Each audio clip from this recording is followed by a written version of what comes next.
In a fantastical realm where the mighty reign supreme, the strong possess the power to seize the sun, moon, and stars, obliterating the very fabric of existence. Upon arriving in this chaotic world of demons, Chu Ling finds himself on the brink of being buried alive.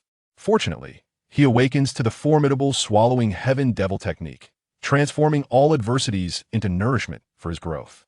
Chapter 1. Buried alive upon arrival. The night was shrouded in an eerie silence. In the dense woods of the rear mountain, a group of servants labored tirelessly with shovels to excavate a substantial pit. Beside them lay a male corpse, marred with bloodstains. This wretched fool sought his own demise by offending the young master, and now I must toil in the dead of night to bury him. One of them cursed, his companion continuing to dig while casting wary glances around. Enough of your nonsense, let's finish this quickly. The courtesans at Yihong building are awaiting my service. Silence. We must bury the body and erase all traces. If this affair tarnishes the young master's reputation, we will all face dire consequences. Barked the leader among the servants, prompting the grumbling to cease. As the servants dug, they remained oblivious to a gray light descending from the horizon, surging into the corpse. In an instant, the little finger of the body twitched ever so slightly. Awakening to excruciating pain, Chu Ling opened his eyes wide. A torrent of fragmented memories flooded his mind. Once the integration was complete, he stared in astonishment at the servants who were digging a grave for him. Have I really crossed over? From his memories, Chu Ling learned that he had traversed into a martial realm, where the strong are revered and martial prowess leads to immortality. The body he inhabited belonged to the second son of the Chu family, a prominent clan in Qingshan City, who held the qualifications to compete for the family leadership. After being assassinated by the eldest son during the day, his corpse was ordered to be disposed of in the woods under the cover of night. Narrowing his eyes, Chu Ling attempted to gather the scant spirit energy remaining in his dantian to find an opportunity for escape. However, he soon realized that his injuries were far too severe. As soon as he gathered the energy, it instinctively redirected to heal his wounds. He was utterly immobilized. Just then, the pit prepared for him was completed. One of the servants approached and kicked Chu Ling's body. Huh, with your pitiful state, you dare compete with the eldest for the family head position? It's only fitting that I bury you myself today. He scoffed, exhibiting a blatant lack of respect for the deceased as he callously kicked Chu Ling into the freshly dug pit. As Chu Ling tumbled in, the group hastily shoveled the excavated earth back into the grave, burying him alive. The dirt relentlessly struck him. Chu Ling felt the inexorable approach of death, beginning with his feet, then his hands, his torso, and finally his head. Even with his resolute composure, anxiety surged within him. Was he truly destined to perish once more, just after crossing over? Attention! The heavenly martial system has been activated. Congratulations, host! You have received a novice gift pack system. Chu Ling's eyes sparkled. Born a special forces soldier, he transitioned into a web novelist after the conclusion of his military career.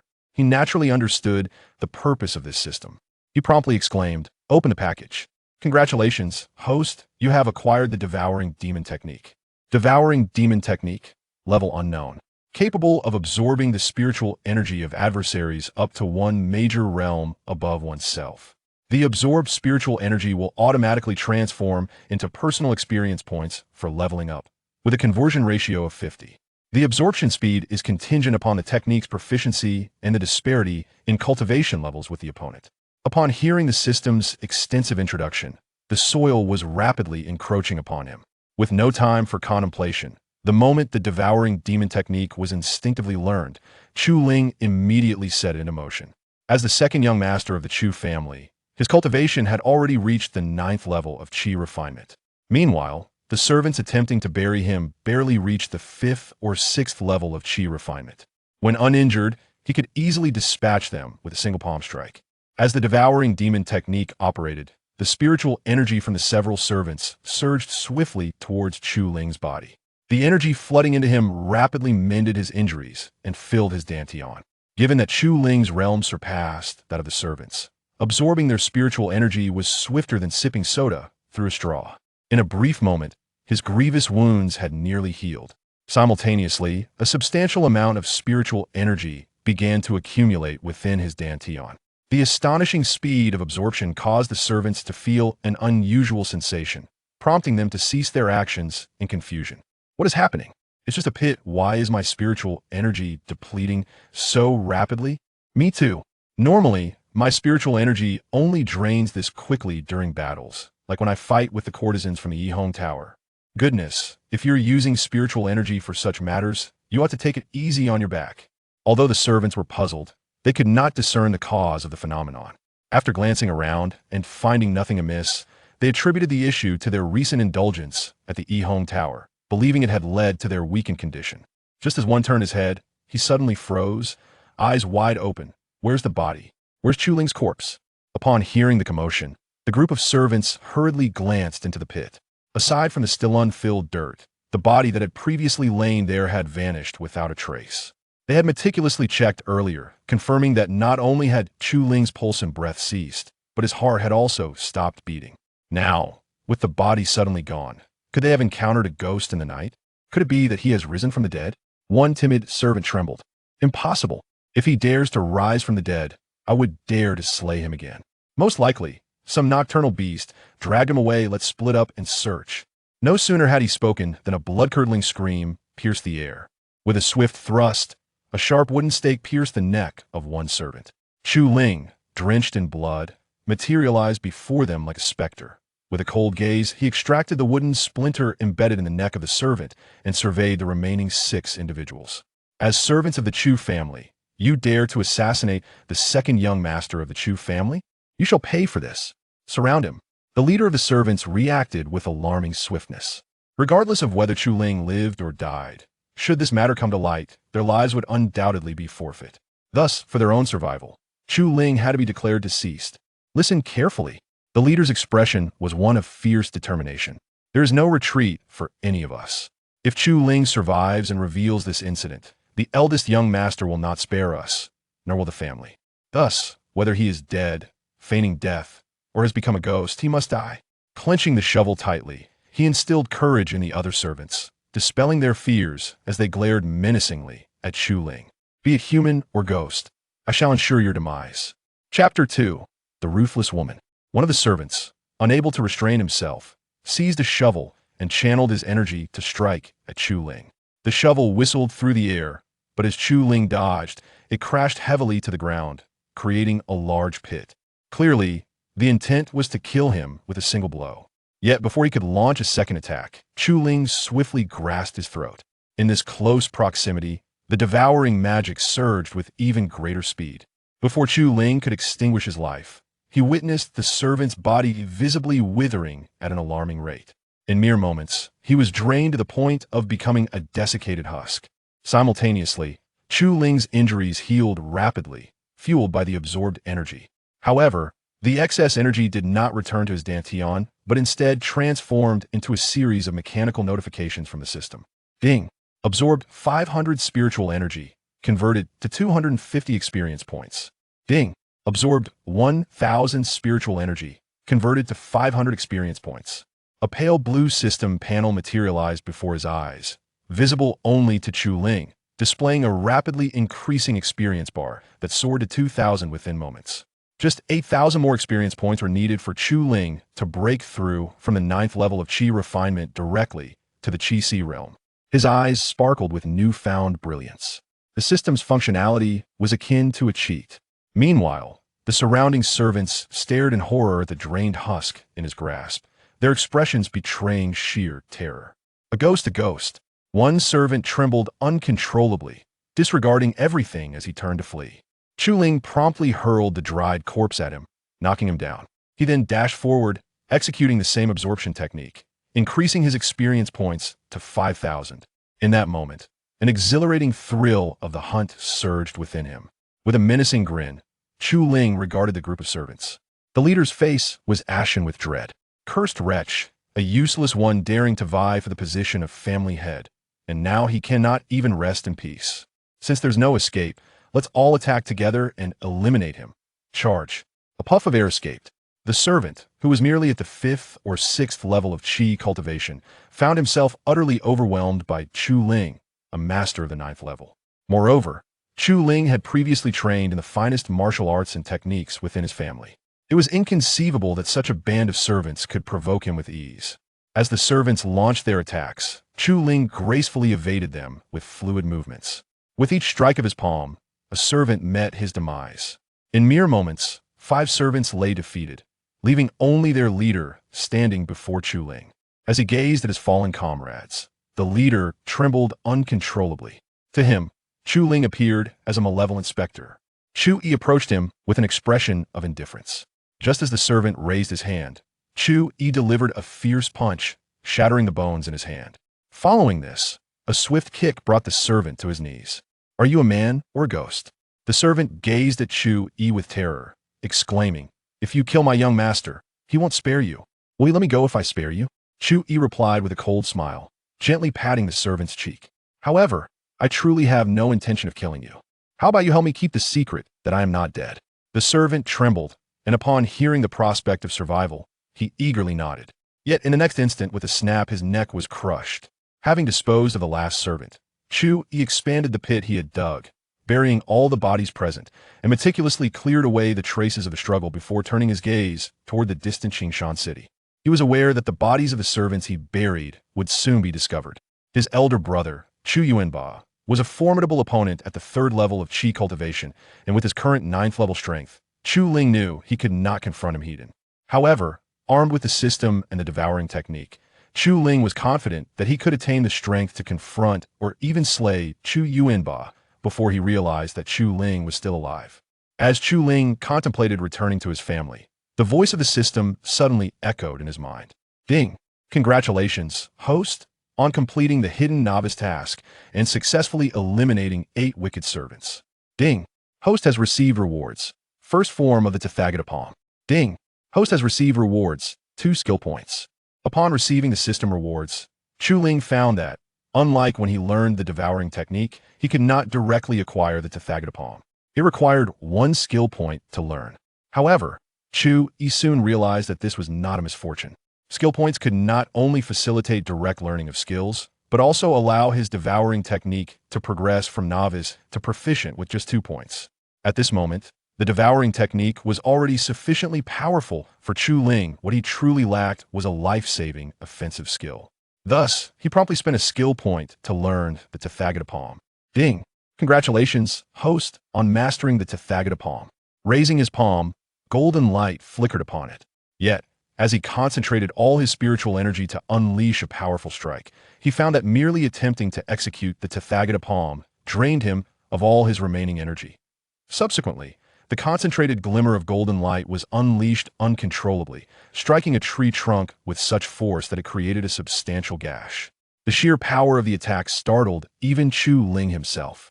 However, upon calculating the spiritual energy expended, Chu Yi realized that executing the divine palm of the Buddha consumed at least half of his spiritual reserves. It seemed that such a formidable move could not be employed frequently. With a sigh of regret, Chu Yi sensed a violent surge of energy emanating from a distance. Curiosity piqued. He hastened towards the source of the energy fluctuations, leaping onto a tree branch to gaze downward. In the distance, a voluptuous young woman clad in leather stood before a colossal lizard, withdrawing a long sword embedded in the creature's head. Surrounding her were several guards, who were pulling a cart. "Miss, are you all right?" one of them inquired. "It's merely a giant lizard. What could possibly happen? Why did you all come here?" "Return and safeguard the medicinal herbs." Startled, the guards promptly retreated to protect the cart. At that moment, the young woman abruptly hurled her sword towards a tree trunk, exclaiming, "Dare to eavesdrop? You seek death." Observing the swiftly approaching sword, Chu Ling leapt down from the branch. Upon landing, he cast a cold glance at the young woman.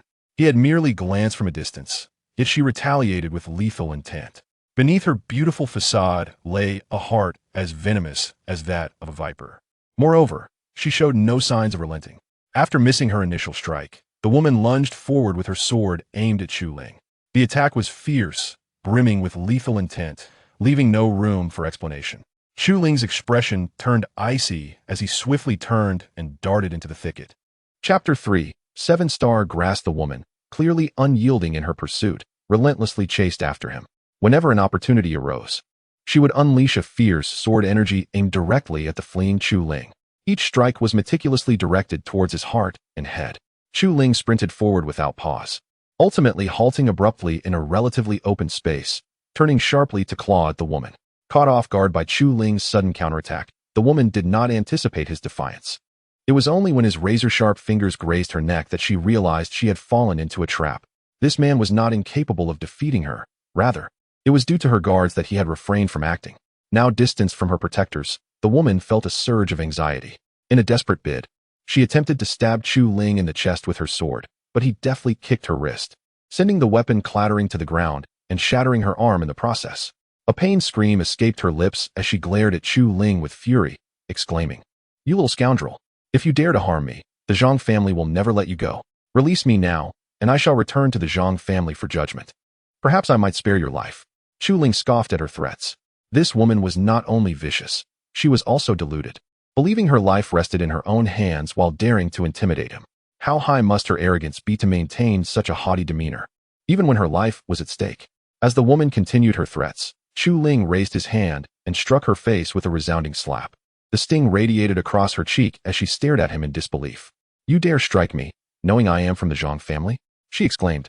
Feeling the weight of humiliation, she shouted towards Ying Zai, but soon, a cold and menacing gaze from him silenced her completely.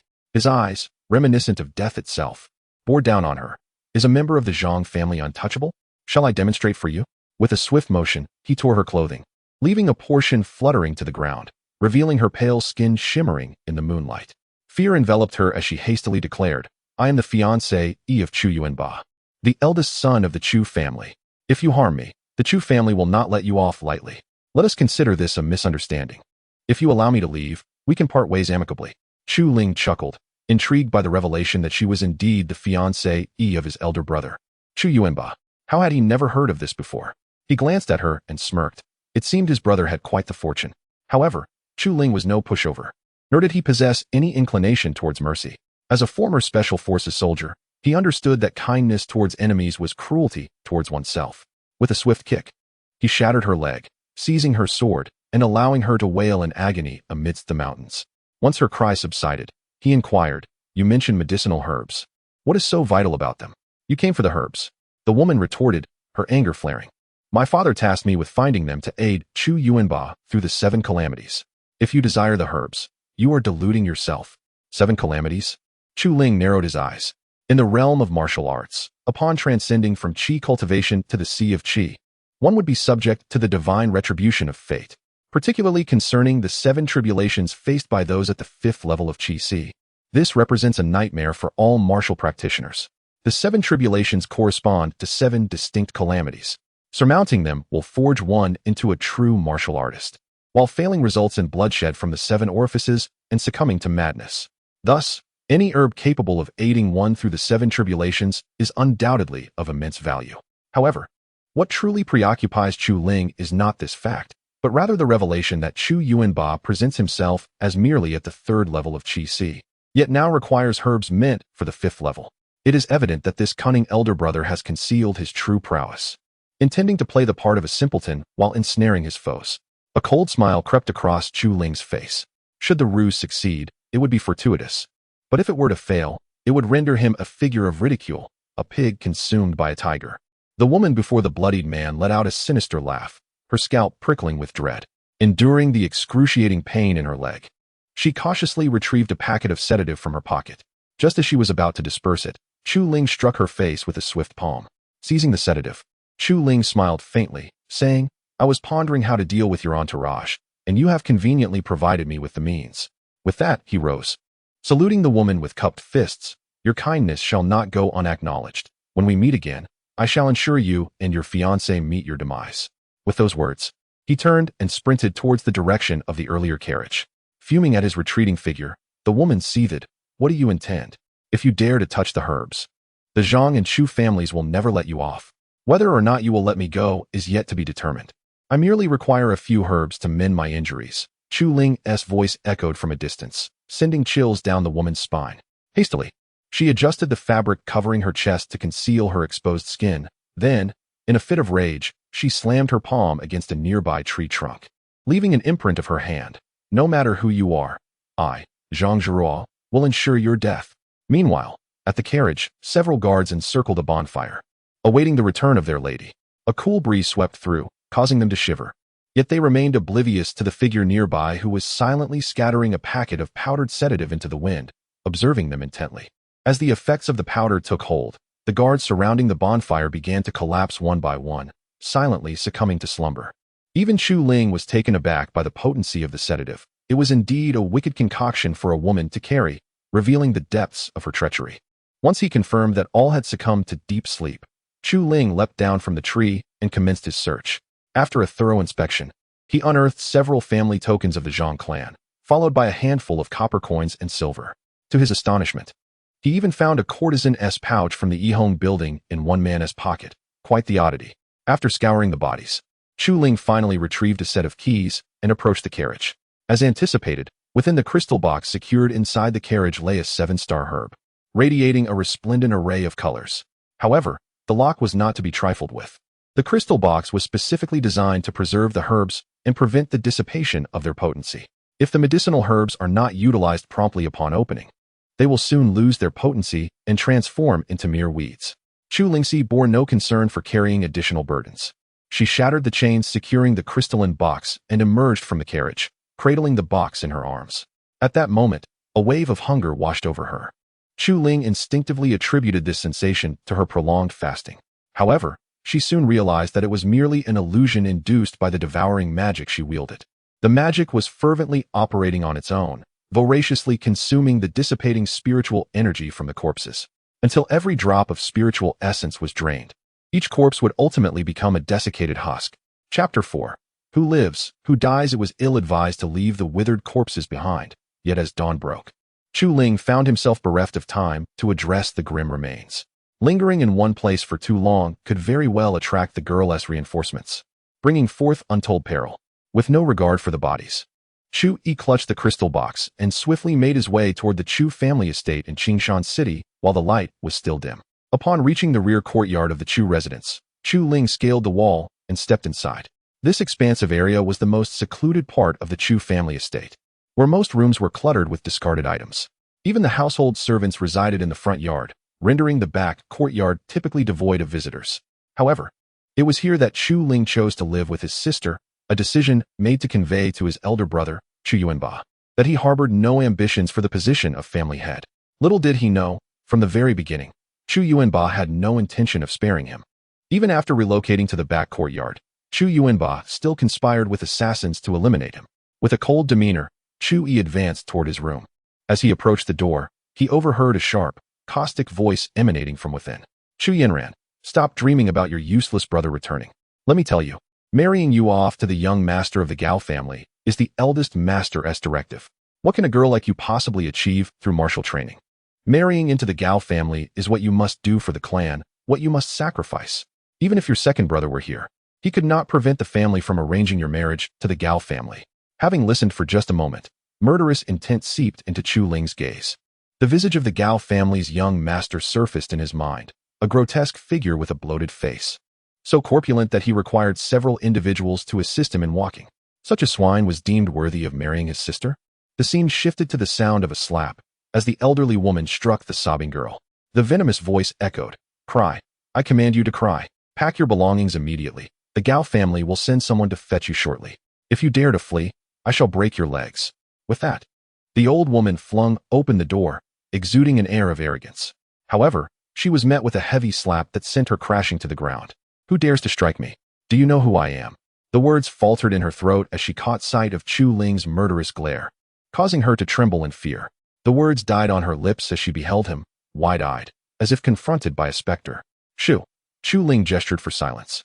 Picking up a slender branch from the ground, one so frail that a mere finger could snap it, he infused a slight essence of spiritual energy into it. With a swift motion, he thrust it through the woman's palm. As she cried out in agony, Chu Ling silenced her with a powerful punch, shattering several of her teeth in an instant. At this moment, the old woman was utterly terrified by Chu Ling's ruthlessness. Previously, Chu Ling had been perceived by her and all the members of the Chu family as a gentle and amiable figure, easily bullied. So much so that Chu Ling had voluntarily moved to the desolate back courtyard, openly indicating that he had no intention of contending for the position of family head against his elder brother, Chu Yuanba. Yet now, a mere glance from Chu Ling was sufficient to send chills down her spine. She could hardly fathom that he was still alive. Had he not been brutally beaten to death by young Master Yuanba? I ask a question, and you answer. However, Chu Ling had no desire for lengthy discourse. He coldly inquired, everyone in the Chu family believes I am dead, even my father, do they not? Even if you return alive, you cannot prevent your sister from marrying into the Gao family. That is a decision made collectively by the family elders. The old woman, clearly still not comprehending Chu Ling's current disposition, instinctively retorted. But scarcely had the words left her lips when another twig pierced through her other palm. Immediately, Chu Ling picked up another twig from the ground, pointing it at her coldly. I said, answer what I ask. Should you respond with anything else, the next target will be your mouth. The old woman trembled in pain. Yet every time she attempted to scream, Chu Ling's fist would land heavily upon her mouth. No matter the agony, she forced herself to suppress her cries, her eyes filled with torment as she nodded at Chu Ling. Everyone believes you were killed by the spirit beasts in the back mountains. That will suffice. Chu Ling rose to his feet and, with a swift motion, delivered a powerful blow to her neck, inflicting grave injury. The old woman's eyes widened in shock as she collapsed to the ground, lifeless. Chu Ling then seized a shovel from the wall and dragged the corpse to the corner of the backyard beneath a large locust tree, where he buried her without ceremony. After completing this grim task, beads of sweat had formed on Chu Ling's forehead, mingling with the blood that adorned his body, presenting a fearsome and ghastly visage. Suddenly, faint footsteps echoed behind him. Turning around, Chu Ling discovered his younger sister, Chu Yanran, gazing at him with a mixture of confusion and astonishment. She covered her mouth, warm tears streaming down her cheeks, unable to believe that the person before her was her longed-for brother. Brother is not dead. He is truly alive. Brother. Chu Yanran suddenly threw herself into Chu Ling's embrace, disregarding the filth that clung to him, desperate to hold him tightly, to assure herself that her brother had indeed returned. Chu Ling's heart was pierced by the sight of the weeping girl in his arms. Given their circumstances within the Chu family, he knew that his departure would undoubtedly lead to her being targeted. Gently stroking Chu Yanran's hair, he comforted her. Do not worry, second brother has returned. That old woman spoke of marrying you off to the Gao family, did she? Whoever dares to utter such words again shall meet their end. As the siblings spoke, a sudden commotion of hurried footsteps erupted from outside. Startled, Chu Yanran quickly broke free from Chu Ling's embrace, exclaiming, Brother, you must leave at once. It must be the Gao family coming to take me away. If they discover that you are still alive, they will undoubtedly cause you trouble. Chu Ling coldly smiled. Trouble me? A large hand smacked down on Chu Yanran's head. I shall not leave today. Go prepare a basin of water for my bath, and fetch me a clean set of clothes. I will handle the matters outside. Hurry. Chu Yanran wished to protest, but a single glare from Chu Ling silenced her. That piercing gaze startled her. She could distinctly sense her brother's transformation. He had become formidable and overbearing. Helpless, she complied with Chu Ling's command and turned to prepare the bath water. However, after just a few steps, she heard Chu Ling's cold and aged voice from behind. The door shall remain closed. My disciple will marry no one. Whoever dares to knock on this door today shall meet their demise. Chapter 5. A further 500 bowls. The sound resonated, halting those outside who intended to force their way in. Chu Ling's voice was aged and hoarse, imbued with an overwhelming aura of menace that permeated each word. Outside, Wang Fu, the steward of the Gao family, cast a glance at Chu Yang, the lackey of Chu Yuanba. When had Chu Yanyan acquired a master? Confusion clouded Chu Yang's expression. He had not heard of such a thing. You can't even knock, master? No master, no matter how skilled, can surpass the head of our Chu family who has reached the 4th level of foundation establishment. With that, he kicked the back gate violently. I will kick it down, so what? What martial potential could a woman possess? Chu Yanyan does not need a master. She must immediately come out and marry into the Gao family. If you do not open the door, I shall summon others to smash it down and incapacitate you. Old man.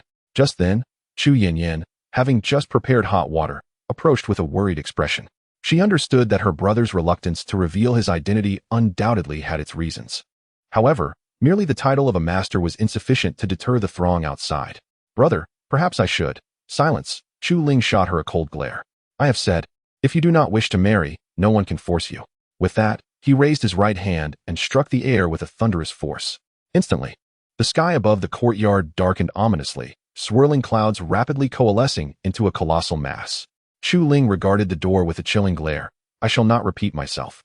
Depart now, and there remains a chance for survival. Unbeknownst to the group outside, the sky above grew increasingly foreboding. Chu Yang found amusement in Chu Ling's proclamation. Old man, I too despise repeating myself. If you do not open the door, It won't just be your legs I break." Before he could finish, an overwhelming pressure descended from above. Chu Yang looked up, terror gripping him as a beam of golden light erupted from the swirling clouds. Subsequently, a colossal golden hand descended, hurtling directly towards him. "Ah, run, Chu Yang, run." Wang Fu had never witnessed such a terrifying scene. What kind of formidable being could wield such power? The moment he registered the horror unfolding, he fled in panic. Only after he had distanced himself did he remember to turn back and warn Chu Yang. Yet, upon glancing back, he found Chu Yang frozen in fear, paralyzed by terror, with urine streaming down his legs. His vacant gaze was fixed upon the descending hand, unable to utter a scream before being engulfed by it. As the dust settled, a massive imprint of 5 fingers marred the ground. With a pool of blood at its center, Chu Yang perished, his remains utterly obliterated. Wang Fu, having witnessed this horrifying spectacle, collapsed onto the ground, a puddle of urine accumulating beneath him. His dazed eyes stared vacantly at the distant door, which to him resembled a gateway to the depths of hell. Although the rear courtyard of the Chu family was far removed from the front, the terror was palpable. The commotion reverberated through the entire Chu family almost instantaneously. Within the grand hall of the Chu residence, a servant rushed in, breathless, exclaiming, "Master, calamity has struck. Chu Yang has perished. That Chu Yanran has inexplicably acquired a master, who unleashed a colossal golden palm from the skies, striking down Chu Yang." At the high seat, a middle-aged man clad in dark attire abruptly rose. "What did you just say?" A golden palm descended from the heavens.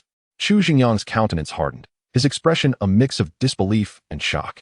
The path of martial cultivation is fraught with challenges. Merely channeling spiritual energy into the dantian is no small feat. To project that energy outward requires at least foundational cultivation.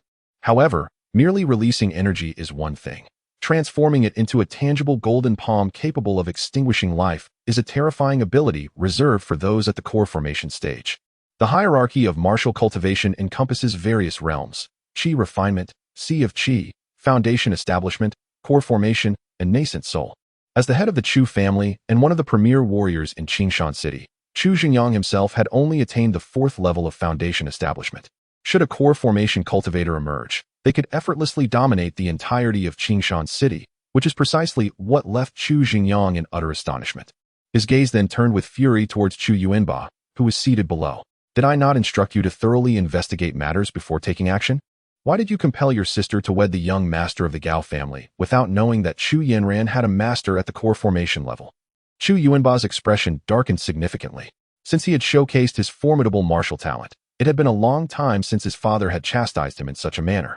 Rising to his feet, he met Chu Xingyang's gaze. "Father, rest assured, I shall ascertain the truth immediately. If this is indeed the case, I shall kneel before that esteemed individual to seek forgiveness, ensuring that the Chu family remains unscathed." "Humph," Chu Xingyang scoffed, waving his hand dismissively. "Go, and I shall arrange for appropriate reparations thereafter." Chu Yuanba nodded earnestly and hurriedly made his way towards the rear courtyard, accompanied by a throng of sycophants. As he traversed the path, his expression darkened further. "These 2 illegitimate children certainly know how to create trouble for me. I have dealt with Chu Ling, and now Chu Yanran has brought me more chaos. After today, I shall send you to hell to join your brother." As he spoke, he arrived in the rear courtyard, where he spotted Wang Fu sitting on the ground, a foolish grin plastered across his face, clearly in shock. Perplexed, Chu Yuanba turned and beheld the enormous palm looming before the door. This was undoubtedly a manifestation of spiritual energy. Otherwise, a mere mortal's hand would only crack the ground at best.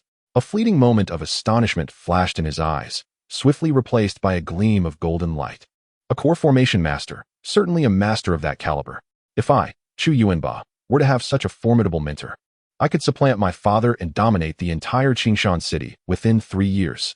The golden light in his eyes intensified, and he was nearly overwhelmed with excitement. Approaching, he knelt before the entrance to the rear courtyard. In the verdant town of Qingshan, the young master of the Chu family, Chu Yuanba, approached the esteemed cultivator of the Jedon stage. "I beseech your forgiveness for the transgressions of my subordinates. Rest assured, I shall offer ample reparations for my offense." With that, Chu Yuanba prostrated himself thrice upon the ground with resounding thuds. Convinced of his own extraordinary talent, he earnestly implored the sage to accept him as a disciple. Meanwhile, in the tranquil confines of the courtyard, Chu Ling leisurely reclined in a bath, indulging in his ablutions. He was suddenly interrupted by the thunderous voice of his elder brother. accompanied by the crisp sounds of his forehead striking the earth. To his astonishment, Chu Ling realized that his own formidable technique, the Tathagata palm, had compelled his brother to kneel before him, professing the desire to be his apprentice. A sinister smile crept upon his lips as he coldly declared, "I seldom take on disciples these days, but given your sincerity, should you prostrate yourself 500 more times, I may just consider your request." Chapter 6. Consumed by rage upon hearing the words, Chu Jingba furrowed his brow, directing his gaze toward the closed door ahead. An unsettling feeling gripped him, as though the golden elixir practitioner were mocking him. Yet, after a prolonged silence, he hesitated deeply before complying with the earlier instructions of the esteemed practitioner, beginning to knock his head against the ground 500 times. As the saying goes, one must be willing to sacrifice the child in order to capture the wolf. Thud, thud. The rhythmic sound of his prostration echoed outside. Chu Ling, amused, smiled faintly while continuing his bath, indifferent to Chu Jingba's plight. "Brother, is this truly the right course of action?" Outside the curtain, Chu Yanran gazed anxiously at the door, acutely aware that if the truth were to surface, Chu Jingba would surely erupt in fury. The thought intensified her apprehension. "Fear not, sister. Chu Jingba will remain oblivious. Besides, this is merely a lesson for him." After finishing his bath, Chu Ling stepped out, his eyes betraying a glint of steely resolve. However, he recognized that he was not yet a match for Chu Jingba. He must enhance his strength swiftly. Yet, before that, there was a significant task at hand. As Chu Jingba completed his 500 prostrations, blood began to trickle from his forehead, yet he remained unfazed, believing that enduring some superficial injuries was a small price to pay for the chance to be accepted as a disciple by the esteemed practitioner.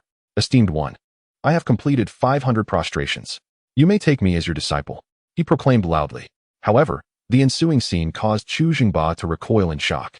The door swung open, revealing an incredibly familiar figure who approached him with a smile. Astonishment filled Chu Jingba's eyes as he beheld this visage. I thought you perished at the hands of that spirit beast. How have you returned?" he stammered, unable to fathom the reality before him. "It is only thanks to my golden elixir master that I am still alive. Otherwise, I would have long succumbed to someone's schemes." Chu Ling stepped forward, a cold smile gracing his lips, his gaze fixated on Chu Jingba, harboring an urge to end his life. Yet, he ultimately regained his composure, knowing he was not yet a match for Chu Jingba. At that moment, enlightenment dawned upon Chu Jingba. He had never imagined that Chu Ling would encounter such fortuitous opportunities. A wave of anger and envy washed over him as he pondered why he had not been afforded the same treatment. "Where is that esteemed practitioner? I have completed 500 prostrations. Where is he?" Chu Jingba inquired after a while. Despite harboring deep-seated resentment towards Chu Ling, he recognized that the golden elixir practitioner was present. Chu Jingba understood that he could not act recklessly, for doing so would surely provoke the practitioner. If that were to occur, he could endanger his entire family. Thus, he resolved to stabilize the situation with the practitioner for now, biding his time to settle both new and old grievances with Chu Ling when the opportunity arose. Upon hearing Chu Jingba's words, Chu Ling nearly succumbed to laughter but managed to stifle it. "My master has departed and shall not return for some time. As for your apprenticeship, we shall discuss it upon his return," Chu Ling remarked nonchalantly. However, upon hearing this, Chu Jingba's mind grew vacant, and his eyes displayed a hint of bewilderment. In a moment, rage ignited within his gaze, feeling as though he had been toyed with by this accomplished alchemist. An inexplicable fury surged within him. "Chu Ling, you better reveal your master's whereabouts, or I swear I shall end your life right here." Chu Jingba rose to his feet, fists clenched tightly, yearning to slay Chu Ling on the spot, just as he had done before. After all, it was this alchemist who had mocked him, leaving him with no choice but to vent his ire upon Chu Ling. "Ah, how amusing. Go ahead, try touching a single finger of mine when my master returns. Should anything happen, do not blame me for failing to forewarn you." Chu Ling responded with a cold chuckle, exuding an air of confidence as he gazed at Chu Jingba. He was acutely aware that, at this moment, Chu Jingba harbored his own reservations, unwilling to act as recklessly as before. This realization emboldened Chu Ling, allowing him to walk out of the room with aplomb. His words effectively doused Chu Jingba's fury. Indeed, as Chu Ling had claimed, Jingba dared not lay a hand on him, merely glowering with impotent rage. It is well known that when an accomplished alchemist unleashes their wrath, the entire Chu family cannot withstand it. Despite his fury, Chu Jingba found himself powerless against Chu Ling. Observing Jingba's helpless demeanor, Chu Ling felt a wave of disdain wash over him. "If you have no business here, be gone. My sister will never marry that horrifically unattractive young master of the Gao family." With that, Chu Ling turned his back and re-entered the house. Chu Jingba, too exasperated to retaliate, continued to clench his fists. Ultimately, he regained his composure, acknowledging that Chu Ling was under the protection of an accomplished alchemist. With his anger still simmering, Zhengba departed, intending to inform his father of Chu Ling's extraordinary resurrection. Upon entering the house, Chu Yanran exhaled a sigh of relief upon seeing Chu Ling safe and sound. Grateful that he was unharmed, she pondered what she would have done had he been in peril. "Brother, what shall we do now?" she asked anxiously as she took a seat. The secret of the accomplished alchemist could not remain concealed for long. Should Chu Jingba uncover it, they would be thrust into a perilous situation. This thought filled Chu Yanran with urgency, leaving her at a loss for what to do. "My foolish sister, there is no need for concern. I have my own plans." Chu Ling consoled Chu Yanran a few times, while secretly devising a plan in her mind.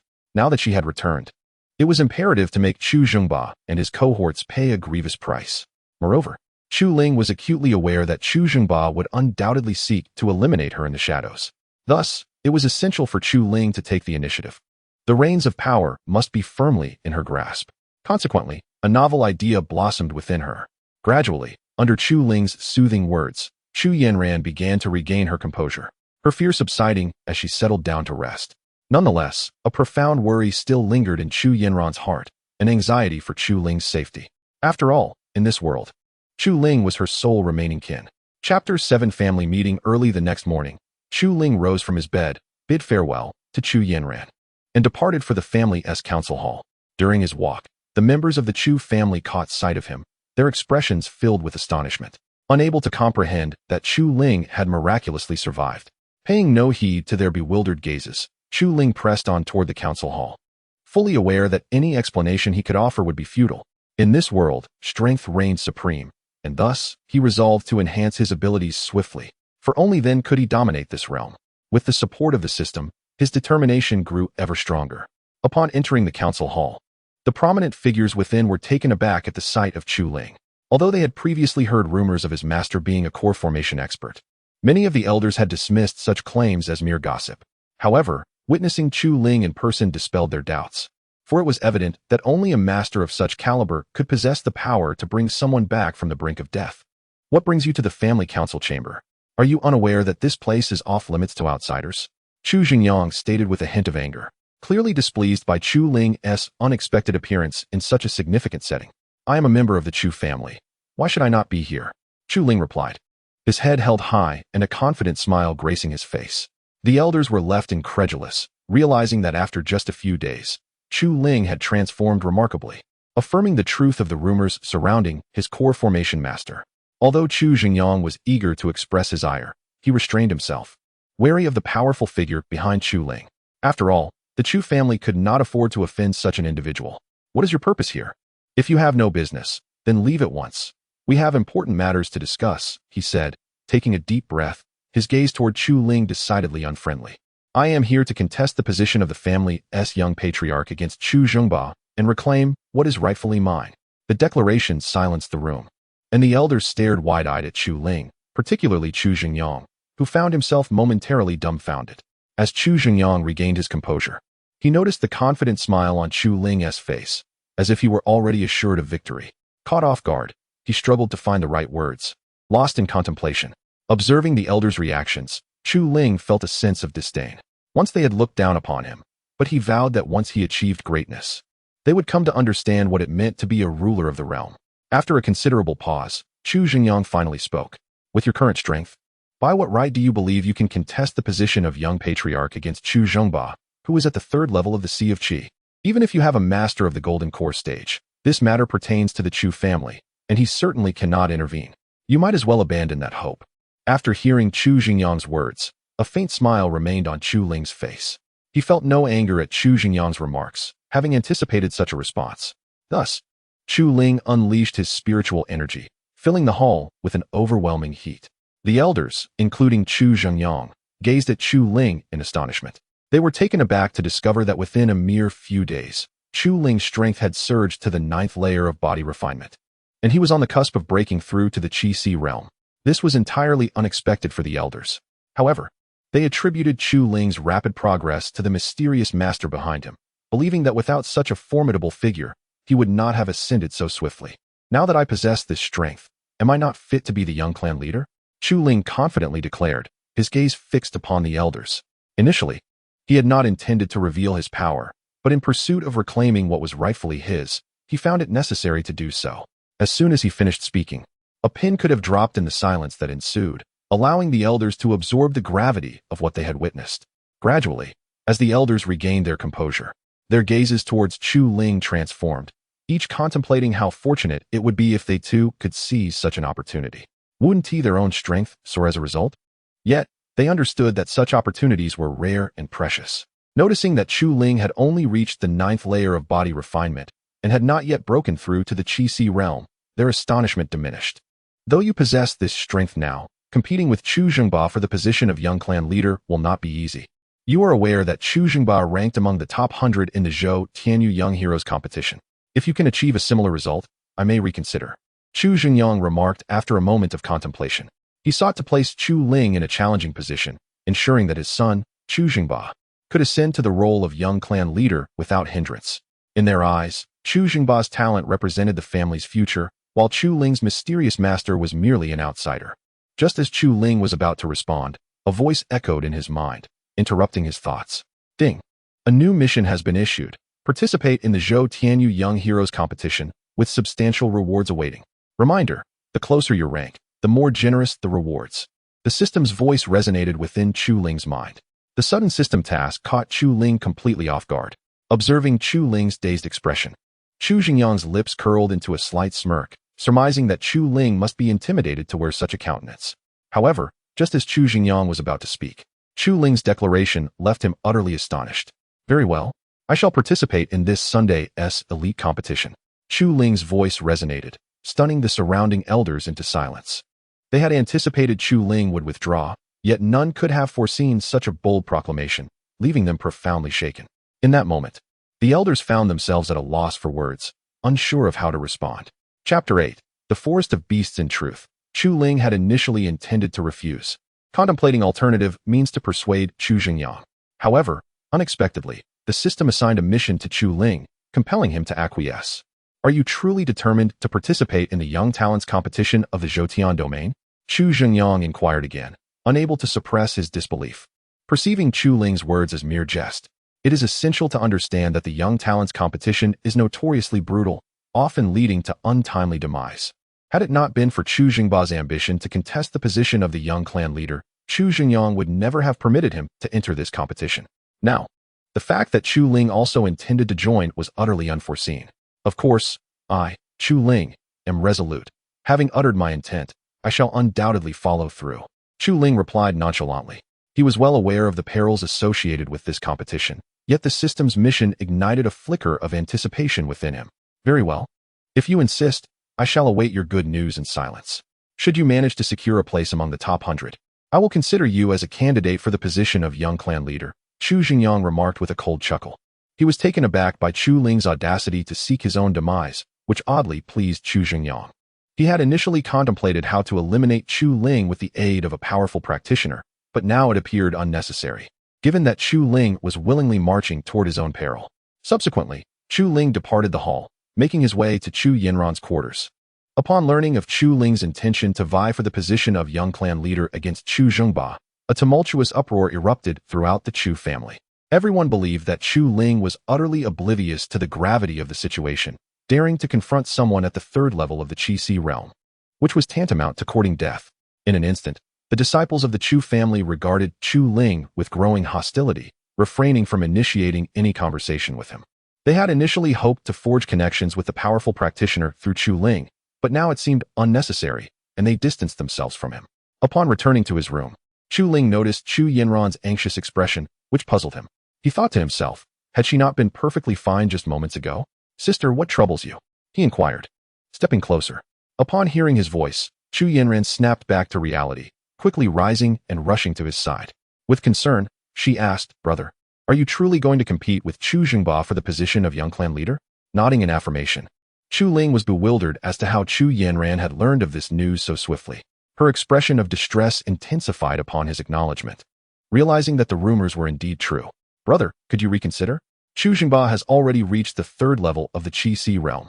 You are no match for him. It would be wise to abandon this notion. Chu Yanran spoke with concern, nearly on the verge of tears. If Chu Ling were to discover even a hint of an unexpected situation, she would surely regret it for the rest of her life. Moreover, with Chu Ling being her only remaining family, she could not bear the thought of him recklessly putting himself in harm's way. "Dear sister, fret not. I assure you, I will be just fine," Chu Ling comforted her. Aware that Chu Yanran was genuinely concerned for his well-being, he also recognized that the person he once was had perished. The current Chu Ling had undergone a complete transformation and would not succumb to weakness. Regardless of the dangers that lay ahead, Chu Ling would forge ahead without hesitation. As she gazed into Chu Ling's determined eyes, Chu Yanran felt an indescribable emotion stir within her. The Chu Ling before her seemed almost a stranger, yet he instilled a sense of security in her heart. However, there was no room for hesitation. "What I have decided is final, and it will not change. Rest assured. Dear sister, I will be safe." As Chu Yanran prepared to voice further concerns, she was interrupted by Chu Ling. She understood that her brother's intentions were for her own good, yet the man before her was no longer the same Chu Ling of the past. With a resigned sigh, Chu Yanran chose not to press him further. After all, this was a decision made by Chu Ling, and continuing to persuade him would only serve to hinder his resolve. She could only pray for his safe return, hoping nothing perilous would befall him. Beyond that, there was little else she could offer to assist him. As time slowly passed, noon arrived. Chu Ling sat at the doorway, contemplating ways to enhance his strength. With the upcoming talented competition in the Zhoutian domain, which was teeming with formidable opponents, he, being at the 9th level of body refinement, would undoubtedly struggle to survive. Thus, he needed to elevate his abilities swiftly before the competition commenced to secure a commendable ranking. System, is there any method available for rapid enhancement of strength? Unfortunately, due to the limitations of the Devouring Sky Demon technique, which could not absorb the energy from those without hostility, Chu Ling found himself at a loss. His current predicament was quite distressing. Wait, the Devouring Sky Demon technique can also consume the energy of magical beasts to gain experience. The system's revelation invigorated Chu Ling. To his astonishment, he realized that this technique could indeed be applied to magical beasts. If this were true, he could venture into the beast forest to hunt them down. Excited by this prospect, Chu Ling quickly rose and entered the house to share his thoughts with Chu Yanran. "What? You intend to go to the beast forest?" Upon hearing his words, Chu Yanran was taken aback, gazing at him in disbelief, her heart a tumult of emotions. "Indeed, I plan to hunt some magical beasts and may not return for a while. You need not worry about marrying into the Gao family. For the time being, Chu Xingyang and the others will certainly be unable to uncover any information.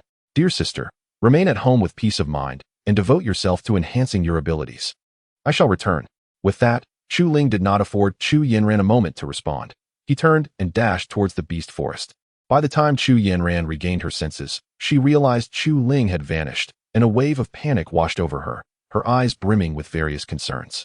Yet, now that Chu Ling had departed, any attempts at persuasion would be futile. All she could do was hope for his safe return in the afternoon. Meanwhile, Chu Ling was filled with exhilaration as he made his way towards the beast forest, eager to elevate his prowess. Unbeknownst to him, a spark of excitement welled up within him. Beast forest, here I come. Chapter 9. The rattlesnake of the Qi realm. After departing from the Chu family, Chu Ling arrived at the outskirts of the monster beast forest. Gazing upon the pitch-black expanse of trees before him, he could not help but furrow his brow. He had often heard tales of the forest's treacherous nature, which had deterred him from venturing inside until now. This marked his inaugural foray into this ominous territory, evoking a twinge of anxiety within him, as he remained oblivious to the perils that lurked within. Taking a few deep breaths, Chu Ling steeled himself and ventured into the forest, eager to uncover the dangers that lay hidden.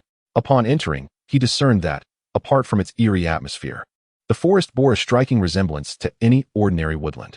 Nevertheless, he did not lower his guard, wary of the possibility of a terrifying creature emerging from the shadows. Gradually, Chu Ling advanced cautiously, step by step. At that moment, he spotted a rattlesnake not far off and quickly concealed himself in the underbrush, fearful of revealing his presence.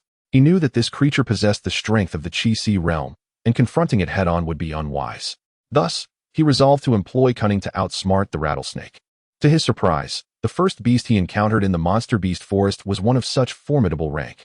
Yet, this revelation ignited a spark of determination within Chu Ling, instilling in him the belief that he could indeed triumph over the rattlesnake. Noticing that the rattlesnake was asleep, he realized that now was an opportune moment to strike. Should he miss this chance, he would likely lose the opportunity to slay the creature. With utmost care, he advanced, drawing a small knife from behind him. Step by step, he approached the slumbering beast. When he finally stood before the rattlesnake, he wasted no time, plunging the knife into its skull. The creature fell lifeless in an instant, unaware of its demise. At the moment of its death, a notification echoed in Chu Ling's mind, and a sudden wave of pain surged through his body. He understood then that he was on the verge of breaking through to the Qi realm. If he could withstand this agony, he would emerge as a master of the Qi. Despite the excruciating pain coursing through him, Chu Ling gritted his teeth, determined not to succumb. After enduring the torment for several minutes, his body gradually began to heal, and the pain subsided. Ding! Congratulations, host, on breaking through to the first level of the Qi realm. Reward, 1 beast taming pill. As the system's voice faded, a dark pill materialized in Chu Ling's hand. By the time he processed this unexpected reward, silence enveloped him once more. To his astonishment, the breakthrough came with a reward, a delightful surprise. Squeezing the beast taming pill in his hand, a smile graced Chu Ling's lips. While the pill was indeed a boon, the true source of his joy lay in successfully advancing to the Qi realm. This achievement significantly enhanced his chances of defeating Chu Zhengba, filling him with elation. Wait, Chu Zhengba, one day, I'll settle old scores and new grievances. After uttering these words, Chu Ling began to crouch down, taking a moment to regulate his breath. Having just broken through to the Qi realm, he was apprehensive about the stability of his foundation and dared not proceed recklessly. Moreover, he had completely depleted the spiritual energy in his body to withstand the agony he had just endured. As time slipped by, noon approached. Chu Ling finished adjusting his breath, and his spiritual energy had nearly replenished. He felt rejuvenated and invigorated. To his astonishment, the Qi realm was incredibly potent, effectively doubling his strength. Stretching lazily, a satisfied smile graced his face. Yet, he remained grounded, fully aware that the path ahead would be arduous. After all, as one ascends in realms, the difficulty of advancement only intensifies. Having readied himself, Chu Ling ventured deeper into the beast forest, eager to test the prowess of his Qi realm.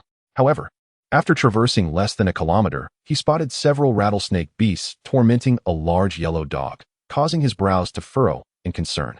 The yellow dog was covered in wounds, clearly inflicted by the rattlesnake beasts.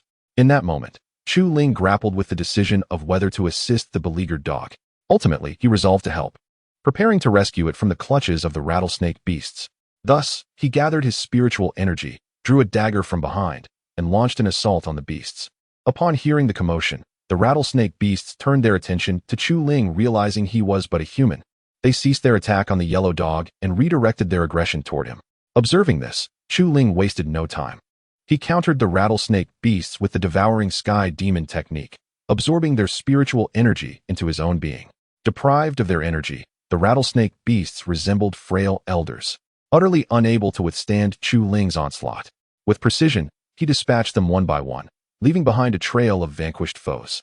Throughout the encounter, he sustained some minor injuries, but they were inconsequential, merely superficial scrapes. The rattlesnake beasts, however, were far less fortunate, meeting their demise beneath his blade. In short order, Chu Ling had eradicated all the rattlesnake beasts single-handedly. Afterward, he activated the Devouring Sky Demon technique once more, converting their energy into experience. Initially, he believed that the rattlesnake beasts would be sufficient to elevate him to the next level. To his dismay, the experience bar barely reached 1/5. A wave of despondency washed over him, leaving him momentarily speechless. However, he soon recalled that the beast forest was undoubtedly teeming with more rattlesnake beasts, and he found solace in this thought. He understood that one must not rush the process of strengthening oneself, for haste could lead to a shaky foundation. Thus, he merely let out a brief complaint. After tending to the aftermath, Chu Ling approached the yellow dog, only to find it on the brink of death, barely clinging to life. Look at the severity of your injuries. I am not a healer. How can I possibly save you? Chu Ling gazed at the ailing golden retriever. Although the dog had escaped the clutches of death, it remained perilously close to the brink without prompt medical attention. This predicament left Chu Ling at a loss for how to proceed. The golden retriever, seemingly comprehending Chu Ling's words, let out a few pitiful whines, as if pleading for assistance to mend its wounds. Chapter 10. Upon hearing the labored breaths of the golden retriever, Chu Ling's heartstrings were further tugged, compelling him to save the beleaguered creature. However, he was acutely aware that apart from the beast-taming pill recently bestowed upon him by the system, he possessed nothing else. I cannot ascertain whether this pill will save your life, so do not hold it against me if it fails." With that, Chu Ling retrieved the beast-taming pill from his storage pouch and placed it gently into the retriever's mouth, hoping fervently that this pill would extricate the dog from its perilous state. As the pill was consumed, the golden retriever's eyes widened in astonishment. "What? Such potent spiritual energy. This is the most vibrant elixir I have ever encountered," it mused internally. Without further contemplation, the retriever began to refine the beast-taming pill. Chu Ling stood by quietly, observing to discern the pill's effectiveness. Half an hour slipped by, and the retriever's condition began to improve. At the very least, it was no longer marred by injuries as it had been before. To think this beast-taming pill would prove so effective, Chu Ling remarked with a gentle smile, his heart gradually lightening. Yet, soon after, the golden retriever's eyes widened once more in horror, realizing it had become bound by an unbreakable contract, unable to free itself from its newfound servitude. What is happening? Why must I acknowledge this young man as my master?" it thought, astonished and incredulous as it gazed at Chu Ling. It is imperative to note that this golden retriever was no ordinary mutt. It was the Wolf King of the Yellow Wolf clan. Due to a series of unfortunate events within its tribe, the Wolf King found itself in dire straits. Now, the Wolf King understood that it had been ensnared by Chu Ling. It had believed itself to have escaped the wolf den, only to fall into a tiger's lair, one from which escape was utterly impossible, leaving the Wolf King in despair. "Why must my fate be so tragic?" it lamented inwardly. Seeing the Wolf King's expression of helpless sorrow, Chu Ling felt a flicker of confusion. He could not comprehend why the Wolf King, now healed, appeared not only ungrateful but even more despondent. However, the golden retriever, incapable of speech, left Chu Ling guessing. "Enough of this lamentation. You are no longer in danger and may depart freely." Chu Ling, assuming the retriever was overwhelmed with emotion, sought to soothe it into tranquility. How? Danger? You scoundrel! You have ensnared me without my knowledge," the Wolf King howled in protest, venting its frustration. Yet, it was utterly incapable of inflicting any harm upon Chu Ling. Instead, it was bound to protect him, a predicament that only deepened the Wolf King's sense of despair. At this very moment, the Yellow Wolf King had become the cherished beast of Chu Ling. Should any misfortune befall Chu Ling, the Yellow Wolf King would undoubtedly accompany him in death, obediently following his commands. This is the fate of a beloved beast, immutable and eternal. You've nearly recovered from your injuries, so I shall take my leave now. Do ensure you avoid danger in the future." After a brief pause, Chu Ling spoke, preparing to rise and continue his hunt for demonic beasts. However, as he stood, the Yellow Wolf King unexpectedly clutched at the hem of Chu Ling's trousers. Initially, the Yellow Wolf King had no intention of doing so, but being bound as Chu Ling's cherished beast left him no choice. "What's this about?" Chu Ling turned, gazing at the Yellow Wolf King in confusion, silently pondering whether it had indeed become attached to him. The Yellow Wolf King emitted a series of plaintive howls, infused with a hint of desperation, displaying an uncharacteristic humility. In that instant, Chu Ling understood. The great yellow dog wished to accompany him. Yet, both in this life and his previous one, he had grown accustomed to solitude. The thought of bringing along a large yellow dog was perplexing. For a moment, Chu Ling found himself in a quandary, unsure whether to accept this great yellow dog. Had it not been for the dog's resemblance to one from his past life, he would have cast it aside without a second thought. As Chu Ling glanced at the great yellow dog once more, he found himself deeply moved by its gaze. All right, stop looking at me like that. I suppose I can take you with me." He finally relented, letting out a silent sigh. Upon hearing Chu Ling's words, the great yellow dog breathed a sigh of relief, as if fearing a rejection. "Humph, just wait. Once my strength increases, I will surely break free from this bond." The Yellow Wolf King vowed silently. Thus, Chu Ling continued onward into the forest of demonic beasts, this great yellow dog accompanying him. However, considering the dog's injuries had not fully healed, Chu Ling proceeded at a deliberate pace. During this time, he encountered numerous demonic beasts, all of which were above the 5th level of the Qi realm. Consequently, Chu Ling had to take detours to avoid them. Despite having attained the 1st level of the Qi realm, he was self-aware enough to discern which beasts he could confront and which he should evade. The great yellow dog, whom Chu Ling had saved, was affectionately named Little Black. Initially resistant to the name, Little Black gradually grew accustomed to it with repeated calls from Chu Ling. Before long, night enveloped the land. Rather than pressing on, Chu Ling sought refuge in a cave to rest. Aware that high-level demonic beasts roamed during the night, he refrained from wandering about, choosing instead to remain hidden within the cave. "Why is my master so timid?" Does he not realize that opportunities often arise at night? The little black figure beside him, witnessing Chu Ling's timidity, couldn't help but express his frustration internally.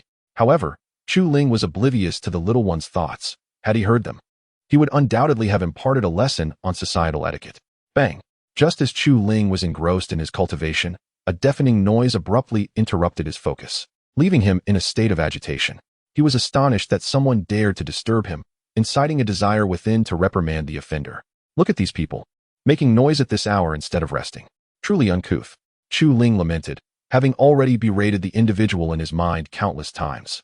If possible, he would have relished the opportunity to deliver a couple of kicks to that person.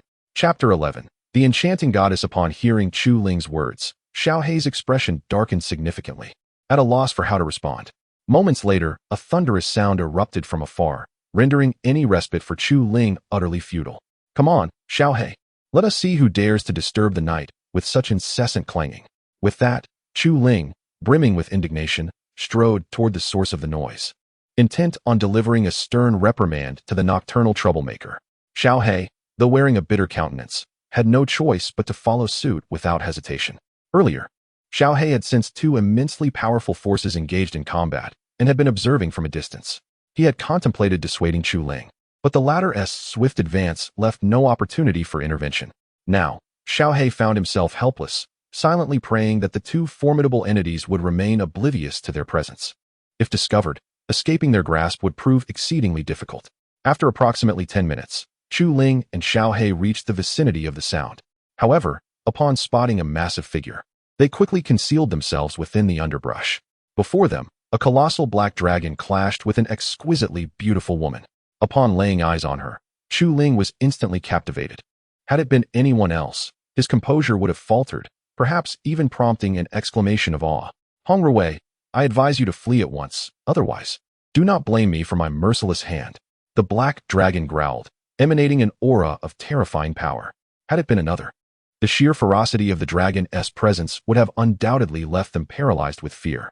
Humph. Do not be so arrogant. Our strengths are not so dissimilar, and the outcome remains uncertain. Hong Ruwei replied frostily, her ice sword radiating a dazzling light, akin to a brilliant star piercing through the night. How dare you demonstrate such insolence? Do not blame me for my lack of courtesy. With that, the black dragon lunged at Hong Ruwei, conjuring an enormous black sphere in its grasp. Witnessing this orb, Chu Ling instinctively retreated several steps, for his instincts warned him of the terrifying nature of the sphere. Contact would surely result in his instant obliteration. As the black dragon charged towards her with the dark sphere, Hong Ruwei swiftly erected an ice wall to defend herself. Yet, when the sphere collided with the ice barrier, it shattered instantaneously, and Hong Ruwei was sent sprawling to the ground. Lying there, she gazed up at the dragon, her expression one of bitter disbelief at the vast disparity in their powers. Overcome with frustration, she succumbed to unconsciousness. At that moment, Chu Ling realized that Hong Ruwei was undoubtedly doomed, shaking his head in resignation. What a splendid woman, to perish in such a manner. What a pity, what a pity.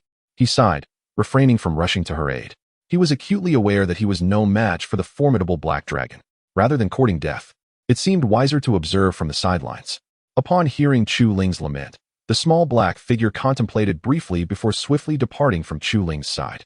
The black dragon, noticing the unconscious Hong Ruwei, couldn't help but smirk, extending its claws to deliver a fatal blow.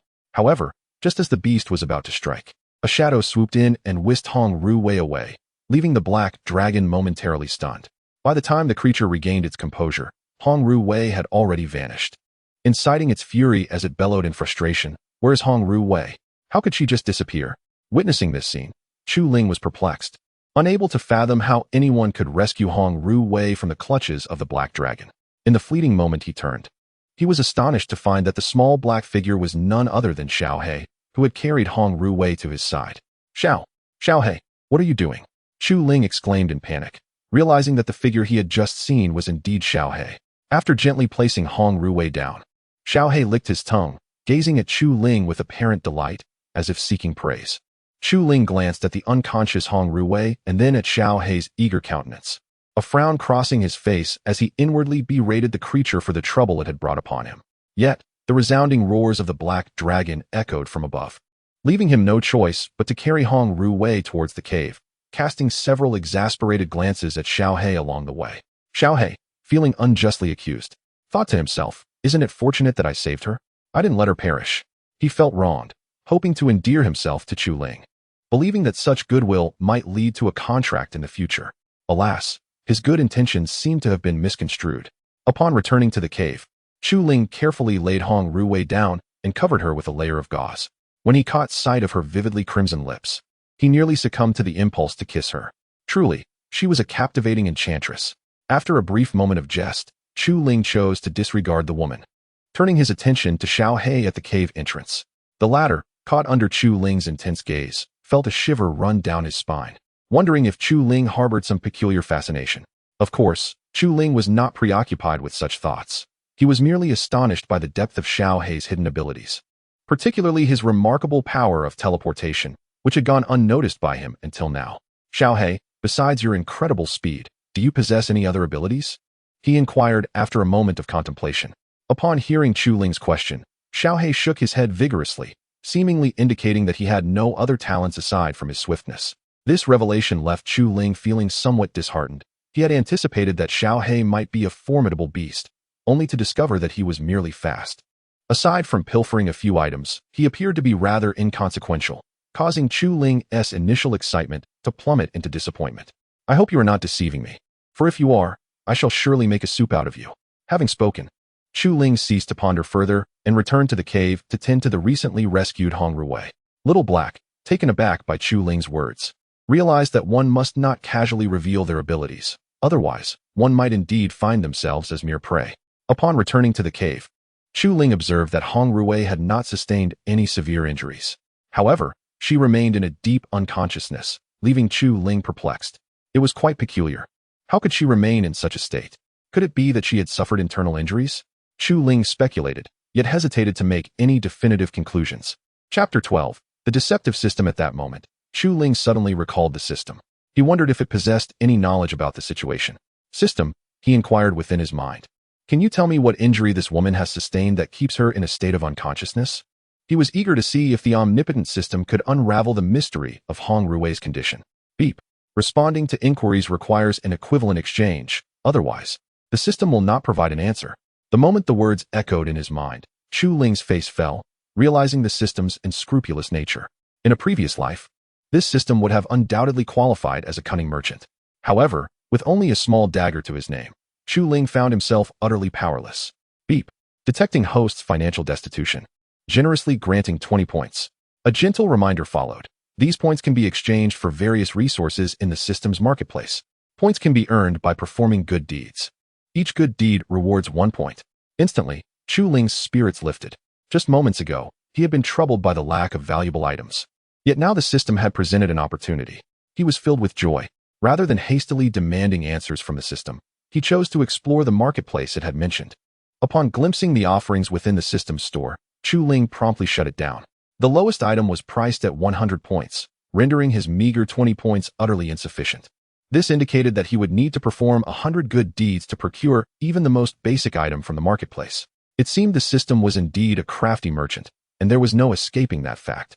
After this revelation, Chu Ling decided to spend his 20 points to inquire about the earlier question. The answer he received was startling. The woman named Hong Ruwei had suffered a shattered dantian and had been reduced to an ordinary person. Chu Ling was taken aback, gazing incredulously at Hong Ruwei. It was hard to fathom that this was the same woman who had the audacity to confront the Black Dragon. To find her reduced to such a state was almost unbearable, if it had been him. He would have preferred to end his life against a block of tofu rather than face this grim reality.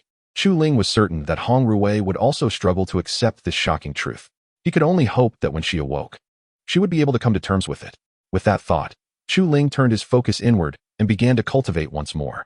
His feelings towards Hong Ruwei were merely tinged with a hint of admiration, and he refrained from dwelling on other matters. Gradually, morning arrived. The unconscious Hong Ruwei slowly opened her eyes. Is this the underworld? She murmured, feeling utterly drained, with only a pervasive ache throughout her body. Upon hearing her faint voice, Chu Ling opened his eyes. Realizing that Hong Ruwei had awakened, he stood up and approached her side, saying, "You're awake. I thought you might remain unconscious forever." Upon hearing Chu Ling's words, Hong Ruwei furrowed her brows, perplexed as to why a man stood before her. Instinctively, She checked her attire, finding nothing amiss, which allowed her to exhale in relief. "Where is this place, and why are you here?" she said coldly, exuding an air of superiority reminiscent of a queen, looking down upon anyone before her. Chu Ling, however, paid little heed to Hong Rui's remarks, aware that soon she would appear far more disheveled than she currently did. He proceeded to recount the events leading to their encounter and Hong Rui's present condition in meticulous detail. After listening to Chu Ling, Hong Rui immediately examined her dantian, discovering it aligned precisely with what he had described. She was swiftly engulfed in a state of shock, her eyes losing their luster. For a martial artist, a shattered dantian signified a life condemned to mediocrity, devoid of any future opportunities for cultivation. No matter how fervently she inspected, the truth remained unchanged, and despair gripped her, tears streaming down her face. Thoughts of having avoided a confrontation with the black dragon flooded her mind, wishing she had never faced such a calamity. Do not be too disheartened. It is essential to look on the bright side. Although your dantian is broken, living as an ordinary person is not without its merits. Chu Ling consoled her, finding a twinge of pity for Hong Rui. "Mind your own business," she retorted, turning her back to him, quietly sobbing. Were it not for Chu Ling having saved her life, her demeanor would have been far less compassionate. Witnessing her distress, Chu Ling merely sighed and chose to ignore her further, opting instead to venture out for some hunting. Recognizing Hong Rui's weakened state, he knew she needed sustenance to recuperate. Otherwise, lingering ailments could arise, leading to regrettable consequences. As for Chu Ling's altruism, it stemmed from a desire to accumulate merit points. In pursuit of these points, he felt compelled to perform good deeds. After all, what reason would he have to tend to Hong Rui otherwise? Surely not merely because of her beauty. He scoffed at the thought. Before long, Chu Ling returned with a rabbit, setting it up for roasting. Hearing the commotion, Hong Rui emerged from the cave. Perhaps the tears had drained her energy, for she now felt a pang of hunger and was drawn out by the enticing aroma. "Thank you for saving me. I will repay you in the future," she said, drawing closer to Chu Ling, her nose scrunching slightly. It was evident she had just wept profusely, as her nose was stuffy. "It's nothing, merely a small act of kindness. You needn't dwell on it, especially since you are now just an ordinary person. What could you possibly do to help me?" Chu Ling responded with a faint smile, delivering a subtle blow to her pride. After all, he felt justified in retaliating against her earlier disdainful attitude. At this moment, Hong Rui's fondness for Chu Ling had completely dissipated. She never anticipated that Chu Ling would choose this time to mock her.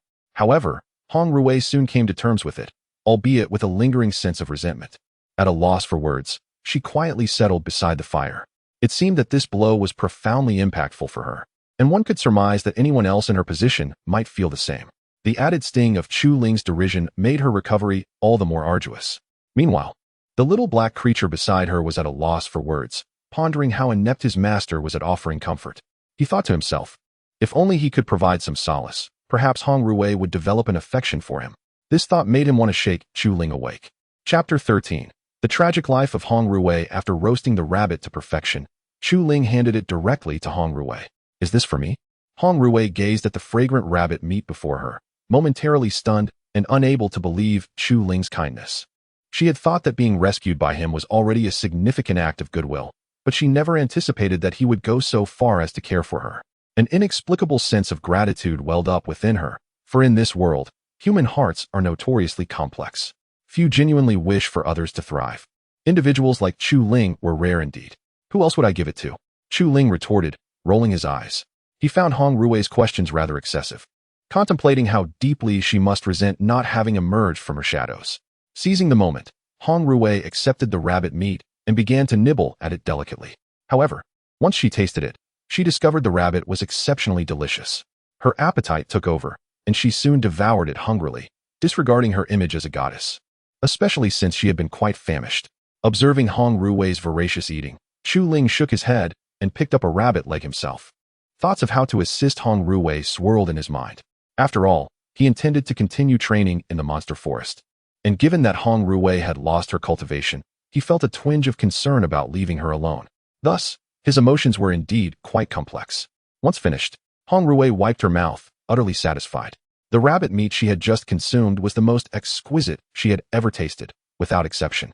"Thank you," she exclaimed, her gratitude genuine. Despite Chu Ling's sharp tongue, she recognized the kindness within him, feeling immensely grateful. Without his intervention, she knew she would likely be lifeless by now. "Before you thank me, Tell me what your plans are moving forward. Eventually, Chu Ling voiced the question that had been pressing on his mind, eager to avoid further delay. Prolonging the uncertainty would be detrimental for both of them, so it was imperative to resolve this matter swiftly. Upon hearing his words, Hong Rui's heart tightened, and she found herself at a loss for words. I don't know, she murmured, lowering her gaze. Tears welled up in her eyes, threatening to spill over at any moment. This revelation left Chu Ling bewildered, struggling to grasp the meaning behind her words. What do you mean by that? He inquired, hoping for clarification. Actually, I am an orphan, Hong Rui finally confessed after taking a few deep breaths. This revelation startled Chu Ling.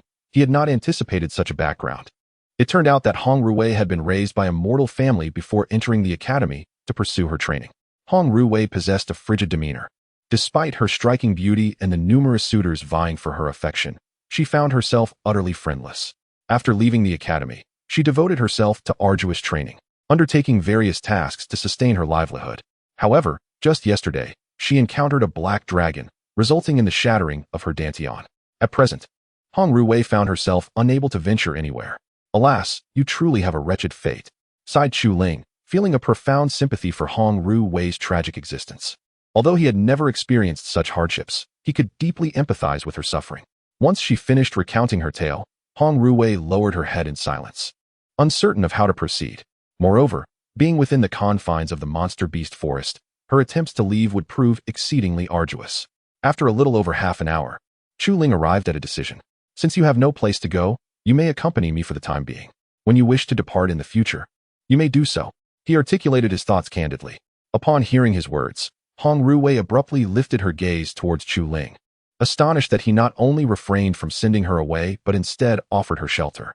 Furthermore, from the look in Chu Ling's eyes, she discerned that he harbored no desire for her beauty. A tumult of complex emotions surged within her heart. Is this truly appropriate?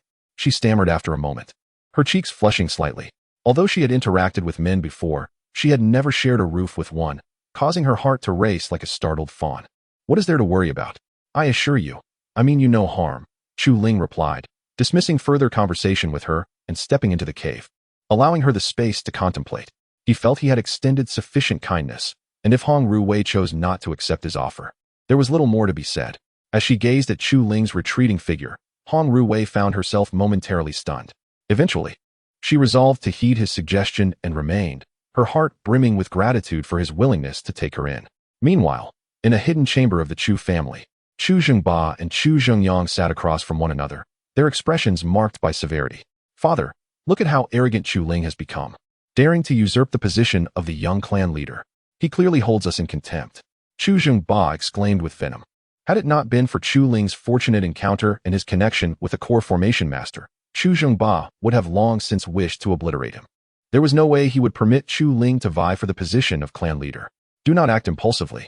Currently, Chu Ling is supported by a powerful core formation expert. We cannot openly challenge him, Chu Zhengyang cautioned, exuding an air of confidence while dismissing Chu Ling's significance. Upon hearing his father's words, Chu Zhengba's eyes brightened as realization dawned upon him.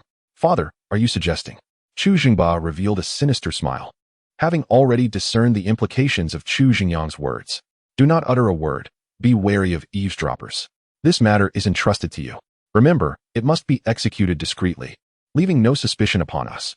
After leaving these few words, Chu Zhengyang departed from the secret chamber, well aware that Chu Zhengba was certainly cognizant of the impending actions.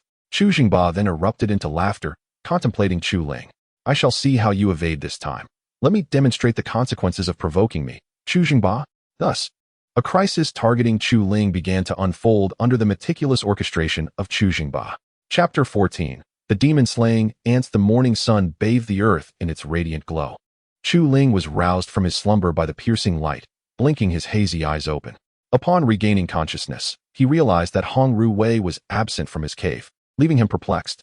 Thus, Chu Ling rose to his feet and ventured outside in search of her.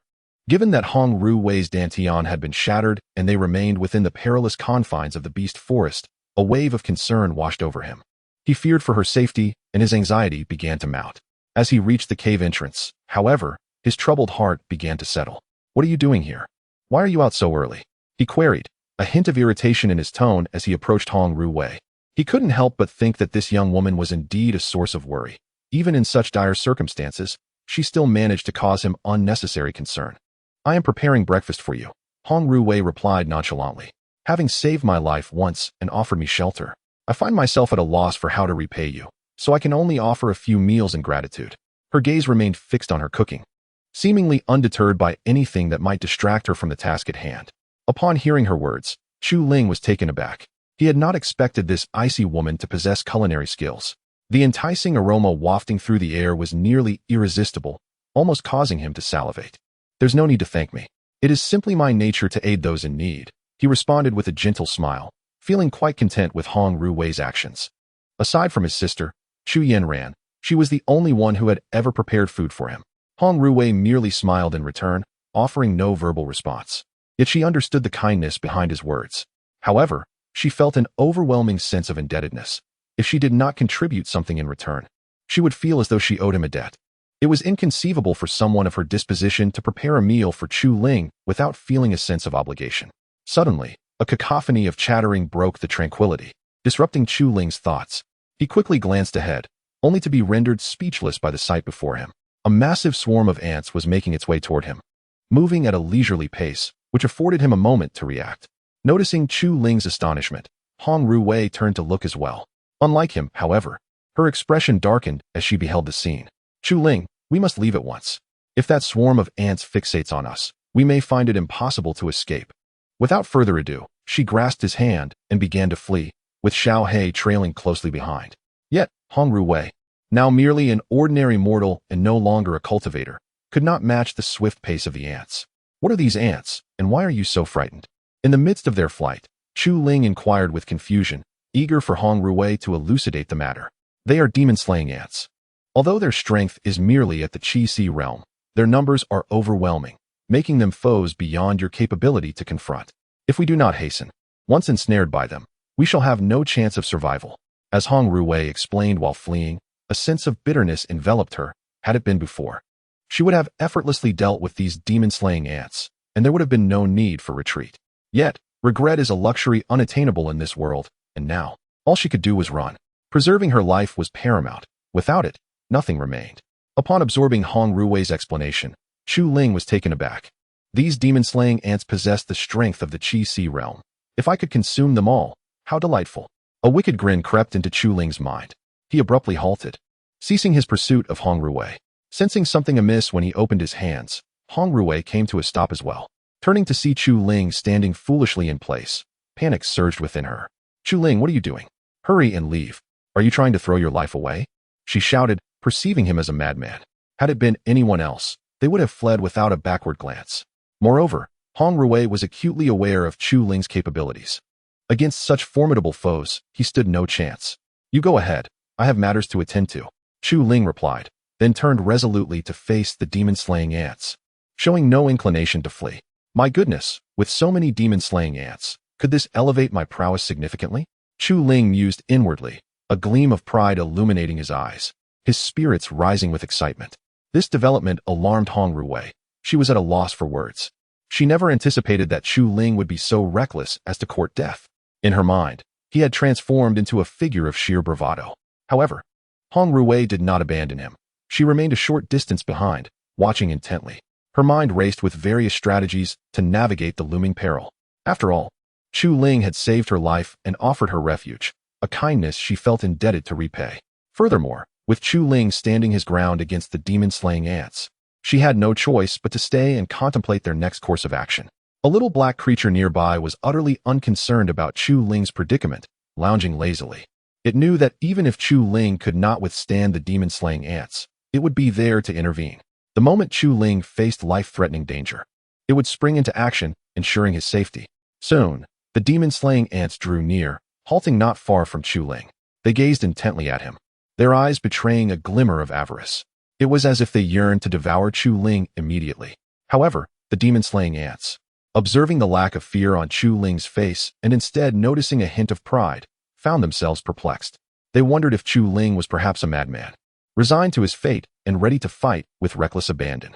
After a while, Chu Ling, undeterred, began to channel the celestial devouring demon technique, preparing to absorb the spiritual energy of these demon-slaying ants into his own being. Once he had successfully activated the technique, He wasted no time and commenced the consumption of the ant's spiritual energy. Chapter 15. The third level of Qi Si. Observing the formidable Chu Ling. Hong Ruwei felt an overwhelming sense of frustration. She had witnessed reckless individuals before, but none were as heedless as Chu Ling, leaving her at a loss on how to curb his perilous impulsiveness. Once Chu Ling had successfully gathered the heavenly devouring demon technique, he began to absorb the spiritual energy emanating from the nearby demon-slaying ants. With a single intake, he effortlessly siphoned off all their spiritual energy. This energy surged into Chu Ling, transforming into boundless experience. Ha ha ha! I've struck gold. I've truly struck gold this time. Chu Ling exclaimed inwardly, his face alight with exhilaration, confident that this influx of energy would elevate him several tiers. After approximately 10 minutes, he had completely absorbed the spiritual essence of the demon-slaying ants, leaving them as soulless husks, vulnerable to his whims. Fortunately, these ants were at the Qi Si realm. Otherwise, Chu Ling would have been unable to absorb their energy at all. Upon finishing the absorption, Chu Ling abruptly opened his eyes, a slight smirk gracing his lips. An impressive aura enveloped him, imbuing the air around him with a palpable intensity. Hong Ruwei gazed in astonishment at Chu Ling's silhouette, her eyes widening in disbelief. This is incredible. He has actually broken through to the third level of Qi Si, she uttered in disbelief, feeling as though she were caught in a dream. Yet, the reality of the situation was undeniable, prompting her to shake her head vigorously. Preferring to believe she had misjudged the scene rather than accept that Chu Ling had leapt from the first to the third level of Qi Si so effortlessly. Having previously trained herself, Hong Ruwei understood the arduous nature of such advancements. Witnessing Chu Ling's breakthrough, seemingly as simple as drinking water, left her feeling as if she had lived a dog's life, even lesser than a mere beast. For a moment, she found herself at a loss for words, utterly stunned by Chu Ling's feats. Soon after, upon realizing that the demon-slaying ants had become mere shells devoid of energy, Chu Ling wasted no time. He swiftly dispatched them, striking down one ant at a time. In no time, over 100 demon-slaying ants had met their demise at his hands. However, the experience yielded from these ants was disappointingly scant, prompting Chu Ling to sigh. Being at the third level of Qi Si is still somewhat inadequate. Yet, he quickly reconciled this thought. Any experience is better than none, and even the smallest of ants provide sustenance. After dealing with the ants, Chu Ling turned and approached Hong Ruwei. Are you uninjured? He inquired with genuine concern, as he had been engrossed in battle and had no opportunity to check on her well-being. Otherwise, he would not have wasted words on pleasantries. And no, I'm unhurt. Hong Ruwei stammered in response, her thoughts swirling as she realized the drastic shift in Chu Ling's demeanor. The realization that she had been the fool all along weighed heavily on her heart, leaving her with a bittersweet sense of irony. Seeing that Hong Ruwei was unharmed, Chu Ling refrained from further inquiries and led her and Xiao He back, choosing not to continue fleeing. Upon reaching the cave entrance, Hong Ruwei hurried inside, seeking to regain her composure. Perhaps she would never be able to forget the recent events. They were simply too overwhelming. Observing Hong Ruwei's retreating figure, Chu Ling felt perplexed but remained silent, opting to sit down and enjoy the roasted meat. To his surprise, Hong Ruwei's culinary skills were commendable, prompting Chu Ling to indulge without a hint of waste. During the meal, he made sure to toss a morsel to Xiao He, his cherished companion, showing a modicum of care. As time passed, noon approached, and the sun cast its fervent rays upon the earth, leaving Chu Ling feeling uncomfortably warm. He contemplated shedding his clothing, but ultimately restrained himself, mindful of the presence of a lady. Hong Ruwei, feeling the sweltering heat within the cave, emerged and settled beside Chu Ling. However, she remained enveloped in shock, uttering not a single word, occasionally glancing at him. Why do you keep staring at me? Do I have something on my face? Chu Ling finally broke the silence, curious about the sudden transformation he perceived in Hong Ruwei. He hoped she would elucidate her behavior. And nothing, she quickly replied, reluctant to voice her inner turmoil, fearing it might provoke unwarranted thoughts in Chu Ling. He found himself at a loss for words. He had anticipated a more forthright response from her, yet her reticence left him speechless. Could you do me a favor? Just as Chu Ling lamented in silence, Hong Ruwei took a deep breath and asked. Initially hesitant to speak, she felt compelled to voice her request given the circumstances, hoping Chu Ling would not refuse, as such a denial would surely wound her heart. What favor? Chu Ling queried, gazing at Hong Ruwei with curiosity, eager to understand the nature of her request. If it were within his capability, he would undoubtedly assist her. Yet, if it were beyond his reach, he would have no choice but to decline, hoping she would not harbor resentment. I need you to accompany me to Huanglong Academy for a semester as my teacher, to help instruct the students. After speaking, Hong Ruwei bashfully lowered her gaze, unable to meet Chu Ling's eyes. Had she not witnessed Chu Ling's prowess earlier, she would never have dared to ask. Now that he had reached the third level of the Qi realm, he was more than qualified to take on the role of her substitute. Is that truly appropriate? I am utterly at a loss regarding what to do. Is this not a disservice to the students? Chu Ling awkwardly scratched his head. To speak candidly, Chu Ling had never taken on the role of a teacher and was entirely uncertain about how to fulfill such a position. Consequently, he wished to decline Hong Ruwei's request. Furthermore, Chu Ling had ventured into the Warcraft forest solely to enhance his own abilities, harboring no interest in anything else, particularly the prospect of teaching, which he found utterly uninspiring. In that moment, Hong Ruwei became quite anxious. She had never anticipated that Chu Ling would refuse so decisively, leaving her no time to process his response. For a time, Hong Ruwei was at a loss for words, her heart racing with concern. Chapter 16. Huanglong Academy. Despite having heard of the illustrious reputation of Huanglong Academy, Chu Ling found it utterly unappealing. Furthermore, he was preoccupied with preparing for the upcoming Tianjiao competition in Zhou, leaving him no time to entertain such an opportunity. Consequently, he felt compelled to decline Hong Ruwei's request. Can't you help me? I can repay you, whatever you desire. If it is within my means, I shall provide. Hong Ruwei implored, bewildered by Chu Ling's unwavering refusal. She believed this was a significant opportunity for him, a chance to enhance his prowess. After all, the academy was home to numerous experts, and she could intercede on his behalf to secure his advancement. This way, she could fulfill her obligation to Chu Ling without hindering her own responsibilities. It seemed a win-win situation, yet she was taken aback by his resolute rejection. I appreciate your kindness, but I truly have matters to attend to and cannot serve as a teacher at Huanglong Academy for an entire semester. Chu Ling replied with a sense of resignation, fully aware of Hong Ruwei's intentions. However, he understood that time was not on his side, and thus he had no choice but to refuse, hoping that she might comprehend his predicament. What could possibly be more important than teaching at Huanglong Academy? Hong Ruwei retorted imperiously. If Chu Ling could not provide a valid reason, she vowed to persistently pursue him until he acquiesced. In response, Chu Ling disclosed his situation to Hong Ruwei, as it was not a secret and thus posed no issue in sharing. After hearing his explanation, Hong Ruwei began to grasp his perspective. Is it possible you are unaware that the Tianjiao competition in Zhou will not commence for another year? If you go now, it would be futile. She calculated, her gaze fixed intently on him, perceiving him as rather naive for not knowing this crucial detail. Had she not witnessed his capabilities firsthand, she might have dismissed him entirely. What? The Tianjiao competition is a year away? Chu Ling's eyes widened in disbelief as he stared at Hong Ruwei, feeling as if a bomb had detonated in his mind. He was at a loss for words. He had anticipated that the competition would occur within a month or two. Who could have guessed it was still a year off? Chu Ling's heart sank at the realization. Had he known, he would have refrained from venturing into the monster forest so soon and would have sought to bolster his strength elsewhere. You can't be finding this out now, can you? Hong Ruwei asked, her gaze piercing through him. Chu Ling nodded, indicating that this was indeed the first time he had learned of it. Fortunately, Hong Ruwei informed Chu Ling, otherwise, not long after, Chu Ling would undoubtedly have gone to the heavenly domain to participate in the Young Heroes competition. Upon realizing this, Hong Ruwei sighed, but soon began to feel a profound sense of relief. As long as Chu Ling remained untroubled, would it not be beneficial for her? With this thought, a wave of joy surged within Hong Ruwei, nearly prompting her to exclaim aloud.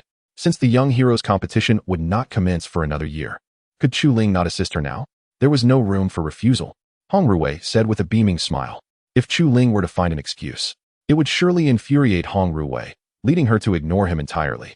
Upon hearing Hong Ruwei's words, Chu Ling fell into deep contemplation, pondering whether he should indeed lend his assistance. To speak candidly, he was quite eager to explore the illustrious Huanglong Academy and gather the necessary information.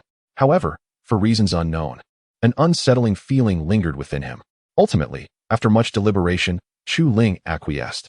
For growth and strength could be achieved anywhere. It was merely a change of venue. He perceived no significant issue with this arrangement. Moreover, he reassured himself that his sister, Chu Yanran, would be safe at home. Otherwise, he would never have considered attending Huanglong Academy.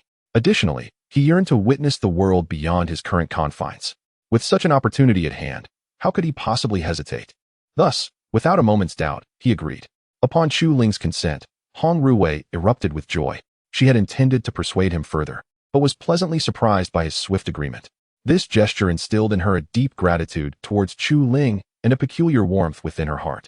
Subsequently, she merrily ventured into the cave to rest, leaving Chu Ling alone at the entrance. Gazing at the distant sky, Chu Ling shook his head in resignation, his thoughts wandering to what Huanglong Academy might truly be like. After a while, he resolved not to dwell on it any longer and followed Hong Ruwei into the cave to rest, knowing she would soon take him away. There would be no opportunity to continue hunting ferocious beasts, so Chu Ling discreetly allowed himself a moment of leisure. Thus, only the little black creature remained at the cave's entrance, standing guard for Chu Ling and Hong Ruwei. Oh, how unfortunate is my fate. The little black creature sighed. Originally, such duties were meant for servants. Who would have imagined that it would eventually fall upon him? This realization left him disheartened, yet he felt powerless to resist. He could only accept this arrangement, hoping that Chu Ling might encounter a magical beast, thus freeing him from his watchful post. If that were to happen, he could join Chu Ling inside the cave and enjoy a well-deserved rest. Just as the little black creature lamented, he suddenly heard rustling in the nearby bushes, causing his demeanor to darken. Upon meticulous investigation, the astute little black discerned the presence of several shadowy assassins clad in black. Realizing their nefarious intentions, he muttered in disbelief. How dare they disrupt me at this moment? I am eager to uncover the identity of this audacious individual who dares to bring misfortune upon me. After this soliloquy, little black vanished from the cave's entrance in the blink of an eye, eluding the gaze of the bewildered assassins. The assassins, taken aback, found themselves momentarily stunned, utterly unaware of the whereabouts of the large yellow dog that had just been before them. One of the scarred-faced assassins turned to his companion and inquired, "Do you have any idea where that large yellow dog has gone?" I could not fathom how it escaped. He was consumed with curiosity about the dog's sudden disappearance, for it had managed to elude the aura of the Qi realm, an act that was nothing short of astonishing. Chapter 17. The emergence of the black dog. Upon hearing the words of the scarred-faced man, the elder in black shook his head, his brow furrowed in confusion. He was equally perplexed about the whereabouts of the large yellow dog that had just vanished. What astonished him most was the astonishing speed of that dog, something he had never anticipated. As he stood in a daze, an enigmatic figure appeared silently behind him, glaring furiously at the black-clad assassins before him. How peculiar to find a rat hiding here. After a brief moment, the little black dog spoke, his tone laced with hostility. The black-clad assassins quickly turned to see that the large yellow dog, which had been lying at the cave entrance, was now behind them. Shocked and incredulous, they stared at the dog in disbelief. How did you appear here? Weren't you just at the entrance?" The scarred-faced man exclaimed, his eyes wide with astonishment. He could not comprehend how the yellow dog had maneuvered behind them without detection. More importantly, the realization that he had failed to notice this dog left him feeling as though he were the true target, not the other way around. "You intrude upon my tranquility. Why shouldn't I be here?" The little black dog retorted disdainfully. "Now, reveal your purpose for hiding here, or I shall let you experience the depths of hell." With a sneer, he regarded the black-clad assassins with contempt. Had it not been for his desire for information, he would have wasted no time engaging in idle conversation, opting instead to dispatch them swiftly. At these words, the assassins felt a wave of unease wash over them. They quickly realized that this yellow dog had undoubtedly reached the level of a second-tier demon beast. Against such formidable strength, they were utterly powerless. "What manner of demon beast are you? And why do you impede our path to wealth? You have awakened your intelligence. Do you not comprehend that our power is beyond your reckoning?" The elder in black, regaining his composure, asked in a low voice, his mind racing with questions. Despite being unable to confront the yellow dog alone, he felt reassured by the presence of his dozen or so companions. "I shall repeat myself. Answer my query promptly, or do not blame me for being ungracious." At this moment, the little black dog began to lose his patience, exuding the aura of the White Wolf King. In the past, he would never have bothered to converse with such insignificant creatures, but now, numerous considerations held him back from unleashing his wrath. However, the black-clad assassins disregarded his words entirely, drawing their weapons as they prepared to capture the little black dog. Upon witnessing this scene, the dark figure instantly comprehended the gravity of the situation and realized that no information could be extracted from their lips. Consequently, he began to unleash a formidable assault. Before the cloaked assassins could react, he swiftly dispatched them with astonishing speed, his sharp claws slicing through their throats one by one, eliminating them in mere seconds. Only the leader of the assassins remained, staring blankly at the unfolding chaos. As the leader regained his senses, he found himself surrounded by the lifeless bodies of his comrades, their vitality extinguished.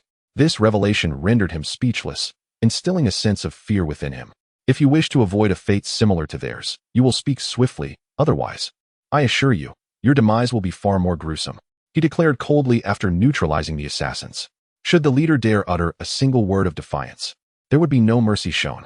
In that moment, the leader desperately wished to refuse this task. He had initially believed it to be a simple undertaking, one he could accomplish with ease. Yet, who could have foreseen the presence of such a formidable opponent? Humph, the Divine Head Pavilion will not let you go unpunished.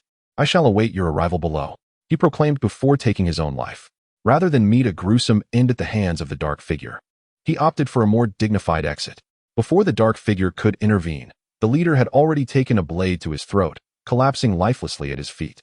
Observing the body, the dark figure furrowed his brow, contemplating the leader's final words. So, the Divine Head Pavilion has become involved. This complicates matters significantly. There may be substantial risks of exposure. After a heavy sigh, he returned to his previous position, resuming his watch. However, sleep eluded him. As he pondered the implications of the leader's statements, he was well aware of the Divine Head Pavilion and understood the complications that lay ahead. The critical issue at hand was how to resolve these troubles. As these thoughts swirled in his mind, he felt a headache coming on.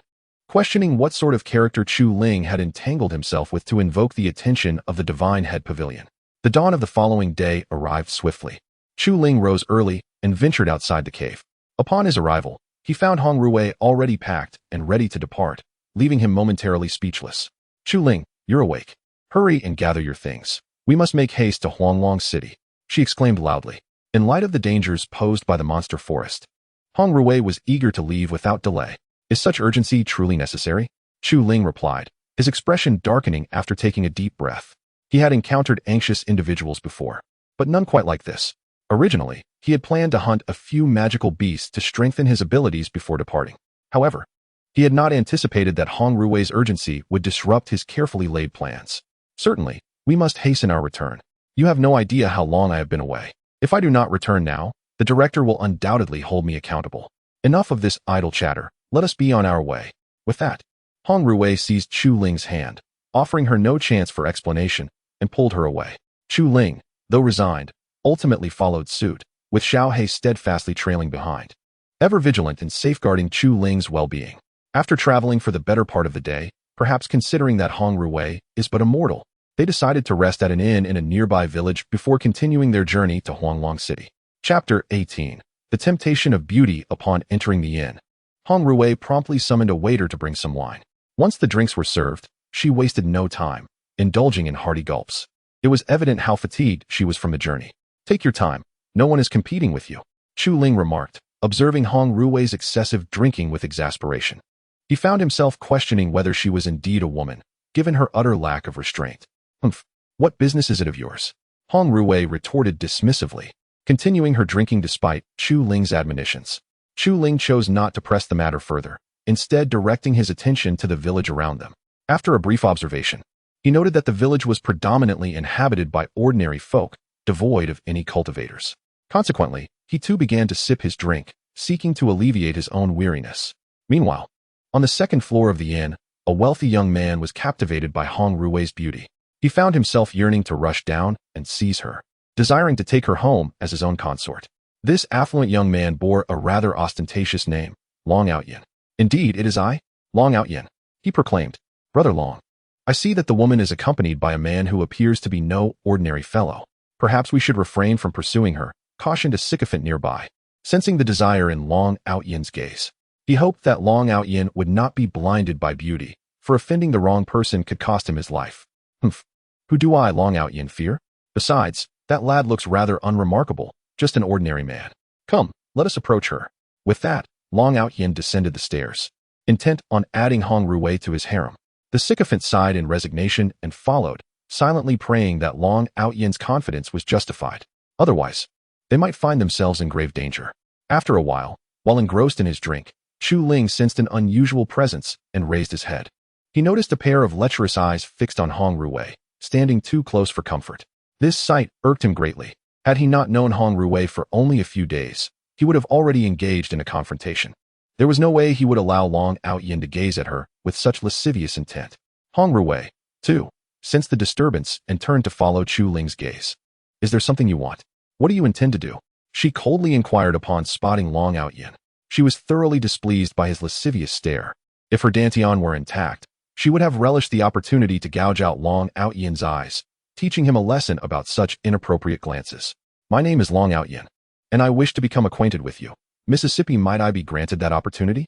Long Outyin smiled charmingly. Plans have already commenced on how to ensnare Hong Ruwei. If successful, one would be able to indulge in the care and enjoyment of her company. The mere thought of this nearly caused Long Outyin to salivate. Yet he ultimately restrained himself. It was imperative that Hong Ruwei perceived no hint of his intentions. Only then could he truly capture her heart. Upon hearing Long Outyin's remarks, Hong Ruwei instantly grasped his ulterior motives and felt no affection for him, only a profound aversion. Consequently, she cast a desperate glance towards Chu Ling, hoping for his assistance. Hong Ruwei was acutely aware that if things continued in this manner, escaping Long Outyin's clutches would be exceedingly difficult. Recognizing the plea in her eyes, Chu Ling comprehended the situation. Step away from her. If you do not comply, do not blame me for my lack of courtesy. Chu Ling spoke to Long Outyin in a low voice, his aura radiating an intimidating presence intended to frighten him off. Moreover, Chu Ling had no desire to engage with an ordinary adversary or to bully the weak. Thus, he employed this method to deter Long Outyin. However, faced with Chu Ling's formidable aura, Long Outyin was momentarily taken aback before his demeanor darkened. He had not anticipated that Chu Ling was a cultivator. Oh, how impressive you are. Do you have any idea who my father is? If I were to reveal his name, I wonder if you would still dare to act so arrogantly. In the face of Chu Ling's overwhelming presence, Long Outyin not only felt no fear, but became even more audacious. Chu Ling furrowed his brow, feeling a surge of displeasure. He harbored no fondness for such an arrogant and overbearing mortal. Just as Long Outyin was about to speak again, he was abruptly sent flying by Chu Ling's punch. The lackeys nearby were left in a state of confusion. Upon regaining their senses, they hurriedly carried the unconscious Long Outyin away, eager to escape, fearing that Chu Ling might slay him out of displeasure. Chu Ling, however, chose not to pursue, instead sitting quietly in his chair. He did not regard such a mortal as worthy of his concern. Why did you not eliminate him just now? Allowing him to leave poses a hidden danger. Hong Ruwei expressed her worries. Chu Ling's actions left her at a loss for words. If Long Outyin possessed any formidable connections, his leniency might invite retribution in the future. With this thought, Hong Ruwei grew anxious, pondering their next course of action. He is merely an unrefined mortal. It is unlikely that he would unleash a massacre. Chu Ling contemplated aloud. He did not wish to resort to extreme measures against an untrained mortal, as doing so would render him no different from the villains he despised. Therefore, he chose to spare Long Outyin, hoping he would refrain from troubling him and his companions in the future. Otherwise, next time Chu Ling will not let this dragon Aotion off so easily. He will undoubtedly seek to eliminate him. Observing Chu Ling's nonchalant demeanor, Hong Ruwei found herself at a loss for words, fervently hoping that the situation was not as dire as she feared. Otherwise, something truly unfortunate might transpire, and she silently prayed for their safety. Shortly thereafter, after Chu Ling and Hong Ruwei had rested, they resumed their journey to Huanglong City, striving to arrive before nightfall. Due to the recent conflict, the two shared little conversation along the way. It was evident that Hong Ruwei remained troubled by the events that had just unfolded. Chapter 19. The city of Huanglong as dusk gradually descended. Chu Ling and Hong Ruwei successfully arrived at the foot of Huanglong City. Throughout their journey, they were remarkably fortunate, encountering little danger. Huanglong City is truly magnificent, Chu Ling exclaimed, gazing in awe at the sprawling city before him. This was his first visit to Huanglong City, and his emotions were beyond words. However, as Chu Ling approached the entrance, he was abruptly halted by a guard. Frustration surged within him, but recalling that he was in someone else's territory, he managed to regain his composure. "Why are you stopping me?" he inquired, eager to understand the guard's unreasonable obstruction. Seeing the commotion, Hong Ruwei hurried over and retrieved 2 spirit stones from her pocket, handing them to the guard. Only after receiving the stones did the guard permit Chu Ling and Hong Ruwei to pass. "Come with me," she said, pulling Chu Ling forward without further delay, while Little Black quickly followed suit. Once they reached the bustling street, Hong Ruwei let out a quiet sigh of relief. What just happened? Chu Ling could not contain his curiosity, eager to unravel the mystery behind the incident. "You truly must have come straight from the mountains, not even knowing this," Hong Ruwei remarked with a smirk. She was taken aback by Chu Ling's ignorance of such a simple rule. Her comment left him perplexed, igniting a desire for her to elucidate the matter further. Noticing Chu Ling's bewildered expression, Hong Ruwei promptly began to explain. In the Zhou domain, it is customary for practitioners to present a spirit stone as a deposit upon entering a city. Failure to do so results in denial of entry. Violating this rule is seen as a blatant disregard for the city, with consequences that are quite severe. Upon hearing her explanation, Chu Ling experienced a sudden revelation. So that is the reason, he thought, realizing the existence of such regulations had eluded him. Thank you for clarifying so much. He expressed his gratitude, relieved that he had not remained in ignorance, which could have led to a serious confrontation with the guard. Chu Ling recognized that the outside world was filled with knowledge he had yet to grasp. Determined to explore further, he resolved not to be a frog in a well. Now, enough chatter. You should find a place to rest. I have some matters to attend to at Huanglong Academy, and I will take you inside later. Hong Ruwei declared, as a thought crossed her mind. Initially, I intended to bring Chu Ling along, but fearing suspicion from onlookers, I decided against it. Instead, I resolved to allow Chu Ling to leisurely explore the wonders of this Huanglong city. All right, you may go, Chu Ling replied without hesitation. Her mind set on discovering the delights and intriguing sights within the city. Consequently, she and Hong Ruwei parted ways, each venturing in different directions. As Chu Ling strolled along the bustling streets, her curiosity was piqued by the myriad of sights before her, items she had never encountered before.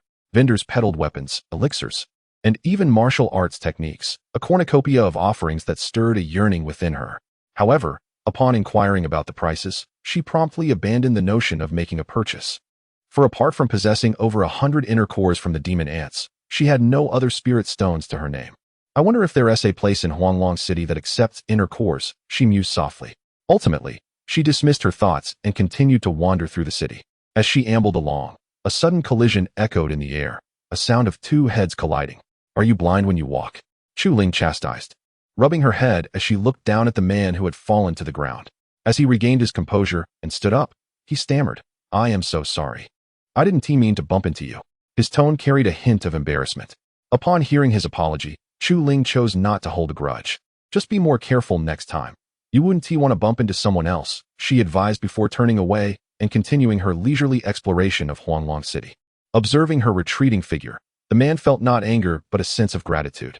He reflected that had this been in the past, colliding with a practitioner would have likely resulted in severe repercussions. Now, he harbored a newfound appreciation for Chu Ling, wishing he could follow her.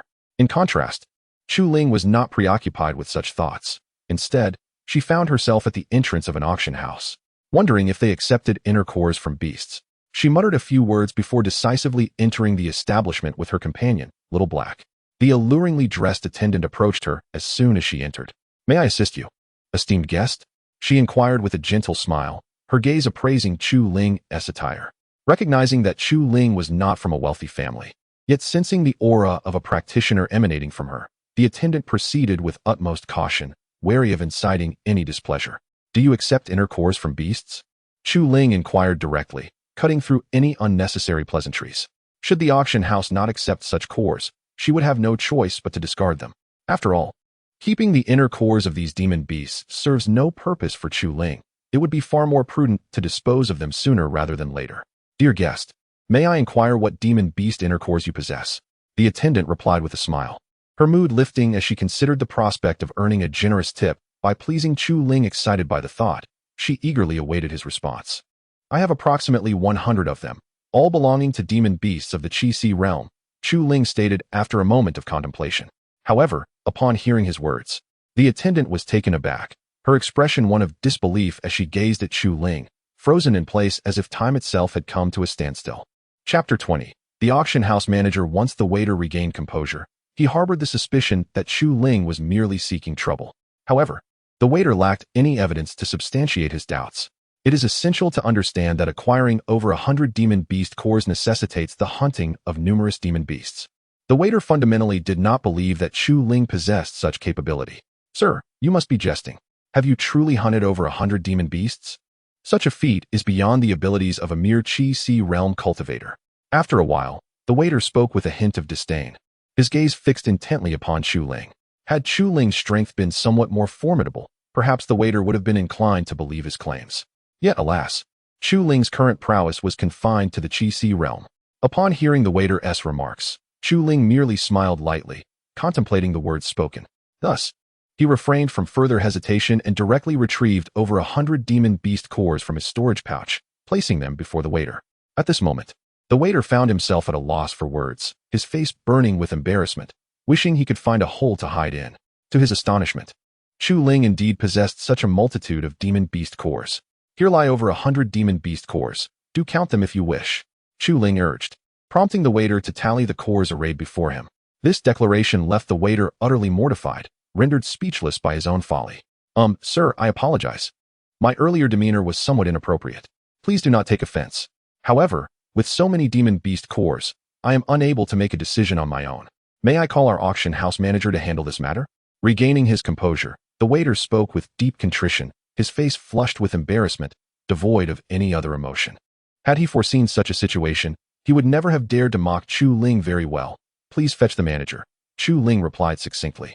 Without further ado, he carefully stored the demon beast cores and settled into a designated spot, patiently awaiting the waiter to summon the auction house manager. Seeing this, the waiter dared not linger any longer and promptly made his way into the auction house, refraining from further conversation with Chu Ling.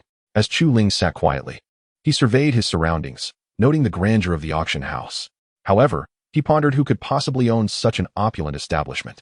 It would be ideal to make an acquaintance with the proprietor. After all, a friend in need is a friend indeed. Time trickled by slowly, and Chu Ling waited for approximately 10 minutes. Just as his patience began to wane, a somewhat portly middle-aged man appeared at the entrance, accompanied by the same waiter from before. Without uttering a word, the middle-aged man hastily approached Chu Ling. Greetings. I am Bao Defa, the manager of this auction house. I have been informed by my subordinate that you possess over 100 demon beast cores. Is that true? Without a word, Bao Defa began his self-introduction, his eyes sparkling with intense enthusiasm. His mood was palpably elevated, as if he were anticipating something significant. Under ordinary circumstances, Bao Defa would never behave in such a manner. Upon hearing the waiter's words, he had rushed over without delay. He realized that the individual seated before him, Chu Ling, was undoubtedly a major client, and it was imperative to foster a good rapport. Indeed, I possess over 100 demon beast inner cores. Just take a look at their worth. With that, Chu Ling retrieved the inner cores from his storage pouch and placed them before Bao Defa.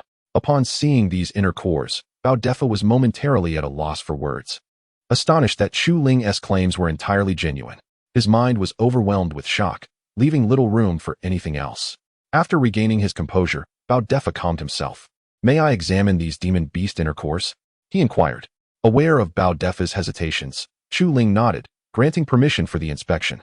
Furthermore, with Chu Ling by his side, there was no fear of any deceitful tactics, allowing Bao Defa to proceed with his examination.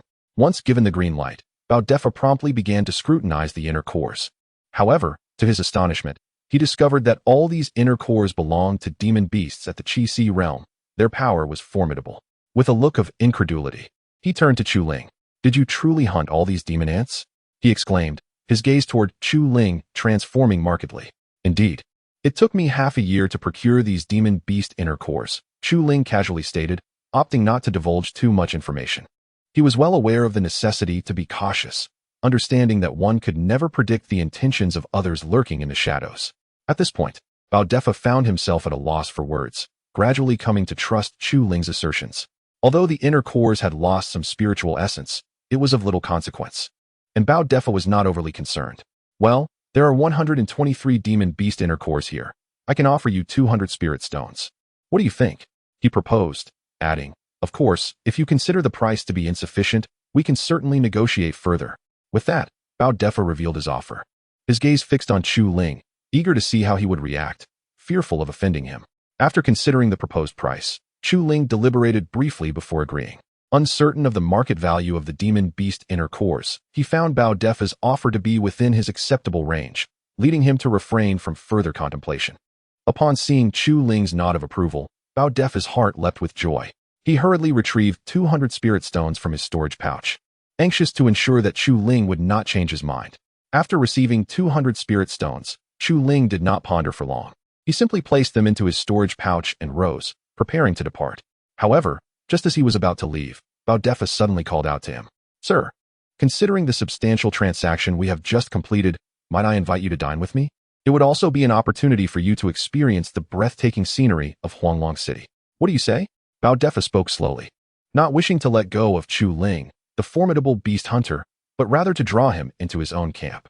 In this way, Bao Defa mused, the auction house would be inundated with an endless supply of beast core essences. With this thought, his resolve solidified. He was determined to bring Chu Ling into his auction house. Chapter 21. The three major factions of Huanglong City. Upon hearing the words of Bao Defa, Chu Ling halted his steps and turned to face him. He never anticipated that Bao Defa would extend such an invitation, a notion that took him completely by surprise. Was this truly appropriate? After a moment of contemplation, Chu Ling spoke up, aware that this was merely their first encounter and that such familiarity was unwarranted. Moreover, Bao Defa's actions only heightened Chu Ling's suspicions, leading him to wonder whether there were ulterior motives at play. A slight wariness crept into his mind, fearing that Bao Defa might covet his spirit stones. One meeting is but a stranger. Two make acquaintances, Mr. Chu. Besides, we are within Huanglong City, and I assure you, I pose no threat, Bao Defa remarked with a gentle smile. Understanding Chu Ling's hesitations, he refrained from elaborating further and provided a brief explanation. Faced with Bao Defa's invitation, Chu Ling fell into deep thought, contemplating whether to accept. Yet, considering his unfamiliarity with Huanglong City and the absence of alternative destinations, he ultimately nodded in agreement, trusting that Bao Defa would not harbor any inappropriate intentions toward him. Upon receiving Chu Ling's affirmative response, Bao Defa felt an immediate surge of elation and instructed the waiter before leading Chu Ling outside, eager to explore Huanglong City together. Once they exited the auction house, Chu Ling walked alongside Bao Defa in the bustling streets. With a bit of money in his pocket, he felt a newfound confidence, no longer as humble as before. Master Bao, which places in Huanglong City are particularly entertaining? Chu Ling inquired, realizing that aimlessly wandering was not a viable option. He desired to discover the city's unique features, as he knew he would be residing there for an extended period. The most renowned establishment in Huanglong City is the Fengyue Pavilion, though it only opens its doors at night. Currently, it remains closed, Bao Defa explained in response to Chu Ling's question. What exactly is the Fengyue Pavilion? Chu Ling asked. Perplexed, he was taken aback that such a vast city had only one notable attraction, which diminished his expectations significantly. He had initially believed Huanglong City would surpass the small town he previously inhabited, yet he found himself disappointed, leaving him somewhat distressed and at a loss for words. Well, this is something I cannot clarify at the moment. You will naturally understand once night falls, Mr. Chu, Bao Defa replied, scratching his head awkwardly, unsure of how to articulate his thoughts. Thus, Chu Ling waited until evening to delve into the past. It is evident that Bao Defa is a person who enjoys shrouding himself in mystery. Otherwise, he would not have piqued Chu Ling's curiosity so effectively. Subsequently, Chu Ling accompanied Bao Defa to a tavern, where they settled down, ordered a few small dishes, and began to eat leisurely while quietly awaiting the opening of the Fengyue Pavilion. However, it seemed that Chu Ling had already made some conjectures, though he dared not confirm them in his heart. Master Bao, could you enlighten me about the specific layout of Huanglong City? This way, I might avoid taking many unnecessary detours in the future. During the meal, Chu Ling inquired about Huanglong City. Upon hearing Chu Ling's words, Bao Defa realized that it was Chu Ling's first visit to Huanglong City. Otherwise, he would not be seeking information from him. In truth, Huanglong City is divided among three major forces, one led by the alchemical city lord, Long Batian, another by the principal of Huanglong Academy, Huang Yuanlong, and the last, which needs no introduction, is the Fengyue Pavilion. However, despite having spent considerable time in Huanglong City, Bao Defa had never encountered the pavilion master, and thus he had scanned information about them. Bao Defa explained to Chu Ling all that he knew to express his sincerity. He understood that even if he did not divulge this information, Chu Ling could easily inquire from others. Therefore, Bao Defa sought to take this opportunity to cultivate a friendship with Chu Ling, as this would alleviate any concerns regarding the beast cores at the auction house. Upon hearing Bao Defa's explanation, Chu Ling was astonished. He had not expected the power of Huanglong City to be so formidable, especially with the presence of experts at the core formation stage. This revelation was entirely unexpected for him. Chu Ling had initially believed that Huanglong City would only host cultivators at the foundation establishment stage. Who could have anticipated such depth? The hidden prowess within Huanglong City truly opened his eyes. With a few sighs of astonishment, Chu Ling shook his head helplessly. He silently vowed to enhance his own strength. Only in this way could he avoid feeling so insignificant. Moreover, he realized that Huanglong City was fraught with peril, the nature of which was beyond his immediate comprehension. Thus, Chu Ling contemplated that in any endeavor, he must proceed with utmost caution. Only by doing so could he survive in a city teeming with formidable beings, thereby avoiding any threats to his life. Currently, encountering a Foundation establishment cultivator might still leave him with a chance to escape, but facing someone at the core formation stage would leave him with no opportunity for flight. Chu Ling was acutely aware of his own limitations and resolved to bide his time, focusing on his development until he could grow stronger. There is no need for you to worry excessively, Mr. Chu Ling. Those eminent figures have no bearing on our lives. So you should simply relax and find peace of mind, Bao Defa casually remarked, observing the flicker of hesitation upon Chu Ling's face. Such sentiments would allow Chu Ling to truly unwind, preventing unnecessary distress.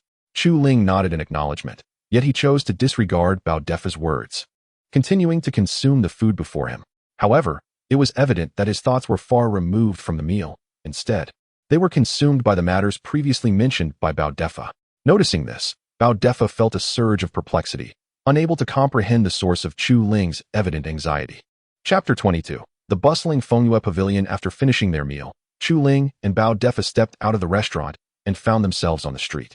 At that moment, Huanglong City was enveloped in the cloak of night. Mr. Chu Ling, the night has fallen.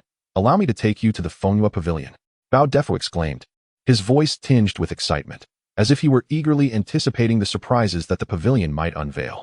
Chu Ling nodded in agreement, and without further thought, he followed in Bao Defa's footsteps towards the Fengyue Pavilion. After approximately half an hour, they arrived near the entrance of the Fengyue Pavilion.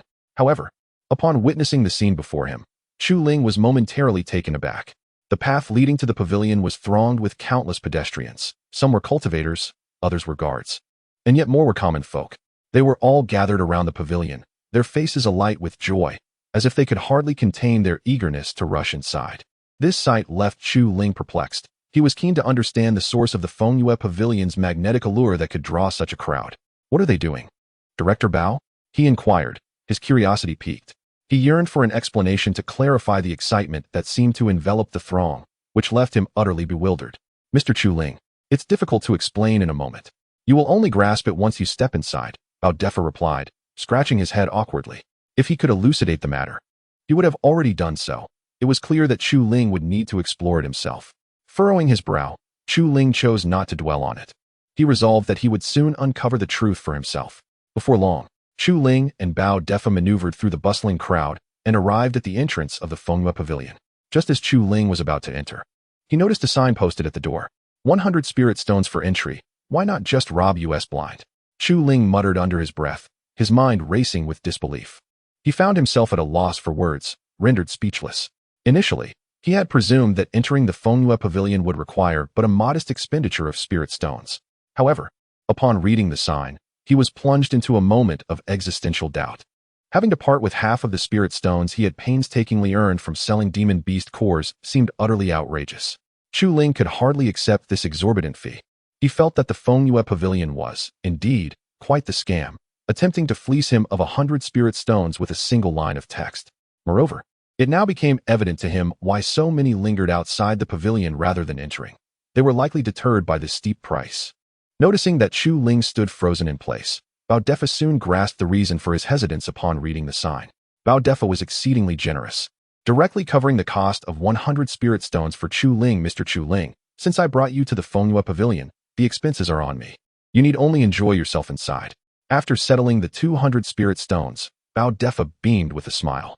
Yet, deep down, he felt a twinge of pain. After all, 200 spirit stones are no trifling matter. Who wouldn't feel a pang in their heart? Regaining his composure, Chu Ling, upon hearing Bao Defa's words, was filled with mixed emotions and immediately recognized that Bao Defa was a man of considerable wealth. It was unlikely that anyone else would be so generous as to assist him with 100 spirit stones. As the saying goes, one should take advantage of a free meal whenever possible. Thus, Chu Ling boldly stepped into the Fengyue Pavilion, eager to discover what warranted such an extravagant price.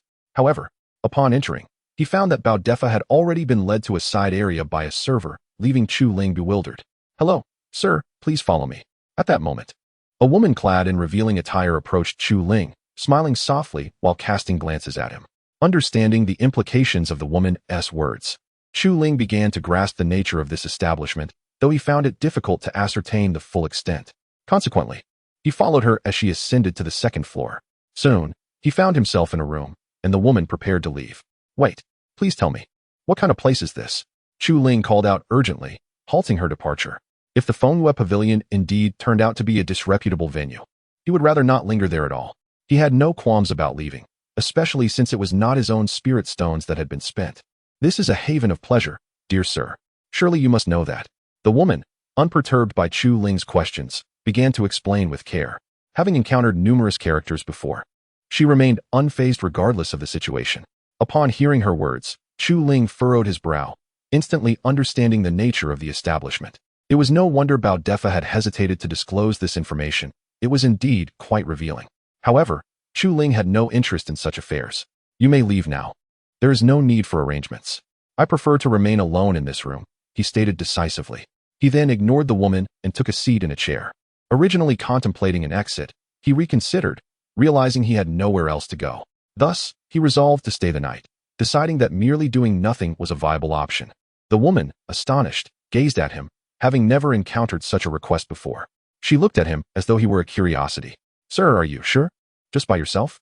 This is the Fengyue Pavilion. The woman initially believed that Chu Ling was jesting, so she inquired once more, seeking to ascertain whether Chu Ling had uttered any further nonsense. Of course, she confirmed that the chatter was excessive. Why could she not simply assist in closing the door?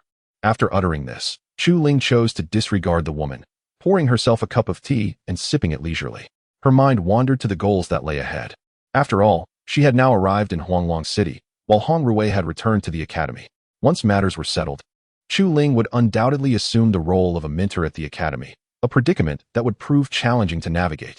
Contemplating this, Chu Ling felt an overwhelming sense of frustration. Chapter 23. After the woman stepped out of the room, she carefully closed the door, still entrapped in the shock of what had just transpired. It was the first time she had ever heard such a request from Chu Ling. Convinced that this matter warranted the attention of the pavilion master, she made her way to the highest level of Fengyue Pavilion, determined to relay the news. Approximately 10 minutes later, she arrived at the uppermost chamber. Kneeling before the gauze curtain, she bowed several times and spoke. Master, today a rather unusual guest has arrived at Fengyue Pavilion. Behind the curtain, the pavilion master, Wu Qianqian, furrowed her brow slightly upon hearing the woman's words. What do you mean by unusual? She inquired.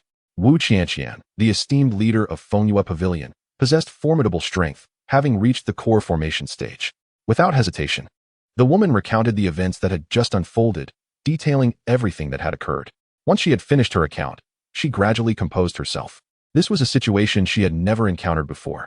Wu Qianqian, on the other hand, was equally astonished, her brows knitting tighter in confusion. Not only was it the woman's first experience with such an occurrence, but it was also Wu Qianqian's first encounter, leaving her perplexed as to how such a man could exist. In that moment, an intense curiosity towards Chu Ling began to blossom within Wu Qianqian. Is everything you have said true? Wu Qianqian asked, regaining her composure. If the events were indeed as the woman described, she would undoubtedly venture forth to investigate, longing to unravel the mystery that lingered in her heart. Conversely, if the account were false, Wu Qianqian would ensure the woman faced severe consequences for deceiving her. Master, I assure you, my words are utterly sincere. I harbor no intention of misleading you. The woman replied, her voice tinged with urgency. Very well. You may return to your duties, Wu Qianqian replied tersely, refraining from further discussion. The woman, trembling with trepidation, exited the highest level of Fengyue Pavilion and descended the stairs. Had it not been for this extraordinary incident, she would never have mustered the courage to approach Wu Qianqian. Facing Wu Qianqian, the woman felt an overwhelming pressure that rendered her breathless.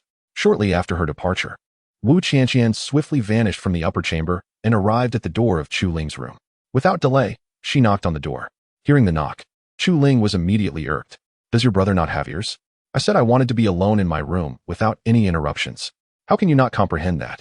He strode to the door and flung it open, shouting. However, upon lifting his gaze, he was met not by the earlier woman, but by another. This new arrival stirred something within Chu Ling. With her pink lips, slender legs, and breathtaking beauty crowned with lustrous hair, she nearly ensnared him in her allure. She was strikingly similar in beauty to Hong Rui, leaving Chu Ling unable to discern the difference. Who are you? After calming down, Chu Ling inquired, perplexed about the presence of an unparalleled beauty at his door. I am Wu Qianqian, the head of the Fengyue Pavilion. I heard you wished to find solitude in my establishment, so I came to see you, she replied with remarkable politeness, seemingly unfazed by Chu Ling's earlier outburst. A charming smile adorned her face, a sight that would have ensnared many, but Chu Ling, a paragon of steadfastness, remained impervious to such allure. Upon realizing that the enchanting figure before him was indeed the head of the Fengyue Pavilion, Chu Ling felt a wave of astonishment. He pondered internally. Having done nothing to offend Wu Qianqian, why she had suddenly appeared at his doorstep. Are you not going to invite me in? Wu Qianqian continued, her smile unwavering, leaving Chu Ling utterly confused about her intentions. Consequently, he stepped aside, allowing her entry. Once inside, Chu Ling exhaled deeply and settled across from Wu Qianqian. His gaze fixed intently upon her. Pray tell, what brings you here? If there is no purpose, kindly refrain from disrupting my rest, he stated after a moment, his expression resolute and unyielding. This declaration left Wu Qianqian somewhat disconcerted. She had anticipated a more typical reaction from a man. Instead of being captivated, Chu Ling's retort was unexpectedly harsh, leaving Wu Qianqian at a loss for words and unsure how to engage with him meaningfully. Do you not know how to converse? She finally asked, her patience wearing thin as she questioned her own allure, wondering if she had lost her charm. Indeed, you are correct. I am not adept at small talk. So what? Chu Ling shot back, leaving Wu Qianqian speechless. Having encountered many straightforward individuals, she had never met one quite like him. Now I understand why you prefer solitude in your room. It truly seems the wisest choice, she sighed, coming to a realization that, while enlightening, was ultimately of little consequence. Facing a man like Chu Ling, Wu Qianqian felt utterly helpless, her spirit weighed down by resignation. As long as you understand, if there is nothing further, please leave me to my rest, Chu Ling concluded, dismissing her without a second thought, suspecting that her unexpected visit bore no favorable tidings. Moreover, it is of paramount importance that this Wu Qianqian is a cultivator in the Zhedan stage, rendering her someone I cannot afford to offend. Rather than allowing Wu Qianqian to linger in the room and potentially create further complications for myself, it would be far wiser to hasten her departure. In doing so, Chu Ling would no longer be burdened by the constant anxiety that plagues him, a situation that is truly unbearable. Wu Qianqian, however, did not anticipate that Chu Ling would issue her an eviction order, leaving her utterly at a loss for how to respond. Subsequently, she cast a fierce glare at Chu Ling before rising and exiting his chamber. Chapter 24. Hong Rui comes to seek after Wu Qianqian departed. A quiet sigh of relief escaped from Chu Ling's lips, fearing that Wu Qianqian would linger any longer. Had she stayed, Chu Ling would have found himself utterly at a loss. Thus, he was able to breathe a sigh of relief. Gradually, he ceased to ponder further and decided to rest, dismissing the earlier occurrences from his mind entirely. Meanwhile, Wu Qianqian, hidden in a corner, observed Chu Ling with keen interest, perceiving his every action. In truth, after Wu Qianqian left, she did not stray far, but concealed herself to scrutinize the man she found so exceptionally intriguing. It was evident that her curiosity about Chu Ling was profound. Otherwise, she would have departed without a second thought. How amusing it is that you dared to speak to me first, she mused to herself. Your prowess is rather unimpressive, yet you possess the audacity to utter such words. Just wait. I shall unravel the depths of your character. After her soliloquy, Wu Qianqian departed, making her way to her loft. As dawn gradually broke, Chu Ling awoke feeling quite satisfied after a restful slumber. Following a brief morning routine, he exited his room, only to discover the surroundings devoid of many people. From the innkeeper, he learned that Bao Defa had already taken his leave. Thus, Chu Ling, without further contemplation, departed from the Fengyue Pavilion. However, the moment he stepped outside, he found himself at a loss regarding his next course of action. The absence of Hong Rui only added to his frustration, provoking a fleeting impulse to leave Huanglong City. Yet, ultimately, he steeled himself, refusing to abandon the city, for he recognized that such an action would render him no different from those devoid of integrity. Consequently, he made his way to a tea house, taking a seat while pondering his future steps. He felt an overwhelming need to avoid stagnation, fearing he might squander his potential entirely. At that moment, a familiar figure caught his eye. Upon focusing, he was astonished to find it was indeed Hong Rui, who seemed to have spotted him as well and approached without hesitation. As she closed the distance, anger welled up within her upon confirming his identity. Where have you been? I have searched for you all day without success, she exclaimed, her voice tinged with frustration. The previous evening, Hong Rui had ventured out from Huanglong Academy in search of him, fully aware that he had nowhere to stay. However, her relentless search throughout the night yielded no results, leaving her vexed. Otherwise, their first encounter would not have been marked by her immediate outburst of temper. I haven't gone anywhere. What is wrong with you? You seem as if you've eaten gunpowder, Chu Ling remarked, pursing her lips. She was utterly perplexed as to why Hong Ruwei was in such a furious state, which truly baffled her. After all, it was Chu Ling who had been invited by Hong Ruwei. Now, facing her wrath, who could possibly endure such treatment? Upon hearing Chu Ling's words, Hong Ruwei realized that she had indeed spoken too harshly and felt a twinge of embarrassment as she glanced at Chu Ling. After all, she had sought Chu Ling's presence, so it was essential to possess some self-awareness. Otherwise, what if she inadvertently provoked Chu Ling to the point of leaving in a huff? That was a thought Hong Ruwei dared not entertain. I'm sorry for my earlier outburst. I hope you can forgive me. Allow me to apologize, Hong Ruwei said, offering a sincere apology to Chu Ling. She then took a seat directly across from Chu Ling, her eyes reflecting a sense of ease as she hoped for Chu Ling's forgiveness. Enough of that. Tell me how Huanglong Academy is arranged. I need to expedite the resolution of your matters. Subsequently, Chu Ling chose not to dwell on the earlier incident and directly voiced her concerns, eager to understand how Hong Ruwei had managed the situation. Upon hearing this, Hong Ruwei felt a bit awkward, at a loss for words. After a moment of hesitation, she finally spoke up. The situation is not very optimistic. Initially, our dean, Huang Yuanlong, had agreed, but several mentors opposed it, claiming that practitioners of the Qi realm are unqualified to serve as mentors at the academy. Now, Huanglong Academy is divided into two factions, one that supports me and another that is against me. Consequently, the atmosphere is chaotic. After speaking, Hong Ruwei sighed, feeling utterly at a loss. She had anticipated a smooth process, yet never could have predicted this turmoil. Upon hearing Hong Ruwei's account, Chu Ling furrowed her brow, surprised to discover that there were internal conflicts within Huanglong Academy. Nonetheless, it was imperative to resolve the matter at hand to ensure a smooth progression. Otherwise, no one could predict what might transpire next. Moreover, considering that Hong Ruwei's dantian had already been shattered, although it would not directly implicate Chu Ling, she still felt a sense of unease. What are your thoughts? Please share them with me, Chu Ling inquired after a brief moment, curious about Hong Ruwei's next steps. If possible, she was certainly willing to assist Hong Ruwei, ensuring that she would not have to face this battle alone. Since the issue did not directly affect her, Chu Ling felt somewhat powerless. Hong Ruwei began to hesitate once more. In truth, she had long harbored a plan, but now she was merely concerned about whether Chu Ling would agree, which rendered her unable to articulate it fully. In truth, I possess a method, yet I feared your refusal, which deterred me from expressing it. Ultimately, after a moment of hesitation, Hong Ruwei mustered the courage to articulate her thoughts. However, once she finished speaking, she lowered her gaze, unable to meet Chu Ling's eyes. Although she had initially wished to remain silent, the circumstances had escalated to such a degree that Hong Ruwei found herself compelled to act. Deep within, she harbored the hope that Chu Ling would not reject her. Her prior hesitation stemmed from concerns that their lack of familiarity might lead to a denial, which rendered her so uncertain. Chapter 25. The Trials of Literature and Martial Arts. At this moment, Chu Ling found himself at a loss for words. He felt an overwhelming sense of exasperation towards Hong Ruwei, as if she were attempting to absolve herself of responsibility. If you have a solution, why not share it sooner? Why wait until now? Your procrastination is nothing short of infuriating, Chu Ling remarked with a hint of hostility. He had already developed a profound admiration for Hong Ruwei. Were it not for the fact that she was a woman, he would have long since resorted to violence to demonstrate the consequences of her actions. This was undoubtedly the most perplexing situation Chu Ling had ever encountered. In hindsight, he began to regret having met Hong Ruwei. Had their paths not crossed, such troubles would never have arisen. Thus, apart from a flicker of pity, he harbored no fondness for her. He only hoped that after assisting her, he could swiftly depart from Huanglong City, thereby ensuring he would never have to encounter Hong Ruwei again. Seeing his expression, Hong Ruwei felt a deep sense of bitterness. If it weren't for her concern that Chu Ling might inexplicably leave, would she truly need to dawdle like this? The truth was that the solution involved a trial of both literary and martial prowess. Once he passed this test, those who opposed her would fall silent.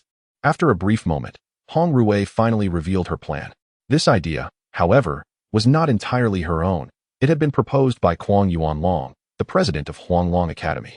She had hesitated to disclose it earlier, fearing Chu Ling's departure and recognizing the daunting nature of the trial. In truth, she held little hope for Chu Ling's success. A trial of literature and martial arts? What does that entail? Chu Ling inquired, perplexed by Hong Ruwei's words. He hoped she would provide a more thorough explanation, as this was the first time he had heard of such an examination, leaving him quite bewildered. Yes, it involves both a written and a physical test, but it is exceedingly challenging. You must be well prepared, Hong Ruwei nodded, her heart heavy with concern for Chu Ling. She dreaded the thought of him failing the trial, for she believed he would surely harbor resentment towards her. Thus, unless absolutely necessary, she was reluctant to resort to this method. However, with no alternatives at hand, she felt compelled to proceed.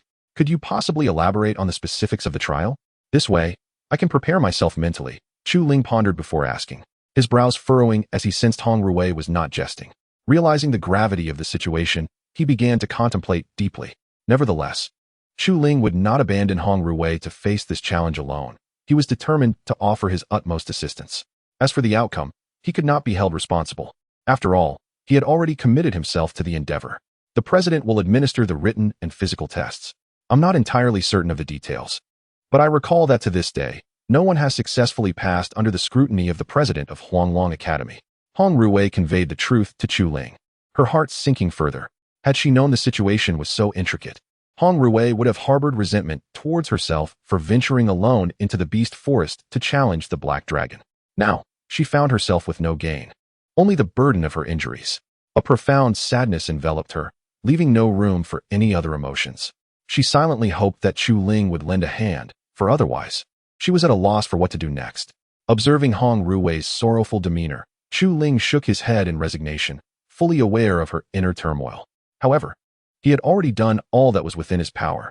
Very well, I shall accompany you to participate in both the literary and martial examinations. I am eager to discover just how challenging this trial truly is, he declared, determined not to let Hong Ruwei's spirits falter. Even if they were to fail the trial, Chu Ling felt no regret. He would treat it as a valuable experience. Upon hearing his words, Hong Ruwei turned to him in astonishment, taken aback by how swiftly he had agreed. This response was entirely unexpected for her, and her eyes widened in shock. You are not jesting with me, are you? After calming her racing heart, she posed her question, still somewhat incredulous. She wondered if Chu Ling had perhaps lost his senses to agree so readily. After all, who would respond so promptly? Why would I jest with you? Since you have expressed such a desire, it would be unkind of me to refuse, Chu Ling replied, though he added, let us postpone this for a couple of days, as I need to prepare adequately. Such matters require due diligence. Thus, he spoke with noble resolve, harboring a strategy in his mind, refraining from any impulsive actions. Chu Ling was acutely aware that he would be facing a cultivator at the core formation stage. Without proper preparation, his defeat was inevitable. Therefore, he intended to devise a thorough plan to ensure he could successfully navigate this trial. Only then could he gain entry into the Huanglong Academy as a mentor, fulfilling Hong Ruwei's aspirations. All right, I shall await you at the entrance of Huanglong Academy in 2 days. After the initial surge of joy, Hong Ruwei nodded, confident that Chu Ling would follow through on his promise without wavering. She silently prayed for his success in passing the trial of Kuang Yuanlong, for only then would her own shattered dantian remain undisclosed. Well then, I have preparations to make. You must have had a tiring night as well. Make sure to rest. With that, Chu Ling rose and departed from the tea house, heading towards a particular destination. As Hong Ruwei watched his retreating figure, she felt an inexplicable fondness for him blossoming within her, a sentiment that ensnared her heart. You can do it. She encouraged herself before leaving the tea house to head toward Huanglong Academy, intent on arranging the forthcoming matters. This undertaking held immense significance for Hong Ruwei. Failure was not an option. Thus, it is not only Chu Ling who must adequately prepare, but also Hong Ruwei should make thorough preparations. Only in this manner can they be adequately equipped for unforeseen circumstances. As Chu Ling traverses the bustling streets, she is resolutely heading in a specific direction. You have not guessed incorrectly. That direction is towards the auction house. Chu Ling contemplates the possibility of discovering some valuable items at the auction that she could acquire. Such acquisitions would enable her to confront Kuang Yuanlong's challenges with confidence, allowing her to transition from a reactive to a proactive stance. Therefore, Chu Ling hastens her steps towards the auction house without delay. Chapter 26. Ancient Jade. After traversing for quite some time, Chu Ling arrived at the entrance of the auction house. Mr. Chu Ling, you have arrived. Upon spotting Chu Ling, a staff member immediately trotted towards him. Wearing a gentle smile, her spirits soared, filled with gratitude towards Chu Ling. Had it not been for him, she would not have received a raise from manager Bao Fa. Thus, she felt an immense appreciation for all that she had gained. Almost wishing she could express her admiration by literally kissing Chu Ling's shoes, eager to be his devoted admirer. After all, if she played her cards right, the benefits would surely be hers. The thought brought her joy. Is manager Bao present? Chu Ling bypassed the pleasantries, directly stating his purpose with a hint of urgency, revealing his anxiousness. Yes, Manager Bao is inside the auction house. You may go in and find him directly. As soon as the staff member finished speaking, Chu Ling entered without another word, leaving her feeling somewhat melancholic. She hadn't expected such coldness from him, and an inexplicable sadness washed over her. Yet, she was undeterred. Convinced that one day she would become Chu Ling's devoted admirer, it was merely a matter of time. Upon entering the auction house, Chu Ling spotted Bao Defa at a counter, engrossed in calculations. He approached him directly. Hearing the footsteps, Bao Defa looked up and, upon realizing it was Chu Ling, promptly set aside his work and hurried over. Mr. Chu Ling, did you enjoy yourself last night? Wasn't the Fengyue Pavilion quite extraordinary? Bao Defa smirked with a lewd glint in his eyes, which repulsed Chu Ling. However, recalling his purpose for visiting, Chu Ling managed to suppress his disgust. Manager Bao, let us set aside such matters for now. I have something serious to discuss. After taking a deep breath, Chu Ling spoke earnestly. Noticing the gravity of Chu Ling's demeanor, Bao Defa understood he was not in jest and became serious as well. Mr. Chu Ling, whatever is within my ability, I shall assist you. After this, they both took a seat, with Bao Defa watching Chu Ling intently, awaiting the matter at hand. However, Bao Defa was puzzled. Chu Ling had only recently arrived in Huanglong City, yet he sought his assistance already, leaving Bao Defa curious about what Chu Ling would request. In truth, it was not a monumental affair. Chu Ling simply wished for Bao Defa to introduce him to any treasures available for purchase. I am looking to acquire 1 or 2 pieces of valuable items, he stated plainly, indicating that he sought assistance from Bao Defa, assuring him that he would, of course, compensate him fairly. Upon hearing Chu Ling's words, Bao Defa was suddenly enlightened.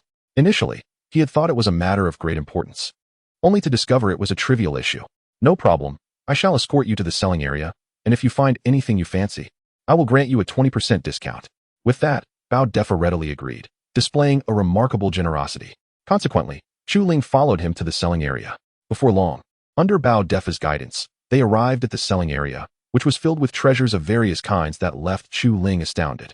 Fortunately, Chu Ling possessed a system that enabled him to immediately discern the quality of these treasures. These are the items for sale, Mr. Chu Ling. Please take your time to browse.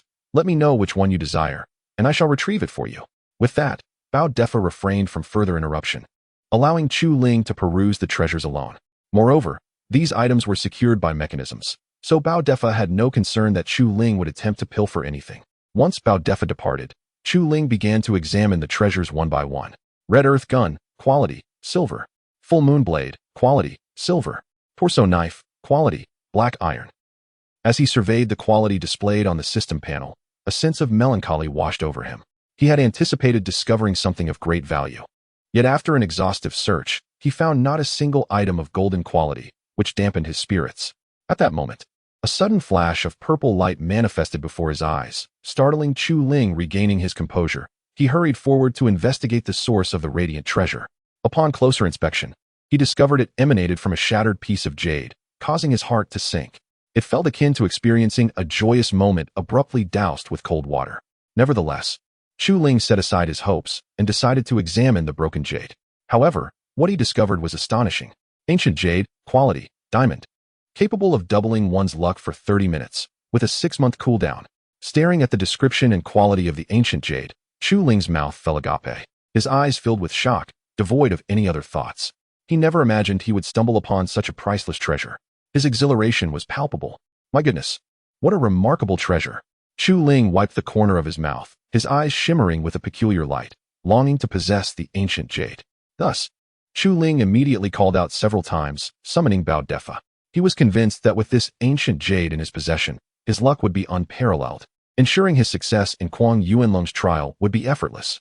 With this thought in mind, he grew increasingly impatient. Soon, Bao Defa, having heard Chu Ling's calls, rushed over without hesitation. Mr. Chu Ling, which treasure has captured your interest? Upon reaching Chu Ling, Bao Defa smiled faintly, somewhat astonished that Chu Ling had made his selection so swiftly. It is this treasure, just take a look at its price. Without a moment's hesitation, Chu Ling immediately pointed to the shattered jade stone, his gaze infused with unwavering determination. Bao Defa followed the direction indicated by Chu Ling, initially believing he had stumbled upon a rare gem. However, upon seeing the fragmented jade, an awkward silence enveloped him. Words failed him as he glanced around, pondering how to persuade Chu Ling to abandon this broken piece of jade. While others may be oblivious to its worth, Bao Defa was acutely aware of it. Chapter 27. Fortuitous winds of fortune thus, Bao Defa pondered how best to dissuade Chu Ling. However, upon witnessing the excitement radiating from Chu Ling's countenance, he swiftly comprehended the futility of his endeavor. It was evident that Chu Ling yearned fervently for that ancient jade. Mr. Chu Ling, this fragmented jade holds no value whatsoever. Perhaps you might consider other treasures. Those far surpass this shattered stone. In an effort to prevent Chu Ling from becoming ensnared in his desire, Bao Defa commenced his earnest counsel, urging him to relinquish the ancient jade. He feared that once Chu Ling realized its worthlessness, he would harbor ill feelings towards Bao Defa. At that juncture, how could Bao Defa hope to cultivate a rapport with Chu Ling? Thus, he persisted in his entreaties. I desire this jade, simply name your price, and spare me further discourse. Chu Ling, however, remained impervious to Bao Defa's pleas, his expression devoid of emotion. While others might heed such warnings, Chu Ling possessed a system that granted him insight into the jade's true value. Hence, no amount of persuasion would deter him from acquiring it. He was resolute in his intent to claim it as his own. Moreover, Chu Ling felt a surge of gratitude for unexpectedly encountering such a treasure. It seemed a stroke of luck earned over a lifetime. Yet, there was no yet to consider. Manager Bao, just confirm whether this ancient jade is for sale. Noticing Bao Defa's continued attempts at persuasion, Chu Ling swiftly interrupted, his impatience evident. Though he recognized Bao Defa's good intentions, he could not allow such a perfect treasure to slip through his fingers. His tone, tinged with anger, reflected his desire for decisiveness. Sell it. You may take this ancient jade for 5 spirit stones. Finally, Bao Defa sighed, his demeanor turning despondent. Initially inclined to gift the jade to Chu Ling, he feared such generosity might provoke unwarranted thoughts. Thus, he settled on a price of 5 spirit stones, deeming it a fair valuation. Upon hearing Bao Defa's words, Chu Ling promptly retrieved 5 spirit stones from his storage pouch and placed them upon the table. He then seized the ancient jade, a radiant smile illuminating his face. Observing Chu Ling's elated expression, Bao Defa felt a pang of bitterness within. Yet, the matter had reached this juncture, and even if he wished to dissuade Chu Ling, it was now beyond his control. He could only hope that Chu Ling would not blame him for his lack of counsel, having no other thoughts to entertain. Once the ancient jade was in his possession, Chu Ling immediately performed a blood oath to claim it as his own. This action ensured that no one would covet his newfound treasure. In truth, Chu Ling's understanding of such matters stemmed from leisurely conversations with Bao Defa. Otherwise, how could he have acquired such knowledge? Having settled all affairs, Chu Ling felt an invigorating clarity wash over him. Manager Bao, I have some matters to attend to, so I shall take my leave. Thank you for the ancient jade. I will visit you again when the opportunity arises. With that, Chu Ling departed without a backward glance, leaving Bao Defa with a bittersweet expression. Watching Chu Ling's receding figure, Bao Defa murmured to himself, do not thank me. I only hope you will not lay blame upon me in the future. Upon exiting the auction house, Chu Ling suddenly felt a surge of spiritual energy enveloping him. At that moment, he realized the ancient jade was the source of this influx. Though this energy was quite scarce, as the saying goes, better something than nothing. Even the smallest ant is still meat. Chu Ling was unfazed. This realization brought him joy, allowing him to cast aside his worries. As he strolled along the bustling street, a sudden stumble caused him to fall. After regaining his footing, Chu Ling's irritation flared, and he glanced down to discover it was a piece of spirit stone that had tripped him. Instantly forgetting his pain, he picked up the spirit stone and tucked it into his storage pouch, continuing on his way. Yet again, he stumbled, this time over another spirit stone. Initially incensed, Chu Ling found himself at a loss for words. Thus, he begrudgingly repeated his previous action, retrieving the spirit stone before moving on. In this manner, Chu Ling fell repeatedly. Yet each time, he collected spirit stones along the way. Upon reaching an establishment named the Tavern, he bore the marks of his misadventure, bruised and battered. Fortune can indeed be a cruel twist, he lamented inwardly. Nevertheless, his storage pouch now brimmed with over 1,000 spirit stones. Yet, joy eluded him. Who could be cheerful after such a series of tumbles? Esteemed guest, may I inquire what you wish to eat? The young attendant approached Chu Ling, unable to contain his laughter upon seeing Chu Ling's battered visage. I've seen misfortune before, but never quite like this. The attendant's mirth was unrestrained. Hearing the laughter only deepened Chu Ling's gloom, yet he bore no anger. He understood that, had the roles been reversed, he too would have found humor in another's plight. What fine wines and dishes do you have available? He inquired, eager to treat himself after such an ordeal. Despite his injuries, with a wealth of spirit stones at his disposal, Chu Ling felt justified in indulging. Esteemed guest, we have foundational-grade barbarian beef, black-bone chicken soup, and of course, our renowned tavern meat. Pray, what shall you choose? The attendant, having regained his composure, presented the offerings without further amusement at Chu Ling's appearance. Aware of the potential consequences of provoking Chu Ling, the young attendant maintained a steady demeanor. I shall have one of each, Chu Ling proclaimed, disregarding the attendant further as he began to tend to his wounds. It is evident how arduous the journey has been for Chu Ling, having just fallen. Esteemed guest, I fear you may not be able to afford such an extravagant sum of spirit stones. After much hesitation, the waiter finally spoke up. Although this might offend Chu Ling, the waiter felt compelled to inquire for the sake of the tavern. The dishes are exceedingly expensive, unattainable for the average individual. The waiter was also concerned about the possibility of Chu Ling dining and dashing, thus prompting his inquiry. Furthermore, given Chu Ling's unremarkable attire, he appeared even less like a person of wealth. Hence, the waiter took the risk of potentially offending a customer rather than allowing the tavern to suffer any loss. Otherwise, it would surely be the waiter who would bear the cost. Chapter 28. More impressive than you. Upon hearing this, Chu Ling immediately retrieved 10 spirit stones from his storage bag and handed them to the waiter, refraining from engaging in unnecessary conversation. After all, even speaking caused him considerable pain at that moment. The waiter was momentarily taken aback by the 10 spirit stones, feeling a twinge of embarrassment. Had he known Chu Ling possessed such wealth, he would not have dared to inquire. Now, he had inadvertently offended Chu Ling. However, seeing that Chu Ling showed no signs of anger, the waiter breathed a sigh of relief. Silently, he picked up 7 spirit stones and departed to instruct the kitchen to prepare a meal for Chu Ling. While waiting, Chu Ling began to circulate his spiritual energy, gradually healing the wounds on his face, which eased his mind. Just moments ago, he had worried that his injuries would not mend, but it appeared he had been overly concerned. Subsequently, he poured himself a glass of water and began to observe the tavern. Upon entering, he had not taken the time to appreciate his surroundings. Now, with time to spare, he intended to do so thoroughly. After a period of observation, Chu Ling discovered that this tavern was quite upscale, with very few patrons dining. Moreover, the guests seemed hesitant to order more than one dish, which suggested to Chu Ling that the economy of Huanglong City was not thriving. Otherwise, affluent individuals would not restrict themselves to a single meal.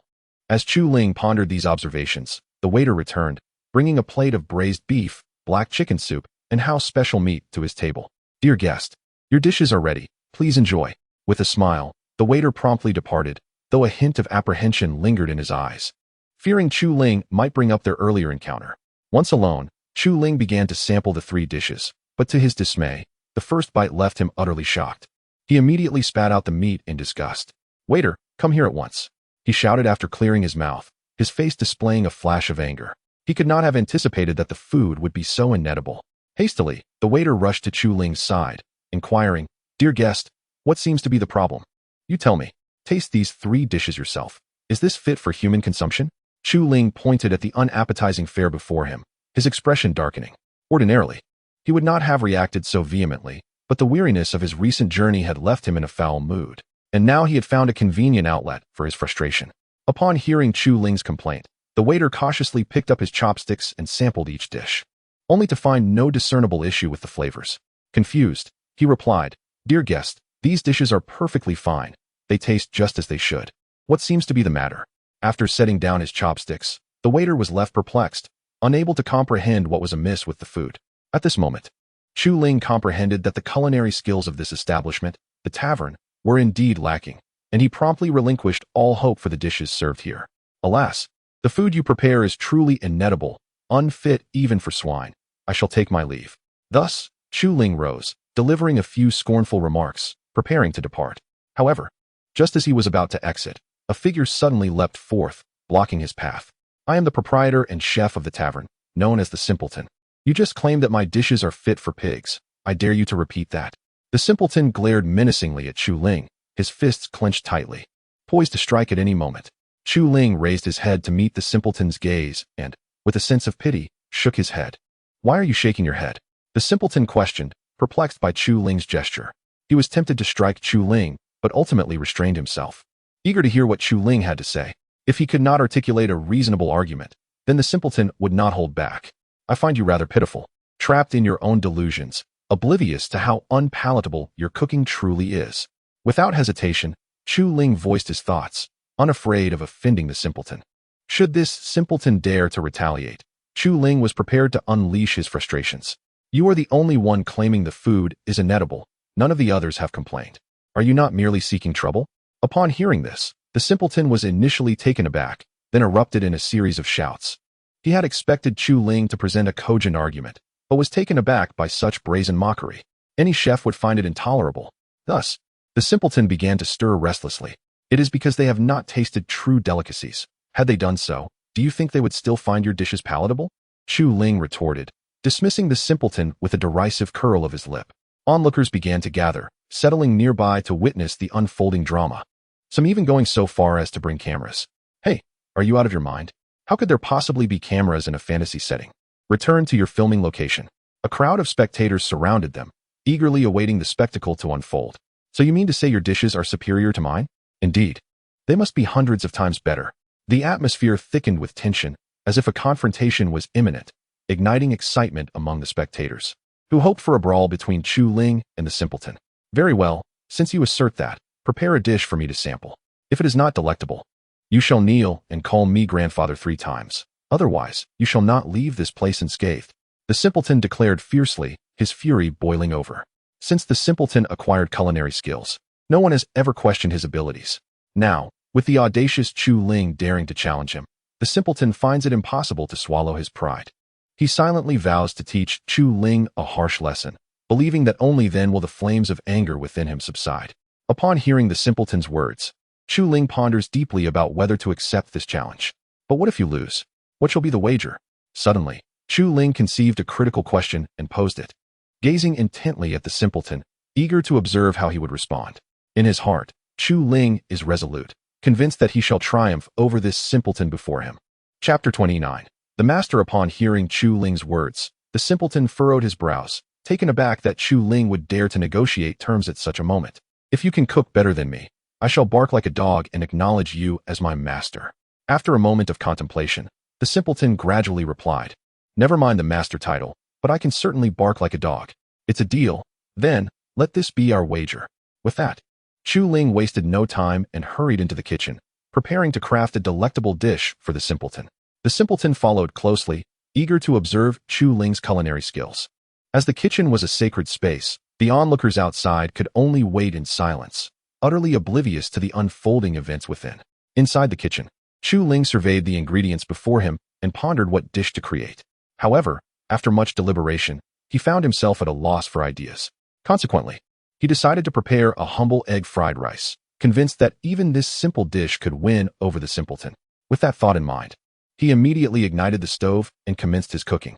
First, Chu Ling cracked open an egg from an unknown magical beast and whisked it vigorously until it foamed, setting it aside afterward.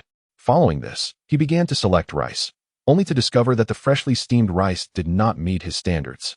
Thus, he rummaged through the pantry for quite some time before finally uncovering some leftover rice. Witnessing this, the simpleton scoffed in disdain, having anticipated some level of culinary skill from Chu Ling, only to be disappointed. This revelation caused the simpleton to regard Chu Ling with contempt. Nevertheless, Chu Ling remained unfazed by the simpleton's judgment and proceeded to prepare the egg fried rice. Once the fire was lit, he heated the oil to a medium temperature before promptly adding the leftover rice. He stirred it vigorously until the aroma of the rice filled the air, at which point he introduced the egg into the mix. Throughout this process, Chu Ling worked swiftly, adding seasonings as soon as the egg was incorporated. When the ingredients melded together, emitting a golden sheen, he extinguished the flame. After meticulously plating the egg fried rice, Chu Ling tasted a spoonful, nodding in satisfaction. The simpleton, witnessing the golden rice and inhaling its enticing fragrance, was momentarily stunned. Unable to restrain himself, he dove in, grabbing handfuls and devouring the dish voraciously. With each bite, he found himself lost in the moment, oblivious to the passage of time. Observing the simpleton's gluttonous delight, Chu Ling smiled, having anticipated this reaction. Thus, he felt no surprise at the simpleton's behavior. Once the simpleton finished, belching in contentment, he couldn't resist licking the plate clean. Well, how does it taste? Chu Ling inquired, a triumphant grin gracing his face. Delicious, absolutely delightful. This is the best egg fried rice I have ever tasted, bar none. After speaking, the foolish one cast an awkward glance at Chu Ling, his emotions in turmoil. He felt an intense pain in his face, as though Chu Ling had delivered a resounding slap. However, What transpired next left Chu Ling utterly astonished. Woof, woof. The foolish one imitated a dog's bark and promptly knelt at Chu Ling's feet, clinging tightly to his leg. What are you doing? Chu Ling exclaimed in a fluster. He never anticipated that the foolish one would dare to act in such a manner, leaving him utterly perplexed. It even seemed as if the foolish one had lost his senses to behave in this way. Master, please teach your disciple how to cook. I realize my mistake. I should not have spoken to you in that manner. Please, teach me. The foolish one lamented, tears streaming down his cheeks as he grasped Chu Ling's leg with unwavering resolve. No matter how vigorously Chu Ling attempted to shake him off, the foolish one remained undeterred. This only served to vex Chu Ling further, leaving him at a loss for words. He had initially thought the foolish one possessed a certain bravery. Yet who could have foreseen such behavior? It was utterly beyond Chu Ling's expectations. Get up at once, Chu Ling said darkly, his expression grim. If the foolish one did not rise, Chu Ling would have to resort to extreme measures. No, you promised to be my master and teach me to cook. Only then will I get up. The foolish one insisted, shaking his head vigorously, his grip on Chu Ling's leg firm. This was a long-held grudge for the foolish one, and he would not relent unless Chu Ling kicked him away. Faced with such stubbornness, Chu Ling found himself at a loss for words. Ultimately, in a moment of resignation, he consented to teach the foolish one how to cook. Only then did the foolish one release Chu Ling's leg, leaping with joy, his face alight with excitement. Shortly thereafter, he returned with a cup of tea, presenting it to Chu Ling. Master, please enjoy this tea. Chu Ling sighed and accepted the tea, taking a sip before setting it down. I can teach you the culinary arts, but you must remember not to bully others. Furthermore, the prices of your dishes are far too high. Reduce them to ensure that common folk can afford them, understood? Chu Ling imparted a few words of wisdom. Initially, he had no intention of intervening, but the foolish one's persistence compelled him to act. Moreover, Chu Ling's guidance was intended for the foolish one's benefit. After all, why would he interfere otherwise? Disciple understands. I will do as you instruct. Without waiting for Chu Ling to respond, the foolish one vanished, embarking on the task of establishing the restaurant. As Chu Ling stepped out of the kitchen, he noticed that night had fallen and prepared to leave. However, upon seeing this, the foolish one immediately blocked Chu Ling's path. Master, where are you going? He inquired. The simpleton, oblivious to the implications of his inquiry, inadvertently made Chu Ling feel as though she had nowhere else to turn. Thus, Chu Ling voiced her question. Do you have a place to stay? I have nowhere to go, and I could conveniently oversee your culinary skills. Indeed, the simpleton replied without hesitation, a joyful smile illuminating his face. Subsequently, after transforming the restaurant, he sought Chu Ling's guidance in the art of cooking. As he was just beginning, Chu Ling imparted to him the method of preparing fried rice. After an hour of instruction, she encouraged him to experiment on his own, while she retreated to her room to indulge in a deep slumber. Chapter 30. Kuang Yuanlong. The following morning, as Chu Ling observed the simpleton diligently practicing, a sense of satisfaction washed over him. Thus, he approached the simpleton, offering a few words of encouragement before departing from the tavern and making his way to Huanglong Academy, preparing to face Kuang Yuanlong. After approximately half an hour of walking, Chu Ling arrived at the entrance of Huanglong Academy. Gazing at the elegantly poised gate, he felt a wave of nostalgia. In his previous life, Chu Ling had never attended school, having been thrust directly into military service. Given this unexpected opportunity, he was resolute in not letting it slip away, eager to rekindle the sensations of his academic days. Otherwise, how could he have agreed to become an instructor at Huanglong Academy at Hong Rui's behest? Chu Ling, why are you only arriving now? I've been waiting for you for over half an hour. At that moment, a voice interrupted Chu Ling's reverie. Looking ahead, he noticed Hong Rui waiting for him at the entrance. He quickly shook off his thoughts and walked towards her. Upon reaching her side, he inquired, "What brings you here so early? It has only just dawned." "Humph, I was worried you might not sleep well, so I got up early to wait for you." Hong Rui replied with a hint of irritation, anxious that Chu Ling might not pass Kuang Yuanlong's test. She feared that if he failed, everything would change. And this worry had kept her awake, leading to her current dazed state. Chu Ling merely smiled, understanding Hong Rui's feelings. He could empathize, acknowledging that he too might have succumbed to such worry in her place. Enough with the small talk, let us hurry inside. The director is waiting for us. Suddenly, Hong Rui seemed to recall something and hastily urged Chu Ling. Before he could respond, she took hold of his hand and led him into Huanglong Academy. As he inhaled the youthful atmosphere of the academy, Chu Ling felt a surge of excitement, envisioning his future endeavors within its walls, which brought a smile to his face. After a short while, under Hong Rui's guidance, they arrived at the director's office door. She paused, taking a moment to compose herself before knocking on the grand door. Upon hearing the commotion, Kwang Yuanlong called out, "Enter." Subsequently, Hong Ruwei and Chu Ling stepped into the director's office. Upon entering, Chu Ling was struck by the sight of Kwang Yuanlong, a kindly old man, though the powerful aura surrounding him prompted Chu Ling to reflect deeply, recognizing that this elder was far from ordinary. "Director, I have brought him," Hong Ruwei said respectfully, her demeanor infused with reverence. "Very well, Ruwei, you may leave now."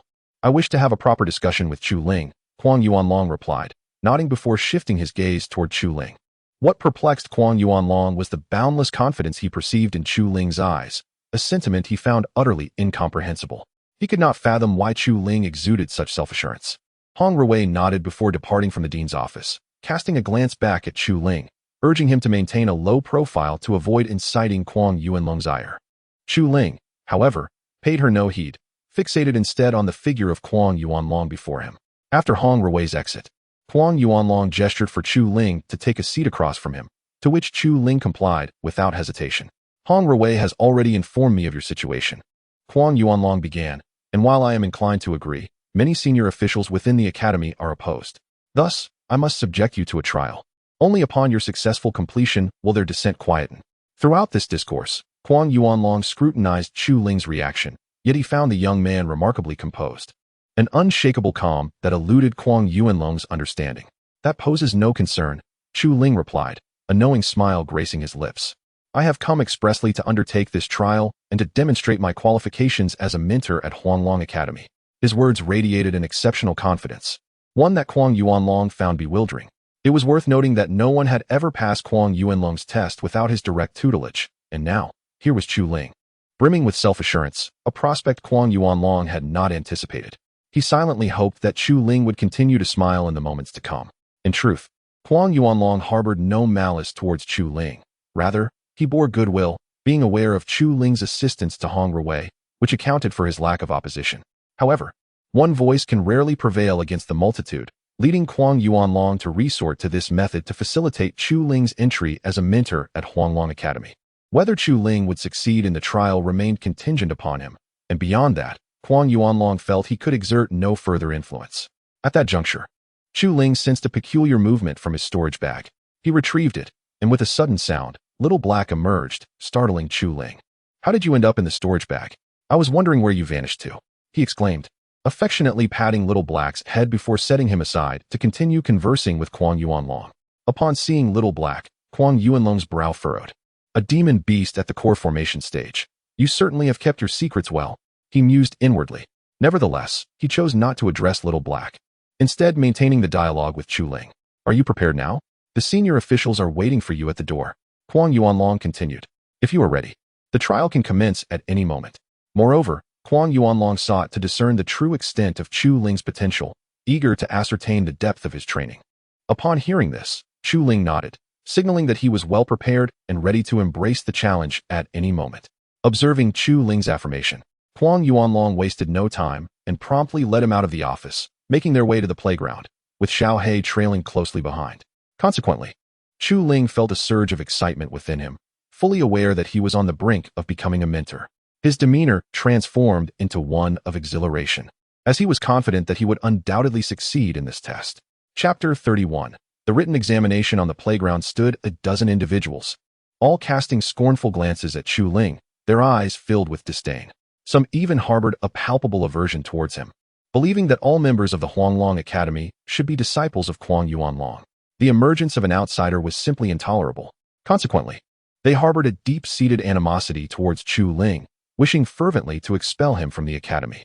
Yet, they eventually managed to compose themselves, for none among them dared to act recklessly in the presence of Kwang Yuanlong. "Are you prepared? There is still time for regret, but once you accept the trial, there will be no turning back." With the atmosphere settling, Kwang Yuanlong inquired. The stakes of this trial were high. Failure meant never again setting foot in Huanglong Academy, lest one face the dire consequences of being hunted down. Kwang Yuanlong, reluctant to lose such a promising individual, hoped that Chu Ling would deliberate carefully, for only by doing so would he have a chance to enter Huanglong Academy in the future. Otherwise, he would be left with no opportunities at all. "I am fully prepared and can begin at any moment," Chu Ling responded confidently, already adorned with the ancient jade. convinced that it would aid him in passing Kwang Yuanlong's trial. The senior figures surrounding him, however, scoffed at his arrogance. Does he think himself a deity? To believe he can pass the Dean's trial is nothing short of a delusion, one remarked. Indeed, throughout history, no one has ever succeeded in passing the Dean's examination. What can a mere Chi Si realm novice hope to achieve? I wager he won T last a minute. Let us simply await his humiliation. A chorus of derision erupted, igniting a fiery indignation in Hong Ruwei, who stood beside them. She was disheartened to witness her fellow disciples' transformation into such contemptible beings, leaving her reluctant to associate with them. Were it not for the shackles imposed by Kwang Yuanlong, she might have departed long ago. There was no reason for her to remain in such an atmosphere. Upon hearing Chu Ling's declaration, Kwang Yuanlong offered no further counsel and proceeded to announce the questions for the written examination. The task was deceptively simple: articulate one's understanding of cultivation. The moment the topic was revealed, astonishment rippled through the crowd. None had anticipated such a challenge. This was an inquiry into the essence of cultivation, and each individual possessed a unique interpretation. One could be deemed correct or incorrect, but unless one articulated an answer that satisfied Kwang Yuanlong, it would invariably be considered wrong. This underscored the formidable difficulty of the examination. The senior figures looked on with malicious glee, eager to witness what Chu Ling would articulate. Meanwhile, Hong Rui's expression turned tense. Worry etched across her features as she gazed at Chu Ling, hoping he would provide a satisfactory response. Otherwise, passing the first hurdle seemed utterly impossible for him. In her heart, she silently prayed for his success. Kwang Yuanlong fixed his gaze on Chu Ling, his eyes reflecting a stern seriousness. Should Chu Ling falter even slightly, Kwang Yuanlong would undoubtedly be greatly disappointed. While he admired Chu Ling's courage, that did not imply he would condone any form of deceit. Therefore, if Chu Ling's responses fell short, Kwang Yuanlong would ensure he did not pass. However, Chu Ling possessed immense confidence regarding the examination questions. So much so that he did not resort to the ancient jade, but instead began to articulate his thoughts. The Tao that can be told is not the eternal Tao. The name that can be named is not the eternal name. The nameless is the beginning of heaven and earth. The named is the mother of all things. Therefore, always remain nameless to observe its wonders. Always possess a name to observe its manifestations. These two emerge from the same source, but are given different names. Both are referred to as the mysterious. The mystery of mysteries is the gateway to all wonders. Thus, Chu Ling quoted the Tao Te Ching from his previous life, elucidating it to Kwang Yuanlong. As his voice resonated, the audience was left in utter astonishment, their eyes wide with disbelief. Even the typically lethargic Xiao He suddenly opened his eyes wide, his inner spirit thrumming with excitement. This demonstrated the profound impact of the Tao Te Ching that Chu Ling had just recited. How about that? Are you satisfied with my answer? Chu Ling inquired with a slight smile, his heart brimming with an inexplicable self-assurance. Had time permitted, he would have reveled in expounding the entirety of the Tao Te Ching, surely causing them to kneel in reverence. After a considerable pause, Kwang Yuanlong regained his composure, gazing at Chu Ling in disbelief. He had initially thought his understanding of the path of cultivation was sufficiently deep, yet he was astonished to realize that Chu Ling's comprehension surpassed his own. In an instant, Kwang Yuanlong felt significantly aged, his hair gradually turning gray. The higher-ups around them also returned to their senses, inexplicably developing a tinge of admiration for Chu Ling. At least no longer harboring the disdain they had moments before. You have passed, Kwang Yuanlong finally announced, his voice weary. Not a single individual in attendance protested. Instead, they regarded Chu Ling with newfound respect. Had it not been for Chu Ling, they would have remained oblivious to such grand aspirations. Nonetheless, this did not imply they would appoint Chu Ling as a teacher at Huanglong Academy. At most, it was mere admiration. You should rest well. The martial examination is next. With that, Kwang Yuanlong departed, intent on recording what Chu Ling had just articulated. Had the crowd not been so large, he would have preferred Chu Ling to document it personally. Not long after Kwang Yuanlong's departure, Chu Ling approached Hong Ruwei. So, how was it? Did I live up to your expectations? Chu Ling smiled gently at her. After all, being relatively unknown at Huanglong Academy, he sought her company to alleviate the tedium of waiting. At that moment, Hong Ruwei was utterly astounded by Chu Ling's performance, left speechless. For reasons she could not quite fathom, she felt that Chu Ling would conjure unexpected miracles even in the depths of despair. A myriad of emotions surged within Hong Ruwei's heart. If circumstances allowed, she would have cherished the opportunity to embrace Chu Ling tightly. The forthcoming martial examination loomed ahead, and one must not be complacent, for failure was a distinct possibility. After a brief moment, Hong Rui gestured for Chu Ling to temper her exuberance. As this matter weighed heavily upon her mind, she understood that the impending martial trial was of paramount importance. Should they fail to succeed, all their previous efforts would be rendered futile. Thus, Hong Rui remained on edge, her heart still fraught with anxiety. Chapter 32. Martial Examination. Upon hearing Hong Rui's words, Chu Ling chose not to dwell on them. However, in order to alleviate her concerns, he nodded in acknowledgement. The senior members nearby, witnessing this exchange, felt their regard for Chu Ling dissipate entirely. They had anticipated that he would diligently prepare for the upcoming trial, yet here he was, seemingly engrossed in romantic banter with Hong Rui. This infuriated the senior officials, who, if given the chance, would have relished the opportunity to reprimand Chu Ling, hoping to bring him to his senses. As time passed slowly, noon approached, and Kwang Yuanlong returned to the square, radiating enthusiasm and sporting a faint smile. Were it not for the fear of attracting attention, he would have undoubtedly burst into laughter from the joy swelling within him. Upon Kwang Yuanlong's return, Chu Ling made his way to the center of the training ground, ready to confront him. Nevertheless, Chu Ling's emotions were somewhat conflicted. He understood that the martial examination was the main event and could not afford to underestimate it. He needed to approach it with utmost seriousness to ensure a smooth passage through the trial, thus securing his position as a mentor at Huanglong Academy. Are you prepared? After a moment, Kwang Yuanlong inquired, wanting to grant Chu Ling additional time to ready himself, not wishing for his efforts to go to waste should he fail the examination. It was evident that Kwang Yuanlong was quite considerate of Chu Ling, for he would not have asked otherwise. Clearly, he was impressed by Chu Ling's recent understanding. I am ready. We may commence at any moment, Chu Ling replied, a sense of tension enveloping him as he contemplated the nature of the martial examination. Just as he was consumed by anxiety, Kwang Yuanlong produced a massive stone tablet and placed it before Chu Ling, explaining the details of the trial. The requirements of the martial examination were rather straightforward. It would gauge his spiritual energy. Should his energy reach 60% of the stone tablet's threshold, he would be deemed successful. This announcement brought a wave of relief among the senior officials present. They had initially feared Kwang Yuanlong might be lenient, but this challenge was unexpectedly rigorous. They took pleasure in Chu Ling's impending misfortune, fully aware that only those at the Qi-Si realm possessed the requisite power, and they knew well the limitations of his spiritual energy. Consequently, the higher-ups were unconcerned about Chu Ling passing the martial examination, confident that he would falter. Meanwhile, Hong Rui found herself at a loss, devoid of reassurance, realizing that Chu Ling was unlikely to succeed. Anxiety gripped her heart, making her feel like a restless ant on a hot stove. As for Chu Ling, he furrowed his brow slightly. While most would undoubtedly struggle with the martial examination, they were unaware of the ancient jade artifact he possessed. He firmly believed that by activating the jade, he would assuredly pass the trial. Thus, Chu Ling ceased to ponder further and immediately activated the ancient jade, subsequently channeling spiritual energy towards the stone tablet. Witnessing this scene, the onlookers shook their heads in unison, aware that Chu Ling was undoubtedly engaged in a desperate struggle.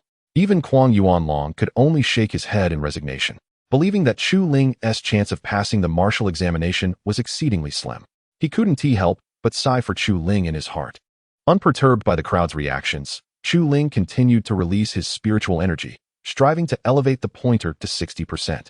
As Chu Ling poured forth his energy, the pointer on the tablet began to move, albeit at a painfully slow pace. 20%, 30%, 55%. Then it came to a halt. Observing the immobile pointer, the spectators understood that Chu Ling had reached his limit. It was evident that the pointer would not ascend further, and the announcement of results was imminent. However, just as Kwang Yuanlong prepared to declare the outcome, the stone tablet underwent a miraculous transformation. The pointer surged upward, rapidly reaching the pinnacle of the tablet, 100%. At this astonishing turn of events, the crowd was left dumbfounded, rubbing their eyes in disbelief, questioning the reality of what they had witnessed. Some even pinched their palms, feeling sharp pain, which confirmed the authenticity of the moment. Meanwhile, Hong Rui secretly exhaled in relief. She had feared that Chu Ling might falter at this juncture, yet no one could have anticipated such a dramatic shift. Her emotions mirrored a roller coaster ride. Observing the position of the pointer, Chu Ling ceased to channel any more energy and collapsed onto the ground, gasping for breath. It was evident that he had exhausted a considerable amount of spiritual energy. Otherwise, he would not have appeared so fatigued. Once Kwang Yuanlong regained his composure, he gazed at Chu Ling with astonishment. A feat deemed impossible had been achieved by Chu Ling, showcasing the extent of his formidable strength. Congratulations, Chu Ling. You have successfully become a mentor at our Huanglong Academy. You may report for duty tomorrow, he proclaimed with a smile, feeling a profound sense of relief, having worried that Chu Ling might not pass the martial examination. Now, it was a moment of collective joy. If there is nothing else, I shall take my leave to rest. Chu Ling exhaled deeply, yearning for respite. Had it been anyone else who had expended such vast amounts of spiritual energy, they would likely have succumbed to unconsciousness, unable to utter a word. At his words, Huang Yuanlong was momentarily taken aback, but upon noticing Chu Ling's weakened state, he quickly nodded in understanding. Hong Ruwei hastened to Chu Ling's side, carefully assisting him to his feet as they made their way towards a nearby inn, with Xiao He trailing closely behind. As they departed, Xiao He cast a fierce glare at Huang Yuanlong, startling him. You're not even at the core formation stage, yet you can achieve such a feat. Huang Yuanlong mused inwardly, as they gazed at the retreating figures of Chu Ling and Hong Ruwei. The higher-ups of Huanglong Academy seethed with indignation, perceiving them merely as children. Yet, what good was their anger? It could not alter the reality of the situation, leaving them with no choice but to glare in silence. They were acutely aware that all achievements were solely the result of Chu Ling's own prowess. However, in a secluded corner, a figure, witnessing the affectionate demeanor of Hong Ruwei and Chu Ling, felt a surge of discontent. Yet, what could be done about the discontent? One could only endure in silence, secretly vowing to ensure that Chu Ling would repay this perceived slight tenfold when the opportunity arose. Chapter 33. Present the treasure. Upon returning to the tavern, Hong Ruwei cautiously assisted Chu Ling inside, refraining from any semblance of relaxation. Upon witnessing Chu Ling's frail condition, the simpleton in the tavern sprang to his feet, hastening towards him. Master, what has befallen you? Please, do not leave us, if you were to perish. Who would teach me the art of culinary mastery? As he reached Chu Ling's side, tears streamed down his face uncontrollably, a sight that was both unexpected and heart-wrenching for those who knew him. It is difficult to fathom that such a robust man could weep so openly. Few would believe it if told. Hong Ruwei, observing this spectacle, felt utterly speechless, unable to comprehend when Chu Ling had taken on such an apprentice, particularly one so naively earnest. Your master is merely fatigued. He requires rest and will not succumb, she reassured. Since you are his disciple, I entrust him to your care. I have matters to attend to. With that, she unceremoniously left Chu Ling in the simpleton's care and departed. Realizing that Chu Ling was only exhausted, the simpleton sighed in relief, his previous tension dissipating. Without further ado, he lifted Chu Ling and unceremoniously deposited him into a room before stepping back outside. Spotting Xiao He, he approached and affectionately patted him a couple of times before resuming his culinary practice, leaving Xiao He to his own devices. Although Xiao He was seething with frustration, he ultimately chose to endure it, recognizing that this simpleton was Chu Ling's disciple. Meanwhile, Hong Ruwei departed the tavern, her heart heavy with confusion. She had not anticipated that Chu Ling would find lodging, nor that he would inexplicably acquire a disciple, which left her feeling somewhat bitter. Initially, she had hoped to invite Chu Ling to stay with her, but it now seemed unnecessary. Thus, with a sense of disillusionment, she made her way back home. As Xiao He lay idly at the tavern entrance, he seized the opportunity to slip away while the simpleton was engrossed in his culinary endeavors. After approximately 10 minutes, he arrived at Huanglong Academy, standing before Huang Yuanlong's office door. Without hesitation, Xiao He kicked the door open and strode inside. Startled by the sudden commotion, Huang Yuanlong looked up to see Xiao He and was immediately thrown into a state of panic. Why you have come to see me? He stammered, his eyes wide with shock at the unexpected visit. Aware that Xiao He was not merely a cultivator of the core formation stage, but one of a higher realm, Huang Yuanlong's anxiety surged, fearing that a moment of displeasure might lead to his untimely demise. The mere thought sent shivers down his spine. You have rendered my master so weak. Do you not think it is only fitting for me to confront you and settle this matter? Xiao He spoke ominously, his gaze fixed intently on Huang Yuanlong. Deeply desiring to teach Huang Yuanlong a stern lesson, he refrained from doing so for fear of alarming others. After listening to Xiao He's words, Huang Yuanlong found himself in a state of silent anguish, his heart heavy with regret. Had he known the situation would unfold this way, he would never have dared to test Chu Ling. Yet, it was too late for such reflections. Now, Huang Yuanlong could only stifle his grievances within, hoping that Xiao He would not hold him to too harsh a reckoning. He firmly believed that Xiao He would indeed demand his life, if provoked. What do you intend to do? He tremulously inquired after a moment of silence, eager to discern Xiao He's next move. Should it align with his dire imaginings? Kuang Yuanlong would certainly seek a means of escape, for only thus could he preserve his fragile existence. Otherwise, he was certain Xiao He would relentlessly pursue him. It's nothing more than a request for compensation, Xiao He replied indifferently, trivializing the matter as if it were of little significance. Upon hearing this, Kuang Yuanlong let out an inward sigh of relief, grateful that Xiao He was merely seeking recompense. Otherwise, he would have been at a loss for what to do next. "What compensation do you seek? I will give you anything I possess," he exclaimed, his awe of Xiao He having reached its zenith. Afraid to invoke even a flicker of ire from him, he dreaded the potential consequences of angering Xiao He, fearing that regret would come too late. "Hand over all your treasures," Xiao He demanded. "Although this meager compensation pales in comparison to my needs, my master has said that something is better than nothing. So, relinquish your treasures without hesitation." This proclamation left Kuang Yuanlong utterly stunned, rendered speechless by the audacity of Xiao He's demands. The sheer scale of Xiao He's greed took him aback. He had not anticipated being asked for everything. Initially reluctant to part with his possessions, the menacing glint in Xiao He's eyes compelled him to comply without a moment's hesitation. Realizing that refusal would lead only to his demise, Kuang Yuanlong succumbed to the pressure and surrendered his treasures. After receiving a dozen or more items, Xiao He nodded in satisfaction before departing without another word, deeming further conversation unnecessary. As he watched the figure of Xiao He depart, Kuang Yuanlong felt a profound bitterness and anger within. Yet, what purpose did his anger serve? After all, Xiao He's strength surpassed his own. This reality compelled Kuang Yuanlong to accept the situation, even if begrudgingly. Despite the discontent simmering in his heart, he recognized that he had sown the seeds of his own suffering.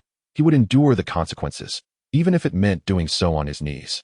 Upon returning to the Jiujia Tavern, Xiao He placed the treasure into Chu Ling's storage pouch and resumed his repose at the doorway. To the eyes of ordinary folk, he resembled a satiated sow, slumbering contentedly. However, to certain influential figures, he embodied an existence that was simply beyond comparison. Chapter 34. I am your new mentor. After a day of unconsciousness, Chu Ling finally regained her vitality and opened her eyes. She felt an unparalleled sense of relaxation throughout her body. After stretching languidly, Chu Ling stepped out of her room and made her way to the dining area of the tavern. Upon reaching the kitchen entrance, she noticed that the simpleton was still practicing, which brought her a sense of comfort. Indeed, such perseverance is a rarity among the youth today. Therefore, Chu Ling found herself quite fond of this simpleton. Despite moments of foolishness, it did not diminish her affection for him. Upon hearing the commotion, the simpleton turned his gaze, and, upon seeing Chu Ling awake, felt a wave of relief wash over him. "Master, the woman who brought you back said today is your first day reporting to Huanglong Academy, so you mustn't be late," he exclaimed while continuing his practice. If it weren't for the critical moment in his training, he would have rushed out to embrace Chu Ling fervently. "All right, I understand. Please continue practicing." Chu Ling nodded in acknowledgement of his words before leaving the tavern, accompanied by her small companion, as they embarked on their journey to Huanglong Academy.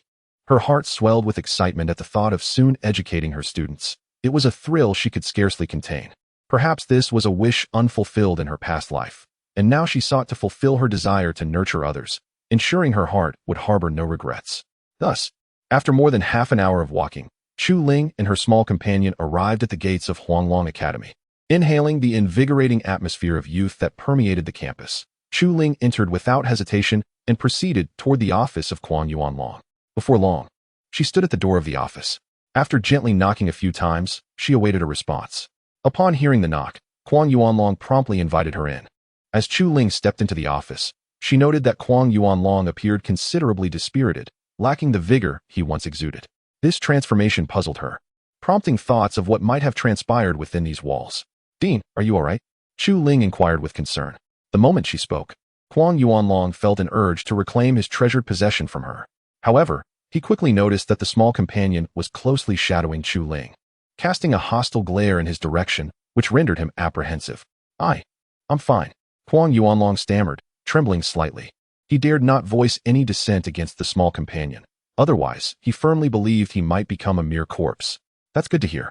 Now, regarding my teaching, Dean, I am brimming with enthusiasm and assure you I will cultivate a group of excellent students." With that, Chu Ling wasted no time in urging Kuang Yuanlong to make the necessary arrangements, eager to indulge her impulses as a mentor. At this point, Kuang Yuanlong found himself in a quandary, uncertain about which class to assign Chu Ling, as all classes were already staffed with instructors. leaving no vacancies. At that moment, Huang Yuanlong suddenly recalled Hong Rui's resignation and promptly spoke up.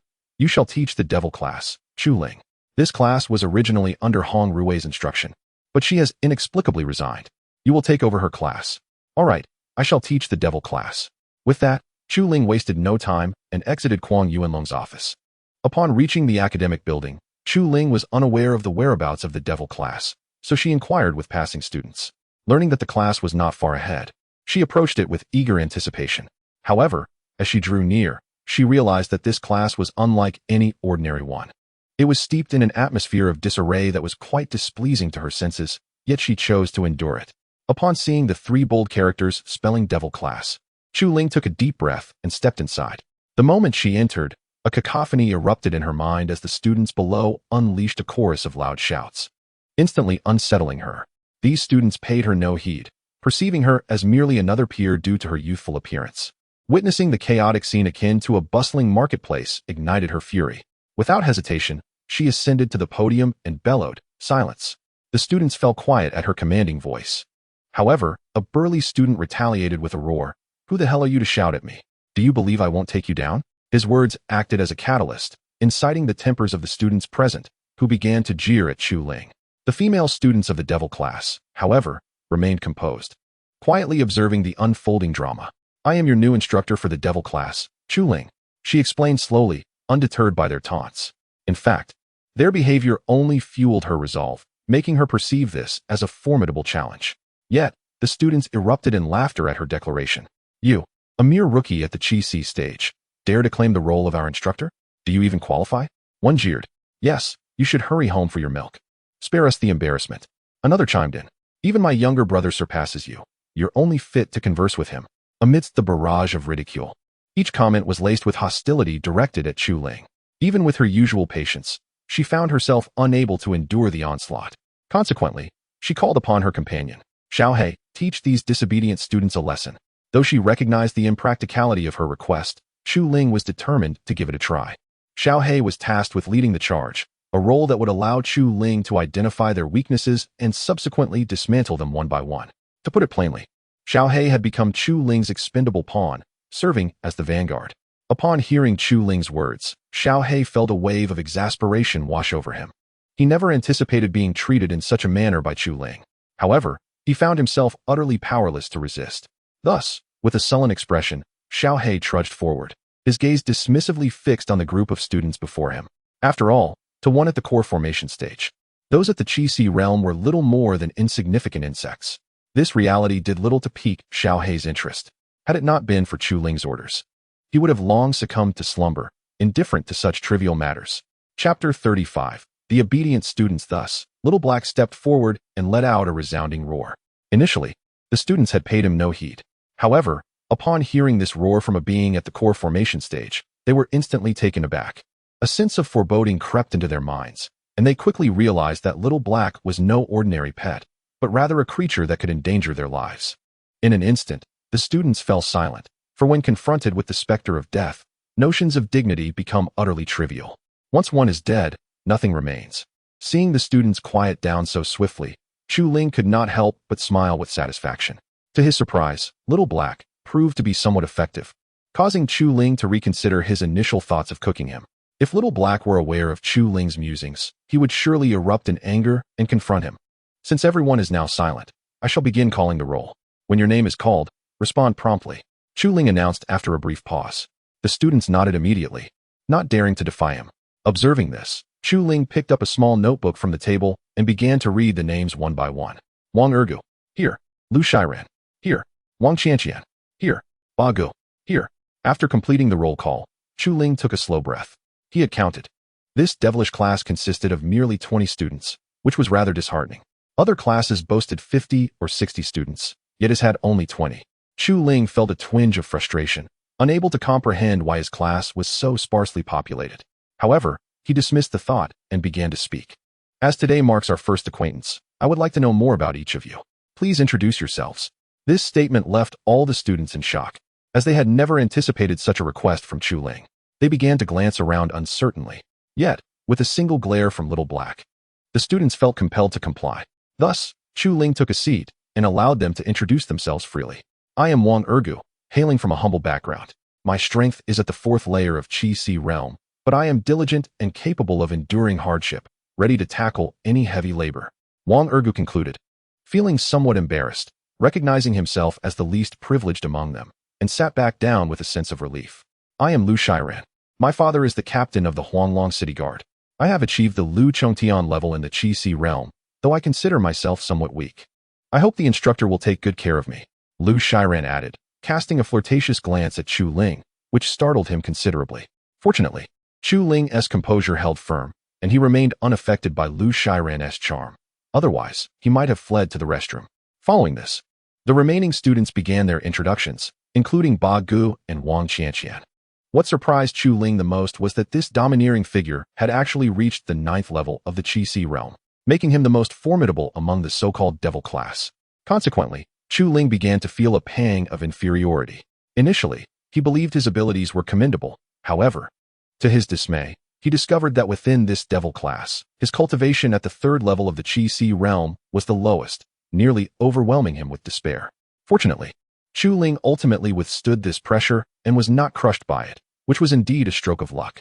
After all, he possessed a system, and as long as the system existed, he would always be the strongest and most talented individual. Well, today marks my first day of class, so I shall refrain from lecturing you. Instead, I encourage you all to engage in self-study. Remember, it is self-study. Otherwise, I will have Little Black administer a fitting punishment. With that, Chu Ling exited the classroom, taking a deep breath of fresh air. Meanwhile, the students peered through the windows at Chu Ling and began to whisper amongst themselves. Hey, Wang Ergu, is this really the new instructor? The domineering figure quietly called out to Wang Ergu, feeling quite displeased with Chu Ling. If it were not for Little Black, he would have been tempted to confront Chu Ling directly. Yes, I just checked, and he is indeed the new instructor for our devil class. However, I am puzzled as to why Chu Ling's abilities are so lacking. How will he teach us? As he spoke, Wang Ergu's expression fell, disheartened. He had hoped for a masterful instructor, yet unexpectedly, they received someone weaker than himself. This revelation shattered Wang Ergu's dreams of elevating his own strength. If possible, he would have preferred to switch to a different instructor immediately, even if they were somewhat unattractive. Stop your chatter. Be careful not to let Little Black overhear. If that happens, we will certainly regret it. Let us be prudent and wait until after class to discuss this. Just as Wang Ergu was lamenting, Lu Shiran issued a warning. Her gaze towards Chu Ling was decidedly unfriendly. To think that she presented herself as a dutiful student before Chu Ling, yet revealed such a demeanor behind his back, was unexpected. Subsequently, the classroom fell silent, devoid of any movement. Outside, Chu Ling was pondering what to teach the students. Given the disparity in strength, he found himself at a loss for ideas. Was it possible that his dream of being a mentor was truly coming to an end? At that moment, Chu Ling felt a surge of unwillingness. Yet what could he do? The reality of his abilities forced him to acquiesce, and he found himself contemplating surrender. Just then, a notification sound from the system echoed in his mind. Ding! Congratulations, host, for accumulating 5 good deeds. You are rewarded with 5,000 points. Please check your account. Upon hearing the system's announcement, Chu Ling was initially taken aback, but then joy surged within him. He quickly accessed the points exchange store and began to explore its offerings, growing increasingly excited with each revelation. After all, the multitude of items that can be exchanged for over 5,000 points is simply overwhelming. In that moment, Chu Ling found himself grappling with a profound sense of indecision. However, he realized that these 5,000 points must be utilized judiciously. Thus, he exchanged his points for a pack of Dijonghua cigarettes from the point store, ignited one, and inhaled deeply, experiencing an unparalleled sense of refreshment. Ah, the familiar taste. The system, at a loss for words, could only marvel at Chu Ling's somewhat limited aspirations, as he chose to redeem for such an item first and foremost. Chapter 36. The Water Mirror Sky Thunder Classic. After finishing his cigarette, Chu Ling organized his thoughts and continued his search for what he desired. Just as he was about to turn the page, several large characters caught his eye. Water Mirror Sky Thunder Classic. What a captivating title, and remarkably lengthy too. Thus, Chu Ling clicked to explore further, eager to uncover the secrets of this Water Mirror Sky Thunder Classic. However, upon inspection, he was taken aback. To his astonishment, it was a terrestrial-grade technique, priced at a mere 4,000 points. Without hesitation, Chu Ling hurriedly redeemed it, fearing the system might suddenly change its mind. Upon acquiring the Water Mirror Sky Thunder Classic, a smile of joy spread across Chu Ling's face. Although this technique paled in comparison to his own sky-eating demon art, it was nonetheless a terrestrial-grade technique. One must understand that in the Zhou domain, only powerful factions possessed terrestrial-grade techniques, and they were regarded as treasures. Therefore, the source of Chu Ling's elation was clear. Now armed with a new technique, Chu Ling entered the classroom brimming with confidence and a cheerful demeanor. The students, upon witnessing his exuberance, were momentarily taken aback, utterly perplexed as to why he was so joyous. A flurry of question marks seemed to float above their heads. Observing the bewildered expressions of his peers, Chu Ling refrained from unnecessary chatter and stated his purpose directly. As this is our first meeting, I do not possess any grand gifts for you all, but I shall impart a technique I hold. With that, he produced the technique and began inscribing it on the blackboard. The Water Mirror Sky Thunder Classic was succinct, and within moments, he had finished writing. The students below stared at the words on the blackboard, stunned.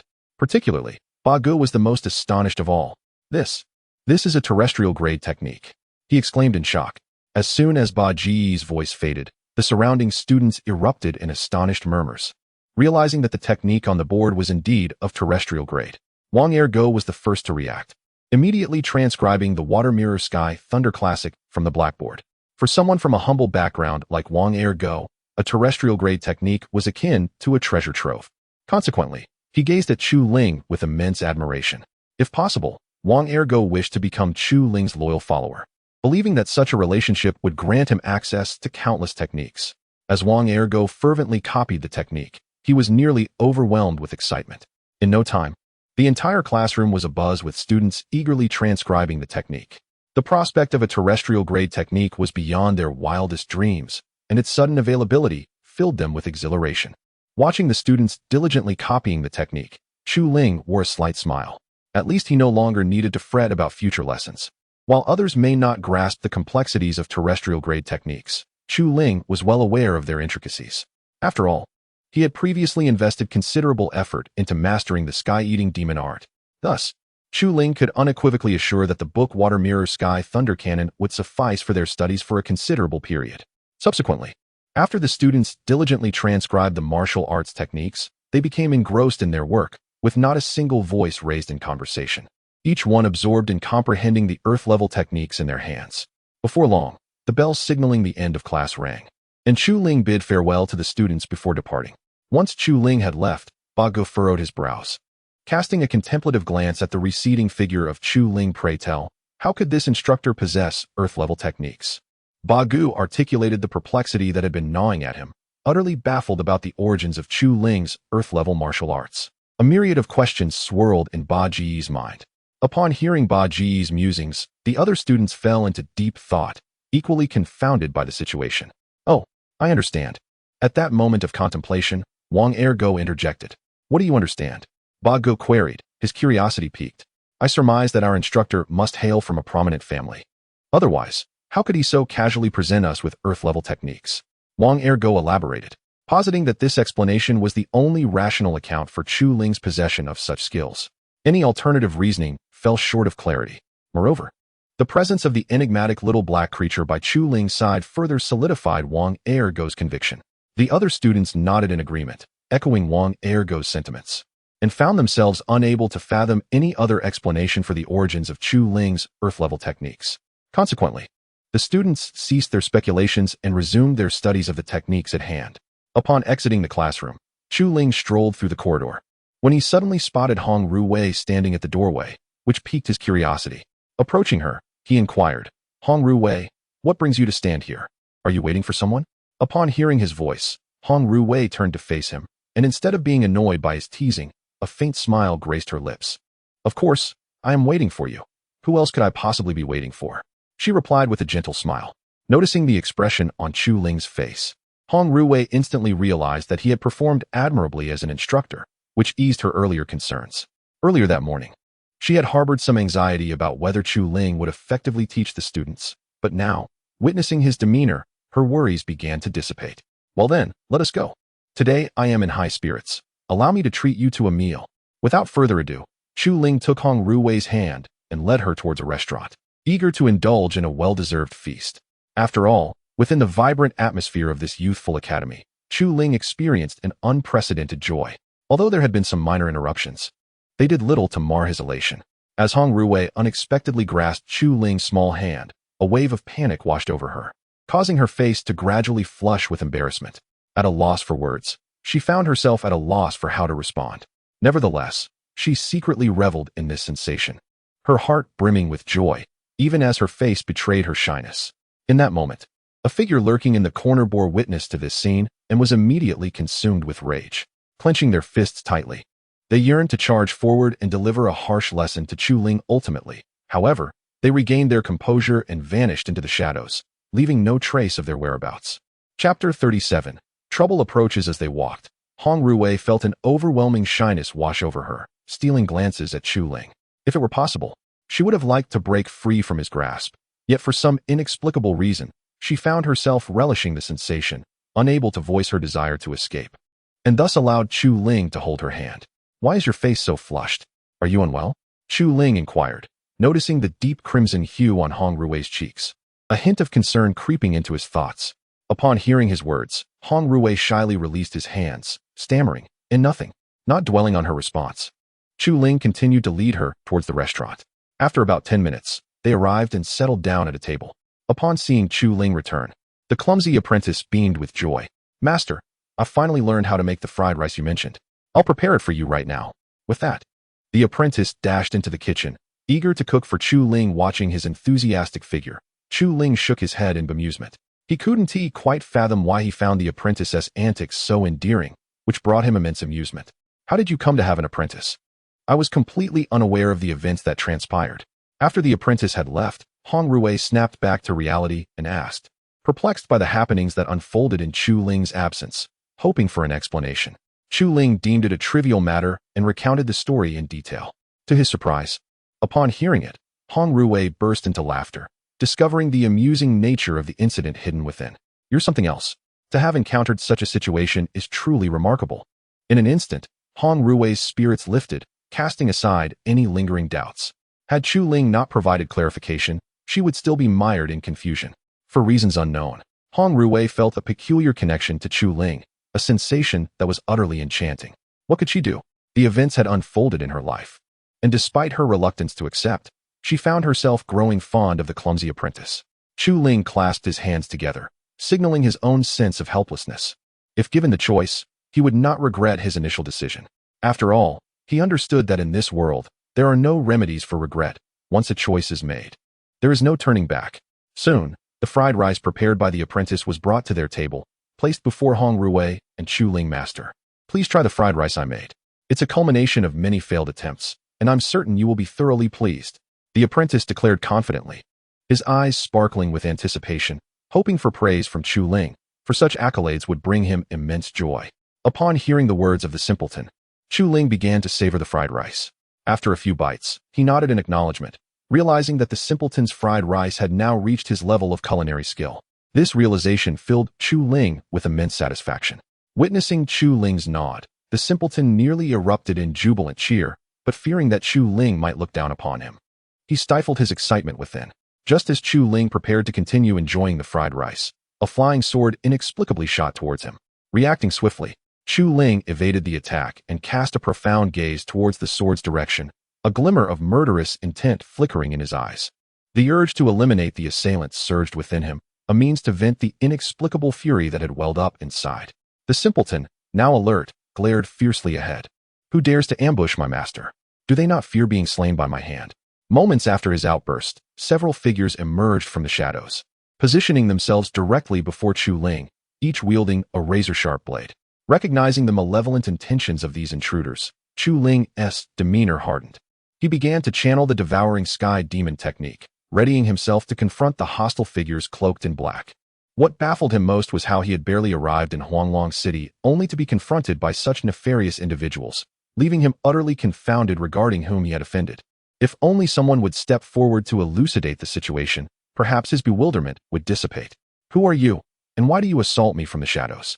Chu Ling inquired, his voice steady after mastering the Devouring Sky Demon technique. Hong Ruwei and the simpleton stood beside him, prepared to face the black-clad adversaries together. "How pitiful it is that you steal the boss's woman yet fail to even grasp the reason for your impending demise," sneered one of the black-clad figures, expressing profound disappointment at Chu Ling's reaction. Just as the black-clad assailant was about to continue, a figure darted forward, dispatching all the intruders in an instant. The black-clad men met their demise without ever comprehending how it had transpired, their deaths tragically pathetic.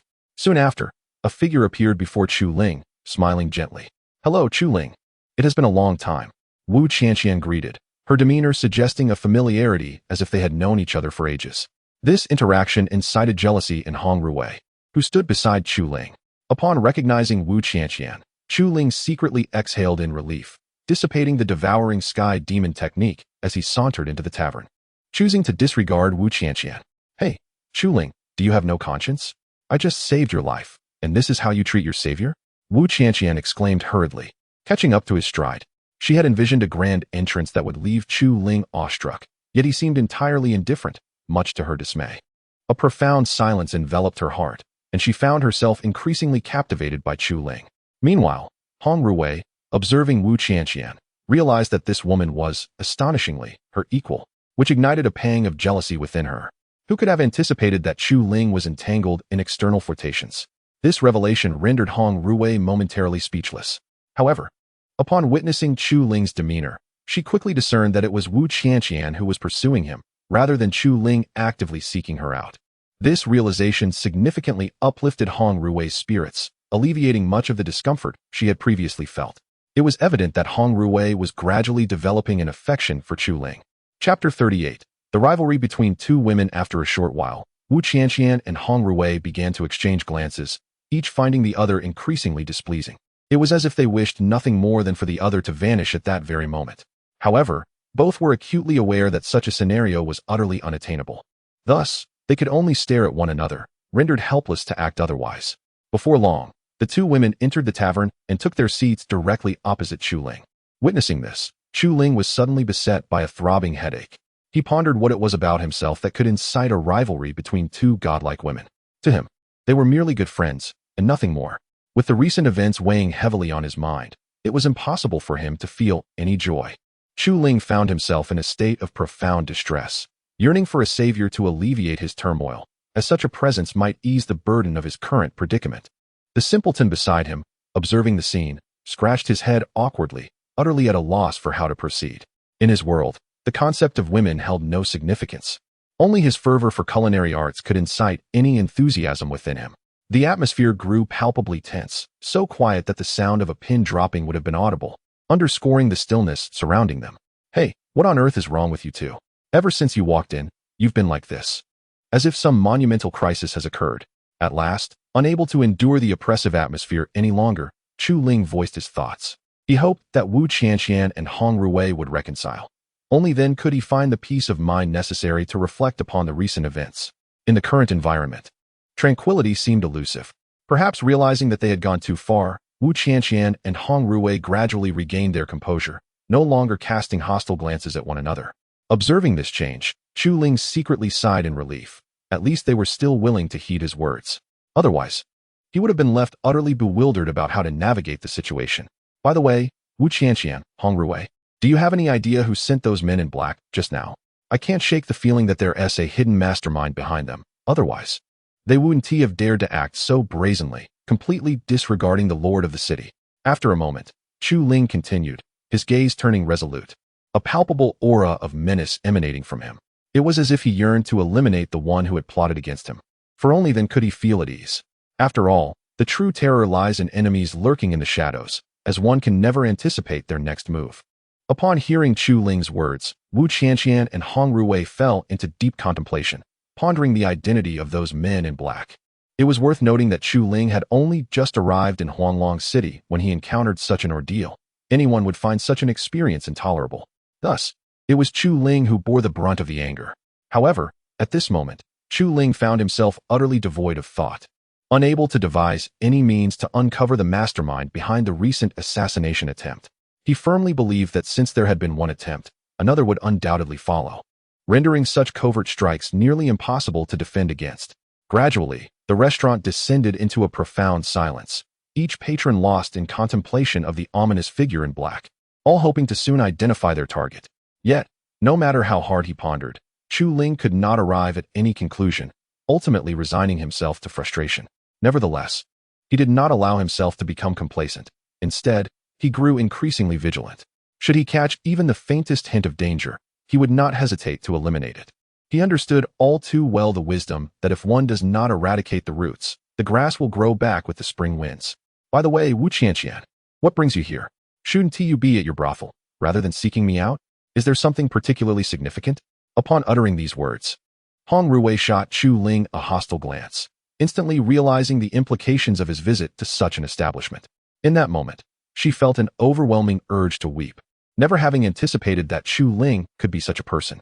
However, noticing Wu Qianqian still by his side, she ultimately restrained herself, though her gaze was laden with unspoken sorrow, reminiscent of a scorned wife. Upon witnessing the look in Hong Ruwei's eyes, Chu Ling became speechless, feeling as though he had been caught indulging in an illicit affair, which left him quite anxious. He could not fathom why he felt this way, rendering him at a loss for words. Of course, I came out to see you. You know very well that the brothel does not operate during the day. It only opens at night. Hence, I was bored and thought to come and chat with you. Is it not permissible for me to pay a visit without any particular reason? Wu Qianqian replied with a hint of exasperation. The truth was, Chu Ling had not visited the brothel in several days, which made her miss him dearly and compelled her to seek a deeper understanding of his character. Otherwise, she would not have ventured out from the brothel without pressing matters to attend to, especially since, as the proprietor, she had numerous responsibilities to manage. Her willingness to spend time with Chu Ling underscored her profound interest in him. Of course, this fascination was solely driven by her desire to comprehend Chu Ling better, devoid of any ulterior motives. When she heard Wu Qianqian's words, Chu Ling felt even more at a loss, astonished by her candidness, which made him feel as though he were being cast in the role of her husband, leaving him unsure of how to articulate his bewilderment. Enough of this banter. Let us address the matter at hand. I know you were merely jesting. Now tell me your true purpose for seeking me. After a brief pause, Chu Ling spoke, his expression turning serious as he ceased his playful demeanor. Surprised by his sudden gravity, Wu Qianqian was taken aback, not expecting him to discern her intentions so swiftly, filling her heart with a sense of astonishment. If possible, Wu Qianqian desperately wished to excavate Chu Ling's mind, eager to uncover the intricacies of its structure. Surprisingly, I genuinely have a matter of importance to discuss with you, and I sincerely hope for your assistance. Rest assured, your efforts will not go unrewarded. Upon regaining her composure, Wu Qianqian spoke slowly. She never anticipated that Chu Ling could discern her thoughts, which only deepened her admiration for him. Chu Ling, with a wry smile, was taken aback that his casual guess had indeed hit the mark. Nevertheless, he found himself quite intrigued by the matter Wu Qianqian had presented. Chapter 39. The Valley of the Dead. When Chu Ling came back to his senses, he ceased to ponder further and simply gazed quietly at Wu Qianqian, hoping she would directly articulate the matter at hand. If the issue were not severe, he thought perhaps he might lend a hand. However, if it posed a threat to life, he would undoubtedly refuse. After all, he was not well acquainted with Wu Qianqian, and there was no need to jeopardize his life for her. Do you know of the Valley of the Dead? I wish for you to enter and retrieve the soul artifact for me. This way, my father could be saved. Wu Qianqian promptly revealed her request without unnecessary embellishments, her heart fervently wishing for Chu Ling's assistance. Initially, she had considered seeking help from others, but upon reflection, only Chu Ling appeared trustworthy. The others were simply unreliable. Given that this matter concerned the survival of the Wu family, she had no choice but to implore Chu Ling for aid. After all, his character was commendable, leaving her with no suitable alternatives. Upon hearing Wu Qianqian's words, Chu Ling felt a wave of confusion wash over him. He had never even heard of the Valley of the Dead, let alone venture within to seek the soul artifact. Thus, he was left in a state of perplexity, hoping Wu Qianqian would provide further clarification so he could consider whether to assist her. However, Hong Ruwei immediately interjected, saying, Chu Ling, do not heed Wu Qianqian's words. The Valley of the Dead is exceedingly perilous. A moment's inattention could lead to your demise, so be sure not to agree. At this pronouncement, Chu Ling was taken aback, staring incredulously at Wu Qianqian. The implication was clear. Were you asking me to walk to my death? I regarded you as a friend, yet you would lead me to such peril. This revelation weighed heavily on Chu Ling's heart, leaving him disheartened at the thought that Wu Qianqian might wish him harm. It's not as you imagine, Chu Ling. Do not listen to Hong Ruwei's unfounded fears. While the Valley of the Dead may harbor dangers, it is not as treacherous as she claims. You must trust me. I would never lead you astray. Wu Qianqian implored urgently, fearing that if Chu Ling believed Hong Ruwei, no one would assist her in retrieving the soul artifact. With this thought, Wu Qianqian felt a profound bitterness. If there were suitable candidates, she would not have sought Chu Ling's help. You have already reached the core formation stage. Why do you not undertake this task yourself, insisting on sending me, a mere novice, in your stead? Chu Ling inquired solemnly, fixing his gaze intently upon Wu Qianqian's eyes, a hint of hostility flickering within his expression. He harbored a lingering suspicion that she intended to put him in harm's way, questioning why, with her formidable strength, she would not embark on the journey herself. Consequently, his regard for Wu Qianqian had dwindled to nothing. Moreover, Chu Ling and Wu Qianqian had merely met once, hardly to the extent of being able to assist one another. However, a sudden cacophony interrupted Chu Ling's thoughts, as if a voice had emerged from nowhere. Ding! Congratulations, host, you have received a new task. Task requirement. Proceed to the abyss of the undead to retrieve the soul artifact. Task reward. The second level of the Devouring Heaven Demon Technique. The system's proclamation thrust Chu Ling back to reality, compelling him to venture to the abyss of the undead, much to his bemusement. He never anticipated that at such a moment, the system would disrupt his thoughts, leaving him profoundly disappointed. I must keep an eye on the Wu family and the Fengyue Pavilion to prevent any ill-intentioned individuals from causing trouble. Thus I cannot leave. I can only hope you might assist me. Wu Qianqian explained, trembling. Her heart was heavy with helplessness. She could have gone herself. But the multitude of events that had transpired weighed heavily on her mind. Therefore, she had no choice but to implore Chu Ling for help, hoping he would come to her aid. However, Hong Rui was adamantly opposed. Regardless of Wu Qianqian's pleas, Hong Rui persistently dissuaded Chu Ling from assisting, incessantly recounting the horrors of the abyss of the undead. She even went so far as to claim that merely stepping into the abyss would pose a grave danger to life, hoping to deter Chu Ling from aiding Wu Qianqian. Yet, Chu Ling's subsequent words nearly brought Hong Rui to tears. Very well, I shall assist you in locating the soul artifact, but in return, you must fulfill one request of mine. Upon hearing this, Hong Rui was momentarily at a loss for words. Tears shimmered in her eyes, poised to spill over at any moment. She could not comprehend why Chu Ling would acquiesce, leaving her utterly bewildered. She hoped he would elucidate his reasoning. Otherwise, she vowed never to acknowledge his existence again. What request? Wu Qianqian exclaimed, her eyes widening in astonishment at Chu Ling's swift agreement, which she had never anticipated. She had initially thought she would need to persuade him further. Yet, the situation had escalated so rapidly that she nearly cried out in joy. However, she ultimately restrained herself, quietly awaiting Chu Ling's stipulation. My request is quite simple. Serve as my maid for 5 years, protecting me during that time. Chu Ling articulated his demand without the slightest hesitation. Although he was bound by the system's task and compelled to venture to the abyss of the undead, he reasoned that should Wu Qianqian refuse, he could simply keep the soul artifact for himself. After all, it would remain in his possession, and he had no concerns about her refusal. At this moment, Wu Qianqian found herself at a loss for words, utterly unprepared for such a proposition from Chu Ling, which left her in a state of inner turmoil. If one were to truly follow the words of Chu Ling, would she not inevitably find herself relegated to the role of a maid? The mere thought sent a shiver of apprehension through Wu Qianqian. Although she recognized that Chu Ling was a man of integrity, who could predict what unforeseen circumstances might arise. Thus, Wu Qianqian found herself in a state of inner turmoil, grappling with the dilemma of whether to acquiesce to Chu Ling's request. Meanwhile, Chu Ling remained unhurried, patiently awaiting Wu Qianqian's response. He held firm in his belief that she would ultimately comply, for surely she understood the gravity of the situation, even without his explicit reminder. Chapter 40. Hong Rui's heartfelt plea. After much deliberation, Wu Qianqian found herself engulfed in profound hesitation. She was utterly uncertain whether to acquiesce to Chu Ling's unreasonable request. However, she understood that if she declined, Chu Ling would undoubtedly refrain from going. Thus, Wu Qianqian was caught in a quandary. Ultimately, after an hour of contemplation, she exhaled deeply and declared, "Very well, I shall agree to your request. However, you must bring back the soul requiem artifact. Otherwise, I cannot possibly comply with your demands. Rest assured, I, Chu Ling, always honor my word. You may return now. I shall embark on my journey to the Wailing Gorge tomorrow to retrieve the artifact for you." Chu Ling replied with a faint smile, having long anticipated Wu Qianqian's agreement. After all, who would refuse the chance to gain a formidable ally after 5 years of effort? Chu Ling's earlier calmness stemmed from this very certainty. "Then, I entrust everything to you." With that, Wu Qianqian departed, returning to the Fengyue Pavilion to attend to her affairs, harboring a fervent hope that Chu Ling would indeed return with the soul requiem artifact, for only then could her father be saved. Not long after Wu Qianqian left, Hong Ruwei immediately burst into tears, sobbing softly. "What troubles you, my dear young lady?"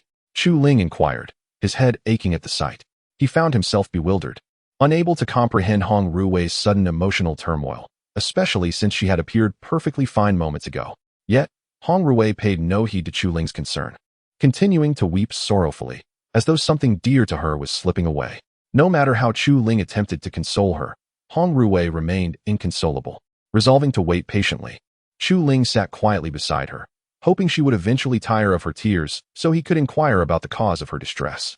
After roughly an hour of weeping, Hong Ruwei finally ceased her lamentations. In that moment, Chu Ling grasped the truth.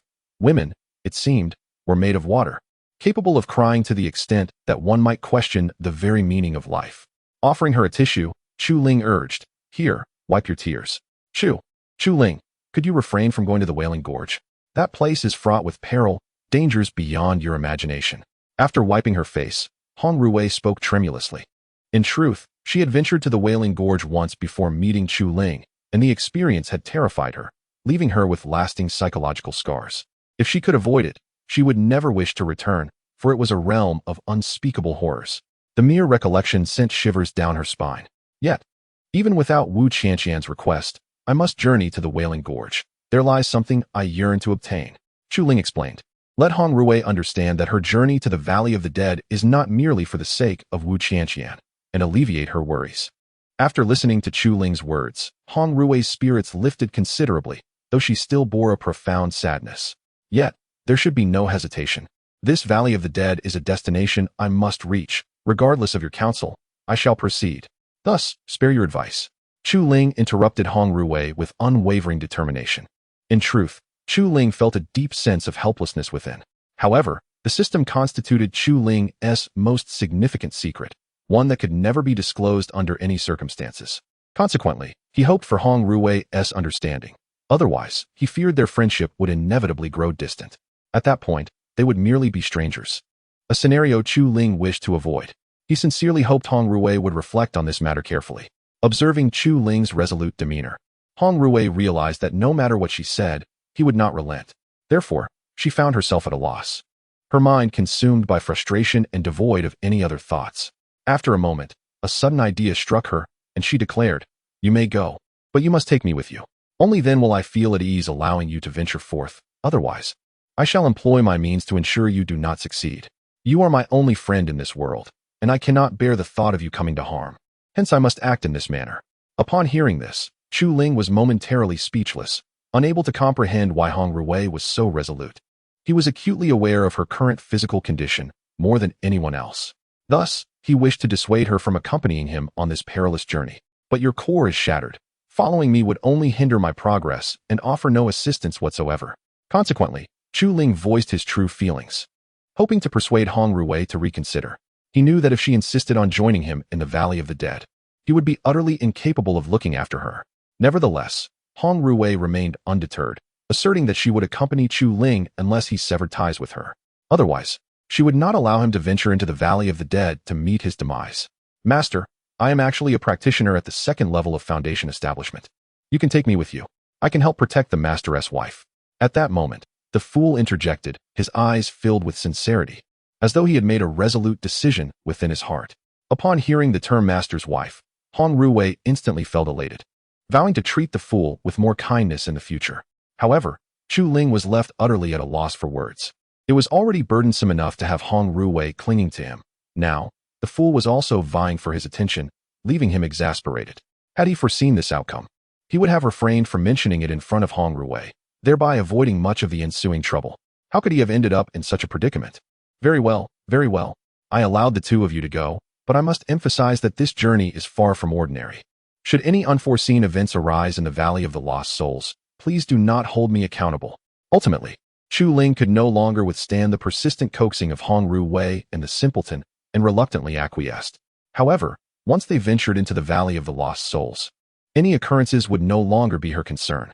After all, Chu Ling was acutely aware of her own limitations and could hardly manage to look after anyone else. Thus, she hoped that Hong Ruwei and the simpleton would comprehend her predicament. Only through such understanding could they hope to survive in the Valley of the Lost Souls. Chapter 41. ready to set off upon hearing Chu Ling's agreement. Hong Ruwei was instantly filled with joy. Initially, she had not harbored much hope. Yet who would have thought that Chu Ling would actually acquiesce? This unexpected affirmation brought her immense delight. In that moment, she could no longer contain the radiant smile gracing her face. "You must remember your word. Please don't go back on it," Hong Ruwei exclaimed, her excitement palpable. To ensure that Chu Ling would not retract his promise, she reiterated her plea, anxious that he might change his mind at any moment. Chu Ling nodded, signaling that he would remain steadfast, urging Hong Ruwei to rest assured. After all, he had never rescinded a commitment once made. Anything he agreed to was devoid of reconsideration. Furthermore, Chu Ling always contemplated his decisions thoroughly. Otherwise, how could he possibly concede so readily? Subsequently, with a beaming smile, Hong Ruwei bid farewell to Chu Ling and made her way home, preparing to tidy up before accompanying him to the Valley of the Dead. Shortly after her departure, Chu Ling cast a cold gaze at the fool. He was taken aback that the fool had stepped forward to advocate for Hong Ruwei. This left Chu Ling at a loss for words. Why did you just speak up for her? Do you not realize that in doing so, you are actually putting her at risk? He asked, his tone laden with displeasure. If possible, Chu Ling would have liked to teach the fool a lesson, allowing him to experience the harsh realities of life. However, the fool's subsequent words rendered Chu Ling silent. "Master, the truth is, Hong Ruwei agreed to this for your benefit. I understand the terror that the Valley of the Dead instills in her. Since she has brought it up, she must have prepared herself mentally. I do not wish for her to be perpetually sorrowful, which is why I spoke up," he continued earnestly. "Moreover, if Hong Ruwei were to outwardly refuse you, she would still secretly follow you. Therefore, regardless of what you say, she would inevitably accompany you. Rather than that, it would be better for her to join you, as it would allow me to ensure her safety." With that, the fool expressed his thoughts candidly, unafraid of any potential reprimand from Chu Ling. He believed he had done nothing wrong. Rather, he thought of it as aiding Hong Ruwei. After hearing the fool's words, Chu Ling fell into contemplation. He recognized that given Hong Ruwei's current fragile state, should she follow him covertly, the dangers she might face would undoubtedly surpass those he would encounter directly. Thus, the fool's earlier defense of Hong Ruwei began to make sense. At that moment, Chu Ling realized that this seemingly foolish companion was not truly dim-witted. Rather, he possessed considerable insight, which earned Chu Ling's admiration. However, he refrained from voicing this praise, fearing it might cause the fool to become overly pleased with himself. Thus, Chu Ling said little and directly entered the tavern, commencing preparations for their journey to the Valley of the Dead. The simpleton also began to tidy up. Although he was aware that his strength surpassed that of Chu Ling, he remained vigilant, exercising even greater caution. He understood that accompanying Chu Ling to the Valley of the Dead entailed not only protecting Hong Ruwei, but also ensuring Chu Ling's safety, preventing any harm from befalling her. Ever since he pledged his loyalty to Chu Ling, he had entrusted his life to her. Even if she commanded him to perish, he would do so without hesitation. Some might question why this simpleton so readily obeyed Chu Ling, but who could fathom that this was indeed his resolute will? No matter the circumstance, he could never betray Chu Ling. His loyalty was unwavering. One wonders if Chu Ling would alter her perception of him upon realizing the depth of his devotion. Perhaps by the time she comprehended it, he would have already departed from her side. Gradually, time slipped away, and morning arrived. Chu Ling, having organized her belongings early, entered the tavern's main hall, only to discover that she was the last to arrive. This revelation filled her with embarrassment. She had not anticipated that Hong Ruwei and the simpleton would rise so early. "You really got up too early," Chu Ling exclaimed, astonished. "Humph. I was merely concerned that you might flee while I was asleep, so I had to come early," Hong Ruwei retorted with a huff. Fortunately, Chu Ling had left. Otherwise, Hong Ruwei would have undoubtedly regretted her thoughts. The simpleton, however, said little, shouldering the luggage of both Chu Ling and Hong Ruwei and following closely behind. Aware that such burdens should not fall upon Chu Ling, he accepted his toil without complaint, finding joy in his labor. Without further ado, Chu Ling led Hong Ruwei and the simpleton toward the Valley of the Dead. As they walked, Chu Ling's anxiety cast a shadow over her demeanor, and she struggled to maintain a cheerful expression, feeling an ominous sense that danger awaited them in the valley. Do not fret, think positively. The more you dwell on negativity, the more likely something unfortunate will transpire. Observing Chu Ling's worried countenance, Hong Ruwei attempted to soothe her. There is no need for such tension. We are not yet in the Valley of the Dead. She endeavored to lighten Chu Ling's spirits, hoping to ease her worries. After all, seeing Chu Ling in distress pained her, and she longed to see a smile on her face. "We must remain serious. Who knows what misfortunes may await us in the valley? Chu Ling replied firmly, dismissing further attempts at reassurance. Since you insist on speaking, I shall not accompany you. Chu Ling candidly expressed her thoughts. Ever since she learned of the perilous nature of the Wraith Valley from Hong Ruwei, a sense of urgency enveloped Chu Ling, rendering her incapable of any relaxation. Not even Hong Ruwei's reassurances could sway her resolve. Observing this, Hong Ruwei found herself at a loss for words and silently sighed, ultimately deciding to leave Chu Ling to her own devices, albeit with a twinge of concern for her well-being. Before long, noon arrived, and the scorching sun blazed down relentlessly. Chu Ling and her companions were now less than 50 kilometers from the Wraith Valley. Noticing the weariness of her companions, Chu Ling instructed them to rest in place, intending for them to regain their strength before proceeding to the Wraith Valley. Chapter 42. The Skeletons as evening descended. The members of Chu Ling's party had nearly completed their rest, each person rejuvenated and devoid of fatigue. Have you all rested sufficiently? Chu Ling inquired, eager to proceed to the Valley of the Undead and secure the soul artifact. Upon hearing his words, Hong Ruwei and the simpleton nodded in affirmation, indicating their readiness to embark at any moment. Noticing their assent, Chu Ling wasted no time, rising promptly and continuing towards the Valley of the Undead, situated 50 kilometers ahead. Their journey was marked by an unusual tranquility, with few encounters of beasts, resulting in an overall seamless progression. After an hour of travel, the trio reached the outskirts of the Valley of the Undead. The ominous atmosphere of the valley sent chills down their spines. Chu Ling had not anticipated such a foreboding aura, even after mentally preparing himself. Yet, despite his resolve, a flicker of unease gnawed at him. Taking a deep breath, Chu Ling recognized that retreating due to fear was not an option now that they had arrived. He was acutely aware that if he succumbed to trepidation, it would surely instill fear in Hong Ruwei and the simpleton as well, an outcome he could not permit. Thus, after regaining his composure, he boldly entered the Valley of the Undead. Regardless of the dangers that lay within, he understood that fear could not be his companion. Otherwise, any misfortune would be gravely detrimental. Hong Ruwei felt a surge of anxiety as her mind replayed the events that had transpired in this very place. A sense of dread enveloped her, but when she observed Chu Ling moving ahead, she gradually calmed herself. She recognized that succumbing to fear would only bring misfortune to Chu Ling. Resolutely, she summoned her inner courage and closely followed behind him, determined not to show any signs of weakness. The simpleton, faced with the eerie surroundings, felt no fear and pressed forward with unwavering determination, oblivious to any sense of dread. After a while, as Chu Ling ventured deeper into the Valley of the Undead, the sight before him caused him to furrow his brow. A multitude of white bones lay scattered, as if a cataclysmic battle had unfolded in this very location. Most strikingly, the bones were fragmented, with not a single skeleton remaining intact, leaving Chu Ling astonished. It was his first encounter with such a scene, and the depth of his astonishment was beyond words. In that moment, Chu Ling's emotions became a tangle of complexity, rendering him speechless in the face of the grim tableau. This place may be fraught with peril at any moment. You must exercise caution and ensure you do not succumb to any afflictions, he urged, his voice cutting through the stillness. In order to ensure that Hong Ruwei and Han Ho remain vigilant, it is essential to confront the upcoming circumstances with caution. Otherwise, should any unforeseen event arise, Chu Ling understands that he would be unable to support them adequately. Moreover, as a mere practitioner at the third tier of the Qi realm, he lacks the strength to withstand formidable adversaries. Thus, it is imperative for Hong Ruwei and Han Hua to safeguard themselves, allowing Chu Ling to venture into the Necromancer's Gorge with a sense of security. Otherwise, he would be plagued by an unsettling anxiety. I have traversed the Necromancer's Gorge before, and my experience far surpasses yours, so you need not worry. However, you must refrain from acting recklessly. Upon hearing Chu Ling's words, Hong Ruwei nodded, alleviating much of her fear. At the very least, she no longer felt as terrified as before, underscoring the efficacy of Chu Ling's reassurance. Meanwhile, Han Ho became intensely focused, his gaze sharpening, shedding the previous sunny demeanor as if he were a different person altogether. Chu Ling, taken aback by Han Ho's sudden transformation, had not anticipated such a stark change in such a brief span.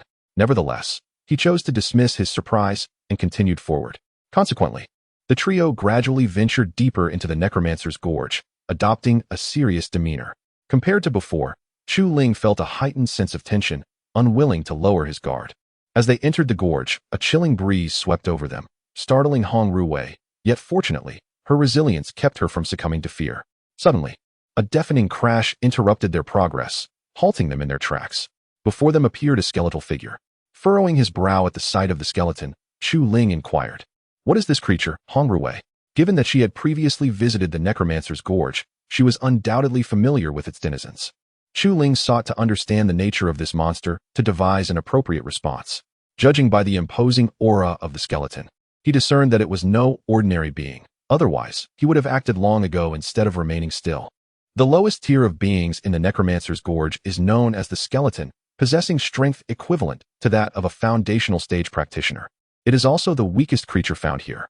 Hong Ruwei explained, her brow furrowed in concern. She found it astonishing that they encountered a skeleton immediately upon entering. A stroke of misfortune indeed. This revelation left Chu Ling slightly astonished. He had not anticipated encountering such a formidable entity, especially one that had already attained foundational stage prowess. Albeit as the weakest of the gorge's inhabitants, Chu Ling was utterly astonished. Faced with the skeletal figure at the foundation establishment stage, he found himself unable to utilize his devouring demon art. This left him in a state of considerable frustration. It is worth noting that the devouring demon art could only consume beings of equivalent strength. In the presence of a creature that surpassed him by an entire tier, Chu Ling was at a complete loss. Consequently, anxiety began to swell within him as he contemplated various strategies to confront the skeletal being before him. For a moment, he felt utterly bewildered. Just then, an unexpected turn of events unfolded before him. Chapter 43. The Fool's Triumph Before Long. The fool set down his belongings and approached Chu Ling and Hong Ruwei, confronting the skeletal figure. Witnessing this scene, Chu Ling was suddenly enlightened. Recalling the fool's earlier declaration of being a foundation establishment cultivator, this revelation astonished him, as he pondered how he could have overlooked such a significant detail. "Fool, do you possess the means to vanquish this skeletal being?" Chu Ling inquired, his gaze fixed intently upon the fool's silhouette. Eager to discern the answer that lay within his heart, he yearned for an explanation, hoping it would dispel the confusion that clouded his mind. "Fear not, master. I can defeat this skeleton. Trust in me, for I undoubtedly possess the strength," the fool replied with resolute confidence, brimming with fighting spirit, preparing to showcase his prowess before Chu Ling. At this moment, the fool, who had awaited such an opportunity for what felt like an eternity, was determined not to let it slip away. Upon hearing his words, Chu Ling felt an inexplicable sense of relief wash over him, accompanied by a serene calmness that he could not quite comprehend. Without further ado, the fool unleashed an unprecedented surge of power, charging directly at the skeletal figure, intent on delivering a decisive blow. In that instant, his fist struck the skeleton with tremendous force, shattering it into fragments. The sight before Chu Ling rendered him momentarily speechless, as if he were encountering the fool for the first time. He was slightly shaken, unable to fathom that the usually bumbling fool could unleash such formidable strength in this critical moment. For a fleeting moment, words escaped him. It felt as though he had been playfully deceived by the fool. However, Chu Ling refrained from harboring any resentment, for he understood that a myriad of troubles lay ahead, demanding his utmost attention. This was also Chu Ling's inaugural visit to the Netherworld Canyon, and he felt utterly unfamiliar with his surroundings, which deterred him from indulging in further thoughts. The skeletal figure, unable to withstand the fool's assault, collapsed to the ground with a resounding crash, disintegrating into nothingness. Having vanquished the skeleton, the fool's spirits soared, reveling in the realization that he was no longer a burden. He could finally demonstrate his worth before Chu Ling. Yet, before he could fully bask in his triumph, Hong Ruwei's urgent words jolted him back to reality. "How did you create such a commotion? What will we do if more advanced creatures are attracted to us? We must hide immediately. Otherwise, escaping this place will become exceedingly difficult," Hong Ruwei exclaimed hastily, disregarding all else as she led Chu Ling and the fool toward a secluded corner, intent on concealing themselves. It was evident just how well Hong Ruwei understood the dangers of the Netherworld Canyon. Realizing the gravity of the situation, Chu Ling dared not dwell on her thoughts and promptly followed Hong Ruwei into a secluded corner, quietly hiding in a narrow crevice. As anticipated by Hong Ruwei, shortly after Chu Ling and the others concealed themselves, an astonishing event unfolded that left Chu Ling utterly dumbfounded. A multitude of skeletal figures began to materialize beside the deceased skeleton, surveying their surroundings with an eerie vigilance. Most alarmingly, these skeletal beings appeared to be at the foundational stage of cultivation, which utterly shocked Chu Ling. Initially, she had believed that the solitary skeleton they encountered was unique. Who could have foreseen the emergence of such a horde at this juncture, rendering her speechless? What compounded her distress was the realization that escape was not an immediate option, which left her feeling quite vexed. In that moment, Her mind was devoid of viable solutions, and anxiety gnawed at her heart. Had there been a feasible plan, she would have undoubtedly fled the scene. Yet, with no such thoughts materializing in her mind, she could only remain stationary, contemplating various strategies. To make matters worse, the soul-retrieving artifact remained elusive, leaving Chu Ling in a state of exasperation. The clumsy fellow had not anticipated the situation would escalate in this manner.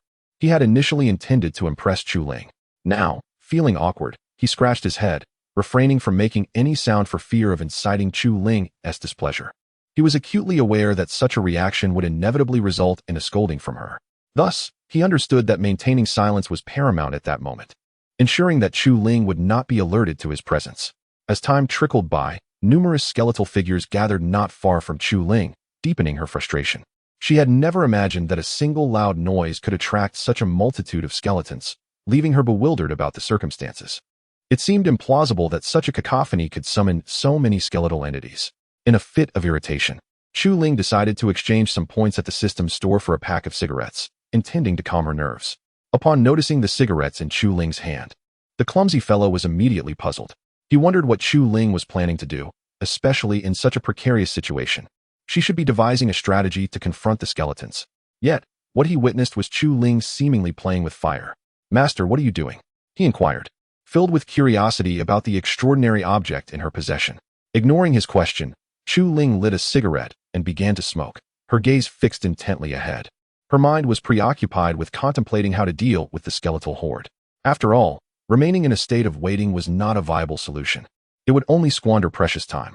Yet, confronted with the sheer number of skeletal figures outside, Chu Ling felt utterly powerless, consumed by frustration. After taking a deep drag from his cigarette, Chu Ling turned to gaze at Hong Ruwei, eager to discern what solutions she might possess. However, upon meeting her gaze, he was immediately perplexed. It was utterly confounding to him why Hong Ruwei regarded him with such an unfriendly demeanor, leaving him in a state of bewilderment. He simply could not fathom the reasons behind her scrutinizing stare. Consequently, a myriad of questions flooded Chu Ling's mind, and if given the chance, he would have implored Hong Ruwei to elucidate her intentions. Chapter 44. Escape. The atmosphere abruptly fell silent, and Chu Ling extinguished the cigarette in his hand. After a brief moment of contemplation, he let out a deep sigh and inquired of Hong Ruwei, "Why do you gaze at me so? Is there something amiss with my visage? We must urgently devise a means to depart from this place. Staring at me yields no solutions." Upon uttering these words, a wave of frustration surged within Chu Ling. He had not anticipated that, even in this dire moment, Hong Ruwei would maintain her previous demeanor, leaving him at a loss for words. Had he foreseen such an outcome, he would never have brought her along. It would have spared him the burden of overthinking their predicament. Presently, Hong Ruwei was merely an ordinary person with a shattered dantian. Were it not for her presence, he would have fled with the foolishness of a simpleton long ago. Though he might have incurred some injuries, Chu Ling held unwavering confidence in his ability to escape. However, her company dampened his self-assurance, confining him to a stationary position as he pondered a more viable escape route. Without her, he would have felt far more liberated. Indeed, with Hong Ruwei in tow, his options were severely limited. He was not one to abandon a comrade, which rendered him increasingly vexed, with no feasible solutions in sight. "For now, I can only wait patiently for these skeletal beings to vacate the vicinity before contemplating our exit. Otherwise, I find myself at a complete loss." Once Hong Ruwei regained her composure, she spoke with a bitter tone, her anxiety mounting. She had never anticipated encountering such circumstances upon entering the Wraith Canyon, leaving her at a loss for words. It felt as though her luck had run dry. Her statement extinguished the last flicker of hope for Chu Ling, leaving him speechless. Initially, he had assumed that since Hong Ruwei had previously traversed the Wraith Canyon, she would possess an escape plan. However, her unexpected response left him utterly bewildered, almost provoking him to unleash a tirade against her. Ultimately, though, he managed to regain his composure, recognizing that such reactions were unwarranted. As time trickled by, the skeletal figures around their hiding place dwindled. This revelation brought a quiet sigh of relief to Chu Ling. At least the number of foundational-level skeletons had diminished. In this moment, he resolved to significantly enhance his strength upon returning, for without such preparation, he found himself utterly ill-equipped to face similar predicaments in the future. This conviction solidified his determination. "Hong Ruwei, perhaps we ought to reconsider entering the Wraith Canyon. The periphery is already fraught with peril. Who knows what dangers lie ahead should we proceed recklessly? It would be wise for us to depart swiftly, observing the diminishing presence of skeletal beings." Hong Rui ventured to counsel him, aware that the Valley of the Undead is undoubtedly more perilous than the outside world. Hong Rui felt a twinge of trepidation and yearned to depart from this place, believing it the only way to ensure her safety. The thought of what might transpire next filled her with dread. However, she resolutely reminded herself that retreat was not an option if fear overwhelmed her. She could simply turn back, but she was determined to forge ahead. Upon hearing Hong Rui's sentiments, Chu Ling firmly rejected her proposal, offering no concession. He had no intention of retreating at this juncture. For him, the notion of abandoning their quest was utterly unacceptable. Thus, his mind was solely occupied with thoughts of progress, entirely dismissing the idea of withdrawal. His resolute declaration extinguished the last flicker of hope within Hong Rui. But the dangers within far exceed those outside. You cannot gamble with your life. Moreover, any place harboring treasures in the Valley of the Undead is guarded by formidable beings, making it unattainable. The memories of her past encounters in the valley surged forth, igniting a sense of urgency within her. She was taken aback by Chu Ling's unwavering determination, leaving her at a loss for words. Yet, despite her concerns, Chu Ling remained impervious to any doubts. At that moment, Chu Ling surveyed his surroundings and discovered an opening behind him, which filled him with elation. It felt as though he had unearthed a means of escape. You need not say more. I have found a path to leave this place. If you wish to return, do not follow me. I shall proceed alone. With that, he disregarded Hong Rui and ventured into the opening, eager to uncover whither it led. Observing Chu Ling's retreating figure, Hong Rui's emotions became increasingly complex. She found herself powerless. Regardless of her assertive demeanor or pleas, she had exhausted all avenues to sway him. Master, you are as stubborn as ever. Once you set your mind on something, no one can dissuade you. Her companion, the simpleton, urged her to follow suit, encouraging her not to dwell on the dire possibilities. Though he understood the imminent dangers ahead, he believed that as long as hope resided in their hearts, they could surmount the obstacles before them. Thus, he refrained from voicing his thoughts. Recognizing the delicate nature of the relationship between Chu Ling and Hong Rui, he was aware that speaking out could lead to complications for himself. Consequently, he chose silence and followed closely in Chu Ling's footsteps, step by step, toward the opening. As Hong Rui regained her senses, she found herself alone in the desolate space, her heart heavy with a profound bitterness. Yet, what could she do at this moment? Reluctantly, she followed suit, fervently hoping that no calamity would befall them this time. Otherwise, she would find herself utterly devoid of any solutions. Thus, Chu Ling and the others quietly made their escape from the periphery of the Necromancer's Gorge, gradually crawling through a small opening into its depths. What perils await them next? Please stay tuned. Chapter 45. The Lord of the Undead. After approximately 10 minutes of climbing, Chu Ling and his companions ventured deep into the Undead Canyon through a narrow passage. However, they did not hastily rush out. Instead, they concealed themselves in a corner, observing the ominous depths of the canyon. The interior of the Undead Canyon was far more sinister and terrifying than its outskirts.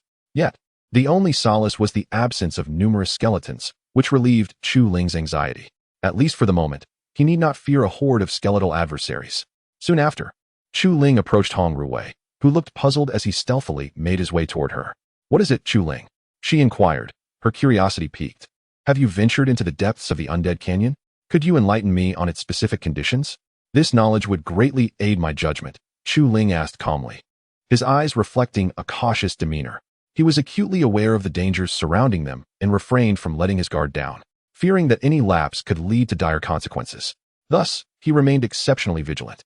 Upon hearing his question, Hong Rui paused momentarily, then quickly regained her composure. Within the depths of the Undead Canyon resides a Lord of the Undead, the ruler of this realm. I encountered him once, but he was in a state of slumber at that time. I refrained from disturbing him, yet even in his dormant state, he emanated a terrifying aura. Therefore, unless absolutely necessary, we must avoid approaching him, she articulated, devoid of jest.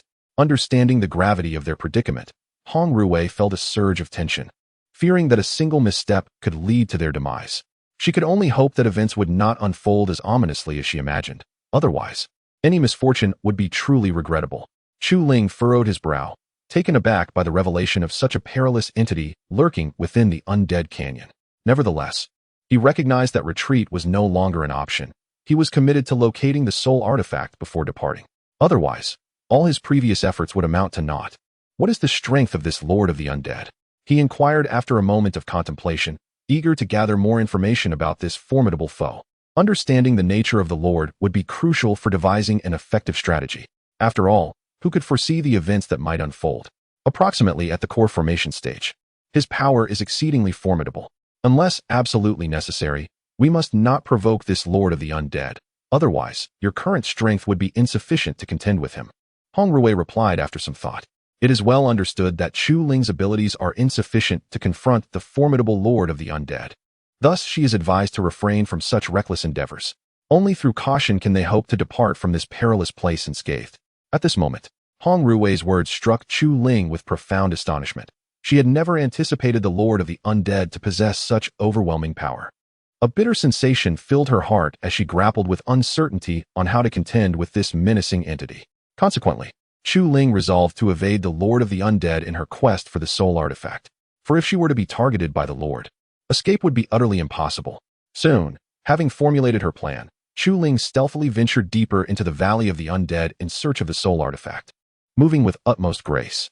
Meanwhile, Xiao He meandered leisurely through the depths of the valley, seemingly in pursuit of something elusive. At that moment, a formidable soul emerged before Xiao He, obstructing his path. Noticing this, Xiao He furrowed his brow slightly. Hey, Lord of the Undead, do you lack common sense? How dare you impede my progress? Are you unaware of the meaning of the word death? He bellowed at the powerful soul, his eyes brimming with disdain. This formidable soul was none other than the Lord of the Undead previously mentioned by Hong Rui. Upon hearing Xiao He's words, the Lord of the Undead was momentarily taken aback. He had encountered arrogance before, but never had he encountered such audacious, beastly arrogance. His emotions became increasingly complex. As the Lord discerned Xiao He's true strength, he was taken aback. He had not anticipated that this creature would outmatch him in power. In an instant, the Lord of the Undead conceded. Why have you come to the Valley of the Undead? I believe our races have never harbored any enmity, he inquired. Taking a deep breath, his demeanor rife with caution, unwilling to relax even for a moment, lest he inadvertently offend Xiao He. He was acutely aware that should any untoward incident occur, the repercussions would undoubtedly befall him. Hence the Lord of the Undead felt a sense of unease. Upon hearing the Lord's words, Xiao He scoffed. If it weren't for Chu Ling's desire to venture into this desolate place, I would have no reason to be here. Naturally, he refrained from voicing his true thoughts. I demand to know where your clan's soul artifact is located. Hand it over, or I shall unleash chaos within your Valley of the Undead. Without hesitation, Xiao He stated his intentions clearly, unperturbed by the possibility of the Lord of the Undead's wild speculations. This was, after all, the very purpose of his visit, and there was no need for concealment. Xiao He was acutely aware that the Lord of the Undead posed no threat to him, and thus he felt no fear. The Lord of the Undead furrowed his brow at Xiao He's declaration, realizing with astonishment that the beast had come specifically for the soul artifact. This revelation was utterly unexpected for him. It is utterly incomprehensible why the enigmatic figure would tend to the soul vessel. However, the Lord of the Undead is acutely aware that his strength pales in comparison to that of the mysterious being. Consequently, a sense of unease begins to pervade his thoughts, leaving him uncertain about how to proceed. What do you intend to do with the soul vessel? It is my treasured possession, and I shall not relinquish it lightly. After a moment of contemplation, the Lord of the Undead speaks slowly, his mind troubled, fearing that the enigmatic figure might suddenly approach and seize it forcefully. Chapter 46. The soul artifact acquired. Upon hearing the words of the Lord of the Undead, Xiao He's expression darkened immediately, exuding an aura of impending violence. Witnessing this scene, the Lord of the Undead was rendered momentarily paralyzed with fear, grappling with a rising sense of dread. What do you intend to do?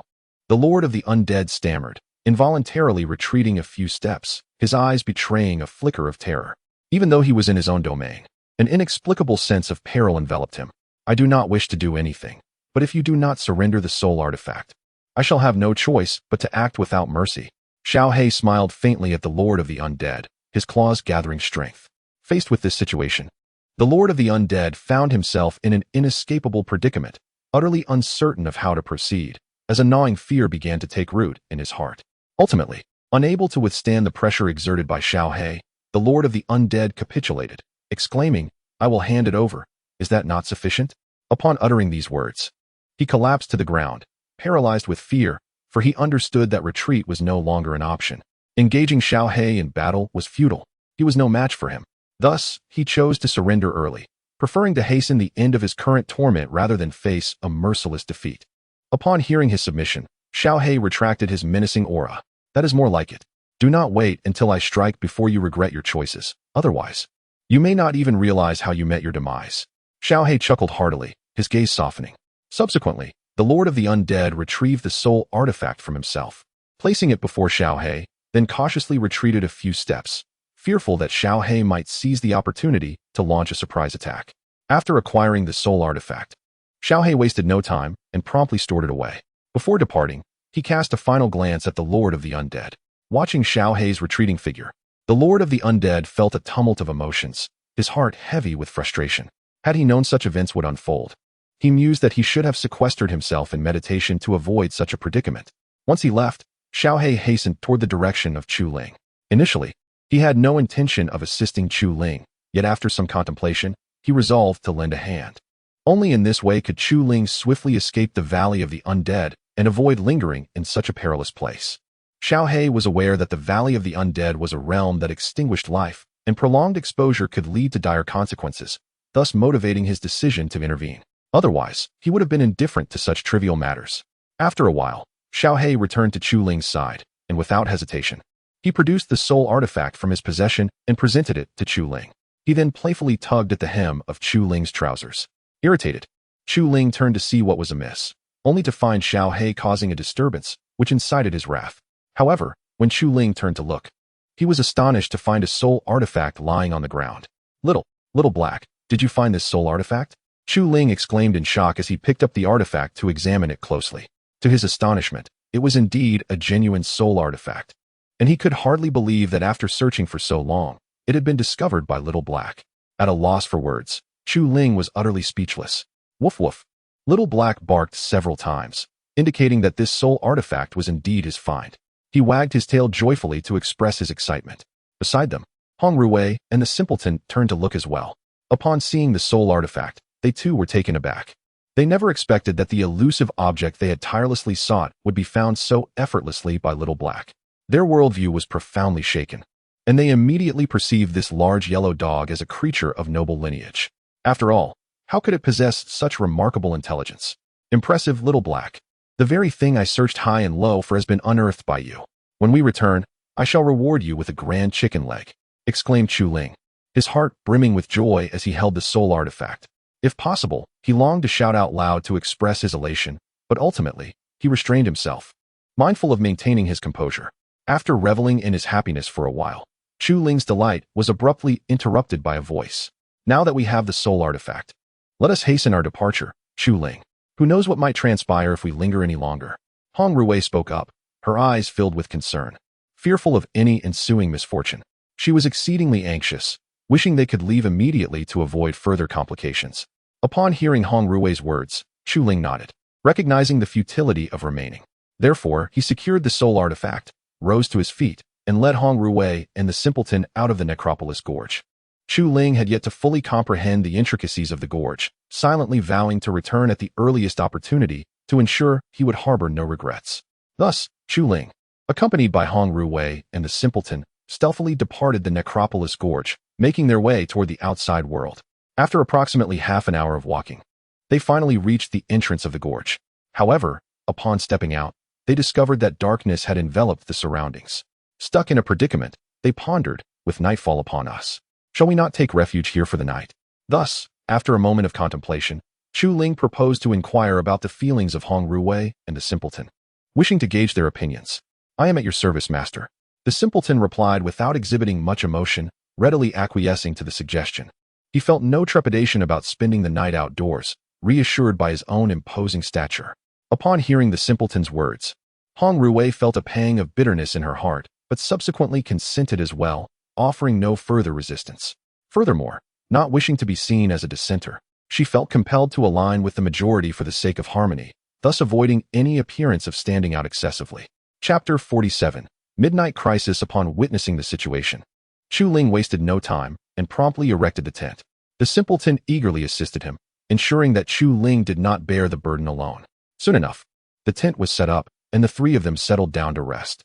However, Chu Ling remained vigilant, refusing to let down his guard. Having faced peril in Huanglong City, he had become exceedingly cautious, fearing that any moment of complacency might lead to unfortunate consequences. Yet, This constant state of alertness resulted in sleeplessness, leaving Chu Ling unable to find solace in slumber. In a bid to alleviate the mounting pressure, Chu Ling stepped out of the tent and gazed at the starry sky, knowing that such a moment of tranquility would ease his tense spirit. After taking a seat, he lit a cigarette, an item he had exchanged for at the system's store, allowing him to reminisce about the flavors of his past life. However, as he finished his cigarette, a sudden commotion disrupted the stillness, causing Chu Ling to furrow his brow. Immediately, he heightened his sense of vigilance, unwilling to let his guard down. Suddenly, a figure clad in black appeared before him, emanating an overwhelming aura of menace. "Who are you?" Chu Ling inquired in a low voice, activating his swallowing magic technique in response to the threat. To his dismay, he discerned that this black-clad individual possessed the strength of a 9th-level Qi realm, compelling Chu Ling to adopt a serious demeanor. The malevolent presence before him was evidently not benevolent, prompting his readiness for confrontation. "How dare you covet the Masteress woman and then question my identity?" The figure retorted coldly, drawing a dagger from his waist, poised to strike. Yet, Chu Ling remained unfazed. Fortunately, this assailant had not reached the Foundation establishment stage, where he might have had to summon his apprentice for assistance. Nevertheless, Chu Ling was perplexed by the black-clad man's accusation. "When did I ever steal your Masteress woman? Explain yourself," he silently lamented, feeling utterly bewildered. Desiring clarity regarding the situation that led to such a declaration, Chu Ling was taken aback when the assailant launched an attack, intent on eliminating him with a single blow. Having perceived Chu Ling's mere 3rd-level Qi strength, the attacker believed he could easily overpower him without further ado. However, Chu Ling swiftly activated his swallowing magic technique, consuming all of the assailant's spiritual energy before the strike could land, rendering the foe powerless. The figure clad in black came to an abrupt halt, staring in disbelief at Chu Ling, utterly unable to comprehend the scene before him. What is this technique? How can this be possible? The black-clad man, stripped of his spiritual energy, gazed at Chu Ling, retreating several steps, his expression reflecting a profound transformation in his perception of Chu Ling. It is imperative to understand that a cultivator places paramount importance on spiritual energy, and its loss has plunged the black-clad man into a tumult of emotions. If circumstances allowed, he would yearn to unravel the mystery of what transpired. Only then could he quell the confusion plaguing his mind. Yet, Chu Ling would not grant him this opportunity, letting out a cold chuckle before launching a decisive attack on the black-clad figure without an ounce of restraint. With a resounding crash, the black-clad man crumpled to the ground, while Chu Ling stood impassively, gazing at him. Initially, Chu Ling had hoped to extract valuable information from the black-clad man, but upon realizing his obstinacy, he abandoned that notion and swiftly eliminated him. After disposing of the black-clad man, Chu Ling dusted off his hands, only to discover that he had ascended to the 4th level of the Qi realm. This was undoubtedly a piece of good news for him. However, he found no joy in it, instead sinking into deep contemplation. He was eager to discern the origins and intentions of the black-clad man. Such questions lingered heavily in his mind. Nevertheless, Chu Ling held on to the belief that clarity would eventually come, for it was merely a matter of time. Gradually, he set aside his thoughts and returned to the tent to rest, choosing not to dwell further. Before long, dawn began to break, and both Hong Ruwei and the simpleton had risen early. Their eyes bore the marks of sleeplessness, reminiscent of a night spent in unrest. Fortunately, they had not exerted themselves excessively in recent days, thus maintaining a semblance of vitality. Shortly thereafter, Chu Ling emerged from the tent. Upon seeing that Hong Ruwei and the simpleton were already awake, he hastily tidied up before leading them away, heading towards Huanglong City. The corpse of the black-clad man had been meticulously dealt with by Chu Ling the previous night, ensuring that neither Hong Ruwei nor the simpleton would ruminate on it. Otherwise, how could he have disposed of the body so discreetly? Upon returning to Huanglong City, Chu Ling halted his steps and turned to Hong Ruwei and the simpleton, stating, "You two should return first. I must make a trip to the Fengyue Pavilion to deliver the soul-returning artifact to Wu Qianqian, and then I shall come back to find you." At these words, a sudden tension gripped Hong Ruwei, an unsettling premonition washing over her. A feeling of unease that she could not articulate. She longed to dissuade Chu Ling from seeking out Wu Qianqian at the Fengyue Pavilion. Yet she understood that she could not prevent him from doing so, leaving her heart heavy with bitterness. If possible, Hong Ruwei earnestly wished to replace Chu Ling in her quest to seek out Wu Qianqian at the Fengyue Pavilion. However, such a desire was utterly unattainable. Be cautious on your journey. That Wu Qianqian is quite treacherous, and you must not fall into her trap, Hong Ruwei urged, regaining her composure. Though she felt an immense sense of reluctance, she understood that this was an unavoidable circumstance. Chu Ling nodded, recognizing Hong Rui's good intentions, and refrained from saying more. Thus, she turned and set off toward the Fengyue Pavilion. Chapter 48. Wu Qianqian's gratitude upon arriving at the Fengyue Pavilion. Chu Ling exhaled deeply and proceeded inside. Due to his acquaintance with Wu Qianqian, the attendants of the pavilion did not hinder his entrance. Instead, they welcomed him with cheerful hearts, eager to ingratiate themselves with him in hopes of promotion. This reflected the harsh realities of society within the Fengyue Pavilion. "Where is your master, Wu Qianqian?" Chu Ling inquired of one of the attendants after entering the establishment. Having neglected to ascertain the location of Wu Qianqian's room beforehand, he had no choice but to seek guidance now. The attendant promptly replied, "The master is on the highest floor of the pavilion, young sir. You may proceed directly upstairs." Without hesitation, Chu Ling ascended to the highest level of the Fengyue Pavilion. His journey was remarkably smooth, devoid of any obstacles. Soon, he arrived at the top floor and entered the room. To his surprise, he found Wu Qianqian shrouded in a sheer veil, appearing quite exposed. This sight rendered him speechless, and he quickly turned away, refraining from gazing at her further.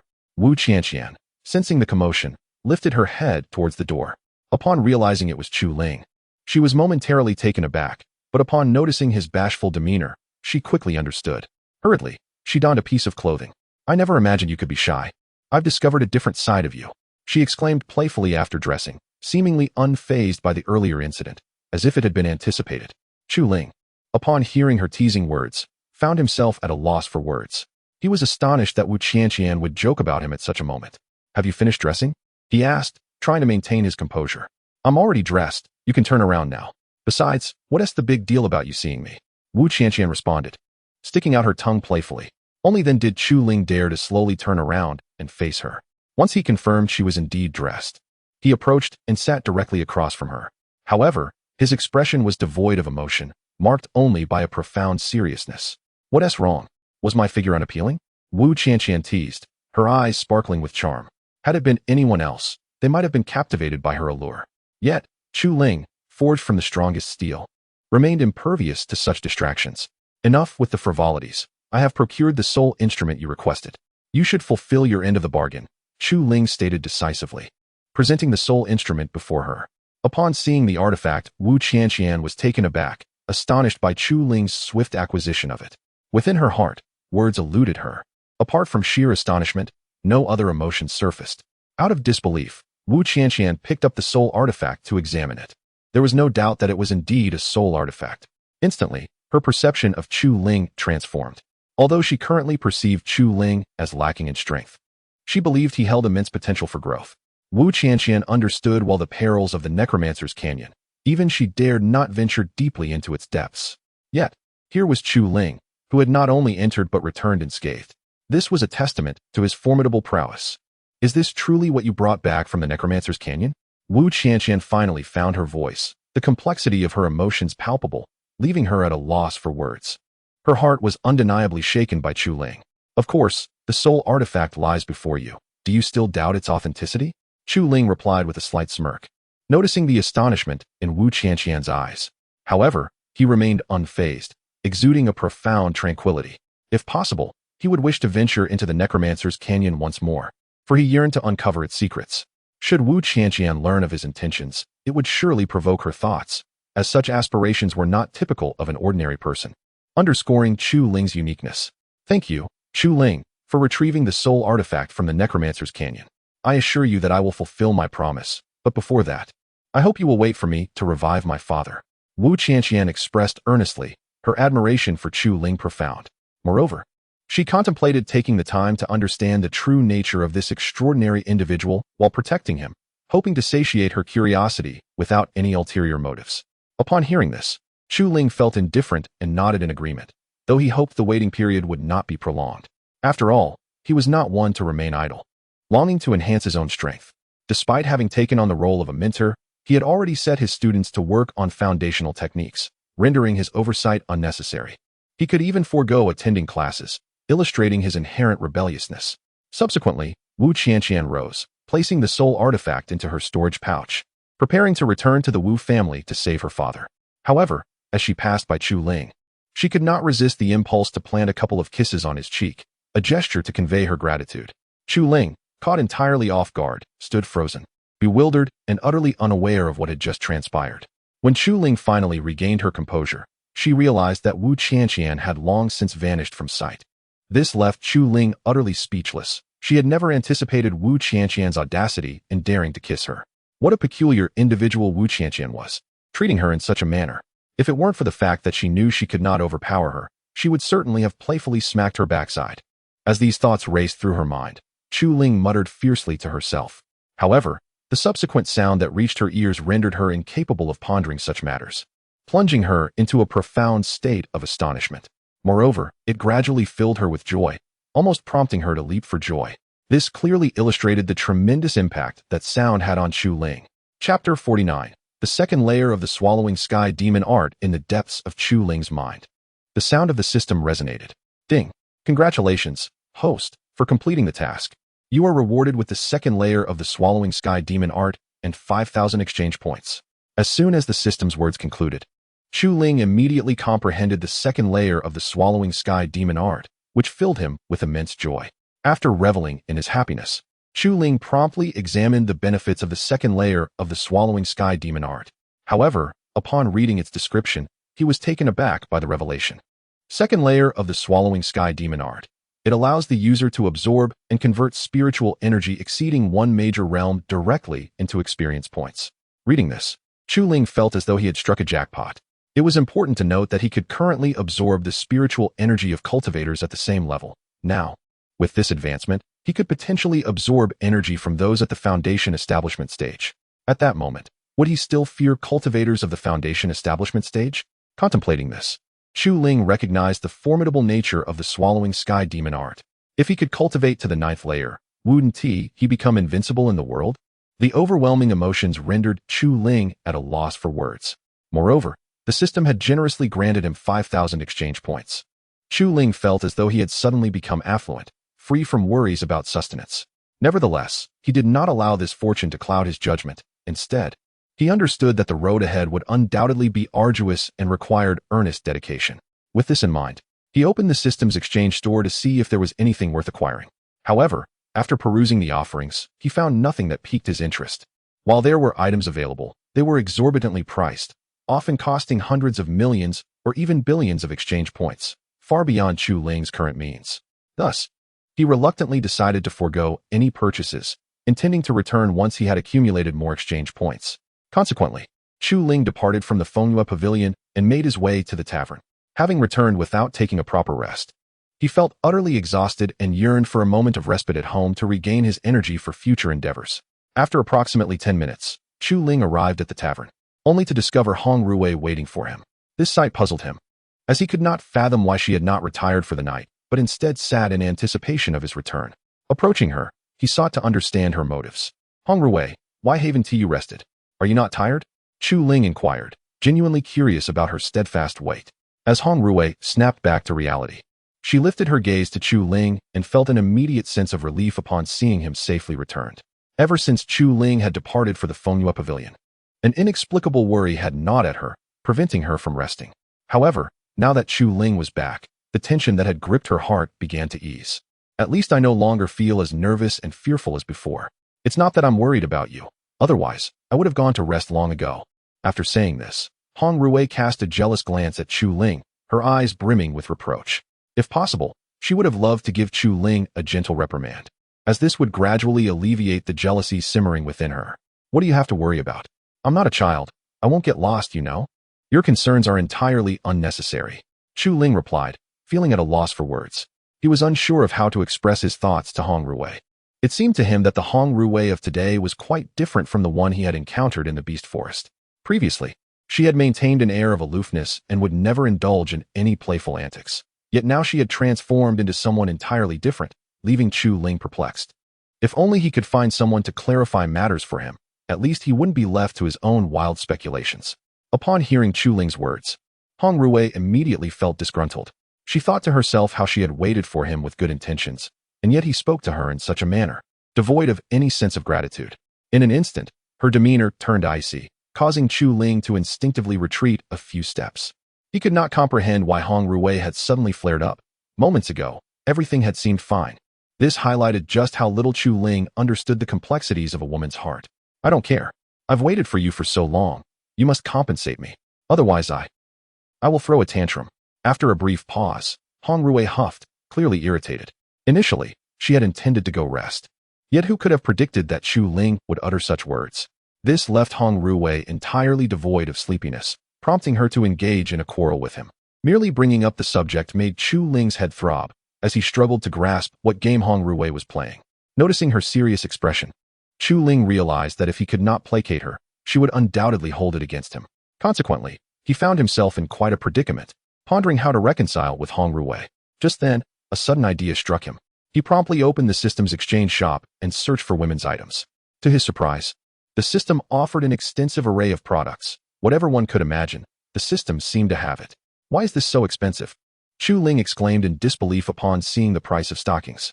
Initially, he had contemplated exchanging a pair of stockings to calm Hong Rui down and prevent her from causing him trouble, especially since such an item did not exist in this world. However, when he discovered that a single pair required 2,500 exchange points, he was instantly disheartened. He could hardly fathom that a pair of stockings would cost him half of his task reward. However, Chu Ling understood that she had no choice but to accept the situation. Resolutely, she purchased a pair, hoping that these stockings would bring tranquility to Hong Rui. If that were the case, Hong Rui would refrain from causing her any trouble. It was clear to Chu Ling that if Hong Rui were to truly provoke her, she would undoubtedly face dire consequences. Thus, Chu Ling contemplated how to swiftly calm Hong Rui, for only then could she find solace and rest, alleviating the current burdensome fatigue. Chapter 50. Innocence intertwined with sensuality. After exchanging 2,005 points, Chu Ling successfully acquired a pair of stockings. Indeed, these stockings were black. What is that in your hand? Upon discovering the item held by Chu Ling, Hong Rui was instantly filled with curiosity, eager to ascertain the nature of the object. She hoped that Chu Ling would elucidate its purpose, thus alleviating her bewilderment. Upon hearing Hong Rui's inquiry, Chu Ling merely smiled faintly and spoke. This is a gift for you, but I must insist that you do not become upset upon receiving it. Otherwise, I shall retract my offer. At this, Hong Rui found herself in a quandary, uncertain about how to respond. Having never encountered such an item before, she was thoroughly perplexed and had no idea what it could be. Nevertheless, she chose to take a chance and nodded in agreement. Moreover, since the gift was from Chu Ling, she felt assured and untroubled. Seeing her acquiescence, Chu Ling reluctantly extended the stockings towards Hong Rui. It was evident how much he hesitated. After all, these stockings had cost him a significant amount of exchange points. To simply give them away was no small matter for anyone. However, Chu Ling felt that Hong Rui deserved this token, as her presence had contributed to his acquisition. Observing his indecision, Hong Rui quickly deduced that the item must be of great value. Without further ado, she accepted it, cradling the stockings in her hands. Yet, upon opening the package, she was taken aback to discover a miniature pair of trousers, leaving her speechless. What she had anticipated to be something remarkable turned out to be this. Chu Ling, these trousers seem rather ill-fitted for me. They are far too small. Hong Rui expressed her discontent, tugging at the stockings. It must be noted that the quality of these stockings, as produced by the system, was indeed exceptional. Even when she scratched them with her fingernail, there was no trace left, showcasing their remarkable durability. Upon hearing Hong Rui's remarks, Chu Ling was momentarily at a loss for words. However, he did not chastise her, recognizing that she was unfamiliar with the item. Thus, he patiently began to instruct her on how to utilize it. After more than half an hour of guidance, Hong Rui finally grasped the concept. Without delay, she dashed into the room to try it on, eager to witness whether it truly possessed the miraculous qualities Chu Ling had described. Watching her retreating figure, Chu Ling shook his head in bemusement, never expecting her to be so hasty. Nevertheless, he settled down to wait quietly, intrigued to see the transformation that would occur once Hong Rui donned the stockings. Gradually, the minutes ticked by, and Chu Ling found himself growing increasingly impatient. If possible, Chu Ling could hardly wait to urge Hong Rui to hasten her pace, for then she could finally enjoy a moment of rest, rather than enduring the agonizing wait. Just as Chu Ling's impatience peaked, Hong Rui awkwardly emerged from the room, her steps uncharacteristically faltering. Upon catching sight of her, Chu Ling was momentarily rendered speechless, unable to believe that the enchanting figure before her was indeed Hong Rui. The black stockings adorned her legs like an ethereal being draped in silk, exuding an innocent allure intertwined with sensuality. Coupled with Hong Rui's unparalleled beauty, she was utterly captivating. It was a sweltering summer day, and her short skirt accentuated the allure of her stockings perfectly. "Do I look good?" she shyly inquired as she approached Chu Ling, her feet fidgeting, revealing her slight discomfort with the attire. Nevertheless, she began to embrace the silky sensation, gradually growing fond of it. "Why, yes, you look lovely," Chu Ling responded, regaining her composure. In that fleeting moment, she nearly lost her resolve, but her strong will prevented her from succumbing to Hong Rui's charm. Otherwise, she would have surely been left in utter submission beneath Hong Rui's beguiling presence.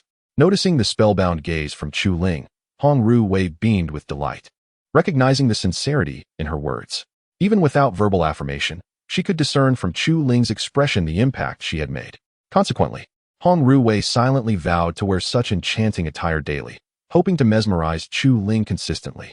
Ultimately, Chu Ling could no longer bear the intensity of the moment and excused herself to retreat for some rest.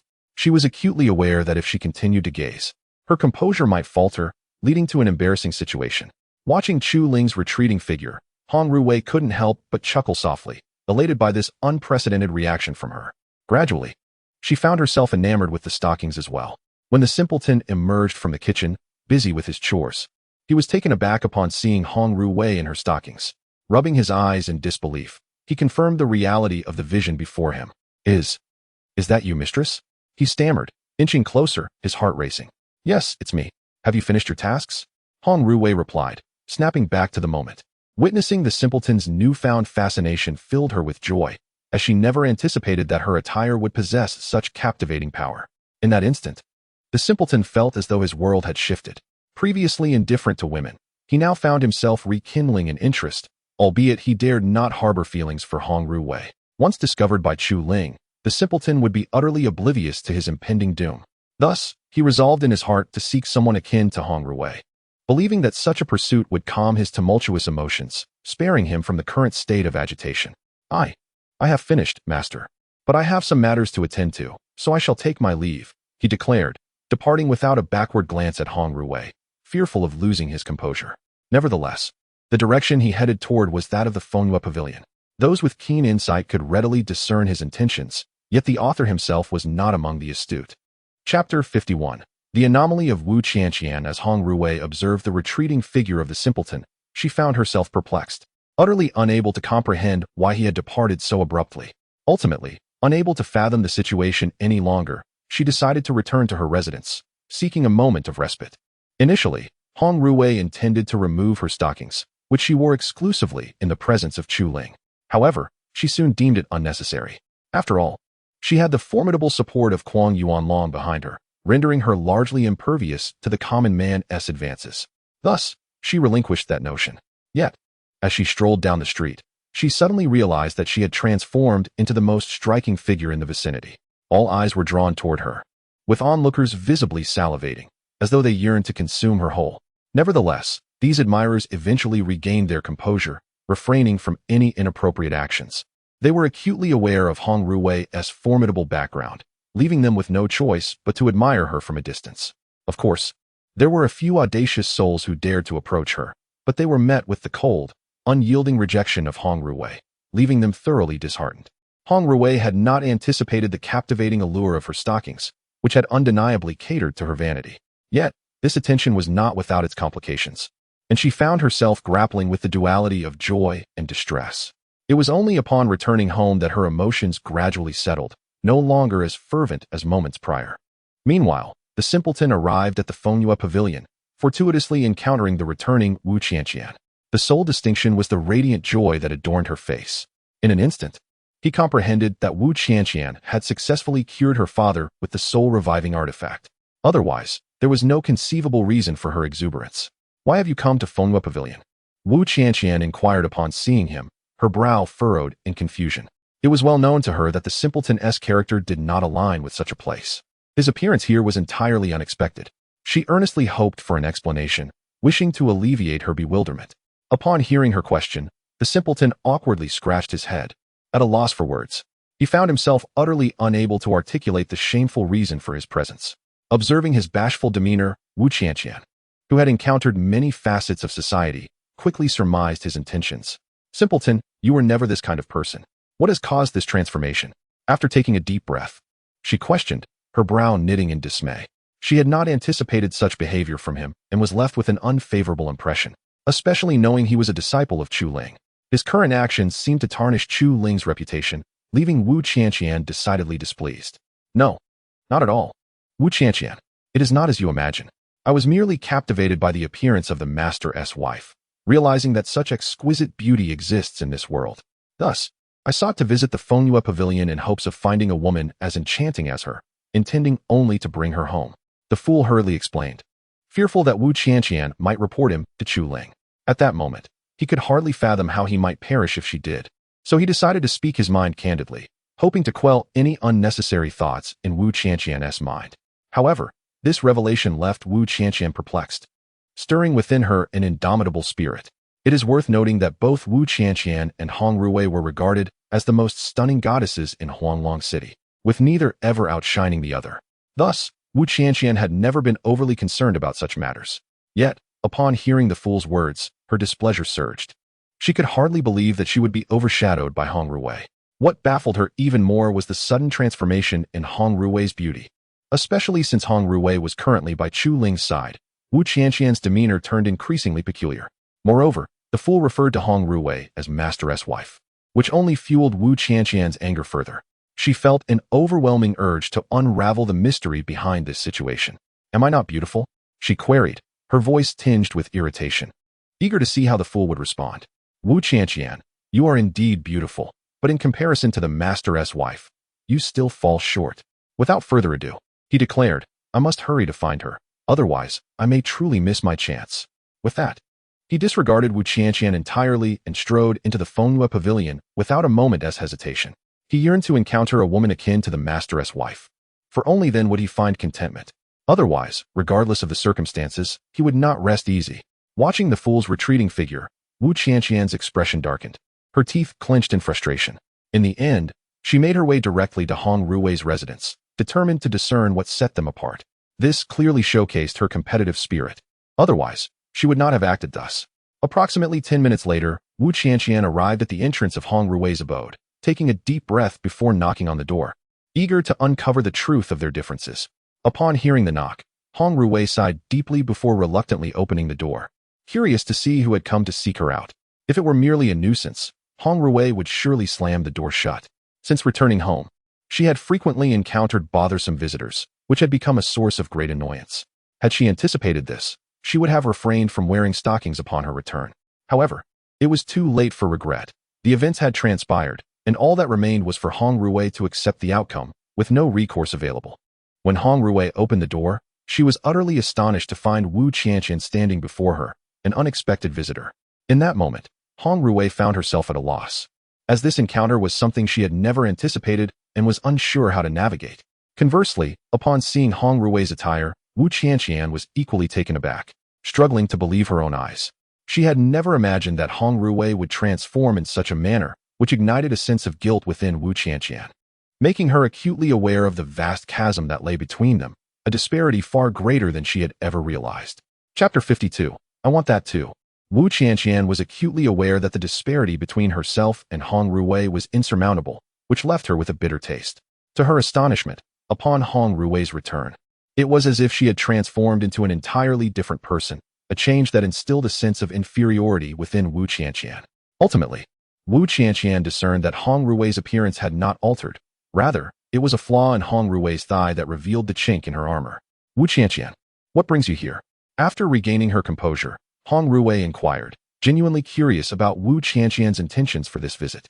If possible, Hong Ruwei wished for Wu Qianqian to elucidate her motives, as this would alleviate the confusion that clouded her mind. Upon hearing Hong Ruwei's question, Wu Qianqian snapped back to reality and, without concealing much, spoke candidly. Are you unaware that you have now become the most revered goddess of Huanglong City, effectively overshadowing me? After speaking, Wu Qianqian gazed at Hong Ruwei with a frown, eager to comprehend the reason behind this sudden transformation that left her feeling inferior. In her heart, Wu Qianqian sought an answer, believing that only by understanding the circumstances could she initiate change. Oh, so that is what you're referring to. I thought you were alluding to something else, Hong Ruwei exclaimed, suddenly enlightened about Wu Qianqian's purpose for visiting. In truth, this transformation was entirely due to Chu Ling. Without him, how could she have become so exquisite? With that, Wu Qianqian boldly displayed her stunning legs to Hong Ruwei. Upon witnessing Hong Ruwei's magnificent legs, Wu Qianqian swiftly grasped the situation. She realized, as she had suspected, that this remarkable change was the handiwork of Chu Ling. Otherwise, how could Hong Ruwei have undergone such a dramatic metamorphosis? This thought left Wu Qianqian feeling quite irked. If given the chance, she too yearned for such rewards. After all, every woman desires to be the most beautiful, unwilling to be surpassed by others. Seeing the begrudging look in Wu Qianqian's eyes brought a smile to Hong Ruwei's face. It was surprising to realize that the goddess who once stood beside her was now beneath her. Nevertheless, Hong Ruwei chose to spare Wu Qianqian's dignity and refrained from mocking her directly. Indeed, you are already quite beautiful, and many are enamored by you. There is no need for such distress. Keep your gaze fixed on the light. You too can become as radiant as I am. Hong Ruwei gently encouraged, hoping to uplift Wu Qianqian's spirits, at least to alleviate her current discomfort. However, Wu Qianqian misinterpreted Hong Ruwei's words as mockery, leading her to respond with a few cold scoffs before departing from Hong Ruwei's abode, making her way to a tavern. She intended to seek similar rewards from Chu Ling, believing that this would restore balance to her heart. Otherwise, no matter the circumstances, Wu Qianqian would inevitably feel immense sadness, and achieving any sort of balance would be utterly impossible. Observing the retreating figure of Wu Qianqian, Hong Ruwei understood precisely where she was headed. However, Hong Ruwei let out a few cold snorts, showing that she hardly regarded Wu Qianqian at all. For Hong Ruwei was acutely aware of the preciousness of the item in question, a realization that had dawned upon her the moment it was gifted to her by Chu Ling. Though she knew that Chu Ling must possess more, Hong Ruwei firmly believed that he would not so easily part with it for Wu Qianqian. In this regard, Hong Ruwei held a strong confidence. Hence, her earlier decision not to pursue was driven by this very reason. Thus, Hong Ruwei ceased her contemplation and began to rest, a satisfied smile gracing her features. Meanwhile, after a 10-minute walk, Wu Qianqian arrived at the entrance of the tavern, entering in a huff. Yet, inside the establishment, aside from the waiter, there was no one else to be found. Where's Chu Ling? Tell me immediately, or bring him to me, Wu Qianqian demanded coldly, standing beside the waiter. The poor lad was so taken aback that he stumbled several steps back. It is worth noting that Wu Qianqian was a formidable practitioner in the Dan formation stage, her aura far too overwhelming for any ordinary mortal to withstand. The waiter was thoroughly frightened, unable to fathom why Wu Qianqian sought trouble with Chu Ling. After a moment, as Wu Qianqian retracted her imposing presence, the waiter gradually regained his composure and, trembling, stammered, "Master. Master is currently sleeping in his room." Upon hearing this, Wu Qianqian dashed toward Chu Ling's chamber, disregarding the waiter altogether. The latter, still shaken, began to ponder the fragility of his existence. Relieved that he had not offended Wu Qianqian, for he could hardly imagine the consequences had he done so. Arriving at the door of Chu Ling's room, Wu Qianqian offered no greeting and kicked the door open with her foot. Startled by the commotion, Chu Ling awoke with a start, rising to see who had intruded. Upon recognizing Wu Qianqian, a wave of frustration washed over him. He had never anticipated that she would disrupt his rest. It was quite a predicament. He couldn't help but wonder if Wu Qianqian was experiencing some sort of mood swing, given her unusually tempestuous demeanor. Wu Qianqian, what is the meaning of this? How dare you disturb my sleep? Chu Ling spoke in a low tone, his eyes reflecting his displeasure. If it were possible, he would have preferred to expel Wu Qianqian from his presence at that very moment. Yet, the once fierce Wu Qianqian softened upon seeing Chu Ling, as if an entirely different person had emerged. That item you gave to Hong Ruwei, could you possibly grant me a share as well? Wu Qianqian murmured, her head dropping in shyness, unable to meet Chu Ling's gaze, fearful of incurring his wrath. Had the waiter downstairs witnessed this scene, he would undoubtedly have questioned the very fabric of his reality. To his astonishment, Wu Qianqian's demeanor shifted with remarkable swiftness. One moment, she was brimming with indignation, and the next, she resembled a docile kitten. Upon hearing her words, Chu Ling instantaneously grasped the unfolding situation. Yet, he was utterly unprepared for the revelation that women in this world also place significance on appearances. This was a notion he had never entertained. Nevertheless, the pair of stockings had cost Chu Ling a substantial 2,500 exchange points to pacify Hong Ruwei. Now, he found himself with less than 3,000 points remaining, rendering him incapable of affording a second pair. Chapter 53, A Wish Fulfilled After Taking Several Deep Breaths. Chu Ling gazed at Wu Qianqian, her eyes filled with an overwhelming sense of helplessness. I possess but a single pair of stockings, an heirloom passed down through generations. I have already given it away, so there is no point in asking me for it. Chu Ling waved her hand dismissively. It was inconceivable for her to expend 2,005 exchange points for Wu Qianqian, especially since they were hardly acquainted. The notion of allowing her to take advantage of her was absurd. Furthermore, it was only because Hong Rui had previously aided Chu Ling that she had chosen to spend those points as a gesture of gratitude. For someone as frugal as Chu Ling, the idea of giving anything away freely was utterly impossible. Upon hearing Chu Ling's words, Wu Qianqian felt an immediate sense of disappointment. She had never anticipated such a resolute refusal from Chu Ling. Why is it that I cannot have it, while Hong Rui can? Tell me. Wu Qianqian's anxiety began to escalate. She longed to understand why Chu Ling treated her with such cruelty, tears welling up in her eyes as if they were on the verge of cascading down her cheeks. Strangely, Wu Qianqian felt utterly powerless in front of Chu Ling, just as she had on their first encounter. Fortunately, she refrained from resorting to force to resolve the matter. Otherwise, Chu Ling might not have had the opportunity to refuse at all. Chu Ling found herself at a loss for words. Wu Qianqian's expression suggested that she was the one tormenting her, leaving Chu Ling unsure of how to respond. However, being a person who would not act without incentive, she remained unmoved by Wu Qianqian's pleas. I truly do not have it. Seeking me is futile, and I possess but one of those items. What you are asking is beyond my means. Chu Ling feigned a look of pity. This pretense was her only hope to placate Wu Qianqian. Otherwise, she knew that Wu Qianqian would persist in her pursuit. The potential fallout from any unfortunate circumstances was not worth the risk. Consequently, Chu Ling endeavored to pacify Wu Qianqian with her words. Yet, Wu Qianqian was unconvinced. Fully aware that Chu Ling likely still possessed such an item, but was simply unwilling to part with it. The challenge lay in discovering how to persuade Chu Ling to relinquish it, prompting Wu Qianqian to ponder her options. Regardless of the situation, her desire for that item was profound. The thought of being overshadowed by Hong Rui was unbearable. Chu Ling, what must I do to persuade you to give me that item? Wu Qianqian asked, taking a deep breath. She understood that without offering something of value, acquiring the stockings would be impossible, and thus she sought to ascertain Chu Ling's terms. Even at the cost of great sacrifice, Wu Qianqian was determined to acquire the coveted stockings. Only then would she be content. Otherwise, she would never relent. Upon hearing Wu Qianqian's words, Chu Ling's eyes lit up with a glimmer of hope. If it were indeed possible, he would undoubtedly present a pair of stockings to Wu Qianqian. Thus, he began to ponder what Wu Qianqian should offer in return. Observing Chu Ling deep in thought, Wu Qianqian sensed that there was a chance for success in this endeavor. So she remained patient, awaiting his decision. She dared not offend him, fearing that a moment of displeasure could lead to outright rejection, resulting in a regrettable outcome. After a period of contemplation, an idea took root in Chu Ling's mind, yet he felt a twinge of hesitation, concerned that Wu Qianqian might decline his proposal. Ultimately, he voiced his thoughts. In a few days, accompany me to my home to help me bring my sister, Chu Yanran, out. In return, I shall gift you a pair of stockings. His foremost concern was his sister, Chu Yanran.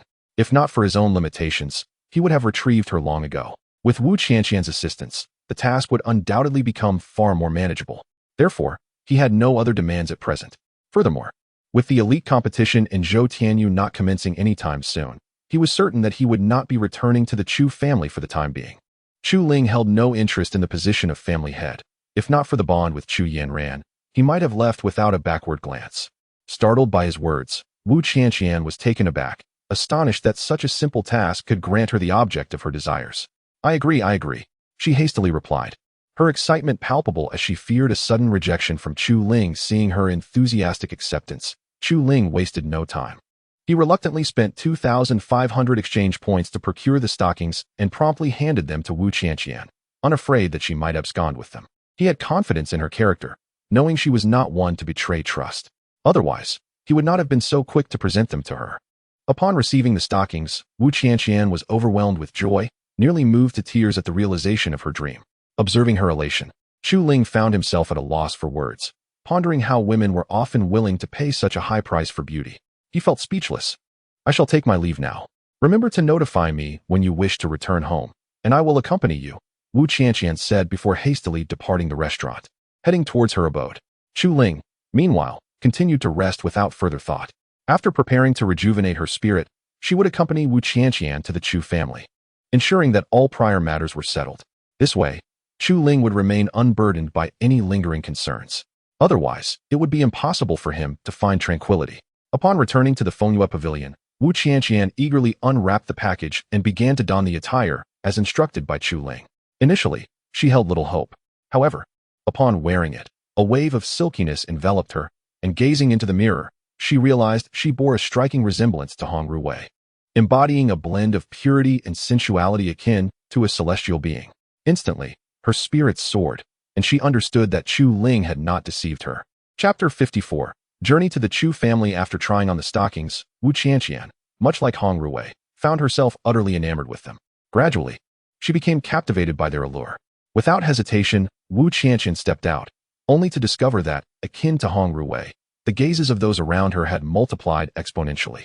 She relished this newfound attention. Wu Qianqian was indeed a sensation. After a while, she returned to Fengyue Pavilion. This was her first experience of attracting such a multitude of eyes, and she found it somewhat overwhelming, needing time to adjust to the attention. It was certainly a challenge for her to fully embrace this sudden change. Soon, the next day arrived. True to her word, Wu Qianqian donned the stockings and awaited Chu Ling in front of the tavern, patiently anticipating his emergence. Upon catching sight of Wu Qianqian, the simpleton was instantly entranced, his heart laden with unspoken woes. He had searched tirelessly the previous night for a woman who matched his ideals, and now, unexpectedly, she appeared before him. Realizing that this was all orchestrated by Chu Ling, he understood the improbability of such an encounter without his intervention. Thus, the simpleton resolved that he must do everything in his power to win her over. However, before he could proceed, he felt it imperative to curry favor with Chu Ling. Only then would his chances of acquiring the stockings increase. "Hey, you are a man. What do you need such things for?" he mused, aware that if Chu Ling were to discover his thoughts, he would undoubtedly tease him. He never imagined that the simpleton possessed such peculiar inclinations. Chu Ling had gathered his belongings and emerged from his room. Upon entering the hall, he was taken aback to find Wu Qianqian already prepared. Her attire and appearance left him utterly speechless. He had not anticipated that, like Hong Ruwei, Wu Qianqian would appear so breathtakingly beautiful in stockings. Fortunately, Chu Ling's resolve was strong, and he was not easily swayed by her charm. He approached Wu Qianqian and inquired, "Why are you here so early? Are the stockings comfortable? I trust you completely, so of course, I had to come early," she replied, her eyes brimming with gratitude. "Thank you for the stockings. They have opened my eyes to such extraordinary wonders in this world." In that moment, Wu Qianqian was utterly enamored with the stockings, even wearing them to the restroom, showcasing her profound adoration for them. Upon hearing her words, Chu Ling gave it little thought and promptly led Wu Qianqian towards the Chu residence, eager to retrieve his sister as soon as possible. Only then would he find peace of mind, for otherwise, he would remain deeply concerned. Thus, Chu Ling and Wu Qianqian made their way to the Chu family. On the journey ahead, Wu Qianqian engaged in light conversation with Chu Ling. However, the responses she received were merely perfunctory, leaving her feeling quite vexed. It seemed as if Chu Ling was utterly at a loss for how to initiate meaningful dialogue. Nonetheless, Wu Qianqian did not hold it against him, understanding that this was simply part of Chu Ling's character. What set the present moment apart was Wu Qianqian's remarkable sense of relaxation. There was no trace of anxiety upon her countenance. Perhaps it was due to the multitude of experiences she had endured that allowed her to relinquish excessive worries. This newfound ease was a sensation she cherished deeply. There had been countless occasions when Wu Qianqian contemplated abandoning Fengyue Pavilion, yet she ultimately persevered, aware that surrendering would lead to dire consequences. Thus, she resolved to persist, ensuring that she would not betray her father's hopes. Gradually, Wu Qianqian and Chu Ling arrived in the city where the Chu family resided. As Chu Ling gazed upon the familiar surroundings, a wave of nostalgia washed over him, realizing just how long it had been since he had last been there. His longing was particularly for his younger sister, Chu Yanran, rather than for anyone else. "Is this your Chu family?" Wu Qianqian inquired softly as she beheld the residence before her. She had anticipated that the Chu family would be a place of grandeur, only to find it rather unremarkable and easily overlooked, which left her somewhat disheartened. However, she concealed her disappointment, fearing it might upset Chu Ling. "Yes, let us enter," Chu Ling replied curtly, leading Wu Qianqian into the Chu household. Upon their entrance, the disciples of the Chu family were astonished to see Chu Ling's return, and their surprise only deepened upon noticing the enchanting woman beside him. The sudden appearance of such a breathtaking beauty alongside Chu Ling suggested a notable enhancement in his strength, which left everyone taken aback. Yet, the disciples attributed this transformation entirely to Wu Qianqian, believing that her presence was the catalyst for Chu Ling's remarkable progress. Sensing the aura of a formidable presence, Chu Zhenyang swiftly emerged from the inner courtyard to discover what had transpired. Upon entering the hall, and seeing Chu Ling alive. He was struck with disbelief, unable to comprehend the reality before him. Chu Ling, you have returned. How is this possible? Chu Xingyang exclaimed, his eyes brimming with incredulity. He would rather convince himself that he was dreaming than accept the truth of the situation. It was worth noting that he had previously sent assassins to eliminate Chu Ling. Now, he realized that not only had his hired assassins failed in their mission, but they had met their own demise instead, causing him immense frustration and leaving him at a loss for words. Beyond the anger that consumed her, there were no other thoughts in her mind. Why should I not return, master of the house? With a cold laugh, Chu Ling understood that those cloaked figures were the handiwork of Chu Xingyang. Initially, she had contemplated having Wu Qianqian deal with Chu Xingyang, yet in the end, Chu Ling restrained herself. A gentleman takes his revenge even after a decade. This principle was clearer to Chu Ling than anyone else. As long as she found an opportunity, she would undoubtedly resolve the matter with Chu Xingyang before her. Only then could she alleviate her fury. Chapter 55. Chu Yanran has been taken away. Upon hearing Chu Ling's words, Chu Xingyang found himself at a loss for words, uncertain of how to respond. His expression darkened with concern. If circumstances permitted, he would have willingly eliminated Chu Ling on the spot. However, he soon noticed a stunning woman of formidable strength standing behind Chu Ling, which promptly extinguished that thought. Recognizing that such an action would lead to dire consequences, which he could ill afford, Chu Xingyang opted for silent endurance. You are indeed a member of the Chu family, and thus, you may return. However, your return has taken me by surprise, he managed to say, a faint smile gracing his lips. He resembled a cunning fox, a fact that repulsed Chu Ling greatly. What about my sister? Why did I not see her just now? Chu Ling demanded, her gaze fixed intently on Chu Xingyang. Upon entering the gates of the Chu family estate, she had been searching for Chu Yanran. Yet, despite her efforts, she could not locate her sister, which left her feeling frustrated. The estate was not vast, and the inexplicable absence of Chu Yanran puzzled her. She yearned for an explanation from Chu Xingyang, otherwise, she would not let him off easily. Upon hearing Chu Ling's inquiry, Chu Xingyang's heart tightened. He had not anticipated her to pose such a question, leaving him momentarily speechless. He was acutely aware of the formidable presence of Wu Qianqian behind Chu Ling and feared provoking her wrath, which could result in his demise. Panic began to set in as he grappled with how to explain the situation to Chu Ling. Seeing Chu Xingyang's hesitation, Chu Ling's suspicion deepened. She was convinced that something had happened to her sister, for otherwise, he would not behave in such a manner. Her brows furrowed, and her gaze intensified as she scrutinized him. If he failed to provide a satisfactory explanation, she would not hesitate to act. Your sister, Chu Yanran, has been taken away by an elder from the Wuyang sacred land, claiming she possesses potential for martial arts. Unfortunately, their strength surpasses mine, rendering me unable to intervene. Chu Xingyang finally confessed, unable to withstand the pressure exerted by Wu Qianqian, in a bid to safeguard his own life. Upon hearing his words, Chu Ling's brows knitted tightly. She had never heard of the Wuyang sacred land, and confusion enveloped her. However, when she turned to look at Wu Qianqian, she was taken aback by the shock evident on her face, as if they were facing a grave dilemma. This left Chu Ling bewildered, unable to comprehend the reason behind Wu Qianqian's astonishment. Wu Qianqian, are you familiar with this Wuyang sacred land? Chu Ling inquired, directing her question toward Wu Qianqian. I am quite curious about the nature of this Wuyang sacred land. Regarding such a place, Chu Ling finds herself in profound perplexity, yearning for someone to elucidate its significance. Only then would her heart not be enveloped in the same confusion it currently endures. It is perhaps better for you not to know. If you were to learn about it now, it would only serve to burden you further, Wu Qianqian sighed, reluctant to dampen Chu Ling's spirits, fearing that knowledge of the truth might drive her to despair. If that were to happen, she would become the unwitting architect of Chu Ling's distress. Thus, Wu Qianqian hesitated to divulge any details, hoping that Chu Ling might exhibit understanding towards her predicament, which would ultimately benefit both of them.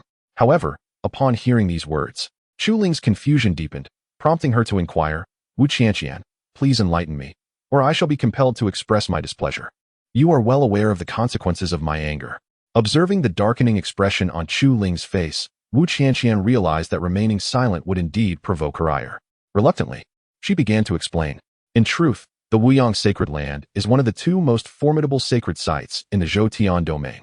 It is rumored that their sect master has attained the Yuanying stage, a power not to be trifled with. Thus it would be prudent for you to gradually enhance your own strength. Upon hearing Wu Qianqian's explanation, Chu Ling was taken aback, utterly astonished by the formidable prowess of this entity, a revelation she had never anticipated. This knowledge left her heart heavy with bitterness, as she had initially intended to rescue Chu Yanran, only to be confronted with such daunting circumstances, causing her considerable distress. Nonetheless, she found solace in the fact that, for the moment, Chu Yanran was not in immediate danger. Otherwise, even if it meant facing death, Chu Ling would have ventured to the Wuyang sacred land to rescue her. This illustrates the profound depth of Chu Ling's familial affection. Otherwise, she would not have mustered such formidable resolve. Where's Chu Jingba, the patriarch? Suddenly, a thought crossed Chu Ling's mind, and she directed her inquiry towards Chu Zhengyang, her voice laced with indignation. After all, upon returning to the Chu family, she found no trace of Chu Jingba, which left her perplexed. It is essential to note that Chu Zhengba had always sought to bring about Chu Ling's demise, and his absence from the Chu household was indeed puzzling.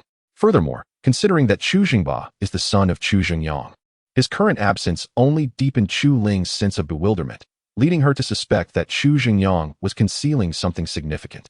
Upon hearing Chu Ling's question, Chu Zhengyang smiled subtly, a proud expression adorning his countenance. At that moment, Chu Ling realized that there must be something he was withholding from her, for such a demeanor could not arise without reason. Consequently, she regarded Chu Zhengyang with a frigid gaze. Noticing the intensity of her stare, Chu Zhengyang felt a chill run down his spine, as if foreboding misfortune loomed on the horizon.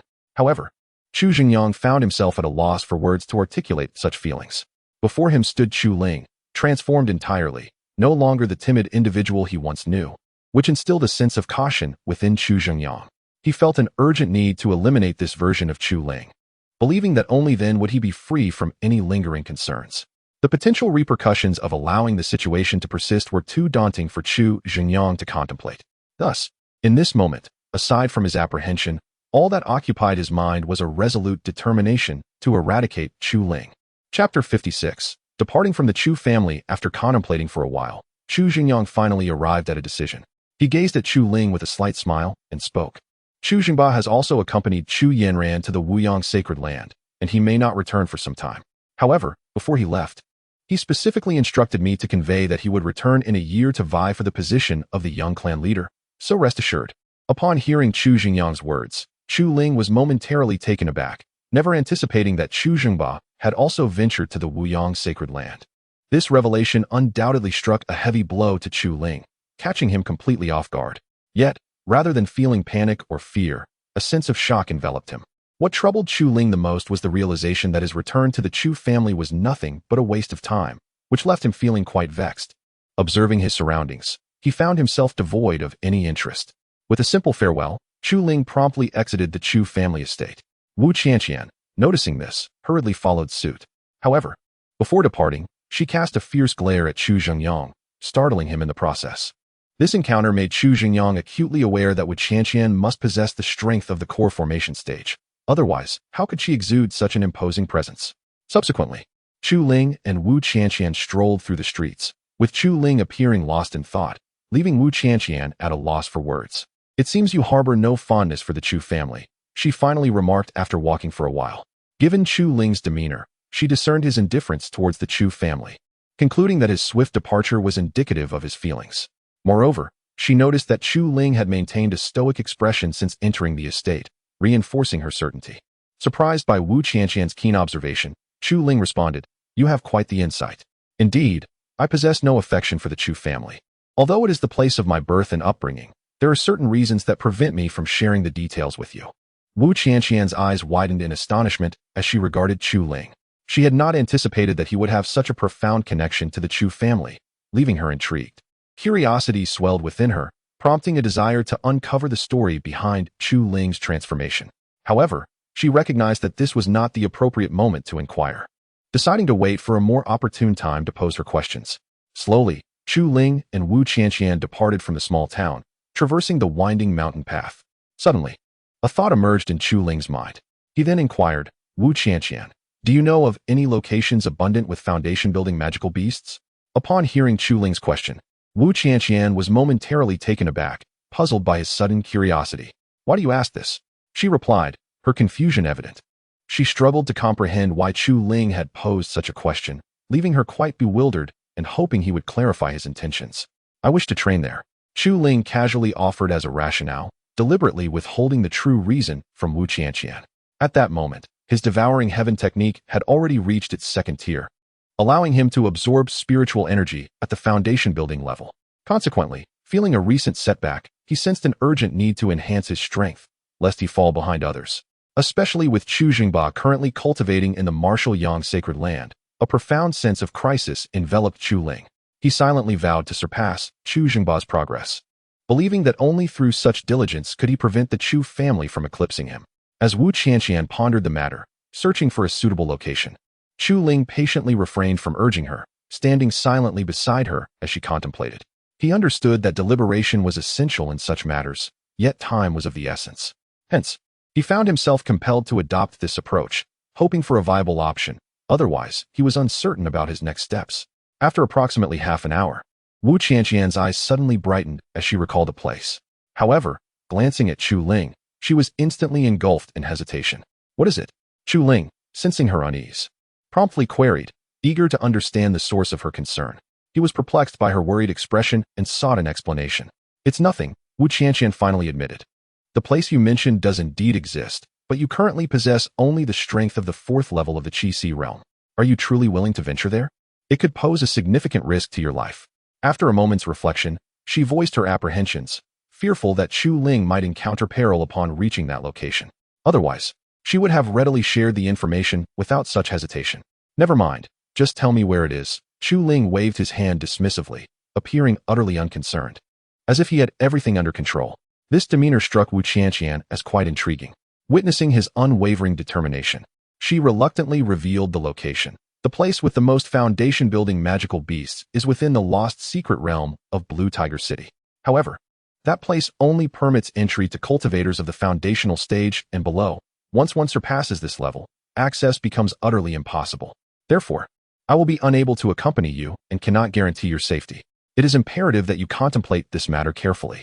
Consequently, Wu Qianqian divulged the location without hesitation. Her eyes brimmed with concern, fearing that something unfortunate might befall Chu Ling within. In such a case, Wu Qianqian would find herself without any means to explain, which troubled her greatly.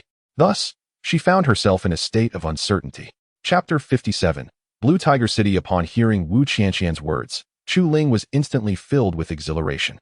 He could hardly believe that such a place truly existed, nearly prompting him to leap with joy. However, being the composed individual that he was, he quickly regained his calm. Since this remarkable location was indeed real, they would alter their course. It would no longer be Huanglong City, but rather Blue Tiger City. With that declaration, Chu Ling set forth towards Blue Tiger City. Behind him, Wu Qianqian observed his spirited demeanor, rendered momentarily speechless. She found herself perplexed as to why Chu Ling was so fervently excited. If possible, she wished for him to elucidate his enthusiasm. Subsequently, she trailed in Chu Ling's footsteps toward Blue Tiger City. Meanwhile, in a concealed chamber of the Chu family, Chu Jingyang sat in a state of agitation, his gaze dark and brooding as if he were on the verge of orchestrating something significant. Most importantly, he exuded an air of cold indifference, repelling others with an unapproachable demeanor. "Chu Ling, how impressive you are! I never would have imagined that after such a long separation, you would transform so completely." He muttered to himself. "Transform indeed. I am eager to witness what you, a mere underdog, can achieve. I refuse to believe you are a match for the Lord of Blue Tiger City." Having finished his soliloquy, Chu Jingyang handed a letter to a cloaked figure, instructing him to deliver it to the Lord of Blue Tiger City. Once all matters were settled, a sinister smile crept across his face, reveling in the belief that everything lay within his control. Meanwhile, Chu Ling and Wu Qianqian approached Blue Tiger City. The Chu family's residence was not too distant, and after a day's travel, they arrived at the foot of the towering city walls. Chu Ling was taken aback by the sheer magnitude of Blue Tiger City, far surpassing Huanglong City. Due to Wu Qianqian's extraordinary beauty, she attracted numerous gazes from the surrounding crowd. However, upon realizing she was a formidable practitioner in the core formation stage, they promptly abandoned any notions of approaching her, opting instead to observe from a distance, fearful of any imprudent thoughts. Nevertheless, these mere mortals could not help but envy Chu Ling, astonished that an ordinary person like him could be in the company of such a stunning goddess, inciting feelings of jealousy and admiration among them. "Are you familiar with Blue Tiger City?" Chu Ling inquired of Wu Qianqian after a while, eager to learn about the differences between Blue Tiger City and Huanglong City. Upon hearing his question, Wu Qianqian furrowed her brow and sighed with resignation. "I doubt you truly wish to know what lies within."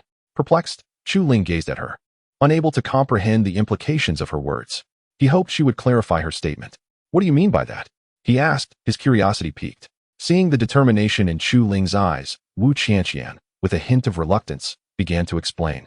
Long ago, Huanglong City and Blue Lion City were once a unified entity.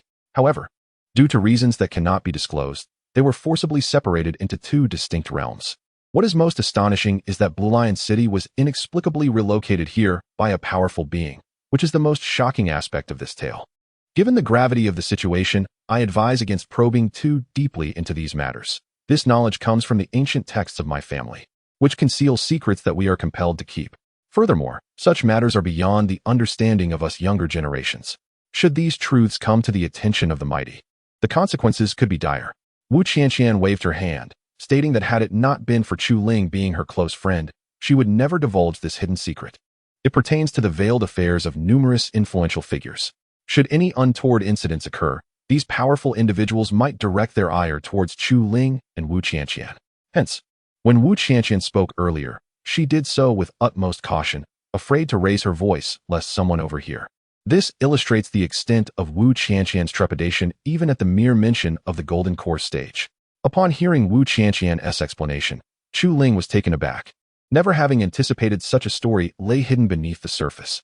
For him, it was akin to a bombshell revelation. However, due to Wu Qianqian's careful avoidance of specifics, Chu Ling grasped only a general idea of the situation. Gradually, he ceased to dwell on it, and together with Wu Qianqian, they ventured into Blue Lion City, eager to discover what it truly was like. As they entered, Chu Ling was struck by the realization that Blue Lion City bore a striking resemblance to Huanglong City, yet its overall strength was significantly superior. This revelation left Chu Ling in mild shock. He had expected little difference between the two. However, the disparity was indeed vast. Being well acquainted with Blue Lion City, Wu Qianqian soon led Chu Ling to a tavern where they could rest comfortably. Once seated, Chu Ling gazed out of the window, observing the scenery outside. At that moment, he noticed that the eyes of the common folk in Blue Lion City were devoid of color, filled instead with a profound sense of despair, as if life had become utterly hopeless. This perplexed Chu Ling, leaving him bewildered as to why the inhabitants appeared so lifeless. A flurry of questions surged within him. Wu Qianqian, why do the common people below seem so despondent, as though they have encountered some calamity? He inquired earnestly, eager to uncover the truth behind this unsettling phenomenon. Given that Wu Qianqian had visited Blue Lion City before, she was likely more informed, prompting Chu Ling to seek her insights in hopes of understanding more about the situation at hand. Upon hearing Chu Ling's words, Wu Qianqian let out a sigh. Uncertain of how to articulate her feelings to Chu Ling, her face etched with the weight of 5 years. This expression only deepened Chu Ling's curiosity, igniting a desire to unravel the enigma surrounding their past. There indeed lies a tale within, yet I fear that should I reveal it, your sentiments towards Lanhu City may turn entirely unfavorable. Are you certain you wish to hear it? After a brief pause, Wu Qianqian spoke softly, reluctant to burden Chu Ling with such knowledge. For Chu Ling, these matters loom like towering mountains, and thus, Wu Qianqian offered her a chance to decline. Chapter 58. Lanzhan. At this moment, Chu Ling found himself in a state of hesitation, uncertain whether to allow Wu Qianqian to recount the grievances and entanglements. He perceived a hint of scrutiny on her face, which stirred an unsettling feeling within him. Ultimately, he sighed and shook his head in resignation, opting to refrain from delving into such matters. After all, the more one knows, the swifter the demise. Chu Ling was not entirely oblivious to this reality. Moreover, given his current lack of formidable strength, who could guarantee that uncovering these obscure truths would not lead to his own misfortune? Thus, despite his confusion, Chu Ling chose ignorance, reasoning that it was better to avoid unnecessary complications. Until his abilities were significantly enhanced, these matters seemed nothing more than idle chatter. For this reason, he maintained his composure. Upon observing Chu Ling's refusal, Wu Qianqian smiled knowingly, fully aware of his concerns. However, she refrained from voicing them, graciously affording him a semblance of dignity. Soon after, the dishes she had ordered were served at the table. Famished from their journey, Chu Ling dug into the food with gusto, which elicited a light-hearted chuckle from Wu Qianqian. Truth be told, whenever Wu Qianqian was in Chu Ling's company, she felt an inexplicable sense of tranquility, a feeling she relished.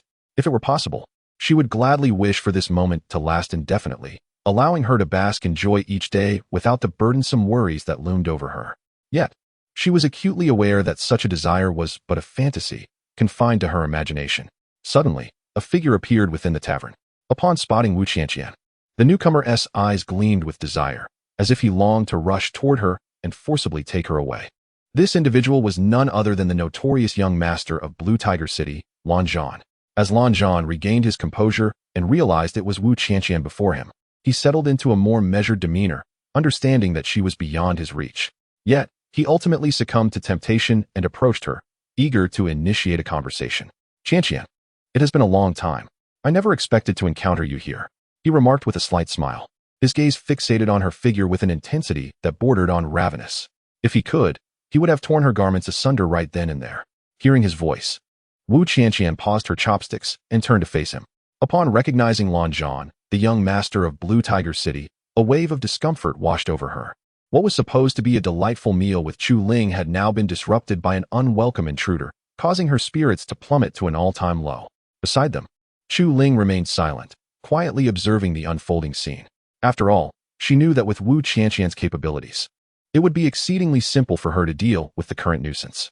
Therefore, Chu Ling chose not to dwell on the matter and instead focused intently on her meal. Is there something you need, Lan Zhan? After taking a few deep breaths, Wu Qianqian spoke in a tone laced with icy disdain, as if to keep Lan Zhan at an insurmountable distance. Upon hearing Wu Qianqian's unfriendly tone, Lan Zhan was momentarily taken aback, never expecting such coldness from her. However, he dismissed it as merely her demeanor. Yet, the subsequent scene left him utterly dumbfounded. Chu Ling, have you finished eating? There are far too many flies here. We should leave once we are done. It's rather chaotic, and staying here is not advisable. Wu Qianqian spoke to Chu Ling in a remarkably gentle manner, shattering Lan Zhan's worldview in an instant. His gaze turned hostile as he looked at Chu Ling, feeling an intense dissatisfaction that someone like him could not win Wu Qianqian's favor, while she seemed to bestow her kindness upon Chu Ling instead. If possible, Lan Zhan would have relished the opportunity to vent his frustrations on Chu Ling, to assert whose territory this truly was, and to make it clear that Chu Ling had no right to act with such impunity here. However, facing Lan Zhan's hostile glare, Chu Ling chose to ignore him, surprised that Wu Qianqian had treated her as a mere obstacle. This left Chu Ling at a loss for words. If circumstances allowed, she would have liked to clarify the situation. Yet, Lan Zhan offered no opportunity for that, leaving her resigned to the harsh reality. Very well, let us depart, she finally said. Rising from her seat, she settled the bill and promptly left the restaurant with Wu Qianqian. The ambiguous gestures between Chu Ling and Wu Qianqian incited both anger and hatred within Lan Zhan. Yet, he found himself powerless to intervene, merely watching in fury, unable to take any action to prevent it. Find out who dares to steal my woman, Lan Zhan commanded his subordinates, already harboring resentment towards Chu Ling. At once, his subordinates responded, departing to investigate Chu Ling's background. Meanwhile, Lan Zhan had lost all appetite and headed straight for his estate, replaying the earlier scene in his mind. The thought of it fueled his anger, making him yearn for an outlet to release his pent-up rage. The longer he remained without relief, the more his fury festered. As they distanced themselves, Chu Ling swiftly withdrew her hands from Wu Qianqian's grasp, casting an angry glance at her. Chu Ling could hardly fathom why Wu Qianqian would act in such a manner, leaving her utterly speechless. Now, the situation has escalated. Without uttering a single word, I have inadvertently offended someone, leaving Chu Ling in a state of profound vexation. Well done, you are satisfied now, as I have managed to provoke an individual I should have avoided, Chu Ling remarked with a sullen expression. Were it not for Wu Qianqian's prior assistance, Chu Ling would have long since distanced herself from Wu Qianqian. How could she permit such behavior? Nevertheless, Chu Ling merely felt a sense of frustration and did not allow this incident to tarnish her friendship with Wu Qianqian. Otherwise, she would have exhibited a vastly different demeanor moments ago, likely storming off in indignation. How could she possibly remain here any longer? Chapter 59. The calm before the storm. Wu Qianqian playfully stuck her tongue out at Chu Ling, exhibiting a mischievous charm akin to that of a lively girlfriend. Deep down, however, she was perplexed by her own decision, which left her in a state of confusion. Nevertheless, upon noticing that Chu Ling was not angered, she secretly breathed a sigh of relief, fearing that he might hold a grudge. At that point, any attempt to mend the situation would be futile. All right, don't be upset.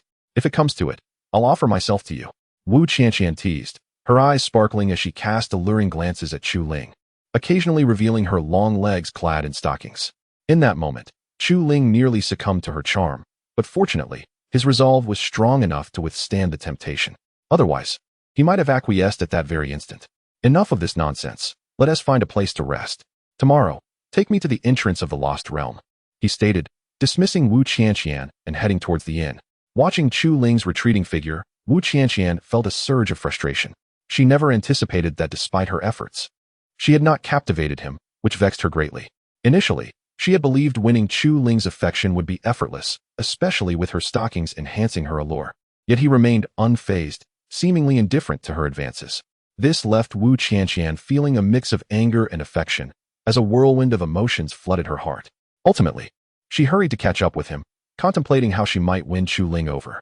She reasoned that only by doing so could she avoid her current predicament.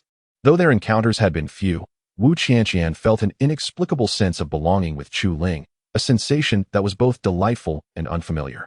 This feeling had prompted her earlier boldness. Upon arriving at the inn, Chu Ling secured 2 rooms and promptly retired to rest. Wu Qianqian, feeling somewhat resigned, accepted this reality and entered her own room, ruminating without a hint of drowsiness. Meanwhile, in the grand hall of Lan Zhan's residence, Lan Zhan was engrossed in the intelligence gathered by his subordinates. The information, rather than causing concern, brought him immense joy. Is what you say truly accurate? He inquired, skeptical yet hopeful. Initially, he believed Chu Ling to be a figure of considerable influence, but to his surprise, he discovered him to be an obscure individual. This revelation lifted a great weight off Lan Zhan's shoulders, filling him with more joy than he had felt in his homeland. If feasible, he would have celebrated the moment with fireworks. The information is absolutely reliable, young master. The sycophants replied in hushed tones, refraining from any embellishments. They understood all too well the methods employed by Lan Zhan, which instilled a sense of fear that left no room for deceit or carelessness, lest they fall victim to his wrath. This clearly illustrated the immense authority Lan Zhan commanded over them. Otherwise, such submission would not have been feasible. Very well. Once I have secured Wu Qianqian, I shall reward you handsomely, Lan Zhan exclaimed, his laughter echoing with glee. A glint of desire flickered in his eyes, revealing his deep fixation on Wu Qianqian's beauty. He was acutely aware that such matters could not be forced. After all, Wu Qianqian possessed the strength of the core formation stage, and any misstep on his part could lead to his demise at her hands. Thus, Lan Zhan resolved to seek a breakthrough through Chu Ling, believing that this avenue might lead him to Wu Qianqian. He repressed his desires and began to strategize, contemplating how to eliminate Chu Ling.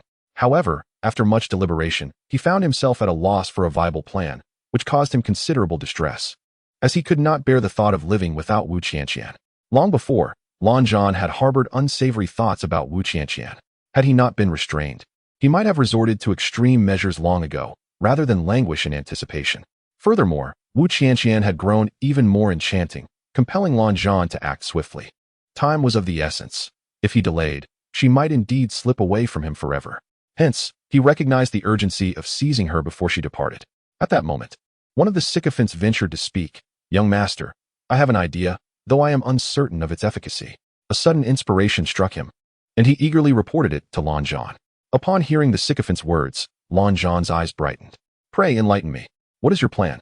Should it prove effective, I shall reward you generously once I have secured Wu Qianqian. Lan Zhan's anticipation grew, his heart racing with excitement as he awaited the sycophant's proposal. The sycophant took a deep breath before continuing. Young master, I have heard that Chu Ling intends to enter the lost secret realm. If we were to strike against him there, Wu Qianqian would be none the wiser. Would that not allow you to effortlessly claim her for yourself? At this revelation, Lan Zhan felt a surge of clarity and joy.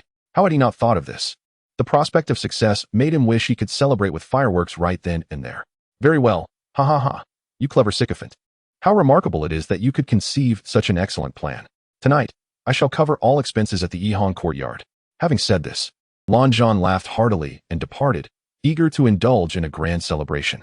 This was, indeed, the most delightful news he had heard in recent times. Were it not for this tidings, Lan Zhan might still be mired in gloom. The sycophant chuckled softly, feeling a sense of relief, at least for now. Lan Zhan was joyous and had not directed his frustrations towards himself or others. Otherwise, he would have faced inevitable repercussions. Chapter 60. The Lost Secret Realm. Early the next morning, Chu Ling rose from her bed with the dawn. She opened the window and gazed at the distant sun, allowing its warmth to invigorate her spirit. In that moment, she wished time could stand still, enabling her to savor the beauty of the moment. However, Chu Ling understood that such a desire was merely a fantasy that existed in her mind. Thus, she tucked away her thoughts and stepped out of her room. eager to have Wu Qianqian guide her to the entrance of the lost secret realm, where she could enhance her abilities. Upon descending the stairs, Chu Ling was surprised to find Wu Qianqian already indulging in breakfast. She had not anticipated that Wu Qianqian would rise earlier than herself. "Chu Ling, you're up." Wu Qianqian greeted her with a gentle smile, her mouth full as she continued to enjoy her meal, revealing her undeniable penchant for food. "Why are you up so early?" Chu Ling asked as she settled down, picking at the remnants on the table. She was puzzled as to why Wu Qianqian had awakened so early. In response to her inquiry, Wu Qianqian waved her hand dismissively and explained, "It's simply because we are in an unfamiliar place. Otherwise, I would have likely slept until noon." After saying this, she felt a sense of helplessness. For some reason, whenever she was near Chu Ling, restful sleep eluded her, as if some invisible concern plagued her. Having heard Wu Qianqian's explanation, Chu Ling nodded, somewhat understanding but not fully grasping the situation. After a while, having finished her meal, Chu Ling stood up, ready to venture into the lost secret realm. "Have you finished eating? If so, let us head to the lost secret realm," Chu Ling exclaimed, her eagerness evident. "Why are you in such a hurry? Don't you want to rest a bit before we go?" Wu Qianqian frowned, perplexed by Chu Ling's urgency. She could not fathom why Chu Ling was so anxious. It was unusual compared to how others would behave. Chu Ling merely shook her head, choosing not to elaborate. Her nature was such that she preferred to resolve matters swiftly, allowing herself the chance to relax afterward. Otherwise, her heart would remain tightly wound, causing her considerable discomfort. Thus, she believed it was better to set off sooner rather than later, as this would alleviate her current unease. Seeing that Chu Ling was unwilling to share her thoughts, Wu Qianqian felt uncertain about how to respond. In a moment of resignation, Wu Qianqian could only walk with a full stomach toward the entrance of the lost secret realm, accompanied by Chu Ling. She hoped fervently that Chu Ling would navigate the challenges within and thus enhance her own strength. It is worth noting that Wu Qianqian could not enter the lost secret realm herself, leaving her to await Chu Ling's return in quiet anticipation. Having never ventured inside, she was entirely oblivious to what lay within. Hence, once Chu Ling stepped into the lost secret realm, all ensuing challenges would have to be faced alone. Wu Qianqian could offer no assistance. "Be sure to protect yourself while in the lost secret realm. Do not let any misfortune befall you. Someone will always be waiting and worrying for your safe return." Wu Qianqian expressed her concerns during their journey, fearful that Chu Ling might encounter troubles within the realm. The thought of such misadventures filled her with regret. "Do not worry. I am not a child. Trust me." Chu Ling waved dismissively, treating Wu Qianqian's words as trivial, as if discussing an inconsequential matter. At present, Chu Ling had cultivated the heavenly devouring demon technique to the second tier. Although his current strength was merely at the 4th level of Qi Si, he could leverage this technique to completely overwhelm foundation-building practitioners. Thus, even without having reached the foundation stage, Chu Ling possessed the capabilities of one. However, the heavenly devouring demon technique demanded immense energy. Yet, Chu Ling accepted this, for it was a supreme technique, and greater consumption was to be expected. Gradually, under Wu Qianqian's guidance, Chu Ling arrived at the entrance of the lost secret realm. The grand gate had long been opened, with practitioners having entered the realm well ahead of him. Chu Ling found himself among the last, perhaps even the very last to arrive. This is the entrance to the lost secret realm. Those practitioners may have already gone inside. Once you enter, do exercise caution and avoid any unforeseen dangers. Wu Qianqian urged anxiously, her heart inexplicably heavy with concern for Chu Ling. Alas, he was determined to proceed, and Wu Qianqian, with no other option, could only accept this fate, hoping that he would not encounter peril within. Otherwise, regret would surely weigh heavily upon her. Thus, Wu Qianqian could do nothing but silently pray for Chu Ling, relying entirely on his own abilities. "I understand. You need not worry. There will be no issues. With my strength, what is there to fear?" Chu Ling declared confidently, and without further delay, he stepped through the entrance of the lost secret realm. Wu Qianqian watched as Chu Ling disappeared from view, her heart filled with an indescribable sense of longing. If possible, she would have gladly ventured in with him, but alas, it was beyond her reach, leaving her to quietly observe from the threshold. As hope lingered for Chu Ling's emergence, Wu Qianqian yearned to be the first to behold him. Only then could the anxiety that weighed upon her heart gradually dissipate. Meanwhile, in the shadows, a figure quietly observed Wu Qianqian, particularly incensed when she escorted Chu Ling into the labyrinthine realm of the lost. The intensity of this figure's fury surged, wishing fervently to rush forth and eliminate Chu Ling, to annihilate him utterly as a means of relief. Yet ultimately, this figure regained composure, aware that such impulsiveness would be unwise, as discovery by Wu Qianqian would lead to dire consequences. Chapter 61. Trouble approaches in the lost secret realm. Chu Ling, having been momentarily stunned by a flash of white light upon entering, instinctively closed his eyes. When he finally opened them, he was met with an astonishing sight. The vibrant green mountains and rivers before him made it seem as though he had transcended into another world, filling him with a sense of surreal wonder. Nevertheless, Chu Ling soon regained his composure, refusing to be confounded by the extraordinary scenery. He began to wander through the lost secret realm, aware that this was his inaugural visit, and thus was not entirely familiar with its intricacies. With a desire to explore and understand this enigmatic place better, he hoped it would facilitate his endeavors for the day, sparing him from any potential predicaments. However, just as Chu Ling prepared to embark on his exploration, several figures suddenly emerged, obstructing his path. Upon seeing these cultivators, a shadow of displeasure crossed Chu Ling's face. Confusion clouded his mind. He had not provoked anyone, so why were they impeding his progress? "Who are you?" he inquired in a low voice, his mind racing as he considered employing the swallowing heaven demon technique. Should these cultivators dare to attack, he would swiftly retaliate, showcasing his prowess, a testament to his vigilance. The lackeys, upon hearing his words, sneered derisively. "You dare to steal our young master's woman and still inquire about our identities? Are you truly that foolish?" They scoffed, their eyes brimming with disdain. They relished the thought of humiliating Chu Ling before potentially striking him down, hoping that even in defeat, he would reveal his unwillingness to accept his fate. The mocking laughter of the lackeys echoed around him, and it soon dawned on Chu Ling who had sent them. To his astonishment, he realized he had not provoked this Lan Zhan, yet he had come seeking trouble. This revelation filled Chu Ling with indignation, intensifying his anger. "Huh? Do you truly believe you insignificant creatures stand a chance against me?" he retorted with a cold laugh, his gaze fixed intently on the lackeys. Aware of their foundational cultivation level, he recognized that while most would tremble in fear, he himself felt no trepidation towards them. "Do not jest with me. I have researched you. You are merely a fourth-tier Chi Si realm cultivator, yet you dare to feign superiority? I suspect you have never faced true adversity." With that, the lackeys regarded Chu Ling with scorn, choosing not to strike immediately, for in their eyes, he was but a minuscule insect, unworthy of concern. With merely a flick of his fingers, Chu Ling could vanquish the foes before him. Consequently, the sycophants exhibited an audacious arrogance, and the atmosphere became rife with raucous laughter that was both jarring and laced with foul language. This relentless mockery ignited a fury within Chu Ling, who had never endured such indignities throughout his life. Who could tolerate such an affront? Thus, he summoned the power of the devouring demon art, siphoning the spiritual energy from his assailants until they were left bereft of their vitality. As the minions grasped their predicament, panic ensued. What have you done?" they stammered, fear etched into their features, their previous taunts forgotten in the face of dread. Devoid of spiritual energy, they were rendered no different from ordinary mortals, which elicited their frantic response. "What have I done? Perhaps you should inquire with the King of Hell," Chu Ling retorted, dismissing any further dialogue as he engaged them in combat. With ruthless efficiency, he dispatched each of the sycophants, leaving no survivors, a testament to his cold-heartedness.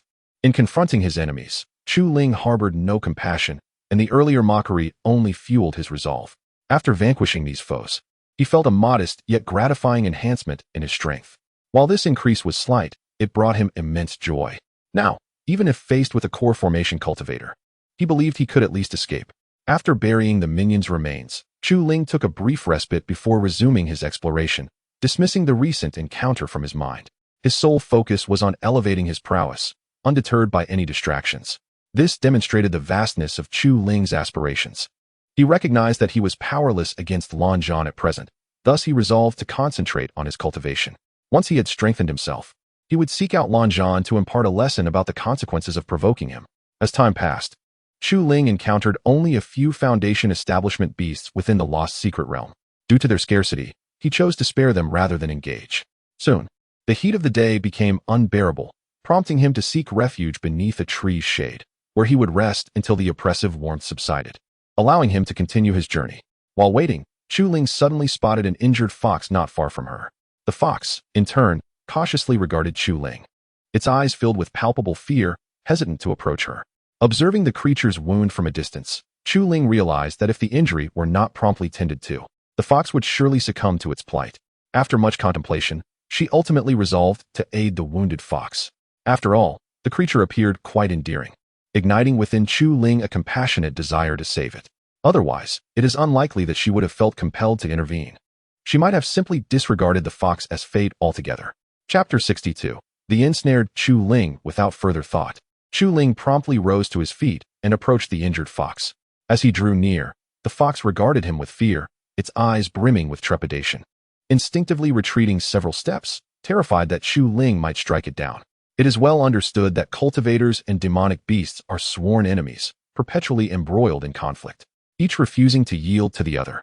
This deep-seated animosity is the very reason for the fox's apprehension. Observing the fox's distress, Chu Ling sighed softly, recognizing the root of its fear. He then spoke gently, "Do not be afraid. I mean you no harm. I merely wish to tend to your wounds. If left untreated, they will surely worsen." The fox appeared to comprehend his words, displaying a diminished fear, yet it remained profoundly wary. Should Chu Ling exhibit any ill intent, the fox's first instinct would undoubtedly be to flee. Noticing this, Chu Ling proceeded without hesitation, slowly moving closer to the fox and beginning to administer treatment to its injuries. Witnessing this scene, the fox felt an unexpected stir of emotion within. As Chu Ling's hands made contact with its wounds, the fox emitted soft whimpers, not of anguish, but rather of relief, revealing the efficacy of Chu Ling's healing methods. Indeed, these techniques were honed during Chu Ling's previous life in the military. Without such experience, he could not have acquired such remarkable skill.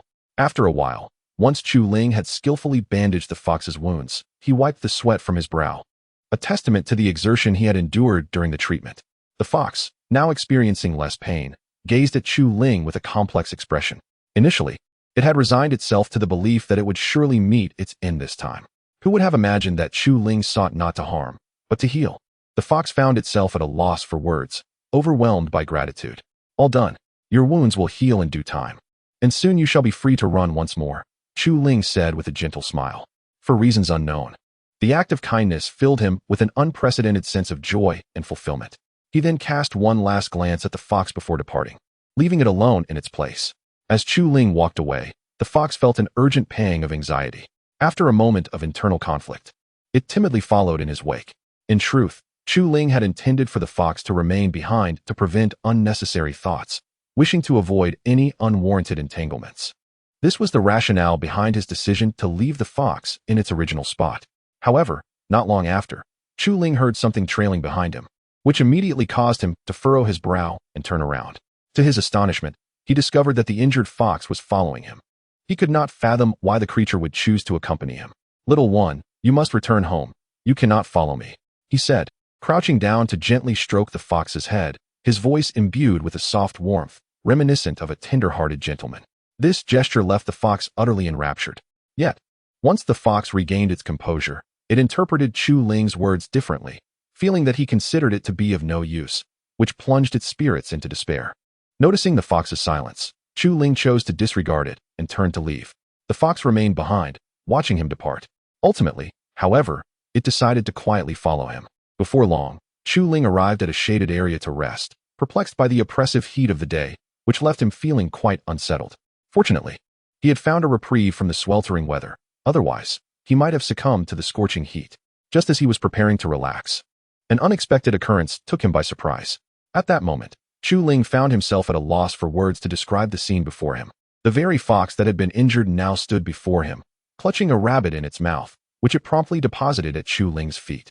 The fox then proceeded to nuzzle against him, as if to prove its worth and express a desire to be included in his journey. Despite the evident blood staining its wound, it was clear that the fox had exerted considerable effort to catch the rabbit. Otherwise, its injury would not have reopened. Witnessing this act, Chu Ling was profoundly touched. For a moment, he was at a loss for words. "Why are you so foolish? What benefit is there in following me? Would it not be better to return to your burrow and recuperate?" After regaining his composure, he gently patted the fox's head, his heart overwhelmed by its determination. He had never anticipated that the fox would go to such lengths to accompany him, leaving him speechless in his gratitude. The fox responded with a series of soft whines, its face reflecting unwavering resolve, illustrating its steadfastness. "Very well, I will allow you to stay with me, but you must refrain from such impulsive actions in the future. Do you understand?" Reluctantly, Chu Ling accepted the fox, despite the additional responsibility, for he could not resist the charm of the creature. Upon hearing his words, the fox's demeanor brightened with joy. Initially, the fox harbored little hope, yet now that Chu Ling has unexpectedly acquiesced, the fox is filled with exhilaration. Were it not for the barriers of their respective races, the fox would have eagerly pressed affectionate kisses upon Chu Ling's cheeks to express its gratitude. Furthermore, the fox's actions stem entirely from the fact that Chu Ling had once saved its life, and it yearns to remain by Chu Ling's side, awaiting the opportune moment to repay this debt of gratitude. Otherwise, the fox would never behave in such a manner. This, indeed, reflects its true intentions. Naturally, Chu Ling remains oblivious to this, as he is utterly captivated by the fox's charming exterior, failing to ponder the deeper implications as the fox does. Chapter 63. The little white fox. Chu Ling gazed upon the gentle fox nestled in her embrace, her heart swelling with joy. The fox's charming and captivating appearance had ensnared Chu Ling's senses completely. It was worth noting that she had never encountered such an enchanting creature before, and she found herself utterly entranced. If circumstances allowed, she would have loved to set aside the fox's exterior to explore its intricate nature. Yet, of course, Chu Ling understood that such actions were beyond her character. "Where is your home?" After a moment's contemplation, she gently stroked the fox and inquired, eager to learn more about the injured creature in her arms. If the fox had no family, Chu Ling contemplated the possibility of taking it under her wing. After all, who could resist the allure of such a delightful fox? It was only natural for anyone, including Chu Ling, to desire its companionship. Upon hearing her question, the fox initially stared blankly at Chu Ling, but soon comprehended her words and vigorously shook its head. It indicated that it had no home and silently hoped that Chu Ling would offer it refuge. Witnessing this, Chu Ling felt a wave of happiness wash over her, pondering how to discreetly welcome the fox into her life. However, the mischievous smile that crept across Chu Ling's face made the fox instinctively take several cautious steps back, apprehensively regarding her. It sensed that something unsettling might transpire. "Since you have no home to return to, why not accompany me? This way, you will have a place to settle and won't have to wander aimlessly," Chu Ling proposed, eager to gauge the fox's reaction. At that moment, her desire to bring the fox into her life intensified, fulfilling a small but profound yearning within her. The fox was momentarily taken aback, rendered speechless. A torrent of emotions surged through its heart, leaving it uncertain of what to say. In truth, the fox had wished to follow Chu Ling all along, but hearing her voice articulate this desire touched it deeply. After a brief pause, the fox nodded earnestly, signaling its agreement. It had indeed come with the intention of staying close to Chu Ling, otherwise, it would not have chosen to follow her. Seeing the fox nod filled Chu Ling with elation. "Ah, what a good little one. Rest assured, I shall treat you well and ensure that you face no harm," she assured, stroking the fox's head with affection. Overjoyed, the fox nodded in response, conveying its trust in Chu Ling's words. "Since you shall accompany me, I ought to give you a name. It cannot be something too dreary," Chu Ling continued, her thoughts swirling with possibilities for an appropriate name. Having already named her little black pet, she felt quite adept at the task, unfazed by any challenges it might present. After pondering for a moment, Chu Ling's eyes sparkled with inspiration, and he proposed, "How about I call you Little White? What do you think?" Upon hearing the name bestowed upon her by Chu Ling, the fox nodded earnestly. Regardless of what name Chu Ling chose for her, the fox accepted it wholeheartedly, for she understood that her life had been spared by him. Had it not been for Chu Ling, Little White would have perished at the hands of other ferocious beasts. Thus, she was more than willing to embrace any name he offered. Seeing Little White's acquiescence filled Chu Ling with joy. However, after reveling in this moment, he turned his thoughts to other matters, choosing not to dwell further on the naming. It was essential to remember that Chu Ling had entered the lost secret realm not for leisure, but to enhance his strength. Unfortunately, the sun blazed relentlessly, leaving him unable to traverse the terrain, and he could only lie quietly in the shade with Little White. This predicament frustrated Chu Ling, as he felt that such an activity would only hinder his progress. Reluctantly, he decided to rest quietly, planning to venture out for training once night fell. Noticing that Chu Ling was resting, Little White quietly slipped from his embrace and wandered into the distance, as if compelled by some pressing matter. Soon, she departed without a sound, leaving Chu Ling to rest alone beneath the shade. After walking for about 10 minutes, Little White arrived at the entrance of a cave and entered without a moment's hesitation. Inside, she encountered a fox strikingly similar to herself, save for its crimson fur that starkly contrasted with her own white coat. This fox was none other than her sister, Xian Hong. "Xian Hong, how did you get injured?" Xian Hong's expression shifted to one of concern as she hurried to Little White's side, examining her wounds with meticulous care. "It was that triangular beast that ambushed me." Little White's frustration surged at the mere mention of the creature. She had been hunting successfully when suddenly, a triangular beast launched a surprise attack, leaving her gravely injured. And what is this white cloth wrapped around you? Xian Hong asked, puzzled by the bandage adorning Little White. After all, Little White had yet to transform into human form and could not tend to her own wounds, leaving Xian Hong utterly bewildered.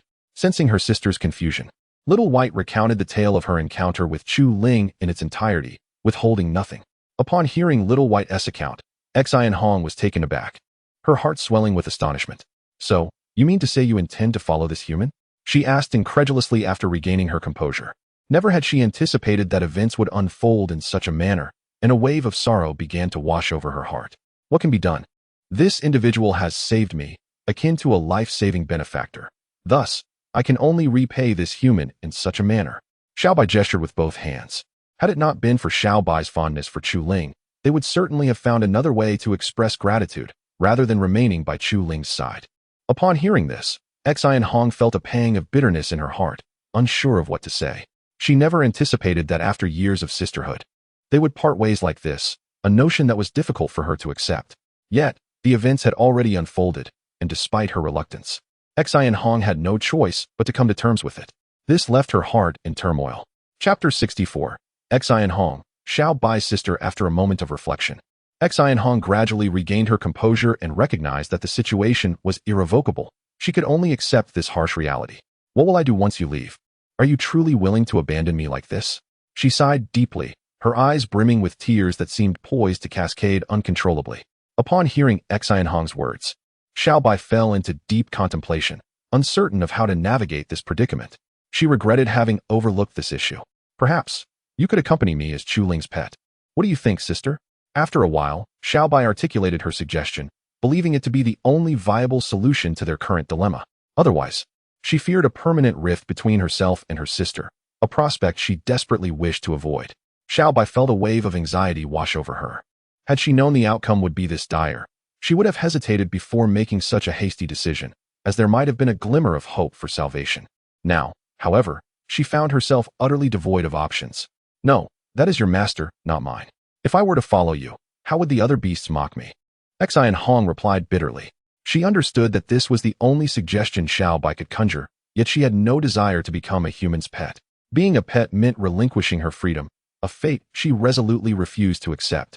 Seeing her sister's distress, Xiaobai felt at a loss for words, burdened by guilt towards Xian Hong. However, the events had already transpired, and regret was futile. All she could do was gradually accept this reality, with no alternative available. I'm sorry, sister. Xiaobai eventually apologized. There was little else she could do. Her reckless decision weighed heavily on her conscience, and she sought her sister's forgiveness through her apology. There is no need for such remorse. As your sister, I cannot hold it against you. However, you must understand that by choosing this path, you have forfeited your freedom and must now heed the whims of this human. Exercise caution. Xian Hong refrained from chastising Xiaobai further, instead advising her to be vigilant to prevent any unforeseen mishaps.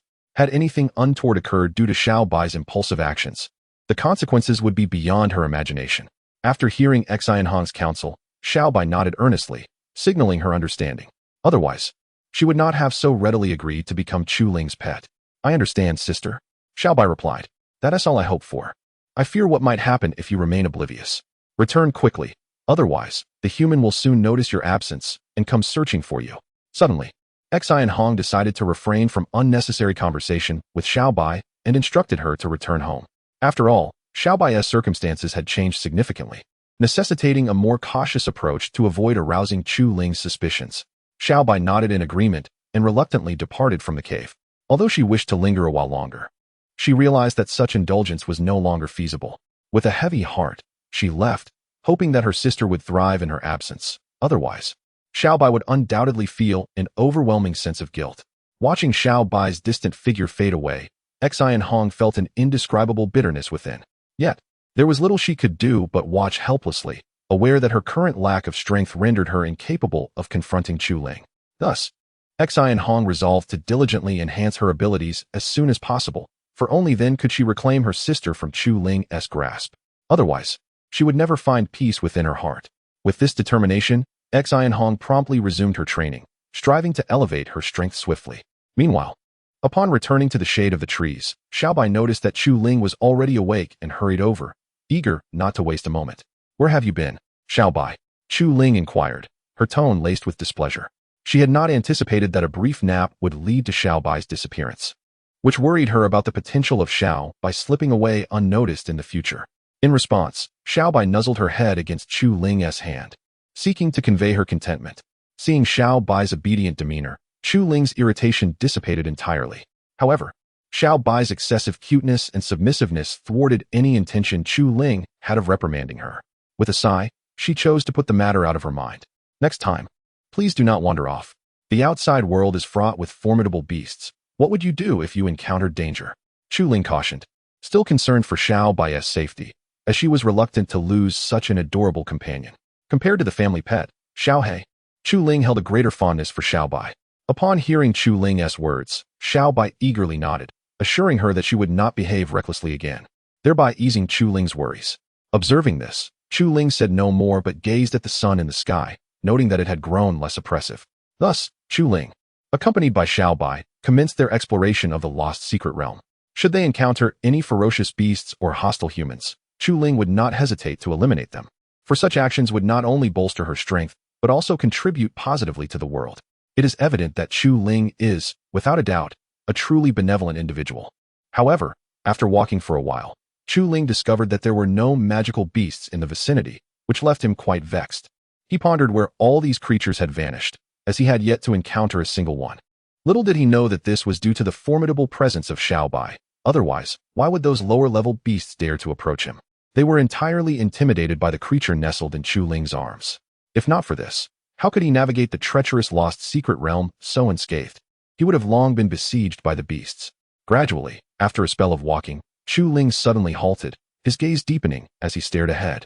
Chapter 65. The triangular beast. Not far along the path of Chu Ling, a triangular beast suddenly appeared, directly obstructing his way.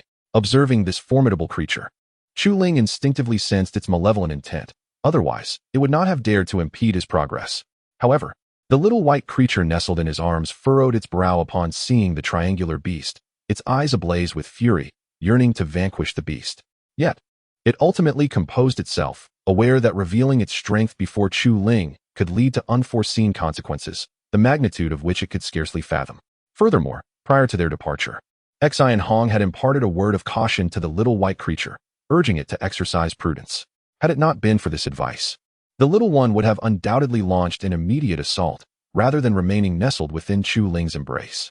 Regaining his composure, Chu Ling accessed the system to assess the capabilities of the triangular beast, eager to discern the nature of its strength. However, upon investigation, he was taken aback. The system revealed that this creature possessed the cultivation of the core formation stage. This was far beyond what Chu Ling could contend with. Goodness, how can it be so formidable? I was led to believe it was merely at the foundation establishment stage, he thought, overwhelmed with shock. At that moment, his primary instinct was to flee, to distance himself from the triangular beast as quickly as possible, for any unfortunate events that might transpire were beyond his capacity to handle. Yet, it seemed the triangular beast was acutely aware of Chu Ling's intentions, swiftly positioning itself before him, leaving no avenue for escape. Chu Ling found himself cursing his fate, pondering how he had inadvertently provoked such a formidable entity. For a moment, he was at a loss for what to do. Ultimately, with no other recourse, he resolved to confront the triangular beast head-on. Thus, he began to gather his strength, preparing to unleash his most powerful technique, the Buddha's palm, against the creature. Should the triangular beast withstand his attack, Chu Ling would find himself utterly helpless. The triangular beast regarded Chu Ling with disdain, not perceiving him as a threat. What truly instilled apprehension in the beast was the little white creature in Chu Ling's arms. Otherwise, it would have attacked without hesitation, rather than waiting for Chu Ling to make the first move. Gradually, as Chu Ling completed his buildup of energy, he launched his assault without a moment's hesitation. He understood that any delay would allow the triangular beast to react, rendering his Buddha's palm ineffective. Therefore, he had to act swiftly to ensure the technique struck true. As the colossal palm surged toward the triangular beast, a flicker of panic coursed through the creature. Initially, it had dismissed Chu Ling as inconsequential, but the imminent threat of the gigantic hand now loomed over it, instilling a sense of peril. With the palm so close, the triangular beast found itself with no means to evade the impending strike. One could only reluctantly endure the force of the colossal hand. However, the triangular beast had overestimated its own strength. The massive palm came down with a resounding thud upon the triangular beast, leaving it utterly defenseless. It collapsed to the ground, meeting its demise in an instant. The triangular beast could hardly fathom that its greatest threat was not the petite creature in Chu Ling's arms, but Chu Ling himself. Observing the fallen triangular beast, Chu Ling silently exhaled in relief. Fortunately, the triangular beast had been overly complacent. Otherwise, his R'lyeh divine palm would have been ineffective against it. Ding! Congratulations to the host for achieving the first kill of a core formation stage beast, with a special reward of 9,999 experience points. Before Chu Ling could fully savor his relief, the system's jubilant notification resonated in his mind. Soon after, his cultivation surged dramatically, from the 5th to the 6th, then the 7th level of the Qi realm until it finally halted at the 9th level. My goodness, how can this be so extraordinary? Chu Ling marveled in astonishment. He never anticipated that slaying a mere core formation beast would elevate his own strength to the 9th level of the Qi realm. His heart swelled with joy. It is well known that the Qi realm is foundational for cultivators, and such a sudden leap in levels is incredibly rare. Yet, now Chu Ling had ascended so swiftly, who wouldn't be elated? Meanwhile, the small white creature accompanying him was utterly dumbfounded, unable to comprehend how Chu Ling could achieve such rapid advancement. In that moment, it was enveloped in profound shock. It was the first time encountering such an event, rendering words inadequate to express its feelings. Gradually, as Chu Ling acclimated to his newfound 9th level of the Qi realm, his spirits soared. He understood that his current strength was now capable of contending with adept practitioners at the core formation stage. Even if he could not defeat them outright, he could inflict severe damage and then make his escape. This was the source of his happiness. However, the system soon interrupted with another announcement, jolting Chu Ling back to reality. Ding! Due to the host's breakthrough to the 9th level of the Qi realm, a promotion task has been issued. Journey to the depths of the lost secret realm and defeat the fully realized Azure Bull of the core formation stage. Success will reward a breakthrough to the foundation establishment stage. Failure will condemn you to a lifetime as a Qi realm cultivator. As soon as the system's words faded, the joy on Chu Ling's face vanished, quickly replaced by a frown. He could hardly believe that, in a moment of triumph, the system would issue such a brutal task. System, if you possess any courage, step forward. I assure you, I will not harm you. Chu Ling shouted defiantly in his mind. Yet, all he received in return was a profound silence, leaving him with pent-up frustration. Initially, Chu Ling had no intention of accepting the task, but the threat of punishment for failure compelled him to relent. He couldn't shake the feeling that the system was becoming increasingly unreasonable. The rewards bestowed upon him had undoubtedly facilitated his rapid breakthroughs, yet the system now seemed to engage in a perplexing game. This left Chu Ling at a loss for words to express his frustrations with the system. Observing the absence of joy on Chu Ling's face, Xiao Bai felt a wave of confusion wash over her. Logically speaking, anyone who achieved consecutive breakthroughs across several realms would revel in delight. However, Chu Ling's expression betrayed no hint of happiness, leaving Xiao Bai utterly bewildered. If circumstances permitted, she would have eagerly inquired about his demeanor. Nevertheless, Xiao Bai ultimately composed herself and refrained from acting impulsively. Chapter 66, System Task. After a brief moment, Chu Ling emerged from the shadows of the system. Acknowledging that the task had been issued, he realized that even if he were reluctant, acceptance was inevitable. Fortunately, Chu Ling maintained a rather optimistic disposition. Otherwise, had it been another traveler, they would not have remained as composed as he did. What exactly is this Azure Bull, and how can I possibly defeat it? With a sense of calm, Chu Ling muttered to himself, pondering the Azure Bull mentioned in the recent system task. Having never encountered such a creature before, he felt a profound sense of confusion. He longed for someone to elucidate this matter for him. Consequently, he was overwhelmed with frustration. Presently, he had no idea where to find the Azure Bull, and its strength had already reached the pinnacle of the core formation stage. Chu Ling was acutely aware of his inability to contend with such power, which left him in a state of distress. Xiao Bai, overhearing Chu Ling's soliloquy, was taken aback. He had never anticipated that Chu Ling harbored thoughts of confronting the formidable Azure Bull of the lost secret realm. In disbelief, Xiao Bai gazed at Chu Ling. His perception of him dramatically altered. My master, have you lost your senses? You actually wish to slay the Azure Bull.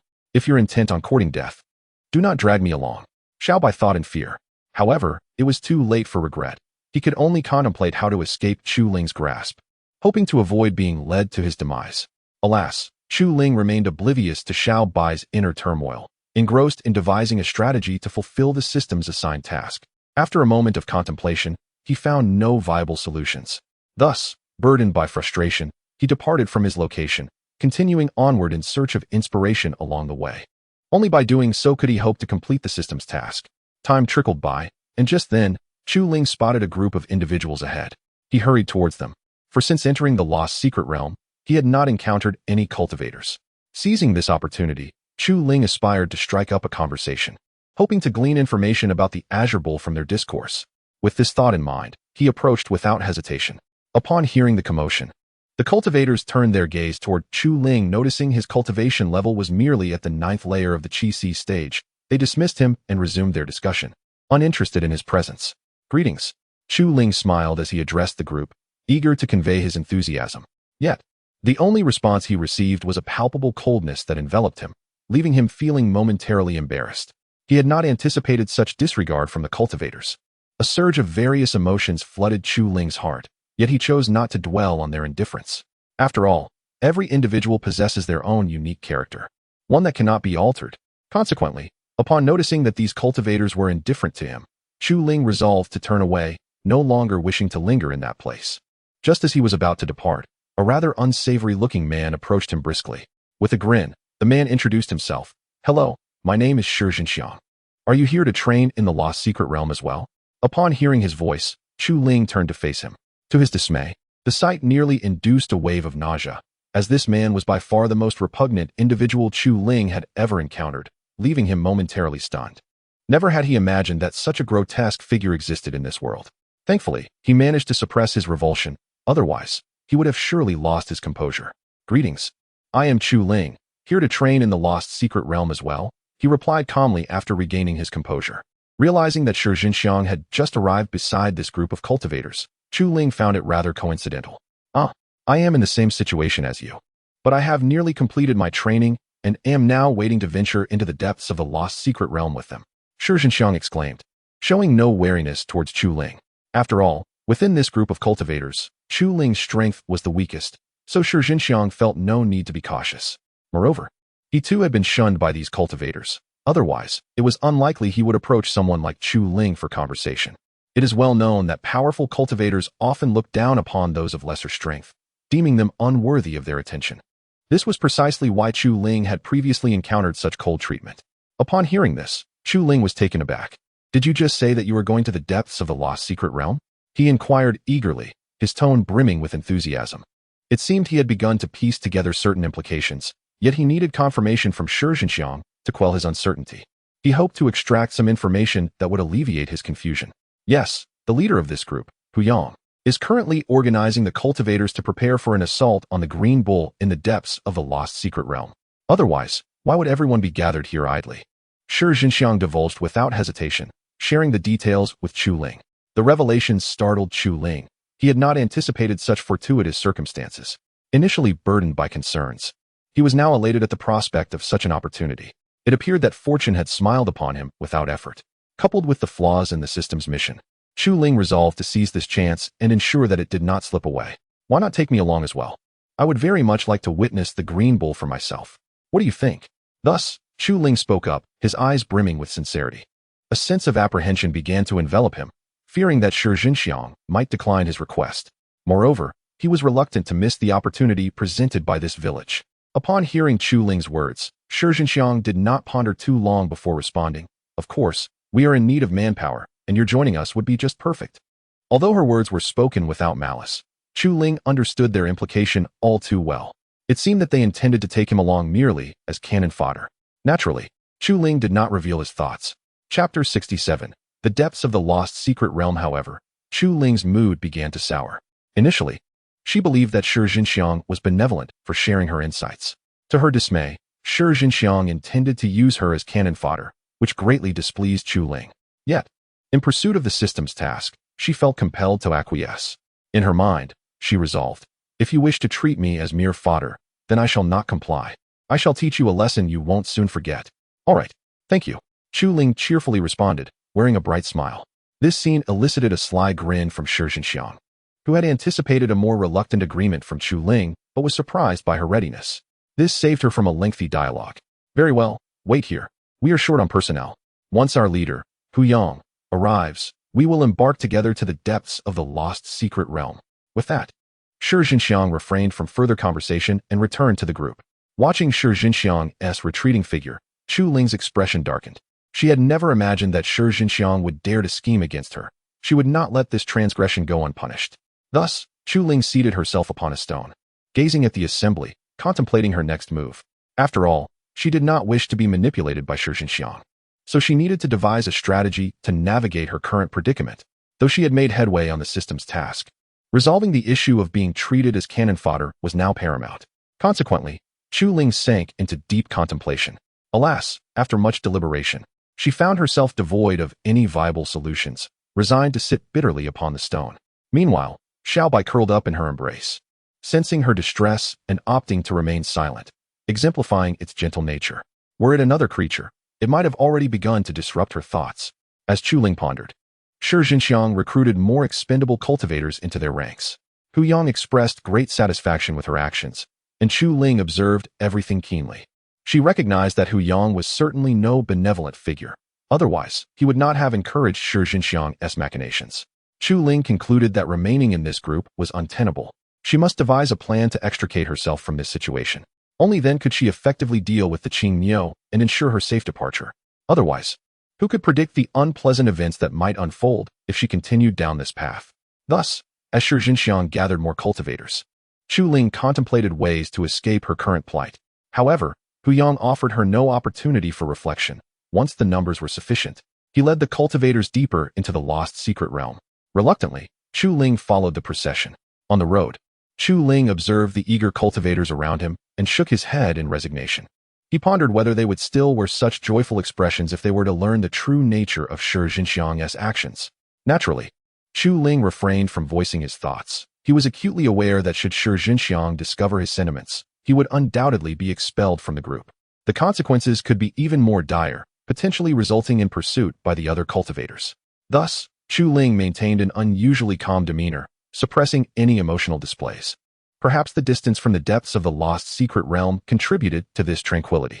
Hu Yang's team had been traveling for the better part of the day without reaching their destination, and as dusk began to settle, Hu Yang commanded everyone to rest in place, intending to venture further into the lost secret realm at dawn. Consequently, the team settled down, filled with anticipation. Just as Chu Ling was preparing to rest, a rather simple-looking cultivator approached and sat beside him. Through their earlier interactions, Chu Ling had learned that this somewhat naive cultivator was named Qin Yun. Brother, you possess the 9th level of the Qi realm and still dare to accompany the team to the depths of the lost secret realm. Your courage is commendable, Qin Yun exclaimed, his eyes brimming with astonishment. He had not expected to find another cultivator of the Qi realm within the group, which left him utterly amazed. Akin to discovering a new continent. It was noteworthy that even the weakest cultivators in Hu Yang's team had already reached the foundation establishment stage. So encountering someone in the Qi realm was indeed surprising for Qin Yun. If possible, he would have liked to know what emboldened Chu Ling to venture here. With a cold chuckle, Chu Ling chose not to respond to Qin Yun. After enduring a fair amount of ridicule throughout the day, he had grown accustomed to such remarks. So Qin Yun's words did not particularly astonish him. This experience allowed Chu Ling to perceive the true nature of those around him. However, he could hardly blame Qin Yun. In a world where strength was revered above all, such reactions were expected. Yet, what Qin Yun said next startled Chu Ling. Brother, once we reach the depths of the lost secret realm, stand behind me. I will ensure your safety, Qin Yun declared, as if stating the most straightforward of matters, leaving Chu Ling momentarily incredulous. Upon regaining his composure, Chu Ling smiled. He had thought himself rather foolish, only to find someone even more naive than himself. Perhaps you should focus on your own safety, Chu Ling replied, understanding that Qin Yun meant well. However, this did not alter his perception of Qin Yun. After all, who could guarantee that this Qin Yun would not stab him in the back when least expected? Consequently, Chu Ling's guard was firmly in place. Unless it was a close friend, he would remain vigilant against any potential threat from others, fearing that an unguarded moment might lead to betrayal. If something unfortunate were to occur at that moment, it would indeed be a regrettable loss. Oh, dear brother, I assure you, this comes from my genuine goodwill. Rest easy. For I, Qin Yun, am a man of my word. I am not one to engage in deceitful practices. Upon seeing the concern, Qin Yun hastily clarified his intentions. His unwavering sense of justice compelled him to protect the vulnerable rather than look down upon them. Otherwise, he would not have uttered such words. Upon hearing Qin Yun's sentiments, Chu Ling merely smiled faintly. choosing not to respond, for she understood that silence was the wisest course of action at that moment. Chapter 68. The Stone Beast. As Chu Ling fell silent, Qin Yun found himself engulfed in an awkwardness he could scarcely navigate. The atmosphere grew palpably tense, so quiet that one could hear a pin drop. It was then that a voice shattered the stillness. "All right, everyone rise. Prepare to depart," Shi Zhenxiang bellowed, rousing all the cultivators present and urging them to set forth towards the depths of the lost secret realm. Upon hearing this, Chu Ling rose as well, trailing behind the group and choosing to disregard Qin Yun entirely. In Chu Ling's eyes, Qin Yun was nothing more than a jester, hardly worthy of consideration. Despite Qin Yun's cultivation having reached the foundation establishment stage, Chu Ling felt no trepidation. After all, his heavenly devouring demon skill had already ascended to the second tier, rendering him unafraid of those at the peak of the core formation stage and below. Thus, confidence surged within Chu Ling. Granted the opportunity, he could effortlessly best Qin Yun, who followed behind. Soon after, Hu Yang and his companions continued their journey into the innermost recesses of the lost secret realm. After more than 3 hours of trekking, Hu Yang's party arrived at the very edge of this enigmatic domain. An air of foreboding enveloped the area, igniting a sense of anxiety among the group. Gazing intently at the surroundings, Chu Ling understood that myriad dangers lay ahead. Consequently, he heightened his vigilance to its utmost, wary that any lapse in caution could lead to dire consequences. Gradually, Hu Yang assumed a leading role, stepping into the depths of the lost secret realm. "If it weren't to inspire these individuals, I wouldn't be the first to enter," Hu Yang internally lamented. However, he recognized the necessity of his actions to command respect and obedience from the others. Otherwise, the expendable cultivators would surely disregard his authority. Witnessing this, the cultivators felt a surge of admiration for Hu Yang, silently vowing to follow his lead and prove their worth. Yet, Chu Ling merely scoffed inwardly, acutely aware of Hu Yang's motives. Nevertheless, he kept his thoughts to himself, maintaining his position at the rear of the group. Regardless of others' opinions, Chu Ling remained steadfast in his approach. Before long, upon entering the innermost depths of the lost secret realm, Chu Ling and his companions beheld the ruins of an ancient site. Instantly, a furrow formed on their brows. The scattered stones and dilapidated steels bore no resemblance to a treasure-laden locale. Hu Yang too frowned, contemplating the stark contrast between his current reality and the descriptions he had encountered in books. At that moment, words escaped him as he stared at the scene before him. "What place is this?" Qin Yun inquired, approaching Chu Ling with a look of bewilderment. He was eager to comprehend the situation, feeling utterly perplexed, for it was his first time encountering such a dilapidated site. In the embrace of Chu Ling, the small white creature furrowed its brow, casting a hostile glance towards the front. How could the master have come to such a perilous place? Did the master not realize the inherent dangers here? The small white creature mused in silent astonishment. It was utterly unexpected for Chu Ling to arrive in such a locale, leaving the small white creature feeling quite despondent. "I have no idea," Chu Ling replied, shaking his head in response to Qin Yun's inquiry, equally bewildered by the nature of their current surroundings. Just as the group was engulfed in confusion, an unforeseen event transpired. A series of resounding booms echoed through the air, jolting Chu Ling and the others into a heightened state of alert. In a heartbeat, everyone had assumed a defensive posture, ready to confront the sudden menace. Once the cacophony subsided, the scattered stones of the ruins began to reassemble, transforming into imposing stone beasts. As Chu Ling beheld these colossal creatures, a wave of trepidation washed over him. He had not anticipated that the ruins possessed such a capability. Moreover, he discerned that these stone beasts harbored the formidable strength of the core formation stage, which left him utterly astounded. "Quick, take cover," Hu Yang commanded upon sighting the stone beasts, fully aware of their terrifying potential. Consequently, the group began to scatter in a flurry of panic. However, some cultivators were unable to find refuge in time, meeting a grim fate at the hands of the stone beasts. This vividly illustrated the sheer horror of these creatures. Furthermore, within Hu Yang's party, the most formidable member was Hu Yang himself, who had achieved the pinnacle of the foundation establishment stage. The others were merely at the early stages of foundation establishment.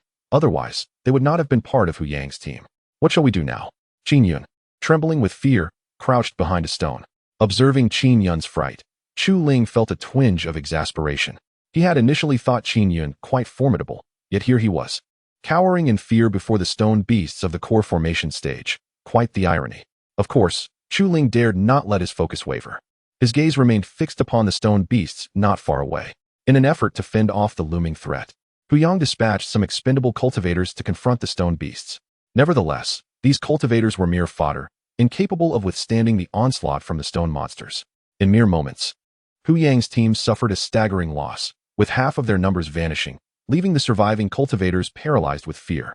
Fortunately, the stone beasts failed to detect the hidden cultivators behind the stones, halting their advance and remaining stationary. This scene elicited a collective sigh of relief from the group, who feared that the stone beasts might deliver a fatal blow.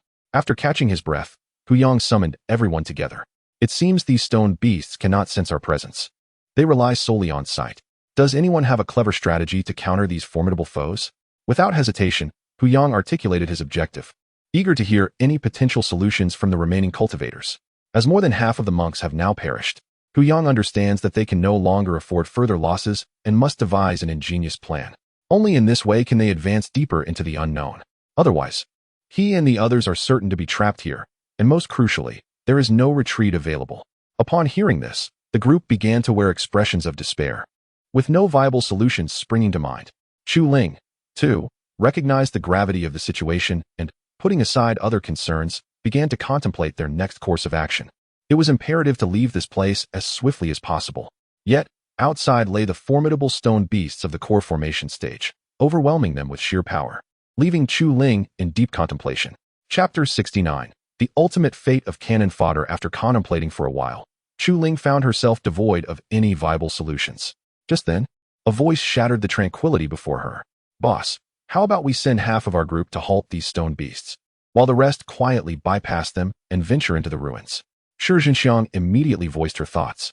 Her intention in rallying these lower-tier cultivators had always been this, and now, faced with adversity, it was time for these pawns to serve their purpose. "No way. You are disregarding our lives," a mid-stage Foundation establishment cultivator retorted, clearly opposed to Shi Jinxiang's plan. It was evident that being dispatched to confront the stone beasts would render them mere cannon fodder, inciting vehement resistance among the cultivators. Chu Ling, growing increasingly indifferent, had long been aware of Shi Jinxiang's ulterior motives, yet she was taken aback by how swiftly Shi Jinxiang revealed her true colors, inciting a wave of indignation within her.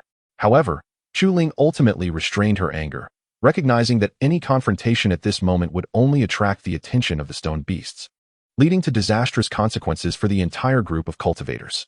"Not acceptable. This is my team. Your objections hold no weight."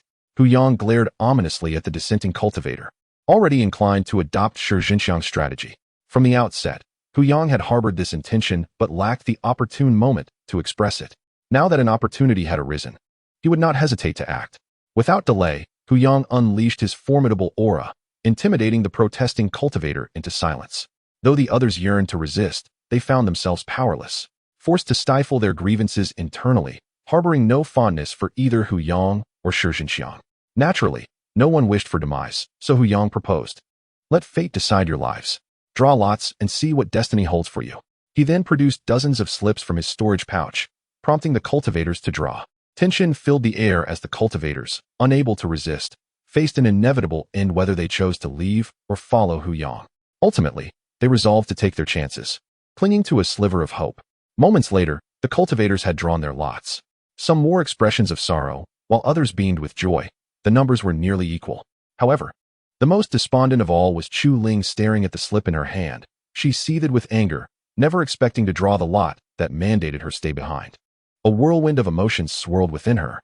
"Humph, you lot are not worthy of my company."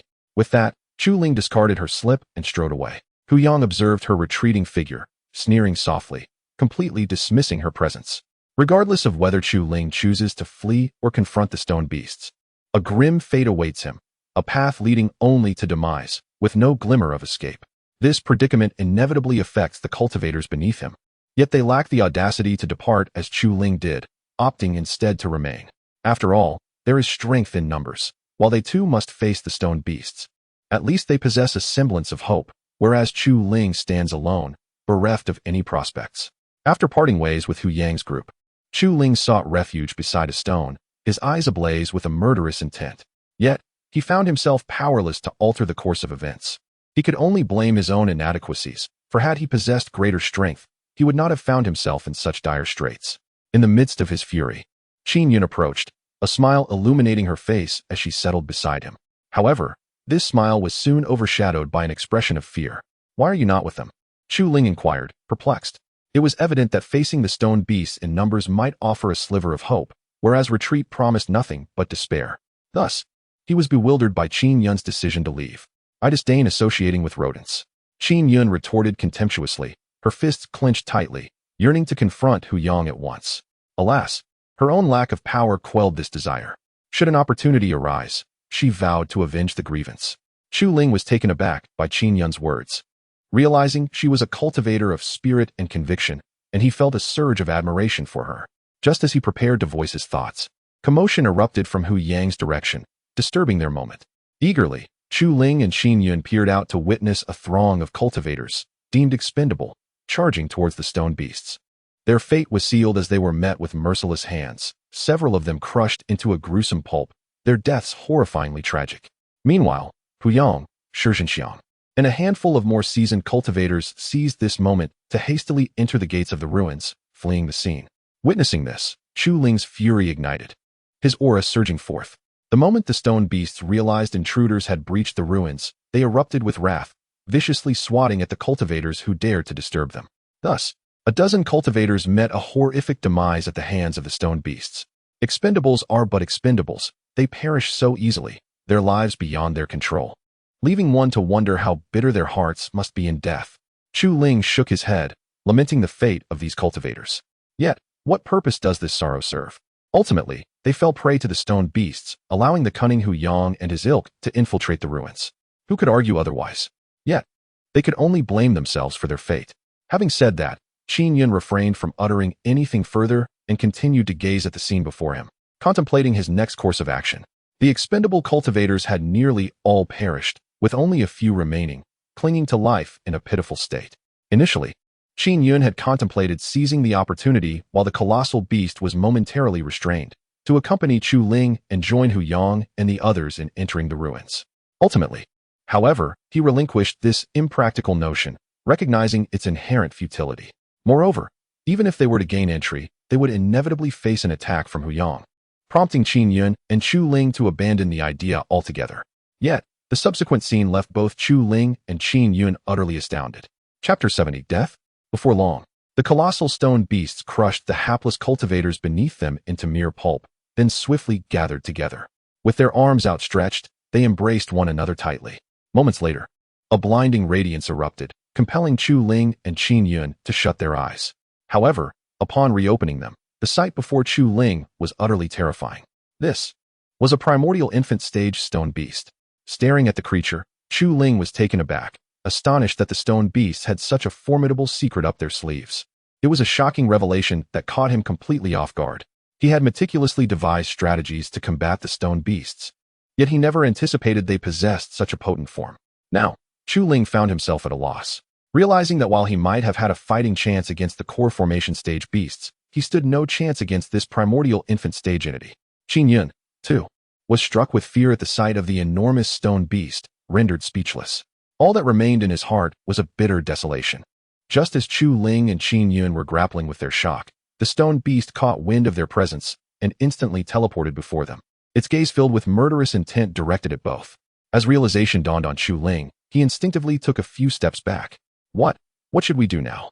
Qin Yun stammered, trembling as he curled behind Chu Ling. His body quaked in terror at the thought that such a behemoth could annihilate him with a mere finger, plunging him into despair. Although Chu Ling had initially remained composed, Qin Yun's fear began to seep into his own heart, igniting a flicker of dread. Yet, Chu Ling understood that if he did not fight back, he would meet a fate akin to those unfortunate cultivators, reduced to mere mush. In that moment of distraction, the stone beast wasted no time in launching its enormous hand towards Chu Ling, reacting swiftly. Chu Ling unleashed the divine palm of the Tathagata to counter the attack. The two colossal hands collided, resulting in a tremendous shockwave that sent Chu Ling flying several meters, crashing to the ground. Blood trickled from the corner of his mouth, and his attire was left tattered.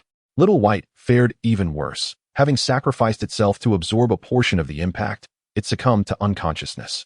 Trembling, Chu Ling managed to rise, only to find the stone beast seemingly unscathed. A frown etched itself on his brow. Was this the true power of a primordial infant stage beast? A profound sorrow enveloped his heart. Meanwhile, Qin Yun, battered and bruised, stood up, despair clouding his mind.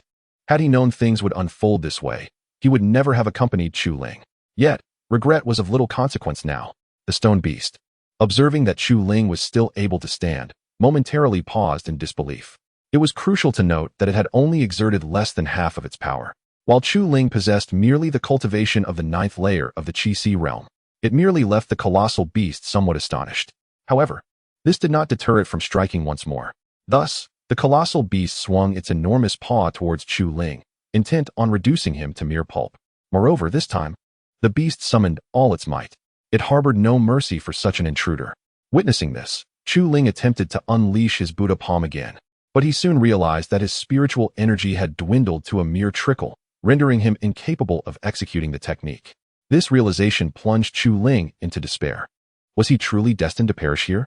At that moment, a cascade of memories flooded his mind. In his previous life, he had been a special forces soldier, betrayed, and subsequently transported to this world. Initially, he had arrived here brimming with grand ambitions, yet he now faced the most formidable adversary he had ever encountered, leaving him utterly defenseless. A wave of sorrow washed over him, and a single tear escaped down his cheek as he slowly closed his eyes, awaiting the arrival of death. Bang! A deafening sound reverberated through the air. After a brief moment, Chu Ling discovered he still possessed consciousness and opened his eyes. The scene before him left him utterly stunned. Qin Yun, cradling his own body, had shielded Chu Ling from the devastating impact of the colossal paw. In an instant, a whirlwind of emotions swirled within Chu Ling. Gazing at the mangled remains, he felt an inexplicable heaviness in his heart. It was important to note that he had known Qin Yun for less than half a day. Now, Qin Yun lay lifeless, without even a farewell. Why? Why would you go to such lengths to protect me? Chu Ling cried out in anguish, his voice echoing throughout the ruins. He could scarcely fathom why Qin Yun had acted so foolishly, especially given their brief acquaintance. The words Qin Yun had spoken earlier echoed in his mind, deepening his torment. His hands trembled involuntarily. No one could have anticipated such a turn of events. Yet, what purpose did it serve to dwell on this now? Qin Yun had transformed into nothing more than a mass of flesh. Perhaps he would never again encounter Qin Yun in this lifetime. Chu Ling was utterly bewildered as to why Qin Yun would take such drastic action to shield him from this lethal blow. Overwhelmed by sorrow, he had completely forgotten the imminent peril surrounding him. The colossal beast, too, was taken aback, unable to comprehend the unfolding circumstances. However, this only fueled its rage further. What should have been a single blow to eliminate Chu Ling had unexpectedly spiraled into chaos. The beast seethed with indignation. Thus, amidst Chu Ling's heartache, the colossal beast abruptly swung its paw towards him once more, intent on delivering a fatal blow. Before Chu Ling could react to his grief, the massive paw crashed down upon him, pinning him mercilessly to the ground. As the colossal beast raised its massive paw, it beheld the battered figure of Chu Ling before it, and a gleeful smile spread across its face. Even if you possess 9 lives, you cannot escape the fate of my single strike. The joyous giant seemed almost ready to dance with delight. Humph, you pride yourself on your resilience, do you? Let me witness that resilience now, you insignificant creature. With your mere strength at the 9th level of the Qi realm, do you truly believe you can infiltrate the ruins? You amuse me. The colossal beast gazed disdainfully at the injured Chu Ling, its eyes brimming with contempt. Just as the creature was lost in its triumph, a brilliant green light suddenly materialized before it, enveloping a figure within. The green luminescence caused the beast to widen its eyes in astonishment, instinctively retreating several steps, its gaze filled with incredulity as it regarded the person before it. Chapter 71. Blood Debt and Blood Repayment. As the green light faded, a figure and a beast emerged, stirring a sense of unease within the stone beast. Is it you who has tormented my master? Little Black placed the unconscious Chu Ling aside and turned to face the stone beast, eyes brimming with murderous intent. The sight of Chu Ling's battered form ignited an even greater fury within him. He had merely retreated into the storage bag for a brief meditation, only to return and find Chu Ling in peril, which infuriated him immensely. You are the White Wolf King. Upon recognizing Little Black, the stone beast was taken aback, never anticipating the White Wolf King, who had once stirred chaos in the Crimson Sand, would appear here. A wave of fear washed over the stone beast, compounded by its utter confusion as to why Little Black had become Chu Ling's familiar. After all, Little Black's strength was on par with that of the master of the lost secret realm, the Azure Bull, which explained why the stone beast could recognize him. Humph, that is merely a title from my past. It seems my prolonged absence has diminished my reputation, allowing even mere insects to lay hands on my master.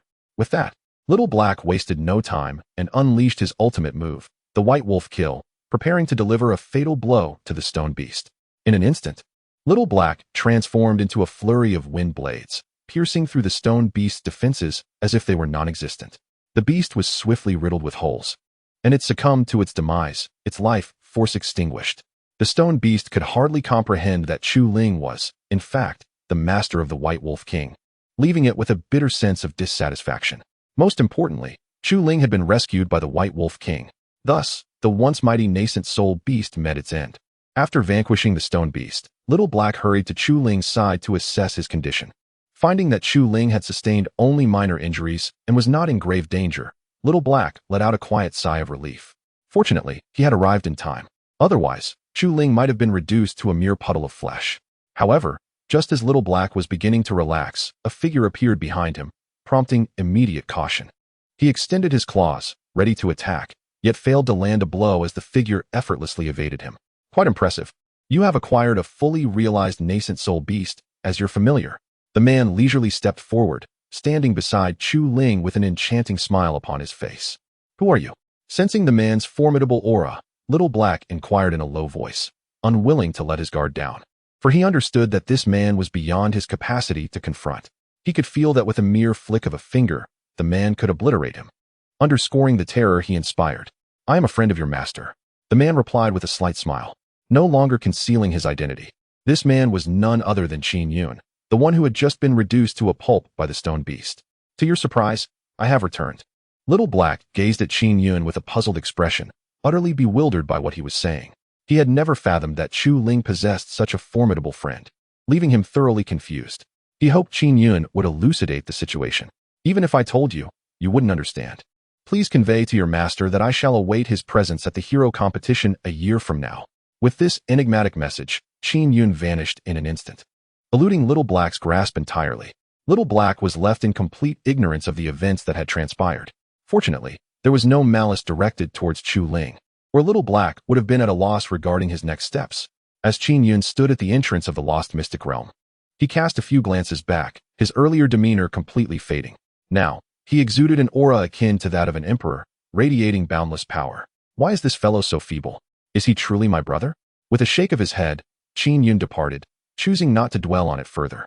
Meanwhile, Little Black remained at the spot, quietly awaiting Chu Ling's awakening, still pondering the words of the mysterious figure, which left him in a state of perplexity. Thankfully, Chu Ling was unharmed. Otherwise, Little Black would have been utterly at a loss. As Little Black grappled with his confusion, Little White gradually regained consciousness. After shaking its head a couple of times, it noticed a strange beast standing beside Chu Ling and swiftly dashed over to protect its master. Who are you? And what do you intend to do with my master? Little White interjected sternly, its eyes fixed intently on Little Black. Coming to his senses, Little Black was even more bewildered by Little White's words. He had no idea so much had transpired during his period of seclusion, leaving him feeling utterly perplexed. Who are you? This is my master, you know. Little Black took a deep breath and insisted, still unable to comprehend the situation.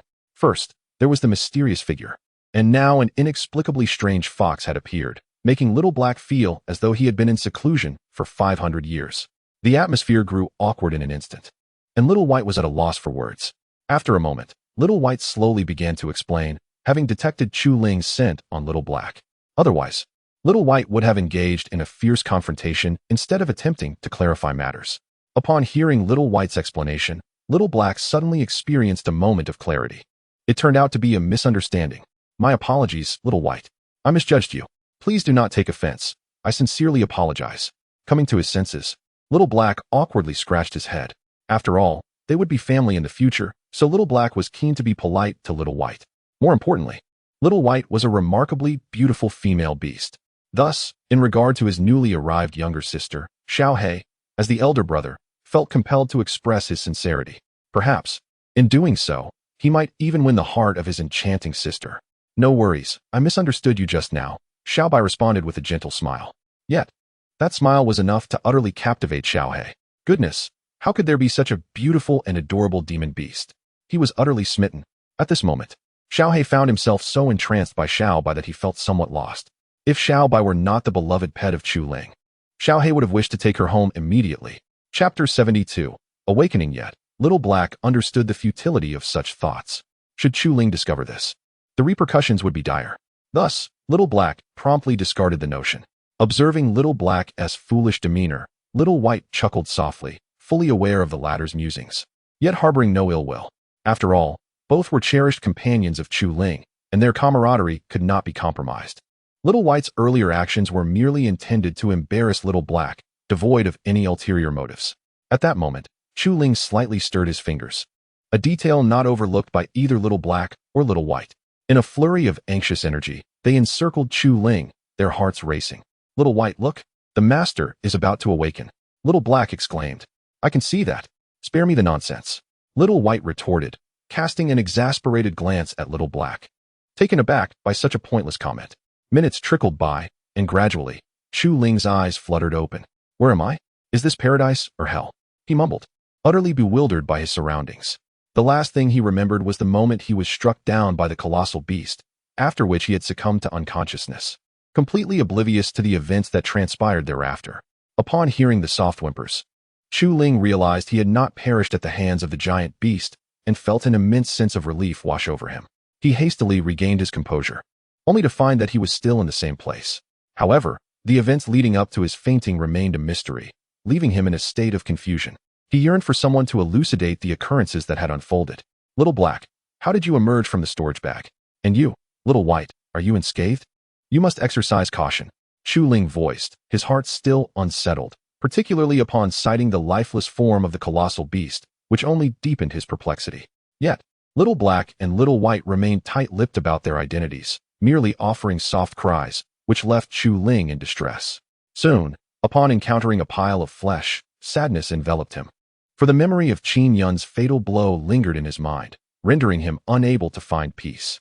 Furthermore, he was troubled by the question of who had vanquished the giant beast, eager to unravel the mystery surrounding the events. Alas, with no one else present to provide clarity, Chu Ling found himself at a loss. Ultimately, he chose to cease his speculations. Rising with a weary body, he buried the remains, marking it as the grave of his dear friend Qin Yun, before seeking solace atop a nearby stone, commencing his recuperation. After all, Chu Ling had just expended an immense amount of spiritual energy. It was imperative for him to recuperate while the danger had momentarily subsided. Observing Chu Ling as he nurtured his energy, Xiao Bai and Xiao He quietly sat beside him, vigilantly awaiting his recovery. Some may argue that Chu Ling neglects Qin Yun, yet his affections are expressed internally rather than overtly. Chu Ling understands that any outward display of sorrow would merely be feigned, and he is not the type to be petty. Deep within his heart, Chu Ling will always cherish the friendship of Qin Yun, unless he were to perish. The memory of his dear friend would remain indelibly etched in his mind. Gradually, time trickled by. As Chu Ling restored his energy, he rose to his feet and retrieved the inner core of the colossal stone beast, making his way into the ruins. He was determined to confront Hu Yang and his companions, driven by a profound desire for vengeance. Had it not been for their decisions, his friend Qin Yun would still be alive. Thus, Chu Ling placed the entire blame upon Hu Yang, silently vowing to avenge Qin Yun. However, upon entering the cavern, Chu Ling was struck by its eerie emptiness, which puzzled him, given the terror that enveloped the outside of the ruins. He found it perplexing that the interior was so tranquil. With a growing sense of curiosity, he ventured deeper into the cave. Yet, the further he went, the more serene it became, intensifying his bewilderment and prompting him to unravel the mysteries of this place, which seemed untouched by human presence. As he pressed onward, a brilliant white light illuminated the path ahead, compelling Chu Ling to rush towards it, eager to discover its source. Upon crossing into the light, the scene before him rendered him speechless.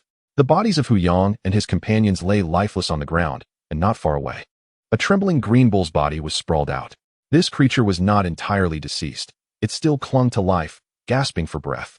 In that moment, understanding dawned upon Chu Ling, revealing the events that transpired within these walls. Yet, a wave of elation washed over him at the realization that Hu Yang and his cohort had met their demise. Initially, he had entered with the intent of settling scores with them, but fate had intervened. They had perished without him having to lift a finger. A deep sense of satisfaction surged within him. Serves you right, you selfish wretch. You brought this upon yourself.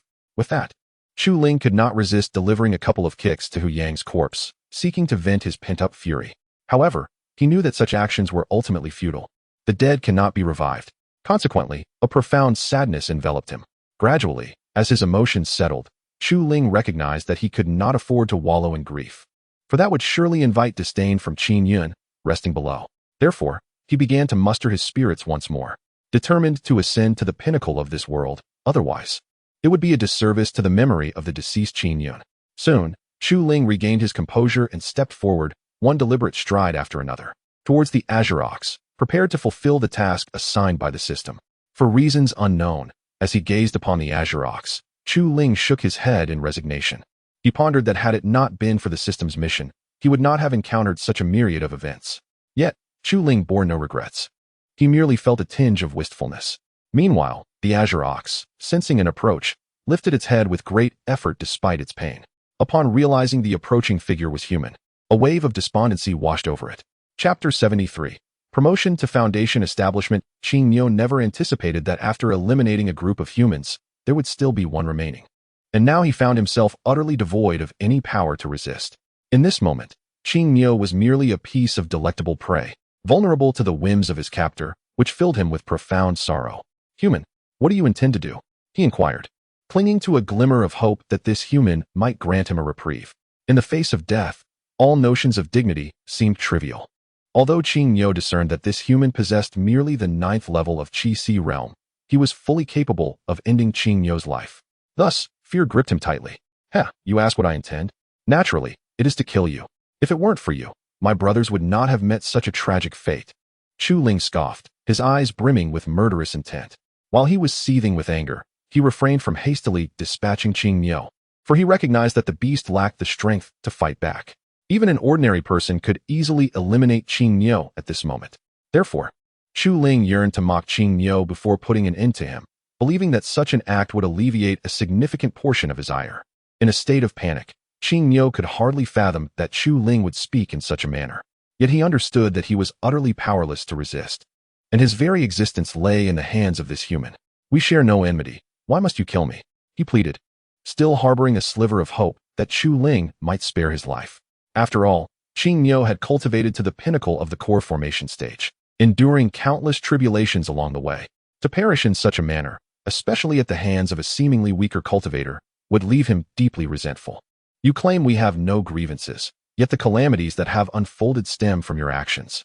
If you do not perish, who will?" Chu Ling declared, offering no further words of discourse. With that, he unleashed a powerful palm strike upon Qin Yun. He felt weary and could not endure any more delays, desiring only to swiftly conclude this encounter.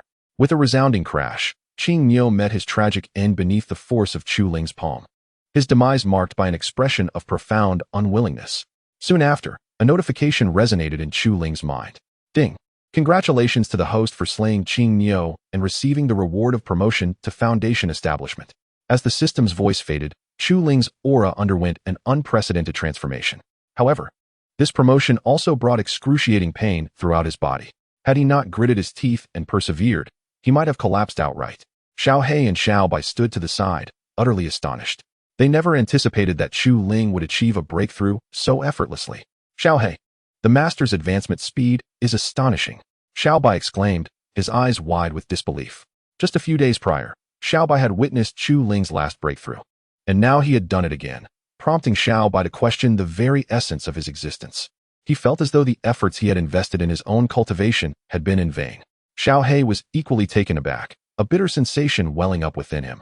Once, he had spent decades striving to reach the Foundation Establishment stage, yet here was Chu Ling, accomplishing the same feat in a mere few days. This realization instilled a sense of inferiority in Xiao He, who wished he could dig a hole to bury himself, believing it might ease his troubled heart. "Enough, Xiao Bai," Xiao He said with a pained expression. "With your words, I feel as if the master exists in a realm far beyond our own. Who cultivates at such a pace?" The weight of Chu Ling's progress weighed heavily on Xiao He's spirit. Were it not for Chu Ling being his master, he might have fled this disheartening place, seeking distance from him. Being around Chu Ling only served to diminish Xiao He's self-worth. He had once believed in his own strength, having carved out a niche for himself in the Zhoutian domain, but witnessing Chu Ling's extraordinary talents made him feel like a frog at the bottom of a well. Xiao Bai, understanding the sorrow within Xiao He, chose not to speak further. However, while Xiao Bai shared in this sorrow, he was unlike Xiao He. Chu Ling's rapid ascent spurred Xiao Bai on, igniting a desire within him to cultivate diligently. Determined, Xiaobai entered Chu Ling's storage bag, resolved to enhance his own abilities in order to keep pace with his master. Observing this, Xiaohei gradually adopted a similar mindset. Consequently, both Xiaohei and Xiaobai entered Chu Ling's storage bag, dedicating themselves to serious cultivation.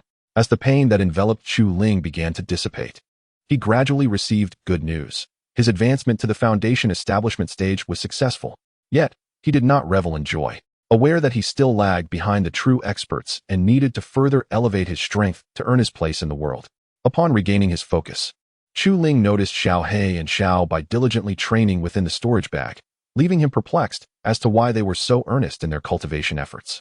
Nevertheless, he dismissed the thought and prepared to rise and leave the lost secret realm. Just as Chu Ling was about to depart, a sudden flash of brilliant light erupted from not far off, drawing his attention. Isn't the green bull dead? How could there still be light? He mused, filled with curiosity and confusion. Yet, Chu Ling refrained from approaching recklessly, wary of potential dangers that might lurk within. It is important to understand that this is the deepest part of the lost secret realm, the very lair of the Azure Bull, where the lowest level of power is at the Golden Core stage. Moreover, Chu Ling's spiritual energy has nearly been exhausted, which is why he hesitates to venture forth. Otherwise, given his previous disposition, he would have plunged in without a second thought. After a moment of inner conflict, Chu Ling ultimately resolves to explore what lies within. Furthermore, with the Azure Bull now deceased, he contemplates that the danger is significantly diminished. Thus, without further deliberation, Chu Ling strides directly towards the radiant light. Upon entering, he is immediately struck with concern at the sight before him.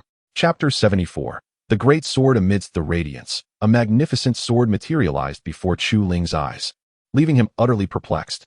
This grand sword bore the marks of age, as if it were a relic from many eons past. Why, he pondered, would the Azure Bull possess such an extraordinary weapon? With curiosity piqued, Chu Ling approached the sword and drew it from its resting place. To his astonishment, the moment he unsheathed it, a powerful aura surged forth from him.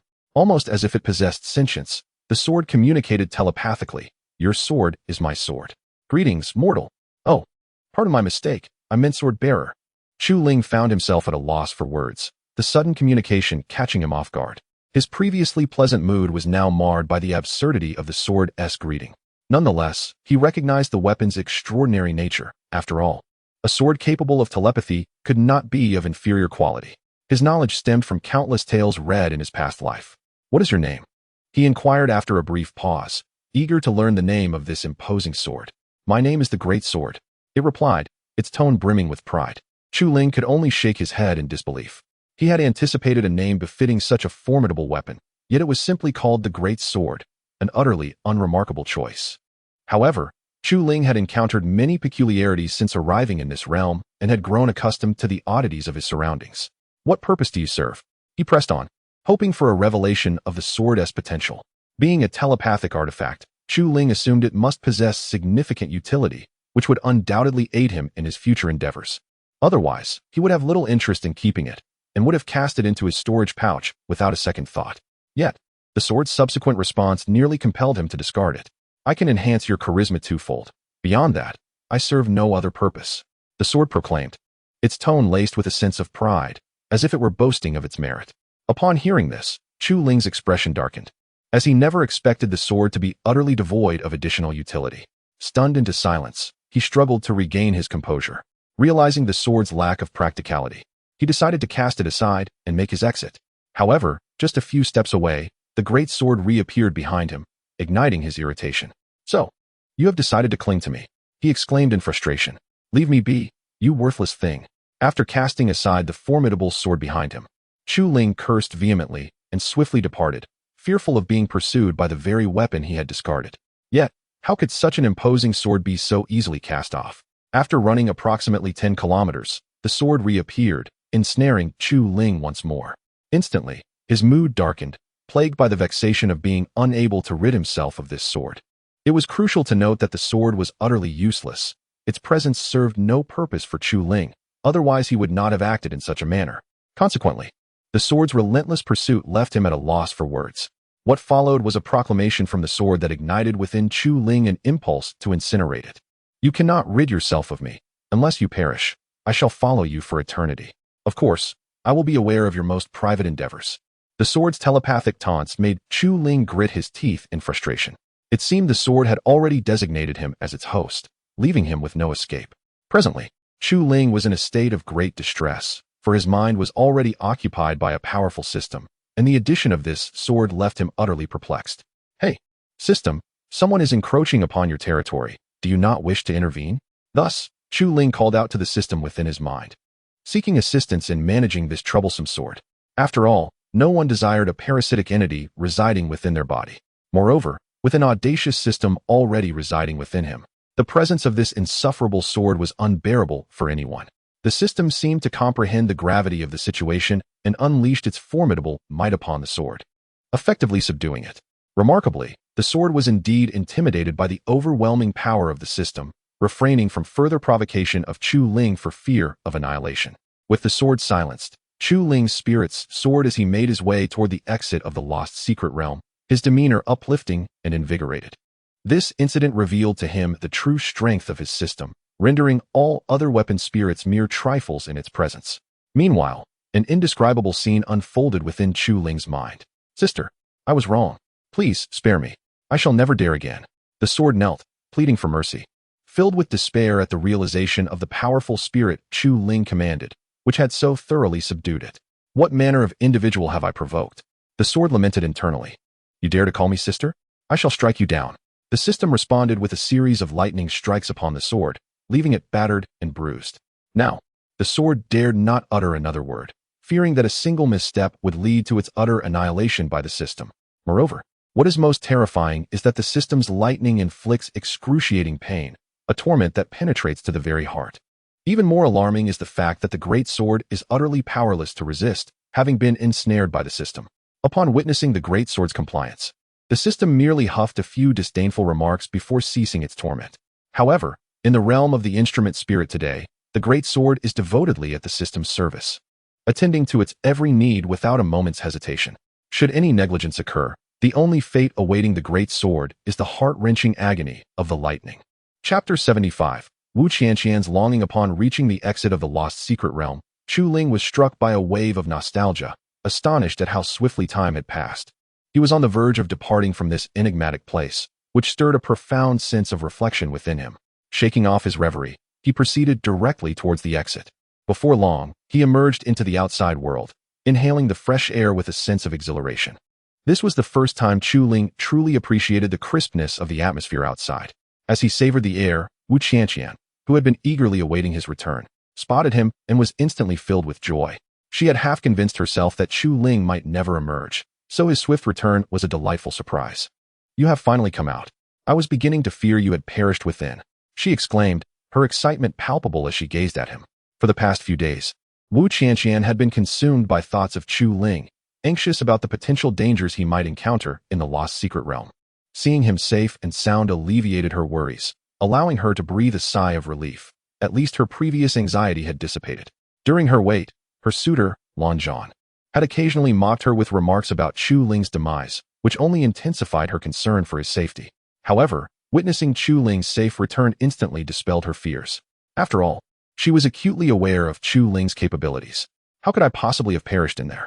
By the way, have you been waiting here for me all this time? Chu Ling chuckled, inquiring with a hint of playfulness. He felt that Wu Qianqian's concern was somewhat excessive, as he regarded her merely as a friend rather than a romantic interest. Thus, he felt compelled to voice his thoughts, suggesting her care might be a tad overzealous. Realizing her apparent impoliteness, Wu Qianqian quickly adjusted her demeanor, determined not to appear disrespectful before him. Of course, after all you've done for me, I must be concerned, she replied nonchalantly, although her tone hinted at a touch of embarrassment. Perhaps this was the first time Wu Qianqian had shown such concern towards a man, leaving her momentarily flustered. Despite being the head of the Wind and Moon Pavilion, she was utterly inexperienced in matters of the heart. Moreover, Wu Qianqian merely managed the pavilion and refrained from involving herself in other affairs. Over the years, she had not encountered a man who stirred her affections, resulting in her never having experienced romance. Now, she could only feign indifference, hoping to prevent Chu Ling from overthinking the situation. She feared that should her feelings be revealed, and if he were to reject her, the ensuing heartbreak would be hers to bear. Thus, she chose to conceal her emotions, striving to maintain her composure. Upon hearing Wu Qianqian's words, Chu Ling suddenly experienced a moment of clarity, realizing the situation at hand and understanding the circumstances. Nevertheless, he did not dwell on it for long and suggested, "I am utterly exhausted from the past few days. Let us find an inn to rest. We can discuss any matters upon my awakening." In response, Wu Qianqian recognized Chu Ling's fatigue and did not refuse, leading him to the inn. After approximately 10 minutes, guided by Wu Qianqian, they arrived at the establishment. Once they secured a room, Chu Ling promptly retreated to rest. Wu Qianqian, observing Chu Ling's departing figure, felt a pang of sympathy, astonished by his evident weariness. However, her heart soon sank with sorrow. If only this could continue, she lamented softly to herself. When Chu Ling entered the lost secret realm, the Wu family had sent word to Wu Qianqian, urging her to return home swiftly. Yet, unable to set her mind at ease regarding Chu Ling, she had no choice but to decline their summons, which incited considerable ire within the Wu family. Consequently, they dispatched skilled individuals to forcibly escort Wu Qianqian back. Checking the time, Wu Qianqian understood that the moment of confrontation was imminent. She stepped out of the inn and walked to a nearby open space, awaiting the arrival of her family's emissaries in silence. Soon, an elder from the Wu family appeared before her. "Miss, you must return with me. Do not remain lost in your folly," he declared, his tone heavy with a hint of anger. Had it not been for his position, he would have forcibly taken her away. "Wu Shu, I truly do not wish to return to the Wu family. I am currently managing the Fengyue Pavilion. What will become of it if I go back?" Wu Qianqian exhaled deeply, expressing her sentiments. She harbored no fondness for the Wu family and, if it were within her power, would prefer never to return. The Wu family was a reservoir of her most distressing memories, and now, having discovered unparalleled joy in Chu Ling's presence, she was loath to part from him and yearned to continue basking in that happiness.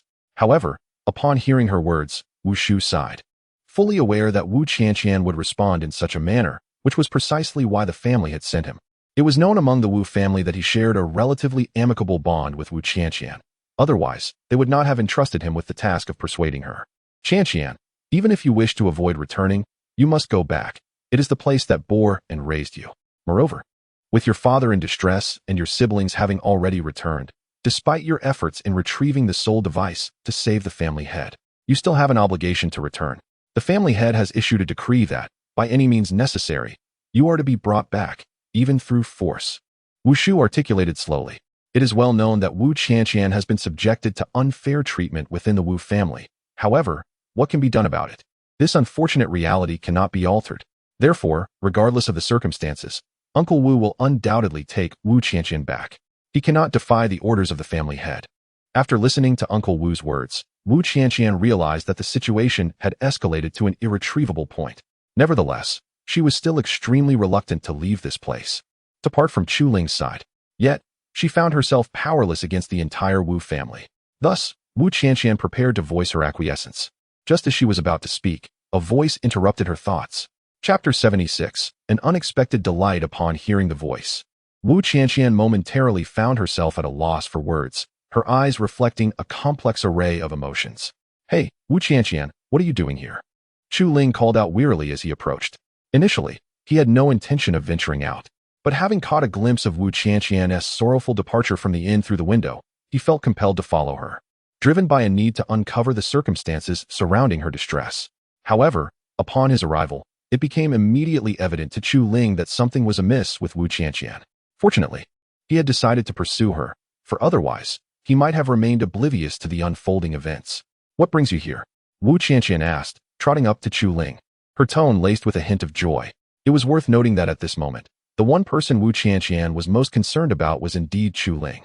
She was reluctant to part from his side, having nearly engaged in a quarrel with Uncle Wu just moments earlier.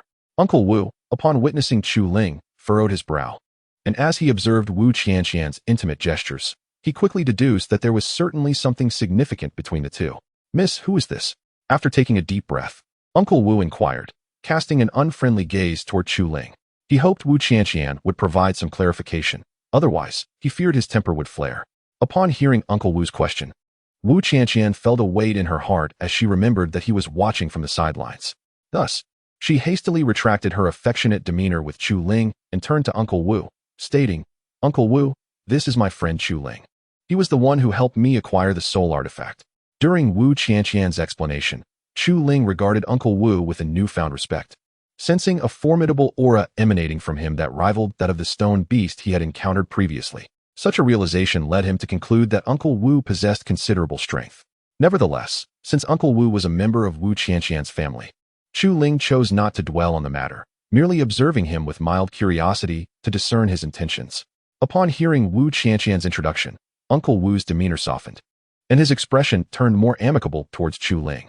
After all, the soul artifact was indeed a contribution from Chu Ling, and for the Wu family, he was deserving of gratitude rather than disdain. "Ah, so it is young friend Chu Ling. I must apologize for my earlier rudeness," Uncle Wu remarked with a faint smile, showing no signs of hostility. He then shifted his attention away from Chu Ling and directed it toward Wu Qianqian, saying, "Miss, you should come back with me at once. If the head of the family were to find out, I would be unable to bear the consequences." In that instant, Chu Ling grasped the truth of the situation. It appeared that Uncle Wu intended for Wu Qianqian to accompany him back to the Wu family home. However, what perplexed Chu Ling was why Wu Qianqian displayed profound sorrow upon hearing Uncle Wu's words, even mingled with a hint of anger, leaving Chu Ling utterly bewildered. "Uncle Wu, please stop. I truly do not wish to return to the Wu family. Are you really going to force me?" With Chu Ling by her side, for reasons unknown, Wu Qianqian found her voice growing stronger. Initially, she was inclined to acquiesce, but upon seeing Chu Ling, her resolve solidified. In that moment, Wu Qianqian decided to follow her heart, no longer allowing her family to dictate her actions. After all, she had long since grown weary of this way of life, and her frustrations had now erupted. Upon hearing her words, Uncle Wu was momentarily taken aback, followed by a furrowing of his brow as he gathered his strength. Preparing to forcibly take Wu Qianqian back to the Wu family, it was imperative to recognize that this was a command issued by the head of the Wu family, and no one could dare to defy it. As a servant of the Wu family, Uncle Wu was bound to adhere strictly to the master's wishes. Even though his relationship with Wu Qianqian was amicable, he had no choice but to proceed in this manner. Realizing the gravity of the situation, Wu Qianqian suppressed her thoughts. Understanding that Uncle Wu was genuinely serious this time, she dared not exhibit any complacency and confronted Uncle Wu head-on. The atmosphere grew palpably tense. As an observer, Chu Ling began to grasp the situation.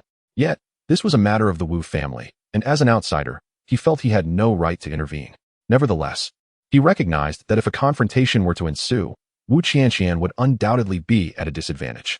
With this thought in mind, Chu Ling positioned himself between Wu Qianqian and Uncle Wu and turned to address Uncle Wu, saying, "Uncle Wu, how about this? Allow me to persuade Wu Qianqian to return to the Wu family with you. What do you think?" This unexpected suggestion left both Wu Qianqian and Uncle Wu momentarily stunned. Uncle Wu had been poised to act, yet Chu Ling's sudden interjection took him by surprise. However, since a verbal resolution was now possible, Uncle Wu chose to forego violence.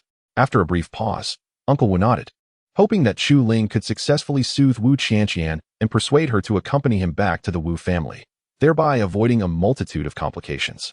Upon receiving Uncle Wu's agreement, Chu Ling silently exhaled in relief. Just moments ago, he had been teetering on the brink of peril. Had Uncle Wu unleashed his spiritual energy, Chu Ling knew he would have been unable to withstand it. Fortunately, his gamble had paid off. Otherwise, he could scarcely imagine the dire consequences that might have followed. Thus, Chu Ling turned to Wu Qianqian and led her to a location farther from Uncle Wu to converse. "Chu Ling, what do you mean? You choose not to support me, but instead help the Wu family?" After being pulled aside, Wu Qianqian glared at Chu Ling, her voice laced with discontent. If given the chance, she longed for an explanation from him. Otherwise, regardless of the circumstances, Wu Qianqian would never forgive Chu Ling for such behavior. After all, the animosity between Wu Qianqian and the Wu family is far from trivial. Convincing Wu Qianqian to accept the Wu family's words at this juncture would be akin to climbing the heavens.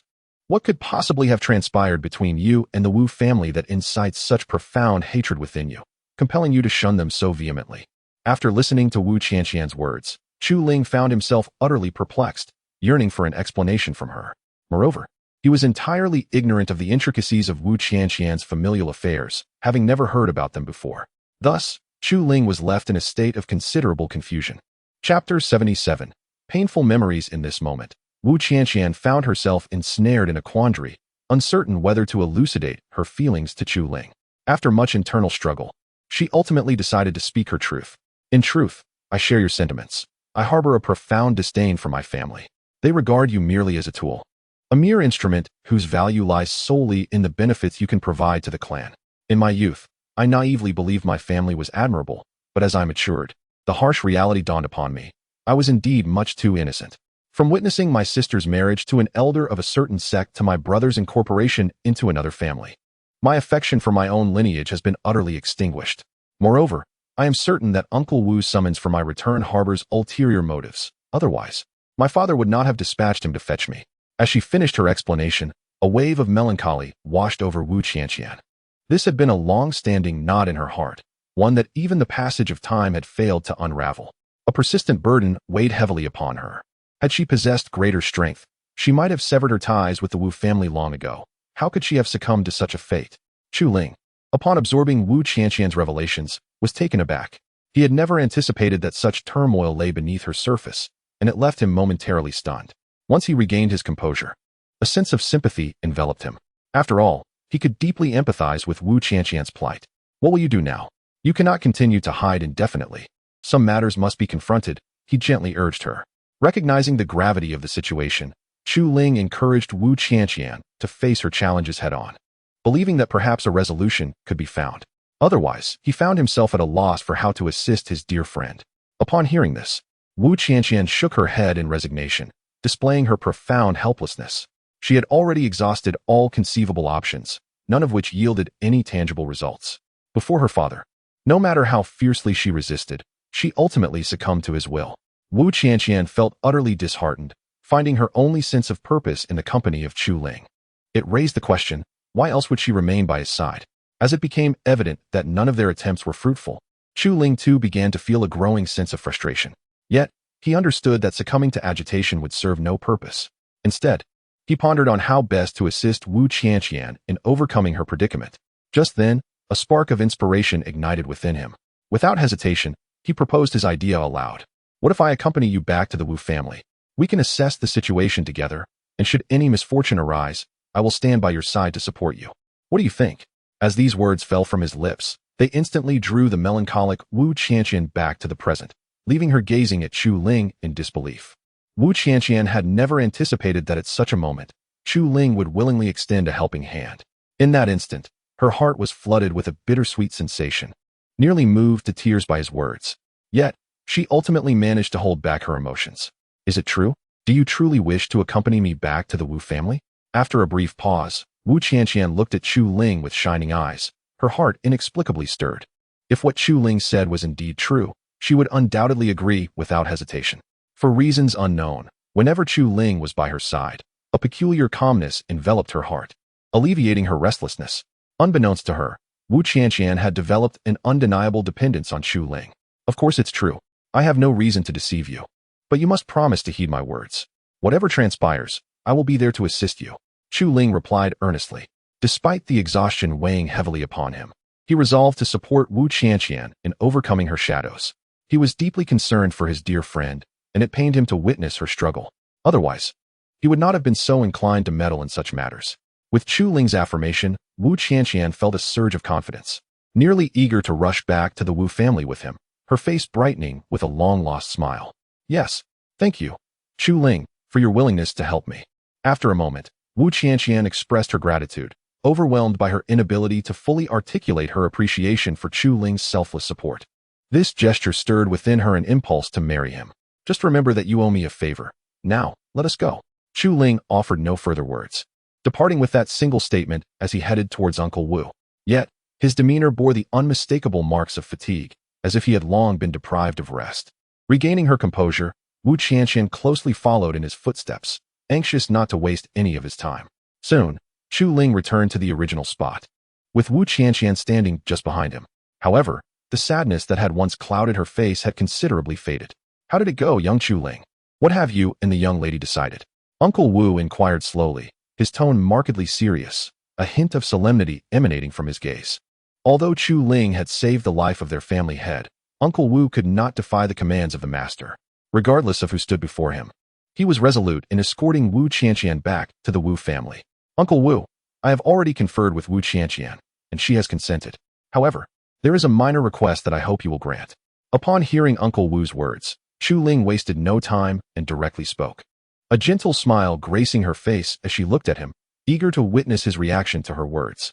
Only in this manner could she proceed with what she wished to convey next. The request was simple. As long as the young lady was willing to return to the Wu family, anything within Uncle Wu's power would be wholeheartedly fulfilled for her. In response, Uncle Wu smiled faintly, the weight in his heart gradually lifting, and his countenance transformed into one of vibrant energy, as if he had become a different person entirely. Chapter 78. The current state of the Wu family. Observing Uncle Wu's smile, Chu Ling felt a sense of helplessness. It was evident that this Uncle Wu was a cunning old fox, capable of changing his expression with a swiftness that surpassed the turning of pages. Nonetheless, this in no way impacted Chu Ling's plans. Thus, Chu Ling spoke. Actually, Uncle Wu, my request is quite simple. I wish to accompany you to the Wu residence. It would provide me the opportunity to meet the head of the family whom I saved. Upon hearing this, Uncle Wu, who had initially expected an outrageous demand, was taken aback by the simplicity of the request. Without a moment's hesitation, he readily agreed. Very well, I accept. With Uncle Wu's consent, Chu Ling wasted no time and promptly boarded the carriage with Wu Qianqian, setting off towards the Wu family estate. Once they were seated, Uncle Wu began to drive the carriage swiftly, making no delay in their journey. As they traveled, Chu Ling took a moment to admire the scenery outside before turning to Wu Qianqian and inquiring, how far is it to your Wu family home? Wu Qianqian looked at Chu Ling with a hint of confusion, unable to fathom why he posed such a question.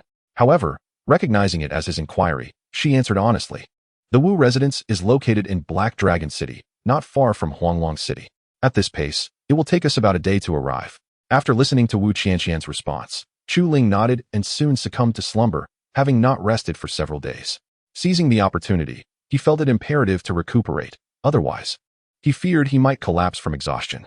Noticing Chu Ling's deep sleep, Wu Qianqian quickly understood why he had asked that question. He needed rest. Aware of his fatigue, she chose not to disturb him and instead stepped out of the carriage to sit beside Uncle Wu, quietly gazing at the landscape beyond. Miss, it's quite breezy outside. Why not rest inside the carriage? Uncle Wu inquired, perplexed by her decision to exit. He was well acquainted with Wu Qianqian's character and found her current demeanor quite puzzling. Oh, it's nothing. I merely wish to sit outside for a moment, she replied, dismissing his concern with a wave of her hand, providing no further explanation. After all, their earlier disagreement had left her with a slight sense of discontent towards Uncle Wu. However, Uncle Wu remained skeptical of her words and, utilizing his formidable cultivation at the perfected core formation stage, discreetly investigated the interior of the carriage. Upon discovering Chu Ling fast asleep, he comprehended the situation. Yet, he chose not to voice his realization, understanding the subtle emotions nestled within Wu Qianqian's heart. Nevertheless, being a member of the Wu family, she would undoubtedly lead an extraordinary life. Furthermore, with Chu Ling possessing only the cultivation of the foundation establishment stage, Uncle Wu felt that Chu Ling was utterly unworthy of Wu Qianqian. Although Chu Ling had once saved the life of the Wu family's head, such deeds paled in significance when weighed against the scales of self-interest. Thus, Uncle Wu pondered the necessity of finding an opportunity to firmly dissuade Wu Qianqian from her impractical fantasies. By the way, Uncle Wu, how is the Wu family faring? After a brief pause, Wu Qianqian inquired softly. In recent years, she had shown little concern for the affairs of the Wu family, remaining woefully uninformed about its dynamics. Consequently, she sought to glean any useful information from Uncle Wu that might aid her in resisting the entire Wu family in the future. The changes have not been drastic. However, the head of the family has been growing increasingly frail. Had it not been for the sole instrument you brought back, we might have already had to replace the family head, Uncle Wu replied candidly, unwilling to conceal any truths from Wu Qianqian. He was aware that even if he refrained from disclosing this information, she would inevitably learn it from others upon her return to the Wu family. Therefore, it was better to speak openly, perhaps even strengthening the bond between them. Wu Qianqian shook her head, disheartened to discover that the Wu family remained as entrenched in self-interest as ever. A wave of melancholy washed over her. Had she not been bound to the Wu family, such sorrow would not have gripped her heart. Dear miss, do not dwell on sorrow. The passing of Madame was not the fault of the family head, and you need not cling to this past grievance, Uncle Wu gently remarked, noticing the sadness etched on Wu Qianqian's face. He had not anticipated that after all this time, she would still be haunted by those events, leaving him at a loss for words. He understood that this was the deepest wound in her heart, known to no more than 5 individuals. While he empathized with her feelings, he believed that too much time had elapsed for her to remain so burdened. She ought to find peace within herself, for only then could she live freely and joyfully. Wu Qianqian scoffed coldly, offering no response to Uncle Wu's words. The events of the past were indelibly etched in her mind. No matter the circumstances, she could never forgive her father. This emotional shackling had ensnared her for years, preventing her from experiencing true happiness. It was only after encountering Chu Ling that she began to gradually forget those painful memories, as her time spent with him brought her unprecedented joy, allowing her to escape her worries and heal her heart's scars. This was precisely why she was reluctant to part from Chu Ling's side. With that, Wu Qianqian chose not to elaborate further and returned to the carriage, disregarding Uncle Wu entirely. If she continued to engage with Uncle Wu, Wu Qianqian knew he would undoubtedly persist in dissuading her, which would only serve to agitate her further. Rather than endure this, it would be far more tranquil to avert her gaze and retreat to the carriage, where she could lie quietly, observing Wu Qianqian's figure. Uncle Wu sighed deeply, pondering to himself, "My dear young lady, when will you finally mature? The head of the family truly has little time left." After this moment of reflection, Uncle Wu chose not to dwell on it further and resumed his journey towards the Wu family, striving to return as swiftly as possible. Chapter 79. Wu Lingfeng. Time flowed inexorably, and dawn broke on the following day. Chu Ling had spent the night in the carriage, and had it not been for the piercing sunlight that streamed in, he might have continued to slumber. Awakened by the blinding rays, Chu Ling glanced around and realized he was still aboard the carriage. He turned to the already awakened Wu Qianqian and inquired, "Where have we arrived?" Upon hearing Chu Ling's question, Wu Qianqian drew back the curtains to survey their surroundings. They were en route to Black Dragon City, approaching their destination imminently. However, a sudden shadow crossed Wu Qianqian's face as she realized she would soon face her father, Wu Lingfeng. An array of emotions surged within her.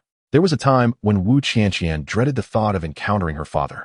Yet, she found herself with no opportunity to resist. Now, all she could do was hope that Chu Ling would assist her in escaping the clutches of the Wu family, liberating her from their torment. Seeing the sorrow etched on Wu Qianqian's face, Chu Ling understood her turmoil. However, they had not yet reached the Wu residence, leaving him unable to alleviate her predicament. "Everything will improve, Qianqian. Do not dwell too much on it," he offered, providing what comfort he could. Wu Qianqian nodded, yet her deep-seated sadness remained unmasked. After more than half an hour, under Wu Shu's guidance, the carriage entered the bustling streets of Black Dragon City.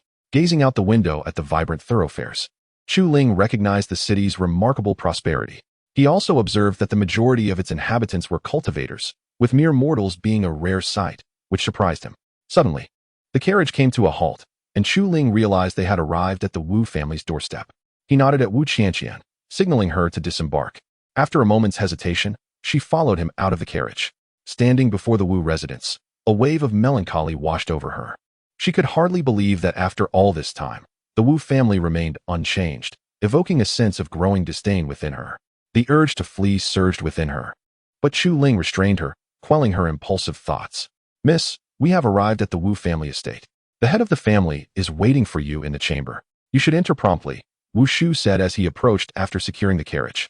He understood that Wu Qianqian seldom resisted the Wu family, yet this was an inescapable reality.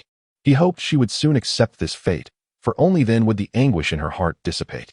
Wu Qianqian, however, paid Wu Shu no heed. Instead, standing frozen in place, her gaze fixed on the Wu residence, a flicker of murderous intent dancing in her eyes, a sentiment that did not escape Chu Ling's notice. This predicament has plunged Chu Lingzi into a state of perplexity. She finds it utterly incomprehensible why Wu Qianqian harbors such animosity towards a place that nurtured her. For a moment, Chu Ling is at a loss as to how to console Wu Qianqian. Fortunately, Wu Qianqian eventually regains her composure, albeit with a notably frosty demeanor. This is the first time Chu Ling witnesses this facet of Wu Qianqian. Subsequently, Wu Qianqian strides directly inside, with Chu Ling trailing behind her. Similar to most residences, the Wu family abode is unremarkable. However, it distinguishes itself with a profusion of flora, suggesting the family's affinity for greenery, though not of the kind one might naively envision. Upon entering the Wu estate, Wu Qianqian does not veer towards other areas but heads straight for Wu Lingfeng's bedroom. Even when greeted by the servants, she remains indifferent, leaving Chu Ling to follow her helplessly, her mind swirling with an array of questions yearning for resolution. Upon reaching the threshold of Wu Lingfeng's chamber, Wu Qianqian exhales deeply before resolutely pushing the door open and stepping inside. "What brings you to summon me?" she inquires coldly, her tone devoid of any emotion as she notices Wu Lingfeng reclining on the bed. Chu Ling, observing from the doorway, is momentarily taken aback. She had not anticipated that Wu Qianqian could exude an even more terrifying chill than herself. Regaining her composure, Chu Ling sighs internally and enters the room. How dare you speak to me this way? I am your father. Wu Lingfeng is momentarily stunned by Wu Qianqian's words and, once he recovers, gazes at her with evident displeasure. His eyes fixate on her intently. However, upon noticing Chu Ling's entrance, Wu Lingfeng retracts his stern gaze. Huh. My father has long since departed. You are merely a villain who understands only self-interest and has murdered your own wife. Wu Qianqian retorts with a cold laugh. Her fists clench tightly. If circumstances permitted, she would have relished the opportunity to unleash her fury upon Wu Lingfeng. Yet, ultimately, she cannot bring herself to do so. Caught off guard by this sudden confrontation, Wu Lingfeng struggles to process the gravity of her words, especially in the presence of an outsider. I shall not hold this against you, he declares, before turning his attention to Chu Ling with a tone rife with irritation. May I inquire who you are and what business you have in the Wu residence? With a wry smile, Chu Ling realizes that Wu Lingfeng has unjustly redirected his ire towards her. Nonetheless, she understands the tumultuous emotions he must be experiencing. After all, who would remain unperturbed in such a distressing situation? My name is Chu Ling. The sole artifact that saved your life previously was indeed given by me to Wu Qianqian for delivery to you. Without further ado, Chu Ling introduced herself. At this revelation, Wu Lingfeng was taken aback, gazing at Chu Ling in disbelief. He had not anticipated that the sole artifact he wielded was a gift from Chu Ling. Anyone capable of such a generous offering must surely be no ordinary individual. Consequently, Wu Lingfeng's demeanor towards Chu Ling underwent a remarkable transformation. Meanwhile, Wu Qianqian, observing Wu Lingfeng's change in attitude, instantly comprehended the thoughts swirling in his mind, which filled her with an overwhelming sense of revulsion, nearly prompting her to retch. Chapter 80. The ultimate purpose of return. Upon witnessing the rapid change in Wu Lingfeng's demeanor, Chu Ling was momentarily taken aback. He had not anticipated that Wu Lingfeng could alter his expression so swiftly. It seemed that he too was a cunning old fox. Oh, it is my dear friend Chu Ling. I apologize for my earlier temperament.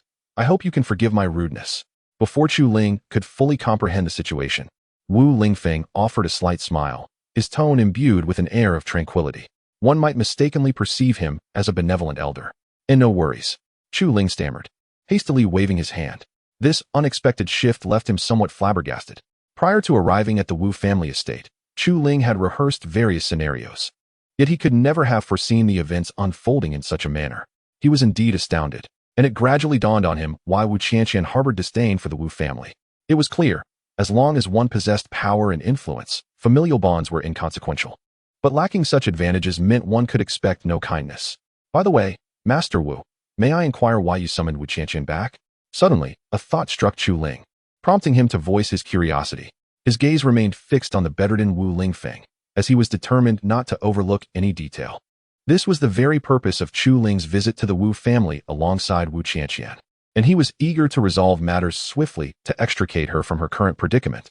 To be candid, the Wu family's blatant prioritization of self-interest left a bitter taste in Chu Ling's mouth. Thus, he yearned to depart from this contentious place post-haste, lest he become tainted by its atmosphere. Upon hearing Chu Ling's inquiry, Wu Lingfeng cast a displeased glance at Wu Qianqian before revealing the gist of the situation. Wu Qianqian, I must inform you that the young master of the Tianlang sect has taken a liking to you. It would be prudent for you to accept his proposal of marriage.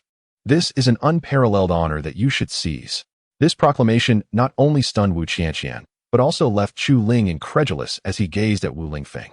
He had never anticipated that Wu Lingfeng would so readily barter his own daughter for personal gain. Regret began to creep into Chu Ling's mind for having extracted the soul requiem artifact from the necromancer's gorge to save Wu Lingfeng. You must be dreaming. I would rather die than marry the young master of the Tianlang sect. Wu Qianqian retorted vehemently. She then hastily exited Wu Lingfeng's chamber, fearful that lingering any longer would compel her to unleash her fury upon him. Watching Wu Qianqian's retreating figure, Wu Lingfeng displayed an expression of disappointment, as if he felt she was a disappointment. His teeth clenched tightly. Had he not been injured, he would never have allowed Wu Qianqian to act so defiantly, especially in the presence of Chu Ling, which only served to diminish his dignity. At present, Wu Lingfeng is so incensed that he wishes he could chastise Wu Qianqian, making her aware of the consequences of defying his orders. I apologize, dear friend Chu Ling, for having subjected you to such a farce. After regaining his composure, Wu Lingfeng forced a smile as he addressed Chu Ling. However, The latter felt an utter lack of fondness for Wu Lingfeng upon realizing his demeanor. Were it not for Wu Qianqian, Chu Ling might have departed immediately, refusing to linger any longer. It is nothing, Wu Qianqian is simply like that. Yet, esteemed head of the Wu family, is your brother's proposition not a touch excessive? Chu Ling replied sternly, his gaze turning increasingly unfriendly. This left Wu Lingfeng utterly perplexed, as he regarded Chu Ling with confusion. Dear friend Chu Ling, what exactly do you mean by that? He inquired. Do you truly remain unaware that Wu Qianqian has been designated as my betrothed? My mentor has already consented to this arrangement. Your actions, I must say, are quite unseemly. Chu Ling asserted, fabricating this lie for the sake of Wu Qianqian's freedom. Otherwise, he would have had no reason to interject. Immediately, Wu Lingfeng was taken aback, his expression darkening gradually. His mood was already foul, and Chu Ling's words only served to infuriate him further. Dear friend Chu Ling, have the audacity to repeat that. Upon uttering this, Wu Lingfeng cast a murderous glare at Chu Ling, aware that Chu Ling only possessed foundational level cultivation. He knew that a mere flick of his finger could dispatch him. The disparity between foundational and core formation realms was vast. Given that Chu Ling had encroached upon the family's interests, Wu Lingfeng would undoubtedly retaliate without hesitation. However, the cunning fox before him, Chu Ling, appeared utterly unperturbed, merely smiling as he replied, Esteemed head of the Wu family, are you truly considering attacking me? I am a disciple of the Grand Elder of the Wuyang Sacred Land. Do you not weigh your own capabilities? Chu Ling had long prepared for this moment, though he recognized the unkindness of his actions. Yet, in the presence of such sly foxes, what notion of kindness could one uphold? His revelation left Wu Lingfeng momentarily speechless, as he had not anticipated Chu Ling's formidable background. Had Wu Lingfeng known that Chu Ling possessed two spirit beasts at the nascent soul stage, his expression would have been one of utter disbelief. Oh no! I inadvertently revealed the prowess of Xiao He and Xiao Bai.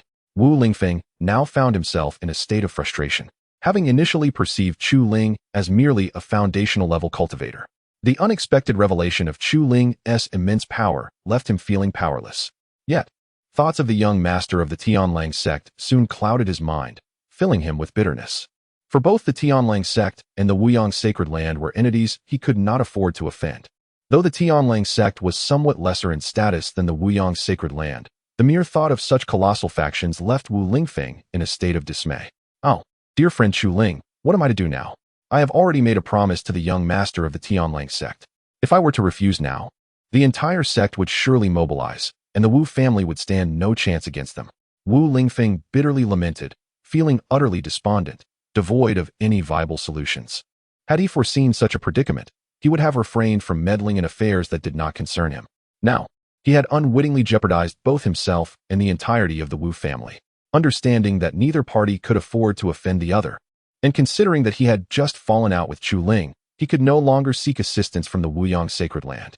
The expression on Wu Lingfeng's face was, indeed, more wretched than death itself. Chapter 81. Chu Ling's ingenious plan. Observing the expression on Wu Lingfeng's face, which was more distressing than death itself, Chu Ling felt a surge of disdain within. Were it not for the desire to grant Wu Qianqian her freedom, he would have been disinclined to engage further with the woeful Wu Lingfeng. I can certainly assist you in resolving this predicament.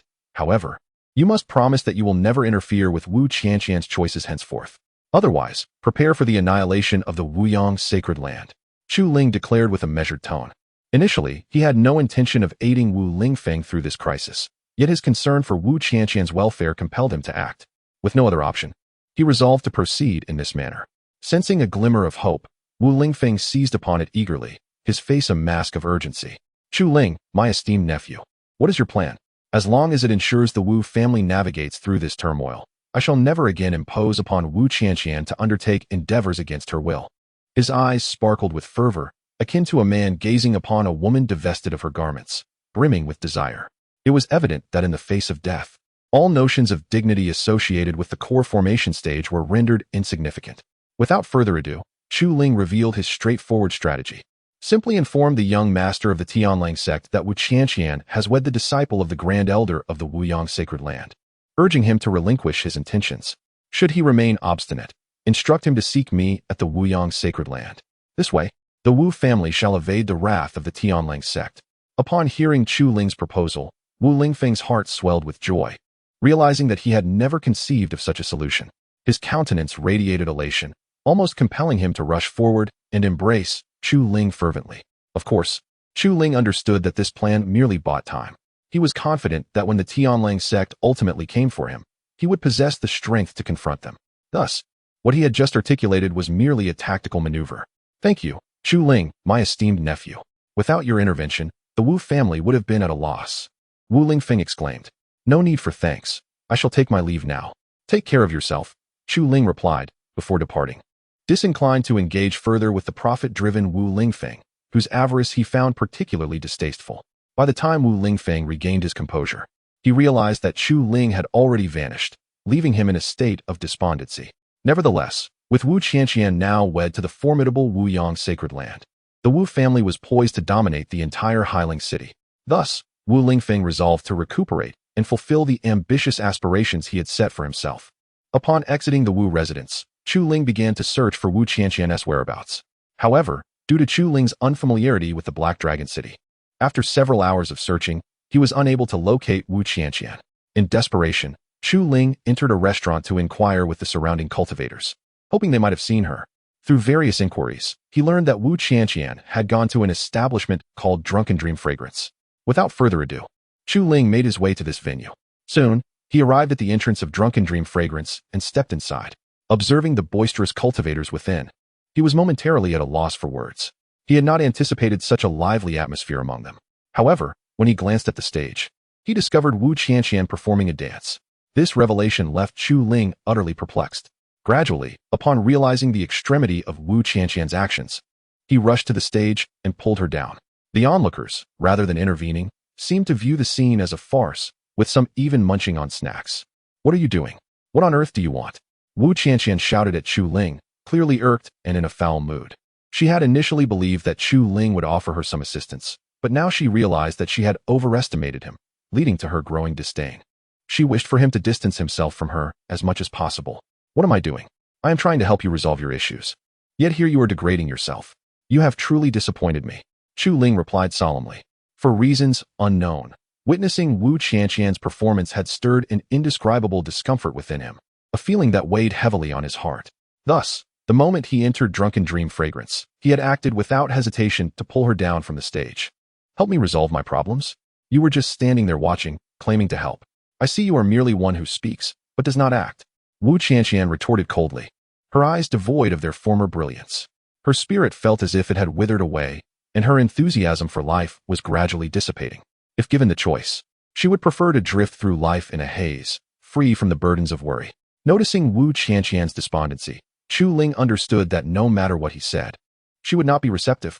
Therefore, when she was momentarily distracted, he swiftly rendered her unconscious and carried her out of Drunken Dream Fragrance, heading towards an inn. Upon arriving at the inn, he gently placed Wu Qianqian down and then took a seat. Why must you be so troublesome? I extend my goodwill to help you regain your freedom, and yet it seems my kindness has been met with disdain. Chu Ling muttered to himself, feeling more despondent than if he had consumed bitter melon. However, Chu Ling was aware that once Wu Qianqian regained consciousness, she would undoubtedly heed her words. Thus, Chu Ling settled into a chair, patiently awaiting Wu Qianqian's awakening. Only then could she elucidate the intricacies of the situation to Wu Qianqian in detail. Just shortly after Chu Ling departed from the Wu residence, the young master of the Tianlang sect arrived, a captivating smile adorning his face. Contemplating Wu Qianqian's unparalleled beauty, the young master of the Tianlang sect felt a surge of excitement coursing through his veins, yearning to whisk Wu Qianqian away to his sect for his own enjoyment. Chapter 82. The reluctant blood of the wolf. Upon arriving at the Wu residence, Wolf Blood wasted no time and proceeded directly into the house, making his way toward Wu Lingfeng's bedroom to further discuss matters concerning Wu Qianqian. Soon, he reached the door of Wu Lingfeng's chamber and entered without hesitation. Hearing the footsteps, Wu Lingfeng immediately sat up, his mind filled with curiosity about who had come to see him. However, upon seeing Wolf Blood, he was taken aback. Young master, what brings you here? A prior notice would have allowed us to welcome you properly. After regaining his composure, Wu Lingfeng wiped the sweat from his brow, feeling a surge of anxiety. He had never anticipated that Wolf Blood would visit the Wu family at this moment, especially since Chu Ling had only just departed. On this day, Wu Lingfeng bore an immense burden. He knew that if he were to speak of it, few would believe him. Is my esteemed father-in-law unwelcoming towards me? Wolf Blood inquired with a slight smile, taking a seat opposite Wu Lingfeng, his demeanor exuding an air of arrogance, as if the world would implode without his presence. Eventually, Wu Lingfeng managed to regain his composure. He understood the formidable status of the Wuyang Holy Land and recognized the gravity of offending such a power. Therefore, he cautiously replied, "Not at all, but please, young master, refrain from addressing me as esteemed father-in-law. I am not worthy of such a title at this moment." Instantly, Wolf Blood's expression darkened, his gaze turning fierce as he looked at Wu Lingfeng. "What do you mean by that, head of the Wu family? Are you having second thoughts?" Wolf Blood's tone was laced with displeasure. Had it not been for the respect he held for their relationship, he would have taken drastic action against Wu Lingfeng. No. Young master, you misunderstand my intentions. The situation is far more complicated than you can imagine. I, too, am at a loss." Wu Lingfeng quickly gestured to clarify the misunderstanding. He then recounted the events leading up to this moment in meticulous detail, without any hesitation. After approximately half an hour, Wu Lingfeng finished his account. Observing the astonishment on Wolf Blood's face, he couldn't help but feel a sense of secret delight, knowing that Wolf Blood could not afford to offend the Wuyang Holy Land. At this moment, Wu Lingfeng felt an overwhelming sense of pride. Wolf Blood, on the other hand, could scarcely believe how events had unfolded. He had never anticipated such a turn of fate, and his heart swelled not only with shock, but also with a profound sense of reluctance. The woman he desired had been claimed by another, a reality that was difficult for anyone to accept, let alone for someone as formidable as Wolf Blood. "Head of the Wu family, is what you say truly the case?" After a moment of silence, Wolf Blood asked coldly, his eyes fixed intently on Wu Lingfeng. Should Wu Lingfeng dare to utter a single falsehood, he must not blame the Wolf Blood for its mercilessness. "Young master, if you harbor any doubts, you may well seek out this Chu Ling at the Wuyang Holy Land, for it is his message I am relaying to you." Wu Lingfeng was acutely aware of the fear that gripped Wolf Blood, and now he spoke with an undeniable confidence. The roles had inverted, for it was once Wu Lingfeng who trembled before his adversary. This transformation illustrates the profound changes that can occur in the world. Consequently, Wolf Blood found himself compelled to believe Wu Lingfeng's declarations, recognizing that he would never jest about such matters. Yet, a deep sense of resentment brewed within him, as the prospect of losing the woman he had nearly secured was unbearable. Who could accept such a fate? Nevertheless, Wolf Blood understood that he had no choice but to acquiesce. Faced with the formidable Wuyang Holy Land, he felt utterly devoid of strength. "Very well, I take my leave, Master Wu." With that, Wolf Blood departed from the Wu residence, his fists clenched tightly in frustration. Observing the fallen figure of Wolf Blood, Wu Lingfeng was overwhelmed with a sense of exhilaration. Previously, it was Wolf Blood who had loomed over him. Now the tables had turned, filling Wu Lingfeng with an indescribable satisfaction. After leaving the Wu household, Wolf Blood sat within his carriage, furiously striking the seat in a bid to channel his pent-up fury. "Young master, must we truly abandon this matter?" One of his cautious subordinates ventured, eyes averted from Wolf Blood's piercing gaze, fearful that a moment's inattention might draw the ire of his master upon himself. "What else can we do? The Wuyang Holy Land is not a foe we can afford to offend, do you understand?" Wolf Blood roared in frustration.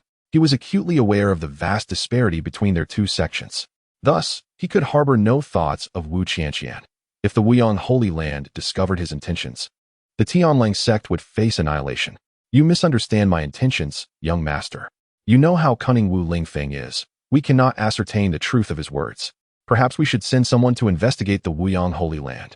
This way, we shall have clarity on the matter," suggested his subordinate, hoping to curry favor with Wolf Blood and secure a bountiful reward. Upon hearing his subordinate's proposal, Wolf Blood's eyes brightened with intrigue, realizing the merit in the idea. He promptly arranged for his underlings to conduct an investigation at the Wuyang Holy Land, though it would prove cumbersome. The pursuit of truth and the resolution of his discontent necessitated such actions, underscoring Wolf Blood's fixation on Wu Qianqian. As dawn broke the following day, Wu Qianqian awoke from her stupor to find herself in an inn.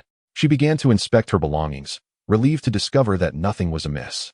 Yet, her mind was plagued by the events of the previous day. Alas, having consumed copious amounts of alcohol, the memories brought forth a painful throb in her head. At that moment, she caught sight of Chu Ling, who was peacefully slumbering in a chair. A sense of bewilderment enveloped her, as she gradually began to recollect the myriad events of the previous day. In an instant, Wu Qianqian's expression darkened, casting a rather unfriendly glare at Chu Ling. She had initially hoped that Chu Ling would assist her in navigating through her predicament. However, who could have anticipated that Chu Ling would prove utterly ineffectual? stirring within Wu Qianqian a burgeoning resentment toward him. Yet, recalling the numerous instances in which Chu Ling had lent her assistance in the past, she refrained from retaliating against him.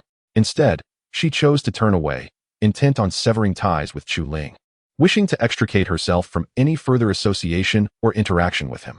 Chapter 83. Wu Qianqian's apology. As Wu Qianqian prepared to lift her foot and depart, Chu Ling instantly heard the sound of footsteps and promptly raised his head to look. To his bewilderment, he discovered that Wu Qianqian was indeed about to leave, which left him utterly perplexed. "What are you doing?" he queried, his brow furrowing in confusion. He could hardly believe that Wu Qianqian intended to sneak away, leaving him speechless. For a moment, Chu Ling found himself at a loss for words. "Do you not see what I intend to do?" Wu Qianqian replied disdainfully, disregarding the unusual look on Chu Ling's face as she prepared to open the door and leave. At this, Chu Ling grew anxious. He had not anticipated that Wu Qianqian would genuinely pursue this course of action. Thus, he hastily called out, "If you choose to leave, you shall regret it for the rest of your life." These words reached Wu Qianqian's ears, halting her in her tracks. She turned to face Chu Ling, her gaze imbued with a chilling intensity. "What do you mean by that? How can I regret leaving?"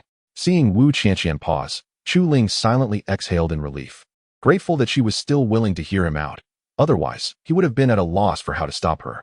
After a brief moment, Chu Ling gradually released a few deep breaths and recounted the conversation he had with Wu Lingfeng after Wu Qianqian's departure.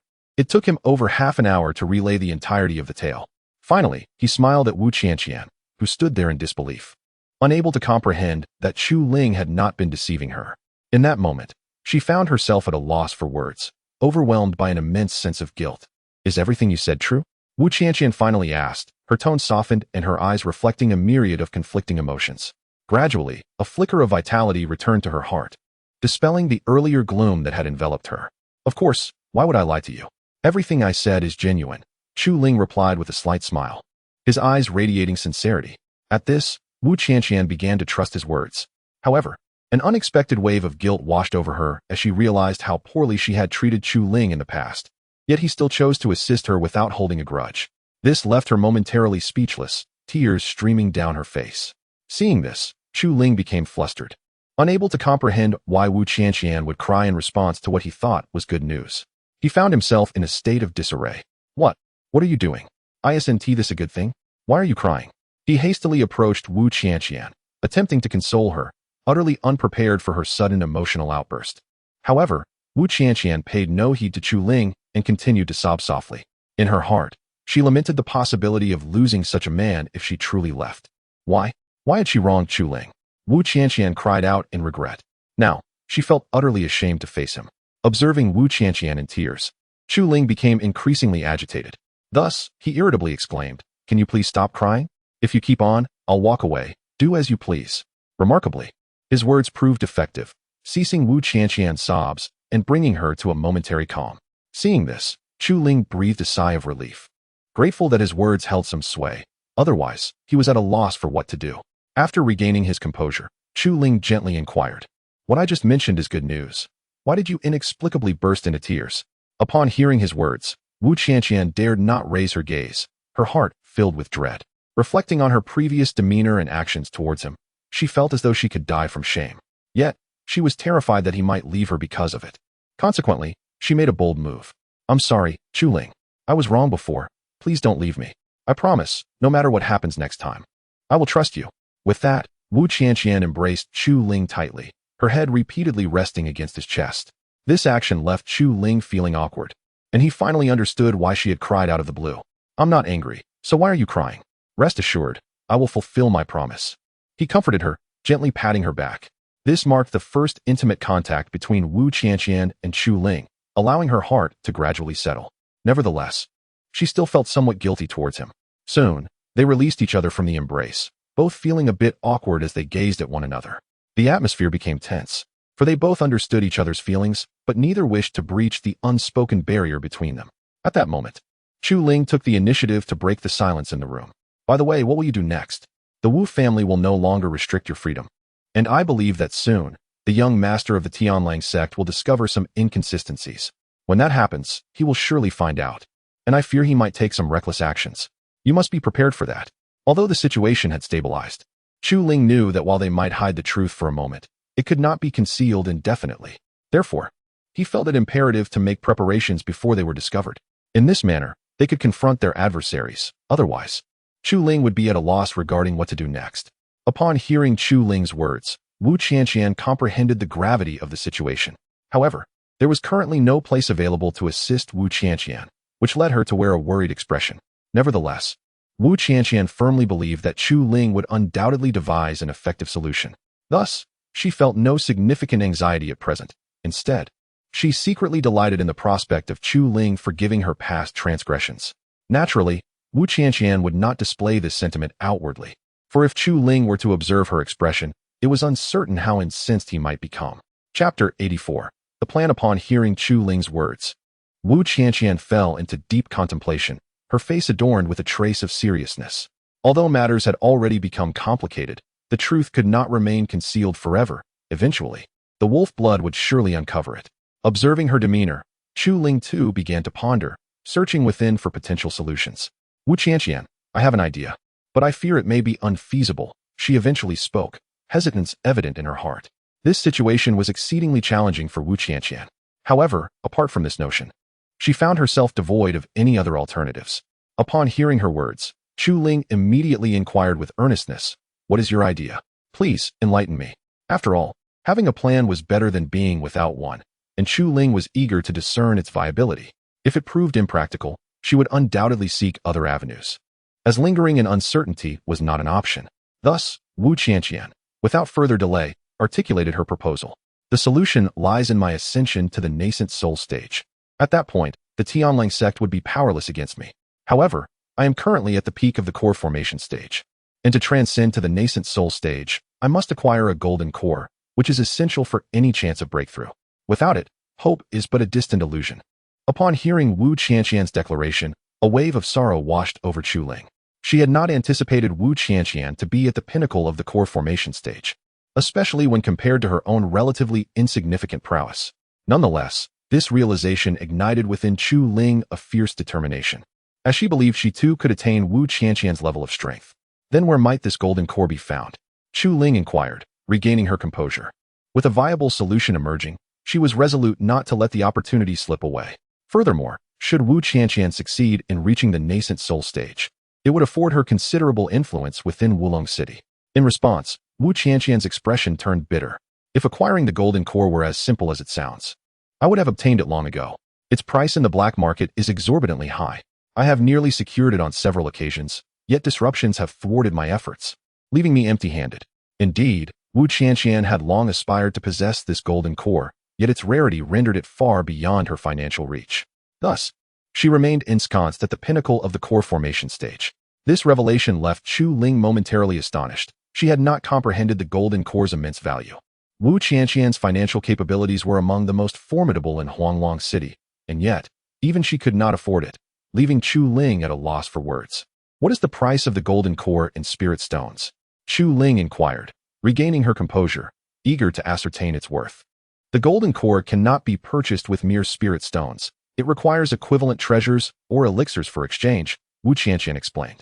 If it were possible to procure it with spirit stones, I would undoubtedly spend my entire fortune to acquire it.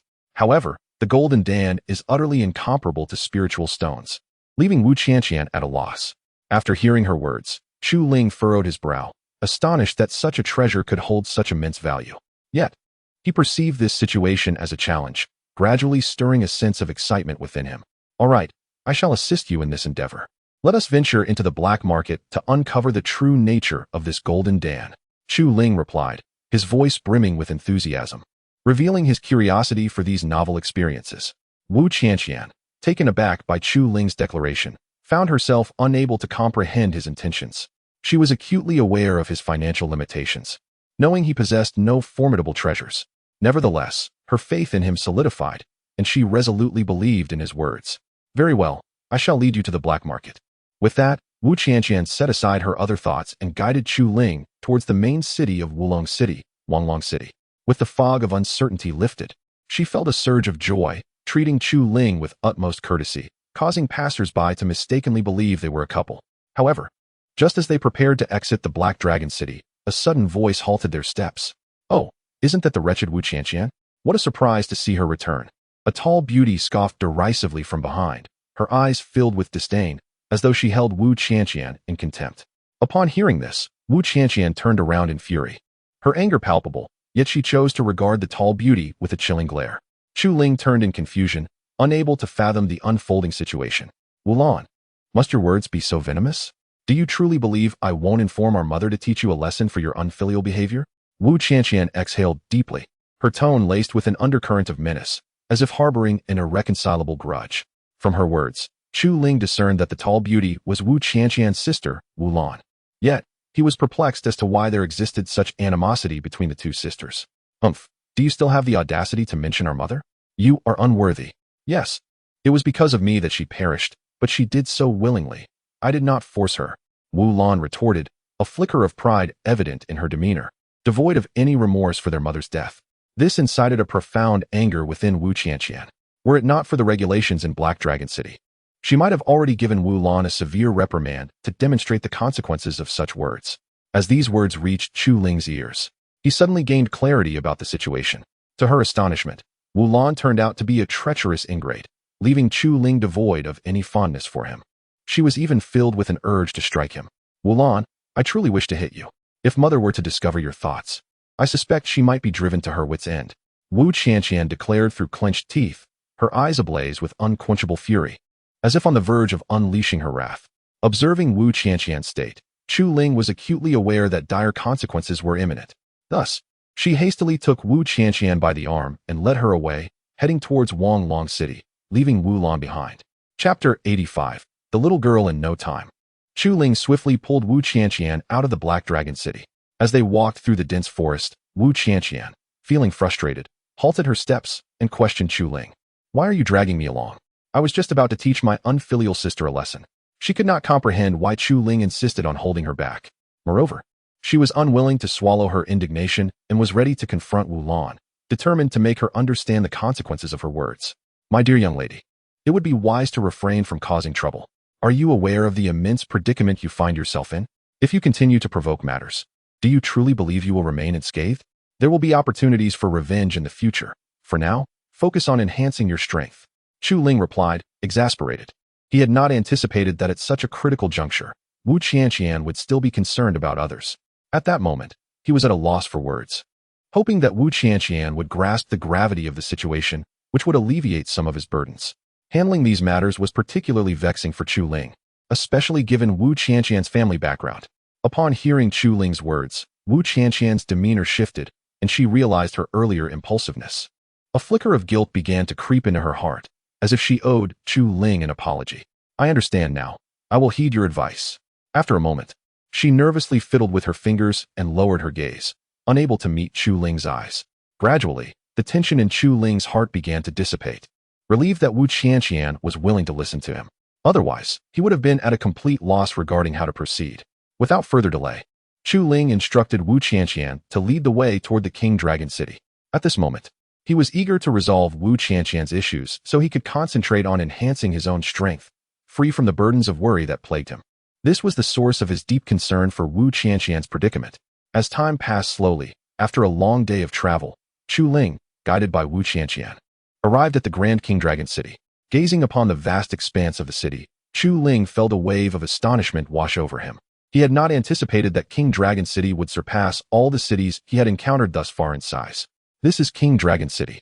However, the black market will not open until nightfall, so let us find a place to rest for now, Wu Qianqian explained as they entered the city. Her mood brightened with a sense of anticipation. For some inexplicable reason, upon entering King Dragon City, she felt an exhilarating thrill akin to that of a gambler. Yet, she also feared that, like before, she might leave empty-handed and face disappointment once again. Understood. I'm not tired at all. Shall we explore King Dragon City? Chu Ling replied, nodding in agreement.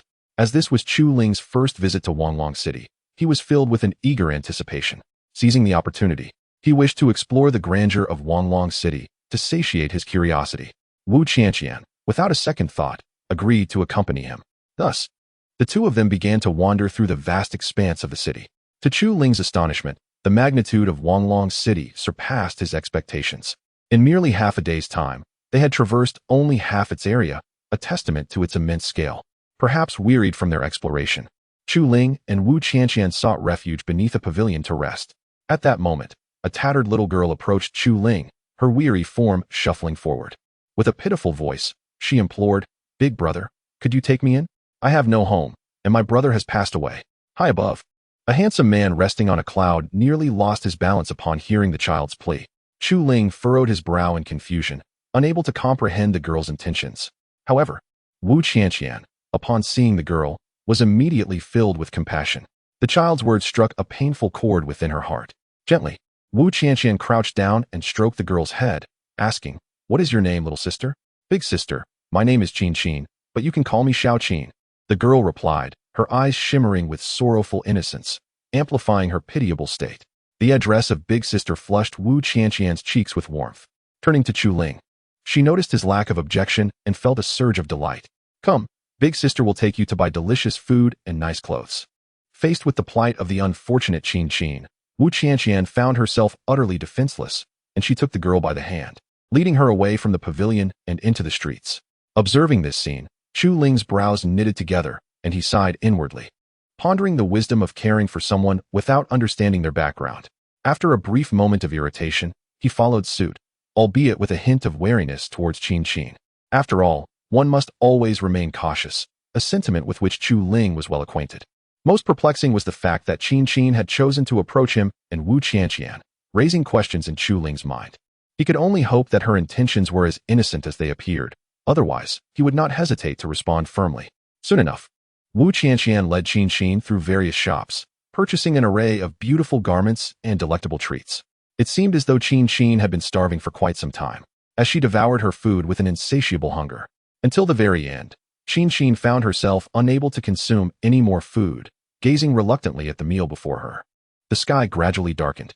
Originally, Chu Ling had planned to venture to the black market with Wu Qianqian that evening, but the sudden appearance of Qin Qin abruptly disrupted Chu Ling's intentions. Left with no other choice, Chu Ling decided to rest within the inn, while Wu Qianqian took Qin Qin to sleep alongside her. Chu Ling had never anticipated that Wu Qianqian possessed such an immense capacity for kindness, which left him utterly astonished. However, that night, Chu Ling found it difficult to sleep soundly. Chapter 86. Qin Qin's Purpose in the Stillness of the Night. Once Qin Qin observed that Wu Qianqian had succumbed to slumber, she quietly rose from her bed. Swiftly departing from the inn, she made her way towards an open space. After approximately 10 minutes, Qin Qin arrived at the designated area, whereupon a figure materialized before her. Instantly, she shed her disguise, revealing her original, exquisite beauty. With long, slender legs, a stunning visage, and delicate hands akin to jade, any man would be utterly captivated by the sight of Qin Qin. "Brother, this Chu Ling is nothing extraordinary. Why are you so insistent that I marry him?" she exclaimed in frustration, her heart brimming with discontent.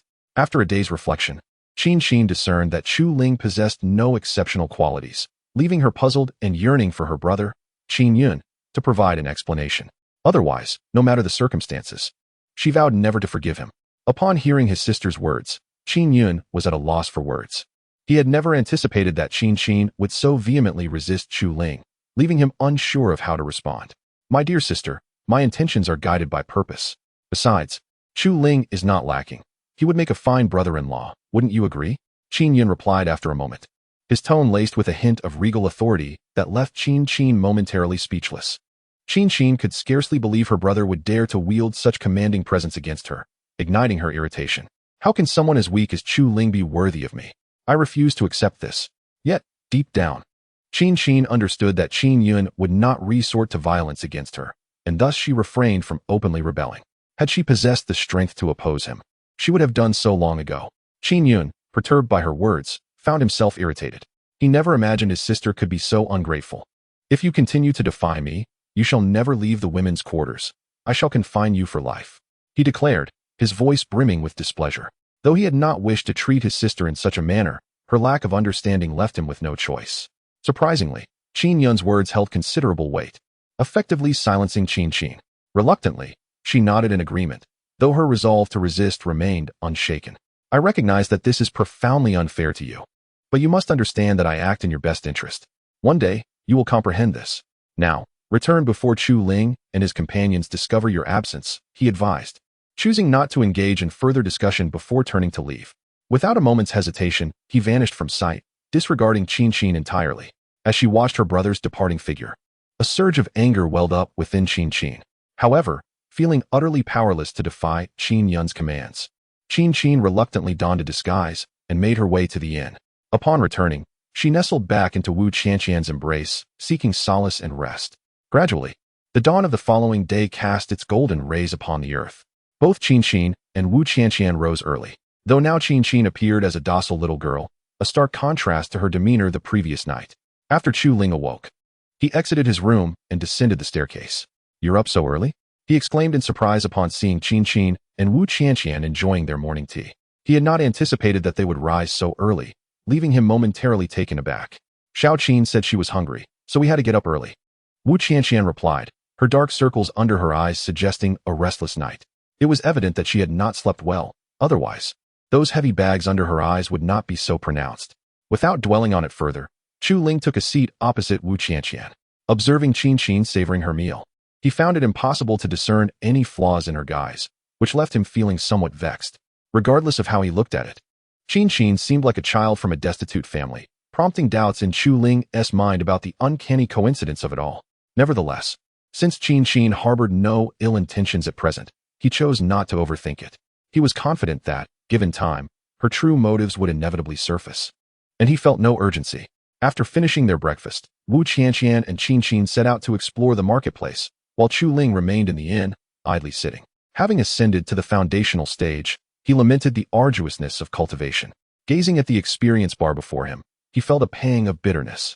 It would require the slaying of approximately 1,000 foundational stage beasts to elevate his level, highlighting the immense difficulty of advancement. System, will consuming elixirs be beneficial? Chu Ling suddenly pondered aloud, eager to see if the elixirs could enhance his experience. If so, that would be splendid news. He was aware that he possessed nearly 10,000 spirit stones, a considerable sum in Wanglong City, far beyond the means of ordinary cultivators. Indeed, host. But the experience gained from elixirs will be halved. The system responded. Upon hearing this, Chu Ling felt a surge of joy. He had not anticipated that such a casual remark would yield actual results. His spirits soared at the prospect. Without further hesitation, Chu Ling exited the inn and made his way to the nearest apothecary, intent on purchasing a plethora of elixirs. With this, his experience would surely skyrocket. A smile, long absent, graced his face as he envisioned the possibilities. After half an hour, Chu Ling arrived at the entrance of a shop named Fortune Elixirs. Without a second thought, he stepped inside. As soon as Chu Ling stepped into the prestigious Dan shop, she was enveloped by a waft of fragrant elixirs that nearly led her to lose herself in reverie. Fortunately, she regained her composure just in time. Otherwise, she would have been at a loss for how to proceed. Upon noticing Chu Ling, the steward approached her with a beaming smile, eager to assist without any hesitation. "What elixir do you require?" he inquired, his face alight with joy. However, there was an unsettling air about the steward. His smile took on an even more disconcerting quality. Had Chu Ling been more sensitive to such things, she might have been frightened away by his presence, unable to remain in the same spot. Chapter 87. 5,000 Spirit Gathering Pills. Once regained her composure, Chu Ling gradually calmed herself and fixed her gaze upon the steward before her. She then spoke. "Do you possess any elixirs that enhance spiritual energy?" Upon hearing Chu Ling's inquiry, the steward appeared momentarily perplexed, struggling to comprehend her request. Thus, he voiced his confusion. "Young master, there are numerous types of elixirs available for enhancing spiritual energy. May I inquire which specific one you seek?" This left Chu Ling equally uncertain, as her knowledge of elixirs was exceedingly limited, rendering her utterly befuddled. After a moment of hesitation, she replied, "Please provide me with a list of these elixirs. I shall determine which one I desire." With that, Chu Ling took a seat and patiently awaited the steward's elaboration. The steward, upon hearing her words, widened his eyes in disbelief, astonished by her unfamiliarity. It was a rare occurrence for him to encounter a customer like Chu Ling, as prior patrons had always known precisely what they wished to purchase. This left him feeling somewhat conflicted. However, recognizing that the customer is akin to royalty, the steward reluctantly began to enumerate the names and prices of the elixirs. "Young master, we have the Bao Ling pill, the Fei Ling pill, the Ju Ling pill." The steward continued to explain for over half an hour before finally concluding his list of elixirs designed to enhance spiritual energy. By the end, he found himself at a loss for words, beginning to suspect that Chu Ling might be playing a trick on him. Of course, this suspicion remained unspoken, as he dared not offend her, one could never ascertain the background of such a patron. Unless absolutely necessary, he would never act rashly. Upon hearing the steward's detailed explanation, Chu Ling was taken aback, astonished by the sheer variety of elixirs available. The revelation left her momentarily unsettled. Eventually, she regained her composure and deemed the Chu Ling pill to be quite appealing. The reason for her inclination toward this particular elixir stemmed from her extensive reading of novels in her past life, which had etched certain preferences into her psyche. "How many spirit stones does one Chu Ling pill cost?" she inquired, eager to ascertain how many she could procure with her 1,000 spirit stones. "Young master, the Chu Ling pill is priced at 2 spirit stones per pill," the steward replied with a slight smile. Furthermore, he possessed an astute sense of discernment, recognizing that Chu Ling was likely inclined to purchase the Chu Ling pill. Without delay, the steward rushed to the counter and retrieved several Chu Ling pills. Placing them before Chu Ling, gazing upon the elixirs, she was astonished to discover that the spiritual energy contained within them surpassed that of ordinary mystical beasts. She mused to herself, "If I were to acquire 5,000 of these, would I not ascend to the pinnacle of the foundation establishment stage?" With that thought in mind, Chu Ling wasted no time and declared, "I shall take 5,000 of these Chu Ling pills, and I want them now." Her words, once uttered, rendered the steward speechless, leaving him frozen in place, unable to move for an extended period. The concept of 5,000 spirit-gathering pills is akin to possessing 5,000 nuclear bombs from a previous life. It is no wonder that the steward was taken aback. Anyone else would react similarly. Once he regained his composure, the steward spoke calmly, "Young master, you cannot be serious. Are you here to cause a disturbance?" His tone bore a hint of indignation. After all, a typical cultivator would never purchase such an exorbitant quantity of spirit-gathering pills, leading the steward to conclude that Chu Ling was merely there to create chaos rather than genuinely seeking to buy pills. Furthermore, the fact that Chu Ling did not even know which pills he wanted only solidified the steward's belief that he was indeed there to make trouble. Upon hearing the steward's words, Chu Ling was momentarily taken aback, never expecting such a judgment from him. However, he understood that a reasonable person would not typically buy such a vast number of pills. Thus, with a grand gesture, Chu Ling placed 10,000 spirit stones on the table, intending to convey to the steward that he was not there to cause a ruckus, but rather to make a legitimate purchase. The steward, upon seeing the glimmering stones, was once again rendered speechless, his heart heavy with despair. He found himself at a loss for words, having never encountered such a quantity of spirit stones before.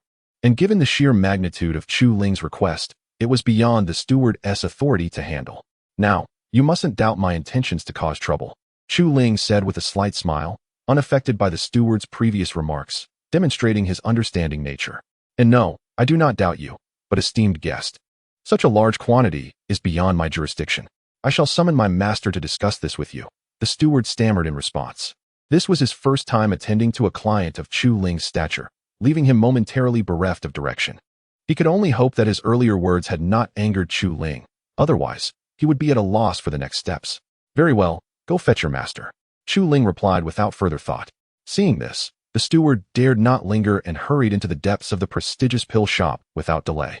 Meanwhile, Chu Ling settled into a chair, awaiting his return. Upon reaching the back courtyard, the steward noticed the master leisurely seated in a chair, basking in the morning sun, and rushed over. "Master, something terrible has happened," he exclaimed, his voice tinged with panic, as if the sky were falling. The steward nearly lost his composure. The master, upon hearing the steward's frantic words, furrowed his brow, clearly displeased. He had not anticipated such a lack of decorum from the steward. "What are you so flustered about? Have you no manners?" the master scolded, irritation evident in his gaze. If it were not for the steward's years of service, he would have been tempted to dismiss him on the spot. Such behavior was at least detrimental to the reputation of the prestigious pill shop. Otherwise, if this situation continues, the shopkeeper fears that his reputation will undoubtedly be tarnished by the current steward. What will happen when no one comes to his elixir shop to purchase potions? In an instant, a myriad of thoughts flooded the shopkeeper's mind. "Sir, we are in grave trouble. I cannot seem to calm myself." Upon reaching the shopkeeper, the steward spoke with a bitter tone. If he could have calmed himself, he would have done so long ago. How could he possibly appear so lost and disoriented now? This piqued the shopkeeper's curiosity, leaving him eager to understand the nature of this pressing matter. Chapter 88. Wang Fugue. Ultimately, the shopkeeper chose to patiently await the steward's composure, for it was only in such a state that the steward could elucidate the matter at hand. Otherwise, the steward would undoubtedly remain in a state of agitation. After a brief moment, The shopkeeper observed that the steward had regained his calm and inquired, "Pray, tell me, what transpired?" "Shopkeeper, there is a young master seeking to purchase 5,000 spirit-gathering pills." The steward hastily explained, acutely aware that his previous demeanor had severely impacted his image. Thus, he dared not exhibit any hesitation. It was merely a matter of acquiring some pills. Why the urgency? Upon hearing the steward's revelation, the shopkeeper's mood soured. Initially, he had anticipated a significant issue, only to discover that it was a trivial matter of little consequence. This revelation incited a fleeting impulse within the shopkeeper to chastise the steward. "Shopkeeper, it is not as you imagine. This young master desires 5,000 spirit-gathering pills." The steward's words, once uttered, transformed the shopkeeper's indifferent attitude. Upon grasping the quantity involved, he abruptly stood in disbelief, realizing why the steward had been so flustered. Without further delay, the shopkeeper set his fan aside and hastened to the front hall. It was worth noting that he had never encountered a customer of such magnitude in his lifetime, leaving him utterly astonished. Upon reaching the front hall, the shopkeeper spotted Chu Ling leisurely sipping tea while seated. He quickly approached, exclaiming, "Greetings, young master. I am Wang Fugui, the proprietor of the Fugui Pill Shop. I just heard from the steward that you wish to purchase 5,000 spirit-gathering pills." As he drew near to Chu Ling, Wang Fugui's excitement was palpable. His gaze fell upon the 10,000 spirit stones on the table, and he instantly understood that Chu Ling was indeed here to purchase and not to create a disturbance. This realization filled Wang Fugui with exhilaration, rendering him momentarily at a loss for words to express his elation. "Indeed, here are 10,000 spirit stones. Please provide me with 5,000 spirit-gathering pills," Chu Ling stated, gesturing towards the spirit stones with a tone of utter nonchalance. After all, Chu Ling had no immediate need for spirit stones, as all expenses were covered by Wu Qianqian. Thus, he found himself in the peculiar position of possessing spirit stones with no outlet for their expenditure. This narrative illustrates the undeniable joy of having a wealthy and charming friend who possesses an endearing naivety. Chu Ling's casual remarks struck Wang Fugui with immense impact. He had never anticipated that Chu Ling would express such a monumental request so nonchalantly. Most notably, Wang Fugui discerned that Chu Ling was quite young yet possessed such a wealth of spirit stones, indicating he hailed from a powerful family. How else could one explain such an abundance? At once, Wang Fugui's imagination began to run wild. "What is it? Is there an issue?" Chu Ling inquired, observing Wang Fugui's silence with a hint of confusion, unable to fathom the shopkeeper's thoughts. Wang Fugui, suddenly regaining his composure, exclaimed, "All right, my lord. I shall bring it to you at once." Without daring to delay, he hurried to the warehouse, fearing that any hesitation might provoke Chu Ling's ire. Consequently, he retrieved all the spirit-gathering pills, and in a bid to curry favor with Chu Ling, he added an additional 2,000 to the original 5,000. Hoping to convey his goodwill. Once prepared, Wang Fugui approached Chu Ling, placing the meticulously arranged pills aside. He then announced, "My lord, here are 5,000 spirit-gathering pills for your inspection." Gazing at the pills before him, Chu Ling did not hesitate, promptly placing them into his storage pouch. Rising to his feet, he waved at Wang Fugui, saying, "Thank you very much. The spirit stones are on the table. I shall take my leave now." With that, Chu Ling departed from the Fortune Dan shop without further delay, heading towards the inn, eager to enhance his strength. As Wang Fugui watched Chu Ling's retreating figure, he felt a surge of emotion, never having anticipated such generosity from Chu Ling, which left him utterly astonished. His fondness for Chu Ling grew exponentially. Once he regained his composure, Wang Fugui did not dwell on it further. He secured the 10,000 spirit stones and joyfully made his way to the backyard, intent on safeguarding this substantial fortune. Upon returning to the inn, Chu Ling could hardly contain his excitement as he rushed to his room, eager to bolster his strength. Once inside, he closed the door and retrieved the 5,000 spirit-gathering pills from his storage pouch. To his astonishment, he discovered an additional 2,000. Realizing that Wang Fugui had gifted him these extra pills, he felt a swell of appreciation but did not dwell on it. Understanding it was a gesture of goodwill, he resolved not to refuse it. Thus, Chu Ling began to consume the spirit energy of the 7,000 spirit-gathering pills using his Devouring Heaven Demon technique. Contemplating the extent of his potential enhancement, filled with excitement, he immersed himself in the act of absorption, reveling in the joy it brought him. Time passed gradually, and Wu Qianqian and Qin Qin had long returned to the inn after their shopping excursion. As they passed by Chu Ling's room, Wu Qianqian noticed an abundance of spirit energy emanating from within, prompting her to peer through a small hole, curious to ascertain the source of such energy. However, The sight that greeted her was startling. She beheld Chu Ling greedily consuming the spirit energy, leaving her in a state of shock. Ultimately, though filled with intrigue, Wu Qianqian refrained from continuing her observation, as she could not bring herself to indulge in such an act of voyeurism. Despite her lingering curiosity, she decided to suppress it. "Sister-in-law, what has happened to you?" Upon witnessing the astonished expression on Wu Qianqian's face, Qin was filled with perplexity and inquired with great curiosity about the cause of Wu Qianqian's astonishment. It's nothing. Let us return to the house." Wu Qianqian hastily replied, regaining her composure, and took Qin by the hand, leading her towards her own room. This sudden turn of events deepened Qin's intrigue, prompting her to investigate Chu Ling's chamber. However, upon her exploration, Qin's brow furrowed in confusion. She discovered that besides the ethereal aura, there existed no tangible substance within Chu Ling's room, leaving Qin thoroughly baffled and eager to unravel the mysteries that had transpired therein. Chapter 89. Achieving perfection in foundation establishment. However, with Wu Qianqian by her side, Qin could not entertain such thoughts. She resolved to find an opportunity to observe thoroughly. Otherwise, Qin would undoubtedly remain perplexed. Thus, the two of them returned to their room, still bearing expressions of astonishment. Yet, neither Qin nor Wu Qianqian felt the slightest inclination to sleep, as their minds were consumed by the scenes they had just witnessed. Their emotions were in turmoil, and they could only hope that Chu Ling would return soon, for only then could they seek clarity from him. Meanwhile, Chu Ling was savoring the spiritual energy of the gathering spirit pill, his strength steadily ascending. He transitioned from the initial stage of foundation establishment to the mid-stage, and then to the late stage. Once he had completely absorbed the essence, he achieved a breakthrough to the state of perfection in foundation establishment. This demonstrated the formidable nature of the gathering spirit pill, which had propelled Chu Ling's cultivation to unprecedented heights. As Chu Ling regained his composure, his first instinct was to assess his newfound strength. To his astonishment, he discovered he had reached the pinnacle of foundation establishment, filling him with immense surprise. He had not anticipated that the 7,000 gathering spirit pills would yield such extraordinary results, igniting a wave of exhilaration within him. "My goodness, is this even possible?" he murmured in awe, utterly astonished by the magnitude of his transformation. If circumstances permitted, he would have leapt in joyous celebration. However, he ultimately composed himself, aware that such exuberance was uncharacteristic of him. With that, Chu Ling exited his chamber, seeking to unwind after the considerable mental exertion of enhancing his capabilities. Descending the stairs, he ordered some food. Upon hearing the door open, Wu Qianqian and Qin swiftly emerged from their room. Spotting Chu Ling downstairs, they made their way to him. "You've returned." Chu Ling looked up, his gaze lighting up at the sight of Wu Qianqian and Qin, a gentle smile gracing his face, reflecting his elevated mood. Wu Qianqian and Qin did not respond verbally, but took their seats across from him, beginning to gauge Chu Ling's strength. However, this inquiry brought forth a startling revelation. He had astonishingly reached the state of perfection in foundation establishment.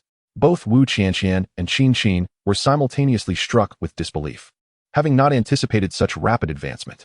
Just yesterday, they had known him to possess only the initial stage of foundation establishment, and now, merely a day later, he had leaped 2 entire stages to attain perfection. At that moment, Wu Qianqian and Qin found themselves at a loss for words, their hearts heavy with an unspoken sorrow. Wu Qianqian felt a twinge of inferiority, believing that it would not be long before Chu Ling's prowess surpassed her own. Initially, it was intended for me to safeguard Chu Ling, yet Wu Qianqian understood that the dynamics might soon reverse. Qin, however, was the most astounded of all.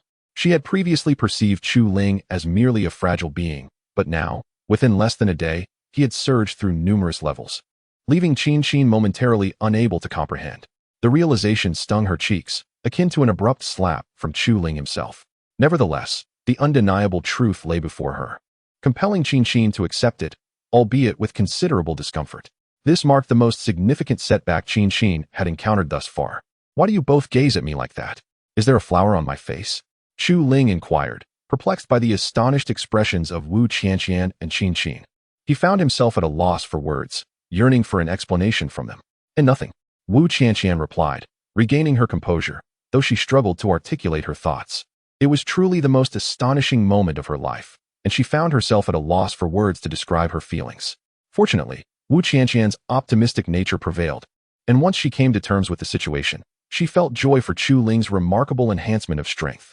After all, his newfound power would alleviate some of her concerns. Subsequently, Chu Ling dismissed the matter from his mind and continued to indulge in the food laid out before him. Having fasted throughout the day, he was ravenous, or else he would have remained in his room to rest rather than descend to eat. Observing the encroaching darkness outside, Wu Qianqian recognized that the black market had commenced.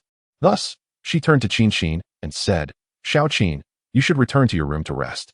I have matters to attend to with Big Brother." Originally, Wu Qianqian need not have been in such a hurry, but witnessing Chu Ling's rapid ascension of power ignited her own determination to enhance her abilities.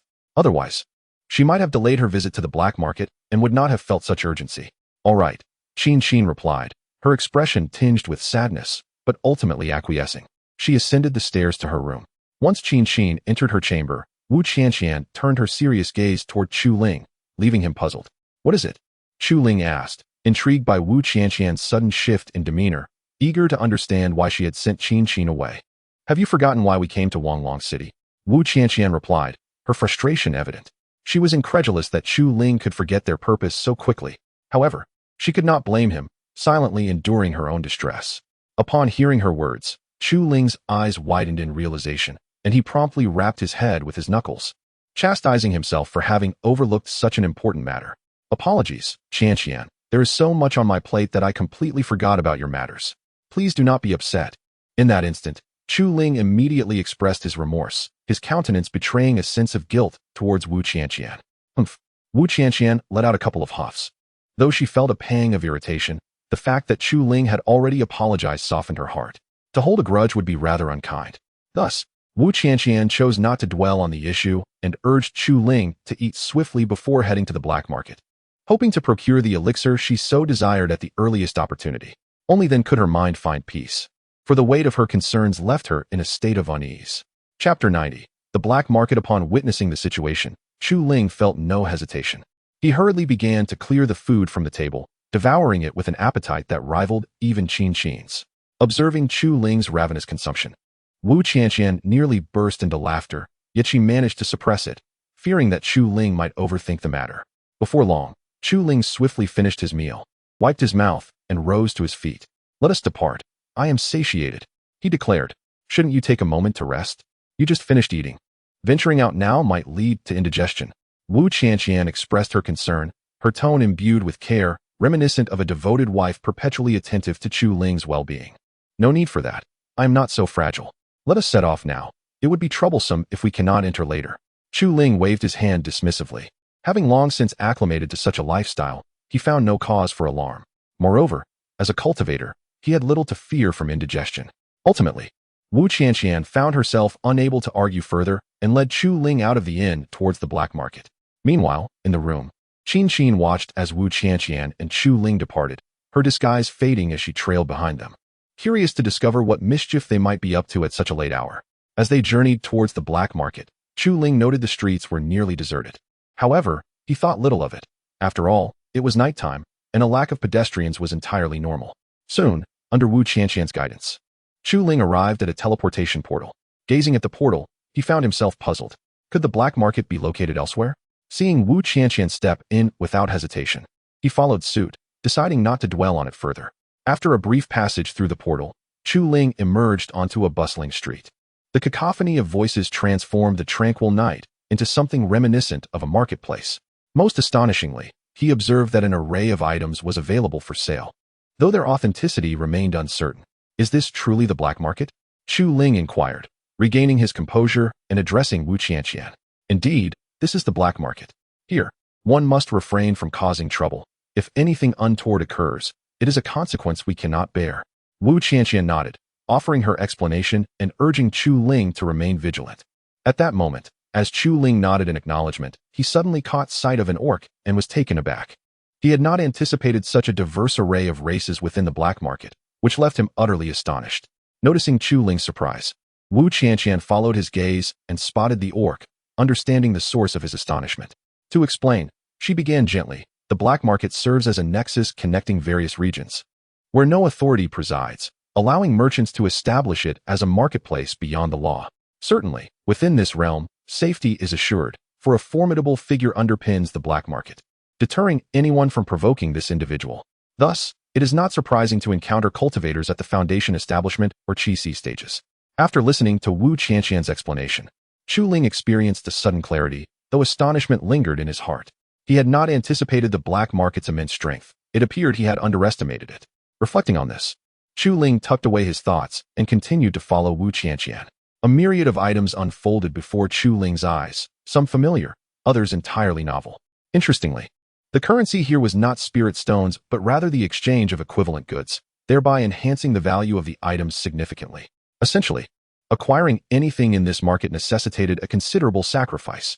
For instance, if one possessed a martial emperor pill, they would need to offer a martial emperor level item in return. This starkly illustrated how much more precious the goods here were compared to those outside. For the first time, Chu Ling realized that spirit stones were rather trivial in value. Fortunately, he had exhausted his spirit stones before arriving. Thus, he found himself utterly destitute, lacking everything he desired. Where shall we go now? Chu Ling eventually inquired after wandering for a while, having grasped the essence of the black market. However, none of the items here were of use to him, and even if he desired something, he could not afford to exchange for it. Consequently, he had to relinquish that notion. We shall head to the auction house in search of a golden core, as it is the only place where spirit stones are accepted, Wu Qianqian replied. This revelation made Wu Qianqian acutely aware of her own insignificance, yet she had no choice but to accept her lower standing due to her meager strength. Chu Ling nodded and followed Wu Qianqian toward the auction house, only to be taken aback by the existence of an auction venue within the black market. However, his surprise quickly subsided. Meanwhile, Qin, who had accompanied Wu Qianqian and Chu Ling into the black market, was immediately sensed by a mysterious figure. This individual swiftly teleported before Qin, obstructing her path. Ahem, this is not a place for you. I must insist you leave, the mysterious figure coughed. A flicker of fear crossing his heart. Damn it, how did this woman find her way here? He scolded inwardly. Since you can come, why can't I? Qin glared at the mysterious figure, her mood decidedly sour. You should just let me pass. If he discovers my presence here, he will surely dismantle my black market. You ought to leave quickly, the mysterious figure urged, swallowing hard. He had never anticipated that Qin would locate the entrance to the black market, and he knew full well that she was not someone he could afford to offend. Thus, the enigmatic figure was left with no choice but to concede, allowing Qin to depart from this place. Only in this manner could his illicit dealings remain unscathed. I am myself, and my brother is himself. Do not entangle us together. If you do not yield, I shall dismantle this establishment. Qin exhaled deeply, her entire aura erupting in an instant, nearly instilling a sense of terror in the mysterious individual to the point of losing control. This clearly illustrated the extent of Qin's formidable strength. At this moment, the enigmatic figure found himself utterly at a loss, his back drenched in perspiration, his eyes wide with trepidation. Chapter 91. The auction. The atmosphere in the auction house grew tense, seldom evoking fear in the enigmatic figure. Ultimately, unable to withstand the pressure exerted by Qin, the mysterious individual reluctantly ushered her into the black market. With a silent prayer, he hoped that Qin would not cause any trouble, for he was at a loss as to how to proceed should complications arise. As the mysterious figure yielded the way, Qin wasted no time. Brushing past him and stepping into the black market, her eyes scanning for the silhouettes of Chu Ling and Wu Qianqian. However, after an exhaustive search, she found no trace of them, leaving her with no choice but to continue her quest. Meanwhile, guided by Wu Qianqian, Chu Ling arrived at the entrance of the auction house. Observing the throngs of cultivators milling about, he couldn't help but feel a sense of awe. This was undoubtedly the grandest auction house he had ever encountered, teeming with a multitude of people. Chu Ling anticipated that the forthcoming auction would be nothing short of spectacular. This is it, the golden core will be auctioned here. Yet, I lack confidence in securing it, Wu Qianqian lamented, halting her steps and gesturing towards the imposing entrance. It was evident that she had exerted immense effort to obtain the golden core, only to face disappointment, highlighting the fierce competition that awaited them. In response to Wu Qianqian's concerns, Chu Ling nodded nonchalantly, reassuring her that there was no need for excessive worry. Having made a promise, he was resolute in his intention to assist her in acquiring the golden core. Yet, he was entirely unfamiliar with the auction proceedings, leaving him perplexed. Only by witnessing the auction firsthand could he devise a strategy. Thus, Chu Ling spoke, once we enter, I will observe carefully and do my utmost to help you secure the golden core. All right, do your best. I have little expectation anyway, Wu Qianqian replied, dismissing her anxieties as she led Chu Ling into the auction house. As Chu Ling stepped inside, he was immediately captivated by the grandeur that surrounded him. The magnificent architecture, adorned with crimson furnishings, might have easily been mistaken for a royal palace. This spectacle astonished him, yet he quickly regained his composure, aware that such embellishments were mere distractions. Gradually, under the guidance of a server, Chu Ling and Wu Qianqian were escorted to a private box where they settled in to await the commencement of the auction. Given that Wu Qianqian was a frequent visitor to the auction house, she was considered a valued patron, eliciting a warm reception from the staff. After all, to the merchants, she represented a lucrative opportunity, an easy target for profit. From the window of their box, Chu Ling observed the steady stream of cultivators entering the auction house. However, he was taken aback to find that all of them were at least in the golden course stage, leaving him in a state of shock. Goodness, could it be true? Am I genuinely the weakest among them? Chu Ling pondered in astonishment. Never did one anticipate that events would unfold in such a manner, leaving Chu Ling at a loss for words and engulfed by a profound sense of inferiority. Initially, he believed that having reached the pinnacle of the foundation establishment stage, he had secured his place in this world. Yet, he found himself still akin to a frog in a well. Consequently, Chu Ling felt deeply disheartened. What is the matter with you?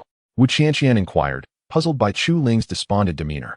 She was eager to understand the sudden change in his expression, which left her bewildered, hoping that Chu Ling could offer some explanation. However, Chu Ling merely shook his head, indicating that he was fine. To voice his innermost thoughts would be to forfeit his dignity. Therefore, no matter the circumstances, he resolved not to reveal his true feelings. Gradually, the auction house filled with attendees, and the host took to the stage, wearing a smile as he surveyed the crowd. Greetings, everyone. I am host Jean, and I extend a warm welcome to all of you at our auction. I assure you, the items up for bid this time will not disappoint. So, let us all enthusiastically bid. With those words, host Jean exuded an air of exuberance, as if he had already calculated the profits he would reap from this auction. For reasons unknown, Chu Ling harbored an instinctive dislike for host Jean, even feeling a sense of aversion. Had he not had pressing matters at hand, he might have turned on his heel and left without a backward glance. This sentiment underscored his disdain for the host. I trust you all know what comes next. I shan't waste further words and shall commence the bidding, host Jean proclaimed. We have 10 treasures to auction today, so please prepare yourselves. With that, he approached the red cloth and unveiled it without hesitation. To the astonishment of the crowd, what lay before them was a dilapidated sword. The onlookers, comprised of cultivators, were instantly perplexed, their faces reflecting confusion as they wondered what significance this battered sword held. The first item for auction is the inaugural artifact crafted by a deity of the nascent soul stage. Though the sword may appear worn, it embodies the essence of the nascent soul's understanding. It could be invaluable for forgers seeking to study it, ensuring that no one will be deceived or suffer a loss. The starting bid is 20 spirit stones, with no upper limit on increases. Upon concluding his explanation, host Jean wielded a large gavel, patiently awaiting bids from the cultivators below, exhibiting no signs of urgency. Observing this, Chu Ling could not suppress a flicker of skepticism. He harbored no interest in the worn sword, deeming it unworthy of its price. However, when he glanced at Wu Qianqian beside him, he noticed her eyes gleaming with excitement, as if she held a keen interest in the antiquated weapon. This revelation left Chu Ling with a headache, pondering what fascination Wu Qianqian found in this sword. Thus, he inquired, Qianqian, what is it? Are you truly interested in this sword? Upon hearing Chu Ling's words, Wu Qianqian immediately regained her composure and nodded in response. Indeed, this is a precious sword of the nascent soul stage. How wonderful it would be to acquire it for study. Observing Wu Qianqian's adoration, Chu Ling was rendered speechless, feeling as though Wu Qianqian lacked common sense. She found herself at a loss as to how to admonish her. However, the events that unfolded next made Chu Ling suddenly comprehend why Wu Qianqian behaved in such a manner. It became evident that all the cultivators present seemed to have left their reasoning behind, making Chu Ling feel as though she had wandered into an asylum. Chapter 92. Venturing out without a thought as Chu Ling stood there in stunned silence. The cacophony of bids from the crowd below nearly drove him to the brink of despair. 25 spirit stones, I'll take it. Good sir, your increment is rather paltry. 100 spirit stones, I claim it. 200 spirit stones, no one dare contest me. The relentless barrage of bidding left Chu Ling questioning the very essence of his existence. He was utterly astounded that these cultivators would bid such exorbitant sums for a mere broken sword, rendering him speechless. Gradually, he began to comprehend why the auctioneer, Jean, had remained so composed. It seemed that the cultivators attending this auction were rather foolish. At that opportune moment, Wu Qianqian also entered the fray with her bid. 1,000 spirit stones. This declaration nearly caused Chu Ling to lose his footing. He turned to Wu Qianqian in disbelief, his eyes wide with astonishment, as if he were encountering her for the very first time. "Why are you looking at me like that?" Wu Qianqian asked, puzzled by Chu Ling's incredulous gaze. She was utterly bewildered as to why he regarded her in such a manner. Fortunately, others continued to raise their bids, or Chu Ling might have lost his temper with this extravagant spendthrift. As others called out their bids, Wu Qianqian chose to ignore Chu Ling and prepared to raise her own. However, just as she was about to speak, Chu Ling swiftly covered her mouth. Instantly, her thoughts were derailed, and her face flushed a deep crimson. This was indeed the first time Chu Ling had acted so intimately towards Wu Qianqian, leaving her momentarily speechless and shyly lowering her head. "Oh, my dear aunt, please refrain from bidding. Now I understand why you have yet to attain the golden core. It appears you are merely a spendthrift." After silencing Wu Qianqian, Chu Ling lamented, nearly driven to madness by her recklessness. He was grateful for his timely intervention, otherwise, he dared not fathom the consequences that might ensue. Upon hearing Chu Ling's words, Wu Qianqian's face grew even redder, and she dared not utter another word for fear of inciting his ire. She could only bow her head in embarrassment. Noticing that Wu Qianqian had regained her composure, Chu Ling finally released his grip, for no matter how much she might shout, he would not let go unless she calmed down. Chu Ling had a rough idea of Wu Qianqian's financial standing and was determined to prevent her from making unnecessary expenditures. "From now on, I shall handle the bidding. You need not raise your voice, understood?" After freeing her, Chu Ling spoke to her in a serious tone, imbued with an air of authority, as if to convey that should she dare to bid indiscriminately again, he would not hesitate to remind her of the consequences. At his words, Wu Qianqian nodded earnestly, appearing remarkably obedient. Satisfied with her response, Chu Ling shifted his gaze back to the stage. The discovery that the dilapidated sword had been purchased by a monk for a staggering 5,000 spirit stones instantly enlightened Chu Ling to the fact that the individuals frequenting this place were those with more money than sense. This revelation sparked a desire within him to auction off some items of his own, aiming to enrich his coffers. However, in the end, he refrained from such an endeavor, for he held no interest in profiting from the gullible. Subsequently, one item after another was presented for auction. Observing the triviality of these items, Chu Ling was astonished to see them so eagerly sought after by the gathered cultivators. Items like spirit-enhancing belly bands and simple cloth shoes appeared to be in high demand. This led Chu Ling to ponder that if he were to redeem a pair of stockings from the system store for auction, these cultivators would surely bid exorbitantly for them. Yet, he soon realized that his redemption points were woefully insufficient, and he abandoned the thought. As Chu Ling contemplated, a remark from the auctioneer, Jean, abruptly pulled him back to reality.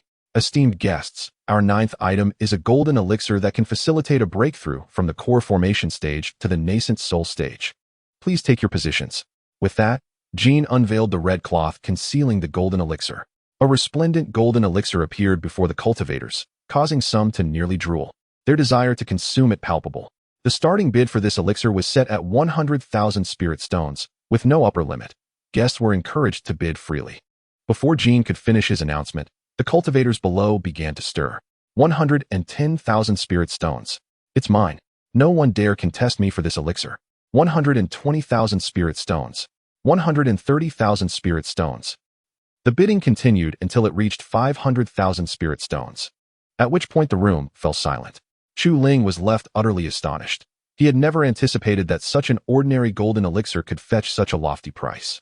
Once he regained his composure, he turned to Wu Qianqian and inquired, "How many spirit stones do you have now?" Chu Ling felt quite disheartened. Having witnessed such exorbitant prices so early in the auction made him question his own life choices. If it were feasible, he would have liked nothing more than to leave this dismal place, sparing himself the shock. However, he understood that such an action would be unwise. If the deeds he had committed were to be revealed, he would face far greater dangers than the current situation. I currently have 3 million spirit stones. This is my dowry. Please, do not squander it." Upon finishing her words, Wu Qianqian removed her storage bag from her waist and placed it into Chu Ling's hands, her eyes brimming with reluctance. This revelation startled Chu Ling. He had not anticipated that she possessed such a vast sum. He had once believed that having 10,000 spirit stones was a princely amount, yet in Wu Qianqian's eyes, it barely constituted 1% of her wealth. It was evident Wu Qianqian was indeed a wealthy heiress, and a rather naive one at that. Upon receiving the spirit stone, Chu Ling did not dwell on it for long. Instead, he began to observe everything in the arena, hoping to discover a way to acquire the golden pill with minimal expense. However, Regardless of his efforts, he found no point of entry, which left him somewhat agitated. Just as he was at a loss for how to proceed, a voice abruptly interrupted his thoughts, prompting him to cast an unfriendly glance in its direction. 1,000,000 spirit stones. I am Batian, the son of the Lord of Black Dragon City. Who dares to contest me? As soon as these words were spoken, the cultivators present immediately calmed down, refraining from further comments. Chapter 93. The golden core acquired. Observing the tranquil atmosphere around him, Batian felt an overwhelming sense of satisfaction. He was certain that the coveted golden core would soon be within his grasp. His mind began to envision the moment he would ascend to the Yuaning stage, causing his heart to swell with exhilaration. However, a voice soon shattered his elation, plunging him into discontent. 1,000,001 spirit stones. Before Batian could revel in his anticipation, Chu Ling swiftly called out the bid. Aware that this auction allowed no increments, Chu Ling felt emboldened to make such a bold offer. Otherwise, he would not have dared to do so. Upon hearing Chu Ling's audacious bid, Wu Qianqian was left utterly speechless. She had never anticipated such a move from him, leaving her momentarily at a loss for words. If circumstances permitted, she would have preferred to pull Chu Ling down and make the bid herself. Yet, upon realizing that her 3,000,000 spirit stones were now in Chu Ling's possession, she felt a wave of despondency wash over her and relinquished the thought entirely. At this point, Wu Qianqian found herself too embarrassed to face anyone. Gold host, if no one else bids, does this golden core belong to me? Chu Ling inquired, his voice cutting through the silence of the room. He knew this would elicit the desired response. Every aspect of the plan was firmly within his control. Otherwise, he would not have dared to make such a bold offer. Regaining his composure, the host rapped his gavel on the table and announced, 1,000,001 spirit stones, going once. Is there anyone else willing to bid? Chu Ling's actions had thoroughly vexed Batian, who had not anticipated the emergence of a disruptor. Anger surged within him, and he wished he could punish the audacious bidder, believing it would alleviate his frustration. However, being in the black market, Batian understood that such impulses must be restrained. Thus, he composed himself and raised his bid, stating, 2,000,000 spirit stones. I advise that young man not to raise the price frivolously. He might attract the ire of those he should not provoke. Upon hearing this, Chu Ling recognized the underlying threat in Batian's words, warning him against competing for the golden core. Yet, it was clear that Batian had underestimated Chu Ling. The latter was not one to succumb to intimidation. In fact, he believed that the best way to counter a threat was to retaliate, instilling fear in the opponent. Before Batian could regain his composure, Chu Ling boldly countered, 2,000,001 spirit stones. In that moment, Chu Ling was betting that Batian would not dare to raise the bid further. With only 3,000,000 spirit stones at his disposal, Chu Ling knew that if Batian persisted, he might indeed have to concede. Instantly, Batian was incensed by Chu Ling's defiance. He had already issued a warning. Yet Chu Ling continued unabated, igniting within Batian a desire to eliminate him altogether. With nothing but an angry glare directed at the private room occupied by Chu Ling, Batian found himself utterly powerless. In an instant, the atmosphere grew even quieter than before, as the cultivators gazed in disbelief at the scene unfolding within Chu Ling's chamber. Rendered momentarily speechless, observing this spectacle, Chu Ling couldn't help but smile faintly. This was precisely the sensation he sought, filling him with joy. However, his elation was short-lived. As uncertainty loomed over whether Batian would raise the bid further, Chu Ling pondered the necessity of devising a strategy to secure the golden core, for only then could it truly be within his grasp. Ultimately, Batian, reluctant and frustrated, cast a few lingering glances toward Chu Ling's room before storming away. After all, Batian possessed merely 2,000,000 spirit stones, and any bid exceeding that amount was beyond his financial reach, leaving him no choice but to depart. Nevertheless, he had memorized Chu Ling's voice, and should he encounter Chu Ling within the confines of Hiling City, he vowed to seize the opportunity to demonstrate his prowess. Thus, the golden core was seamlessly acquired by Chu Ling. After parting with 2,000,001 spirit stones, he promptly exited the auction house with Wu Qianqian, unwilling to linger any longer. Fearing that prolonging their stay might attract unfavorable circumstances, they hurriedly made their exit to ensure their safety.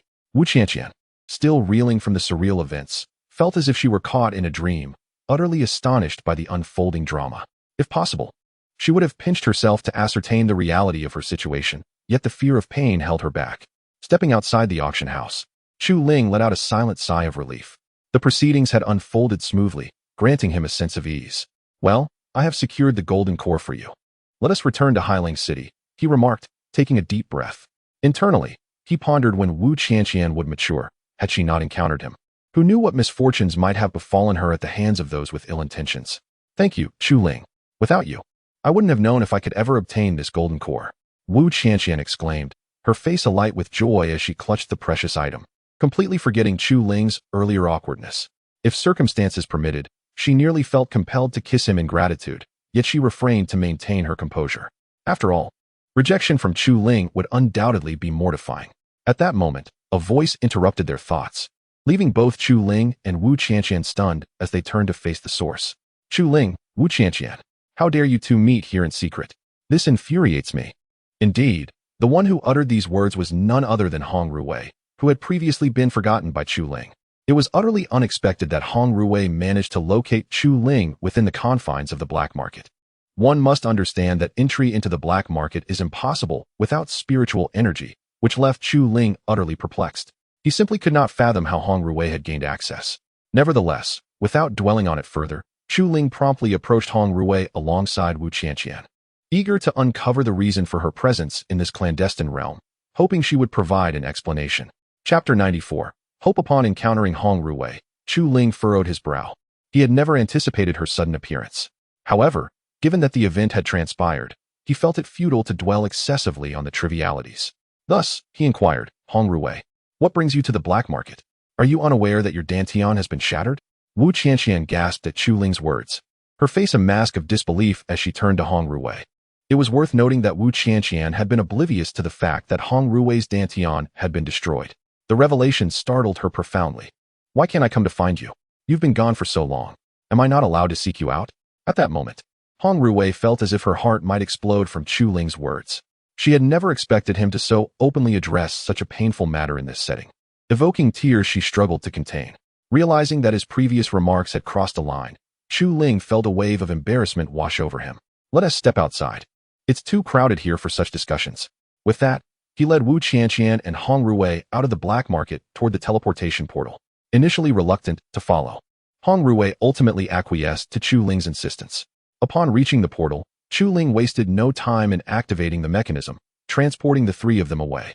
After approximately 10 minutes, they arrived smoothly at the teleportation point in Black Dragon City. To avoid arousing suspicion, they proceeded directly to the inn without hesitation. Not far from them, Qin observed the unfolding scene with a slight smile, sensing that an intriguing spectacle awaited. She transformed into a young girl and swiftly returned to the inn, patiently awaiting the return of the trio.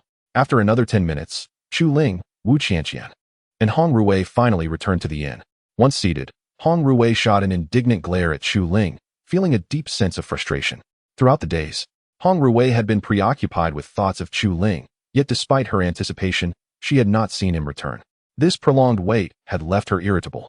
Without the assistance of Kuang Yuanlong, she might still be unable to locate him. Now, tell me, what compelled you to appear in the black market? Chu Ling asked expressionlessly, perplexed by the inexplicable circumstances surrounding Hong Ruwei's presence there. He hoped for an explanation that would alleviate his confusion, for only then could he comprehend the entire situation. I wouldn't have shown up in that wretched place if it weren't to find you, Hong Ruwei explained, her tone tinged with irritation. The unfriendly gaze of Wu Qianqian only added to her discontent. The thought of Chu Ling spending time with Wu Qianqian made Hong Ruwei's mood sour, as if something cherished had been abruptly snatched away from her. The sensation weighed heavily on Hong Ruwei, leaving her in discomfort. Yet, she realized there was little she could do to alter the situation, thus she resigned herself to her fate. What do you want from me? Chu Ling inquired, his confusion deepening as he struggled to comprehend Hong Ruwei's words. He was acutely aware that their relationship was merely platonic friendship, not one of lovers. Therefore, he found himself utterly perplexed by her sudden declaration and hoped she would provide clarification to alleviate his bewilderment. Wu Qianqian, equally curious, gazed at Hong Ruwei, unable to fathom why she had sought out Chu Ling. Nevertheless, witnessing the way Chu Ling treated Hong Ruwei instilled a sense of inexplicable reassurance within Wu Qianqian. I had previously suffered a shattered dantian, but I have since discovered a solution through literature and sought your assistance, Hong Ruwei confessed, her gaze dropping shyly to the ground. Unable to meet Chu Ling's eyes, she recognized that her earlier demeanor had been somewhat impolite, compounded by the fact that she was now asking for Chu Ling's help, which left her feeling embarrassed. Regret gnawed at her heart as she reflected on her former attitude. Had she been more amiable, Chu Ling would likely have been inclined to assist her. Now, however, uncertainty loomed over her, and she dreaded the thought of him declining her request, leaving her at a loss for what to do next. Upon hearing Hong Rui's words, Chu Ling was taken aback, never having anticipated that a shattered dantian could be repaired. Although he was not from this realm, he possessed a modicum of understanding regarding such matters. "Are you certain that a shattered dantian can be restored?" he asked skeptically, doubting the veracity of her claim. If what she asserted were true, then it would imply that anything could be mended, a notion that struck him as implausible, almost as if Hong Rui were deceiving him. "Of course it's true. Why would I lie to you? I have nothing to gain from deceit. Just give me an answer. Are you willing to help me?" Hong Rui retorted, her determination surfacing as she laid her cards on the table. Even if Chu Ling were to refuse her, she felt little regret. After all, her previous demeanor had been far from gracious, leading her to the point of desperation. Deep down, she harbored a hope that Chu Ling would indeed lend her a hand, for she had no trustworthy friends to turn to, or she would not have sought his assistance. As these thoughts swirled in his mind, Chu Ling fell into contemplation, weighing the decision of whether to assist Hong Rui. She anxiously regarded him, and the atmosphere shifted, becoming palpably tense. Even Qin, hidden away in the house, watched the unfolding scene with an expression of intrigue. Oh my goodness, has he truly begun to regard himself as a stallion, entangled with every conceivable type of woman? Fortunately, I did not heed my brother's advice. Otherwise, I too would have faced dire consequences. Qin silently scoffed, finding the current scene utterly beyond description. Little did she know that she had long harbored an interest in Chu Ling. Otherwise, how could she possibly be intrigued by matters concerning him? Had it been an unfamiliar woman, she would have likely retreated to slumber, oblivious to the affairs beyond her window. Chapter 95. Conversations under the night sky. After a moment of contemplation, Chu Ling finally exhaled a deep sigh. He then spoke. "Very well. I shall assist you with this matter. However, it must await Wu Qianqian's breakthrough to the nascent soul stage in the coming days for added assurance." Hong Rui's eyes widened in disbelief as she absorbed Chu Ling's words. After a brief pause, she directed her gaze toward Wu Qianqian. "Are you truly on the verge of breaking through to the nascent soul stage?" she inquired, her voice tinged with astonishment. It is worth noting that within Huanglong City, Wu Qianqian and Hong Rui exhibited nearly identical prowess, both in appearance and strength. Thus, the prospect of Wu Qianqian advancing to the nascent soul stage was akin to a seismic event for Hong Rui, shattering her composure utterly. Moreover, Wu Qianqian's decision to venture into the beast forest to confront the black dragon was solely motivated by her desire to achieve this breakthrough. Otherwise, it was inconceivable that Hong Rui would have idly chosen to traverse the perilous forest. Indeed, it is certain. I now possess the golden pill necessary for my advancement to the nascent soul stage, and I can choose to break through whenever I wish. Are you envious? With that, Wu Qianqian, unable to contain her excitement, produced the golden pill from her storage bag and displayed it before Hong Rui, reveling in her triumph. The mere act of flaunting it was enough to infuriate Hong Rui to the brink of madness.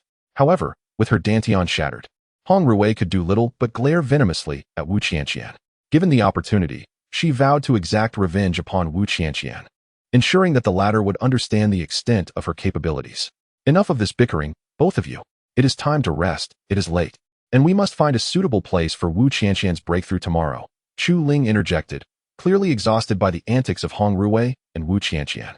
Without further ado, he retreated to his room, leaving the two young women in the hall. Once Chu Ling had departed, Hong Rui and Wu Qianqian recognized the futility of continuing their verbal sparring, and each sought out a separate chamber to rest. The innkeeper, taken aback by the unfolding drama, dared not utter a word. Yet, as Hong Rui passed by Wu Qianqian's room, she caught sight of a young girl, causing her brow to furrow in concern. Qin, too, shared this sentiment, but neither spoke further and simply returned to their respective rooms. Soon, the night deepened into an impenetrable darkness. With a sudden clash, two figures soared away from the inn, ascending toward a high mountain like a gust of wind. Atop the summit, the true forms of Qin and Hong Rui confronted one another, their gazes filled with hostility. I cannot believe that the eldest daughter of the Qin family would stoop to masquerading as a child to elicit sympathy from others. Hong Rui sneered at the sight of Qin, her words dripping with disdain. "I thought your dantian was shattered. How is it you can still fly?" As though carried by the wind. Should Chu Ling witness this spectacle, he would undoubtedly be unable to suppress his incredulity. "You are quite remarkable." The young lady from the Hong family actually pretended to be injured, merely to draw closer to Chu Ling. Qin retorted, her heart filled with astonishment. never expecting to encounter the esteemed daughter of the Hong family in such a setting. She was utterly taken aback, having initially thought her brother was a fool, only to discover that the head of the Hong family was equally foolish. "Humph, I am merely here to see my fiancé. What importance do you hold?" Hong Ruwei huffed, her irritation evident. Had she not feared causing a disturbance, she would have long since confronted Qin Qin, allowing her no room for arrogance. After all, as the daughter of the Hong family, she possessed her own temper. The atmosphere grew tense, chilling the air around them. A person of lower status would likely have been terrified by the scene unfolding before them. "Forget it. I shall not quibble with you over trivial matters. By the way, when did Chu Ling become your fiancé? I have not heard of this in the Zhoutian domain city," Qin Qin inquired, waving her hand in confusion. It was well known that the Hong family, along with the Qin and Wang families, held significant power in Zhoutian domain city. Qin Qin was aware of any notable happenings. However, she was completely oblivious to the fact that Chu Ling was Hong Ruwei's fiancé, leaving her puzzled and hoping for some clarification. "I will not divulge that information. You must figure it out for yourself. If you dare to expose my identity, I will ensure you regret it," Hong Ruwei declared, unwilling to share such personal details with Qin Qin. With that, she departed, leaving Qin Qin to ponder her words. Watching Hong Ruwei's retreating figure, Qin Qin furrowed her brow, sensing that something significant was about to transpire in Zhoutian domain. Yet, after much contemplation, she could not arrive at any conclusions and let out a resigned sigh as she returned to the inn. Given the circumstances, Qin Qin understood that if she wished to uncover the truth, it was only a matter of time before she would learn it. Upon returning to the inn, both Hong Ruwei and Qin Qin resumed their previous demeanor and continued to rest. Among the three, Wu Qianqian seemed the most vulnerable. One could only wonder what expression she would wear if she were to learn the true nature of Qin Qin and Hong Ruwei. As dawn broke, light gradually illuminated the earth, awakening Chu Ling from his slumber, the bright sunlight piercing through his dreams. After a simple morning routine, he descended from his room and made his way downstairs. Upon reaching the lobby, he found only Hong Ruwei and Qin Qin enjoying their meal, with no sign of Wu Qianqian, which piqued his curiosity. "Where is Wu Qianqian? Has she not yet risen?" Chu Ling inquired. Looking at Hong Ruwei and Qin Qin, "She has been up for quite some time. She left early to find a place to refine her golden elixir and is already in the process of breaking through," Qin Qin explained casually as she continued to eat. Upon hearing Qin Qin's words, Chu Ling felt a tinge of disappointment. He had initially hoped to observe how Wu Qianqian made her transition from the core formation stage to the nascent soul stage. Acquiring such knowledge would have provided him with invaluable experience for his own future ascension. However, with this opportunity now lost, Chu Ling resigned himself to the situation, taking a seat and beginning to indulge in his meal. Nevertheless, a silent prayer lingered in his heart, wishing for Wu Qianqian's success in her breakthrough, for that would grant him an additional friend at the nascent soul stage. Chapter 96. The instigation of a lackey. Upon this thought, Chu Ling found herself inexplicably exhilarated, her heart swelling with secret delight. Observing Chu Ling's animated demeanor, Hong Ruwei was utterly perplexed, unable to fathom the source of such fervor. "Chu Ling, what is the matter? You aren't unwell, are you?" she inquired, curious about the cause of Chu Ling's enthusiasm, particularly after learning that Wu Qianqian had retreated to break through to the nascent soul stage, an announcement that had elicited an overwhelmingly profound reaction from Chu Ling. One might have thought her sanity had wavered. "And no, it's nothing. I merely recalled a joyful memory," Chu Ling hastily replied, hastening to consume her food as a means to mask her embarrassment, wishing to keep her true sentiments hidden from Hong Ruwei. Perceiving this, Hong Ruwei chose to remain silent, continuing her meal, though her mind was filled with questions. Meanwhile, Qin Qin, seated nearby, remained oblivious to the undercurrents, continuing to eat without a second thought. However, the peculiar expression on Chu Ling's face had not escaped her notice. Soon, after finishing breakfast, the trio settled into chairs for a respite. In an effort to embody the spirit of youth, Qin Qin retreated to her room to rest, leaving only Hong Ruwei and Chu Ling in the hall. Hong Ruwei, missing Chu Ling dearly, couldn't help but steal glances at her as she sat. Chu Ling, aware of this scrutiny, chose to remain silent about it. Finally, unable to contain herself any longer, Chu Ling confronted her. "Why do you keep looking at me, Hong Ruwei? It's as if I owe you several million." Embarrassed, Hong Ruwei scratched her head, acknowledging that her behavior had indeed been somewhat excessive. "Oh dear, I simply haven't seen you in ages, and my reaction was a momentary lapse," she exclaimed. "Come now, don't be upset. How about I accompany you for a stroll to lighten your mood?" At this suggestion, Chu Ling immediately sensed trouble brewing. It seemed that whatever was spoken would indeed come to pass. Nevertheless, feeling rather idle, She nodded in acquiescence. Upon seeing Chu Ling's agreement, Hong Ruwei erupted with joy. Without delay, she sprang to her feet, her eyes sparkling with anticipation as she looked at Chu Ling reluctantly. Chu Ling also stood up, and together they exited the inn, stepping out into the world beyond. The reason behind Chu Ling's compliance was her desire to avoid an awkward atmosphere. Otherwise, she would have retreated to her room long ago. As they walked through the streets of Black Dragon City, Hong Ruwei, experiencing this vibrant place for the first time, was filled with excitement. Each new sight stirred a desire within her to acquire it. In the end, Hong Ruwei managed to suppress her feelings, as her financial situation left much to be desired. Even if she wished to make a purchase, it was beyond her means. Thus, she could only stand quietly by, admiring from a distance. Furthermore, Chu Ling had previously exhausted all his wealth to acquire a spirit-gathering pill, leaving him unable to assist Hong Ruwei, which meant he could do little more than stand by her side. At that moment, a figure suddenly caught sight of Hong Ruwei and was instantly captivated by her beauty. What a goddess! Where did she come from? He Batian thought, utterly entranced by Hong Ruwei's presence. If he could, he would have rushed to take her home immediately. But ultimately, he refrained from such impulsive actions. He understood that such exquisite beauty must be backed by formidable forces. And having never encountered Hong Ruwei in Black Dragon City before, he was wary of acting recklessly. He resolved to gather more information before considering any course of action. Boss, why don't we go up and strike up a conversation? I've noticed that the young man beside the goddess possesses strength comparable to yours. But you, boss, are an invincible being in the foundation establishment stage, unafraid of anyone at that level. One of his sycophants chimed in, eager to curry favor with He Batian, envisioning the rewards that might come his way. This encouragement stirred He Batian's blood, igniting a fervor within him. Ultimately, he could not resist, and he jogged over, intending to heed the sycophant's advice and engage the enchanting beauty before him. Perhaps he would achieve an unexpected outcome. Moments later, He Batian approached Hong Ruwei from behind, gathering his courage to position himself directly in front of her and Chu Ling, blocking their path. Chu Ling's displeasure was evident as he observed He Batian's lustful gaze, instantly grasping the situation. So, you have your eyes on Hong Ruwei, he thought. It was undeniable that after donning stockings, Hong Ruwei appeared several hundred times more alluring than before, radiating an irresistible allure. The most dangerous aspect was the combination of her beauty and seduction, which was truly formidable.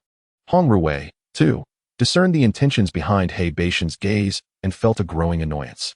However, in order to maintain her goddess-like demeanor, she retained an icy composure, appearing utterly unfazed.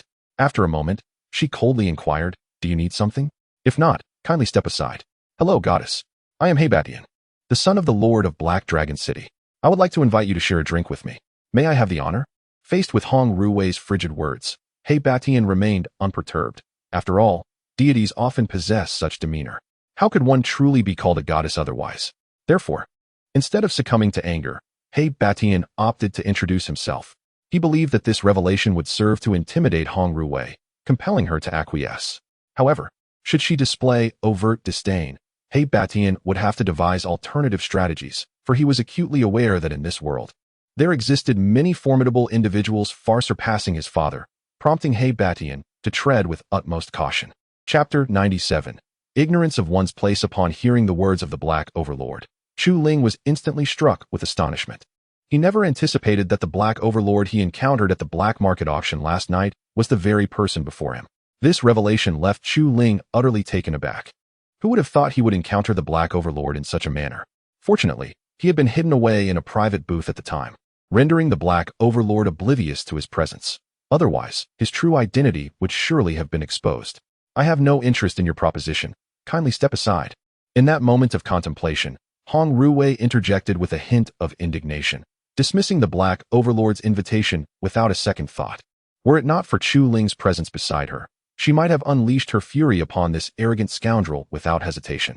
For how could he dare to act so brazenly in her company? Yet, in an effort to conceal her strength in front of Chu Ling, she restrained herself. The Black Overlord furrowed his brow upon hearing Hong Ruwei's words, taken aback by her swift refusal. This unexpected response left him at a loss for what to do, and the rapidity of her answer rendered him unable to gauge the situation, plunging him into a state of inner turmoil. However, upon noticing Chu Ling standing beside Hong Ruwei, an idea began to form in the depths of his mind.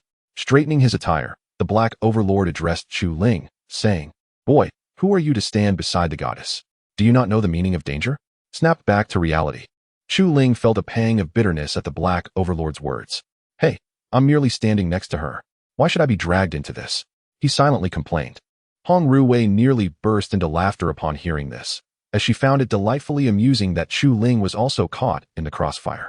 Before Chu Ling could explain himself, she swiftly interjected, You are the Black Overlord, right? If you can best Chu Ling in a fight, I will consider joining you for a drink. What do you say? Her tone carried a subtle allure. The Black Overlord was utterly captivated by her charm, nearly ready to prostrate himself before her. Yet, Chu Ling felt a surge of indignation, thinking it unfair that he should bear the brunt of Hong Ruwei's challenge. He shot an irritated glance at her, hoping for an explanation.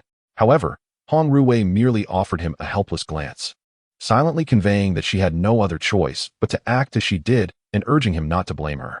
Chu Ling, I trust you heard the goddess's words. You would do well to kneel and beg for mercy. Perhaps I shall go easy on you. Otherwise, do not blame me if I show no mercy. After his outburst, the Black Overlord flashed a wicked grin at Chu Ling. His gaze brimmed with confidence, as though he could effortlessly overpower Chu Ling with a mere hand. Faced with the mockery of He Batian, Chu Ling initially wished to remain uninvolved. However, he now realized he was ensnared in a predicament. Had it not been for Hong Ruwei's recent words, he would have remained unscathed. The blame lay solely with Hong Ruwei for orchestrating this situation. Yet, Chu Ling found himself puzzled as to why she would choose to entangle him in such a manner. Nonetheless, there was no time for contemplation. He had to deal with He Batian before seeking retribution against Hong Ruwei. With that resolve, Chu Ling refocused, his expression turning serious as he addressed He Batian. You should leave. I have no desire to bully a child. From the system, Chu Ling had discerned that He Batian was merely at the mid-stage of foundational cultivation, and defeating him would require no exertion whatsoever. In fact, Chu Ling felt he could eliminate He Batian with the slightest pressure from a single finger. However, it was not in Chu Ling's nature to prey upon the weak. Thus he offered He Batian a chance. Whether or not He Batian would seize, it was of no concern to Chu Ling. Upon hearing Chu Ling's words, He Batian erupted with rage. He had not anticipated that Chu Ling would be so brazen as to seek his own demise. Huh, boy, do you truly believe you can defeat me? Do you think I won't shatter your legs? He Batian sneered, his tone laced with fury. Were it not for the desire to display his prowess in front of Hong Ruwei, he would have already attacked Chu Ling without hesitation, deeming any further dialogue unnecessary. Meanwhile, Hong Ruwei watched the unfolding scene with an expression akin to that of an audience at a play, almost ready with snacks in hand. She did not wish to behave this way, but considering her recent frustrations over Chu Ling's clandestine meetings with Wu Qianqian, she felt compelled to take this opportunity to exact a measure of retribution against him. This course of action would alleviate her pent-up irritation. The atmosphere grew tense, and onlookers among the cultivators distanced themselves, eager to witness the impending spectacle. They recognized He Batian as the notorious bully of Heilong City, and the audacity of Chu Ling to provoke him piqued their curiosity. They were eager to see He Batian face humiliation, a chance to vicariously release their own frustrations. Beware. He Batian, do not let your words grow too arrogant. I could easily end you with a single punch. While I remain calm, I advise you to step aside, or you shall bear the consequences. Chu Ling exhaled, his voice steady, reluctant to engage in excessive discourse with the notorious He Batian, and particularly averse to stirring up trouble while his own strength remains unrefined. Chu Ling chose prudence. The fact that He Batian's father is the lord of Heilong City only heightened his caution. Should any unfortunate incident arise, the lord's intervention would undoubtedly bring about considerable repercussions. Nevertheless, the onus rests upon He Batian to make his own choices. Should he decide to relent, Chu Ling would certainly grant him clemency. Conversely, should He Batian persist, Chu Ling would not hesitate to demonstrate his formidable prowess, ensuring that the latter understands the gravity of the situation. I do not seek conflict, yet I am not one to shy away from it. This is the principle that governs Chu Ling Chapter 98. The misfortunate Black Overlord, upon hearing Chu Ling's words, He Batian could not help but find amusement in the situation. He perceived Chu Ling as nothing more than a jest, akin to an immature child whose speech reeked of naivety. Subsequently, He Batian unleashed a menacing proclamation. Oh, how audacious you are! Dare to lay a finger on me, and I shall ensure you regret your actions. Do you believe me? Such words, even to someone as composed as Chu Ling, were intolerable. The myriad of mockery in He Batian's tone pushed Chu Ling to his limits. Without further ado, he gathered his energy, preparing to unleash his formidable Relai Palm, determined to teach He Batian a harsh lesson. Once he had amassed sufficient power, Chu Ling wasted no time and executed the Relay Palm towards the unsuspecting He Batian. Initially, He Batian dismissed Chu Ling's attack as mere child's play. However, upon witnessing the colossal golden hand approaching, panic ensued. Yet, it was too late for He Batian to mount any defense. He could only brace himself as the immense Relay Palm struck him. With a thunderous crash, He Batian was sent flying several meters before crashing to the ground, rendered unconscious. The onlooking cultivators were left in a state of shock, their expressions reflecting disbelief as they gazed at Chu Ling, as if he were a creature from a different realm. They had anticipated Chu Ling's defeat at the hands of He Batian, yet the narrative had taken an unforeseen turn, leaving them with nothing but astonishment. The sycophant, witnessing the scene, became frantic and hurried to He Batian's side, lifting him and making haste towards the Lord's mansion. Before departing, he could not resist delivering a parting threat. Chu Ling, you shall pay for this. How dare you strike my lord's son? I shall summon my master to deal with you. Prepare for your demise. As the sycophant swiftly retreated with He Batian, Chu Ling contemplated intervening, but soon realized that the sycophant had already made a hasty escape. Resigned, he abandoned the notion and was instead plagued by endless worries. Uncertain of the strength of the Lord of Black Dragon City, he knew it could not be trifling, which only heightened his agitation. It seemed that a multitude of troubles awaited him. However, Chu Ling was unafraid of the impending conflict. Since the situation had escalated, he resolved to confront whatever challenges arose with steadfast determination. Wasn't the scene just splendid? He turned to Hong Ruwei, his voice tinged with anger. The instigator of this entire debacle was none other than her. Had she remained silent, such chaos could have been averted. Frustration welled within him, and he momentarily entertained the thought of chastising Hong Ruwei. Yet he recalled her previous assistance and relinquished that impulse. Otherwise, Chu Ling would have long since departed without a second thought, disregarding Hong Ruwei entirely. Realizing that her recent actions were indeed excessive, Hong Ruwei lowered her gaze. Too apprehensive to meet Chu Ling's eyes, fearful that he might unleash his ire upon her. Yet, given Chu Ling's remarkable magnanimity, it was inconceivable that he would resort to violence against a woman. If he were inclined to act, he would have done so much earlier, rather than waiting until now. I was wrong. Please forgive me. I shall never act so foolishly again. After a brief pause, Hong Ruwei humbly addressed Chu Ling, hoping to elicit his forgiveness. Observing her shamefaced demeanor, Chu Ling found himself at a loss for words. Had it not been for Hong Ruwei's indiscretion, he would not have found himself in such a predicament. I have truly encountered a stroke of misfortune in befriending someone like you. It is exceedingly vexatious. With that, Chu Ling turned away and made his way to the inn, his mind preoccupied with strategies to confront the Lord of Black Dragon City. After all, with his son having been assaulted, the Lord would undoubtedly pursue retribution. Thus, Chu Ling felt compelled to prepare himself adequately. Only by doing so could he hope to have defenses in place when the Lord of Black Dragon City inevitably sought him out for retribution. Otherwise, he was left uncertain about how to proceed. As Chu Ling's figure receded into the distance, a sense of melancholy enveloped Hong Ruwei. Had I known things would unfold this way, I would have refrained from speaking out, she lamented inwardly. Ultimately, she resolved to follow in Chu Ling's footsteps back to the inn, her mind now brimming with strategies, acknowledging that the predicament had arisen from her own actions. Since the situation had escalated to this point, she was determined to assist Chu Ling in resolving it, even if it meant revealing her own capabilities. Half an hour later, upon returning to the inn, Chu Ling retreated to his room, contemplating strategies. However, after much deliberation, he still could not devise a satisfactory plan.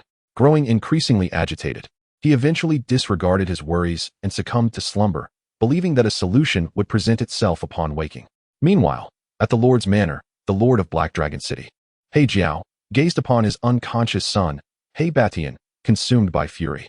He could scarcely comprehend that his son had been wronged within the confines of Black Dragon City, igniting a blaze of wrath within him. Were it not for his concern for He Batian, He Jiao might have already stormed to the inn to confront Chu Ling. What is the current situation, healer? Is my son all right? After regaining his composure, He Jiao inquired of the physician attending to He Batian, desperate to ascertain his son's condition and whether any serious harm had been inflicted. The outlook is grim, while we have managed to revive him. The young master's martial prowess has been entirely lost. It is likely he will never again have the opportunity to practice martial arts. The physician sighed deeply in response, his face etched with the weight of 5 years. However, the current circumstances necessitated his honest confession. Moreover, his interlocutor was none other than He Jiao, the Lord of Black Dragon City. Upon hearing the physician's words, He Jiao was momentarily taken aback, lost in thought for an extended period. The physician's revelations had exceeded the bounds of He Jiao's comprehension. The prospect of Hibation being unable to pursue martial arts in the future rendered him akin to a mere shell of a man. This realization compelled He Jiao to clench his fists tightly, his gaze radiating an inexhaustible fury, as if he were on the brink of an eruption. Chapter 99. The Grand Princess at last. He Jiao could no longer endure the situation. He dashed out, determined to head to the inn and settle accounts with Chu Ling. In his heart, he vowed that Chu Ling would pay a bloody price. Otherwise, he would never find peace. However, just as He Jiao prepared to fly out of the city lord's mansion, a beautiful figure obstructed his path, compelling him to halt. "May I inquire who you are and why you block my way?" He Jiao asked, his voice low as he observed the enchanting woman before him, his body already brimming with energy. Indeed, the stunning woman was Hong Ruwei, who had come to resolve matters concerning Chu Ling. "I possess a title you may have heard of. I am the Grand Princess," Hong Ruwei said expressionlessly, her gaze fixed intently on He Jiao. Should He Jiao dare to make a move, she would not hesitate to respond with force, regardless of his status as an official of the Zhoutian domain. Upon hearing the words Grand Princess, He Jiao immediately fell into a state of panic. He stared incredulously at the woman before him, then hastily retrieved a portrait from his storage bag. As he realized that this woman was indeed the Grand Princess, he trembled with fear. "I pay my respects to the Grand Princess," he exclaimed, promptly kneeling before Hong Ruwei without a trace of hesitation, fearful that any delay might lead to his annihilation by her hand. In that moment, He Jiao was consumed by terror, deterred from any other thoughts. Observing his flustered demeanor, Hong Ruwei chose not to elaborate further, as if all of this had been anticipated. "He Jiao, I am aware of your intentions. You seek trouble with Chu Ling. Let me be clear, if you dare to lay a finger on him, do not expect me to show mercy. Even considering your position as an official of the Zhoutian domain, act wisely," she warned, and with those words, she vanished in an instant, leaving He Jiao no opportunity for contemplation. When He Jiao regained his senses, he discovered that Hong Ruwei had already departed, and he collapsed to the ground. In that fleeting moment, he felt as though he had traversed the gates of the underworld, leaving him momentarily disoriented. Yet, as he reflected on Hong Ruwei's words, a wave of dissatisfaction surged within him. He had not anticipated that a mere foundation establishment cultivator like Chu Ling could garner the favor of the Grand Princess. Emotions swirled within He Jiao. If he could, he would defy Hong Ruwei's command without hesitation.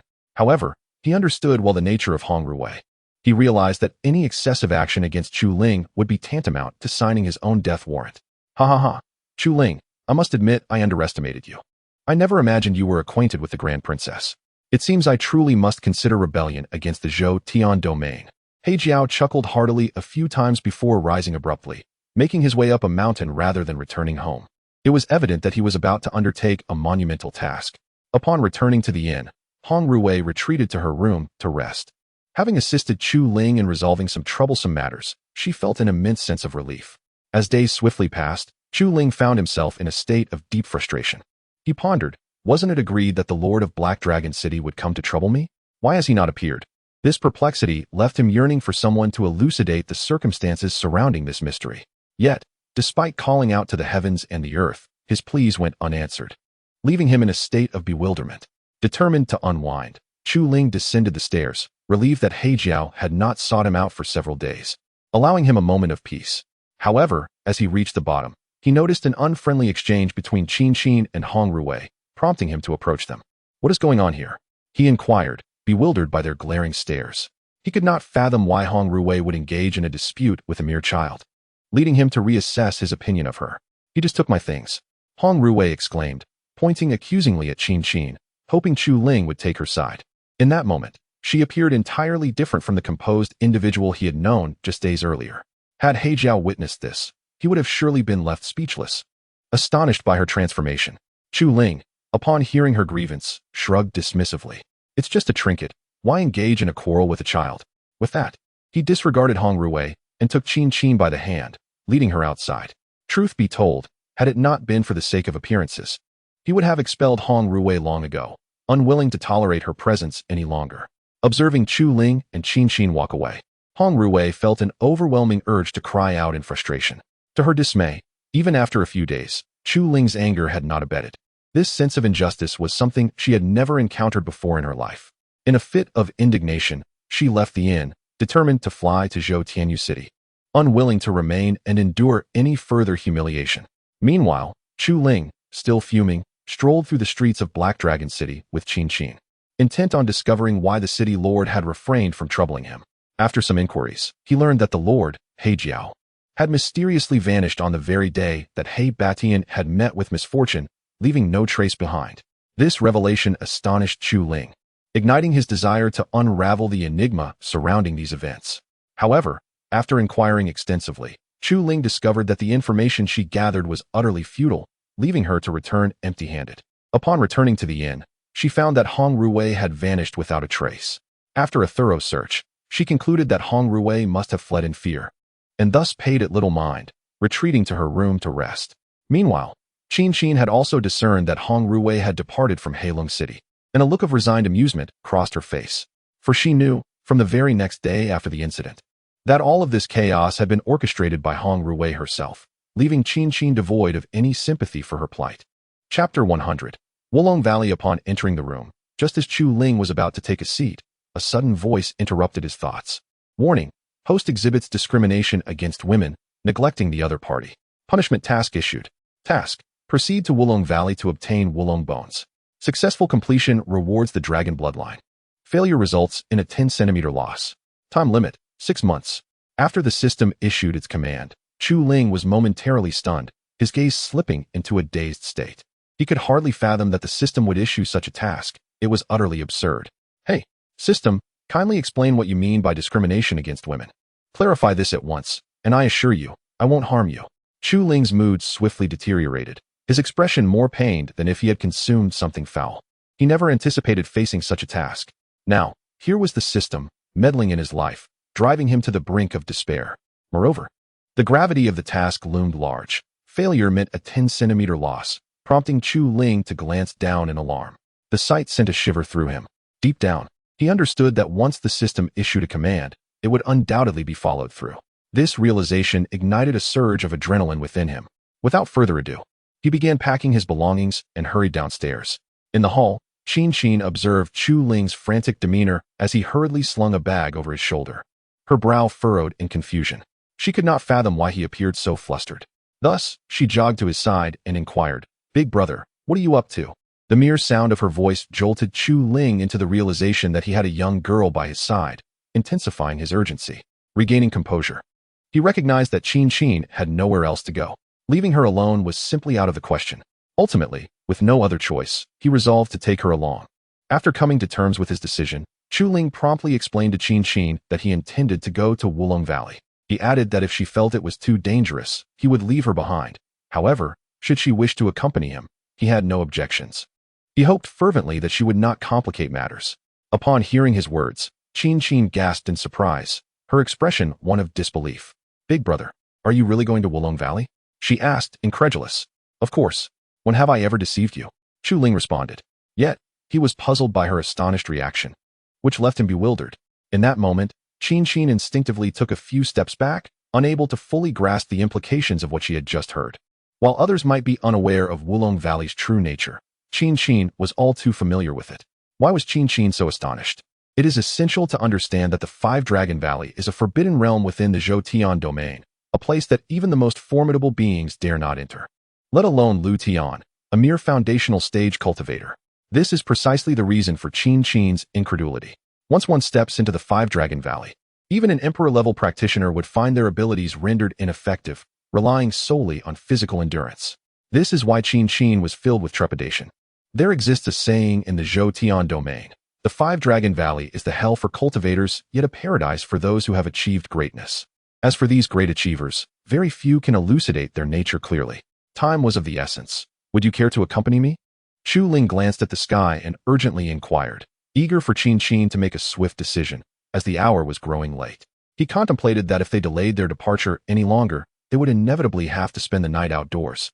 Thus, it was imperative for Chu Ling to reach the next city before darkness descended, ensuring they would not have to endure a night outside. Upon hearing Chu Ling's insistence, Qin grappled with a profoundly challenging decision. Ultimately, she nodded, albeit hesitantly, and consented. Observing her acquiescence, Chu Ling wasted no time. He grasped Qin's hand and strode out of Black Dragon City without a hint of hesitation.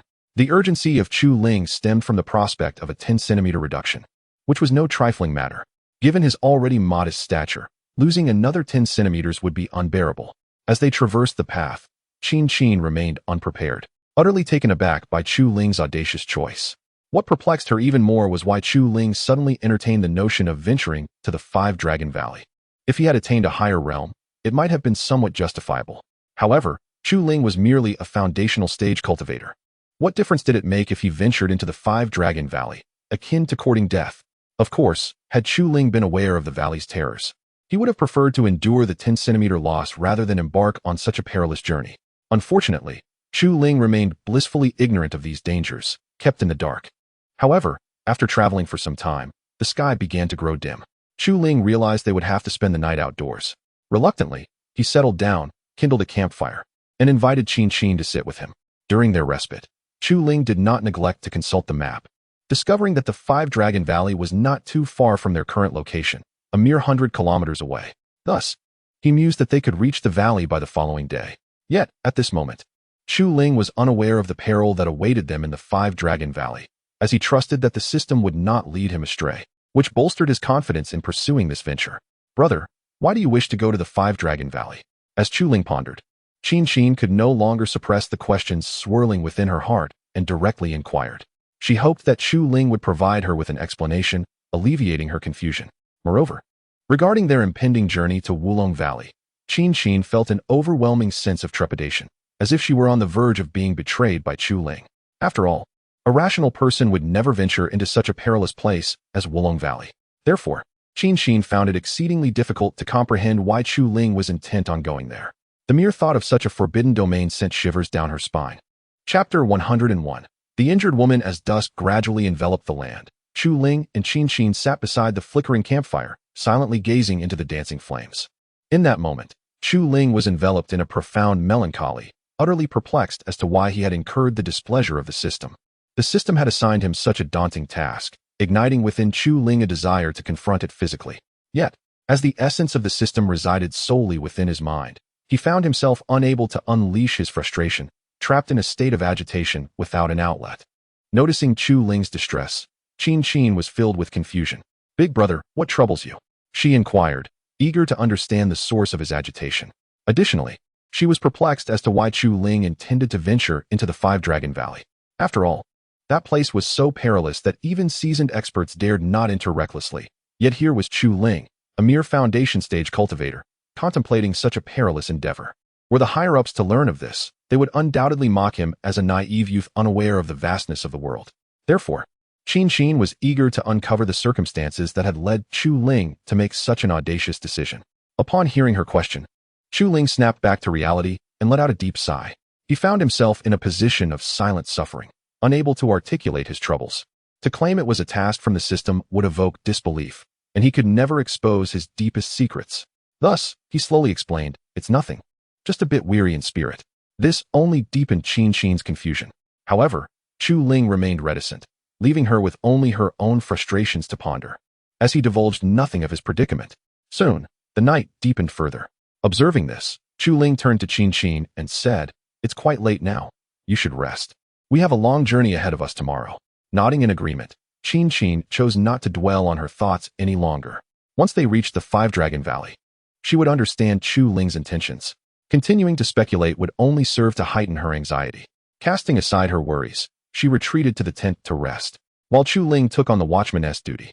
Being in the wilderness, fraught with dangers, he knew he must remain vigilant. Should any peril arise, he had to be prepared to confront it, ensuring he would not be caught off guard. As darkness deepened, Qin lay in the tent, unable to find any semblance of sleep. Her mind was restless, tormented by the weight of the troubling questions that Chu Ling had inadvertently posed, rendering her unable to close her eyes. Suddenly, while keeping watch, Chu Ling heard a sound that broke the stillness of the night. Instantly alert, he turned his gaze toward the source of the noise. In a fleeting moment, a figure materialized before Chu Ling, prompting him to gather his strength. Should the individual harbor any unfriendly intentions, Chu Ling would undoubtedly respond with great force. However, upon discerning the person's appearance, he was rendered utterly dumbfounded. Before him stood a woman, her body marred by countless wounds. As for why it was a woman, do not inquire. It is merely the author's preference. despite her injuries. The woman's beauty remained unblemished, astonishing Chu Ling profoundly. If one were to draw a comparison, this scarred woman could rival Hong Ruwei in beauty, perhaps even surpassing her by a measure. This revelation left Chu Ling rooted to the spot, unable to move, illustrating the extent of her allure. Upon noticing Chu Ling, the woman felt an immediate tightening in her heart. However, upon realizing that he bore no malice, she sighed in relief. Unfortunately, before Chu Ling could react, the severity of her injuries caused her to faint, collapsing to the ground. The sound of her fall jolted Chu Ling back to reality, and he discovered that she had succumbed to unconsciousness. In that moment, he found himself engulfed in a moral quandary, contemplating whether to assist this woman before him. After all, his previous attempt to save Hong Ruwei had embroiled him in various troubles, leaving him in a state of conflict. Moreover, observing the woman's wounds, Chu Ling understood that she was no ordinary person. Any ensuing unfriendly encounters could entangle him in dire consequences. Thus, he was deeply troubled. Just as he grappled with his dilemma, Qin Qin emerged from the tent upon hearing the commotion. Upon seeing the woman sprawled on the ground, she was struck with astonishment. A witch? How could a witch appear here? Qin Qin's mind raced with disbelief. She was acutely aware of the witch's formidable reputation. The very presence of such a figure within Zhou Tianyu signaled that extraordinary events were imminent. Typically, witches do not venture forth unless compelled by significant matters. The sight frightened Qin Qin. If possible, she would have revealed her identity to Chu Ling, urging him to slay the unconscious witch. Otherwise, future misfortunes could ensue. After much deliberation, Chu Ling ultimately chose to rescue the witch, unwilling to allow her to perish in the wilderness. Gently, he lifted her and carried her into his tent, where he procured some clean water to tend to her wounds. Naturally, this act involved contact with sensitive areas, prompting Chu Ling to muse, how vast it all is. After handling the matter, Chu Ling stepped out of the tent, choosing not to linger any longer.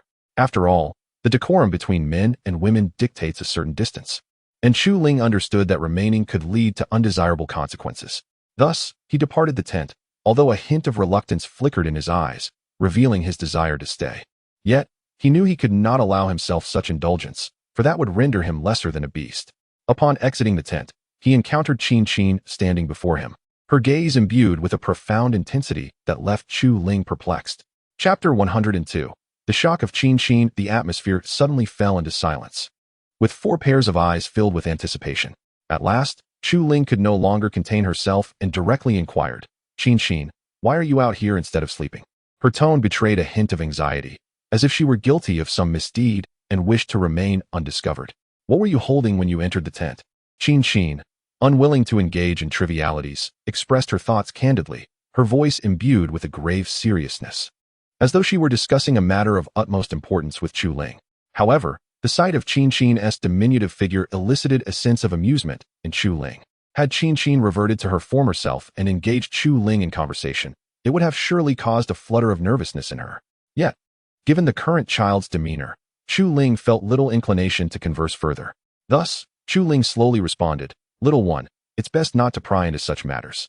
Hurry back to sleep, or else I shall spank you. This remark left Qin Qin feeling quite awkward, as she had not anticipated such a response from Chu Ling. Rendering her speechless, Qin Qin was acutely aware that the injured woman was a new generation sorceress, one she had encountered in Zhou Tianyu City. The fact that Chu Ling had taken in a sorceress felt akin to strapping a ticking time bomb to herself, which understandably incited a wave of panic within Qin Qin. Moreover, the crucial point was that Qin Qin lacked the strength to contend with the sorceress, which was the very reason for her urgency. It rendered her utterly flustered. If circumstances permitted, Qin Qin would have liked nothing more than to take action. Yet, considering her current identity, all she could do was glare menacingly at the tent, feeling utterly powerless. Soon enough, with Chu Ling's insistence, Qin Qin returned to her tent while Chu Ling stood guard outside. This is infuriating. Are you truly oblivious? Or are you feigning ignorance? Can you not see that she is not an ordinary woman? Qin Qin thought to herself, overwhelmed by frustration. If it were possible, she would have relished the idea of giving Chu Ling a good whack to jolt her into awareness. However, such an action would inevitably reveal her own identity, a risk she was unwilling to take. After all, it was her brother, Qin Yun, who had orchestrated her covert presence around Chu Ling. Qin Qin understood her brother's temperament better than anyone else. For now, her only hope was that the sorceress would recover swiftly and depart. Otherwise, she shuddered to think of the potential consequences. The mere contemplation sent shivers down her spine.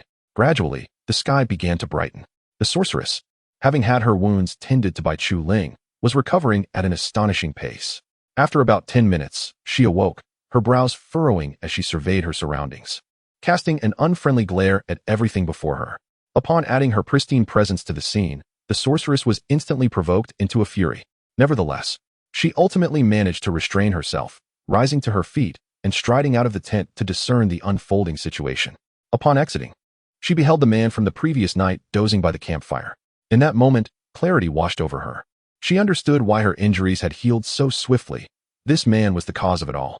A torrent of emotions surged within her, leaving her vexed. Initially, she contemplated slaying this scoundrel, yet the fact that he had saved her life rendered her unable to act upon such thoughts. This dilemma left her in a quandary, unsure of how to address the matter at hand. Before she could collect her thoughts, Qin emerged from the tent, casting a hostile glare at the sorceress. Upon witnessing this, a faint smile graced the sorceress's lips. "Ah, is this not the young lady of the Qin family? How curious to see you masquerading as a child here," she remarked with a playful tone.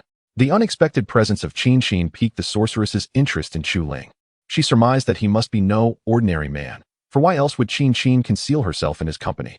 The sorceress's words nearly incited an explosion of fury within Qin, who was on the verge of revealing her true form, but ultimately restrained herself. "Sorceress, I advise you to depart swiftly. Chu Ling is not someone you should entangle yourself with. Should any misfortune befall you, do not say I did not forewarn you," Qin replied, her voice laced with a hint of indignation. If circumstances allowed, she would have relished the chance to personally expel the sorceress, yet she refrained, fully aware of her inability to best her in a confrontation. Thus, she stifled her frustration, yearning for the sorceress to leave. Upon hearing Qin's words, the sorceress felt an overwhelming curiosity towards the slumbering Chu Ling, her smile deepening as though she were plotting something nefarious. Recognizing the expression on the sorceress's face, Qin's heart raced with apprehension, convinced that the sorceress harbored ulterior motives. At that moment, Chu Ling stirred awake, roused by the commotion. Upon seeing Qin and the sorceress, confusion crossed his features. Gathering his thoughts, he approached them. "You're awake. Everything is fine now. Your injuries should be nearly healed, right?" he said with a gentle smile directed at the sorceress. To speak candidly, he found the sorceress's beauty captivating. Yet he adeptly restrained himself from being ensnared by her allure, content merely to appreciate her appearance. This left Qin exceedingly irate. To Qin's astonishment, Chu Ling unexpectedly took the initiative to greet the witch, a turn of events she had never anticipated. In that moment, a torrent of discontent surged within her heart. If given the chance, she would have been inclined to confront Chu Ling with a punch. Perhaps such an action might awaken Chu Ling from her reverie, preventing her from being ensnared by the witch's beguiling appearance. Otherwise, should any unfortunate events transpire, Qin feared she would be at a loss when it came to explaining the situation to her brother, Qin Yun. Chapter 103. Su Qianqian. Upon hearing Chu Ling's words, the enchantress did not respond but instead gazed deeply at him. The realization that this Chu Ling was merely a foundational stage cultivator left her perplexed. It also raised questions in her mind as to why the esteemed young lady of the Qin family, Qin, would choose to remain by his side. Instantly, her curiosity about Chu Ling intensified, compelling her to uncover the true nature of this individual. With a smile gracing her lips, the enchantress addressed Chu Ling, saying, "My injuries have nearly healed. Thank you for your care." Hearing her words, Chu Ling secretly breathed a sigh of relief, grateful that the enchantress was unharmed. Otherwise, he would have felt an overwhelming sense of guilt. Without lingering on the matter, he gradually spoke. "If you have no further business, you may leave. I, too, must take my leave. Perhaps our paths may cross again in the future." With that, he refrained from saying anything more and issued a dismissal to the enchantress. Upon hearing Chu Ling's words, Qin's heart soared with joy, astonished that he truly intended to expel the enchantress. She nearly shouted in delight, but ultimately restrained herself, aware that such an outburst would arouse suspicion from Chu Ling. The enchantress frowned, utterly taken aback by the unexpected command to depart. It was a shocking turn of events. Under normal circumstances, anyone who beheld her beauty would never dream of dismissing her, but rather, they would seek to keep her close. Now, Chu Ling's actions left her at a loss for words, rendered speechless by his audacity. The atmosphere grew palpably tense, so silent that the faintest sound, like a needle dropping, could be heard. Finally, the enchantress exhaled deeply, saying, "I am still injured. How can you bear to send me away?" She then displayed a pitiful expression, exuding a sense of vulnerability. Witnessing the enchantress's pitiable demeanor, Qin inwardly berated her for her shamelessness. It infuriated her that the enchantress resorted to such tactics after failing to intimidate Chu Ling. Had she possessed the strength, Qin would have confronted the enchantress directly, refusing to allow her to feign innocence in this manner. Upon hearing the enchantress's plea, Chu Ling contemplated the validity of her reasoning. He then responded gently, "Very well. You may stay for now. Once your injuries have healed, you may depart."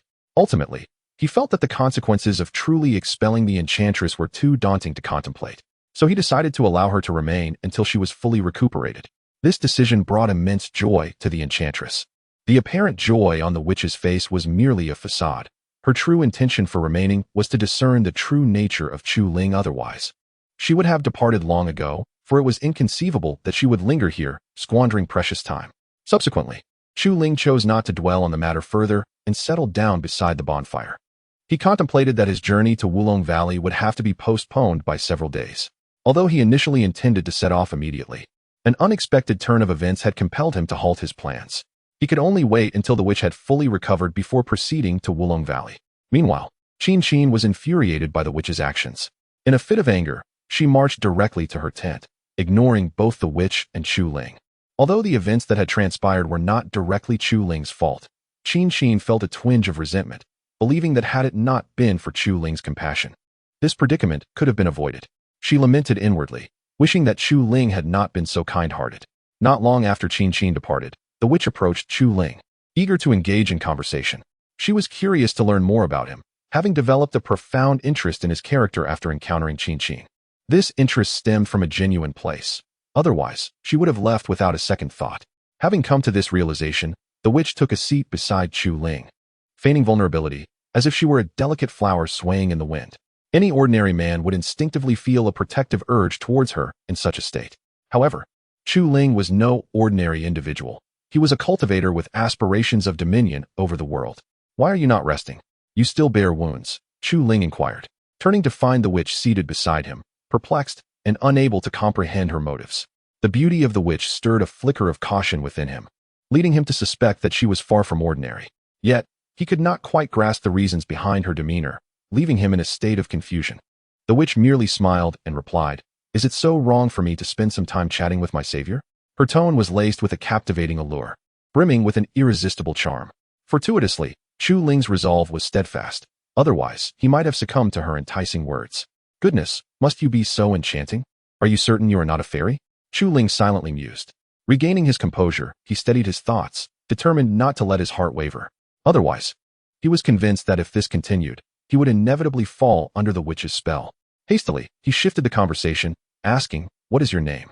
During their exchange, he deliberately avoided meeting her gaze, fearing that a prolonged look might weaken his resolve. By that time, should any unfortunate events occur, Chu Ling could hardly bear to contemplate the consequences. Upon hearing Chu Ling's words, the sorceress did not conceal her identity and promptly revealed her name. "I am Su Qianqian. And you?" "Chu Ling," came the succinct reply, which resonated clearly. Inwardly, Chu Ling repeated the name Su Qianqian, finding it rather pleasant to the ear. Naturally, he did not dwell on it, merely appreciating its sound. In contrast, the sorceress was deeply engrossed in her thoughts, attempting to piece together the identity of Chu Ling. However, after much contemplation, she remained perplexed, having never encountered this individual before.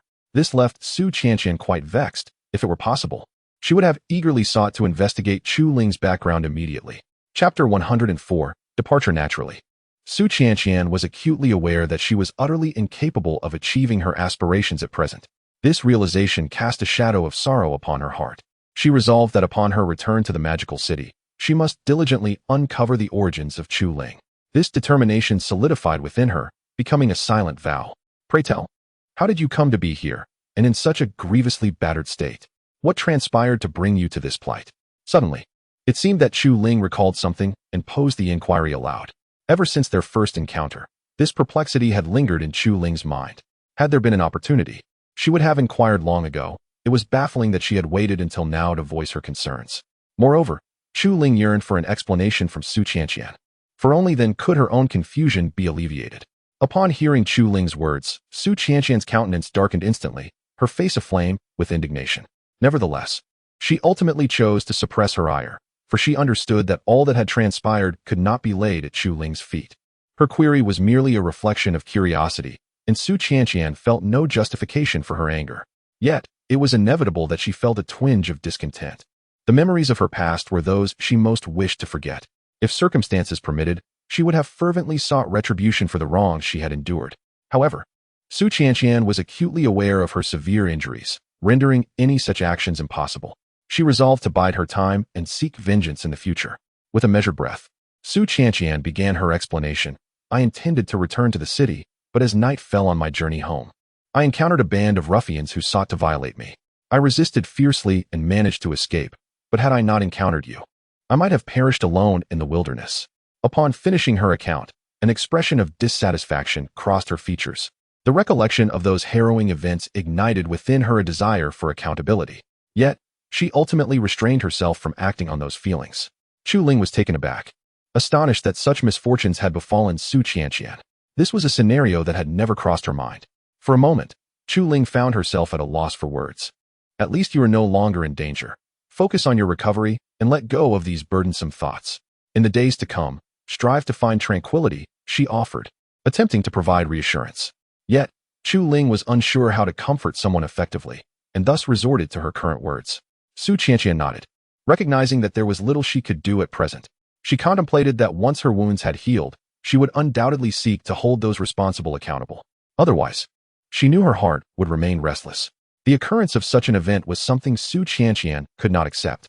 Had Qin Qin been present to overhear Su Qianqian's revelations, she would undoubtedly have exposed the falsehoods woven into her narrative, deeming her a liar. After all, Qin Qin was aware of Su Qianqian's true identity. If what Su Qianqian claimed were indeed accurate, then it would imply that there are truly no good people left in this world. This highlights the extent of Su Qianqian's deceitfulness, as she was able to deceive even Chu Ling. Subsequently, Chu Ling found herself at a loss for words to say to Su Qianqian and simply advised her to rest while she continued to guard the area. Although the daytime posed lesser dangers than the night, one could never be certain that no mishaps would occur. Therefore, Chu Ling remained vigilant, especially considering that the lives of both Su Qianqian and Qin Qin were in her hands. She could not afford to let her guard down. Otherwise, should anything untoward happen, she would be condemned for eternity. This realization compelled Chu Ling to exercise caution. Upon returning to the tent, Su Qianqian observed Chu Ling through a small opening. She quickly discerned that Chu Ling was merely an ordinary cultivator, not even close to being formidable, which left Su Qianqian perplexed. She could not fathom why Qin Qin chose to remain by Chu Ling's side.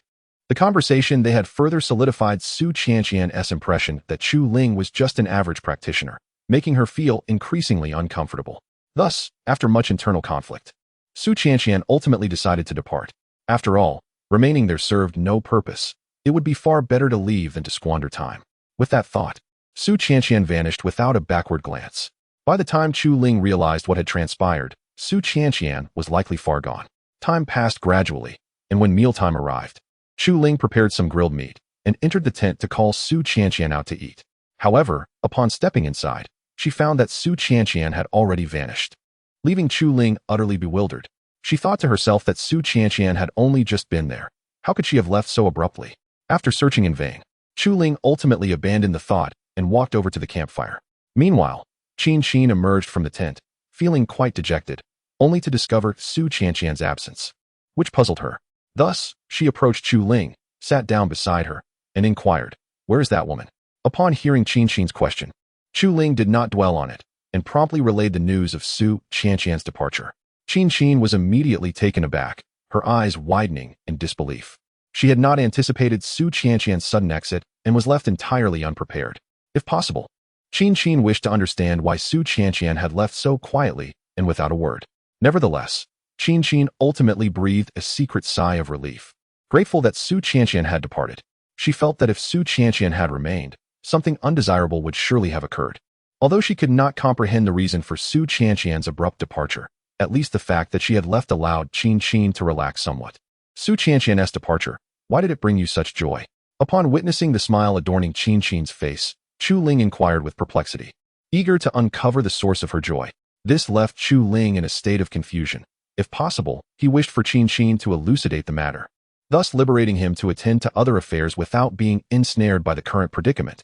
However, Qin Qin merely shook her head, offering no response to Chu Ling's inquiry. Should she divulge this secret, it would undoubtedly astonish him beyond measure. To safeguard her identity, Qin was resolute in her silence, unwilling to disclose any information. Chapter 105. The ceiling of cultivation. Observing Qin's dazed demeanor, Chu Ling felt an undeniable sense that she was concealing something from him. However, he was unable to decipher her thoughts, which left him feeling quite vexed. He then resumed his inquiries. Why the silence? His voice, somewhat raised, jolted Qin back to reality. With a sheepish smile, she replied, "It's nothing. Rest assured." At that moment, Chu Ling was certain that Qin was indeed hiding something, yet he could not fathom what it might be. This only served to amplify his troubles, and despite his efforts to speculate, he ultimately chose to abandon the pursuit of the truth.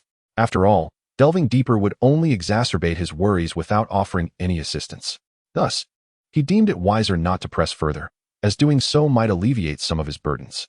Soon after finishing the roasted meat, Chu Ling intended to alter their plans. But inexplicably, Su Qianqian had departed. Consequently, he began to gather his belongings, preparing to head toward Wulong Valley in pursuit of the Wulong bone. Observing Chu Ling's sudden urgency, Qin could not help but feel perplexed. He had not exhibited such haste when Su Qianqian was present. Now that she was gone, his anxiety seemed to escalate, leaving her at a loss for words. Yet, Qin found herself unable to defy Chu Ling's commands, so she followed in his footsteps toward Wulong Valley. Throughout the journey, she remained silent, harboring her own thoughts. At that moment, she too wished to distance herself from Chu Ling, reluctant to remain in his company. For reasons unknown, she felt that staying by his side would only lead to a plethora of dangers, devoid of any sense of security. A simple example was Su Qianqian. Had it not been for Chu Ling's benevolent intervention, the outcome could have been drastically different. Thus, Qin's emotions were exceedingly complex, leaving her uncertain about what choice to make. Fortunately, she had not immediately acted on her desire to leave. It was merely a thought lingering in her mind. Glancing at Qin, deep in contemplation, Chu Ling found himself bewildered by how a mere girl could be so introspective. One might mistake her for an adult. Nevertheless, he dismissed the thought and continued on his way. Just as Chu Ling and Qin approached within 10 kilometers of Wulong Valley, they suddenly encountered a group of individuals.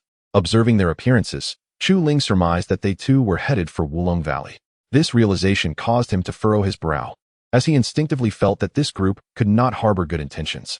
His judgment stemmed from the recollections of a past misfortune, one that lingered vividly in his memory.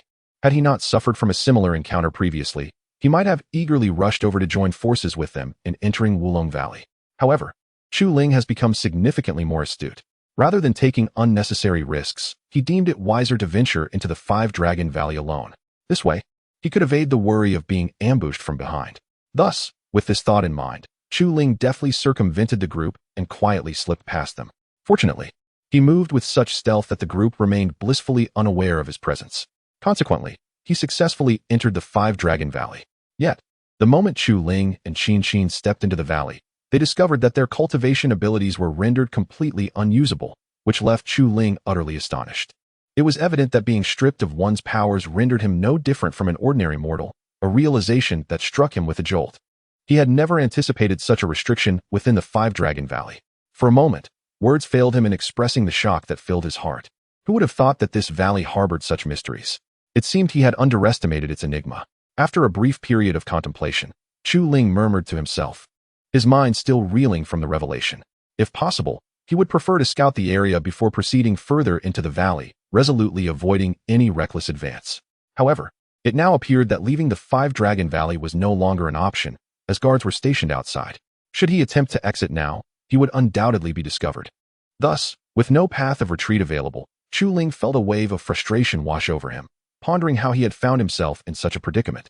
Upon hearing Chu Ling's underestimation of the situation, Qin was equally speechless. It became evident that he had little understanding of the Five-Dragon Valley, which was why he had recklessly entered. Had she been aware of Chu Ling's thoughts, she would never have followed him into the valley, as such an action would be akin to courting death. Now, Qin felt a sense of despair, unsure of how to express her exasperation towards Chu Ling, ultimately choosing to bottle her feelings inside. In resignation, Chu Ling pressed onward, eager to uncover what lay within. His ignorance about the Five-Dragon Valley was profound, and he could only hope that whatever he sought would be easily attainable. Otherwise, he was at a loss for what to do next. Shaking off his thoughts, he continued forward, with Qin closely trailing behind him. However, She had already mentally cursed Chu Ling's ancestors multiple times, finding solace in her silent reproaches, which alleviated her earlier frustration. Yet, not long after they had taken a few steps, they encountered a colossal mantis looming ahead. Suddenly, both Qin and Chu Ling were taken aback. Consequently, Chu Ling and Qin hurriedly concealed themselves, ensuring that they would not be detected by the imposing mantis before them. As for the reason behind Qin's fear, it stemmed from her inability to wield her spiritual energy. Even if she were to switch places with another individual, encountering such a situation would undoubtedly evoke trepidation. Once a cultivator is deprived of their spiritual power, they become indistinguishable from an ordinary mortal.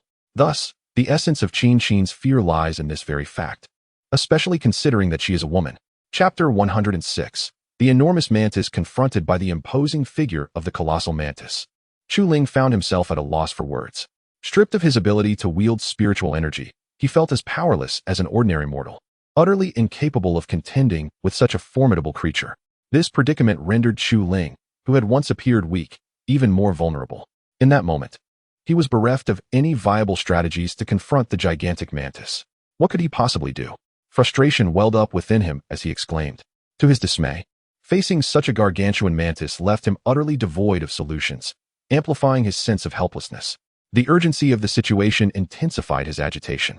Hearing his words, Qin too became increasingly perturbed. Initially, she had hoped Chu Ling would devise a plan, but upon hearing his admission of uncertainty, she felt as though she had plunged into despair.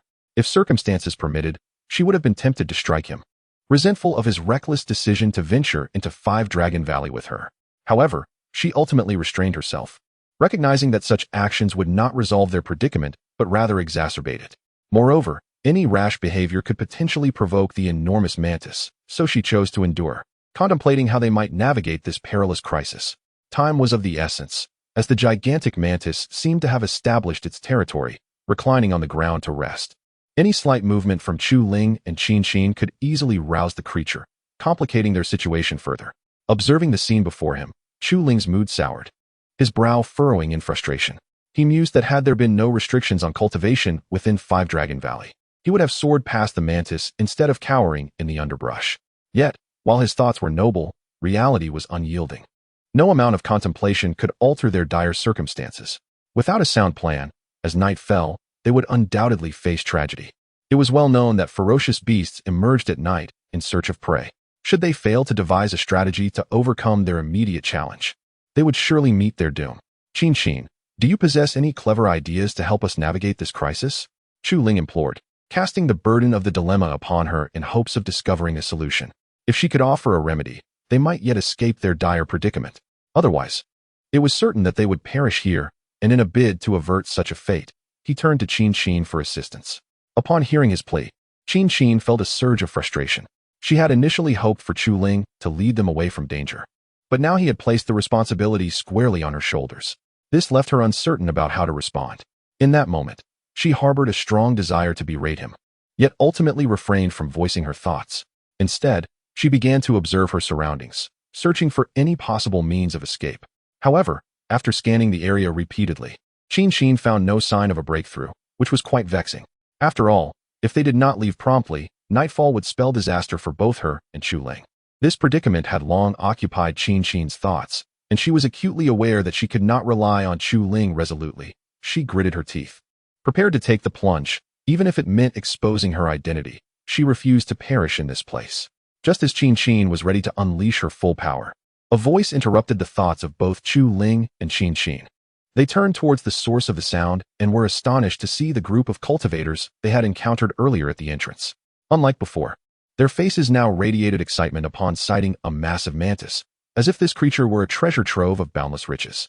Recognizing this as an opportunity to flee, Chu Ling acted without hesitation, taking Qin by the hand and swiftly departing the thicket, moving towards the distance. This was the only way to preserve their cleverness and avoid drawing attention. Otherwise, Chu Ling knew that a safe exit would be exceedingly difficult. Shortly after their departure, a cacophony of screams erupted from the customs area, confirming to Chu Ling that the earlier group had met with misfortune, for such anguished cries could only indicate dire circumstances. With a resigned shake of his head, he felt fortunate that others had arrived in time. Otherwise, the one screaming might have been himself and Qin. After running for about 10 minutes, They spotted an entrance to a cave and quickly made their way inside, where they began to rest. They had exerted themselves to the limits of their human capabilities to escape, fearing the massive mantis might pursue them.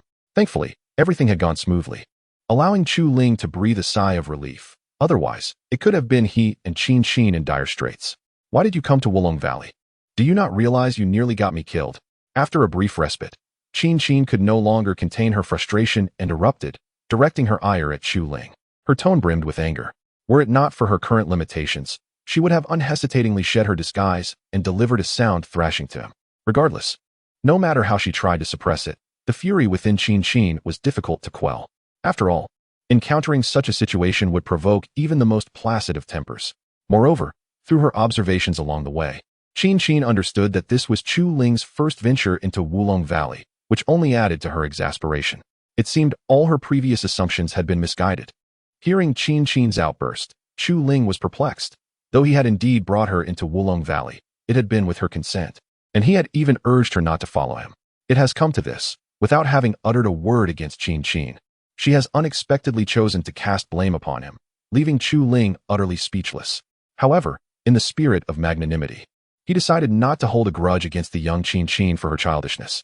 Thus, Chu Ling turned away, disregarding her remarks and opting for silence. At this juncture, any attempt to elucidate the circumstances would only muddle the situation further. Therefore, he embraced a quietude, believing that such an approach would foster a more pleasant atmosphere, alleviating the prevailing gloom. Chapter 107. Xiaobai awakens. Upon noticing that Chu Ling was ignoring her, Qin Xin felt an undeniable sense of indignation. Yet, what could she do about it now? The frustration had to be bottled up within her.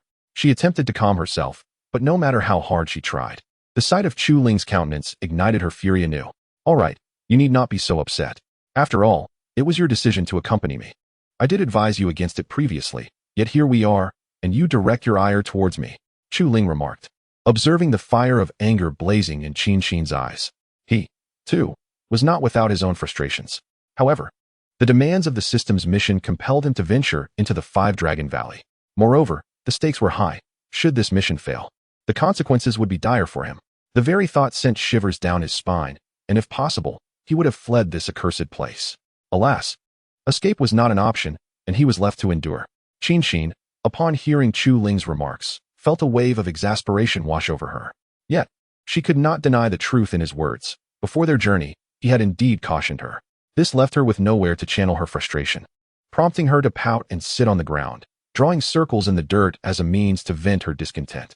Witnessing Qin Xin's dejected demeanor, Chu Ling felt a pang of sympathy and was about to offer her words of comfort. Just as he prepared to rise, he was startled to find that his storage bag had inexplicably begun to stir. With a sense of curiosity, he opened it, only to see Xiaobai darting out in a flurry. Upon spotting Chu Ling, Xiaobai's face lit up with joy as it rushed towards him, nuzzling against him affectionately. During the period of seclusion, Xiaobai had constantly yearned for Chu Ling's presence. Now, reunited, an inexplicable sense of tranquility washed over Xiaobai, akin to that of encountering a beloved.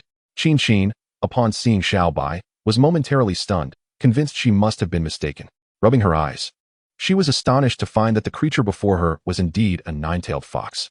Fear gripped her, causing her to take several steps back, her heart racing with trepidation. Heavens!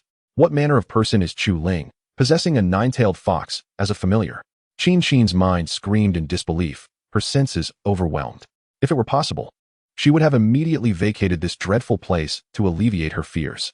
However, in the depths of the Five-Dragon Valley, straying too far from Chu Ling's side would only invite greater peril. Thus, she remained rooted in place, her eyes wide as she absorbed the unfolding scene before her. How delightful it was to see Xiaobai transformed, and even more endearing than before. As Chu Ling gently caressed the forehead of the small white creature, a smile graced her face, uplifting her spirits momentarily, at least alleviating the gloom that had previously enveloped her. The adorable presence of the small white creature was undeniable. However, this moment of joy did not allow Chu Ling to forget the looming crisis before her. Furthermore, having gone several days without sleep, fatigue was beginning to take its toll. Thus, she entrusted the small white creature with the watch, allowing herself a much-needed respite. As for Qin Xin, Chu Ling felt little inclination to involve herself further. After all, children often throw tantrums, which are soon forgotten. At least that was her belief. Once Chu Ling succumbed to slumber, the small white creature became aware of Qin Xin's presence. regarding her with a puzzled expression. Qin, feeling a surge of trepidation, instinctively retreated several steps, clearly intimidated by the small white creature. Soon after, the small white creature discerned that the figure before her was indeed a woman in disguise, which sparked a flicker of wariness within her. Observing that Chu Ling had fallen asleep, the small white creature approached Qin with a serious demeanor.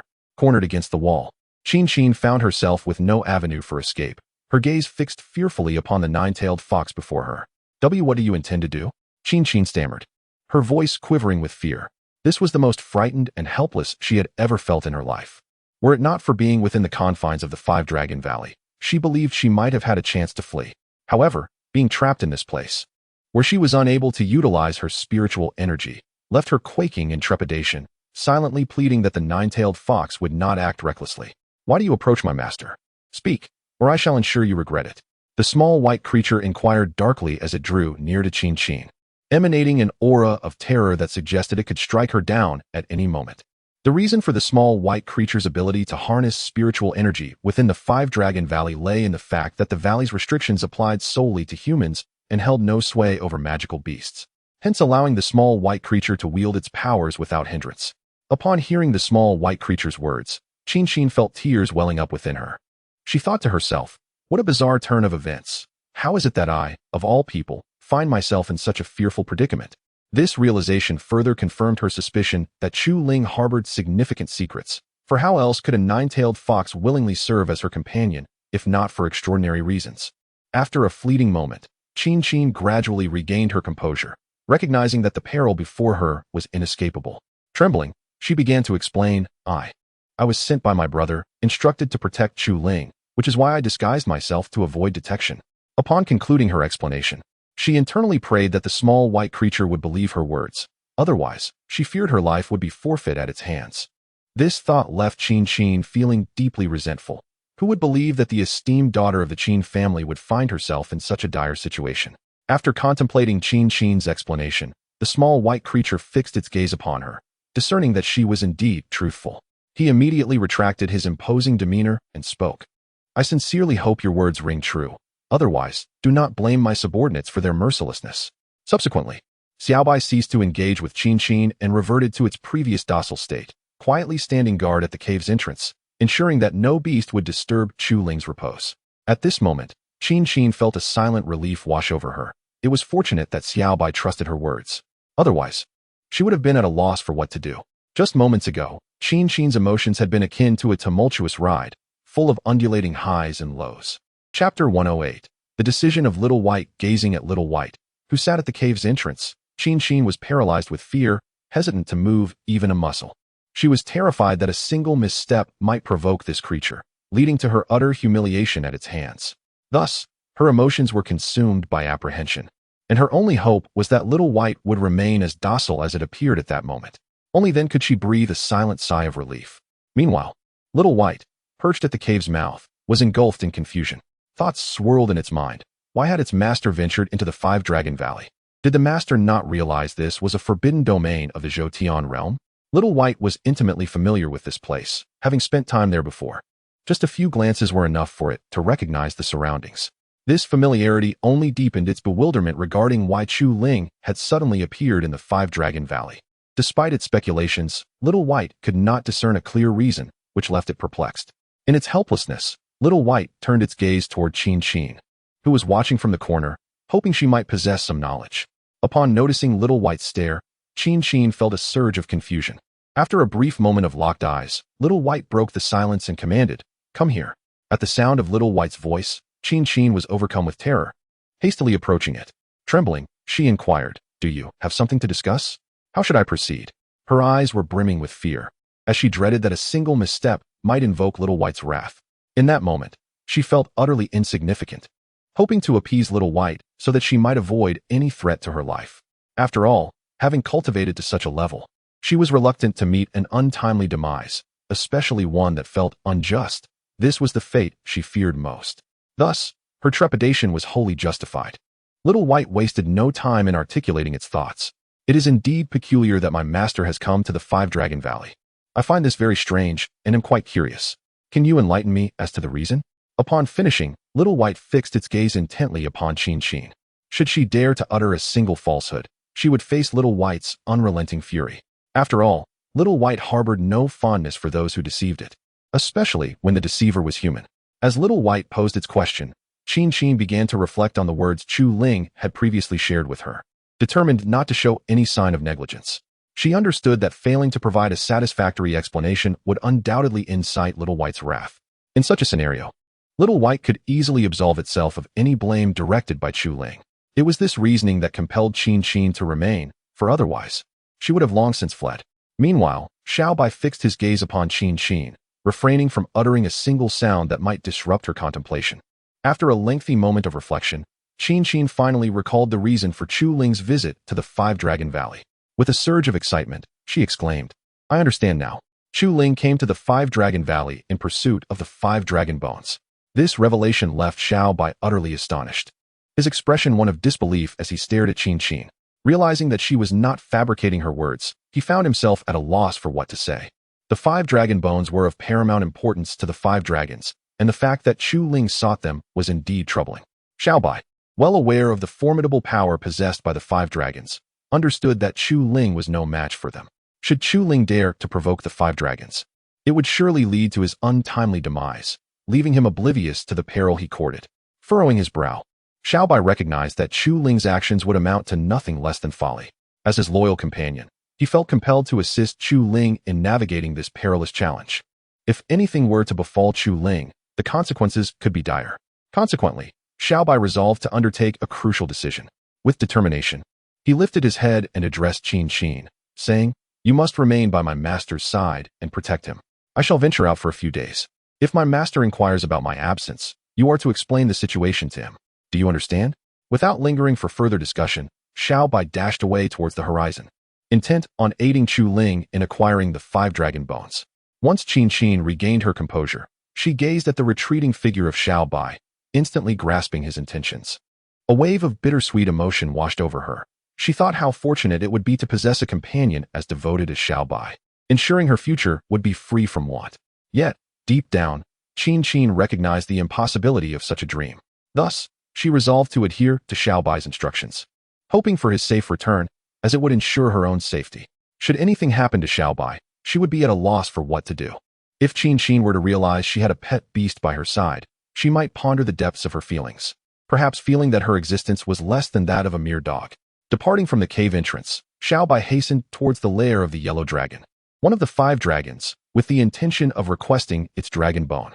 Prior to encountering Chu Ling, Xiaobai had enjoyed a close camaraderie with the 5 dragons, leading him to attempt this approach. If his request were to be denied, he would have no choice but to resort to force, hoping the 5 dragons would not harbor resentment against him. After all, Xiaobai's actions were motivated by his desire to assist Chu Ling, otherwise, he would not risk offending a friend. This illustrates the tremendous sacrifices Xiaobai was willing to make for Chu Ling, a feat that would be beyond the capacity of ordinary beasts. Soon, Xiaobai arrived at the entrance of the yellow dragon's lair. Gazing at the nest that spiraled majestically in the air, Xiaobai was filled with nostalgia. Memories of the time spent frolicking here flooded back, enveloping Xiaobai in reflection. However, he was acutely aware that this was not the moment for reminiscence. Hence, Xiaobai suppressed his thoughts and soared directly into the yellow dragon's nest, intent on engaging the yellow dragon in a candid discussion, urging it to relinquish the dragon bone. This way, Chu Ling would not need to come in person. Chapter 109. The Yellow Dragon. Upon entering the lair, Xiaobai beheld the yellow dragon seated on the ground in a meditative posture. Without hesitation, Xiaobai approached directly. Upon hearing the disturbance, the yellow dragon immediately opened his eyes, eager to discern which audacious soul had dared to intrude upon his domain. However, upon opening his eyes, he was taken aback by the sight of Xiaobai before him. Could it be? Am I not mistaken? Is it truly you who has returned, Xiaobai? The yellow dragon exclaimed in disbelief, his eyes brimming with astonishment. If it were possible, he might have pinched his wrist to ascertain whether he was ensnared in a dream. It is worth noting that Xiaobai had been absent from Wulong Valley for quite some time, and the yellow dragon had long since relinquished hope of his return. Thus, witnessing Xiaobai materialize before him was nothing short of incredulous. "Indeed, I have returned. Do you doubt my presence?" Xiaobai replied with a faint smile as he settled before the yellow dragon. He reminisced fondly about their past encounters, yet acknowledged that such nostalgia was now in vain. Furthermore, Xiaobai was acutely aware that dwelling on the past could jeopardize his request for the yellow dragon's bones. He resolved to suppress his memories, allowing only a subtle smile to surface in response to the yellow dragon. Observing the somewhat forced smile on Xiaobai's face, the yellow dragon felt a twinge of confusion. He was well aware of Xiaobai's temperament, and this unexpected demeanor left him perplexed. Consequently, the yellow dragon inquired, "Xiaobai, is there something you wish to discuss? If there is a matter at hand, please feel free to speak candidly." He surmised that this was the most plausible reason for Xiaobai's visit, as everything else seemed improbable.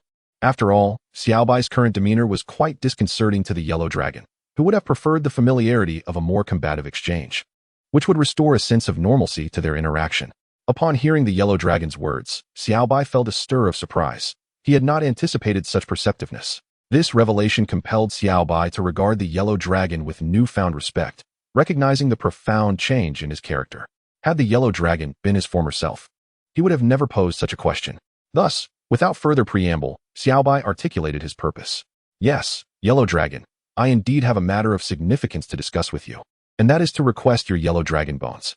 I have important endeavors to undertake." With that, Xiaobai gazed intently at the yellow dragon, keen to observe his reaction. Though he felt a twinge of shame in making such a request, his commitment to Chu Ling compelled him to act, even at the risk of offending a friend of over a century. On one hand, I am the beloved beast of Chu Ling. On the other, I find myself harboring an indescribable sentiment towards Chu Ling. This feeling is utterly enchanting, and I revel in it. Otherwise, I would have simply succumbed to slumber and remained indifferent to the affairs around me. Upon hearing my words, Huang Long was instantly taken aback, never anticipating that I had come for the Huang Long bone. In that moment, he found himself at a loss for words, deeply astonished. It is worth noting that Huang Long possesses only 2 of these bones. Losing even one would significantly diminish his strength. Moreover, this artifact holds paramount importance to him, and he would not easily part with it unless absolutely necessary. Once he regained his composure, Huang Long furrowed his brow and inquired, "Little White, what purpose do you have for the Huang Long bone? Tell me, and I shall grant your request." This was a last resort for Huang Long.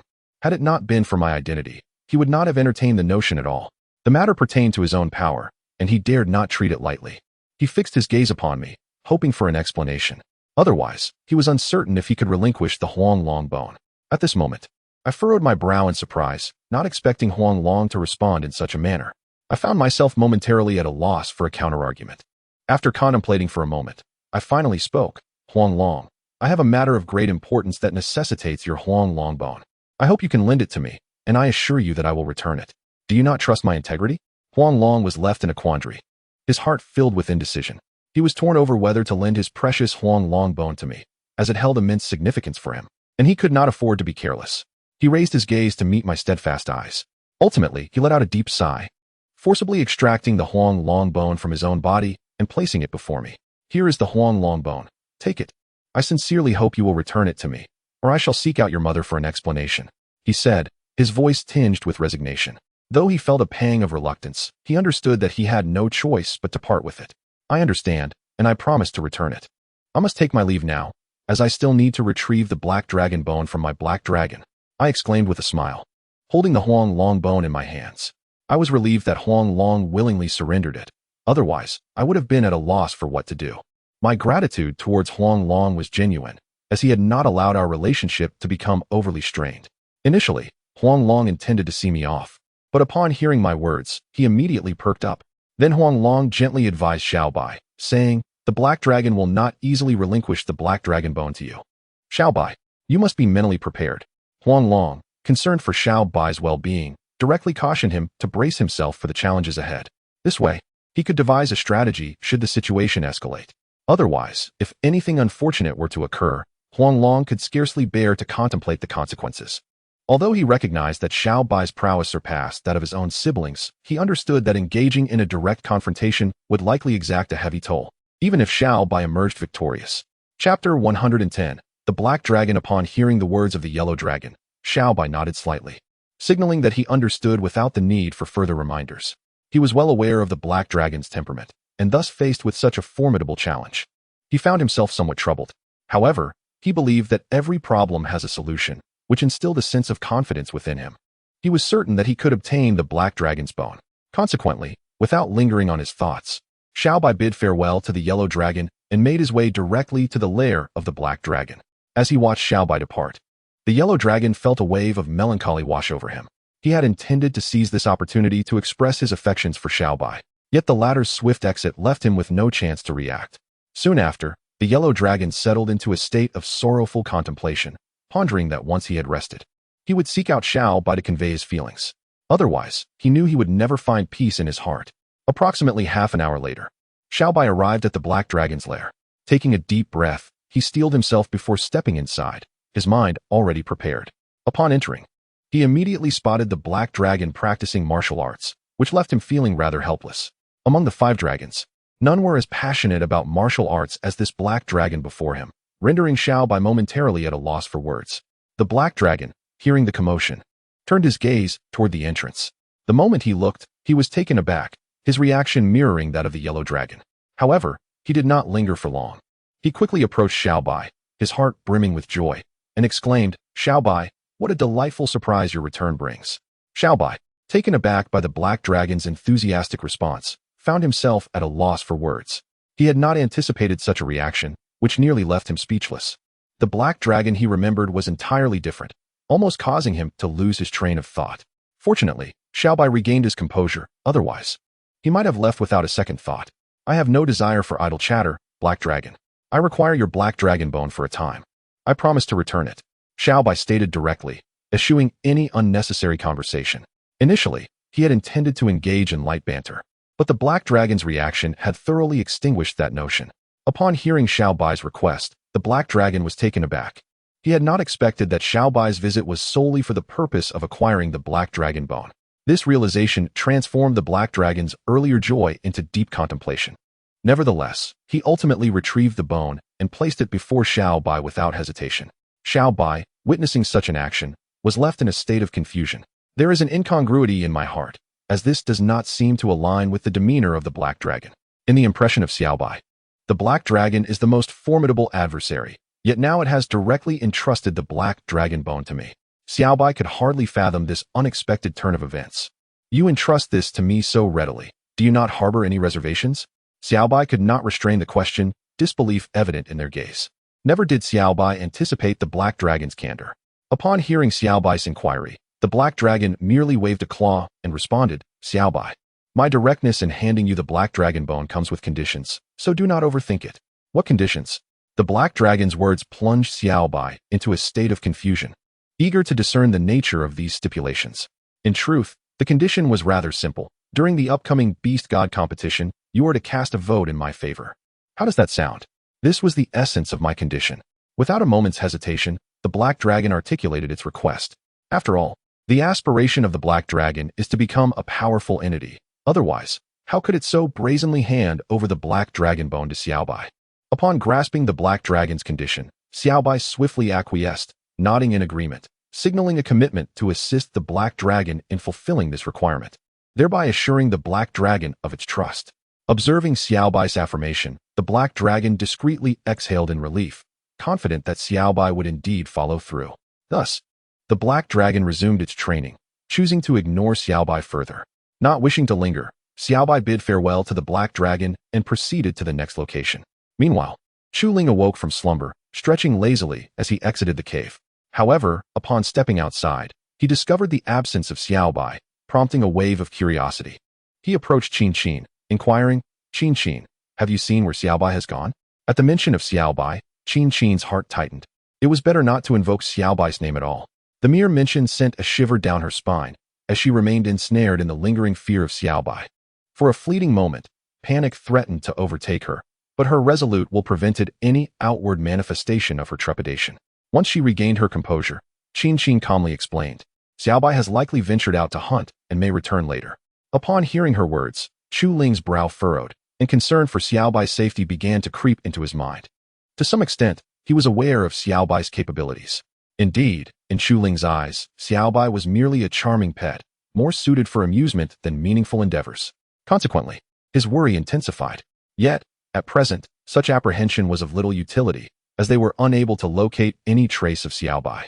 This situation left Chu Ling in a state of agitation and concern, as she contemplated how much simpler it would have been had she placed Xiaobai into the storage bag moments ago. Then, Xiaobai would not be running about aimlessly.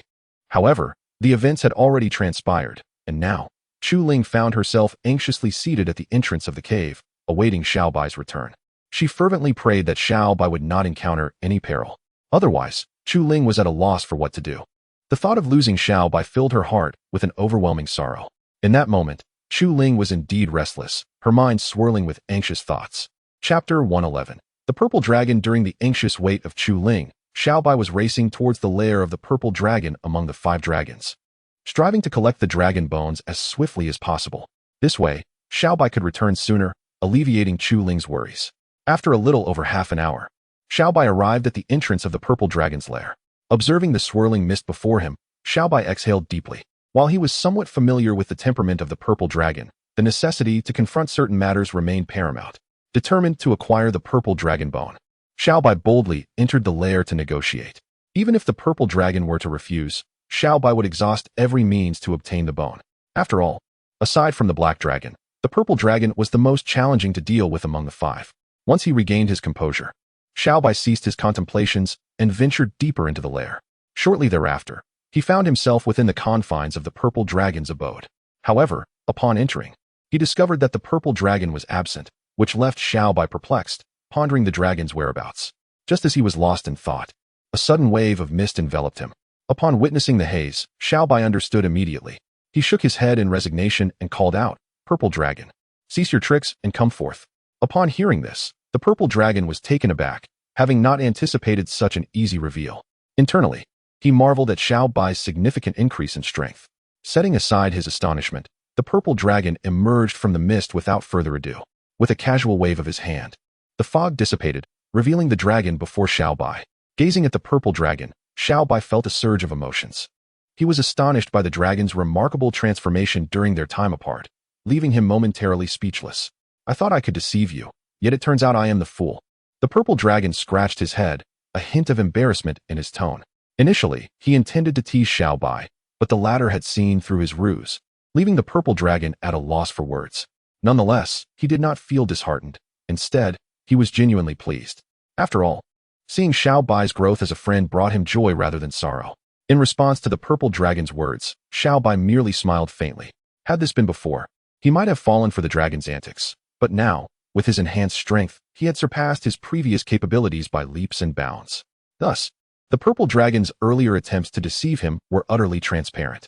"It is because your strength was lacking. Once you attain sufficient power, you might easily deceive me," Xiaobai remarked slowly. The reason was articulated plainly, leaving no room for any sense of guardedness regarding Zilong. After all, Zilong was a friend of Xiaobai, and Xiaobai had always intended to treat him with sincerity, harboring no ulterior motives. Otherwise, the endeavor to obtain Zilong's precious dragon bone would become exceedingly arduous. Zilong merely smiled faintly, recognizing Xiaobai's encouragement, and thus refrained from elaborating further, responding instead with a gentle smile of his own. Subsequently, Zilong directly inquired, "Xiaobai, your visit is not solely to showcase your prowess, is it? Surely, there must be another purpose behind it." Zilong had, to some extent, grasped Xiaobai's character. Therefore, he probed further, his gaze revealing a hint of profound contemplation as he scrutinized Xiaobai, eager to discern the true motive behind his visit. Upon hearing Zilong's words, Xiaobai felt a slight shock. He anticipated Zilong would perceive his intentions so swiftly. Nevertheless, Xiaobai responded with a gentle smile and gradually articulated his purpose. "Indeed, Zilong, I have come seeking your assistance. I wish to borrow your dragon bone, and I shall return it to you once I have finished using it." After speaking, Xiaobai gazed intently at Zilong, curious about his reaction. However, upon hearing Xiaobai's request, Zilong's demeanor grew solemn. He had never imagined that Xiaobai would come seeking the dragon bone, which left him in a state of profound astonishment. In hindsight, he regretted not having delayed his emergence. Now, confronted with this unexpected situation, Zilong felt utterly unprepared. As time trickled by, Xiaobai maintained his unwavering gaze upon Zilong. However, Xiaobai's brow furrowed slightly in surprise. He had not anticipated Zilong would deliberate for such an extended period without uttering a word. Should Zilong refuse, Xiaobai would first attempt to persuade him. And if all else failed, he would abandon their prior camaraderie and resort to force. After all, this was something that Chu Ling desired. Although Xiaobai was unaware of Chu Ling's specific intentions regarding the dragon bone, he sensed its significance. Otherwise, what reason would Chu Ling have to venture into the 5-Dragon Valley? Moreover, Xiaobai could discern from Chu Ling's expression that he was oblivious to the perils that lay within the valley. Xiaobai, you must understand that the dragon bone is of utmost importance to me, more so than my very life. The prospect of you borrowing it places me in a difficult position, Zilong finally voiced after a pause, articulating his inner turmoil. Had the request come from anyone else, Zilong might have dismissed them outright, opting instead for a more confrontational approach. Yet, given that Xiaobai was not only a friend but a close confidant, Zilong found it necessary to express his concerns. It is hoped that the little white creature will relinquish the purple dragon bone. Otherwise, the purple dragon is left in a state of uncertainty regarding its next course of action, while the purple dragon harbors a profound trust in the little white creature. Some matters transcend mere belief. Even the purple dragon itself hesitates to utilize the purple dragon bone, underscoring its immense significance. Perhaps only the black dragon and the yellow dragon, who have vested interests in the little white creature, would reluctantly part with their own dragon bones, while others, with no pressing concerns, would never consider entrusting their dragon bones to it. For them, the dragon bone holds unparalleled importance, and they dare not risk any mishap with it. This elucidates the reason behind the purple dragon's polite refusal. Chapter 112. Xiaobai versus Zilong. Upon hearing Zilong's words, Xiaobai's expression instantly darkened. He had never anticipated that Zilong would refuse so decisively, which took Xiaobai by surprise. Initially, he had intended to engage Zilong in a thorough discussion, but Zilong did not afford him the opportunity, leaving Xiaobai to sink into a deep contemplation about how he might acquire Zilong's dragon bone. Zilong, observing Xiaobai's pensive demeanor, quickly discerned the thoughts swirling in his mind and gradually adopted a more profound expression. However, what perplexed Zilong was the reason behind Xiaobai's desire for his dragon bone. This was the crux of Zilong's confusion. Nevertheless, regardless of Xiaobai's motivations, Zilong was resolute in his refusal to part with his dragon bone. Zilong, is it truly impossible for you to lend me your dragon bone? After a moment's silence, Xiaobai asked earnestly, his gaze fixed intently on Zilong, searching for any glimmer of opportunity. For only in this manner could Xiaobai avoid resorting to extreme measures to obtain the dragon bone. Otherwise, he would have no choice but to take matters into his own hands. At this juncture, Zilong was somewhat taken aback, for he perceived a hint of deadly intent in Xiaobai's eyes. This involuntarily compelled Zilong to step back, wary of getting too close to Xiaobai. It is not that I refuse you, Xiaobai, but rather that this dragon bone holds immense significance for me. How could I possibly part with it? Not even if my other 4 brothers were to request it would I grant them such a favor. Please do not pressure me further. Having vented his grievances, Zilong dared not relax his guard, his spiritual energy steadily coalescing, fearful that Xiaobai might suddenly act. Zilong understood Xiaobai's temperament better than anyone, and thus, he remained vigilant. Should Xiaobai dare to strike, Zilong would at least have the means to retaliate, ensuring he would not be caught off guard. Upon hearing Zilong's words, Xiaobai exhaled deeply, realizing that no matter what he said next, Zilong would remain unyielding.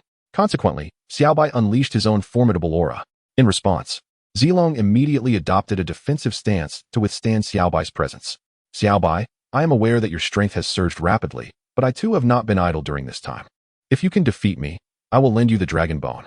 With that declaration, Zilong wasted no time and charged at Xiaobai, taking the initiative. His eyes sparkled with exhilaration, as if he had been anticipating this moment for quite some time. Xiaobai, undeterred by anything else, met Zilong's challenge head-on. He swiftly transformed into a colossal 3-tailed fox, extending his massive claws as he lunged toward Zilong. The sight of Xiaobai's 3 tails startled Zilong. My goodness, I never imagined that after such a long absence, Xiaobai would have grown so immensely powerful. Zilong mused to himself. It is known that the most formidable ability of the 9-tailed fox lies in the number of its tails. The greater the number, the more powerful it becomes, with each tail symbolizing a life. This realization left Zilong apprehensive, prompting him to swiftly channel his spiritual energy and execute his ultimate skill, the ghostly shadow mirage, in an attempt to evade Xiaobai's onslaught. However, how could Xiaobai allow Zilong to escape so effortlessly? It was as though Xiaobai's massive claws were equipped with a tracking device, swiftly pinpointing Zilong's location. Without hesitation, Xiaobai unleashed a tremendous claw strike, sending Zilong crashing to the ground. Struck by the colossal claw, Zilong collapsed, coughing incessantly. He was astounded, unable to fathom that Xiaobai's single strike could incapacitate him so thoroughly, leaving him utterly defenseless. This ignited a sense of indignation within him, leading him to pound the ground in frustration. Initially, Zilong believed he still had the strength to contend with Xiaobai. Yet he never anticipated that he would be unable to withstand even a single attack. Anger surged within him, yearning for an opportunity to confront Xiaobai again. However, the recent blow had rendered him severely weakened, devoid of any combat capability. Even if he wished to retaliate, he simply could not. How about it? Are you convinced? Xiaobai inquired, retracting her imposing aura and approaching Zilong with a gentle smile, her voice infused with a soothing power. Had Zilong been willing to relinquish the dragon bone, Xiaobai would have refrained from such aggression, undoubtedly showing mercy. Alas, Zilong insisted on testing his mettle against her, forcing Xiaobai's hand. Notably, she had already shown restraint during this encounter. Otherwise, Zilong might have become a mere lifeless corpse by now. Upon hearing Xiaobai's words, Zilong, filled with shame, lowered his gaze, unable to meet her eyes. Observing his demeanor, Xiaobai decided to exert pressure upon him, reminding him of his place. He had once been the dominant force, and that reality remained unchanged. Ultimately, overwhelmed by Xiaobai's pressure, Zilong hastily exclaimed, I concede. I concede. Please, sister, retract your aura. He felt that if Xiaobai did not withdraw her overwhelming presence, he would surely succumb, reduced to a mere mist of blood. At that moment, Xiaobai withdrew her aura, revealing a look of triumph. Zilong gradually regained his composure, feeling a sense of relief that contrasted sharply with his previous discomfort. He then lifted his gaze to Xiaobai, and upon witnessing her outstretched hand, he instantly comprehended the situation. Reluctantly, Zilong extracted his dragon bone from his own being and placed it into Xiaobai's hand, his expression more woeful than death itself. After carefully accepting the dragon bone, Xiaobai sighed, remarking, had I known it would come to this, why trouble ourselves from the start? Zilong, you must understand your current standing. What you were before is what you remain, an immutable truth you must acknowledge. After leaving those few words, Xiaobai no longer paid any heed to Zilong and turned to depart, intent on retrieving the remaining 2 dragon bones from the white dragon's lair. Watching Xiaobai's receding figure, Zilong felt a surge of bitterness and helplessness within. Yet, what could be done? After all, who could have anticipated that Xiaobai's strength would burgeon so remarkably in such a short span, sprouting 3 tails? Zilong now sensed that not only could he, a solitary beast, not contend with Xiaobai, but even all 5 brothers united might find themselves no match for him. This clearly illustrates the astonishing prowess that Xiaobai now possesses. Chapter 113.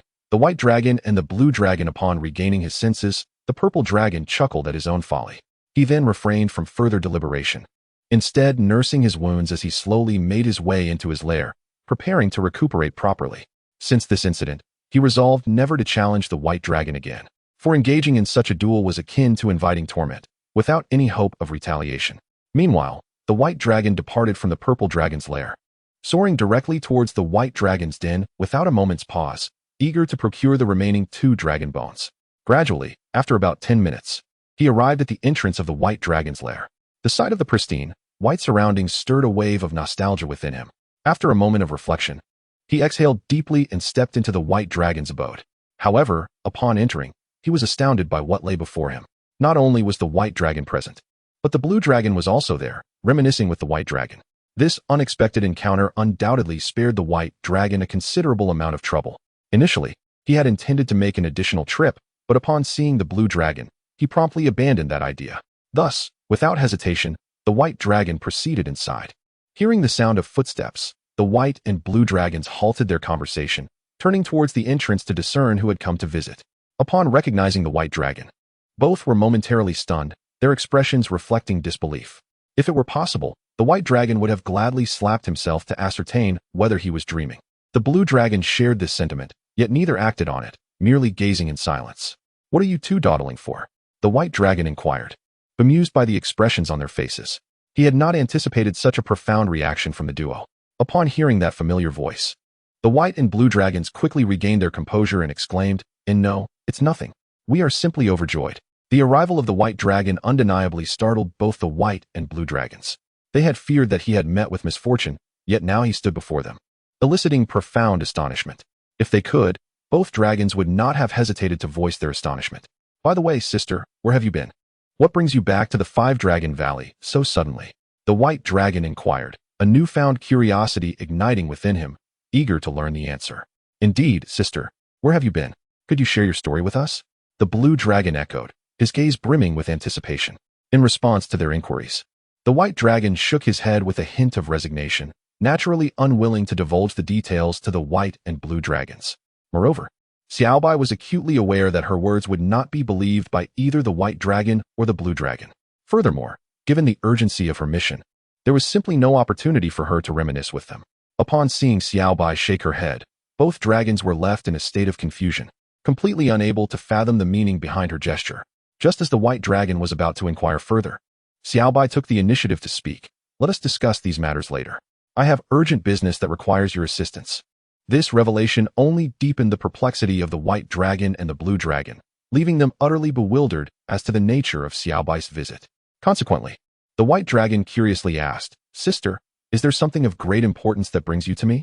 The blue dragon, equally intrigued, gazed at Xiaobai, eager to understand what she was about to reveal. It was only by articulating her thoughts that the dragons could alleviate their confusion. Additionally, the white dragon surmised that whatever Xiaobai was about to disclose must be of considerable significance. Otherwise, she would not be so hastily seeking their presence. Thus, the white dragon and the blue dragon patiently awaited Xiaobai's explanation. Observing their anticipation, Xiaobai wasted no time and directly conveyed her purpose for coming. "It is not a matter of great consequence, but I require your dragon bones for a pressing task." After stating her request, she regarded the two dragons with a serious demeanor, hoping for their assistance. For Xiaobai, this matter was exceedingly urgent, and she could only express it as such, trusting that the two dragons would comprehend her predicament. Upon hearing Xiaobai's request, both the white dragon and the blue dragon furrowed their brows, utterly unprepared for the notion that Xiaobai sought their dragon bones. This revelation caught them completely off guard, particularly the blue dragon, who found herself in a moral quandary, uncertain whether to part with her dragon bone. "Sister, may I boldly inquire as to what you intend to do with our dragon bones?" After a brief pause, the white dragon voiced his concern. Should Xiaobai provide a satisfactory explanation, he might consider relinquishing his dragon bone. Otherwise, he would have to deliberate further. After all, the dragon bones held immense significance for the 5 dragons, and any misstep was unacceptable. "It is an endeavor I must undertake, and I require your dragon bones. Rest assured, I shall return them to you once I have fulfilled my purpose," Xiaobai replied earnestly. Were it not for the lack of alternatives, she would not resort to such measures. Furthermore, she found herself unable to disclose the full details of the situation, hoping the white dragon would empathize with her plight. Upon contemplating Xiaobai's words, the white dragon fell into deep thought, weighing the decision of whether to grant her request. After a moment of reflection, he exhaled deeply and ultimately chose to place his trust in Xiaobai. He then retrieved the dragon bone from behind him and placed it directly before her. Upon witnessing the actions of the white dragon, the blue dragon was taken aback, astonished by the swiftness of the white dragon's response. A turn of events he had not anticipated. "Thank you, white dragon. I shall repay you in due time," exclaimed the little one as he grasped the white dragon's bone, his voice brimming with gratitude. A gentle smile graced his face, further enhancing his admiration for the white dragon. Subsequently, the little one turned his gaze towards the blue dragon, his eyes narrowing slightly, as if to convey, "The white dragon has made a decision. What about you?" Upon perceiving the little one's gaze, the blue dragon felt a tightening in his chest, uncertain of how to proceed, his mind becoming increasingly conflicted. Chapter 114. The truth. The atmosphere fell into an immediate silence. The blue dragon was engulfed in hesitation, particularly upon witnessing the white dragon's resolute decision, leaving it at a loss for what to do. Initially, the blue dragon intended to deliberate further, but time was no longer a luxury it could afford. "Have you made up your mind?" After a moment's pause, Little White could no longer contain its curiosity, its gaze sharpening as it fixed upon the blue dragon. Should the blue dragon dare to refuse, Little White would not hesitate to let it experience the harsh realities of the world. The white dragon watched the blue dragon with palpable tension, hoping that it would arrive at the same conclusion as it had. Otherwise, the consequences of inciting Little White's wrath were too dire to contemplate. Recalling how Little White had treated it in the past, the white dragon shuddered, as if haunted by unfriendly memories. "Blue dragon, why are you hesitating? Hurry and lend your dragon bone to Little White. You know well that it will certainly return it," the white dragon promptly urged, advising the blue dragon not to be swayed by confusion and make an impulsive decision. After all, if anything unfortunate were to occur, the white dragon would be unable to save the blue dragon. Understanding Little White's temperament better than anyone else, the white dragon earnestly hoped that the blue dragon would not make an erroneous choice. Upon hearing the white dragon's words, the blue dragon felt a tightening in its heart, realizing that if it did not make a decision now, its continued indecision would surely provoke Little White. Memories of past events flooded back, causing a flicker of fear to cross its face. I will lend it to you. But please, let me understand why you need our dragon bones. After a brief moment, the blue dragon stammered. It then withdrew the dragon bone from its back and placed it before Little White. Even without a clear explanation from Little White, the blue dragon felt compelled to offer the bone. The words it had just spoken were merely an attempt to seek clarity. Even if Little White remained silent, the blue dragon dared not act against it. After all, even the combined might of the blue and white dragons could not prevail against Little White. Upon receiving the dragon bone, Little White carefully stored it away. At that moment, Little White had gathered 5 dragon bones and could return at any time. However, the blue dragon's earlier inquiry prevented Little White from departing so swiftly. Realizing it needed to provide an explanation to the blue dragon, Little White began, "The reason I require your dragon bones is that they are needed by my master. Not for my own sake. We have grown up together as siblings, and I should not keep this from you." Thus, Little White offered a candid explanation. Although it had initially wished to remain silent, a sense of guilt compelled it to disclose the truth. Upon hearing this revelation, both the blue and white dragons were rendered speechless, completely incredulous of Little White's explanation. "Sister, have you transformed into a human's pet?" the white dragon queried in disbelief, its eyes wide with shock, utterly unable to fathom the words that had just been uttered. In truth, the white dragon possesses a profound understanding of Xiao Bai's capabilities. Even if Xiao Bai were unable to triumph over adversaries, he would still possess the ability to escape, thereby never truly becoming a human's pet beast. This realization left both the white dragon and the blue dragon at a loss for words. They felt as if they were ensnared in a dream, enveloped in an ethereal state of disbelief. "Why are you both reacting so dramatically? Is it so inconceivable for me to become a human's pet beast?" Xiao Bai retorted with a slight pout, bewildered by the astonishment of the 2 dragons. Moreover, the notion of becoming Chu Ling's pet beast did not evoke feelings of shame in Xiao Bai. Rather, it brought him joy. Although Chu Ling's prowess was relatively modest, Xiao Bai was undeterred, harboring a firm belief that Chu Ling would undoubtedly grow stronger. Additionally, Xiao Bai felt an inexplicable affection towards Chu Ling, which made his presence beside him seem entirely natural. Observing Xiao Bai's yearning expression, the white dragon and the blue dragon began to question whether this was indeed the same Xiao Bai they had known before. Previously, Xiao Bai harbored a deep-seated disdain for humans, yet now he appeared transformed, leaving the 2 dragons in a state of profound unfamiliarity. "Dear sister, you cannot be jesting, can you?" After regaining his composure, the white dragon exhaled deeply. This revelation fundamentally altered the white dragon's perception of Xiao Bai, as if he were meeting him for the first time. "Of course not. Such an important matter is far too serious for jest," Xiao Bai replied with a gentle smile, the expression on his face conveying the simplicity of his truth. Upon hearing this, the white dragon and the blue dragon found themselves at a loss for words, grappling with the notion that either Xiao Bai had lost his sanity or they themselves had gone mad. "Well, I shall not linger longer. I must return, lest my master grows anxious. I implore you both, when you encounter my master, do not act against him. Otherwise, I shall not hesitate to skin you alive." With that ominous warning and a hastily discarded portrait, Xiao Bai departed without a backward glance, leaving the white dragon and blue dragon in stunned silence.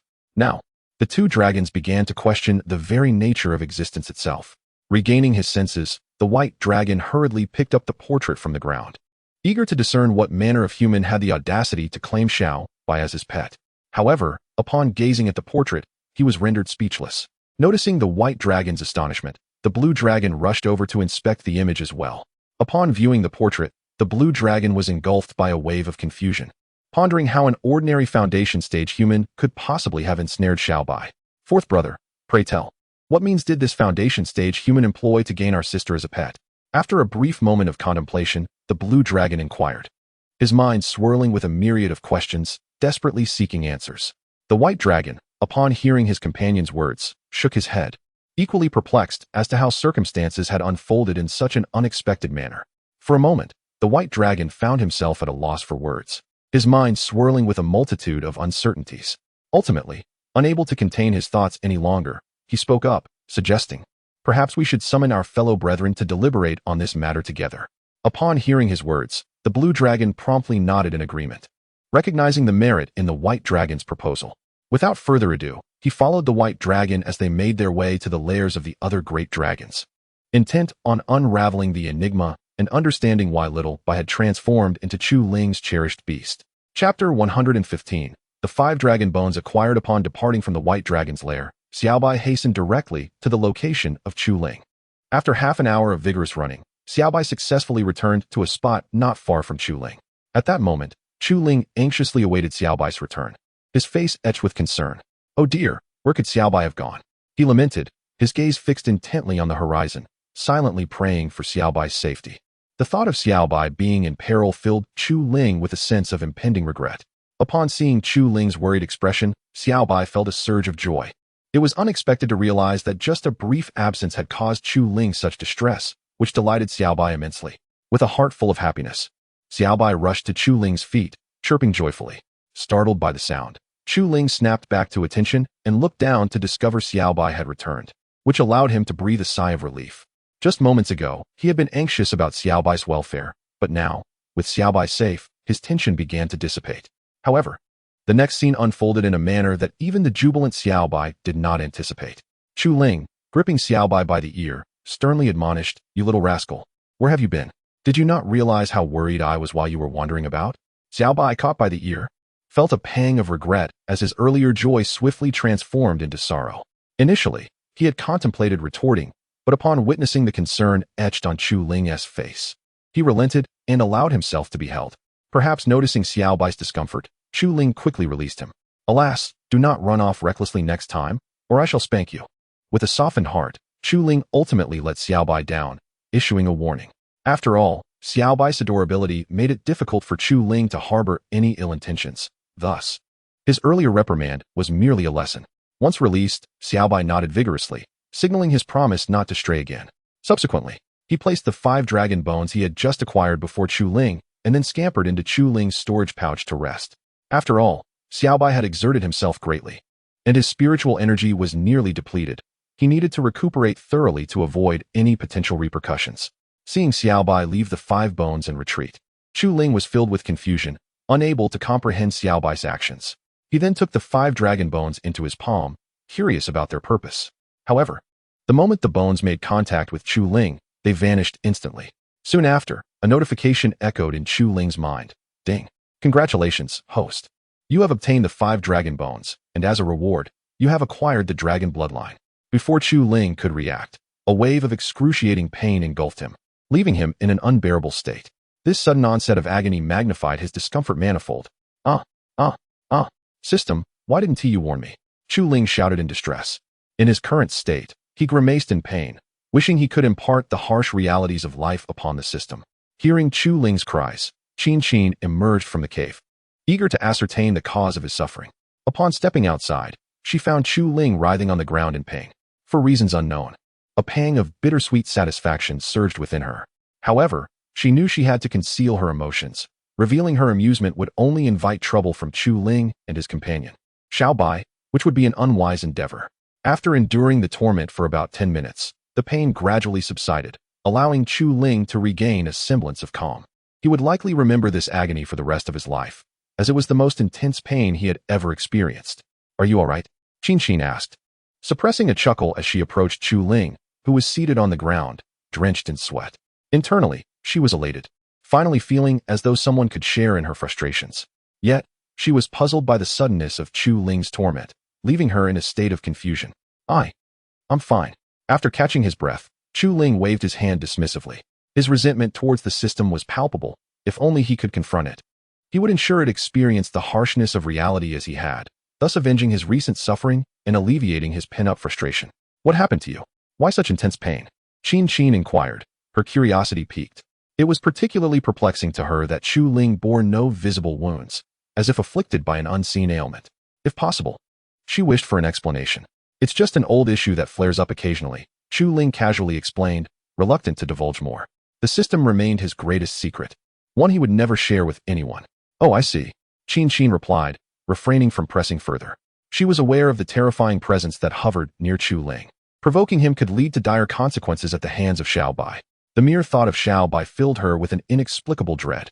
Especially recalling Xiaobai's previous words to her, Qin felt she might never escape this psychological shadow. "You carry on with what you were doing. I'll take a moment to rest," Chu Ling said after a while, signaling his need for a brief respite. He had just endured a significant ordeal at the hands of the system and had yet to fully recuperate. Moreover, at this moment, Chu Ling felt no inclination to engage in trivial conversation, for the sudden surge of pain inflicted by the system had instilled an involuntary sense of fear within her. Upon hearing Chu Ling's words, Qin gave them little thought and promptly returned to her own tasks, disregarding Chu Ling's presence. Thus, the entrance was left with Chu Ling sitting there in a daze, utterly alone. The only mystery that perplexed Chu Ling was how Xiao Bai had acquired 5 dragon bones. This was the source of her greatest confusion, although she had some inkling of Xiao Bai's capabilities.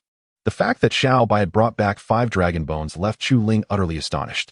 This revelation ignited within her a fervent desire to uncover the truth behind the matter.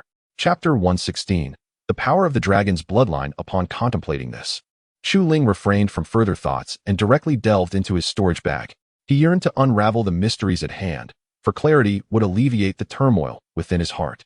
However, upon reaching into the bag, he discovered that Xiao Bai had succumbed to a deep slumber, one so profound that no amount of calling could rouse him. This left Chu Ling feeling quite vexed. Had he foreseen such a turn of events, he would have sought clarity before Xiao Bai's rest. Now, he found himself unable to comprehend the situation. Consequently, Chu Ling resolved to set this matter aside, awaiting an opportune moment to elucidate it. Once he regained his composure, he inquired of the system regarding the function of the dragon's bloodline. System, what is the purpose of this dragon's bloodline?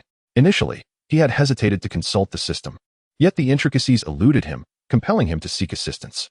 In response, the system promptly presented a panel for Chu Ling's perusal. Upon viewing it, his eyes widened in astonishment. He could scarcely fathom the immense potency of the dragon's bloodline. Dragon's bloodline. It enhances one's physical form tenfold, without any adverse effects, a quintessential asset for any practitioner. In that moment, Chu Ling was engulfed in profound shock.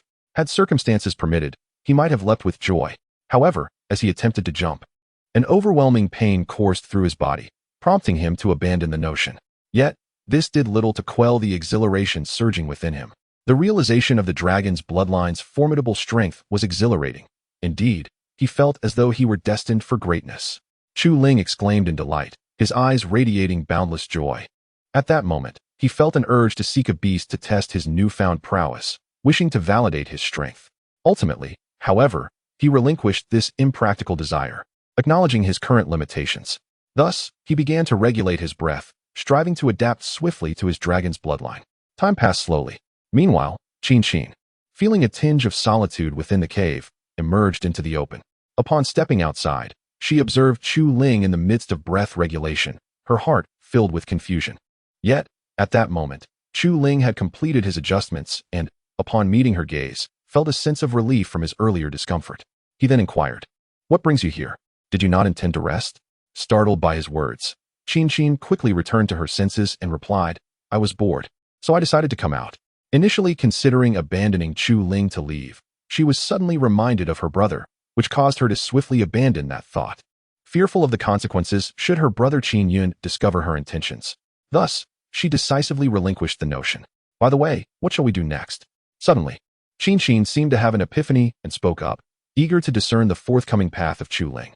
To this point, Qin remained perplexed as to why Chu Ling had ventured into the 5-Dragon Valley, and more importantly, Chu Ling had not divulged this information to her. This left Qin harboring a tinge of resentment towards Chu Ling, though she had yet to express it.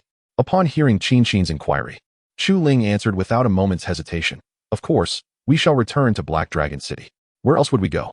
This left Qin momentarily speechless, feeling as though she had been toyed with by Chu Ling. She had anticipated a more decisive response, yet was met with this rather underwhelming answer, igniting a desire within her to give Chu Ling a good thrashing. Ultimately, however, she refrained from acting on this impulse and instead turned to pack her belongings, eager to depart this place at the earliest opportunity. Observing this, Chu Ling also began to gather his things. Soon enough, their belongings were stowed, and the duo departed from the 5-Dragon Valley. After an arduous half-day journey, Qin and Chu Ling emerged from the valley at its exit. Just as Chu Ling prepared to suggest taking a moment's rest, a resounding crash echoed as Qin struck him, rendering him unconscious on the ground. Gazing at the fallen Chu Ling, Qin felt a surge of vindication. "I'll teach you to threaten me and to humiliate me," she exclaimed, delivering several kicks to Chu Ling's motionless form to vent her pent-up frustration. The memory of Chu Ling unleashing the little white creature to intimidate her had been particularly unbearable. With this in mind, she landed a few more vigorous kicks. The catharsis she experienced during this act was unparalleled. In the Five-Dragon Valley, I could not strike you. Now let us see how arrogant you remain. Qin declared fiercely, reveling in the satisfaction surging through her. However, just as she prepared to deliver a few more kicks, an unexpected occurrence transpired. Flames of 5 distinct colors, yellow, black, purple, white, and blue, suddenly engulfed Qin. Fortunately, she reacted swiftly and evaded the onslaught. Almost immediately, 5 colossal dragons materialized within mere steps of Chu Ling, their fierce gazes fixed menacingly upon Qin. These are the 5 great demon kings of the Five-Dragon Valley. How could they possibly be here? Fear gripped Qin as she stumbled back a few steps. At that moment, she felt a desperate urge to escape. Her initial intention to unleash her anger through kicks had been thwarted by the sudden appearance of these 5 formidable demon kings. Their terrifying stares instilled a deep fear within her. What do you want? Qin stammered, instinctively adopting a defensive stance to brace herself against the dragon's impending attack. After all, these were 5 demon kings, their strength comparable to the peak of the nascent soul stage, leaving Qin no room for complacency. If there were merely 2 or 3, Qin believed she could still prevail. However, the sight of 5 dragons left her devoid of any hope for victory. In the event of a confrontation, her only option would be to flee. Upon hearing her words, the 5 dragons exchanged glances. Initially, she had followed the trace of Xiao Bai's scent to this location. But upon arrival, she found not Xiao Bai, but rather another person, Xiao Bai's master, who was being oppressed, namely Chu Ling. This unfortunate circumstance prompted the 5 dragons to intervene and prevent Qin from proceeding. Chapter 117, Do Not Consume Me. However, at this moment, Qin's inquiry left the 5 colossal dragons utterly perplexed. What shall we do now, leader? The white dragon directly inquired of the yellow dragon, eager to ascertain their next course of action, as he too felt utterly bewildered by the situation.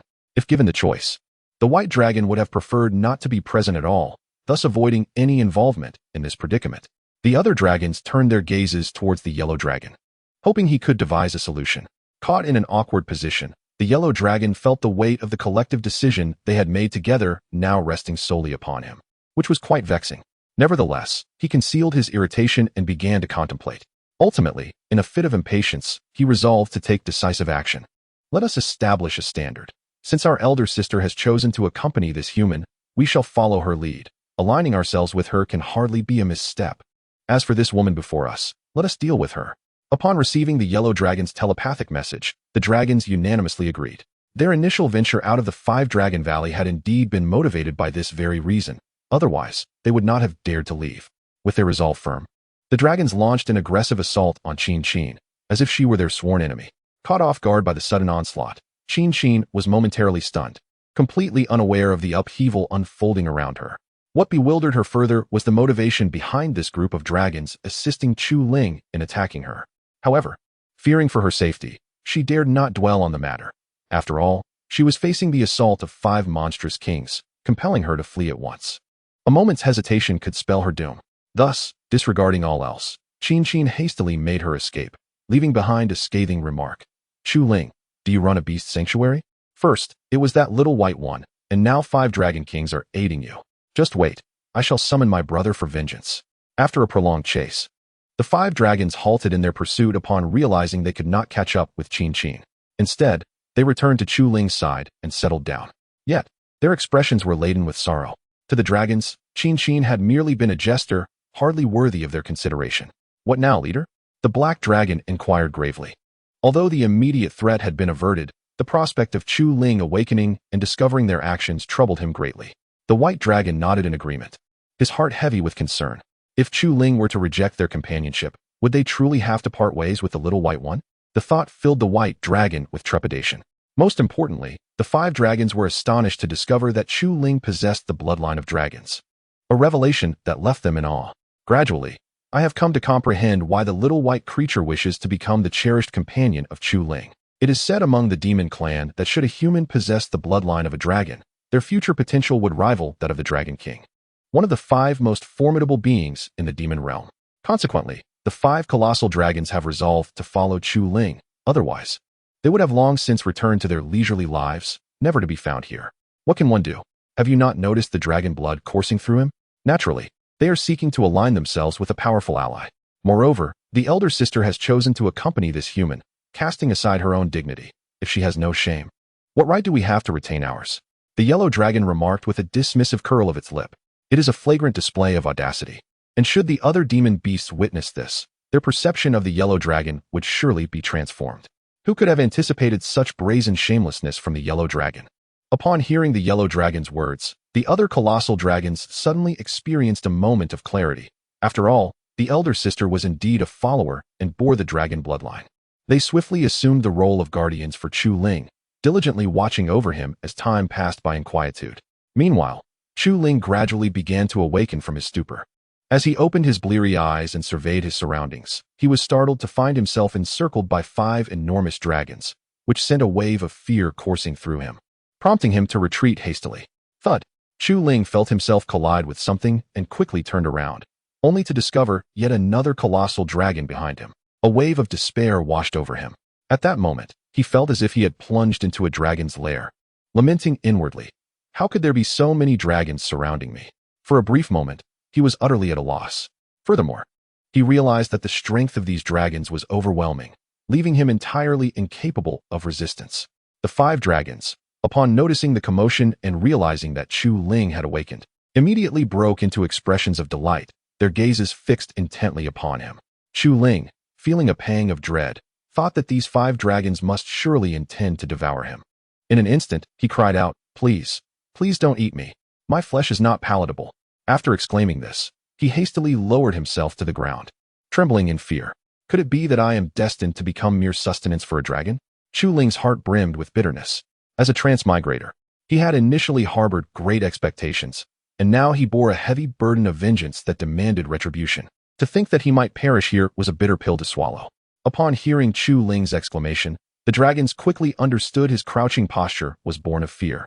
However, considering Chu Ling's current capabilities, the dragons found solace in their realization. Then, the leader of the dragons, the yellow dragon, cleared its throat and addressed Chu Ling directly. "Do not be afraid. We have no intention of consuming you." It then signaled the other dragons to take a step back, alleviating the pressure on Chu Ling. Upon hearing the yellow dragon's words, the terrified Chu Ling was momentarily taken aback, his mind swirling with confusion. However, in the end, Chu Ling raised her head and discovered that the dragons had stepped back several paces. In an instant, a myriad of perplexing emotions surged within her heart. She was utterly bewildered by the intentions of these colossal beings. Moreover, Chu Ling was acutely aware that she was merely a humble foundational-level cultivator, and the dragon's actions left her in a state of confusion. If it were possible, she would have greatly appreciated an explanation from the dragons, for that would alleviate her profound sense of misunderstanding. Yet, the scene that unfolded next immediately ensnared Chu Ling's mind. Chapter 118. Subjugation. The colossal dragons presented their immense claws before Chu Ling, each adorned with faint traces of a binding signal. In that moment, realization dawned upon him. These magnificent beasts were not here to cause him trouble, but rather to form a contract with him. Words momentarily escaped Chu Ling as he stood in astonishment. What are you doing?" After regaining his composure, he asked with a measured tone. Though his heart raced with disbelief, he understood that these 5 dragons possessed power vastly exceeding his own, and yet, they sought to forge a pact with him. It was a notion he had never anticipated. Nevertheless, he remained grounded, carefully contemplating the implications.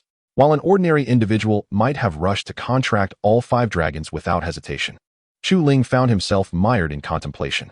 "We merely wish to become your loyal companions," the yellow dragon urged with an impatient tone. "Hurry, before I succumb to my hunger and devour you." The yellow dragon's urgency was palpable, and Chu Ling felt the pressing need to act. Without further delay, he contracted the 5 dragons, fearing that lingering any longer might indeed lead to his untimely demise. Once the pact was sealed, a profound sense of relief washed over Chu Ling, and he collapsed onto the ground, his heart still racing from the near brush with peril. Had he not acted swiftly, he could scarcely fathom how he would have escaped that harrowing situation. As he caught his breath, he gazed up at the 5 dragons, only to find their expressions not of disappointment, but rather of delight. This puzzled Chu Ling. Typically, once a beast of the wild entered into a contract, its fate would no longer belong to itself, but to its master. In that instant, Chu Ling perceived the creatures before him as somewhat naive, almost foolish. "What are you all doing?" he inquired, exhaling deeply as he sought clarity regarding their actions. At his words, the 5 dragons fell silent, their playful demeanor replaced by solemnity, as they stood guard over him like devoted sentinels. Chu Ling could only shake his head in bemusement, realizing he had acquired 5 seemingly brainless beasts. Yet, this revelation ignited a spark of excitement within him. Despite his current limitations, he now possessed the allegiance of 5 formidable companions. Should danger arise, he could simply unleash his newfound allies, instilling terror in any adversary that dared to challenge him. With this thought, a hint of a grin crept upon his lips, and he dismissed any lingering concerns about the dragon's origins. After all, when fortune comes knocking, one ought not to turn it away. Ahem, you all may enter the storage bag. I will call for you when necessary, Chu Ling remarked, gradually regaining his composure. He felt increasingly at ease. Treating the 5 colossal dragons with the same familiarity he extended to Xiao Bai and Xiao He. Moreover, the fact that these 5 dragons had not caused him any harm filled him with immense relief. Upon hearing his words, the dragons exchanged nods and swiftly darted into Chu Ling's storage bag. Were it not for the superior quality of the storage bag, it might have been torn apart by the sheer size of the dragons. Once inside, the dragons noticed Xiao Bai in a meditative state and chose not to disturb him, instead opting to guard his side. However, the yellow dragon, while observing the interior of the bag, stumbled upon a blood moon wolf, Xiao He, and was instantly taken aback. My goodness, thank heavens I refrained from attacking the master earlier. Otherwise, I wouldn't even know how I'd meet my demise. Initially, the yellow dragon harbored some resentment, but upon encountering Xiao He, all its bravado dissipated. It dutifully settled down to cultivate within the storage bag, as did the other dragons. They were all somewhat astonished to discover that the spiritual energy within the bag was even more abundant than outside, leaving them in awe. Consequently, the dragons wasted no time and began their cultivation earnestly. Outside the storage bag, Chu Ling caressed its bulging form, feeling a deep sense of satisfaction. A smile of joy adorned his face as he marveled at the presence of 5 formidable allies by his side. The thought nearly made him burst into laughter. Fortunately, Chu Ling's self-discipline kept him in check. Otherwise, he might have laughed aloud. "Ha, I wonder who will dare to bully me now," he exclaimed as he walked along. However, halfway through his journey, Chu Ling noticed the absence of Qin and felt a wave of confusion wash over him. He sniffed at the slumbering dragons within the bag, only to find no trace of her scent, which promptly eliminated them from suspicion. Where could Xiao Qin have gone? He pondered. Ultimately, unable to discern the answer, he chose to let it be and continued towards Black Dragon City. Although Chu Ling now felt unafraid, he did not wish to linger in the wilderness and hoped to reach the city before nightfall. After all, in the wild, one could only sleep on the grass. And having spent 2 weeks doing just that, he longed for the comfort of an inn's bed. Otherwise, he would not have been in such a hurry to return. After a long day of travel, Chu Ling, in high spirits, successfully returned to Black Dragon City. The atmosphere of the city was indeed refreshing. Breathing in the air of Black Dragon City revitalized him immensely. Without further ado, he continued to stroll through the city. Upon arriving at the inn, a familiar figure caught his eye. Without hesitation, Chu Ling approached, and soon, recognition brought him joy. The figure before him was none other than Wu Qianqian, who had previously sought to break through to the Yuaning stage. Moreover, Chu Ling observed that the radiant smile adorning Wu Qianqian's face indicated a successful breakthrough. Otherwise, how could she possibly be so joyous? Subsequently, Chu Ling dismissed further contemplation and approached her directly. Upon noticing Chu Ling, Wu Qianqian immediately displayed an expression of delight. After returning to Black Dragon City, Wu Qianqian had been inquiring about Chu Ling's whereabouts. However, despite her persistent efforts, she had been unable to uncover any information. Just when Wu Qianqian was on the verge of giving up, she unexpectedly spotted Chu Ling, which filled her with immense joy. Yet, what Wu Qianqian did not anticipate was the reason behind her lingering thoughts of Chu Ling, leaving her with a perplexing sensation. Chapter 119. Intentions. Upon approaching Wu Qianqian, Chu Ling scrutinized her closely, observing the remarkable transformation in her demeanor that filled him with delight. It was evident that once Wu Qianqian ascended to the nascent soul stage, he would undoubtedly share in her accomplishments. In times of peril, would she not come to his aid? This thought brought him happiness for her success. "Where have you been? I searched for you throughout Black Dragon City, yet you were nowhere to be found." Wu Qianqian reproached him, her tone tinged with irritation. Perhaps her eagerness had led her to express herself so, for it was uncharacteristic of her to speak in such a manner. Feeling a wave of embarrassment, Chu Ling scratched his head, uncertain of how to respond. Finally, he offered a nonchalant explanation. "I was occupied with some matters, which delayed my return." This revelation lightened Wu Qianqian's mood somewhat, relieving her of the earlier heaviness in her demeanor. "By the way, have you succeeded in your breakthrough?" Chu Ling suddenly recalled something and inquired directly. his heart brimming with anticipation. He had been pondering over her progress since their time in Wulong Valley and now felt compelled to seek clarity, as it would ease the lingering worry in his mind. Upon hearing his question, Wu Qianqian's face brightened with joy, and she nodded vigorously, signaling her success. Moreover, she was no longer a mere core formation cultivator. She had reached the nascent soul stage. Seeing her nod, Chu Ling felt a surge of happiness for her. Astonished by the abundance of good news that filled him with elation. Success is what matters, he silently affirmed. Afterward, Chu Ling and Wu Qianqian entered the inn and settled into the hall. Although he had numerous things to discuss with her, upon seeing her, words seemed to escape him. This peculiar sensation left him feeling perplexed, and he couldn't shake off a sense of frustration, yet he chose not to dwell on it. As Chu Ling pondered, Wu Qianqian broke the silence. By the way, where is Qin Qin? Why didn't she return with you? Noticing Qin Qin's absence, she felt an immediate sense of confusion and sought an explanation from Chu Ling. Wu Qianqian held a genuine affection for Qin Qin, charmed by her endearing and clingy nature. It was difficult for her to resist such a lure. Having once wished for a child, and now having realized that dream, she was determined not to let it slip away. In response to her inquiry, Chu Ling felt embarrassed, unsure of how to explain the situation. Finally, he fabricated a hasty excuse. Qin Qin has found her family. So she left. Upon hearing this, Wu Qianqian felt a profound sadness envelop her heart. She never anticipated that the inevitable would ultimately come to pass. A melancholic hue clouded her spirit, yet she quickly regained her composure, dispelling the earlier sorrow. After all, such occurrences are inescapable, and Wu Qianqian had no choice but to accept her fate. The atmosphere fell into a hushed stillness as Chu Ling and Wu Qianqian exchanged glances. I have something important to discuss with you, Wu Qianqian said, her voice tinged with disappointment as she recalled a matter of utmost significance. Initially reluctant to divulge this news, she felt compelled to share it, for the event had already transpired. What is it? Chu Ling inquired, perplexed by the despondency etched upon Wu Qianqian's face. It was perplexing to him that she, having just ascended to the nascent soul stage, would not be reveling in joy but instead appeared so dejected. This sentiment led Chu Ling to suspect that something monumental had transpired. Otherwise, Wu Qianqian would not exhibit such distress. The desire to uncover the truth swelled within him, for understanding would alleviate his confusion.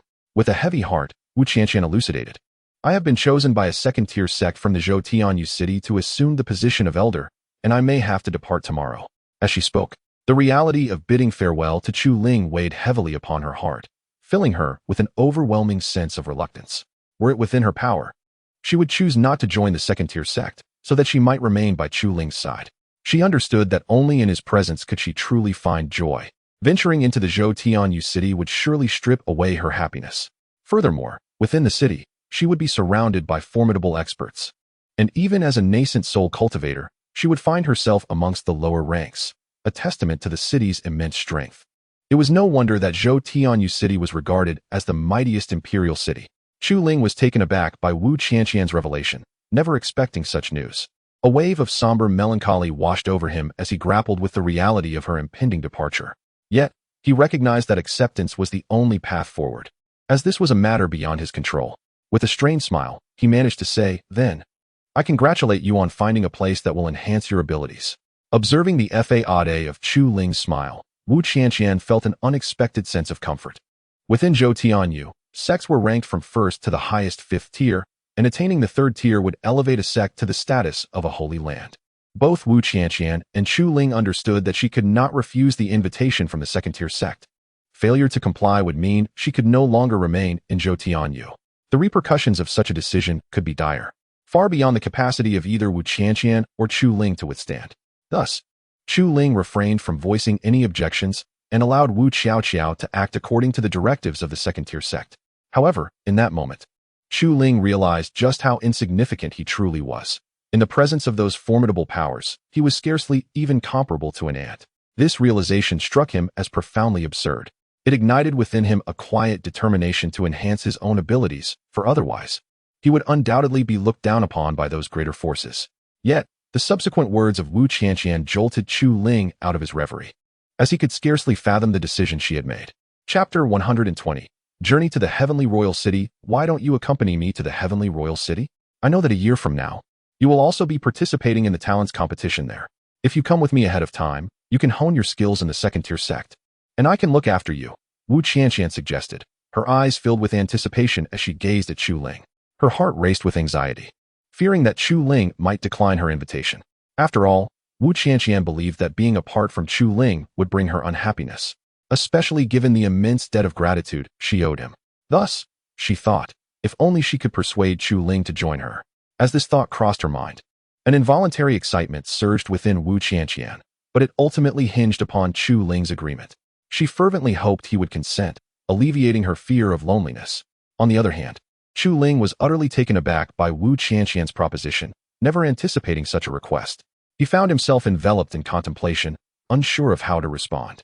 Observing his deep thought, Wu Qianqian refrained from interrupting, allowing him the space to deliberate. Naturally, if Chu Ling were to refuse, Wu Qianqian was prepared to employ other means to ensure his compliance. She felt compelled to act in this manner. After a period of internal struggle, Chu Ling finally lifted his gaze to meet Wu Qianqian's unwavering eyes. Sighing, he realized that if he did not acquiesce, she would undoubtedly resort to forceful persuasion. At that moment, he acknowledged her respect for his opinion. Had it been anyone else, they would have already whisked him away from Black Dragon City. Thus, he spoke, "Very well, I agree. It would indeed be quite beneficial to enhance my abilities within the sect." Upon hearing his agreement, Wu Qianqian's heart swelled with joy and relief. Had he declined, she would have resorted to other tactics.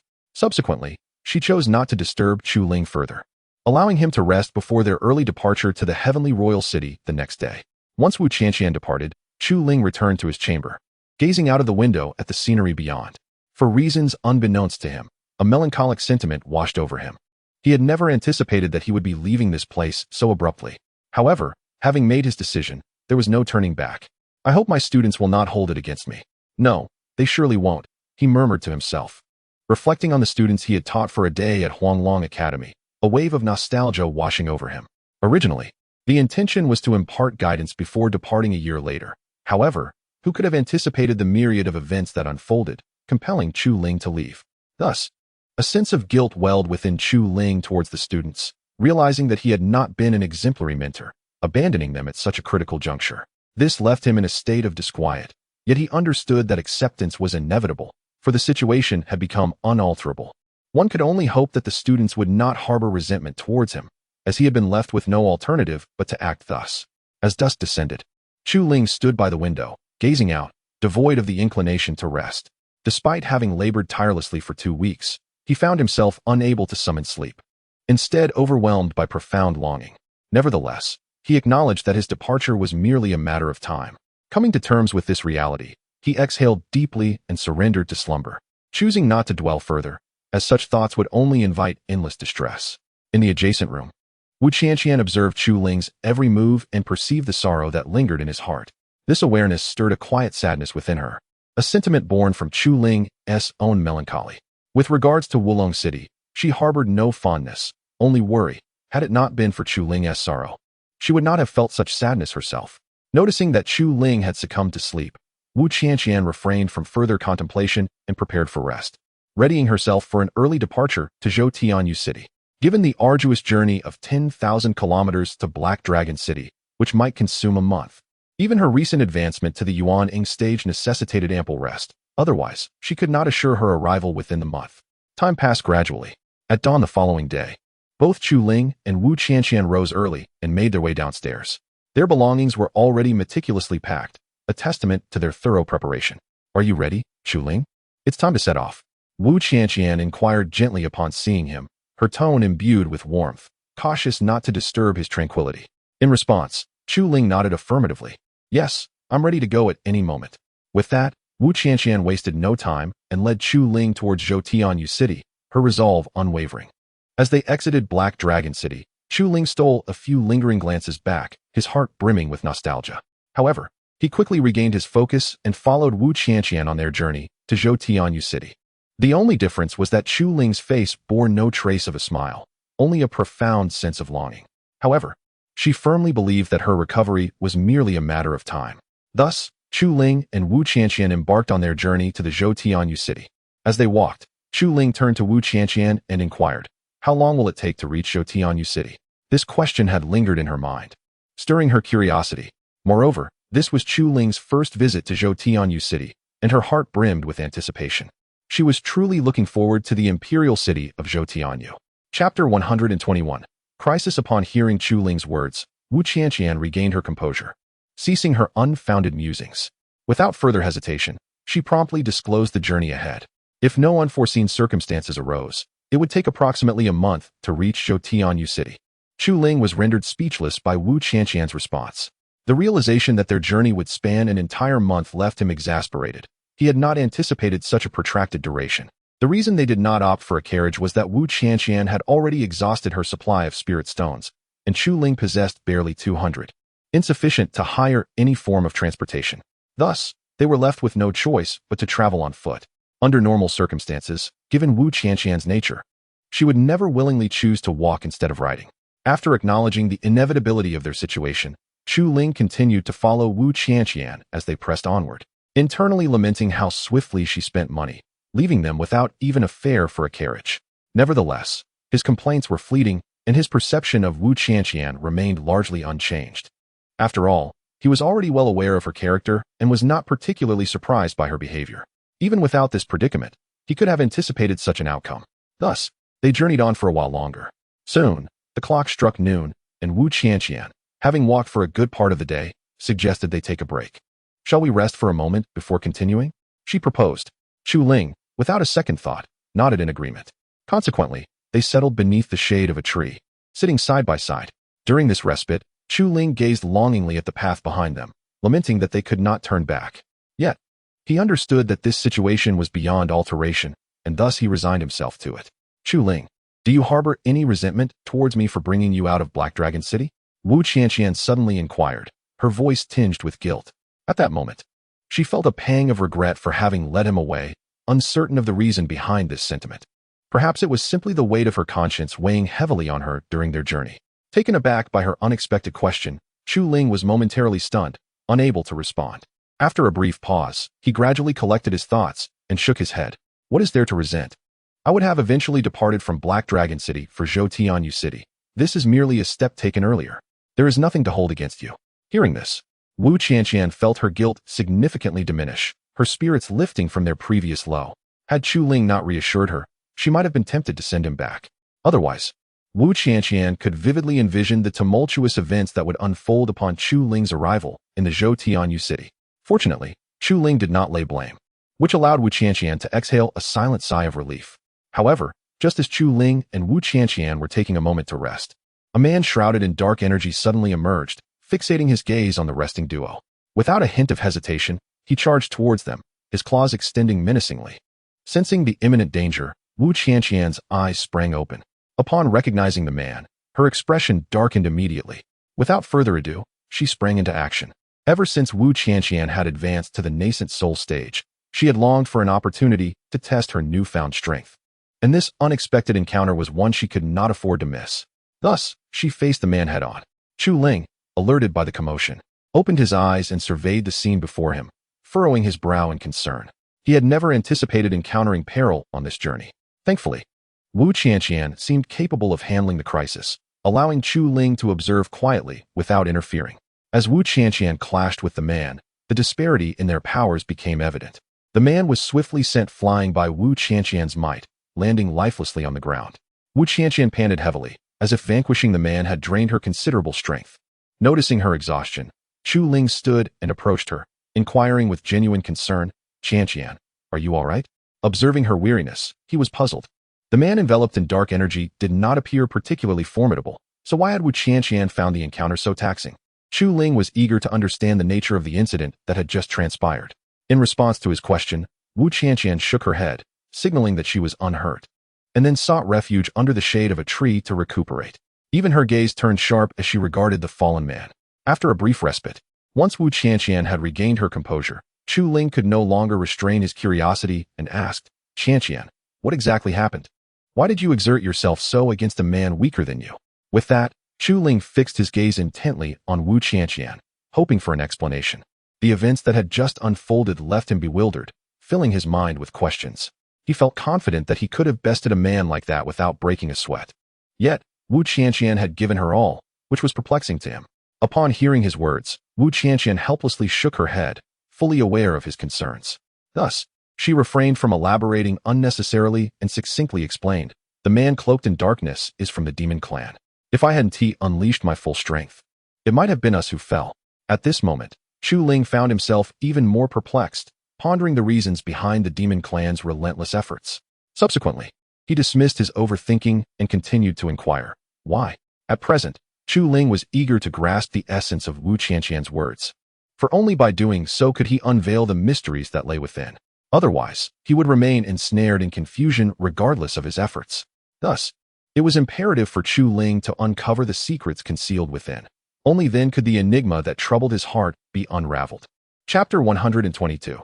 The demon clan. Observing the look of confusion on Chu Ling's face, Wu Qianqian could not help but let out a quiet sigh. She wrestled internally with the decision of whether to reveal the truth to Chu Ling. After all, his current strength was exceedingly feeble, and she feared that disclosing this information might overwhelm him.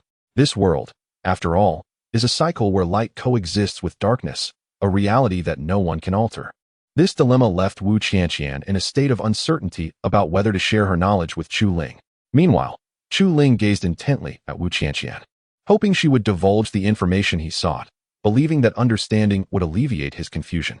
He yearned to grasp the truth of the matter, as it would certainly be preferable to remaining in this state of perplexity. Upon witnessing Chu Ling's fervent desire for clarity, Wu Qianqian finally found her voice. The man shrouded in darkness earlier is one of the demon clan, she explained. The reason I exerted all my strength was due to their unique cultivation technique, known as the more battle, more strength demon art. Had I not acted swiftly to subdue him, we would have regretted it once he regained his footing. Thus, it was imperative for me to unleash my full power to defeat this demon. After imparting this explanation, Wu Qianqian sighed. She had initially hesitated to share such knowledge with Chu Ling, but his insistence compelled her to speak. She hoped fervently that he would not succumb to the allure of the demon clan, well aware of the nature of these beings. Her earlier reluctance to explain stemmed from this very concern. Upon hearing Wu Qianqian's elucidation, Chu Ling was taken aback, astonished by the revelation. He had not anticipated such complexities, which struck him with a sense of fear. Although he was aware of the existence of the demon clan, he had not comprehended their formidable strength, which was difficult for him to accept. However, reflecting on his own cultivation of the devouring heaven demon art allowed him to come to terms with their might. Thankfully, he had not fallen into the clutches of the demon clan. Otherwise, he could hardly fathom the consequences. Now you understand, Wu Qianqian continued, observing Chu Ling's dawning realization. The reason I refrained from informing you is that the demon clan is simply too powerful. Were it not for the legendary 5 great protectors safeguarding this world, we might have already become one of them. Seeing Chu Ling's newfound clarity, Wu Qianqian hoped he would appreciate her intentions. Sometimes, it was not a lack of explanation on her part, but rather Chu Ling's insufficient strength that dictated her silence. Chu Ling nodded in understanding, recognizing that Wu Qianqian's choice to conceal the truth stemmed from a place of care for his well-being. Nevertheless, he did not regret his newfound knowledge, for it equipped him to confront the demon clan effectively. Thank you for sharing this with me. It has illuminated the nature of my current abilities, Chu Ling said softly, after coming to terms with the situation. As time passed, the expression on Chu Ling's face gradually improved, no longer reflecting the astonishment that had previously consumed her. Observing Chu Ling's newfound clarity, Wu Qianqian felt a quiet sense of relief wash over her, alleviating the tension that had gripped her heart.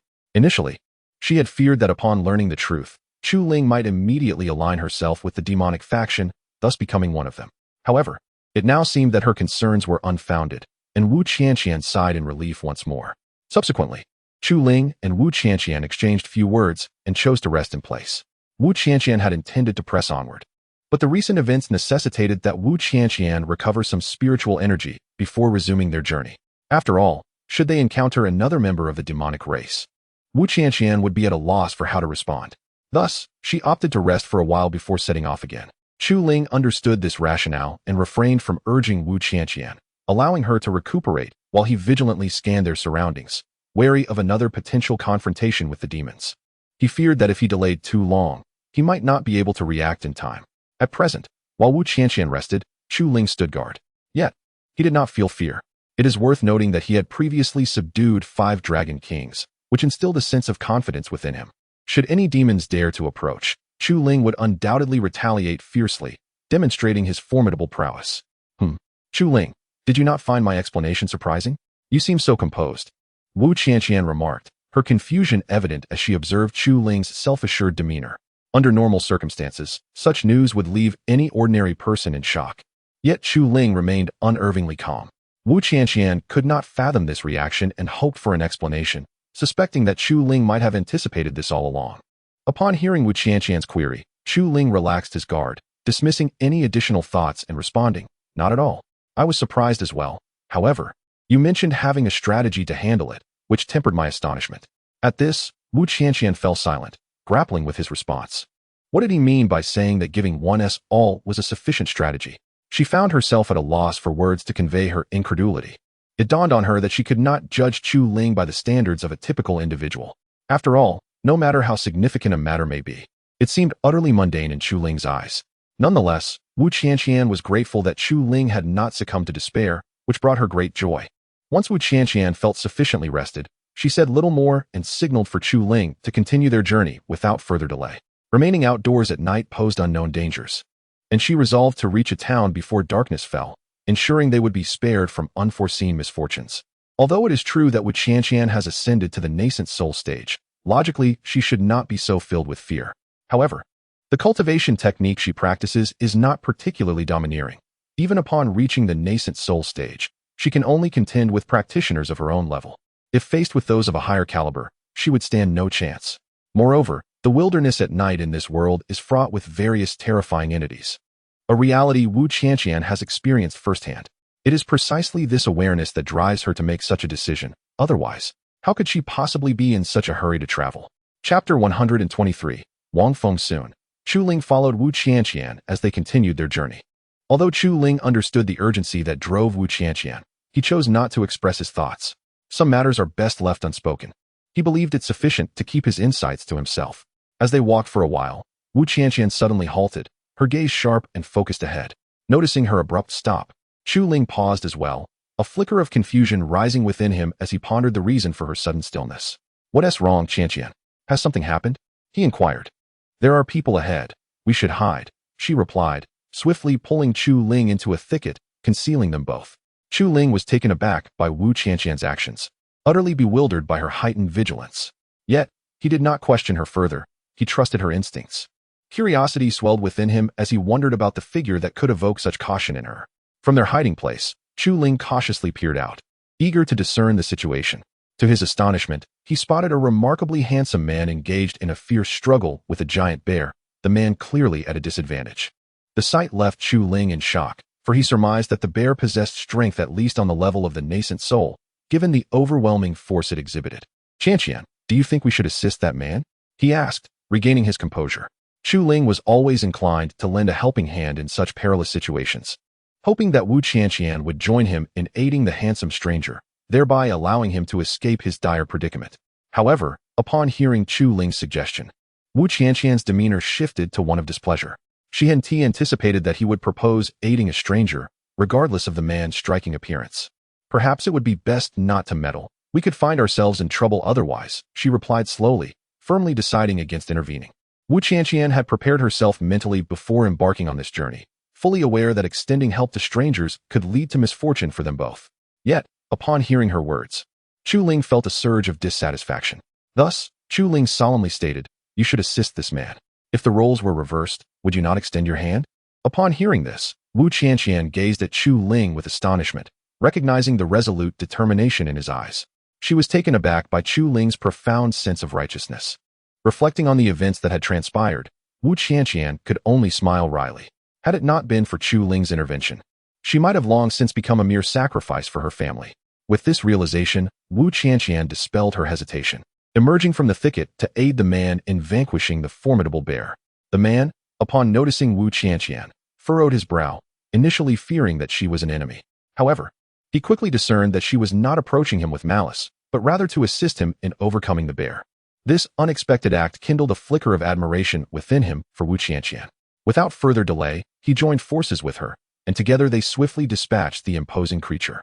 Once the bear lay defeated, the man collapsed onto the ground, acutely aware that without Wu Qianqian's timely assistance, he would have surely met his demise. With a grateful smile, he addressed her, "Thank you for your help just now. I am Wang Feng." Yet, despite his expression of gratitude, Wu Qianqian remained aloof, indifferent to Wang Feng's words. This left him feeling awkward and at a loss for words. Just then, Chu Ling emerged from the underbrush. Witnessing this, Wang Feng instinctively assumed a defensive posture, fearing an assassination attempt. Do not be alarmed. It was I who urged Qianqian to assist you. Chu Ling quickly reassured him, noticing Wang Feng's apprehension. Though initially skeptical, Wang Feng's doubts faded upon seeing Wu Qianqian approach Chu Ling and stand beside him, which eased his mind. He realized that Chu Ling was not an assassin and that it was, in fact, Chu Ling who had encouraged the beautiful woman to intervene, eliciting profound gratitude from Wang Feng. Ah, so it was you who prompted her assistance. Thank you. No wonder she ignored me earlier, Wang Feng remarked, regaining his composure with a faint smile. He genuinely admired Wu Qianqian's beauty, yet upon noticing the subtle glances she cast at Chu Ling, an inexplicable wave of jealousy surged within him, akin to the sensation of losing something precious to Chu Ling. This feeling troubled him greatly. Of course, neither Chu Ling nor Wu Qianqian noticed Wang Feng's unspoken turmoil. Otherwise, Chu Ling would undoubtedly regret having facilitated Wu Qianqian's rescue of Wang Feng. There is no need for thanks. It is the duty of every cultivator to aid those in distress. Chu Ling waved his hand dismissively, as if describing an act of little consequence. Wu Qianqian greatly admired Chu Ling's performance, a gentle smile gracing her face as she gazed at him. At this moment, Wang Feng found himself at a loss for words and decided to focus on recuperating, refraining from further conversation with Chu Ling. He understood that it was imperative to swiftly restore his spiritual energy in order to prepare for unforeseen circumstances. Otherwise, should any unexpected event occur, the consequences would undoubtedly be dire. Observing Wang Feng's efforts to regulate his energy, Chu Ling comprehended the necessity of his actions. Consequently, she and Wu Qianqian settled at a short distance from Wang Feng, standing guard to ensure his recovery proceeded smoothly. Chapter 124. Departure. As time passed imperceptibly, Wang Feng gradually regained half of his spiritual energy, and the wounds on his body had healed significantly. Sitting not far away, Wu Qianqian and Chu Ling began to display faint smiles upon witnessing his recovery. At the very least, Wang Feng was unharmed, which brought a measure of reassurance to Chu Ling. Before long, Wang Feng opened his keen eyes, directing his gaze towards the spot where Chu Ling and Wu Qianqian were situated. Have your injuries healed? Chu Ling inquired with a smile upon seeing Wang Feng awake. She contemplated that if Wang Feng was not gravely injured, she and Wu Qianqian would be leaving this place without delay, as they were pressed for time and eager to reach Zhou City. It was well known that the distance between Black Dragon City and Zhou City was considerable, requiring nearly a month's journey to traverse. This urgency was evident. Otherwise, Chu Ling and Wu Qianqian would not be in such a hurry. Upon hearing Chu Ling's words, Wang Feng nodded, his eyes filled with gratitude. He understood that had it not been for Chu Ling and Wu Qianqian's protection, he might have fallen prey to the attacks of the monstrous beasts. Such kindness left Wang Feng feeling indebted to Chu Ling. I have mostly recovered. Thank you, Chu Ling. If you ever find yourself in need of my assistance in the future, I shall not hesitate to help you, he declared, his voice steady and resolute, as though he had made a firm resolution within his heart. In response, Chu Ling shook her head, choosing not to elaborate further.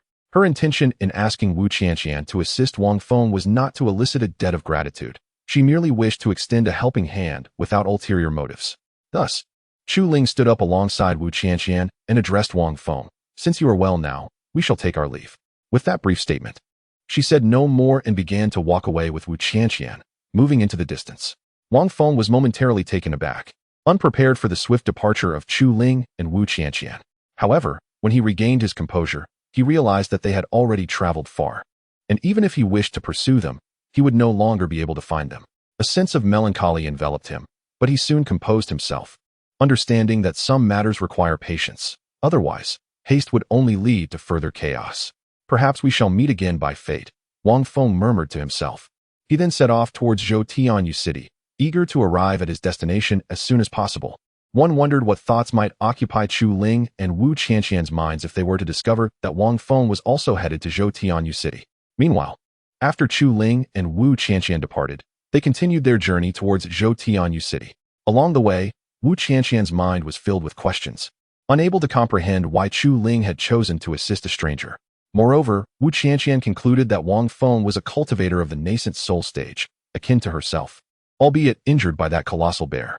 Otherwise, his prowess would have undoubtedly surpassed her own. This left Wu Qianqian deeply perplexed, unable to suppress her lingering curiosity. She directly inquired of Chu Ling, "Why did you choose to assist a stranger cultivator? If he is benevolent, that is well and good. However, Should he harbor ulterior motives, we might find ourselves in dire straits. After speaking, Wu Qianqian gazed at Chu Ling with a look of confusion, hoping for an explanation. Her reluctance to aid other cultivators stemmed not from a lack of willingness, but rather from the fear of hidden agendas. Otherwise, she would not have acted as she did. Upon hearing Wu Qianqian's words, Chu Ling merely smiled, withholding a response. He was confident that Wang Feng was not a malevolent individual, especially given the clarity in Wang Feng's eyes, which led Chu Ling to make a swift judgment. Otherwise, he would not have encouraged Wu Qianqian to take action. You will understand in due time, he remarked, choosing to disregard Wu Qianqian's concerns as he resumed his journey, leaving her in a state of distress. This nearly incited Wu Qianqian to express her frustration, yet upon reflecting on Chu Ling's character, she found solace in her thoughts. After all, Chu Ling had aided her on numerous occasions, which was why she harbored such peculiar feelings for him. With this in mind, a faint smile graced Wu Qianqian's lips, and she decided to follow in Chu Ling's footsteps, continuing their journey. However, it soon became apparent that both Chu Ling and Wu Qianqian had tarried too long. The sky was nearing darkness, and they remained in the wilderness. Chu Ling realized that they would certainly have to spend the night outdoors, as reaching the next town, Phoenix City, before nightfall was impossible. Consequently, he halted his hurried pace, and Wu Qianqian, noticing his sudden stop, followed suit. "Why have you stopped so abruptly?" she asked, her brow furrowed in confusion, unable to discern Chu Ling's intentions. "We should rest here for a while. It is quite late, and we cannot reach Phoenix City now," Chu Ling explained candidly, revealing his thoughts without concealment. Given the dangers that could arise while traveling in the dark, he deemed it prudent to pause and rest, preferring this to the potential hazards of continuing their journey. Had he not thought it wise to stop, he would have pressed on without hesitation. Upon hearing Chu Ling's reasoning, Wu Qianqian glanced at the sky and found merit in his words. Without further contemplation, she joined Chu Ling in seeking a suitable spot to rest. After lighting a campfire, they sat facing each other, enveloped in a tranquil atmosphere, while Chu Ling stretched lazily. Uncertain of the reason, Wu Qianqian felt a flutter of excitement. Yet she dared not meet Chu Ling's gaze, fearing that he might discern her true feelings. It is worth noting that Wu Qianqian and Chu Ling had never spent time alone together. Thus, the very opportunity before her stirred her emotions profoundly. Furthermore, Wu Qianqian was gradually coming to understand the nature of her feelings for Chu Ling. However, as this was her first experience of such emotions, she found herself at a loss for how to articulate them. Otherwise, she would have long since conveyed her affections, rather than remaining in this state of lingering anticipation. Chapter 125. Lang Lang Tianzong. Just as Wu Qianqian was lost in her thoughts, a voice abruptly pulled her back to reality. Chu Ling gently inquired, "Qianqian, which second-tier sect in Zhoutian Yuqing do you intend to join as an elder?" In truth, this question had puzzled Chu Ling even before their departure. Had time not been pressing, he would have posed it much earlier, rather than waiting until now. Wu Qianqian initially expected Chu Ling to utter sweet nothings, yet unexpectedly, he directed a question at her. This left her feeling quite vexed, almost inclined to give his thick-headedness a light punch. However, such thoughts remained confined to her mind, as she dared not act on them in reality. After taking a few deep breaths, Wu Qianqian answered, "The second-tier sect is called Lang Lang Tianzong. To be honest, I am not very familiar with it either. I was fortunate enough to encounter a powerful being, which led me to join this Lang Lang Tianzong." Reflecting on that moment, she let out a quiet sigh. Had she been capable of defeating that formidable entity, she would not have been forcibly drawn into Lang Lang Tianzong. A sense of bitterness filled her heart. Thankfully, Chu Ling would accompany her, which brought her a semblance of comfort. After all, she would not be alone in Lang Lang Tianzong. With Chu Ling by her side, how could she not feel a measure of happiness? Upon hearing Wu Qianqian's words, Chu Ling regarded her with curiosity, as he had never even heard of this Lang Lang Tianzong. His mind was filled with a plethora of questions, and if possible, he would have sought a detailed explanation from Wu Qianqian. However, since she herself lacked comprehensive knowledge, he felt a tinge of disappointment, realizing that clarity would only come upon their arrival in Zhoutian Yuqing. Beyond that, he found himself at a loss. As the night deepened, both Chu Ling and Wu Qianqian began to remain vigilant, wary of any sudden appearance of a monstrous beast. Should such a creature emerge, it would be too late to react. Thus Chu Ling remained exceedingly cautious, unwilling to let his guard down. Wu Qianqian, however, was not as tense as Chu Ling. Having reached the nascent soul stage, her spiritual awareness was already extended. Any slightest disturbance would alert her instantly. She reclined against a tree, quietly observing Chu Ling, her imagination wandering freely. So engrossed was she in her daydreams that she nearly drooled, fortunate that Chu Ling remained oblivious. Otherwise, he would undoubtedly have distanced himself from her without hesitation. Suddenly, a thunderous roar jolted Wu Qianqian from her reverie. "What is happening?" Chu Ling said gravely, his gaze shifting towards the source of the sound, his expression turning serious. The very concern he had harbored had come to fruition, a realization that left him struggling to accept, remaining here in peace, only to discover such unsettling events. Who could possibly accept this? Wu Qianqian dared not ponder further, choosing instead to vigilantly guard by Chu Ling's side, refraining from any movement. She understood the extent of Chu Ling's abilities. Should she stray from his side, misfortune would surely follow. Despite her curiosity about the voice they had just heard, Wu Qianqian felt compelled to remain close, fearing for Chu Ling's safety. Based on the ferocity of that roar, it was evident that they were dealing with a beast far more formidable than those at the nascent soul stage. It would be wise not to provoke it. After a moment, Wu Qianqian spoke gravely, her anxiety rising. She had never anticipated encountering such a powerful adversary. Hearing her words, Chu Ling's expression grew somber. He too was astonished that the roar had surpassed the nascent soul level, leaving him at a loss for words, profoundly shaken. Fortunately, the ensuing silence suggested that whatever had produced that sound had been subdued, which allowed Chu Ling to breathe a sigh of relief. In that instant, his vigilance had reached an unprecedented height. "Qianqian, what do you think that beast was?" It was incredibly powerful. After 2 hours had passed in relative calm, Chu Ling, feeling reassured, sank to the ground and inquired, eager to learn more about the formidable creature. In response, Wu Qianqian shook her head with a hint of bitterness. "If only I knew. But I have no idea. I could identify a beast at the nascent soul stage, but anything beyond that is beyond my comprehension." Having only just broken through to the nascent soul stage herself and remaining within Five Dragon City, she was naturally unaware of such entities. This realization ignited a quiet determination within Wu Qianqian. Upon reaching Zhou City, she vowed to expand her horizons, for if she encountered something extraordinary and remained ignorant, how would she face Chu Ling's inquiries? Clearly, Wu Qianqian was willing to do anything for Chu Ling. Subsequently, Chu Ling settled into a peaceful rest, allowing his thoughts to drift. Time passed, and the dawn slowly illuminated the sky. Early the next morning, Chu Ling and Wu Qianqian set forth on their journey towards Zhou City, eager to arrive as swiftly as possible. Were it not for Chu Ling's steadfast resolve, he might have faltered on the way. Throughout the month, their existence revolved around travel, whether on the road or preparing to embark. Chu Ling had even chastised Wu Qianqian for depleting her spiritual stones, suggesting that had she managed her resources better, their situation might have been different. Moreover, due to this incident, Wu Qianqian felt an overwhelming sense of shame, realizing that she could not afford to expend such a vast amount of spiritual stones in the future. She must learn to conserve her resources. Only by doing so could she adequately prepare for unforeseen circumstances.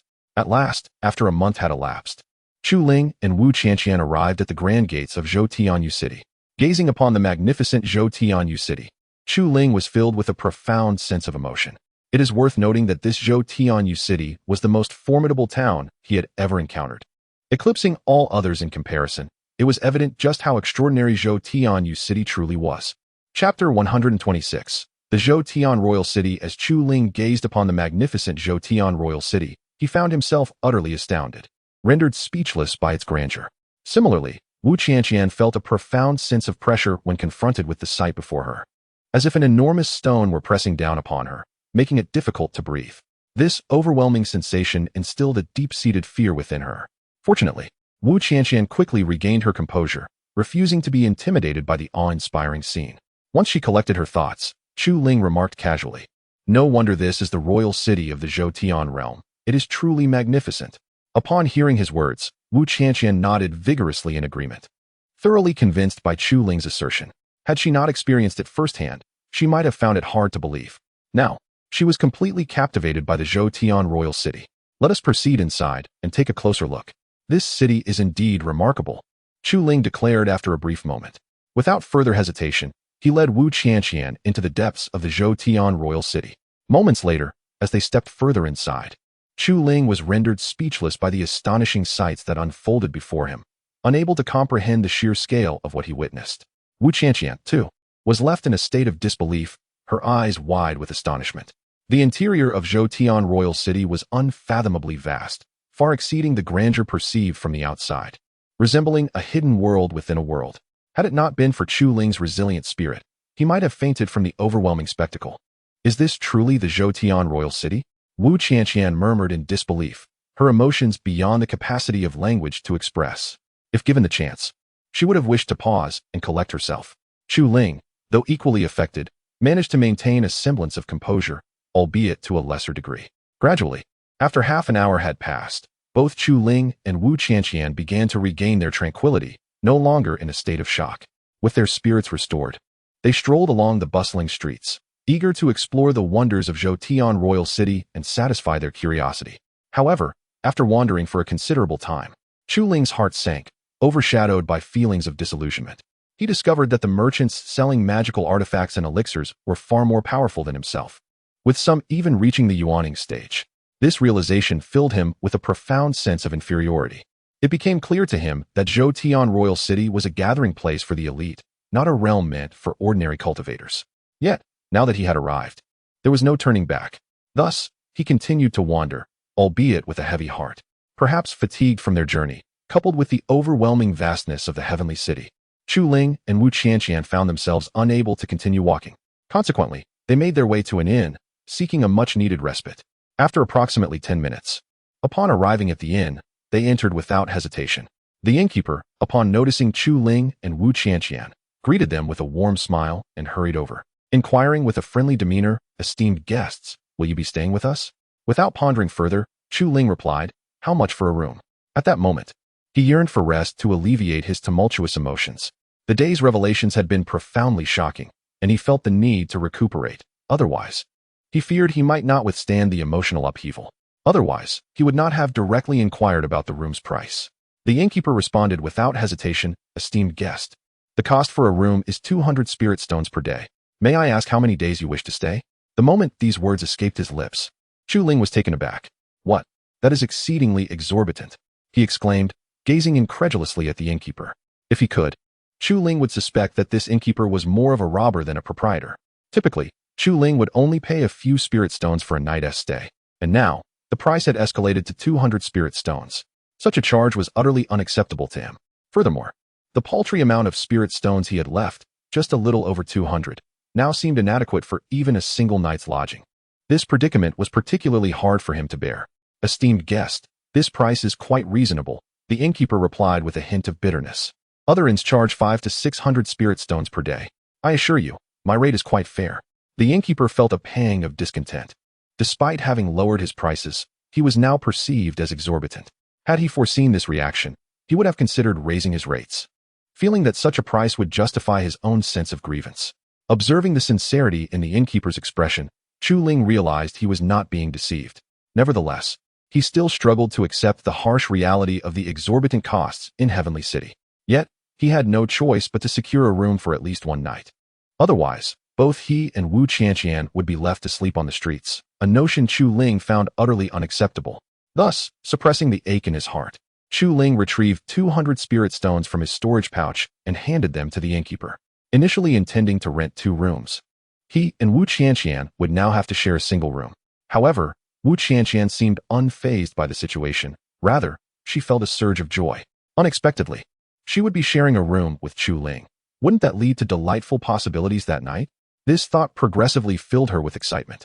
Subsequently, Wu Qianqian followed Chu Ling up the stairs, her mind swirling with thoughts. With such an opportunity at hand, how could Wu Qianqian possibly let it slip away? Meanwhile, the shopkeeper, having secured the money, cast a disdainful glance at Chu Ling's retreating figure. Initially, the shopkeeper had presumed that Chu Ling was a significant client, but to his astonishment, he discovered that Chu Ling was nothing more than a veritable pauper, prompting a profound contempt within the shopkeeper towards him. Had it not been for the business at hand, the shopkeeper might have seized Wu Qianqian from Chu Ling without hesitation. Chapter 127. The time to earn spirit stones has come. Upon entering the room, Chu Ling sat despondently in a chair, a frown etched upon his face. Contemplating his next course of action, he recognized the urgency of his situation. After all, he was entirely devoid of spirit stones, unable to last until the morrow. More critically, if he could not procure any spirit stones by the next day, he and Wu Qianqian would be forced to sleep on the streets. The thought sent a shiver down his spine. When Wu Qianqian stepped into the room, she immediately noticed Chu Ling's troubled expression and understood his plight, which caused her own demeanor to dim. She realized that had it not been for her reckless spending of spirit stones in Black Dragon City, they would not be facing such dire circumstances, leading to a profound sense of disappointment within her. If only I had exercised restraint, Wu Qianqian lamented inwardly. This was also her first encounter with the significance of spirit stones. Previously, she had never comprehended their importance. Now, in her time of need, she found herself incapable of acquiring them, illustrating the depth of her despair. Though they shared living quarters, there seemed to be no viable solution to their predicament, which only fueled Wu Qianqian's frustration. What shall we do, Chu Ling? Without spirit stones, we cannot possibly remain in Zhoutianyu City, she queried after a moment. Her eyes filled with concern. Furthermore, Wu Qianqian was unaware of the whereabouts of Lang Lang Tianzong and would require time to search for it. Thus, the issue of spirit stones had to be resolved independently, otherwise, they might truly find themselves homeless. Wu Qianqian's question only heightened Chu Ling's agitation. If you hadn't squandered so many spirit stones, would we be in this situation? He glared at her, his heart seething with anger. Had he known it would come to this, he would never have accompanied her. After a month of travel, to now be burdened by concerns of food and shelter was disheartening. He felt as though he was tending to a girl rather than serving as her protector. Wu Qianqian's heart sank at Chu Ling's words. She recognized her culpability. Had it not been for her actions, they would not have fallen to such depths. At a loss for words, she hung her head, unable to meet his gaze. Seeing her in such a state, Chu Ling let out a silent sigh. He understood that blaming Wu Qianqian would not resolve their troubles. Rather than dwell on the past, he needed to consider how to remedy their predicament regarding spirit stones. Perhaps, through proactive measures, they could alleviate their troubles and avoid the current dismal atmosphere. With this thought in mind, Chu Ling refrained from procrastination and began to inspect his storage pouch. However, upon doing so, he was taken aback. The 5 colossal dragons he had recently tamed had voraciously devoured all of his supplies. Now, within Chu Ling's storage bag, aside from that formidable sword, only the pet beasts remain. Initially, Chu Ling contemplated selling some items to procure a few spirit stones. However, the situation has worsened, leaving the storage bag utterly empty. This nearly incited Chu Ling to fury, his fists clenched tightly, as he struggled to contain his frustration. Ultimately, he released a deep sigh and refrained from confronting the 5 colossal dragons. With his last glimmer of hope extinguished, Chu Ling found himself incapacitated, collapsing to the ground, feeling as desolate as if he had ingested something vile. Observing Chu Ling's despondency, Wu Qianqian felt a pang of sympathy. Yet, she possessed no valuable belongings to assist him, rendering her feelings of helplessness even more acute. Although she was a cultivator of the nascent soul stage in the Zhoutianyu City, she occupied a lower tier, far from formidable. Thus, resorting to force to acquire spirit stones was an impractical course of action. Moreover, Wu Qianqian was acutely aware that the sovereign of the Zhoutian domain resided within the city. Attempting to seize spirit stones under his watchful gaze would undoubtedly lead to dire consequences. Consequently, she abandoned any unrealistic notions. Eventually, unable to endure any longer, Chu Ling rose and addressed Wu Qianqian, stating, "I shall take a walk to seek opportunities for acquiring spirit stones. Please remain here in the room." After uttering this, he disregarded her presence and stepped out, wandering the streets. Wu Qianqian had intended to follow him, hoping to share the burden, but upon hearing his refusal, she sat down in despair.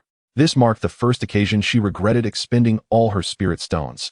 Had she not done so, her circumstances would not be so dire. Yet, in Zhoutianyu City, she had no relatives or friends to rely upon. Leaving her dependent on Chu Ling silently, she prayed for him to resolve his predicament. Following this incident, Wu Qianqian resolved to amend her reckless spending habits, recognizing that she could not continue in this manner.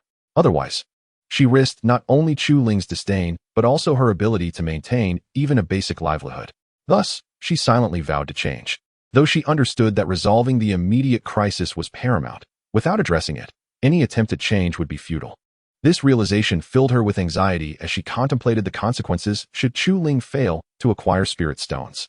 Nevertheless, a firm belief in Chu Ling's capabilities persisted in her heart, inexplicably unwavering. Meanwhile, having exited the inn, Chu Ling walked the bustling streets, acutely aware of the disdainful glances cast upon him by passers-by, as if his strength was a source of contempt. To such scrutinizing gazes, Chu Ling had long since grown accustomed, thus she paid little heed to them. Instead, she commenced her search for ways to acquire spirit stones, for if this continued, she found herself at a loss as to how to proceed. Moreover, this was the first time Chu Ling encountered a crisis concerning spirit stones, leaving her utterly unprepared. Had she foreseen such an eventuality, she would have prepared some spirit stones in advance, rather than being caught unawares as she was now, devoid of any preparation whatsoever. Chapter 128. You are following me again. Upon reflecting on this, Chu Ling could not help but shudder slightly. He then cast aside his previous concerns and resumed his quest for a means to acquire spirit stones, for it was the only way to resolve his current predicament. Otherwise, should he fail to procure spirit stones by the morrow, he would undoubtedly find himself homeless. Therefore, it was imperative to earn the necessary stones beforehand. Moreover, Chu Ling felt utterly exhausted. He had not enjoyed a moment's respite in quite some time, and now, faced with such tribulations, had it not been for his indomitable will, he might have collapsed long ago. This illustrates the enormity of Chu Ling's perseverance. Few could endure as he did.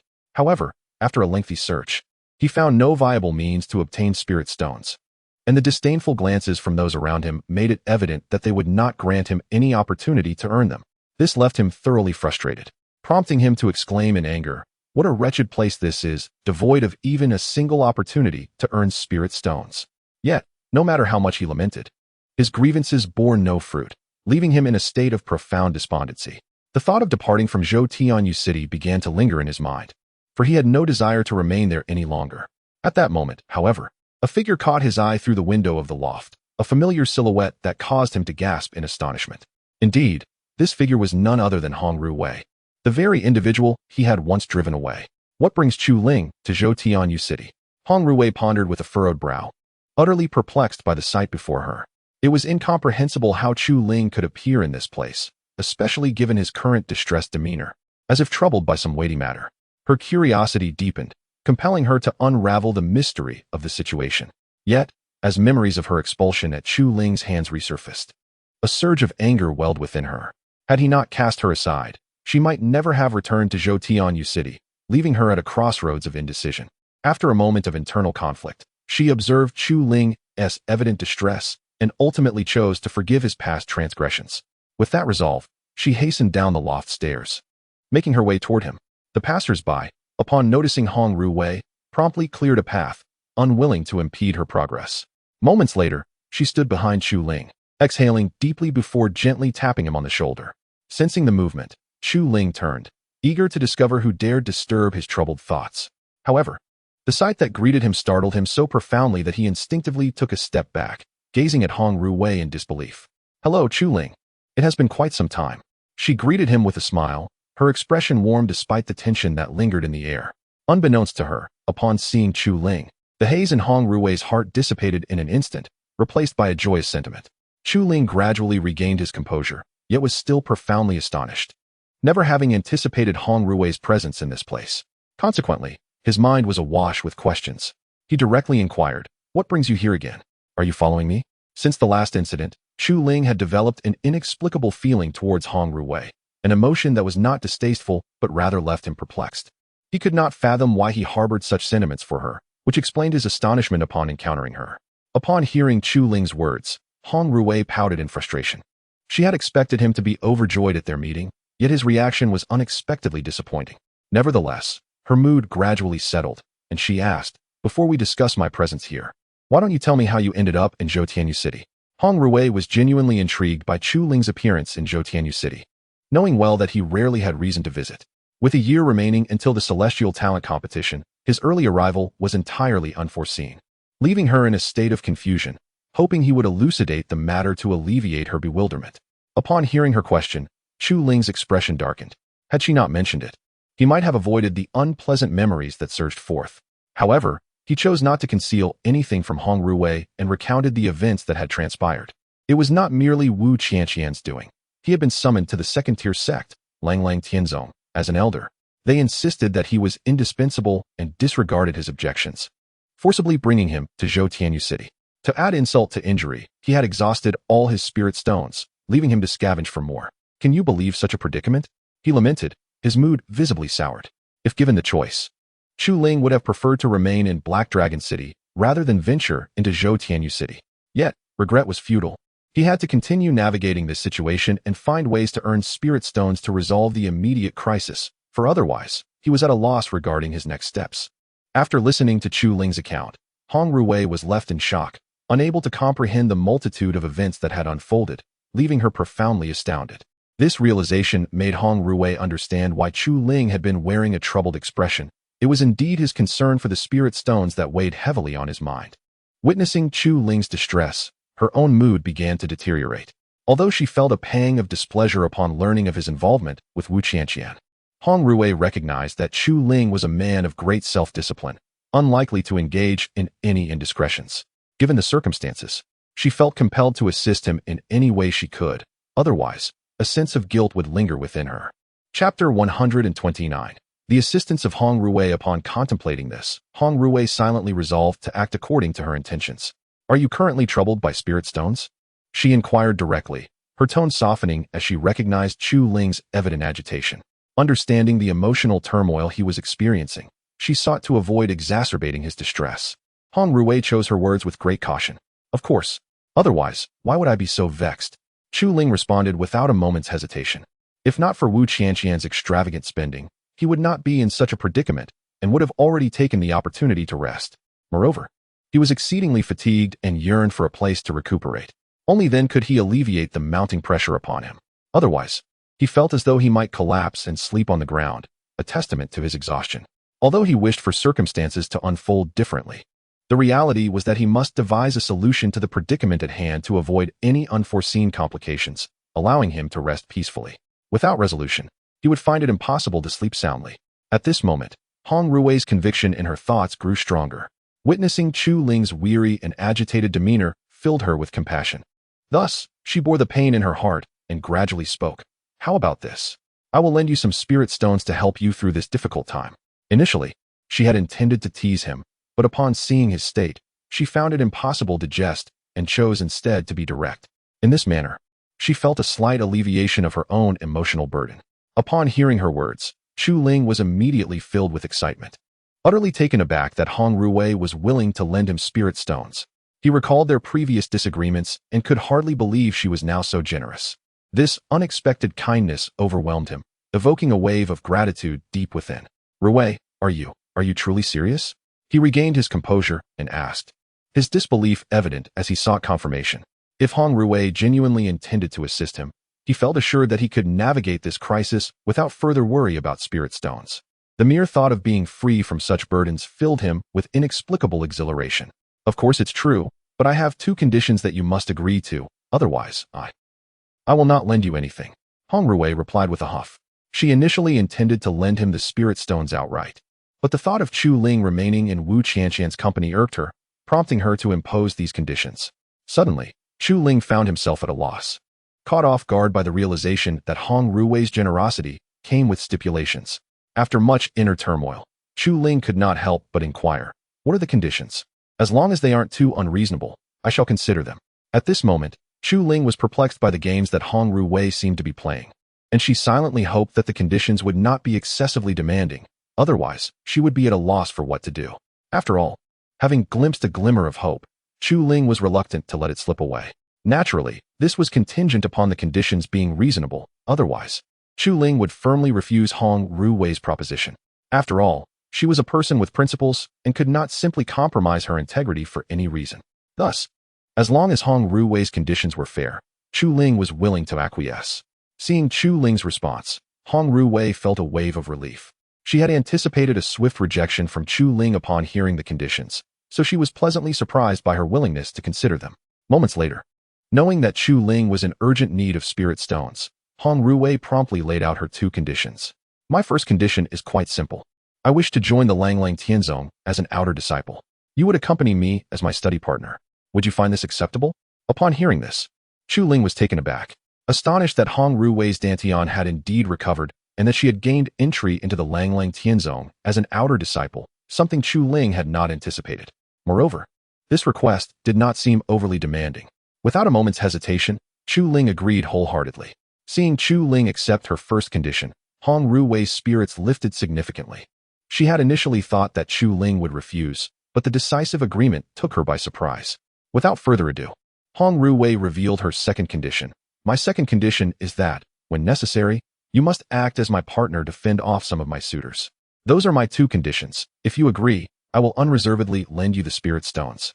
After speaking, Hong Ruwei fixed her gaze intently on Chu Ling, feeling a surge of anxiety within her. The second condition stemmed from her personal desires. Otherwise, she would not have made such a request. In that moment, Hong Ruwei felt a growing tension, hoping that Chu Ling would acquiesce, and she found herself inexplicably anticipating her response. Chu Ling, caught in a quandary, had not expected Hong Rui's second condition to entail this, leaving her unsure of how to proceed. However, she understood that if she did not agree, Hong Rui would undoubtedly refuse to lend her the spirit stones. Without those stones, she would be unable to navigate the current predicament. Reflecting on this, Chu Ling realized that even if she were reluctant, she had no choice but to comply, for she recognized that there were no alternatives available to her. Thus, Chu Ling directly stated, "Very well, I shall acquiesce to your two conditions. However, as you mentioned, I will only step forward in necessary circumstances, under ordinary situations. Do not regard me as your shield." Initially, Chu Ling was reluctant to concede, but due to the predicament concerning the spirit stones, he pondered for an extended period and ultimately found himself compelled to agree. Moreover, it was only through this arrangement that he could navigate through the current crisis. Chapter 130, 100,000 Spirit Stones. Upon hearing Chu Ling's agreement, Hong Rui nearly exclaimed in excitement. She could hardly believe that Chu Ling had consented so swiftly. In fact, she had almost considered retracting her second condition, assuming that Chu Ling would not acquiesce. Yet, who could have anticipated that Chu Ling would not only agree but do so with such resolute determination? This delightful turn of events filled Hong Rui with joy. If circumstances allowed, she might have been tempted to dance in exuberance. However, she ultimately composed herself, mindful of the need to maintain decorum in front of Chu Ling. "Rest assured, you still do not fully grasp the essence of my character." With a smile, Hong Rui concluded her remark and produced another storage bag from her own, placing it into Chu Ling's hands. "Here are 100,000 spirit stones. This should suffice for your needs. Should you require more, feel free to seek me out, and I shall endeavor to assist you." In that moment, Chu Ling was utterly astonished, unable to fathom the generosity with which Hong Rui had offered such a substantial sum. It left him utterly speechless, as he had previously been unaware of her affluent status. Although he had once possessed a similar amount of spirit stones, those had been painstakingly acquired through the sale of numerous beast cores, a laborious endeavor that had cost him dearly. The unexpected gift from Hong Rui was beyond his wildest expectations. A wave of astonishment and excitement washed over Chu Ling. Those 100,000 spirit stones would sustain him for an extended period. Upon receiving the stones, he expressed his heartfelt gratitude, saying, "Rui, thank you. I promise to repay you for these spirit stones."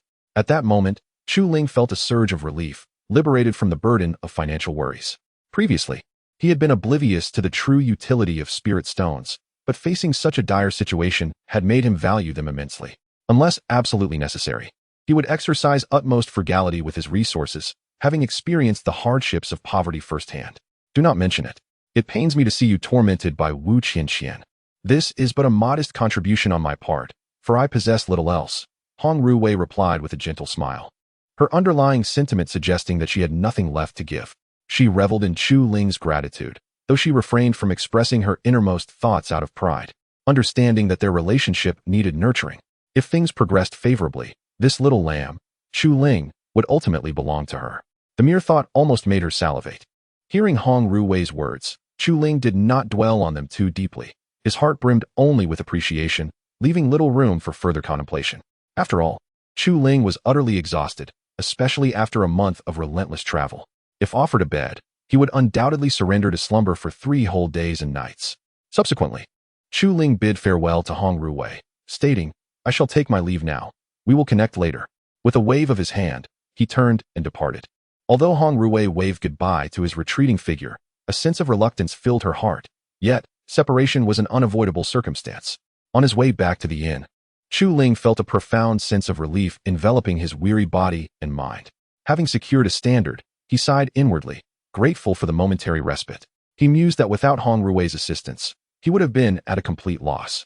Hence, he felt immense gratitude towards her, though it was merely a feeling of appreciation devoid of any romantic entanglements. After all, Chu Ling had lived as a solitary figure in his past life, showing little interest in such matters. Soon after returning to the inn, Chu Ling approached the innkeeper, his demeanor markedly more assertive. The innkeeper, taken aback by Chu Ling's newfound confidence, inquired, "Esteemed guest, what brings you here?" Before the innkeeper could fully grasp the situation, Chu Ling produced 10,000 spirit stones from his storage pouch and placed them squarely before the innkeeper. The sheer magnitude of Chu Ling's wealth left the innkeeper utterly astounded, rendering him momentarily speechless. With an air of authority, Chu Ling proclaimed, Here are 10,000 spirit stones as an advance. When they are depleted, return to me for more." Without waiting for a response, he ascended the staircase, leaving the innkeeper dumbfounded, struggling to comprehend the transformation. Once unimpressed by Chu Ling, the innkeeper now found himself nearly breathless, overwhelmed by the display of wealth. Upon reaching his room, Chu Ling was greeted by Wu Qianqian, who, upon noticing his return, was filled with excitement. She hurried to his side, her voice tinged with urgency. "So, Chu Ling, did you manage to acquire the spirit stones?" Wu Qianqian's heart raced with anxiety, uncertain of the next steps to take. She realized her only hope lay in Chu Ling, believing that he could navigate them through this crisis. Her only wish was for him to successfully procure the spirit stones, for without them, she felt utterly helpless. Initially, Chu Ling considered teasing Wu Qianqian, but his overwhelming fatigue dissuaded him from engaging in playful banter. Thus, Chu Ling nodded decisively and said, "Yes, I have acquired the spirit stones. They were lent to me by Hong Ruwei. I borrowed 100,000, and I shall give you 20,000. Please, do not squander it. If you do not come seeking me again." With that, Chu Ling retrieved 20,000 spirit stones from her storage pouch and placed them in Wu Qianqian's hands. Without waiting for Wu Qianqian to respond, she strode towards the bed, intending to rest thoroughly. After all, Chu Ling was utterly fatigued and desperately needed a respite. Otherwise, she feared she might succumb to exhaustion. Chapter 131. Hong Zhengnan. Upon hearing Chu Ling's words, Wu Qianqian stared at the 20,000 spirit stones in her hand, momentarily taken aback. She never anticipated that these spirit stones were actually a gift from Hong Ruwei, leaving her momentarily speechless. A subtle discomfort began to creep into her heart. However, Wu Qianqian understood that she was in a precarious situation. Whether or not she accepted these spirit stones, she was bound to confront this reality. This instilled within her a sense of crisis, a fear that Chu Ling might be taken away by Hong Ruwei. Such feelings left Wu Qianqian quite unsettled. Yet she realized that her displeasure was futile. The situation had already unfolded, and she had no means to prevent it, prompting a silent sigh from her. Aware that her battle with Hong Ruwei had only just commenced, Wu Qianqian resolved not to give up, no matter the circumstances. She would not allow Chu Ling to slip from her grasp. Having come to this realization, Wu Qianqian carefully stored the spirit stones, vowing to return every single one to Hong Ruwei once she had earned enough herself. "Hong Ruwei, our battle has only just begun. Do not rejoice too soon," she murmured to herself, her gaze filled with a serious determination, proclaiming the onset of her clash with Hong Ruwei. Moreover, Wu Qianqian recognized that this confrontation was inevitable, as they both sought the same prize, Chu Ling. Meanwhile, Hong Ruwei returned to the Hong residence, her heart brimming with joy as she danced about. Ever since Chu Ling had agreed to her two conditions, she had been elated, an emotion that radiated from deep within her. The thought of living alongside Chu Ling in the Langlang Tianzong stirred an inexplicable excitement within her. However, before she could revel in her happiness for long, the butler hurriedly approached her, visibly flustered. "Miss, the master has been looking for you for quite some time. He wishes for you to meet him in the study," the butler exclaimed, his urgency apparent. Upon hearing his words, Hong Ruwei snapped back to reality, her heart filled with confusion. She found it perplexing why her father, Hong Zhengnan, would seek her out at such a moment. Since her return to the Hong residence, he had only come to her once, and the fact that the butler was now summoning her indicated that something significant was about to transpire. Otherwise, Hong Zhengnan would not have taken the initiative to find her. Thus, Hong Ruwei stifled her exuberance and nodded in acknowledgement, signaling that she understood. Without further delay, she made her way to the study, her mind racing with thoughts of what her father could possibly want. After a brief passage of around 10 minutes, Hong Ruwei arrived at the door of the study. Taking a deep breath, she steeled herself before stepping inside. Upon entering, she found Hong Zhengnan seated in a chair, engrossed in a book, his demeanor remarkably calm. At this moment, Hong Ruwei was utterly perplexed, struggling to comprehend the unfolding situation. Upon hearing footsteps, Hong Zhengnan set aside his book, raised his gaze towards the doorway, and upon recognizing his daughter's arrival, his expression softened with a hint of helplessness. He had not anticipated that his daughter remained so playful. It was a notion he had never entertained. He had assumed that upon her return, she would exhibit a more mature demeanor, yet Hong Zhengnan realized he had misjudged her. "Where have you just been?" He sighed deeply, genuinely curious about her prolonged absence, especially with the prestigious Tianjiao competition looming in just a year. Hong Ruwei's continued frivolity left him feeling uneasy. If it were within his power, he would have preferred to confine her at home to ensure she focused on her training, for that would grant him peace of mind. However, he understood that such measures were simply not feasible. "I was out having fun, so what?" Hong Ruwei blinked innocently. In the presence of Hong Zhongnan, she displayed no sign of apprehension. After all, within the Hong residence, it was none other than Hong Zhongnan who adored her the most, showering her with unparalleled affection and concern, even more so than her own mother. At that moment, Hong Zhongnan felt a surge of irritation at her words. Yet upon witnessing her innocent demeanor, he could only let out a quiet sigh, unable to summon any anger. Earlier, he had intended to express his displeasure upon her entering the study, but his deep affection for her prevented him from doing so. This clearly illustrated the extent of his fondness for her, for it was unlikely he would otherwise have reacted in this manner. Are you not aware that the Tianzhao competition is just a year away? What else can you do besides play? After speaking, Hong Zhongnan's face became haggard, and he found himself at a loss for words regarding Hong Ruwei. Were it not for his reluctance to confront her directly, he might have resorted to giving her a stern reprimand, allowing her to maintain her playful demeanor. Hong Ruwei understood the source of his frustration, yet her nature was such that she could not help but indulge in her whims, particularly after encountering Chu Ling. This encounter had entirely distracted her from her training, and even during her practice, her thoughts were consumed by Chu Ling. It seemed that Hong Zhongnan had discerned her sentiments as well, especially upon noting the blush on her cheeks, igniting his curiosity further. He possessed a profound understanding of his daughter's character, often anticipating her every small gesture. Thus, disregarding all else, Hong Zhongnan boldly inquired, "Whose charm has ensnared my daughter's heart?"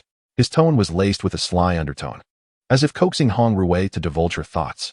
One can discern the cunning nature of Hong Zhongnan, who employs such devious tactics to elicit a confession from Hong Ruwei. Lost in thoughts of Chu Ling, Hong Ruwei, without a second thought, divulged her innermost feelings. However, as she began to speak of Chu, she abruptly halted, pouting her lips as she turned to glare at Hong Zhongnan. She never anticipated that he would resort to such manipulative methods to extract her words, leaving her utterly infuriated. Chapter 132. The Tactics of Hong Zhongnan. Father, how could you do this? You actually managed to extract words from your daughter, Hong Ruwei exclaimed, her annoyance palpable. She was thoroughly exasperated with Hong Zhongnan. Had she not been unable to leave, she would have stormed out immediately, refusing to engage with him any further. Just moments ago, she had nearly divulged her innermost thoughts, which left her feeling quite distressed. This secret was buried deep within her heart, and no matter the circumstances, she could never bring herself to share it, even with her own father.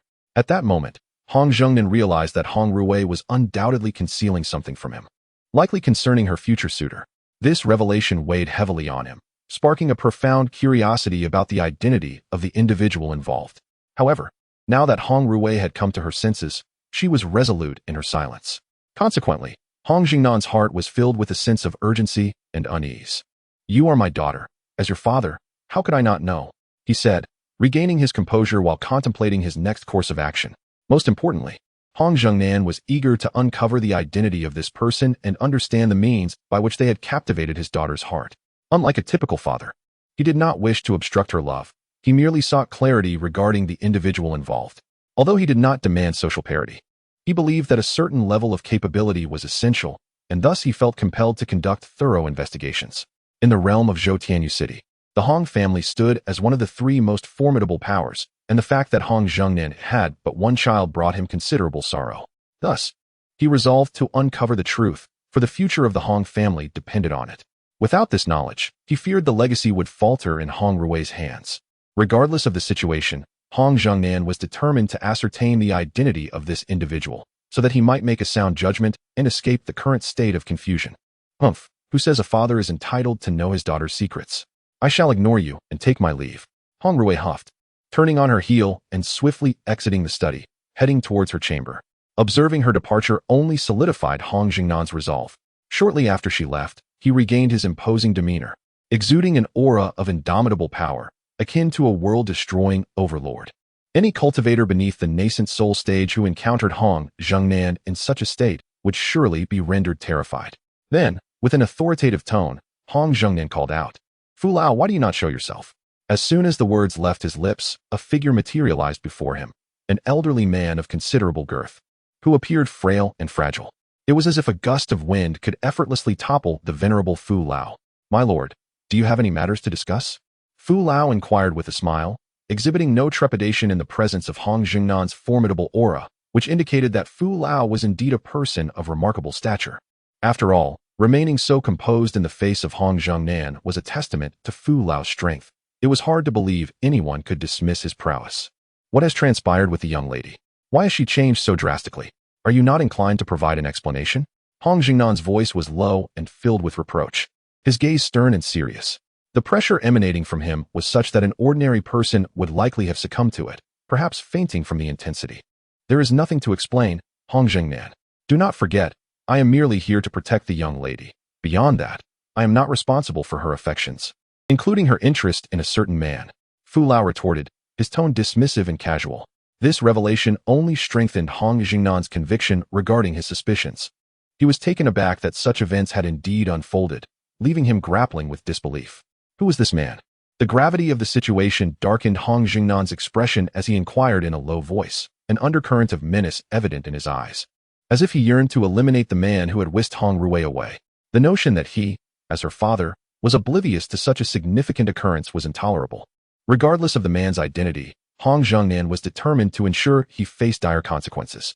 I advise you not to act against him. Otherwise, should anything untoward happen, do not say I did not warn you. Fu Lao cautioned, urging Hong Jingnan to abandon his vengeful thoughts. Having recently encountered Chu Ling, Fu Lao had some insight into the situation but chose not to disclose it to Hong Jingnan, opting instead for a gentle admonition. Why would I fear him? Do not jest with me. I am not even intimidated by that brat Wu Tian. Why would I cower before him? Tell me where he is, and I shall see for myself what tricks he possesses. Hong Jingnan scoffed, dismissing any concern regarding Chu Ling. In Zhou Tianyu City, his strength was comparable to that of Wu Tian, the leader of Wu Yang's sacred land. Thus, he disregarded Fu Lao's counsel, believing the powerful figures in Zhou Tian were limited to just a few, while the rest were mere recluses. Moreover, he could not fathom that his daughter, Hong Rui, would harbor feelings for an elder. This was why Hong Jingnan exuded such confidence. He was resolute in confronting this audacious Chu Ling. Upon hearing Hong Jingnan's words, Fu Lao could only shake his head in exasperation, realizing that he had indeed underestimated Hong Jingnan's obstinacy. However, Fu Lao, being a servant of the Hong family, found himself powerless in the face of Hong Jingnan's words. Thus, Fu Lao spoke up, stating, he just left with the young lady and is currently resting at the inn. I must remind you to exercise caution. After speaking, Fu Lao let out a silent sigh, taken aback by Hong Jingnan's unwavering determination. Yet, he realized that such tenacity was of little consequence now. Had Fu Lao not witnessed the situation firsthand, he would have intervened directly with Chu Ling. It was inconceivable that he would refrain from acting unless there were compelling reasons to do so. Chapter 133. The bewildered Hong Jingnan. Upon hearing the words spoken by Master Fu, Hong Jingnan's fury intensified. He was taken aback by the audacity of this young man, who dared to clandestinely meet with Hong Rui. Without a moment's hesitation, he stormed out of the Hong residence, intent on teaching this Chu Ling a lesson, making him aware of his own prowess. Otherwise, Hong Jingnan would be unable to swallow this humiliation. Observing Hong Jingnan's wrathful demeanor, Master Fu shook his head with resignation, pondering how amusing it would be to witness this old fellow reduced to tears. The thought brought a sly smile to his face as he envisioned the scene of Hong Jingnan being thoroughly beaten. Master Fu was well aware that, despite Chu Ling's lack of strength, the contents of his storage bag were enough to instill fear in anyone who contemplated them. One might mistakenly believe that Chu Ling operated a beast arena, which was precisely why Master Fu refrained from intervening earlier. Had it not been for this, he would have acted without hesitation against Chu Ling, for in his view, the young man was utterly unworthy of someone as esteemed as Miss Hong Rui. However, it was the fact that Hong Rui had pursued Chu Ling, rather than the other way around, that changed Master Fu's perspective. Consequently, whatever transpired between Hong Rui and Chu Ling no longer concerned him. Meanwhile, fueled by his overwhelming anger, Hong Jingnan soared towards the inn, his presence stirring the entire Zhou Tianyu city. The leaders of various factions peeked out, curious about the commotion. Alas, who could be the unfortunate soul to have provoked Hong Jingnan? Truly a pitiable fate. Wu Tian sighed quietly. It seemed today would not bode well for Zhou Tianyu city, as the emperor of Zhou Tianyu city shook his head helplessly. Is this the wrath of a formidable warrior? The leader of the Langlang Tian sect exclaimed in astonishment.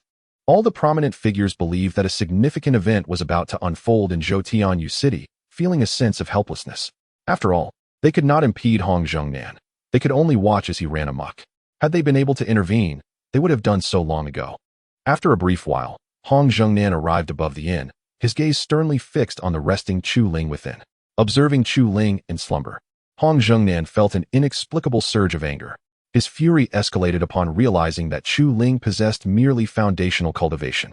He could hardly fathom how his daughter, Hong Ruiwei, had fallen for such an insipid individual. Suddenly, Chu Ling's storage bag sensed a menacing gaze, causing all the magical beasts within to awaken instantly. How did you all become my master's pets? Bai Xiao, having stirred from slumber, looked at the 5 dragons in confusion. The 5 dragons, feeling awkward, scratched their heads, uncertain of how to explain their situation to Bai Xiao. After all, they, too, were merely clinging to Chu Ling's coattails, which had led to their designation as his pets. However, before Xiao Bai could react, Xiao He awakened and immediately exclaimed, "Let us not dwell on the past. An old foe outside is poised to strike at our master. We must act swiftly to thwart him." Realizing the gravity of the situation, Xiao Bai ceased his idle chatter with the 5 dragons and dashed out from the storage pouch. Before departing, Xiao He ensured a protective barrier surrounded Chu Ling, fearful of any potential danger that might befall him.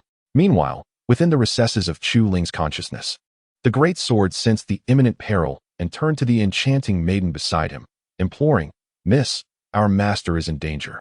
Will you not intervene?" The maiden merely cast a dismissive glance at the great sword, remaining silent. Just as the great sword was engulfed in confusion, it was abruptly kicked out by the breathtaking beauty, sent flying into the storage pouch. The great sword then comprehended that this alluring figure desired it to take action. Though reluctant, it ultimately acquiesced to the presence of such a captivating being and joined the other beasts in their charge. Observing Chu Ling still in slumber, Hong Zhengnan could no longer contain his frustration. He channeled his spiritual energy into a colossal hand, aiming to strike Chu Ling directly. He believed that only by making Chu Ling suffer could his own fury be quelled. Yet, as the giant hand descended upon the inn where Chu Ling rested, several beams of light suddenly emerged, shattering the impending attack. Hong Zhengnan was left dumbfounded. Not only he, but even the powerful figures in the distance were bewildered, utterly perplexed by the unfolding events, wishing for someone to elucidate the situation. While Hong Zhengnan remained in a state of shock, several beams of light materialized before him, transforming into their true forms and gazing at him with palpable hostility. Upon witnessing this, Hong Zhengnan instinctively recoiled, recalling the ominous warnings from the elder Fu.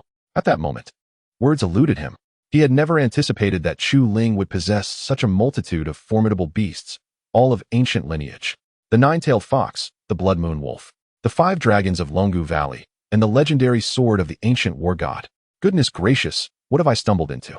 Hong Zhengnan lamented bitterly within, his expression more pained than if he had ingested something vile. He could scarcely believe that Chu Ling commanded such extraordinary companions. Moreover, despite Chu Ling's foundational cultivation, he had tamed such awe-inspiring demonic beasts. Now, Hong Zhengnan found himself utterly at a loss.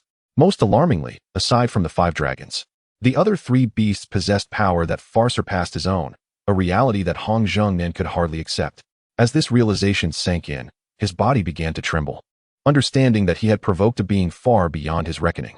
"Old man, how dare you bully my master? You clearly do not comprehend the meaning of peril." Xiao He glared fiercely at Hong Zhengnan, his face etched with fury and his sharp claws bared. Upon witnessing this, Hong Zhengnan instinctively recoiled several steps, his expression a mix of terror and disbelief as he regarded Xiao He. He could scarcely fathom that such an ancient beast would submit to Chu Ling. In that moment, despair enveloped Hong Zhengnan, as thoughts of death began to creep into his mind. He pondered the true nature of this Chu Ling, marveling at the extraordinary power he seemed to wield. Chapter 134. The beaten Hong Zhengnan gazing upon the imposing array of monstrous beasts. Hong Zhengnan finally comprehended the reason behind the formidable hindrance he encountered while preparing to confront Chu Ling. Initially, he had assumed that the jester was Fu Lao, only to discover that the true fool was himself. At this moment, Hong Zhengnan found himself at a loss, particularly in the face of such overwhelming power. Not only was it improbable for him to vanquish the 5 dragons, but even the formidable sword might prove beyond his capabilities. I was unaware he was your master," Hong Zhengnan uttered bitterly, his hands trembling involuntarily, unable to fathom the situation's escalation. When he arrived, he had exuded confidence. But now he felt as meek as a frightened dog, overwhelmed by the scene before him. This scenario was entirely unprecedented for Hong Zhengnan, evoking a profound sense of helplessness and despair within him. He had initially believed he could rely on the formidable beings of Zhoutian Yuqing for assistance. Yet at this critical juncture, they remained conspicuously absent. It was then that he truly succumbed to despair. It was not that these powerful entities refused to intervene. Rather, Upon witnessing the presence of Xiao Bai, Xiao He, and the Great Sword, they had been instantly intimidated. They were convinced that should the trio unleash their full potential, the entirety of Zhodian Yuqing would be obliterated in an instant. Seizing the opportunity while they were yet to exert their full strength, it was prudent to flee, lest one be caught unaware by their impending doom. Why waste words with him? Just unleash a merciless beating on this old fool for daring to bully our master. With that, Xiao Bai was the first to employ his newly acquired 9-in-wall lizard claw, charging toward Hong Zhongnan. Xiao He, regaining his composure, concurred with Xiao Bai and joined in the assault, utilizing his blood wolf technique against Hong Zhongnan. Meanwhile, the Great Sword took a more brutish approach, unleashing waves of sword energy directed at Hong Zhongnan. The 5 dragons, each exuding different flames, commenced roasting him. Faced with such a ferocious onslaught, Hong Zhongnan understood that he stood no chance against his adversaries and that escape was futile. Gritting his teeth, he braced himself for the inevitable onslaught. However, the ferocity of the beast's attacks proved overwhelming. Within mere seconds, his defenses were shattered, and he was subjected to relentless blows. Fortunately, the beasts had not unleashed their full might. Otherwise, Hong Zhongnan would have vanished from this world in an instant. Thus, Hong Zhongnan endured a barrage of torment, both in spirit and body, suffering an unending wave of pain. For the first time, he regretted coming here to trouble Chu Ling. Had he foreseen such an outcome? He mused that he should have heeded Fu Lao's counsel. Had he done so, he would not find himself in this predicament. Although the beasts refrained from delivering fatal blows, Hong Zhongnan was acutely aware that if this continued, he would meet his demise within 10 minutes. Most disheartening was the realization that no one had come to his aid, deepening his sense of despair. If only he could, he would have preferred not to be here at all. Regrettably, remorse has become futile at this juncture.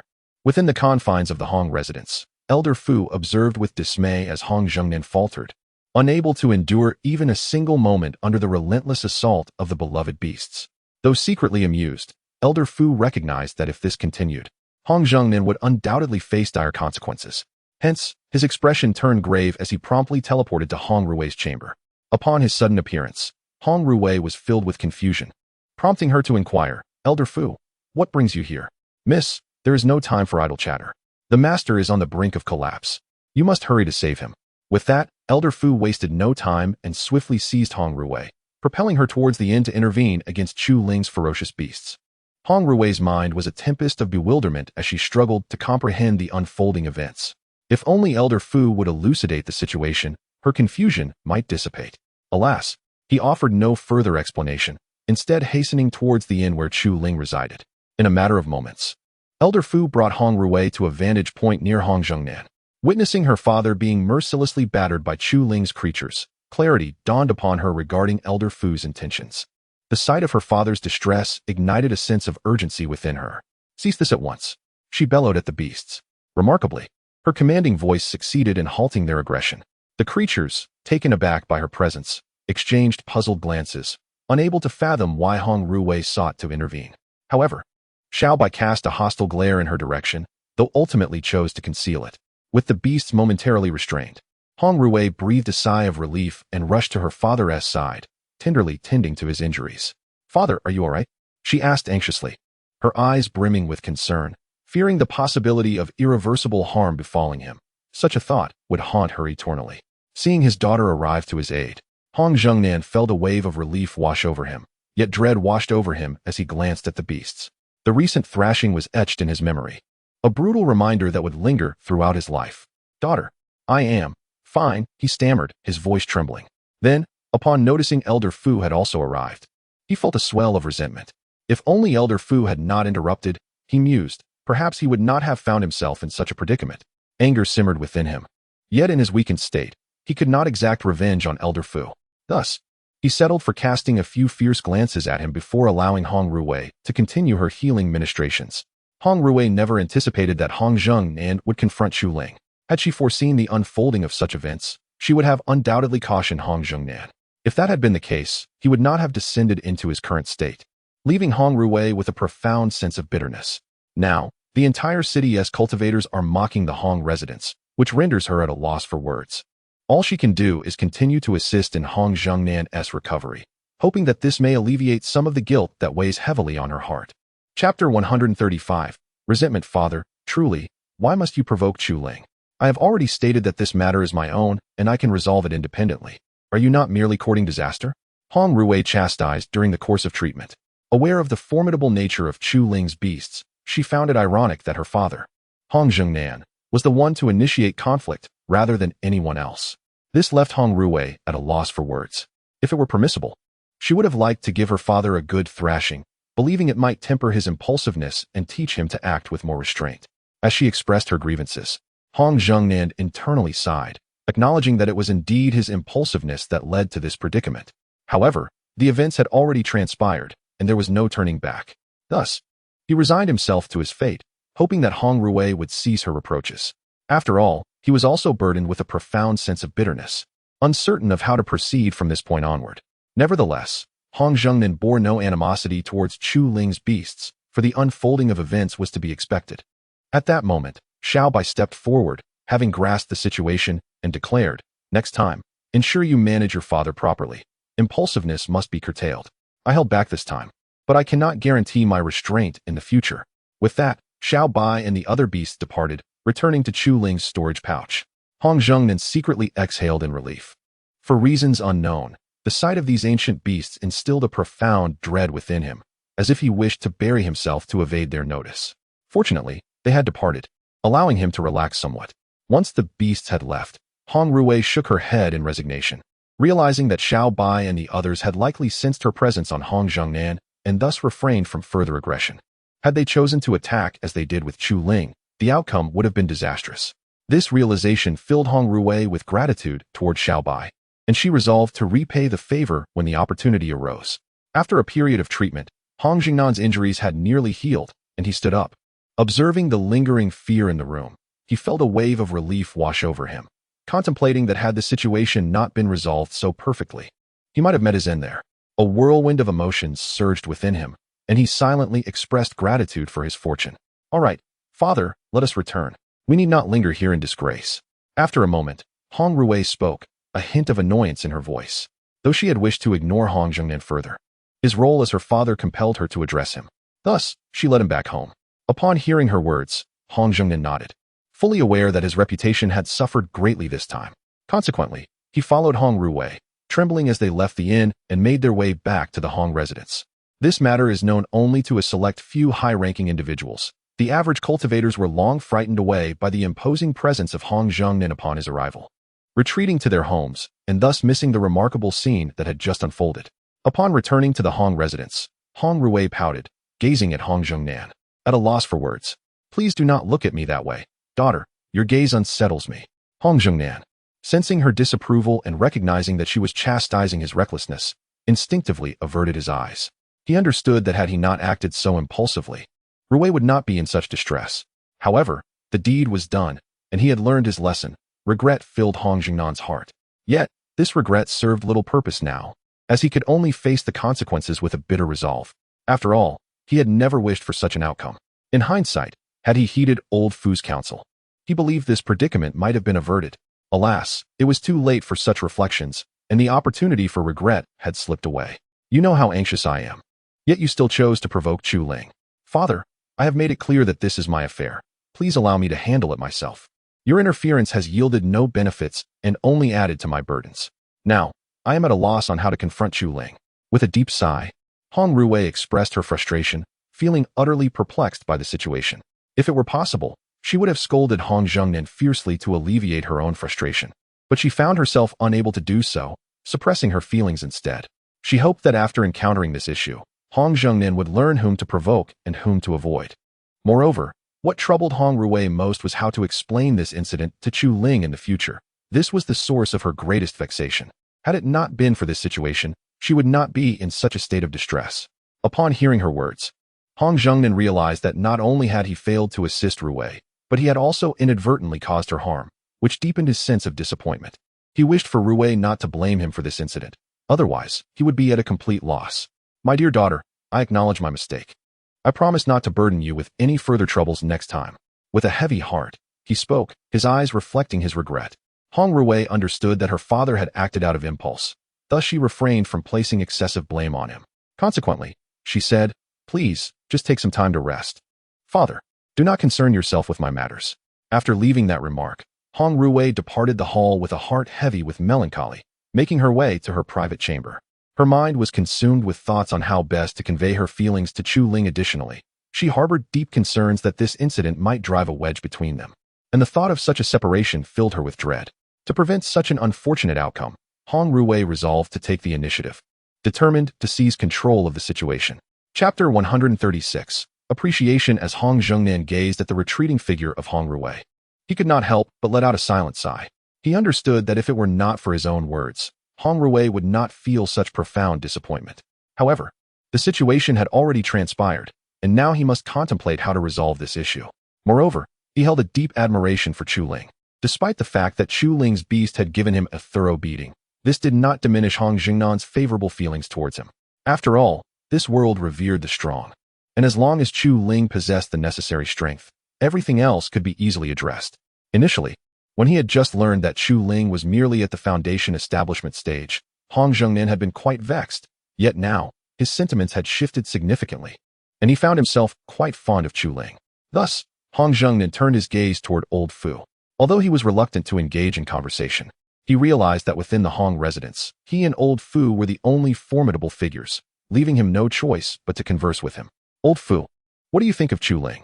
He inquired, his tone softening. For some inexplicable reason, whenever Chu Ling was mentioned, Hong Zhengnan felt an unaccountable fondness that starkly contrasted with his previous demeanor. At this point, nothing seemed capable of stifling his admiration for Chu Ling, of course. It was a familial affection, not the other kind, so he hoped the readers would not misconstrue it. Upon hearing Hong Jingnan's words, old Fu was taken aback, gazing at him in disbelief. Hong Jingnan's statement had genuinely startled him. Old Fu was well aware of Hong Jingnan's character, having grown up together, and now to see him express admiration for Chu Ling was utterly unforeseen. Old Fu felt as if the world had changed. It was astonishing that someone could earn Hong Jingnan's esteem. Why are you silent? Hong Zhengnan asked, perplexed by old Fu's lack of response. He was eager to understand what old Fu was contemplating, as his silence was completely unexpected.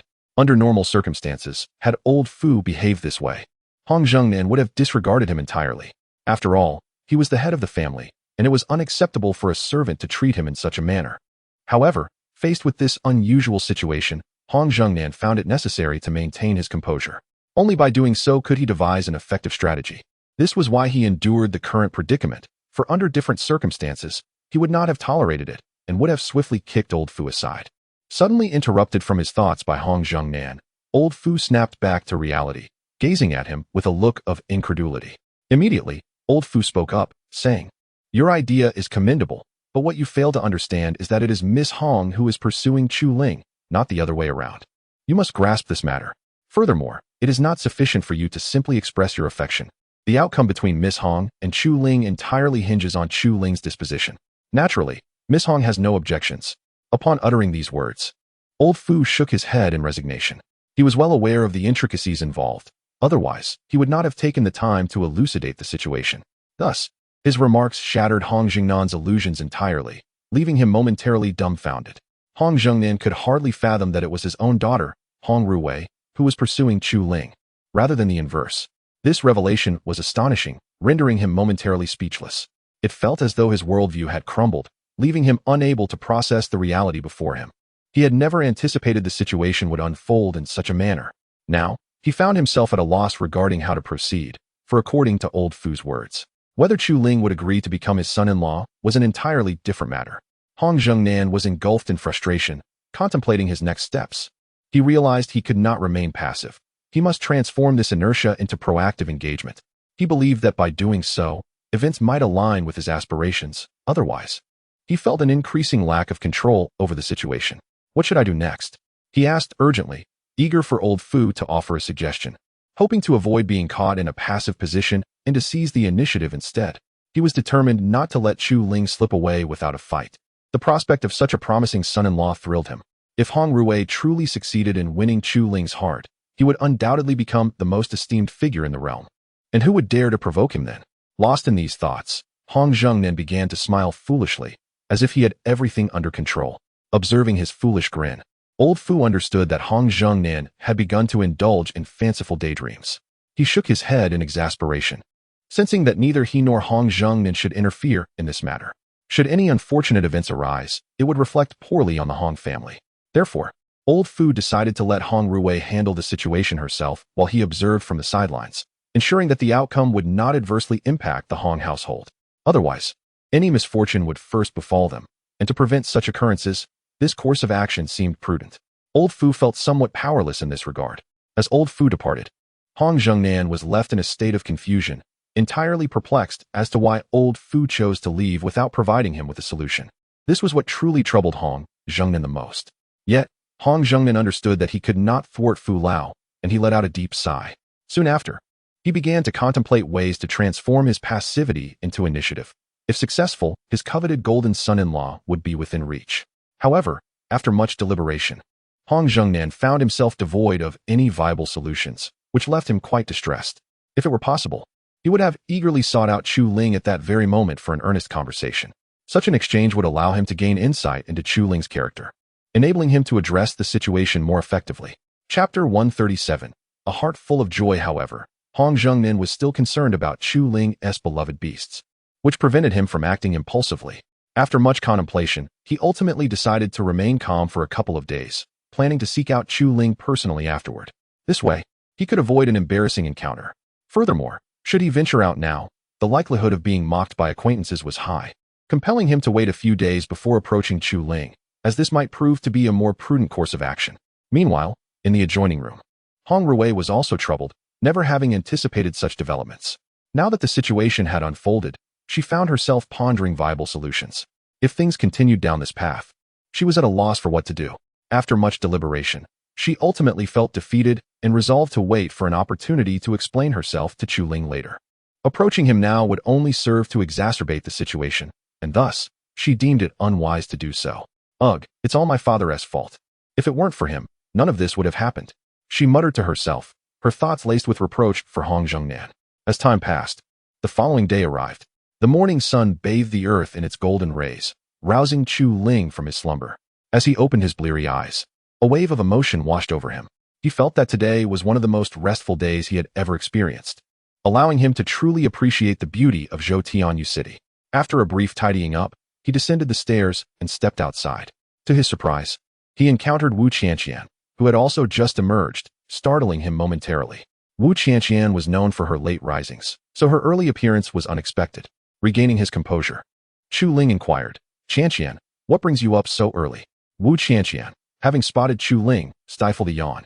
Once she had gathered her thoughts, she replied, "It's simply because I'm unfamiliar with Zhou City. I decided to rise early to explore the city properly, so that when I wander about alone, I won't get lost." Originally, Wu Qianqian had no intention of waking up so early, but the prospect of staying in Zhou City for an extended period compelled her to adjust her routine to avoid the risk of losing her way. This change highlighted her growth.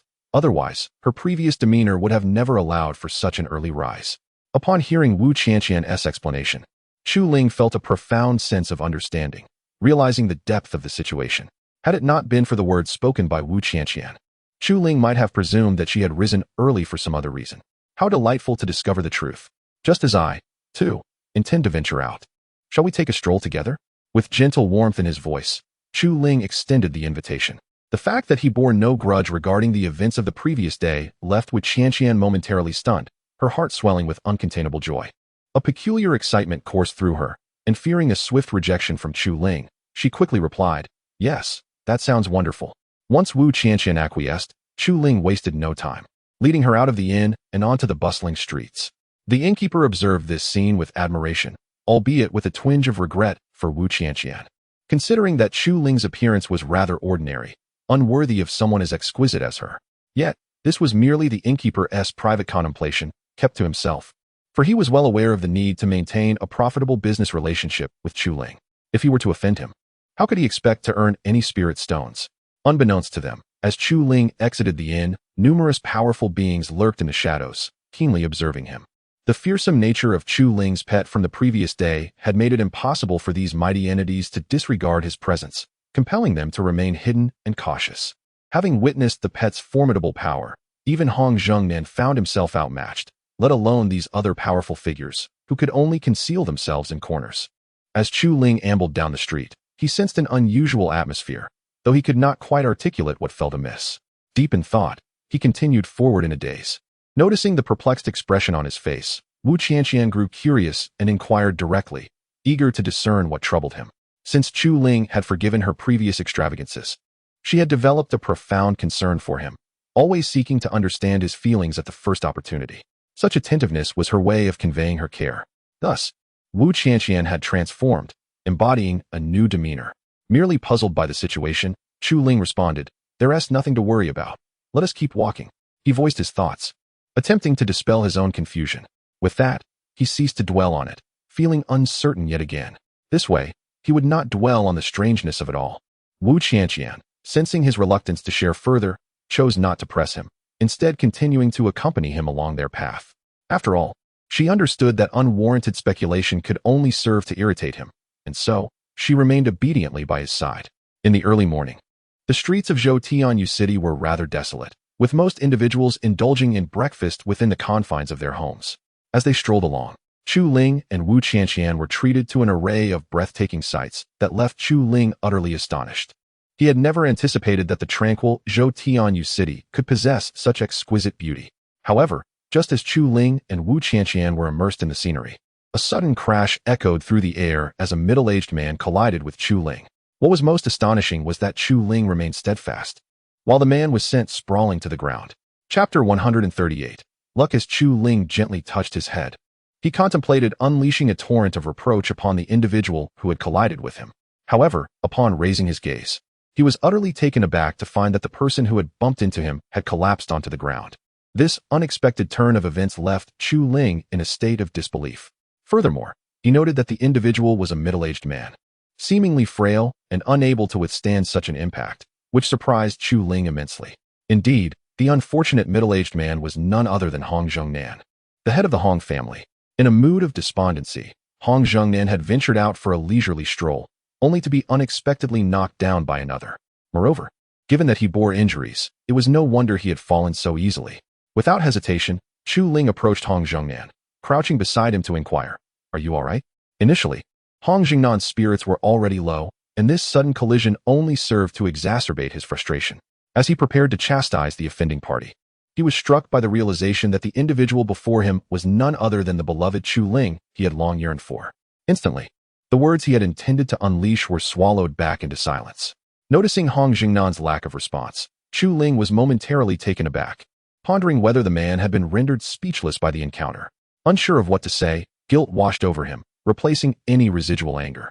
Meanwhile, Wu Qianqian, witnessing the scene, hurried over to assist, mirroring Chu Ling's concern for the dazed Hong Zhongnan. "Uncle, are you all right?" Wu Qianqian inquired anxiously.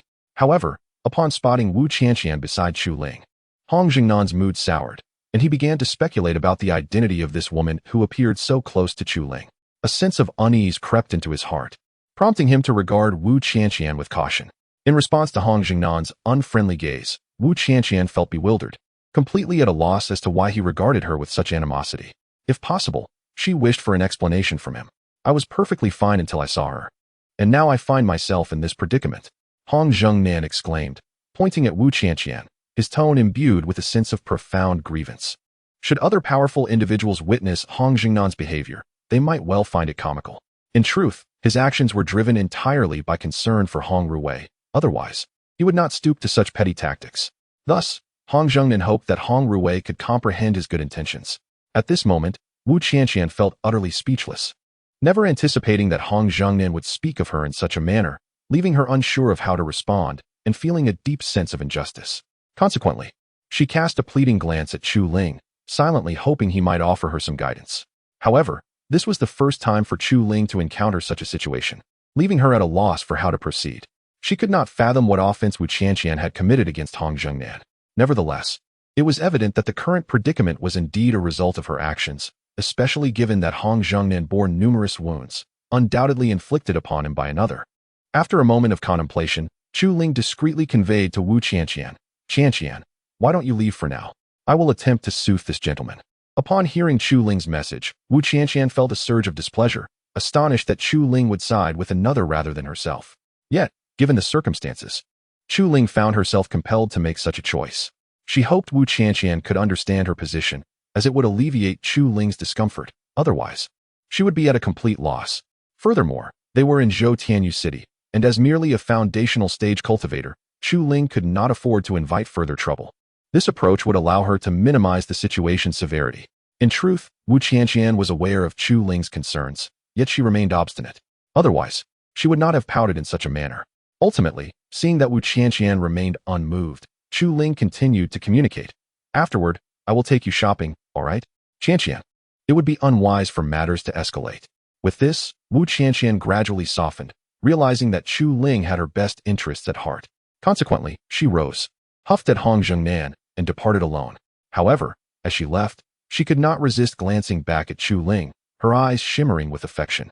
Chu Ling, taken aback by Wu Qianqian's adoration, could only shake her head in bewilderment, unable to comprehend why Wu Qianqian regarded her so fondly. Hong Zhongnan, having noticed Wu Qianqian's actions, felt a twinge of annoyance. Yet, with Wu Qianqian gone, he found himself powerless to act against her. Regardless, he resolved that he must find a way to deal with Wu Qianqian, believing that only then could she relinquish her pursuit of Chu Ling. Once Wu Qianqian had departed, Chu Ling secretly exhaled in relief. Just moments before, she had worried that Wu Qianqian might continue to create a scene, but thankfully, Wu Qianqian had heeded her suggestion. Otherwise, Chu Ling was uncertain of how to navigate the situation. Subsequently, Chu Ling regained her composure and addressed Hong Zhongnan. Is everything satisfactory now, sir? Do you have any further concerns? Hearing Chu Ling's inquiry, Hong Zhongnan also collected himself and chose not to continue his dispute with Wu Qianqian. After all, he knew that opportunities were plentiful in the future, and a moment's delay was inconsequential. What mattered most at this juncture was cultivating a favorable impression with Chu Ling.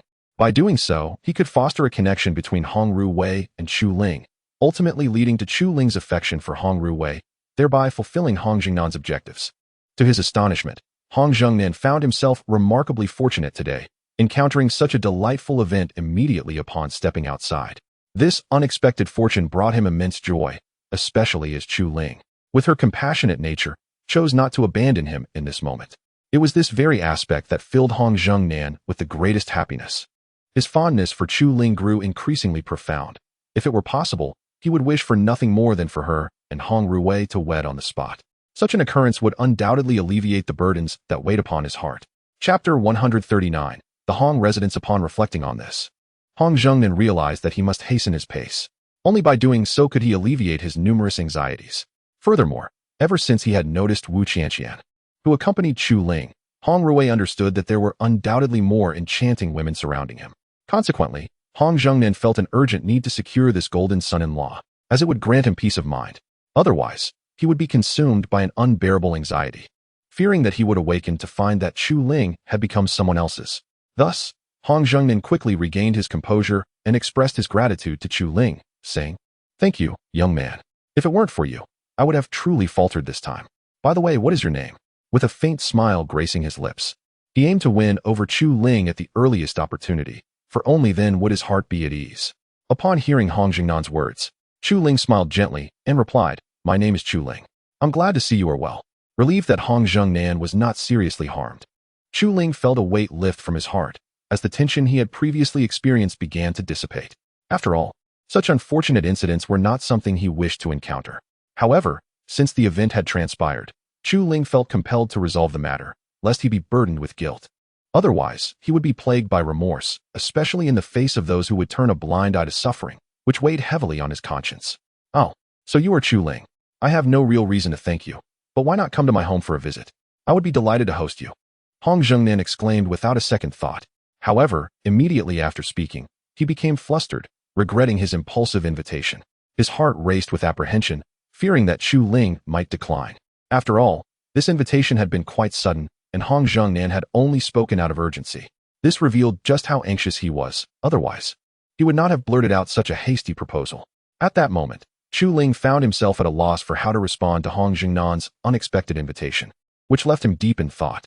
Caught off guard by the sudden offer, he felt uncertain about Hong Zhongnan's true intentions, as he was not well acquainted with him.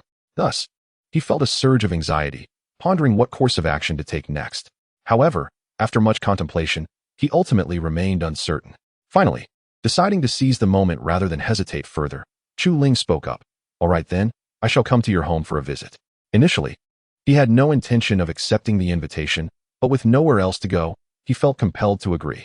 This way, he could also ensure Hong Zhongnan returned home safely. alleviating any potential blame directed at him, and allowing Chu Ling to breathe a sigh of relief. Upon hearing Chu Ling's affirmative response, Hong Zhengnan was instantly filled with joy. Never anticipating that Chu Ling would agree so swiftly, it was utterly beyond his expectations.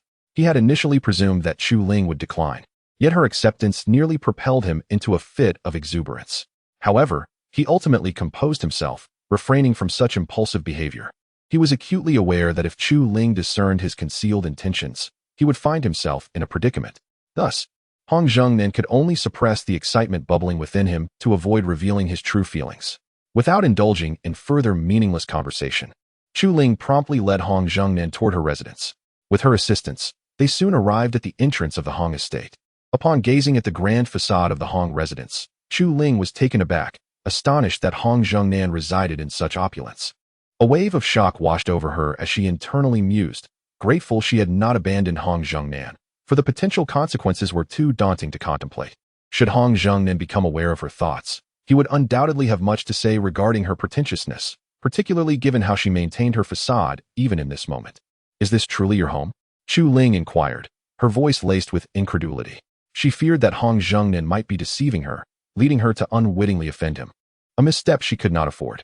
After all, such a magnificent estate bespoke an extraordinary lineage. One could hardly possess such a grand domicile without a significant status. Hong Zhengnan, upon hearing her question, felt a pang of sorrow, as if Chu Ling were mocking him. This sentiment unsettled him.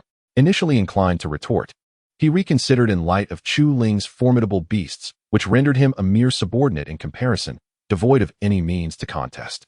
Thus, he relinquished the urge to counter her inquiry. After a brief pause, Hong Zhengnan finally responded, "Of course this is my home. If you doubt it, I shall take you inside to see." With that, fearing that Chu Ling might suddenly depart, he grasped her hand and ushered her into the Hong estate, anxious that if he let her slip away, finding her again would prove far more challenging. Consequently, he felt compelled to act swiftly before she could fully process the situation, ensuring the continuation of his plans, lest he be consumed by regret. Before Chu Ling could react, Hong Zhengnan had already drawn her into the opulent abode. At that moment, regret began to creep into her heart.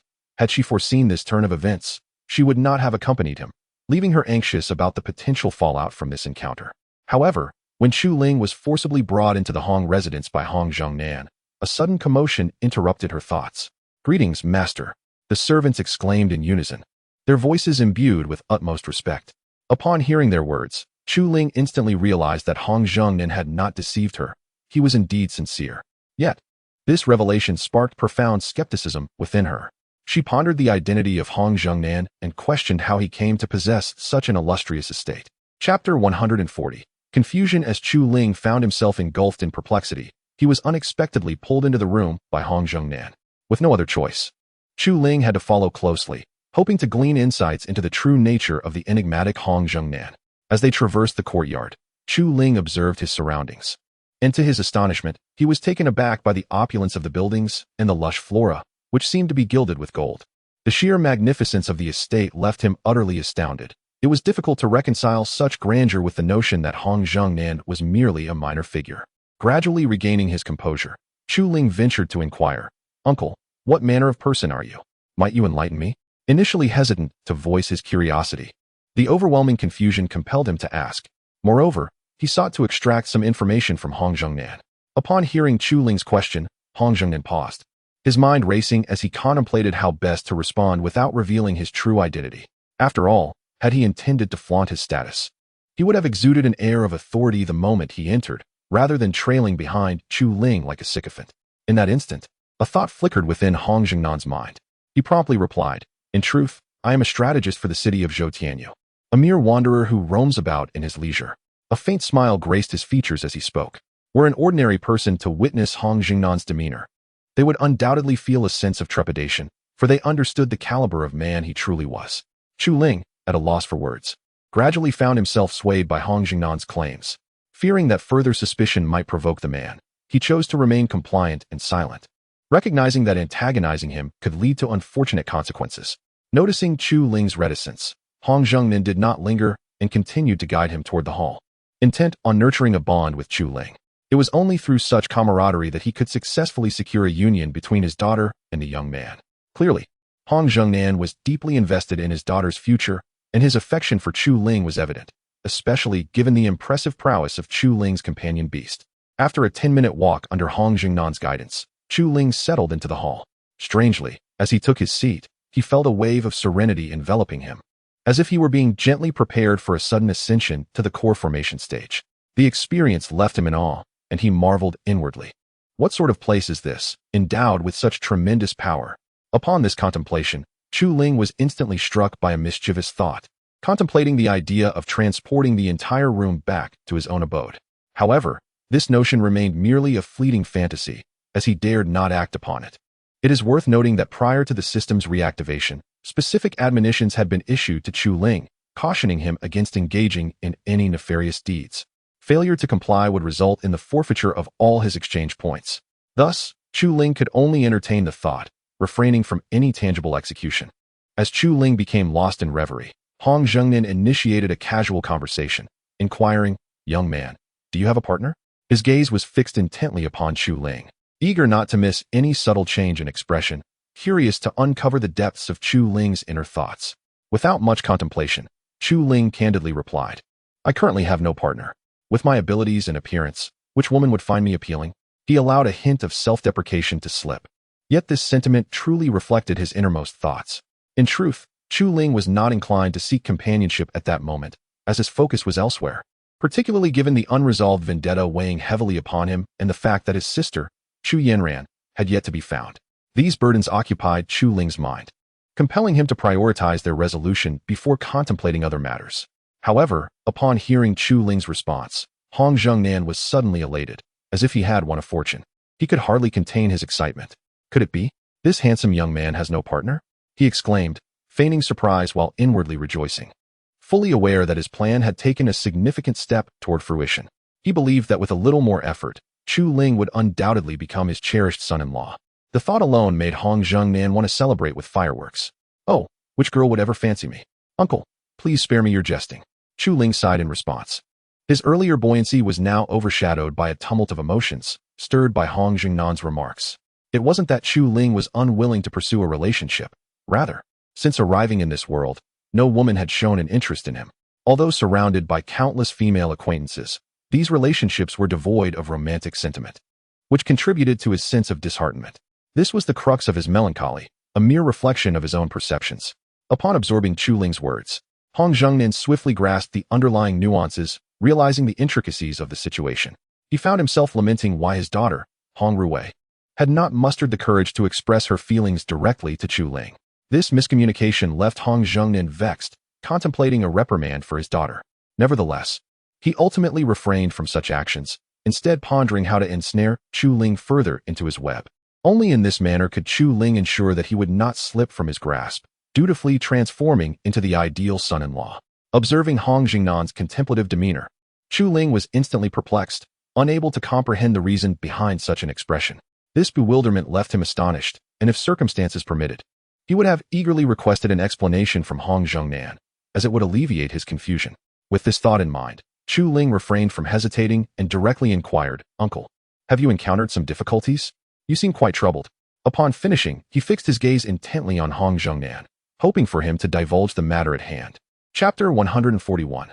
The shock of Chu Ling upon hearing the words of Su Chuan and Chu Ling, Hong Zhengnan was momentarily jarred from his thoughts, immediately solidifying his resolve to act upon the ideas swirling in his mind. Initially, he had not intended to proceed in this manner, yet he ultimately resolved to do so. Hong Zhengnan understood that if he were to miss this opportunity, it would be exceedingly difficult to find another. Otherwise, he would not have found the courage to commit to his decision. Taking a deep breath, Hong Zhengnan addressed Chu Ling, saying, "My young friend, I find myself plagued by a troubling concern that I am at a loss to resolve. I sincerely hope you might lend me your assistance." After speaking, he gazed at Chu Ling with palpable anxiety, fearing that a mere word from him could lead to outright rejection. The thought of all his previous efforts being rendered futile left him more anxious than facing a formidable opponent, leaving no room for complacency. Hong Zhengnan was acutely aware that the success or failure of this endeavor hinged on this moment. Should he fail to seize this opportunity, it would surely slip from his grasp. Thus, Hong Zhengnan was resolute in not letting such a perfect chance pass him by.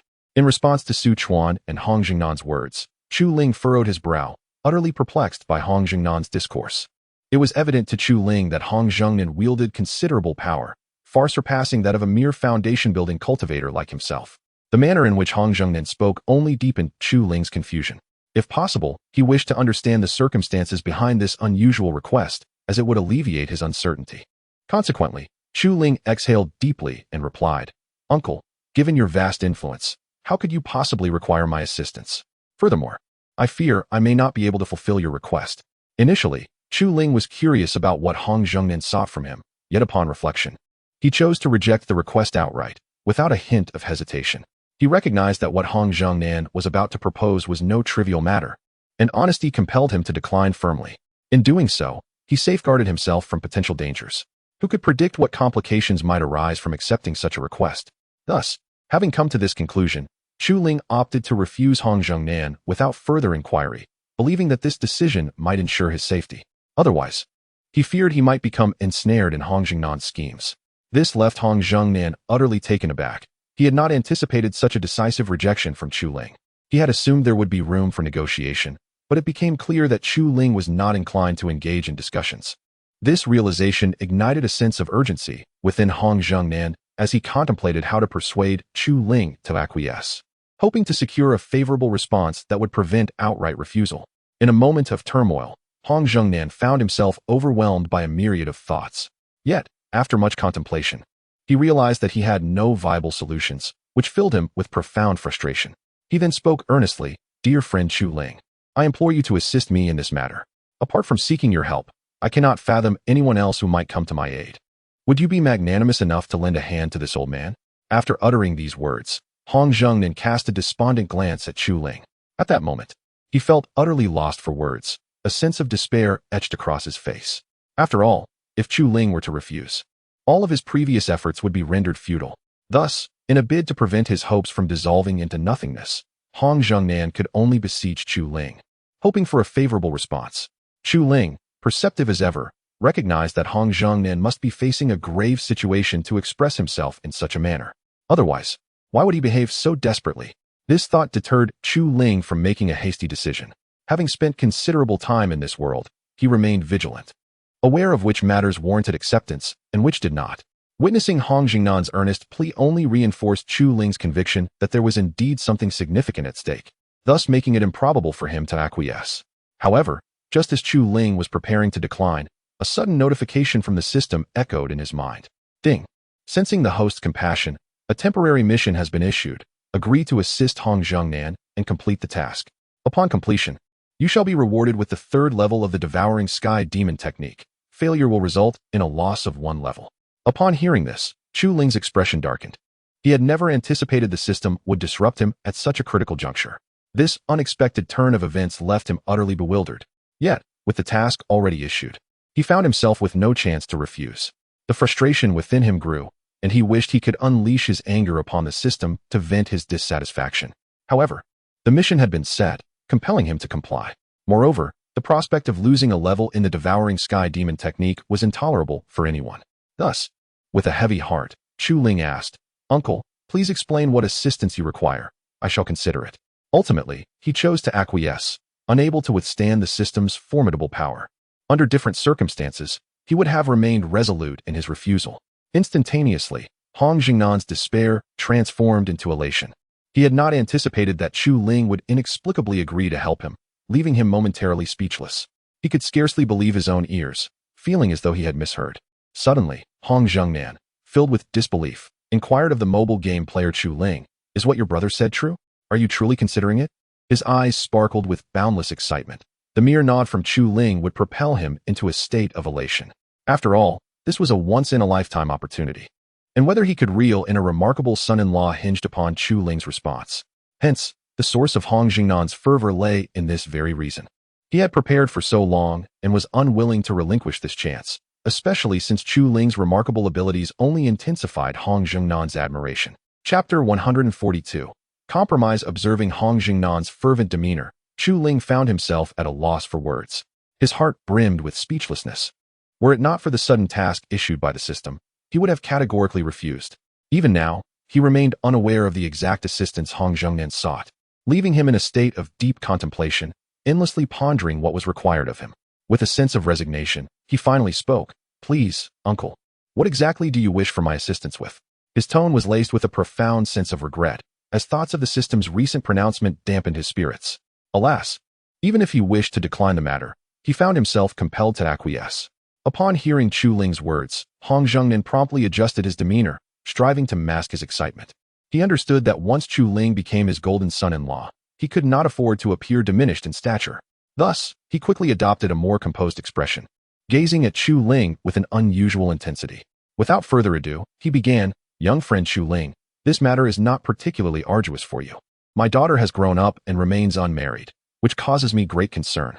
I see great potential in you, and since you are without a partner, I thought it fitting to facilitate a union between you and my daughter.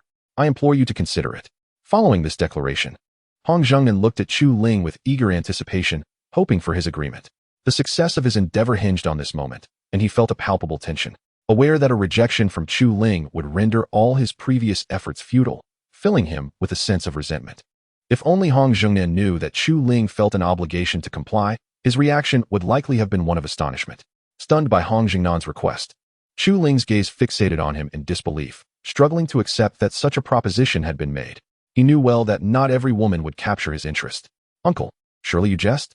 he managed to say, forcing a faint smile as reality set in. Internally, he had berated Hong Zhengnan countless times, wishing he could deliver a stern reprimand to jolt him back to reality. Anger bubbled within Chu Ling, yet he found himself unable to refuse. After all, the system had assigned him a task, and failure to complete it would mean starting anew. To prevent such an eventuality, he had no choice but to acquiesce. However, if it truly unfolds as Hong Zhengnan has asserted, Chu Ling finds herself at a loss as to how to proceed. It would be somewhat bearable if Hong Zhengnan's daughter were pleasing to the eye. At least then, Chu Ling could muster some acceptance in her heart. Yet, should she be a rather portly individual, regardless of the circumstances, Chu Ling would resolutely refuse, even if it meant risking her own standing. As the saying goes, one must never endure hardship at their own expense, especially in matters of the heart, such as the essence of Chu Ling's character. "I could never jest with you. Dear Chu Ling, I assure you, my words are sincere," Hong Zhengnan declared earnestly. He dared not entertain any levity, for this was a pivotal moment. Any misstep could result in Chu Ling's rejection, leaving his aspirations for a golden son-in-law in jeopardy. Thus, Hong Zhengnan adopted an unwavering demeanor, determined not to overlook a single nuance from Chu Ling. Only in this manner could his daughter, Hong Ruwei, seamlessly wed Chu Ling.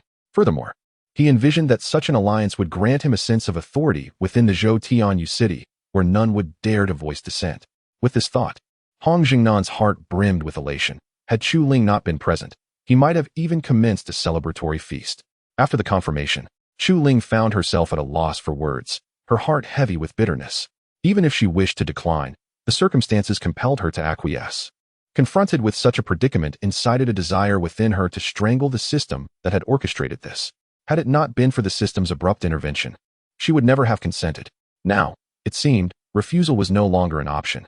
Yet, deep down, Chu Ling remained defiant, believing that her fate should rest in her own hands. Thus, she continued, "Uncle, is your daughter aware of your actions? Even if I were to agree, there is no guarantee she would do so as well." A flicker of hope lingered in Chu Ling's heart. As long as Hong Zhengnan's daughter remained unyielding, she could escape this entanglement. Therefore, she clung tightly to this opportunity, vowing not to let it slip away. Only in this manner could she extricate herself from her current misfortune. Since this incident, Chu Ling had become wary of performing good deeds, as what had once been virtuous now felt like self-sabotage, leaving her with profound regret. Yet, the events had transpired, and even her remorse was of little consequence. She could only gradually come to terms with her situation. "Dear Chu Ling, does that imply if my daughter consents, you would follow suit?" Upon uttering this, Hong Zhengnan gazed intently into Chu Ling's eyes. Should she dare to utter such words, Hong Zhengnan's plan would be nearly fulfilled. In that eventuality, would Chu Ling not have to address him as father-in-law? The thought alone brought Hong Zhengnan a joy that surpassed even the elevation to a divine king. Thus, he now found himself in a state of heightened anxiety, fearful of inadvertently overlooking any crucial detail. Upon hearing Hong Zhengnan's words, Chu Ling did not hesitate and promptly spoke up. "Indeed, as long as your daughter agrees, I shall acquiesce as well.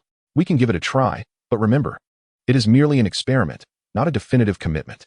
At this moment, Chu Ling felt a surge of anxiety. Fortunately, her resilience was formidable. Had it been anyone else in such a predicament, they might have perceived it as a stroke of fortune. Yet, for Chu Ling, This was unequivocally an ill-fated circumstance. After all, she was not of this world but had reincarnated into it. Thus, she found herself deeply vexed by the situation. Chapter 143. The anxious Hong Rui. At this moment, Chu Ling felt as if she were walking a tightrope over a pit of fire, her heart racing with an overwhelming sense of anxiety and trepidation. She was far from eager to accept the circumstances she found herself in. If it were possible, she would have gladly fled the scene to avoid this predicament altogether.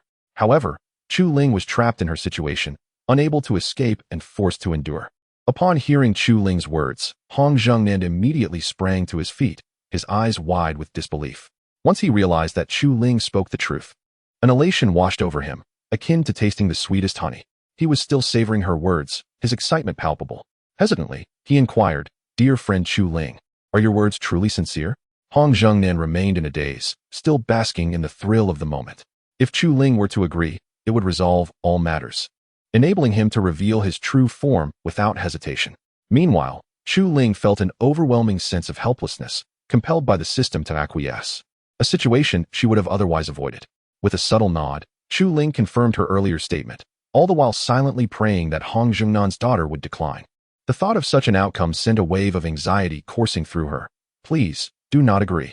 I cannot bear to see my beautiful life unravel." If Hong Zhengnan's daughter refused, everything would be manageable. Otherwise, Chu Ling feared she might weep. Observing the situation, Hong Zhengnan wasted no time and turned to the butler, exclaiming, "Butler, summon the young lady from her chamber immediately. It is of utmost importance. She must come at once." His tone was fraught with urgency, for he feared that if Hong Rui arrived too late, Chu Ling might change her mind. The very idea spurred him to consider seeking her out himself, yet he refrained, knowing that such an action might alienate Chu Ling. Thus, he entrusted the task to the butler. Understanding the gravity of the situation, the butler promptly departed the hall, hastening towards Hong Rui's quarters without a moment's delay.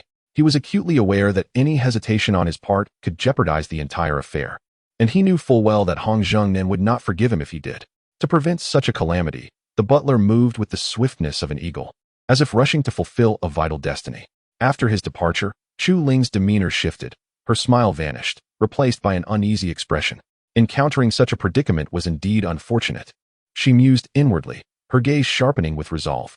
Seeing her reaction, Hong Zhengnan grasped her thoughts, yet for the sake of his daughter, Hong Rui, he felt compelled to proceed with his plan.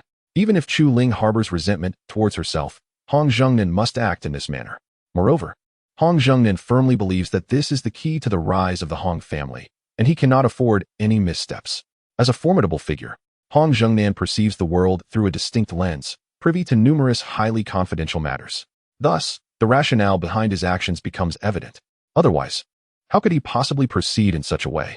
After a short while, the steward arrived at the entrance of Hong Rui's chamber, hastily knocking on the door. Without a moment's pause, he urgently called out, "Miss, the master requests your presence in the hall. He says it is of utmost importance. Hurry, or the consequences will be dire." The steward, breathless and flustered, had no time to spare, fully aware that this matter could not be delayed. The potential ramifications were too grave for him to even contemplate. Upon hearing the steward's frantic summons, Hong Rui's brow furrowed in concern, perplexed by the meaning behind his words. She murmured to herself, "Why would father seek me at this hour? Has something significant occurred?" In that moment, her heart was filled with hesitation. Originally, she intended to seek out Chu Ling, hoping for his forgiveness regarding her father's previous actions.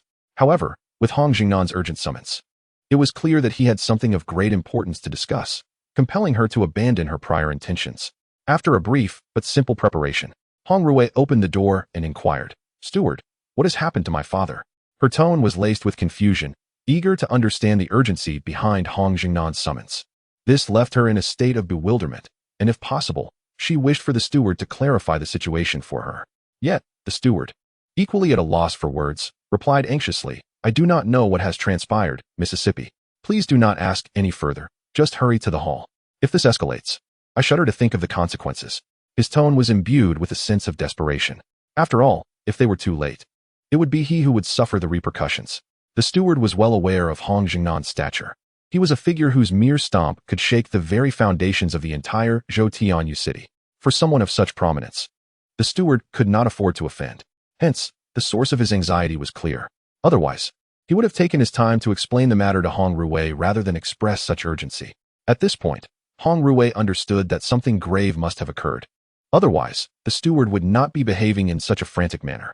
Without hesitation, Hong Ruwei followed the butler into the hall, her mind racing with thoughts. What momentous event could have transpired that even my father cannot resolve? With this lingering question, Hong Ruwei pressed on, determined to reach the hall as swiftly as possible, eager to uncover the truth of the matter. By doing so, she hoped to alleviate the confusion clouding her mind and gain a clear understanding of the situation at hand. Chapter 144. Confusion under the guidance of the steward. Hong Ruwei swiftly arrived at the entrance of the grand hall. Without any hesitation, she stepped forward and entered the hall. Upon hearing the footsteps, Chu Ling's heart raced with anxiety, his pulse quickening as his gaze remained fixed on the doorway. He silently prayed, "Please, let it not be Hong Zhongnan's daughter. Let it not be Hong Zhongnan's daughter." However, when he beheld the woman who appeared in the doorway as none other than Hong Ruwei, he was struck dumb, utterly at a loss for words. His eyes wide with disbelief at the scene before him. Hong Ruwei, too, caught sight of Chu Ling and Hong Zhongnan seated within the hall, and her heart mirrored Chu Ling's, brimming with astonishment. She could not fathom how to articulate the profound shock that enveloped her. It felt as though she were ensnared in a dream, the surreal nature of the moment overwhelming her senses. Once she regained her composure, thoughts raced through her mind. How could Chu Ling possibly be here? At that moment, upon noticing Hong Ruwei's arrival, Hong Jingnan's expression brightened, and the tension that had gripped him began to dissipate. He turned to Chu Ling, saying, "Young friend Chu Ling, this is my daughter. You have promised me that you would marry her. Do not go back on your word." The moment those words escaped his lips, both Hong Ruwei and Chu Ling were rendered speechless. Hong Ruwei could hardly fathom that her father had summoned her for such a reason, leaving her utterly astounded and at a loss for how to convey her feelings. Meanwhile, Chu Ling was equally taken aback to discover that Hong Ruwei was indeed Hong Jingnan's daughter.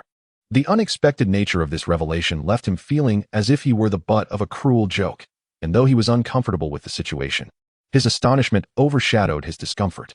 As he had speculated on the identity of Hong Jingnan's daughter, he certainly had not envisioned that it would be Hong Ruwei, a twist that caught him off guard. Following the initial shock, the implications of Hong Jingnan's earlier statement weighed heavily on him, leaving him uncertain about his next steps. When Hong Ruwei finally collected her thoughts, she chose not to address her father directly, but instead turned to Chu Ling and inquired, "Chu Ling, how did you come to be in my home?" At that moment, her mind was a flurry of questions, and she yearned for Chu Ling to elucidate the circumstances, hoping that his explanation might dispel her confusion. Furthermore, Hong Jingnan's earlier remarks had left her perplexed, and she was completely bewildered by the unfolding events, rendering her utterly at a loss. Upon hearing the exchange between Hong Ruwei and Hong Zhongnan, Chu Ling found himself at a loss for words as well. Yet, regardless of his reluctance to accept the situation, he had no choice but to confront the reality before him. Moreover, the system had issued such a task, leaving Chu Ling with no option but to accept this reality. With a deep sigh, Chu Ling remarked, "Let's not dwell on it. What's done is done. Why bring it up now? Uncle, I shall take my leave. Since I have given my word, I will certainly follow through, rest assured." With that, Chu Ling disregarded their curious gazes and strode out of the hall, heading into the distance. This time, Chu Ling felt truly manipulated by the system and Hong Zhongnan, leaving him in a state of considerable discontent. If it were possible, he would have relished the opportunity to vent his frustrations, for that would alleviate his anger. However, the events had transpired, and he had no choice but to accept them. Observing Chu Ling's retreating figure, Hong Ruwei grew increasingly perplexed, particularly by the earlier statement made by Chu Ling, which only deepened her confusion. Consequently, she turned to Hong Zhongnan and inquired, "Father, what has transpired between you and Chu Ling? Why does he appear so despondent?" Her voice was laced with urgency, and she earnestly hoped for an explanation from Hong Zhongnan. Understanding the situation would dispel her bewilderment. Upon hearing her question, Hong Zhongnan merely smiled, and without hesitation, he clarified, "It is because I have facilitated your union with Chu Ling. Your father has taken charge. Chu Ling is now your husband, and he has agreed. Ha ha ha." After speaking, Hong Zhongnan erupted into hearty laughter, his heart brimming with joy. This was undoubtedly the happiest moment of his life, surpassing all others. Hong Ruwei, taken aback by her father's words, found herself momentarily speechless, his proclamation echoing in her mind. She was at a loss for words, as this revelation was beyond her imagination. The occurrence of such an event was completely unforeseen. If she could, Hong Ruwei yearned to seek out Chu Ling for clarity, as that would ease her confusion. Observing her dazed expression, Hong Zhongnan felt a sense of satisfaction, having anticipated this reaction. Once Hong Ruwei regained her composure, she immediately questioned, "Father, you cannot be jesting with me, can you? Is this some sort of deception? I know Chu Ling's character better than anyone." After voicing her doubts, Hong Ruwei found it difficult to believe Hong Jingnan's earlier statement. She understood Chu Ling's disposition more than anyone else. And now she began to suspect whether Hong Jingnan had resorted to coercion to compel Chu Ling's agreement. However, after some thought, Hong Ruwei dismissed the notion as implausible. Who could possibly threaten Chu Ling, especially considering the formidable beasts under his command? Hong Jingnan has certainly experienced this firsthand. Therefore, the notion of threatening Chu Ling is utterly implausible. However, the question that perplexes Hong Ruwei is why Chu Ling would acquiesce to such a request. She earnestly hopes that Hong Jingnan can elucidate this matter for her. Only then can Hong Ruwei begin to unravel the mystery behind it all. Otherwise, she fears she will remain in this state of bewilderment indefinitely. Chapter 145. Melancholy upon reflecting on the situation. Hong Ruwei turned her gaze directly towards Hong Jingnan, hoping for an explanation that would illuminate the truth of the matter. Upon hearing her words, Hong Jingnan merely offered a faint smile, his spirits remarkably buoyant. After all, he had successfully secured an exceptional suitor for his daughter. It was only natural that anyone in his position would share in his elation, perhaps even awakening from dreams with a smile upon their lips. Regaining his composure, Hong Jingnan spoke with earnestness. "When have I ever jested with you, my daughter? I have already done my utmost to secure your future. As for Chu Ling, it is now up to you to seize the opportunity. Your father has done all he can." With that, he chose not to linger for further discourse, departing without any additional banter. He believed that, having exerted such effort, the outcome now hinged entirely upon Hong Ruwei's own actions. After all, he was not Hong Ruwei, and could not perpetually guide her decisions. He had assisted her to this extent, and the rest was in her hands. Faced with her father's words, Hong Ruwei found herself at a loss for what to say. Though Hong Jingnan had spoken little, she understood that he must have employed methods unbeknownst to her to ensure that Chu Ling would become her husband. This revelation left her deeply astonished. However, after a moment of contemplation, a radiant smile emerged upon her face as she sweetly envisioned the future that awaited her. It was well known that Hong Ruwei held a profound affection for Chu Ling, and now that he was set to become her husband, her heart brimmed with joy. She found herself daydreaming of the life they might share together. If it were possible, she would wish to marry him immediately. Yet, reality settled in, and she realized that such matters could not be rushed. Moreover, she surmised that Chu Ling was likely grappling with his own emotions. Otherwise, he would not have left in such haste. Thus, she pondered whether she should seek out Chu Ling to offer him some comfort, believing that perhaps a kind word could lighten his mood. Resolute in her decision, Hong Ruwei tidied her attire and exited the grand hall, setting off in search of Chu Ling. Meanwhile, Chu Ling wandered the streets in a state of melancholy, his heart heavy with bitterness. Most troubling of all was the fact that the system indicated that the task was still ongoing, leaving him with no opportunity for retreat. This predicament filled him with distress. If only he could express his frustrations directly to the system to demonstrate his displeasure. Yet, such an act was impossible, leaving him to contemplate ways to gradually release the pent-up frustration within him. In order to escape from such fantasies, Chu Ling felt somewhat better. At least it alleviated her distress, for otherwise, she feared she might explode at any moment. This wretched system, feigning inaction during mundane moments, chose precisely the critical times to disrupt her life. It truly was beyond comprehension, and she could not fathom who had devised such an insidious mechanism. As she walked, Chu Ling grumbled to herself, her heart simmering with frustration, yearning to unleash her pent-up emotions, yet ultimately refraining from doing so, opting instead to curse the system. At that moment, a figure appeared before Chu Ling, quietly observing her. Upon noticing her gloomy demeanor, the person felt a profound sense of confusion, utterly unaware of what could have transpired to render Chu Ling in such despair. Indeed, this individual was Wu Qianqian, who had been trailing Chu Ling ever since she left Hong Jingnan, concerned that she might encounter some misfortune. Otherwise, how could Wu Qianqian possibly appear before Chu Ling shortly after she exited the Hong residence? "Chu Ling, what's wrong? You look as if you've seen a ghost." As Chu Ling came to a halt, Wu Qianqian was the first to speak, her mind brimming with questions, eager for an explanation that would dispel her bewilderment. This clarity might also aid in alleviating Chu Ling's melancholic state. Otherwise, Wu Qianqian was at a loss as to how she might assist her friend. Upon hearing Wu Qianqian's words, Chu Ling snapped back to reality, astonished to find Wu Qianqian standing before her. "Qianqian, I thought you had already left. What brings you here?" Chu Ling inquired, caught off guard by Wu Qianqian's unexpected presence. The curiosity within her surged, prompting a desire for an explanation that would clarify her confusion, especially since she had witnessed Wu Qianqian depart just moments ago. Wu Qianqian, upon hearing Chu Ling's question, merely smiled faintly, reluctant to reveal the secrets she harbored within. She feared that divulging her true intentions might complicate their relationship, leading to an ambiguous dynamic. If Chu Ling were to accept it, that would be one thing. But if it resulted in estrangement, that would be quite another. With that in mind, Wu Qianqian fabricated a response. I happened to pass by here and saw you. But you, why do you look so troubled? What has transpired? After speaking, she gazed at Chu Ling with concern, her heart aching for the sorrowful sight before her. If it were possible, Wu Qianqian wished to share the burden with Chu Ling, believing that it might alleviate some of her suffering. Thus, she was now fervently eager to uncover the truth. However, upon hearing Wu Qianqian's words, Chu Ling's mood soured instantly, as recollections of the system's previous actions filled her with indignation. Yet, she realized that there was little she could do to alter the situation regarding the system. With a deep sigh, she felt a profound sense of helplessness within her. Nonetheless, even if Chu Ling were to harbor regrets, the occurrences before her could no longer be changed. She had no choice but to accept them with grace. Only by doing so could her spirits lift slightly. Otherwise, she would be ensnared in a cycle of perpetual regret.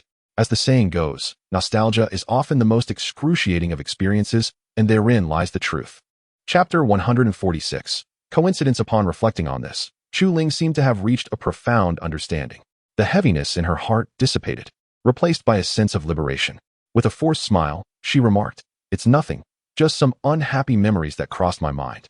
Chu Ling, not wishing to burden Wu Qianqian with her woes, chose to withhold the specifics of her situation, opting instead for discretion. This way, Wu Qianqian would not have to endure the same distress as herself. That was Chu Ling's intention. Otherwise, she would have freely shared her troubles, rather than choosing to bear them alone. Upon hearing Chu Ling's words, Wu Qianqian instantly comprehended that Chu Ling was reluctant to disclose her feelings. However, the reasons behind this reticence eluded her. Wu Qianqian refrained from pressing further, recognizing the turmoil within Chu Ling's heart. Consequently, she boldly suggested, "Chu Ling, how about I take you to a delightful place? I just discovered it, and perhaps spending time there might lift your spirits." This idea sprang to Wu Qianqian's mind as she observed Chu Ling's distress. She hoped it might help Chu Ling forget her troubles, or at least ease her sorrow. Wu Qianqian felt a deep pang of empathy watching Chu Ling suffer. Otherwise, she would not have proposed such an outing. Upon hearing Wu Qianqian's suggestion, Chu Ling did not hesitate to respond. "All right, lead the way. I could use a break to alleviate my mood." Initially, Chu Ling had not intended to accept the invitation, but the recent events had left her feeling exceedingly discontented. The prospect of a change of scenery seemed promising. Otherwise, she feared that if she continued to dwell in her sorrow, she would eventually reach a breaking point. Thus, she readily agreed. Seeing Chu Ling's acceptance, Wu Qianqian wasted no time and promptly guided her toward the destination, eager to show Chu Ling around and hopefully brighten her spirits. As they walked, neither Chu Ling nor Wu Qianqian spoke, their silence thickening the atmosphere with a palpable gloom. Wu Qianqian, uncertain of how to initiate a conversation, allowed the quietness to linger, hoping that Chu Ling's mood would soon improve, which would lighten the heavy air between them.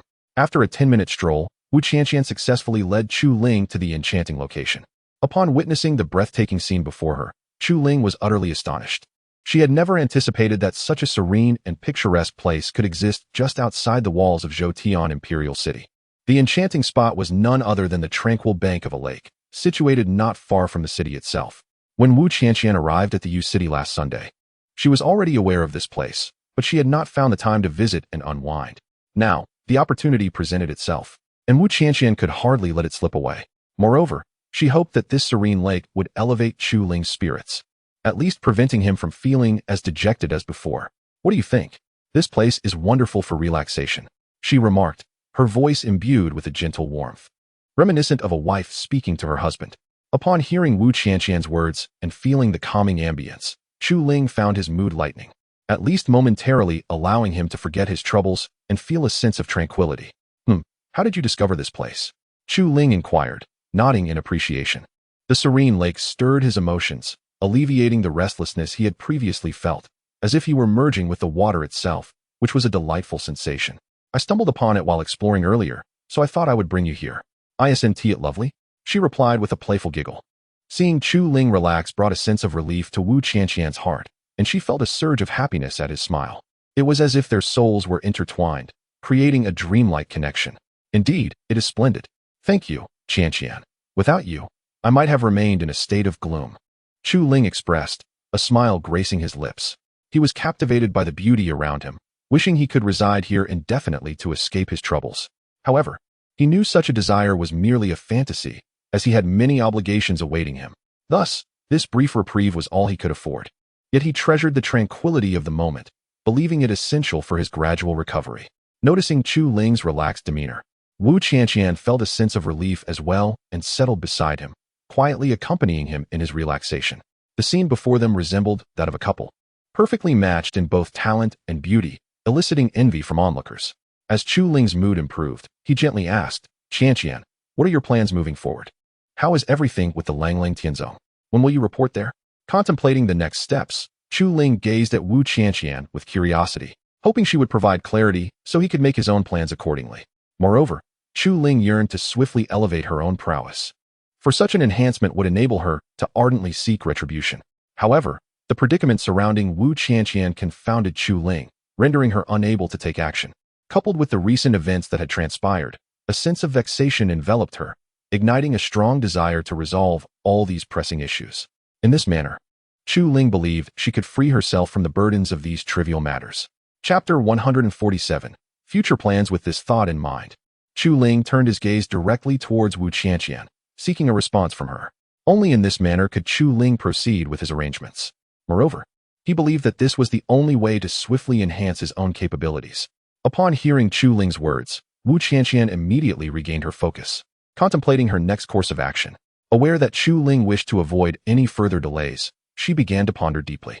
At present, Wu Qianqian had transformed her mindset, dedicating herself entirely to Chu Ling's interests.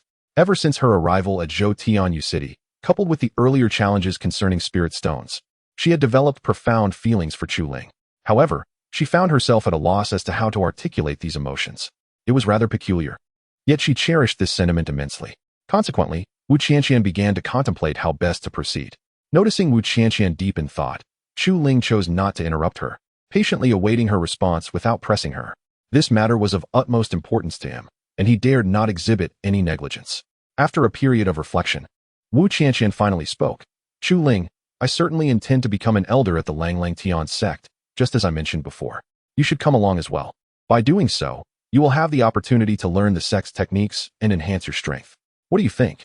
Upon finishing her statement, Wu Qianqian gazed at Chu Ling with eager anticipation, anxious that her words might inadvertently lead to rejection. Her heart raced with tension, for she understood that if Chu Ling declined, their future encounters would significantly diminish. To prevent such an occurrence, she could only hope that Chu Ling would agree. This way, she could see him daily and satiate her yearning for him. Hearing Wu Qianqian's proposal, Chu Ling began to reflect deeply. His initial motive for accompanying her to the Langlang Tian sect had been to pursue this very goal. Wu Qianqian's words helped to clarify his thoughts, dispelling the confusion that had lingered previously. Therefore, without further hesitation, he responded, Very well, when do you plan to report to the Langlang Tian sect? Initially, Chu Ling had contemplated embarking on his own adventures, not wishing to remain in Zhou Tianyu City. However, upon considering his current abilities, he promptly abandoned that notion. He recognized that venturing into perilous territories would likely lead to dire consequences. Thus, with resolute determination, he decided to forego his previous intentions, focusing instead on strengthening his skills at the Langlang Tian sect before contemplating any further endeavors. After all, he believed that hastening his progress too quickly would only result in a more severe downfall. Even with the assistance of the system, Chu Ling felt it imperative to proceed with caution, taking one step at a time, for such an approach would not disrupt future endeavors. Upon hearing Chu Ling's words, Wu Qianqian did not ponder further and promptly replied, How about we wait a couple of days? In 2 days, I will accompany you to report to Langlang Tianzong. What do you think? This suggestion came to Wu Qianqian almost instantly. Otherwise, she would not have articulated it so swiftly. Initially, Wu Qianqian had intended to deliberate more thoroughly, hoping to arrive at a more suitable time. However, she deemed such hesitation excessive and potentially detrimental to Chu Ling, prompting her decisive agreement. Chu Ling, finding no fault in this arrangement, nodded in approval. Thus, she resumed her appreciation of the scenery, choosing not to elaborate further. Noticing Chu Ling's silence, Wu Qianqian understood that her agreement had been accepted and inwardly released a sigh of relief. She thought, I'm glad Chu Ling consented, otherwise I would have to contend with her unhappiness. Lost in her thoughts, Wu Qianqian displayed a joyful expression, gazing contentedly at the lake before her. Time passed gradually as Chu Ling and Wu Qianqian quietly enjoyed the view. Yet, at that moment, Hong Ruwei, guided by Chu Ling's aura, approached the lakeside. Upon seeing Chu Ling in the company of Wu Qianqian, her mood soured instantly. For reasons unknown, Hong Ruwei felt an acute discomfort, as if something of utmost importance had been snatched away from her, leaving her profoundly unsettled. If given the chance, she would have relished the opportunity to confront Wu Qianqian and reclaim Chu Ling. However, Hong Ruwei recognized the futility of such actions, resigning herself to her discontent. Nevertheless, she remained defiant. Resolutely, she adjusted her attire and, fueled by a flicker of indignation, strolled toward Chu Ling and Wu Qianqian, preparing to question Chu Ling earnestly. Although their relationship remained unconfirmed, her father, Hong Jingnan's words had imbued her with immense courage. Otherwise, how could she dare to approach Chu Ling so boldly? As for feelings of shyness, such notions were non-existent in this world. Whatever she desired, Hong Ruwei was prepared to pay any price without hesitation. Moments later, she found herself within mere steps of Chu Ling. Taking a deep breath, she cast aside her apprehensions and moved forward. Now, Hong Ruwei was beyond caring for anything else. Arriving behind Chu Ling, she summoned her courage and gently tapped her shoulder twice. Upon hearing a commotion, Chu Ling turned in bewilderment, eager to discern who was tapping on her shoulder. When she spun around and discovered that it was Hong Ruwei, she was instantly taken aback. Chu Ling gazed at Hong Ruwei with an expression of incredulity, utterly astonished that she would appear in this place. Indeed, it was beyond her wildest expectations. In that moment, Chu Ling found herself at a loss for words to convey the profound shock that enveloped her heart. Moreover, the mere presence of Hong Ruwei left Chu Ling profoundly shaken. Chapter 148. The sudden appearance of Hong Ruwei. Upon witnessing the astonishment etched upon Chu Ling's face, Hong Ruwei merely offered a faint smile. Yet, her gaze was laden with reproach, reminiscent of a wife catching her husband in the throes of infidelity with a mistress. This revelation soured Hong Ruwei's mood instantaneously. As Chu Ling beheld Hong Ruwei's look, he was engulfed by a sense of panic, rendered speechless and disoriented.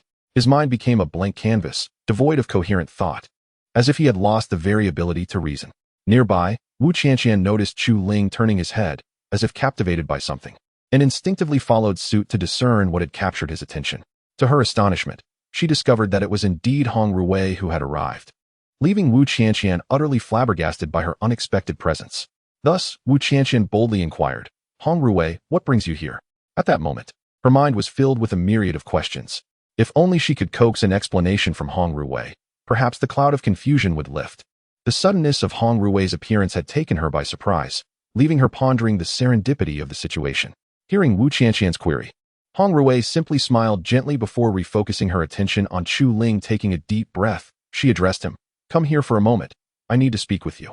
Originally, Hong Ruwei had intended to wait before confronting Chu Ling, but witnessing him in the company of Wu Qianqian stirred a sense of urgency within her. She realized that if she hesitated any longer, Chu Ling might slip away from her grasp, becoming someone else's. Thus, Hong Ruwei resolved to hasten her approach, believing this was crucial to retaining Chu Ling's affections. Notably, she chose to disregard Wu Qianqian, wishing to avoid any prolonged interaction that might betray her tumultuous emotions. Upon hearing Hong Ruwei's request, Chu Ling understood that evasion was futile. With a resigned sigh, he stood up, ready to accompany Hong Ruwei to a secluded corner for their conversation. As he departed, he turned to Wu Qianqian and remarked, "You should head back, Wu Qianqian. I need to speak with Hong Ruwei." With those words, he made no further delay and followed Hong Ruwei, watching their figures fade into the distance. Wu Qianqian felt a pang of despondency. If circumstances allowed, she would have cherished the opportunity to hold on to Chu Ling. Yet, in that moment, she found herself powerless to do so. As Wu Qianqian gazed into Chu Ling's eyes, she discerned a resolute determination, realizing that she had no means to retain him. This revelation stirred an overwhelming urge within her to weep audibly, as it seemed the only outlet for her tumultuous emotions. Yet, she understood that it was no longer a matter of indifference. She had to privately accept this situation. Thus, with a heavy heart, Wu Qianqian departed from the scene, making her way toward the inn. However, this moment also solidified her resolve. No matter the cost, she would reclaim Chu Ling from Hong Ruwei's grasp. It was evident that Wu Qianqian was willing to sacrifice anything for Chu Ling, for otherwise, she would not be in such despair. After a brief interval, Chu Ling followed Hong Ruwei to a serene lakeside. Without hesitation, Hong Ruwei seated herself upon the ground. Noticing that Chu Ling remained standing, she called out, "Why are you still standing? Sit down." Upon hearing her words, Chu Ling felt a surge of inner conflict, yet ultimately acquiesced, taking a seat beside her. Eager to discover her intentions, "Speak, you summoned me for a reason." Although he understood that the prior events were not Hong Ruwei's fault, an inexplicable frustration simmered within him, compelling him to vent his feelings toward her, which only added to his agitation. Observing the tension in Chu Ling's tone, Hong Ruwei comprehended the underlying cause. Recognizing that it stemmed entirely from her father, Hong Zhengnan. Had her father not interfered so abruptly, Chu Ling would not have reacted in such a manner. This realization cast a shadow of sorrow over Hong Ruwei's heart. If only her father had not caused such turmoil, these circumstances could have been avoided. Thus, she could only lament her father's lack of understanding. "Nothing much. I merely wish to converse with you. I am aware of the situation between you and my father." She responded softly, her tone tinged with melancholy. Had the previous events not unfolded, she believed her relationship with Chu Ling would not have become so strained. At this, Chu Ling's spirits lifted momentarily, his gaze fixed intently on the lake, devoid of anger, yet filled with profound sadness. After a moment of contemplation, he sighed. "I never anticipated that your father would be Hong Zhengnan. It truly startled me. However, rest assured, having made a promise to your father, I shall uphold it, though I find it difficult to fully accept at this moment. But what of you? Do you not regret it? If we were to get along, you would be tied to this worthless individual. Consider that carefully." By articulating his true feelings, Chu Ling felt a refreshing sense of liberation, shedding the oppressive weight that had burdened him before. Indeed, when departing from the Hong residence, Chu Ling yearned to engage in a conversation with Hong Ruwei. However, fate did not bestow upon him the opportunity to do so, compelling him to relinquish this desire. Had circumstances been different, he would have expressed his thoughts much earlier. It is inconceivable that he would wait until now. Furthermore, Chu Ling harbored no ill feelings toward Hong Ruwei. Rather, he experienced an unusual sentiment akin to that which he felt for Wu Qianqian. Yet, at this moment, he finds himself unable to discern the true nature of these emotions. Thus, the profound shift in Chu Ling's feelings moments ago can be attributed to this very reason. Chapter 149. The affection of Hong Ruwei. Upon hearing the words of Chu Ling, Hong Ruwei was utterly taken aback by his unexpected response. Her heart raced tumultuously, akin to a startled fawn bounding within her chest. Such an emotional upheaval left Hong Ruwei in a state of profound bewilderment, her mind spiraling into a tempest of thoughts. She had anticipated that Chu Ling would berate her harshly and then walk away, yet to her astonishment, he did the opposite. He spoke to her with earnestness and depth, a revelation that left her utterly astonished. After a brief moment, regaining her composure, Hong Ruwei steadied her emotions and replied without hesitation, "Chu Ling, do you know? I have long harbored feelings for you, but I feared your rejection and what you might say in response, which is why I concealed my feelings so deeply. Initially, I approached you to apologize for my father's actions, hoping to alleviate any undue pressure. However, your words have bestowed upon me the courage to express the affection I hold for you." Upon finishing her confession, a wave of relief washed over Hong Ruwei, and her cheeks flushed with a rosy hue as she lowered her gaze, unable to meet Chu Ling's eyes. At heart, she was a profoundly shy woman, and the revelation of her feelings left her feeling exceedingly bashful. If she could, she would wish to retract her words to spare herself the awkwardness of the moment. However, spoken words are akin to spilled water, impossible to reclaim. Chu Ling, equally taken aback by Hong Ruwei's declaration, found himself at a loss for words. The sudden confession of affection left him floundering. In his past life, he had been a reclusive individual, entirely unfamiliar with the nuances of romance, which rendered him speechless in light of Hong Ruwei's heartfelt admission. The atmosphere grew palpably awkward.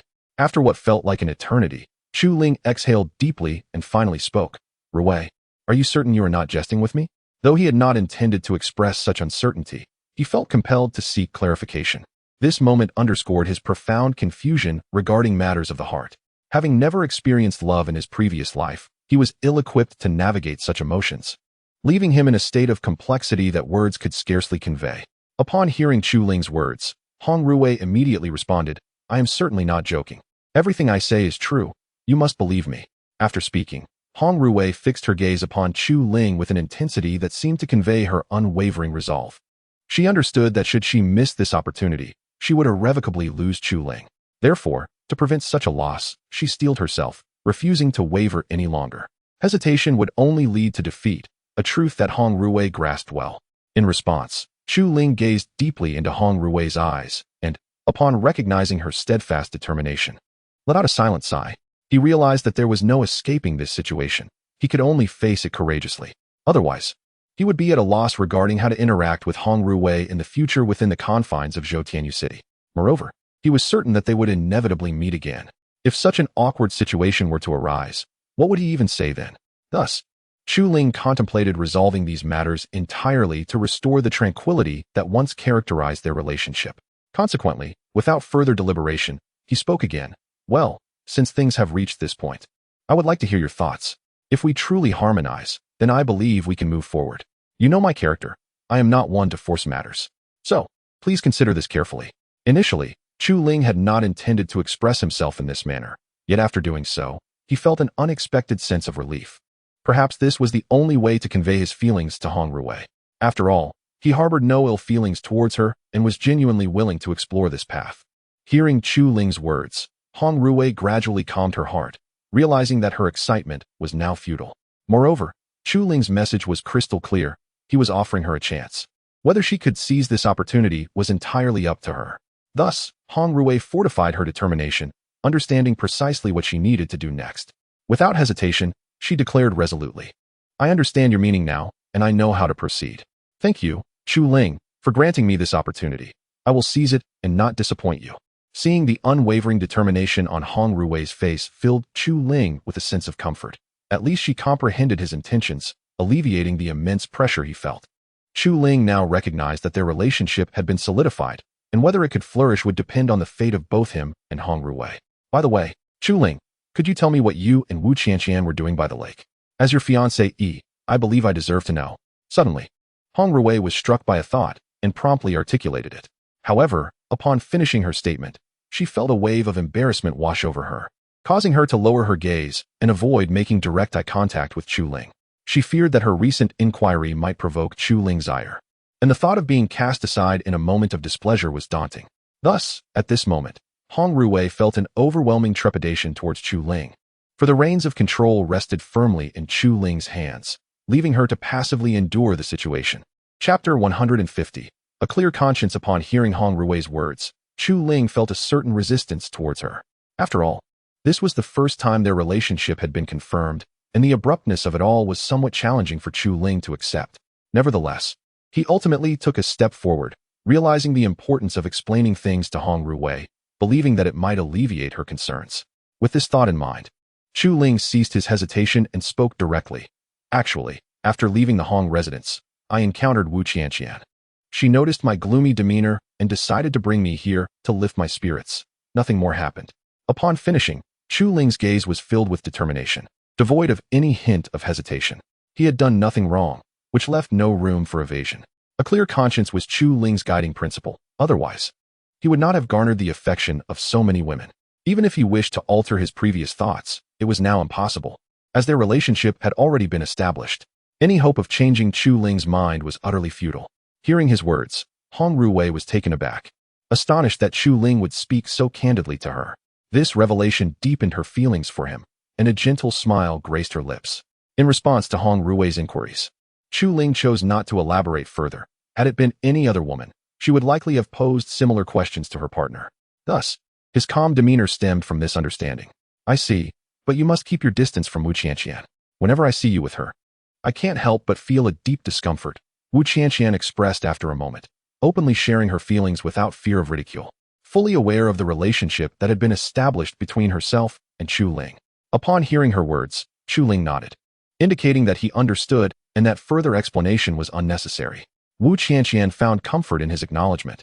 At least for now, she would not have to worry about such matters.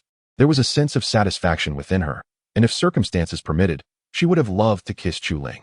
However, she recognized that their relationship had not yet reached that level of intimacy, so she suppressed her impulsive desire. After their exchange, Chu Ling and Hong Ruwei fell into a silence, lacking further conversation. Perhaps this was due to it being Chu Ling's first experience with romance, leaving him somewhat bewildered by the nuances of such situations. Otherwise, he would have engaged with Wu Qianqian more openly, rather than remaining so silent. Hong Ruwei also sensed something unusual and felt compelled to take the initiative, unwilling to let the atmosphere become so awkward. Thus, she began contemplating how to dispel the prevailing tension. After a moment of reflection, a brilliant idea suddenly illuminated her mind. She turned her gaze towards Chu Ling, who was staring intently at the lake. Without hesitation, Hong Ruwei shattered the tranquility, exclaiming, "Chu Ling, why don't we dine at the inn today to celebrate this special occasion? What do you think?" Upon uttering these words, Hong Ruwei felt a surge of anxiety, uncertain whether Chu Ling would agree. The thought of rejection filled her with dread, leaving her at a loss about what to do next. Consequently, she observed Chu Ling with cautious eyes, anxious about his response. Hearing Hong Ruwei's suggestion, Chu Ling, without much contemplation, readily consented, saying, "All right, let us do as you say." He recognized the significance of the day and felt that refusing would only cause Hong Ruwei to overthink. Therefore, to alleviate her concerns, he acquiesced. Moreover, with nothing pressing on his agenda, he felt at ease with his decision. Had there been other commitments, he would have pondered longer before deciding. Once Chu Ling agreed, a wave of relief washed over Hong Ruwei, dissipating her earlier tension. Initially, she had genuinely worried that he might decline, which would have left her feeling profoundly disappointed. Fortunately, with his affirmative response, all her worries vanished, explaining her newfound sense of ease. If he were to add anything to his agreement, her relief would deepen further. Without lingering on her thoughts, Hong Ruwei led Chu Ling towards the inn in the imperial city, eager to treat him to a delightful meal. Fitting for such a momentous day. After half an hour, Hong Ruwei arrived at the entrance of a lavish inn with Chu Ling. As they stood before the opulence, Chu Ling felt a wave of astonishment. It was rare for him to encounter such grandeur, and the prospect of dining there filled him with anticipation. Upon noticing the gleam of expectation in Chu Ling's eyes, Hong Ruwei felt a deep sense of satisfaction. Without delay, she ushered him inside the luxurious inn and guided him to a private room, where they settled comfortably. "Chu Ling, feel free to order whatever you desire. Today, it's my treat," she said with an air of generosity, exuding the charm of a wealthy heiress. However, Chu Ling harbored little interest in the culinary offerings presented before her, promptly returning the menu to Hong Ruwei. She then expressed, "Why don't you choose? I am not particular. Anything that is palatable will suffice." Unsure of what to desire for her meal, Chu Ling relinquished the menu to Hong Ruwei, allowing her to make the selection.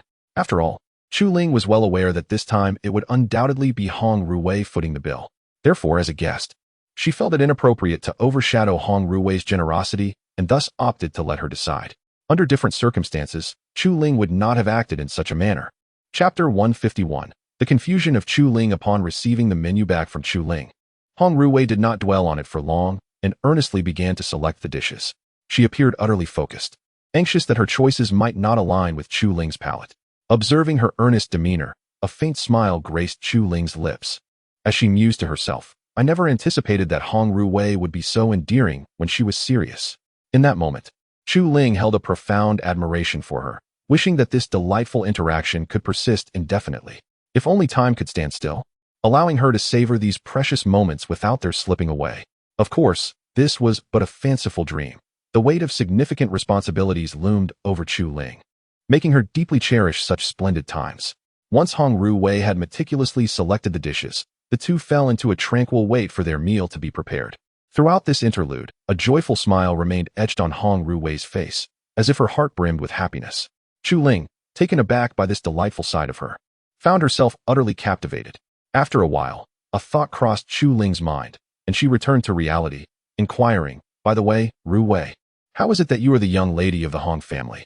Did you not previously tell me that you were orphaned?" This question had lingered in Chu Ling's mind, compelling her to seek clarity about the situation. The words of Hong Ruwei were still vivid in her memory. Otherwise, she would not have been able to articulate her curiosity so directly. Upon finishing her inquiry, Chu Ling gazed intently at Hong Ruwei, yearning for an explanation that would dispel her confusion. Hearing her words, Hong Ruwei's spirits were instantly lifted. Yet she found herself at a loss for how to explain her predicament to Chu Ling.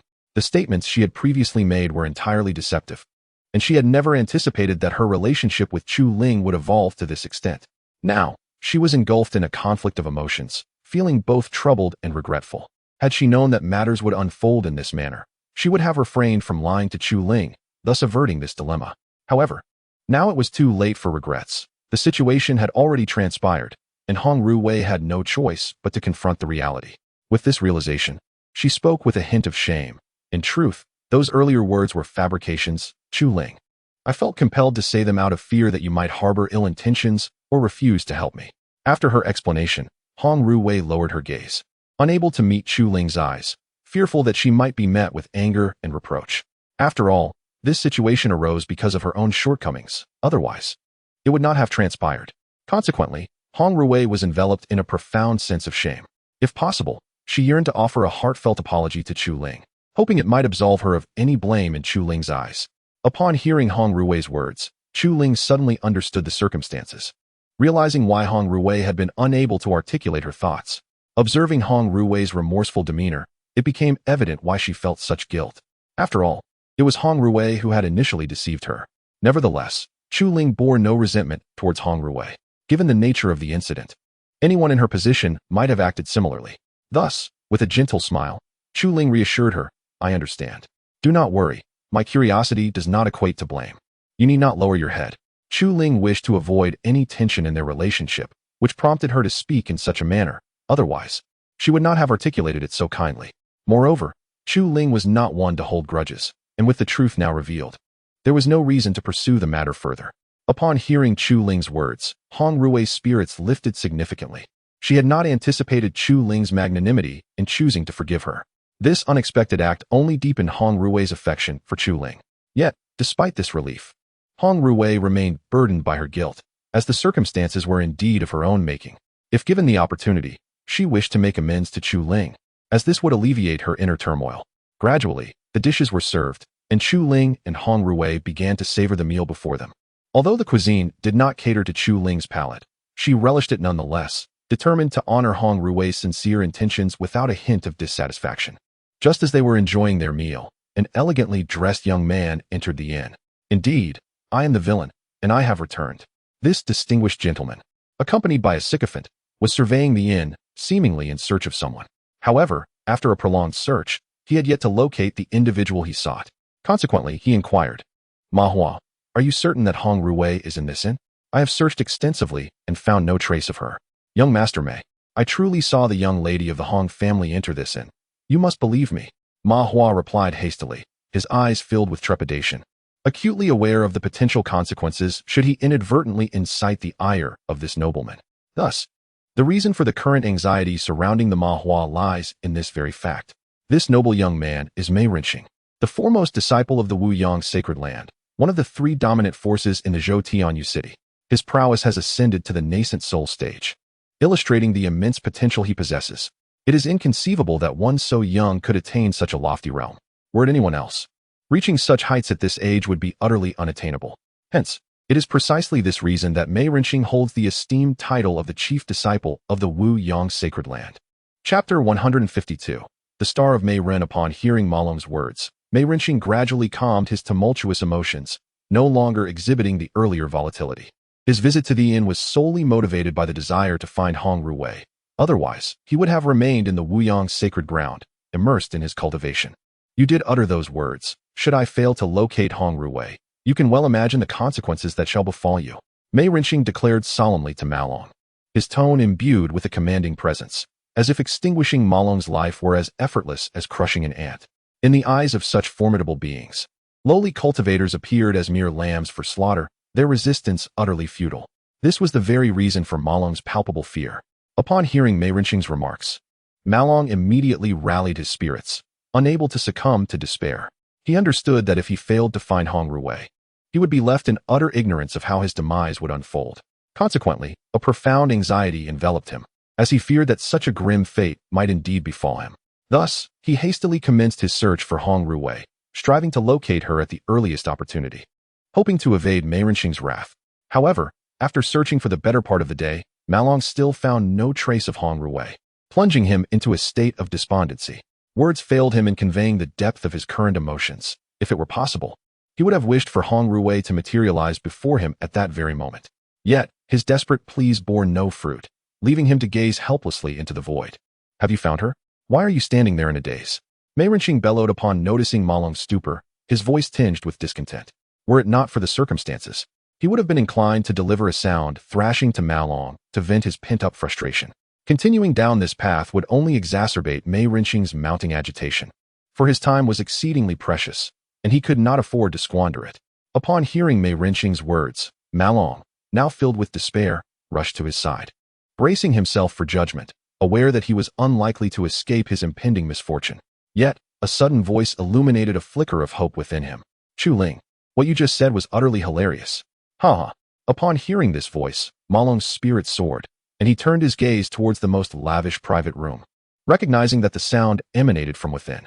This revelation filled him with exhilaration, and if he could, he would have rushed inside to seize the opportunity and earn Mei Rinqing's favor. Ultimately, Ma Long managed to restrain himself and refrained from acting impulsively. Upon reaching the presence of Mei Rinqing, before she could utter a word, Ma Long eagerly spoke first, declaring, Mei Xiao, I have discovered the whereabouts of Hong Ruwei. She is indeed in the private box above.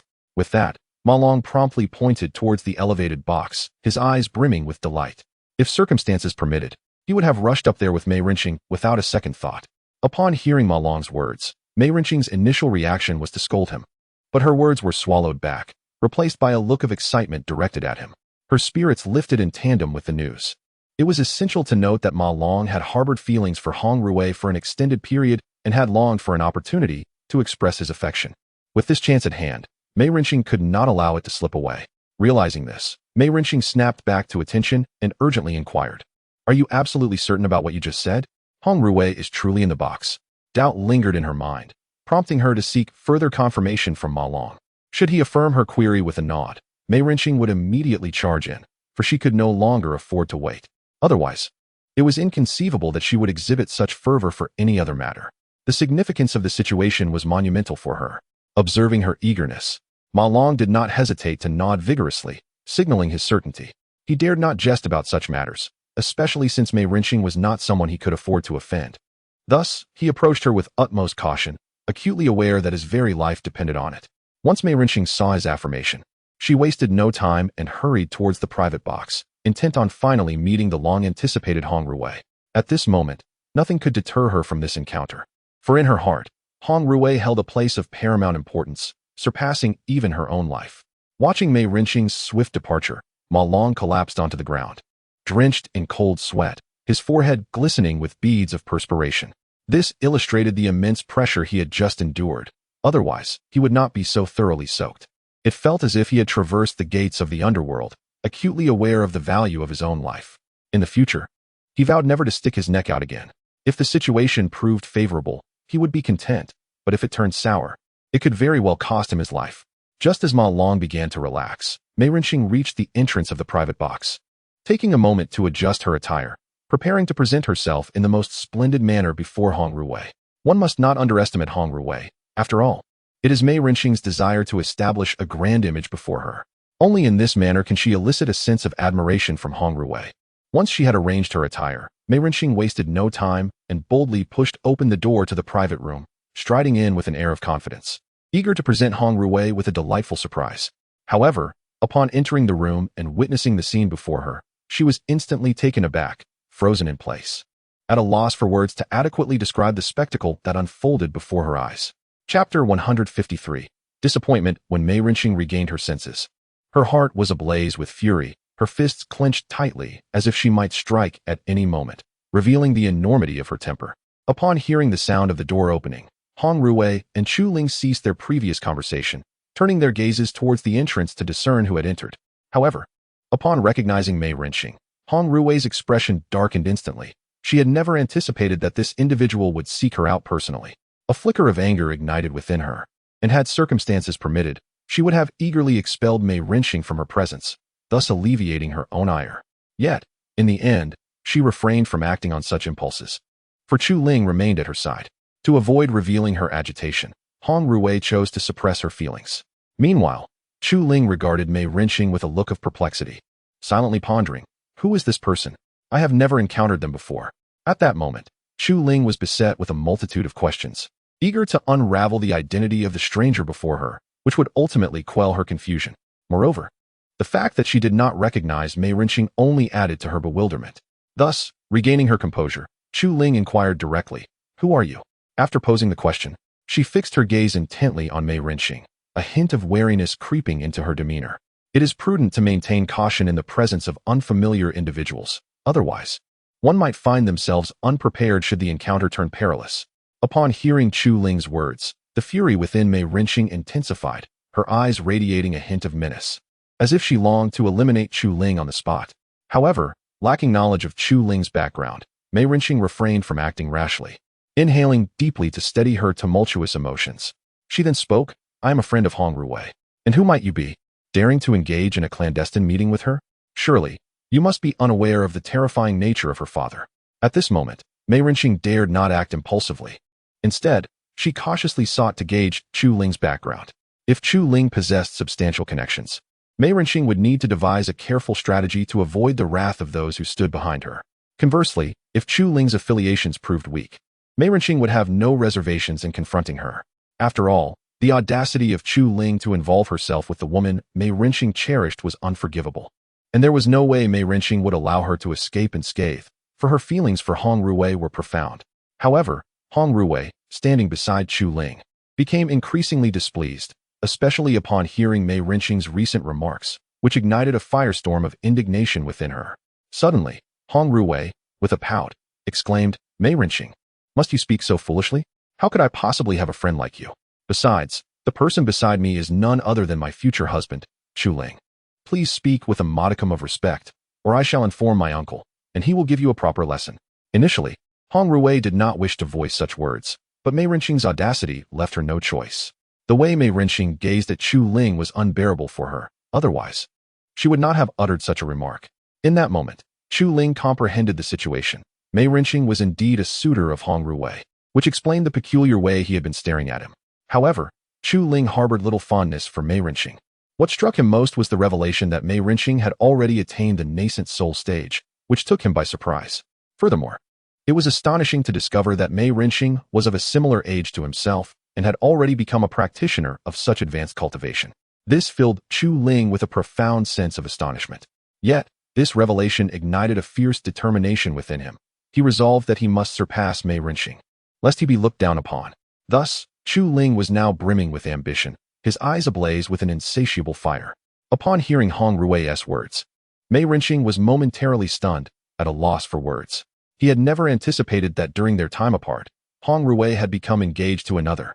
This news was utterly unacceptable to him, causing his face to twitch with barely contained emotion, as if he might erupt at any moment. After all, this revelation struck Mei Rinqing like a thunderbolt, leaving him reeling. Regaining his composure, he trembled and asked, You truly mean what you just said? You are not jesting with me?" With an intense gaze fixed on Hong Ruwei, he could hardly fathom how events had unfolded in such a manner, making it exceedingly difficult for him to accept.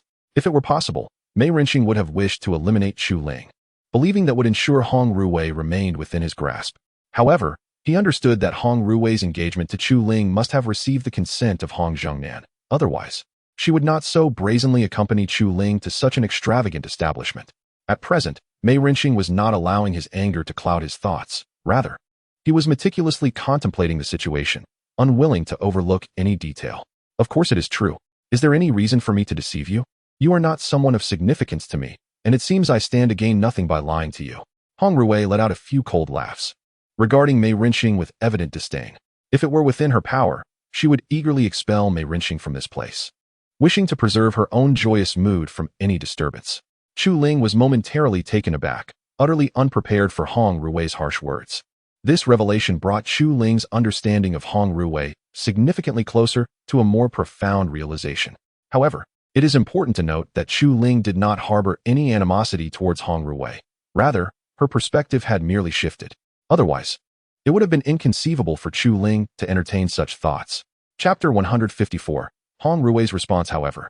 This also instilled a hint of suspicion in Chu Ling regarding the relationship between Hong Ruwei and Mei Rinqing. He was eager to discern the true nature of their connection. From their recent conversation, Chu Ling understood that Hong Ruwei and Mei Rinqing must have known each other for quite some time. Otherwise, Hong Ruwei would not have spoken so candidly.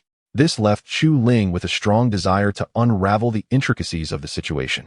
Yet, upon confirming Hong Ruwei's words, Mei Rinqing felt a wave of despondency wash over him. He had never anticipated that Hong Ruwei would utter such remarks to him. This sparked a fierce urge within Mei Rinqing to unleash his pent-up frustration. However, upon witnessing the fury etched upon Hong Ruwei's face, he stifled his anger, realizing that the situation warranted a more measured response.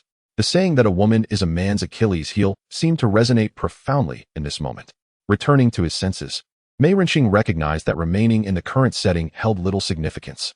Thus, he declared, "Very well, Hong Ruwei, I shall take my leave. We will meet again. And you as well, Chu Ling." With that, he departed without a backward glance, understanding that prolonging his stay would serve no purpose. It would be wiser to retreat for now and seek an opportunity to engage in a more meaningful conversation with Hong Ruwei at a later time. As Mei Renqing's figure vanished from sight, Hong Ruwei merely cast a disdainful glance in his direction, her expression brimming with aversion. Had circumstances permitted, she might have acted against him long before, refusing to allow Mei Renqing to exit so brazenly. Shortly after Mei Renqing's departure, Chu Ling's mind swirled with an array of questions, yearning to comprehend the unfolding events. He sought clarity to dispel his confusion. Thus, he resolved to address Hong Ruwei directly. "Ruwei, I cannot shake the feeling that you and Mei Renqing share a long-standing acquaintance. Could you elucidate the nature of your relationship?" Initially, Chu Ling had not intended to voice his inquiry, but the overwhelming perplexity compelled him to seek answers. He wished to untangle the knots of uncertainty within himself, striving to avoid the disquiet that plagued him. With fervent eyes fixed upon Hong Ruwei, he hoped she would provide the explanation he so desperately sought. Upon hearing Chu Ling's words, Hong Ruwei let out a deep sigh. Yet, she understood the necessity of revealing the truth. Failing to do so would undoubtedly arouse Chu Ling's suspicions. Suddenly, Hong Ruwei began to explain, Actually, quite some time ago, Mei Renqing began pursuing me. He even approached my father for my hand in marriage, but I rejected him.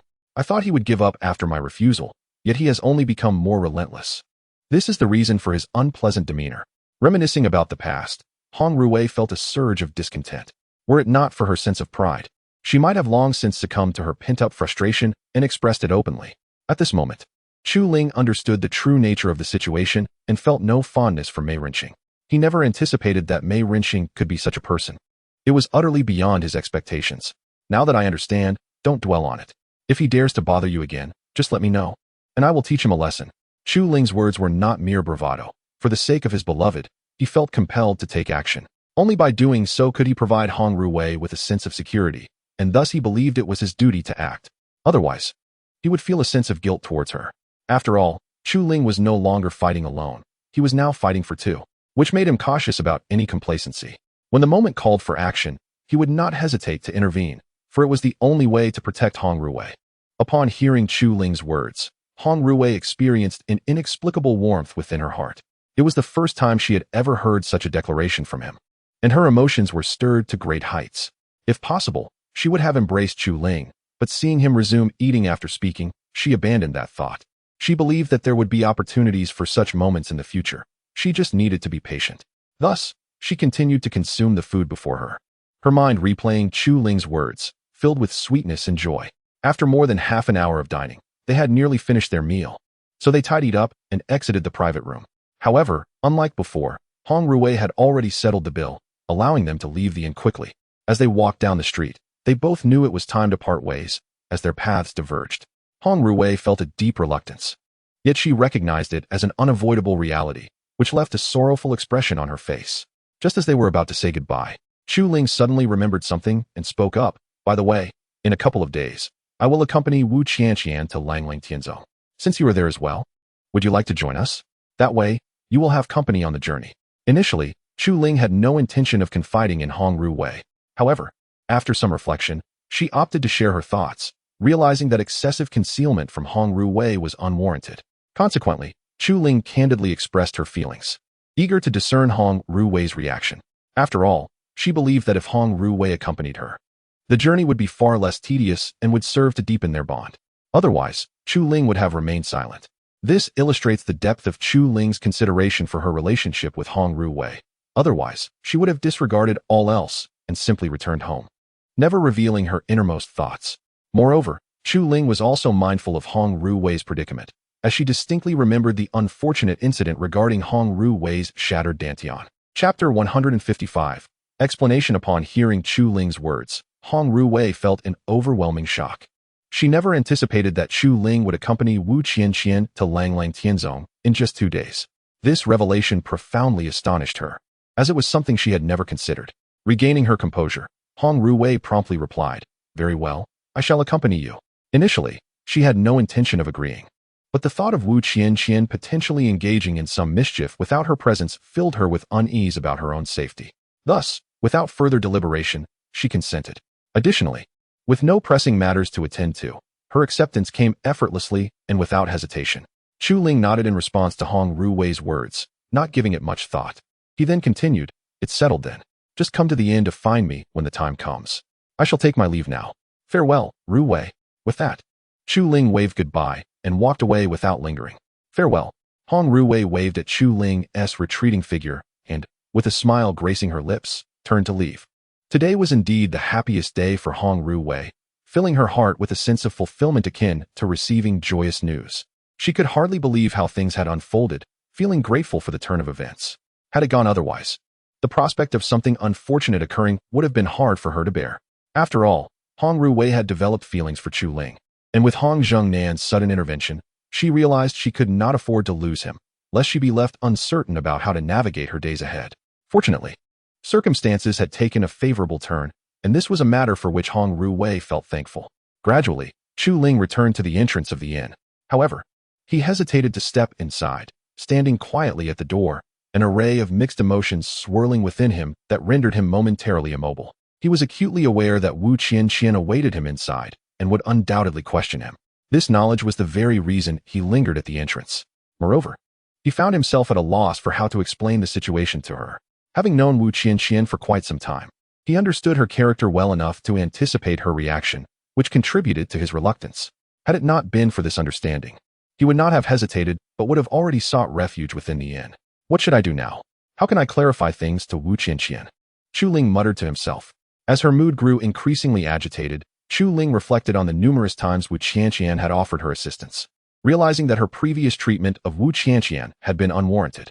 However, with the situation now set in motion, Chu Ling found herself grappling with her thoughts, filled with regret. Despite her contemplation, she could not devise an adequate solution.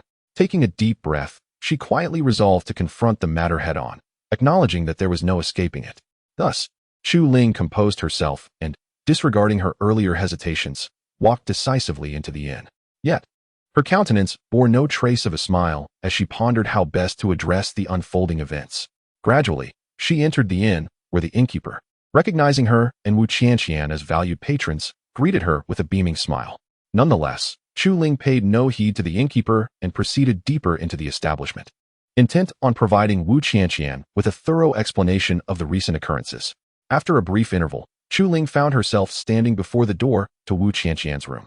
Initially, she contemplated knocking immediately, but ultimately hesitated, standing motionless and lost in thought before the door, unable to summon the courage to act. At that moment, she was plagued by indecision, torn between the desire to knock and the uncertainty of what to do next. Under normal circumstances, she would have knocked without a second thought, ready to clarify matters with Wu Qianqian. However, the gravity of the situation rendered her unable to take that step, leading to feelings of anxiety and frustration. Finally, summoning her courage, Chu Ling prepared to knock, determined to let Wu Qianqian know of her presence. Just as she was about to rap on the door, it swung open unexpectedly, leaving her momentarily frozen in embarrassment, her expression a portrait of panic as she faced the unfolding scene. Upon seeing Chu Ling at her door, Wu Qianqian's demeanor darkened, her face betraying a sense of displeasure. Without delay, Wu Qianqian inquired, "What do you want?" Her voice dripped with coldness, revealing her evident irritation at Chu Ling's recent actions.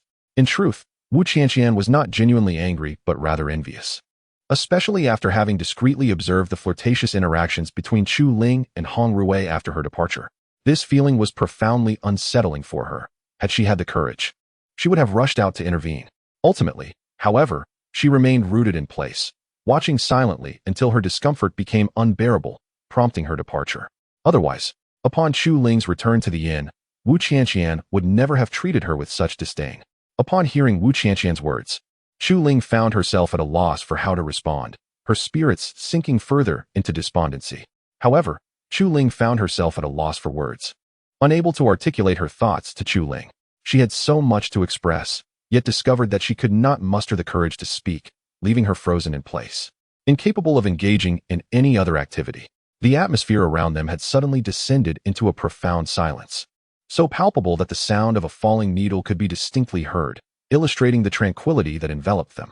Moreover, Both Chu Ling and Wu Qianqian were entirely oblivious to the sounds of their surroundings. Chapter 156. The distressed Chu Ling. As the surrounding cultivators witnessed this scene, they were momentarily taken aback. A chilling sensation enveloped them, rendering them uncomfortably cold, compelling the cultivators to flee, fearful that this frigid atmosphere might ensnare them as well. At that moment, Chu Ling could no longer endure the pervasive chill and slowly spoke. I had no choice but to drive you away earlier. I hope you can forgive me. I did not intend for things to unfold this way. Upon uttering these words, Chu Ling's face was etched with remorse, wishing fervently that he had refrained from such statements at the time. Had he chosen his words more wisely, perhaps this unfortunate situation could have been averted. Yet, the events had transpired, and Chu Ling was left with no option but to accept the reality. He could only hope that Wu Qianqian would find it within herself to forgive him. Otherwise, he was at a loss for how to proceed. After all, Chu Ling had already deemed Wu Qianqian a dear friend and could not bear the thought of losing her, as it would plunge him into profound sorrow. Wu Qianqian, upon hearing Chu Ling's words, was taken aback, never anticipating an apology from him. This left her at a loss for words. However, she refrained from elaborating, as her heart was heavy, particularly when recalling the moment Chu Ling had spent with Hong Ruwei, which trapped her in a cycle of anguish. With a frosty demeanor, Wu Qianqian remarked, "Do you have anything else to discuss? If not, I shall take my leave to rest." In that instant, Chu Ling felt utterly chilled by Wu Qianqian's coldness. He had not expected that, despite his apology, she would still treat him this way. With a resigned sigh, he chose not to say anything further and turned to walk towards his room, dismissing Wu Qianqian from his thoughts. Wu Qianqian observed Chu Ling's despondent figure retreating, a flicker of pity stirring within her heart. Yet, she ultimately refrained from approaching him to offer comfort, merely watching as he entered his room. It was only after Chu Ling's presence faded from view that Wu Qianqian allowed her sorrow to surface, returning to her own chamber in a state of dismay. Initially, she had hoped for Chu Ling to press her further, believing that such an effort would be unbearable for her heart, leading her to readily forgive him. However, he did not take that path, leaving her to endure her feelings in silence. Her reluctance to reach out to Chu Ling illustrated the turmoil within her heart. As time passed, 2 days slipped by in the blink of an eye. During this period, Chu Ling and Wu Qianqian scarcely exchanged words, each unwilling to concede a step, resulting in a stifling tension between them. Chu Ling felt justified in his belief that having already apologized once, Wu Qianqian's refusal to forgive him indicated a fault on her part, coupled with his own sense of pride. He could not allow himself to humble himself further for the sake of a woman, making a second apology entirely out of the question. Thus, it is this very circumstance that has rendered the relationship between Chu Ling and Wu Qianqian so strained. Yet, Chu Ling remains undeterred by this matter, focusing instead on the pressing affairs at hand, for in the face of strength, all else becomes mere idle chatter. The morning sun cascades down upon the earth, illuminating Chu Ling, who awakens amid its brilliant rays. Rising from his bed, he engages in a simple morning routine before stepping out of his room. Upon descending the stairs, Chu Ling is taken aback to find Hong Ruwei waiting for him in the inn's lobby. Surprised, he jogs over to her and inquires with genuine concern, "Ruwei, what brings you here so early? The dawn has just broken." Little did he expect Hong Ruwei's early arrival, and had it not been for his past life as a recluse, he might have already begun to shower her with sweet words.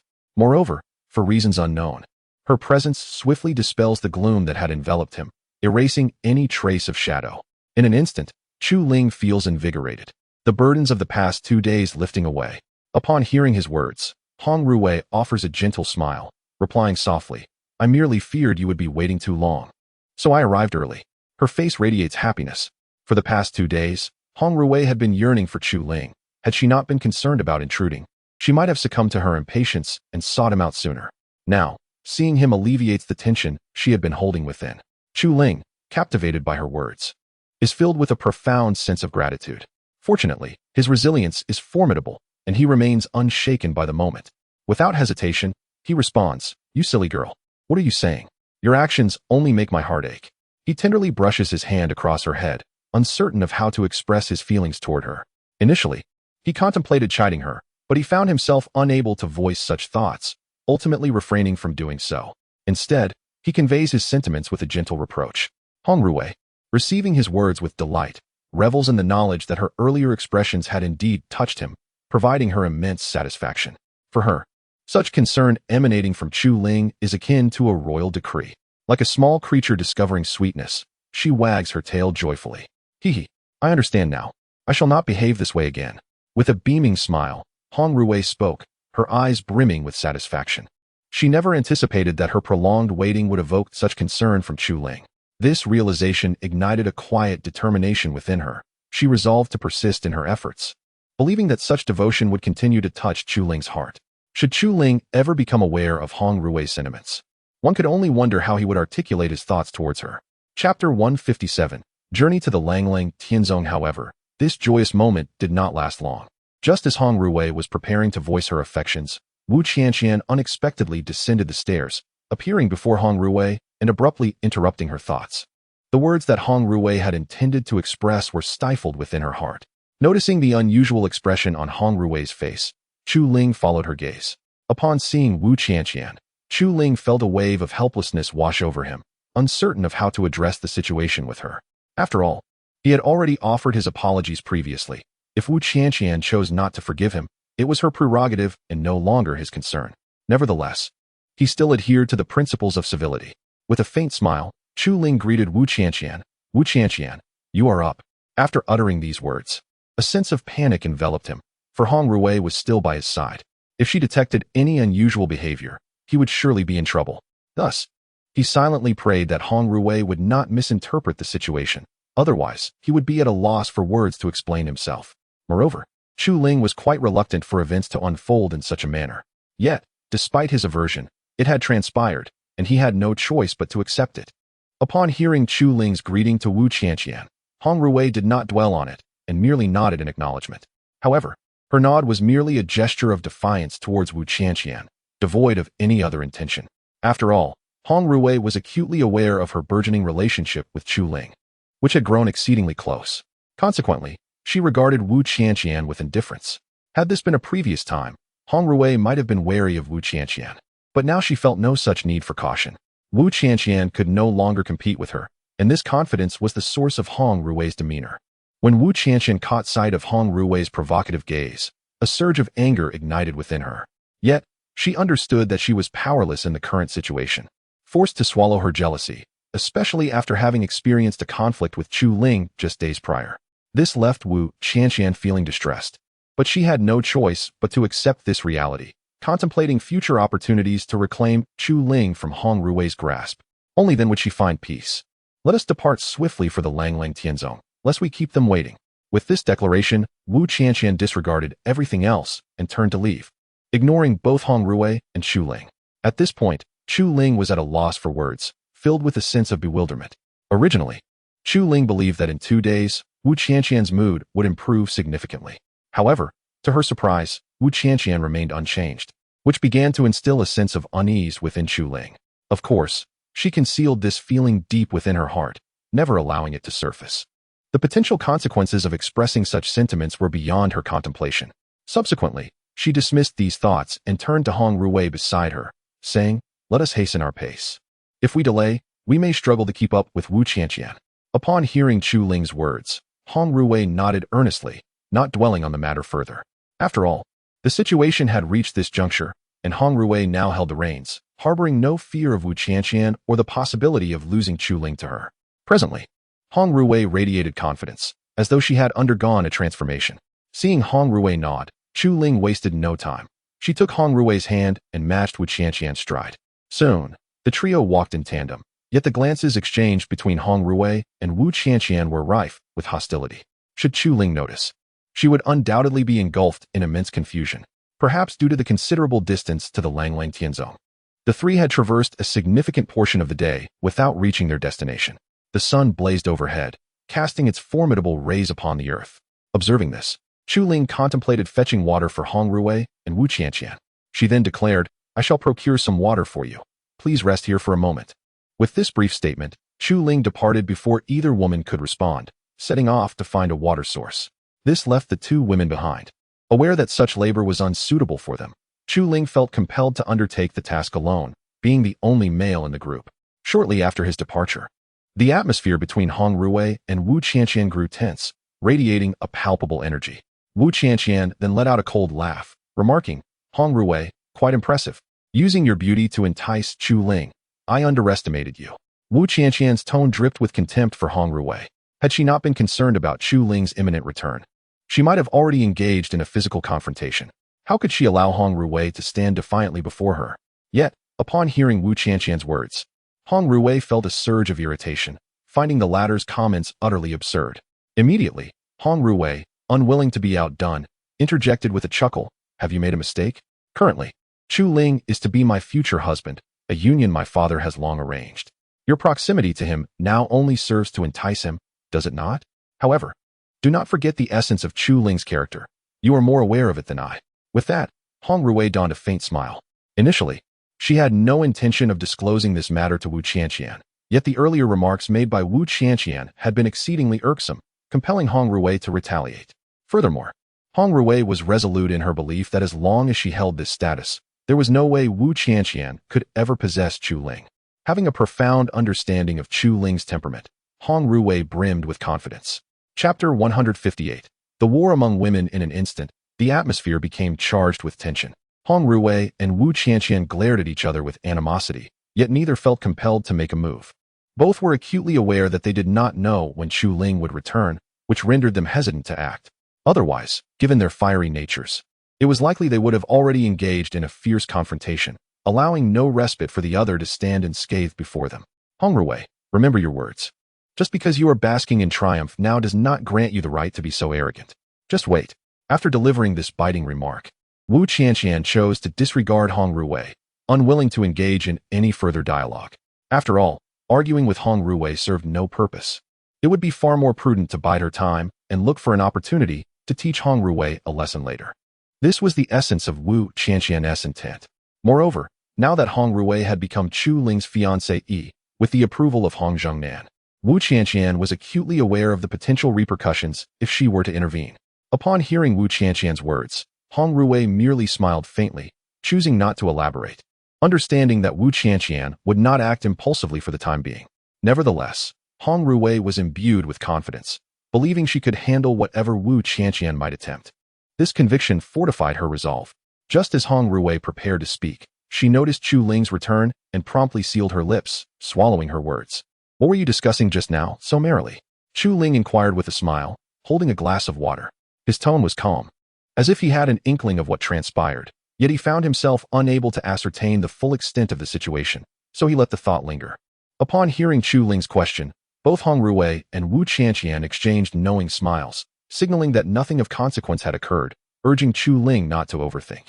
After all, this was a war among women, and neither wished for Chu Ling to be aware of it. They were certain that such knowledge would alter his perception of them, fostering feelings of aversion. Thus, Hong Ruwei and Wu Qianqian concealed their secret deep within, cautious not to reveal it. Soon after a brief respite, the trio resumed their journey, heading directly towards the Langlang Tianzong. Throughout the journey, Chu Ling felt an exhilarating thrill at the prospect of such a grand sect, his heart brimming with anticipation. In stark contrast, Hong Ruwei and Wu Qianqian maintained an air of calm, which left Chu Ling quite astonished. For, according to reason, one would expect an ordinary individual to be filled with excitement at the thought of visiting Langlang Tianzong, hardly able to contain their enthusiasm. However, Hong Ruwei and Wu Qianqian remained remarkably tranquil, showing no surprise at the grandeur of Langlang Tianzong, which piqued Chu Ling's curiosity immensely. If possible, Chu Ling yearned to uncover the truth behind it all. Nevertheless, he chose not to dwell on it, and continued to follow Wu Qianqian, although his thoughts began to shift. After approximately half an hour, under Wu Qianqian's guidance, they arrived at the majestic entrance of Langlang Tianzong. Gazing upon the splendid and verdant Langlang Tianzong, Chu Ling felt a wave of emotion wash over him. He had never anticipated that such a humble entrance could exude such power, leaving him in awe and filled with longing. He believed that within this esteemed sect, he would undoubtedly experience unprecedented growth. In an instant, his ambition surged, igniting a fervent spirit within him. "Is this truly Langlang Tianzong?" Chu Ling inquired, regaining his composure and fixing his gaze upon Wu Qianqian, eager for her to elaborate. Such insights would alleviate his confusion, for this was his first encounter with such a grand sect, and his admiration was palpable. Upon hearing Chu Ling's question, Wu Qianqian smiled and nodded, affirming that they had indeed arrived at Langlang Tianzong. Without delay, she continued, "Indeed, this is the second-tier sect of Zhou Tian Yuqing, Langlang Tianzong. Henceforth, we shall reside here." However, after Wu Qianqian's declaration, her eyes flickered with a challenging glint as she glanced at Hong Ruwei, as if daring authority itself. Observing this, Hong Ruwei felt a surge of displeasure. Yet, she recognized the need for restraint, silently contemplating, Wu Qianqian, your arrogance is infuriating. I shall teach you a lesson. Despite her indignation, Hong Ruwei maintained her composure, mindful of Chu Ling's presence. Even amidst her simmering anger, she knew she must remain calm. For the last thing she desired was for Chu Ling to uncover any discord. Upon hearing Wu Qianqian's words, Chu Ling was filled with reflection. Yet his feelings were limited to admiration, nothing more. Aware of his own insignificance, he realized the necessity for profound improvement to secure his footing in this world. Resolving to focus, he declared, "Let us proceed, let us enter." With that, he disregarded all else and stepped boldly towards Lang Lang Tianzong, eager to witness the essence of such a revered sect. Upon hearing this, Wu Qianqian and Hong Ruwei emerged from the tumult of the women's conflict, casting unfriendly glances at one another. Subsequently, without further hesitation, Hong Ruwei and Wu Qianqian followed closely behind Chu Ling as they ventured into the illustrious Lang Lang Tianzong. However, during their passage, Wu Qianqian discreetly conveyed a message to Hong Ruwei. Hong Ruwei, I am now prepared to compete with you on equal footing. With Chu Ling entering the Lang Lang Tianzong, I am eager to observe how you intend to vie with me. Upon receiving this transmission, Hong Ruwei's temper flared. Nevertheless, her indignation proved futile, for the Lang Lang Tianzong was indisputably not her domain. Consequently, this predicament further exacerbated Hong Ruwei's agitation.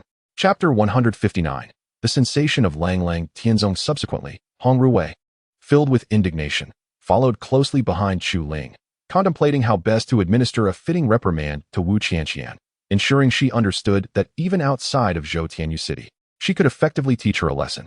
This thought consumed Hong Ruwei's mind, causing her to disregard the commotion around her. After a brief interval, under Wu Qianqian's guidance, Chu Ling and Hong Ruwei arrived at the grand entrance of Lang Lang Tianzong. Observing the cultivators engaged in training before them, Chu Ling nodded reflectively, comprehending the reasons behind their rapid enhancement in strength. However, rather than feeling envious, he believed that with the support of his system, coupled with their methods of cultivating spiritual energy, he too could achieve remarkable results with minimal effort. This realization ignited an inexplicable excitement within Chu Ling, as if he held the reins of every situation. Upon noticing the trio, the gatekeeping disciples were instantly captivated by the beauty of Hong Ruwei and Wu Qianqian. Their eyes glazed over, struggling to articulate the enchantment they felt in the presence of such grace. For a moment, the gatekeepers found themselves utterly entranced. Chu Ling observed their reaction and understood their fascination. However, he refrained from voicing this insight. After all, it was only natural for one to be mesmerized by the allure of Hong Ruwei and Wu Qianqian. Were it not for Chu Ling's formidable self-control, he might have succumbed to the same enchantment as the gatekeepers. Thus, he had grown accustomed to such occurrences. Wu Qianqian surveyed the imposing Lang Lang Tianzong, took a deep breath, and, without further contemplation, approached the gatekeeping disciples. With striking directness, she inquired, "Where's your grand elder?" Her tone was imbued with an icy demeanor, reminiscent of a frost-laden beauty. The disciples, taken aback by her chilling voice, felt as though their hearts had been frozen. Fortunately, they quickly regained composure. Otherwise, they might have developed an insurmountable internal conflict. It was evident that the disciples were thoroughly enchanted by Wu Qianqian and Hong Ruwei. Before long, one of the disciples stammered, "The Grand Elder is in the main hall. You may enter and find him there." Upon delivering this information, the disciple felt a surge of joy, elated that the goddess herself had spoken to him, igniting a fervor within him. Without hesitation, Wu Qianqian led Chu Ling and Hong Ruwei into the Lang Lang Tianzong, making their way directly to the main hall.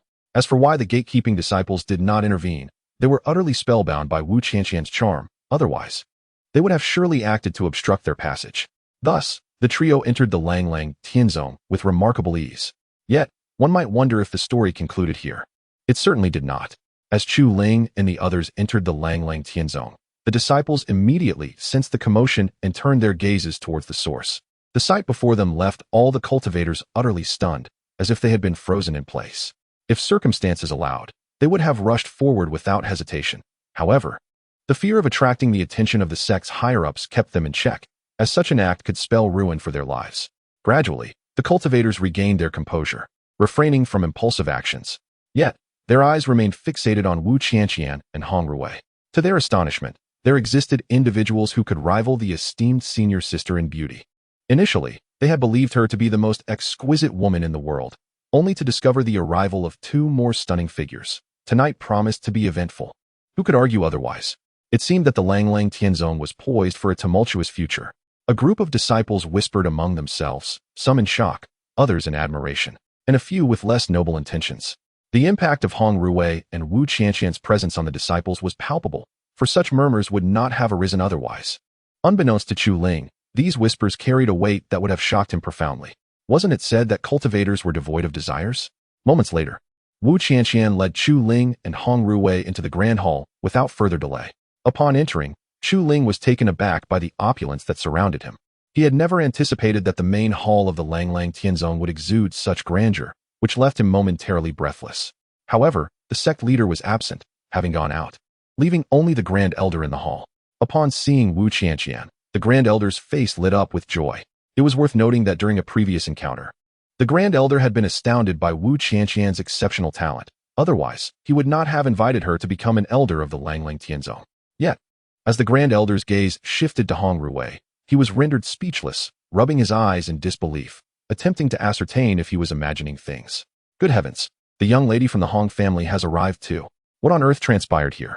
The Grand Elder's heart raced with trepidation. In stark contrast to Wu Qianqian, the appearance of Hong Ruwei left the Grand Elder in a state of bewilderment. If possible, he yearned to understand the unfolding events. For clarity would alleviate the confusion swirling within him. Grand Elder, I have come to fulfill my promise and join the Langlang Tianzong as an elder. However, I have two friends who also wish to join the sect. May I inquire if that is permissible?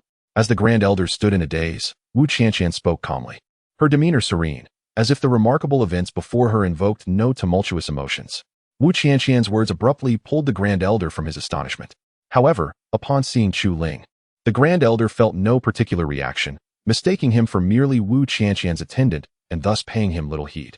Yet, the revelation of Hong Ruwei truly struck the Grand Elder with immense force. He had never anticipated that she would also grace the Langlang Tianzong with her presence, leaving him utterly shocked. In that moment, the Grand Elder found himself at a loss for words, his heart consumed solely by a profound sense of amazement, devoid of any other emotion. Chapter 160. The Sorrowful Grand Elder. Fortunately, the Grand Elder possessed remarkable resilience. Otherwise, he might have been paralyzed with fear, collapsing to the ground. Regaining his composure, he gradually calmed down and, after exhaling deeply, addressed Wu Qianqian directly. Well done, Wu Qianqian. Since you are here, I shall refrain from unnecessary chatter. I appreciate your trust in me, and I hereby appoint you as the outer sect elder. I hope you will dedicate yourself to your duties. He added, now, you may take some time to rest. I will ensure your two friends are well taken care of. Despite his words, the Grand Elder felt a profound sense of anxiety, uncertain about how to confront Hong Ruwei. After all, her background was overwhelmingly powerful, far beyond what the Langlang Tian sect could withstand. If anything were to befall Hong Ruwei within the sect, how could the Grand Elder explain it to Hong Zhongnan? The entire sect might not survive the wrath of Hong Zhongnan, which is why the Grand Elder felt even more apprehensive upon encountering Hong Ruwei than he had with Wu Qianqian. Upon hearing the Grand Elder's words, Wu Qianqian initially intended to say more, but ultimately refrained, bowing respectfully before exiting the Grand Hall.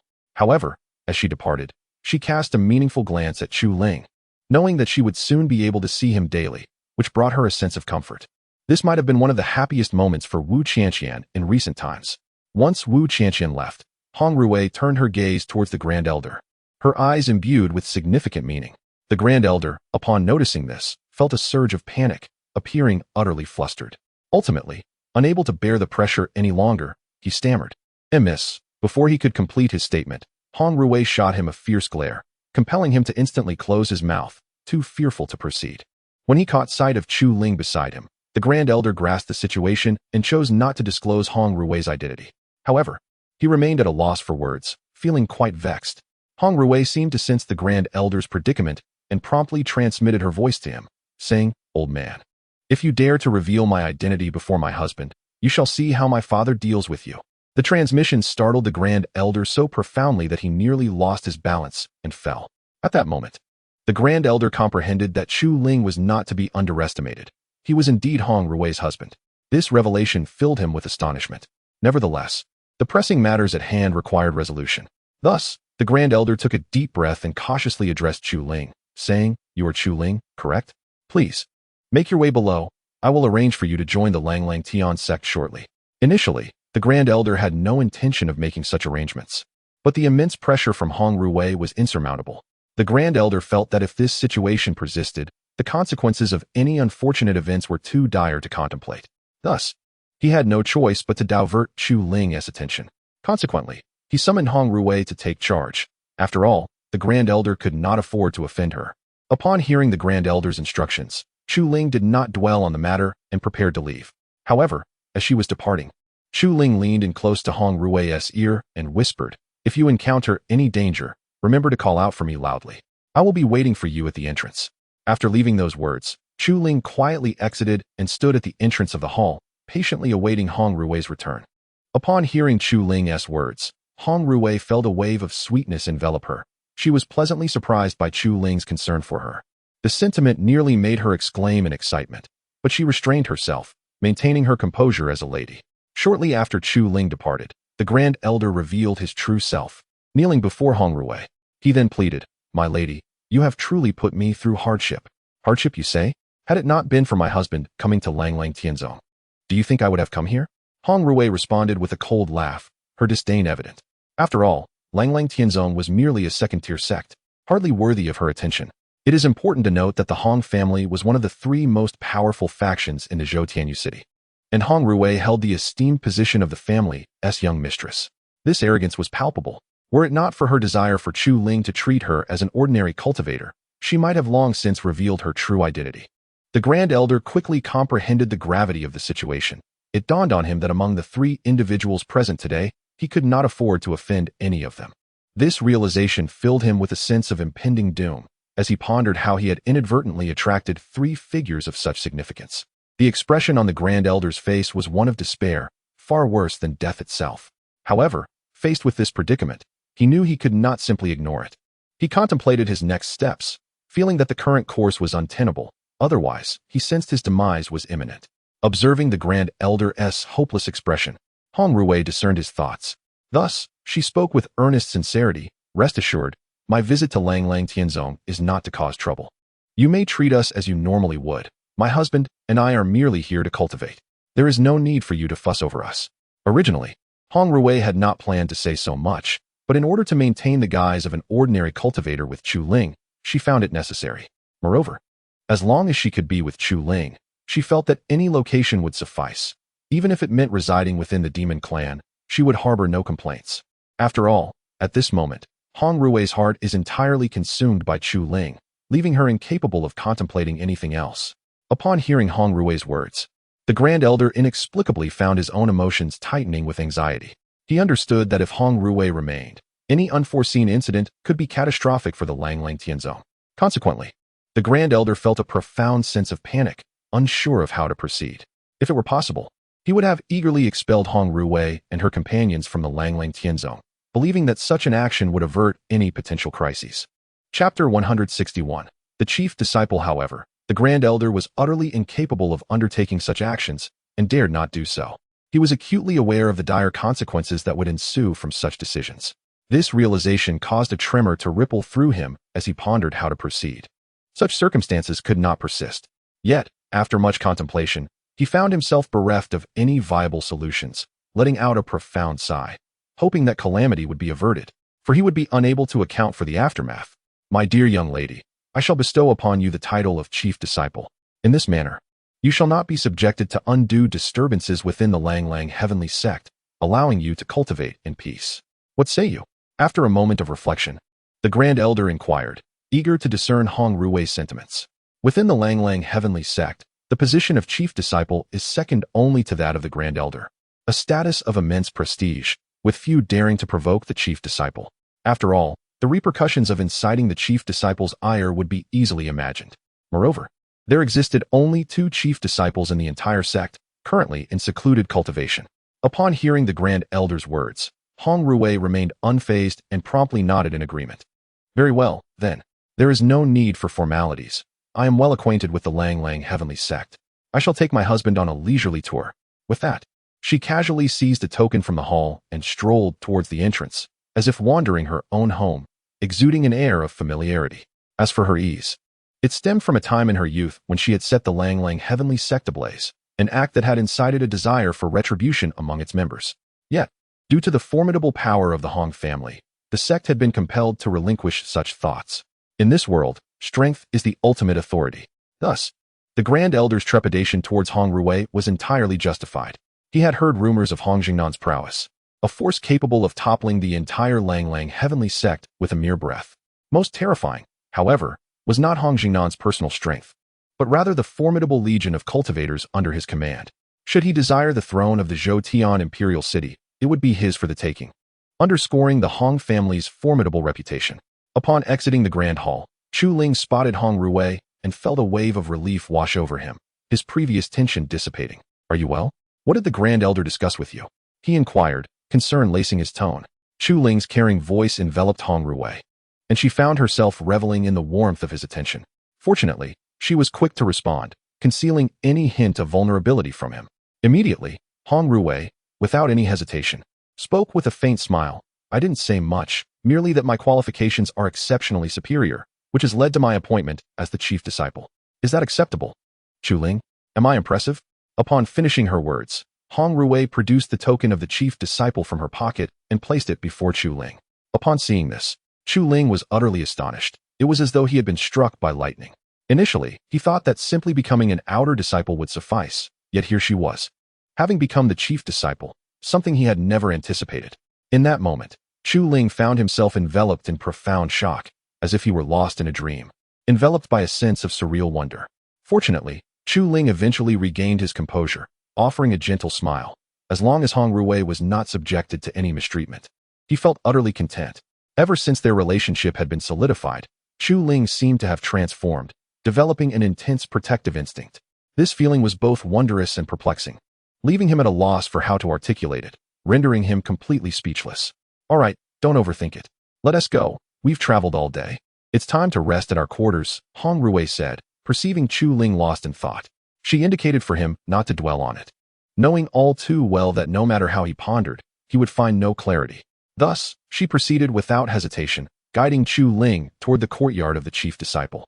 Upon hearing Hong Ruwei's words, Chu Ling snapped back to reality, offering a mild smile as he chose not to dwell further on his thoughts. He followed her toward the courtyard. However, the disciples of the Lang Tian sect were ignited with indignation upon witnessing this scene, feeling as though a valuable treasure had been seized by swine, consumed by envy and resentment. In the midst of their ire, the sight of the token at Hong Ruwei's waist quickly subdued them. Realizing it was the token of the chief disciple, the disciples instantly calmed down, understanding that offending Hong Ruwei would be unwise. Otherwise, their lives could very well be at stake. A palpable fear arose among them, causing them to keep their distance from her. After a while, under Hong Ruwei's guidance, Chu Ling arrived at a remarkably spacious courtyard. Observing everything within, he was struck with awe, astonished by the wealth of the Lang Tian sect. However, he did not linger on such thoughts. Soon, he collected himself and tidied up his room. Yet, for reasons unknown, a tinge of loneliness crept into his heart, and he found himself longing for his younger sister. "Chu Yanran, my dear sister, how have you been?" Chu Ling pondered, his eyes filled with nostalgia, which weighed heavily on his spirit. At last, unable to bear the weight of her longing, Chu Ling resolved to take a stroll to ease her troubled heart. Consequently, she rose abruptly and made her way to the courtyard, arriving at the threshold of Hong Ruwei's chamber. Thereupon, she called out, "Ruwei, I shall take a brief outing. Please rest for the time being. I will return shortly." With that, Chu Ling paid no further heed and ventured forth into the distance, choosing not to engage in additional conversation with Hong Ruwei. As for her reluctance to bring Hong Ruwei along, it stemmed from a desire to avoid attracting the attention of the surrounding cultivators.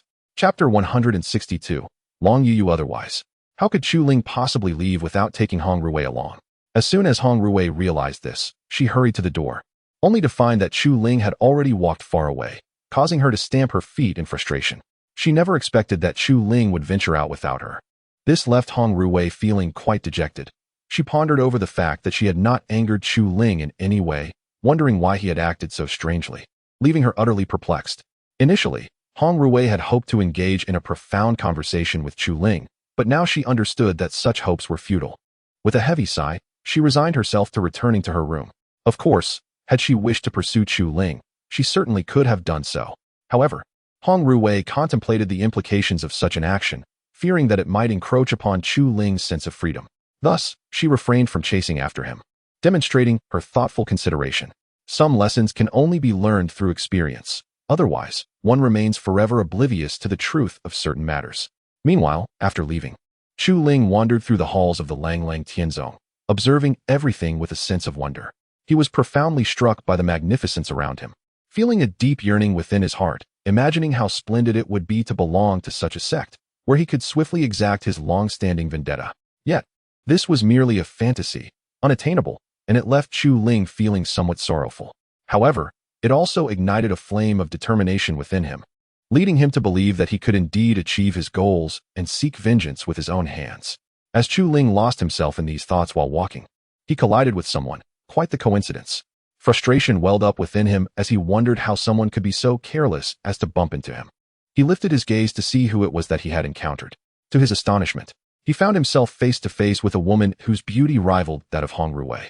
In utter disbelief, Chu Ling felt speechless before the striking figure before him. Yet, this woman did not afford him a moment to gather his thoughts. As he stood there, momentarily entranced, she spoke sharply, "Do you not have eyes? Can you not see there is someone in front of you?" The woman was exceedingly irate, particularly at the sight of Chu Ling's rather lecherous expression, which incited a flicker of disdain within her. If circumstances permitted, she would have relished the opportunity to teach Chu Ling a lesson, to make him aware of his shortcomings. However, she ultimately refrained from resorting to such actions, recognizing that it would be far too disrespectful and beneath her dignity. However, this could not conceal the anger radiating from the woman, her expression resembling that of someone confronting a sworn enemy. Upon witnessing her countenance, Chu Ling was momentarily taken aback, utterly unprepared for the intensity of her gaze directed at him. Had it not been for the fact that she was a woman, he might have resorted to physical confrontation. Allowing her such audacity was simply intolerable. Therefore, Chu Ling took a deep breath and spoke. "Do clarify the situation.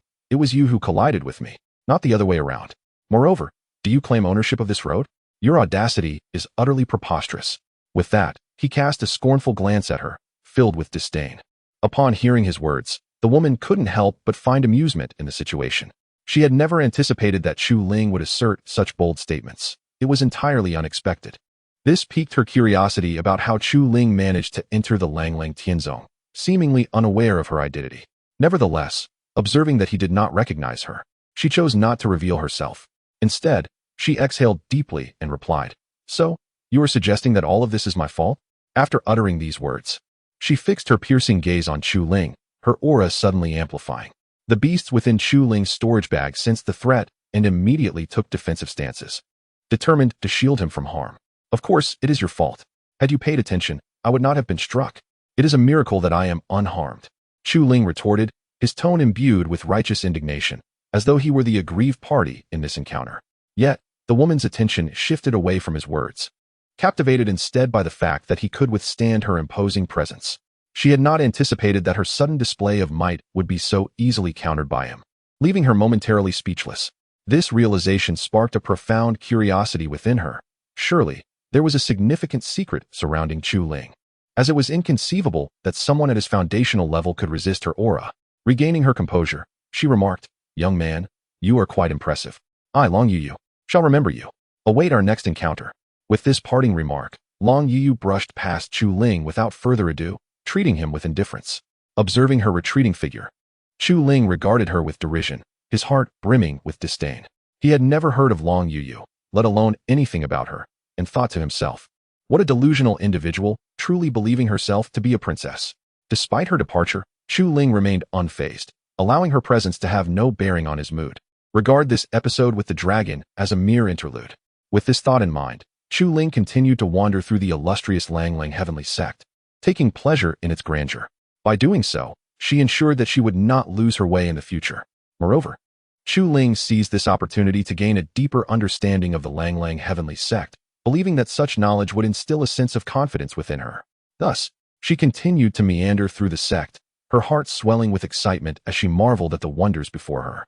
Chapter 163. The Peculiar Elder. After wandering for most of the day, Chu Ling abruptly halted at the entrance of the library pavilion of the Langlang Tianzong. His gaze was fixed intently on the entrance, and an inexplicable urge to delve into the tomes within surged within him.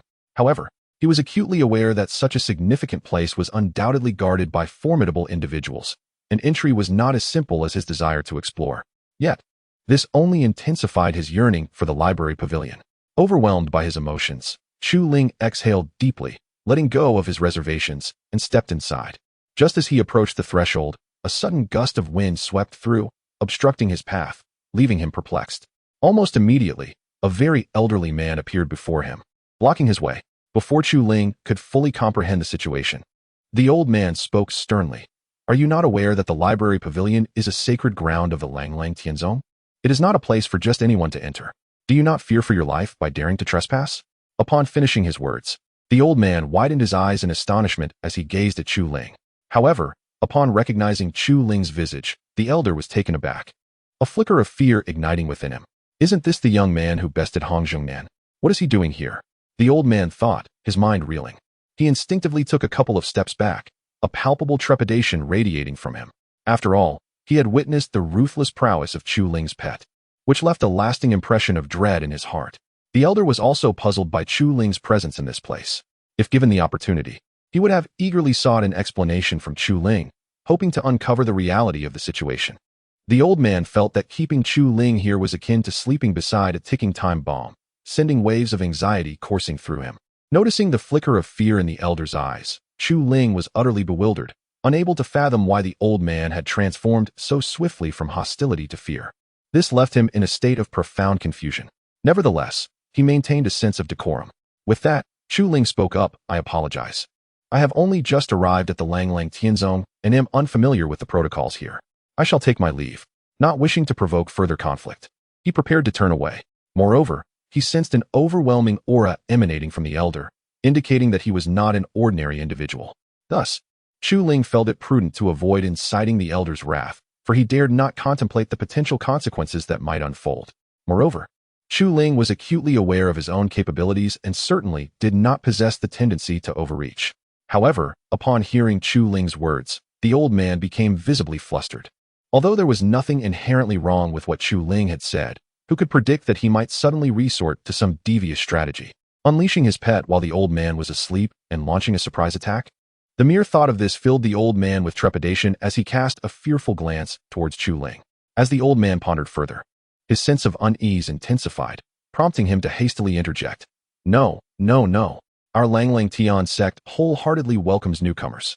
The library can be accessed at any time. With that, the old man swiftly obstructed Chu Ling's path, unwilling to allow him to leave. He feared that if the anticipated scenario were to unfold, he would be utterly at a loss. Thus, it became imperative to retain Chu Ling's presence. Only in doing so could the situation take a turn for the better. Otherwise, should he anger such a formidable figure, the consequences could be dire, leaving the old man utterly bereft of tears. Faced with the old man's obstruction, Chu Ling was momentarily bewildered, unable to comprehend the rationale behind the old man's actions. Furthermore, the old man's behavior was entirely unexpected to him, prompting a desire to uncover the truth behind the matter, thereby alleviating his confusion. Old sir, what is the meaning of this? Chu Ling inquired, his eyes reflecting his puzzlement. However, the old man was devoid of such uncertainties. His singular objective was to keep Chu Ling from departing and to ensure his satisfaction. Otherwise, he dreaded to imagine the potential repercussions of any ensuing events. This was the old man's ultimate aim.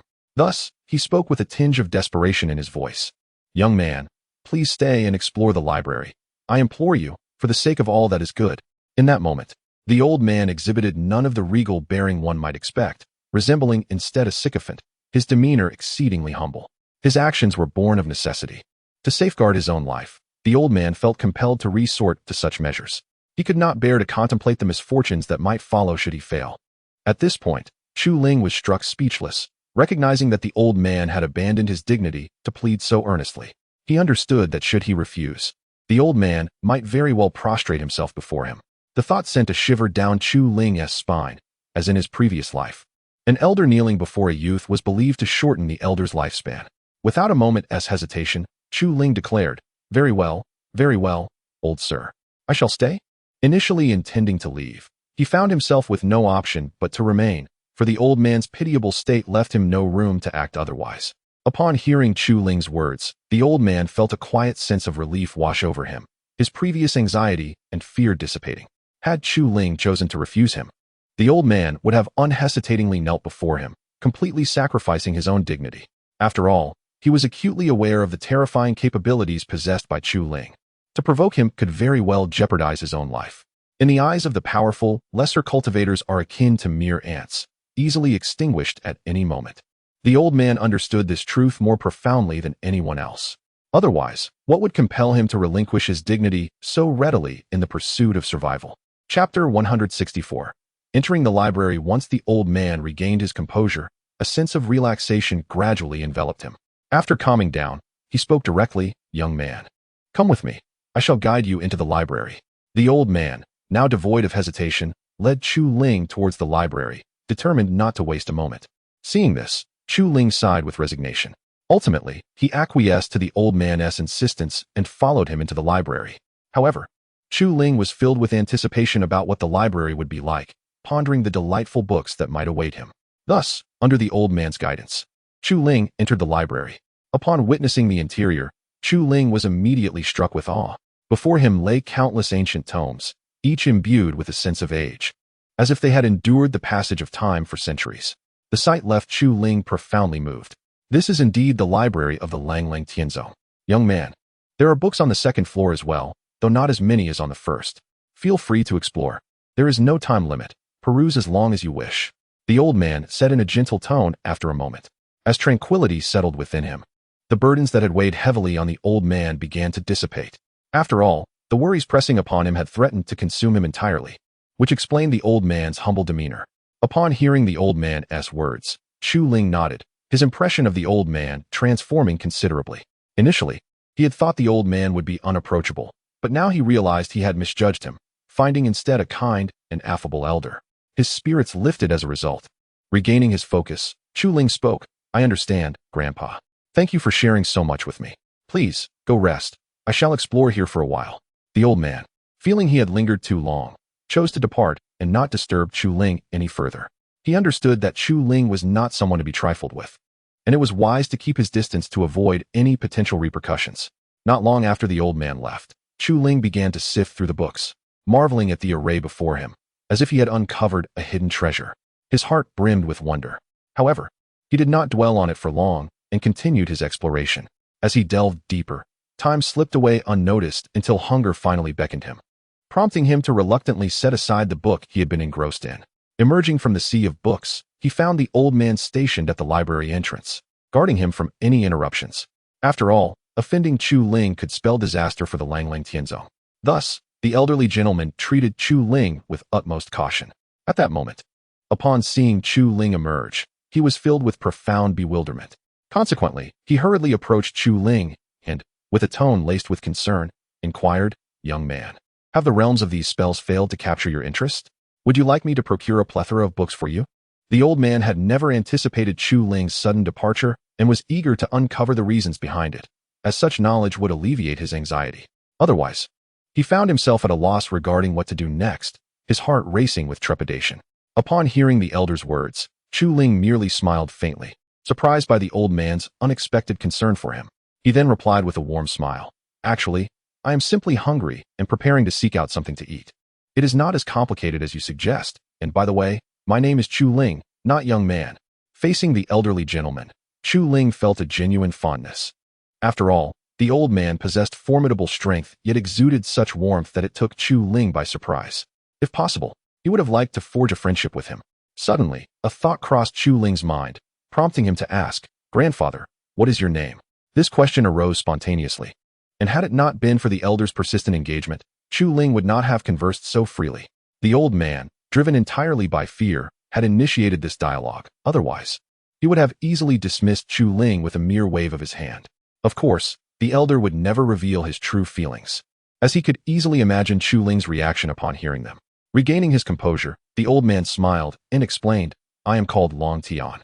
If you do not mind, young friend Chu Ling, you may refer to me as Xiao Long. It sounds more amiable." In his efforts to please Chu Ling, Long Tian was willing to lower his own status, highlighting the extent of his apprehension towards Chu Ling. At that moment, Chu Ling was momentarily speechless, astonished that Long Tian would have him call him Xiao Long. This led him to believe that there must be something peculiar about the elder's mindset. However, he chose not to express his thoughts overtly and simply smiled lightly, saying, "Then I shall call you Uncle Long." Seeing Chu Ling's response, Long Tian held no strong objections, recognizing that it was merely a form of address. Just then, a growl emanated from Chu Ling's stomach, which did not escape Long Tian's notice. Aware of Chu Ling's hunger, Long Tian promptly offered, "Young friend Chu Ling, how about I take you out for a meal? As it happens, I have a dinner engagement." Initially, Long Tian had no intention of inviting Chu Ling. However, after some contemplation, he realized that including Chu Ling could serve to suppress others. This thought filled Long Tian with such exhilaration that he nearly leaped with joy. Naturally, he had to conceal this sentiment from Chu Ling, otherwise, his esteemed Lang Tian sect might face dire consequences. Furthermore, it was essential to gauge Chu Ling's attitude. If Chu Ling was unwilling, Long Tian could not press the matter further. Chapter 165. The Temple of the Flame God. Upon hearing Long Tian's words, Chu Ling was momentarily taken aback. He never anticipated that within less than a day of acquaintance, Long Tian would directly invite him to dine. This unexpected gesture left Chu Ling utterly astonished. However, recognizing it as Long Tian's goodwill, he understood that he could not decline. Refusing might provoke an unpredictable outburst from Long Tian, which would surely be undesirable. After all, in Chu Ling's impression, Long Tian was certainly eccentric, though the extent of his eccentricity remained unknown to him. With these thoughts in mind, Chu Ling swiftly responded, "All right, I accept." Long Tian, upon hearing Chu Ling's reply, was immediately astonished, not expecting such a prompt acceptance. He had anticipated that Chu Ling would deliberate before responding.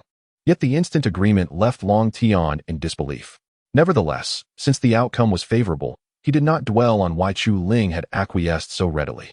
Thus, Long Tian exclaimed, "Very well, my young friend Chu Ling, I shall take you to our dining location at once." With that, he grasped Chu Ling's hand and instantaneously teleported out of the library, racing towards the distance.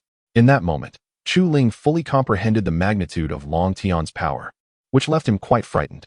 He mused to himself, "Thank goodness I accepted, otherwise, I would have been at a loss for what to do." This was the first time Chu Ling had witnessed such prowess from Long Tian, which explained his overwhelming reaction. Otherwise, he would not have been so taken aback. After approximately 10 minutes of rapid transit, Chu Ling found himself standing before an opulent palace. The dazzling grandeur of the building nearly blinded him.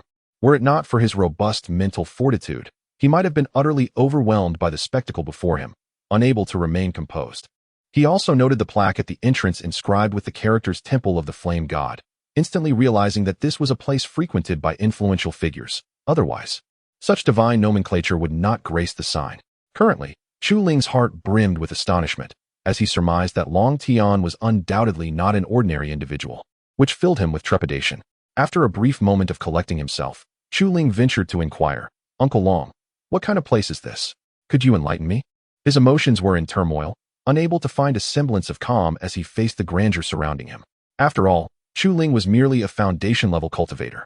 Should a multitude of formidable figures gather around him, a mere misstep could provoke their ire, and who knew what consequences might follow. The thought sent a wave of fear coursing through him, causing his hands to tremble. Long Tian, upon hearing Chu Ling's anxious query, was perplexed by the young man's evident panic. Thus, Long Tian, filled with a hint of perplexity, spoke up, "This is the Flame Temple, dear friend Chu Ling surely. You must be aware of what kind of place this is?" His tone was laden with confusion, his gaze fixed intently on Chu Ling. He could not fathom why Chu Ling appeared so flustered, especially considering that in Long Tian's understanding, a mere display of an ancient beast by Chu Ling would easily dominate anyone present. Consequently, Long Tian was left wondering whether Chu Ling's demeanor was genuine or feigned.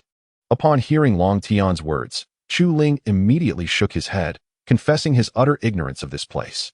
Had he been aware, he would not have exhibited such fear and anxiety. At that moment, Chu Ling surmised that this must indeed be a haven for a formidable figure, one far beyond his own capacity to contend with. If this individual possessed a more affable temperament, perhaps Chu Ling could have engaged in conversation.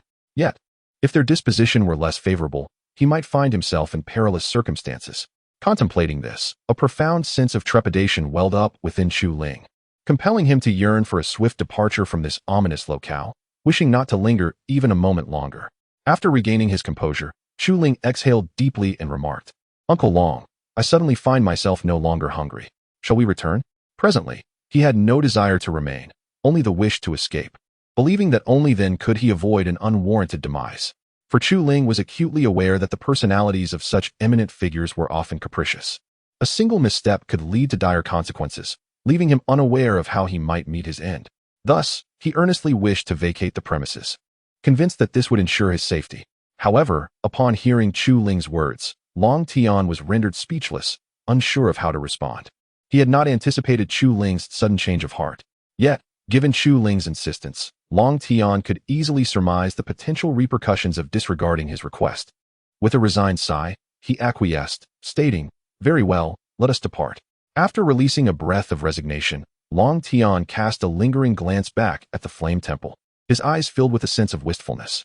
Initially, Long Tian had intended to bring Chu Ling here to intimidate an old acquaintance, but with Chu Ling's reluctance, there was no recourse but to leave. Relieved by Long Tian's agreement, Chu Ling felt an inward sigh of relief. Had Long Tian refused, he would have been at a loss for what to do. Subsequently, Chu Ling prepared to follow Long Tian out of the flame temple, eager to escape the uncertainty that lay ahead.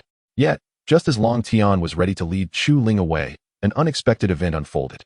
Suddenly, a figure emerged from the shrine of the flame god. Upon spotting Long Tian, he immediately teleported before him, blocking his path. The enigmatic individual then spoke with a tone laced with amusement. "Little dragon, you've arrived. Why the haste to depart?" His eyes sparkled with intrigue.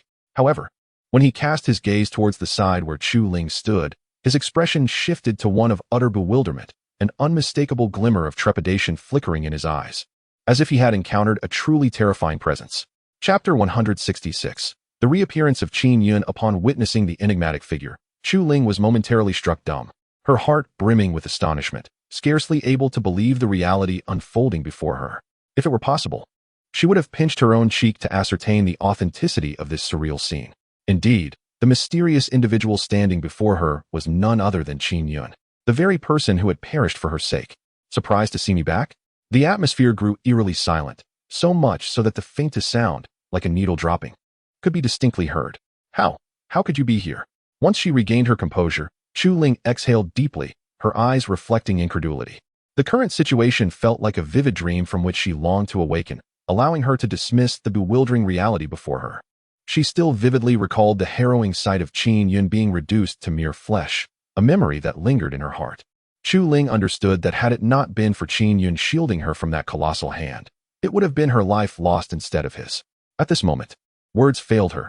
She was at a loss to articulate the profound shock that enveloped her. She yearned for someone to elucidate the circumstances, for only then could she unravel the truth and dispel the confusion that clouded her mind. Qin Yun, equally taken aback, had not anticipated encountering Chu Ling so soon. For a fleeting moment, he was at a loss for words. However, he realized that the situation demanded confrontation, and delaying further would serve no purpose. Drawing a deep breath, he offered a gentle smile and said, "Hello, Chu Ling. It appears we meet again." With a wave of his hand, he sought to ease the awkwardness of the moment, despite the turmoil within him. The familiarity of his voice brought tears to Chu Ling's eyes. How fervently she had once wished for Qin Yun's revival.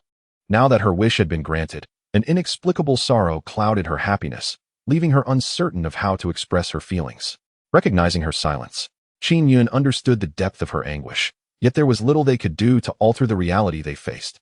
Even if he found it hard to accept, acceptance was necessary. Chu Ling's emotions were a tangled web of complexity, but she quickly regained her composure, acknowledging that Qin Yun had indeed returned from the dead. Yet, a multitude of pressing questions surged within her, compelling her to seek clarity on the truth of these extraordinary events. Thus, Chu Ling exhaled deeply and directly spoke. "Qin Yun, you have truly deceived me most grievously." After uttering these words, Chu Ling gazed meaningfully at Qin Yun, her eyes brimming with a myriad of complex emotions. Despite harboring a multitude of thoughts she wished to express, for reasons unbeknownst to her, Chu Ling found herself unable to voice them, instead silently locking her gaze with Qin Yun's. Meanwhile, Long Tian observed this scene and instinctively retreated a few steps, hesitant to approach Chu Ling and Qin Yun. From their prior exchange, Long Tian surmised that there was undoubtedly a significant connection between the two, though the nature of their relationship eluded his understanding. It was evidently one of intricate complexity. Upon hearing Chu Ling's words, Qin Yun felt a profound sense of helplessness, uncertain of how to respond. However, the situation had reached a point that compelled him to confront it. Although he had anticipated that Chu Ling would eventually seek him out, he was taken aback by the swiftness of her arrival, leaving him somewhat disoriented. Gradually, time trickled away as Chu Ling and Qin Yun continued to gaze at each other in silence, the tension in the air palpable. This awkwardness rendered Long Tian quite uncomfortable, as he remained utterly perplexed about the circumstances that had transpired between them. He was eager to understand, Yet he recognized that the level of their prowess was far beyond his comprehension. As Long Tian pondered these thoughts, Qin Yun broke the silence, addressing him directly. Xiao Long, you should return now, my good friend, and I need to have a serious conversation. Acknowledging that the situation could not be avoided, Qin Yun chose to confront it head-on. Regardless of the choices Chu Ling might make, he felt no remorse, for all these events were the fruits of his own sowing, an inevitable consequence he must accept. Upon hearing Qin Yun's words, Long Tian nodded without hesitation and swiftly departed the Flame God Hall, unwilling to linger any longer. He feared that remaining might lead to unforeseen complications, which explained his hasty exit. Once Long Tian had left, only Qin Yun and Chu Ling remained at the entrance of the hall, yet neither seemed to notice Long Tian's absence, as if their worlds revolved solely around each other. Eventually, Qin Yun shattered the silence, stating, "Let us proceed to my quarters for a more thorough discussion." Without waiting to see if Chu Ling followed, he turned and walked towards the room with unwavering resolve. He knew that, irrespective of anything, Chu Ling would undoubtedly accompany him, for he understood her character quite well. Otherwise, he would not have dared to express such sentiments moments ago. As Chu Ling watched Qin Yun enter the room, a quiet sigh escaped her lips, and her heart began to race with anticipation, aware that the moment of revelation was imminent. Yet, for reasons unbeknownst to her, she found herself reluctant to uncover the truth, yearning instead to remain enveloped in silence. Nevertheless, in the end, Chu Ling followed closely behind Qin Yun, stepping into the temple of the flame god. She resolved to unravel the mysteries that lay within, for only then could she attain her liberation, at least. She would not remain in such a state of bewilderment as she had moments ago. After all, her desire to uncover the truth was profound, otherwise, she would not be so entangled in her thoughts. Chapter 167.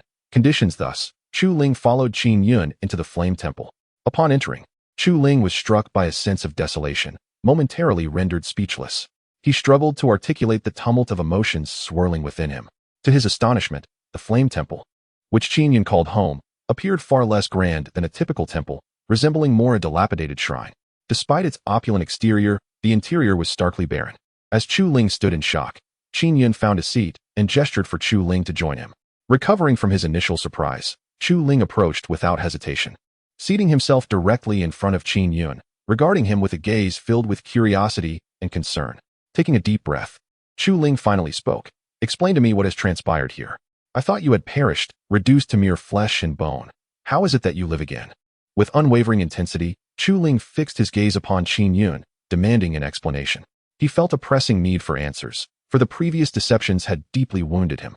Were it not for Qin Yun's earlier act of saving his life, Chu Ling might have resorted to violence to vent his frustrations over the betrayal he had endured. Ultimately, however, he refrained from such actions, driven solely by a desire to uncover the truth. Had he been of a different temperament, he might not have been able to tolerate such mockery. In response to Chu Ling's inquiry, Qin Yun exhaled deeply, then spoke slowly. "The situation is not as you perceive it. My actions were born of necessity, and I deceived you for your own good. It is crucial that you understand my intentions." Following this, Qin Yun sighed heavily, his demeanor reflecting a profound sense of helplessness. Had he not been burdened by numerous pressing matters, he might have revealed the truth much sooner, rather than hesitating in such a manner. This revelation only deepened the confusion in Chu Ling's mind. He struggled to comprehend the implications of Qin Yun's words. If possible, he yearned for a clearer explanation, hoping it might alleviate the perplexity that plagued him. Chu Ling sensed that there were significant matters at play, which Qin Yun deliberately concealed from him, causing him considerable distress. Determined not to linger in uncertainty, Chu Ling boldly asked, "What exactly has occurred? Will you not enlighten me?" His tone bore a hint of desperation, as he implored Qin Yun for clarity, hoping that such knowledge would dispel his confusion. Continuing down this path, Chu Ling found himself at a loss for words. "Confusion has entirely consumed my heart. If Qin Yun does not clarify matters for herself, then without a doubt, Chu Ling will not let her off the hook. After all, circumstances have escalated to this point, compelling Chu Ling to make such a choice." However, upon hearing Chu Ling's words, Qin Yun merely shook her head in resignation. If she could explain everything to Chu Ling, she would have done so long ago. It is inconceivable that she would allow this situation to linger. There must be a reason for her silence. Yet, at this moment, Qin Yun finds herself unable to articulate her thoughts. With this in mind, she took a deep breath and said, "Chu Ling, it is not that I do not wish to tell you, but rather that I am currently unable to do so. You must trust me. My actions are driven by necessity. If you secure first place in the Tianjiao competition a year from now, I promise to disclose everything to you. Is that acceptable? The reason for Qin Yun's reticence is rather straightforward. Chu Ling's strength is simply insufficient at present. Had her abilities been adequate, Qin Yun would have unhesitatingly shared the truth. However, considering this very point, she chose to remain silent, hoping Chu Ling might understand her predicament. If only this were the case, Qin Yun would not feel such distress. Upon hearing Qin Yun's words, Chu Ling found herself at a loss for words, her heart a whirlwind of confusion. Yet, what good is her bewilderment now? Qin Yun refuses to divulge anything, which fills Chu Ling with frustration. Is it not possible for you to tell me now? She implored, her gaze fixed on Qin Yun, yearning for an answer. This matter has long plagued Chu Ling's thoughts, and her eagerness to uncover the truth is palpable. Otherwise, she would not persist in her inquiries. However, the response awaiting Chu Ling was merely Qin Yun shaking her head. In that moment, Chu Ling realized that no matter what she said, Qin Yun would not relent, leaving a shadow of sorrow in her heart. She had not anticipated that despite reaching this juncture, Qin Yun still refused to share her thoughts. This sensation was deeply unsettling for Chu Ling, yet what recourse did she have? Without Qin Yun's words, she remained in the dark. Nevertheless, reflecting on Qin Yun's earlier statement, Chu Ling understood that if she participated in the Tianjiao competition a year hence and achieved first place, Qin Yun would eventually reveal the truth. This thought filled her with anticipation, igniting a desire for the competition to commence immediately, for then she would finally uncover the mysteries at play. Since Qin Yun was unwilling to speak further, Chu Ling chose not to press the issue. Taking a deep breath, she said, Qin Yun, as you promised, if I secure first place in the Tianjiao competition a year from now, you shall tell me everything. I will return in a year's time. Until then, farewell. Having spoken, Chu Ling resolutely departed without a backward glance, solidifying her determination. Had it not been for Qin Yun's reluctance to share, Chu Ling would not have been so unwavering. Observing Chu Ling's retreating figure, Qin Yun felt a wave of emotion and sighed softly several times. In truth, it was not that Qin Yun was unwilling to divulge the information to Chu Ling. Rather, he feared that such knowledge would impose an immense burden upon her. Thus, Qin Yun chose to remain silent, for had he intended to reveal it, he would have done so long ago, rather than waiting an entire year. Chapter 168. Qin Yun's concerns. After departing from the Flame God Palace, Chu Ling walked along the hillside, her heart brimming with emotions and a tinge of sorrow. She never anticipated that events would unfold in such a manner. However, this also steeled her resolve to present Qin Yun with a new perspective. After all, she was astonished that Qin Yun had managed to conceal the truth for so long. This revelation left her feeling both heartbroken and elated. Elated that Qin Yun was still alive, yet heartbroken due to the deceit that left her at a loss for how to articulate her feelings. Nevertheless, with circumstances having reached this juncture, Chu Ling understood that only by winning the champion title in the upcoming talents competition a year hence could she uncover the full extent of what had transpired. Thus, she resolved to cease her ruminations and focus solely on enhancing her strength, aspiring to secure the championship before delving deeper into the mystery. Qin Yun, just you wait. I shall undoubtedly astonish you. Chu Ling vowed, her eyes filled with determination. This marked the first time she had openly expressed her innermost sentiments. With this newfound conviction, Chu Ling departed the Flame God Palace, heading towards the Langlang Tian sect. Meanwhile, Qin Yun stood above the palace, watching Chu Ling leave, acutely aware of her feelings. Regrettably, he did not wish to burden her with such immense pressure. Otherwise, she would not have left in such distress, leaving him with a bittersweet sensation. Oh, why did things take such a sudden turn? Qin Yun lamented, gazing at Chu Ling's retreating figure, his tone laden with helplessness. Yet, he had no choice but to accept the reality, for he had not anticipated that Chu Ling would venture into the Flame God Palace. Had he foreseen it, he would have never revealed himself, even at the cost of his life. However, now that the events had unfolded, acceptance was the only path forward. He could only hope for an improvement in circumstances. At the very least, such a hope would alleviate his troubled heart. At that moment, as Qin Yun was lost in thought, Qin emerged from the Flame God Palace. Noticing her brother in a daze, she approached him without hesitation. Standing beside Qin Yun, she inquired, "Brother, why are you daydreaming here?" Her gaze reflected confusion as she sought to understand why he had suddenly exited the palace. It was well known to Qin that Qin Yun would never leave the palace unless there were pressing matters at hand. His unexpected departure startled her, leading her to ponder whether he had somehow changed in a manner so uncharacteristic of him. Upon hearing Qin's question, Qin Yun merely offered a bittersweet smile. He then sighed deeply, saying, "Alas, do you know who just arrived?" This left Qin puzzled, struggling to comprehend who could have caused such a stir in her brother? In her mind, there were very few individuals capable of stirring Qin Yun's emotions, prompting her imagination to run wild.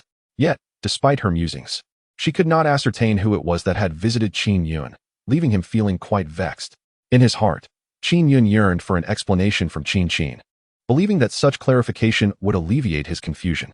Consequently, Qin directly shook her head, indicating her ignorance and urging Qin Yun to elaborate. Moreover, Qin's abilities were not particularly remarkable. It was implausible for her to know who had arrived.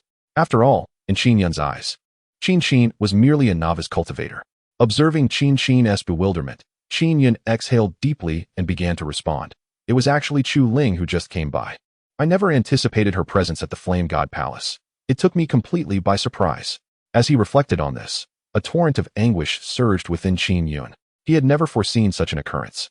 Had he anticipated it, he would have resolutely avoided revealing himself. For if Chu Ling were to discover that he was still alive, it would undoubtedly expose his identity and strength. Although Qin Yun refrained from voicing these concerns, who could prevent Chu Ling from making wild conjectures? This was the source of Qin Yun's greatest distress. Upon hearing Qin Yun's words, Qin was momentarily rendered speechless, unable to fathom that Chu Ling had sought out her brother. This revelation left her at a loss for words. Since the last encounter, when she had been frightened by Chu Ling's pet, she still bore the psychological scars and had yet to recover from that trauma. Now, her heart was tumultuous with questions. How did she know you were in the Flame God Palace? After regaining her composure, Qin incredulously inquired, her eyes filled with myriad uncertainties. Yearning for Qin Yun to elucidate the matter, Qin's astonishment was no less than Qin Yun's. She possessed a modicum of understanding regarding Chu Ling's character, knowing her to be a cunning individual who often concealed her true strength. Previously, Qin had looked down upon Chu Ling's abilities. Now she found herself profoundly embarrassed by her underestimation. Consequently, she was at a loss for words, simply wishing for an explanation from Qin Yun. However, Qin Yun had no insight into why Chu Ling had unexpectedly appeared, leaving him equally perplexed. Nonetheless, the revelation was made. The situation had reached this juncture, and Qin Yun had no choice but to accept it. Taking a moment to gather himself, he sighed, "Who knows? If she has discovered me, then we must think about what comes next. I hope that within a year, Chu Ling can significantly enhance her strength. Perhaps then we might stand a chance. Otherwise, I truly do not know how to proceed." After expressing his lament, Qin Yun, burdened with sorrow, made his way into the Flame God Palace, leaving Qin behind in a daze. In truth, Qin Yun wished for a different outcome. However, the events had transpired, and he found himself compelled to confront this reality, uncertain of what other course of action to take. As she gazed upon the scarred silhouette of Qin Yun, an inexplicable sadness enveloped Qin's heart. She longed to approach and offer solace to Qin Yun, yet the words remained trapped within her. Unsure of how to comfort him, she felt utterly helpless. All she could do was wish for Qin Yun to endure, believing that if he could, her own sorrow would dissipate. However, such matters are far from simple. If Qin Yun struggled, how could she, too, not feel the weight of it? Chapter 169. Chu Ling's thoughts. Upon reflecting on this, Qin ceased her contemplation, recognizing the futility in resisting such matters. Thus, she resigned herself to endure the circumstances. Soon after, Qin Yun returned to the Flame God Temple, choosing not to dwell further on these thoughts. Meanwhile, after spending the better part of the day, Chu Ling finally returned to the Lang Heavenly Sect. Since the disciples of Lang Heavenly Sect had previously encountered Chu Ling, they offered no hindrance and allowed him immediate entry into the sect. Upon arriving at the Lang Heavenly Sect, Chu Ling wasted no time and made his way directly to the courtyard of the chief disciple, contemplating a farewell to Hong Ruwei. At this moment, Chu Ling had resolved within himself to significantly enhance his strength. Only by doing so could he hope to excel in the upcoming talents competition a year hence and ultimately secure the coveted title of champion. This aspiration had been long in the making, prompting Chu Ling to arrive at such a steadfast decision. Otherwise, how could he have acted with such resolve?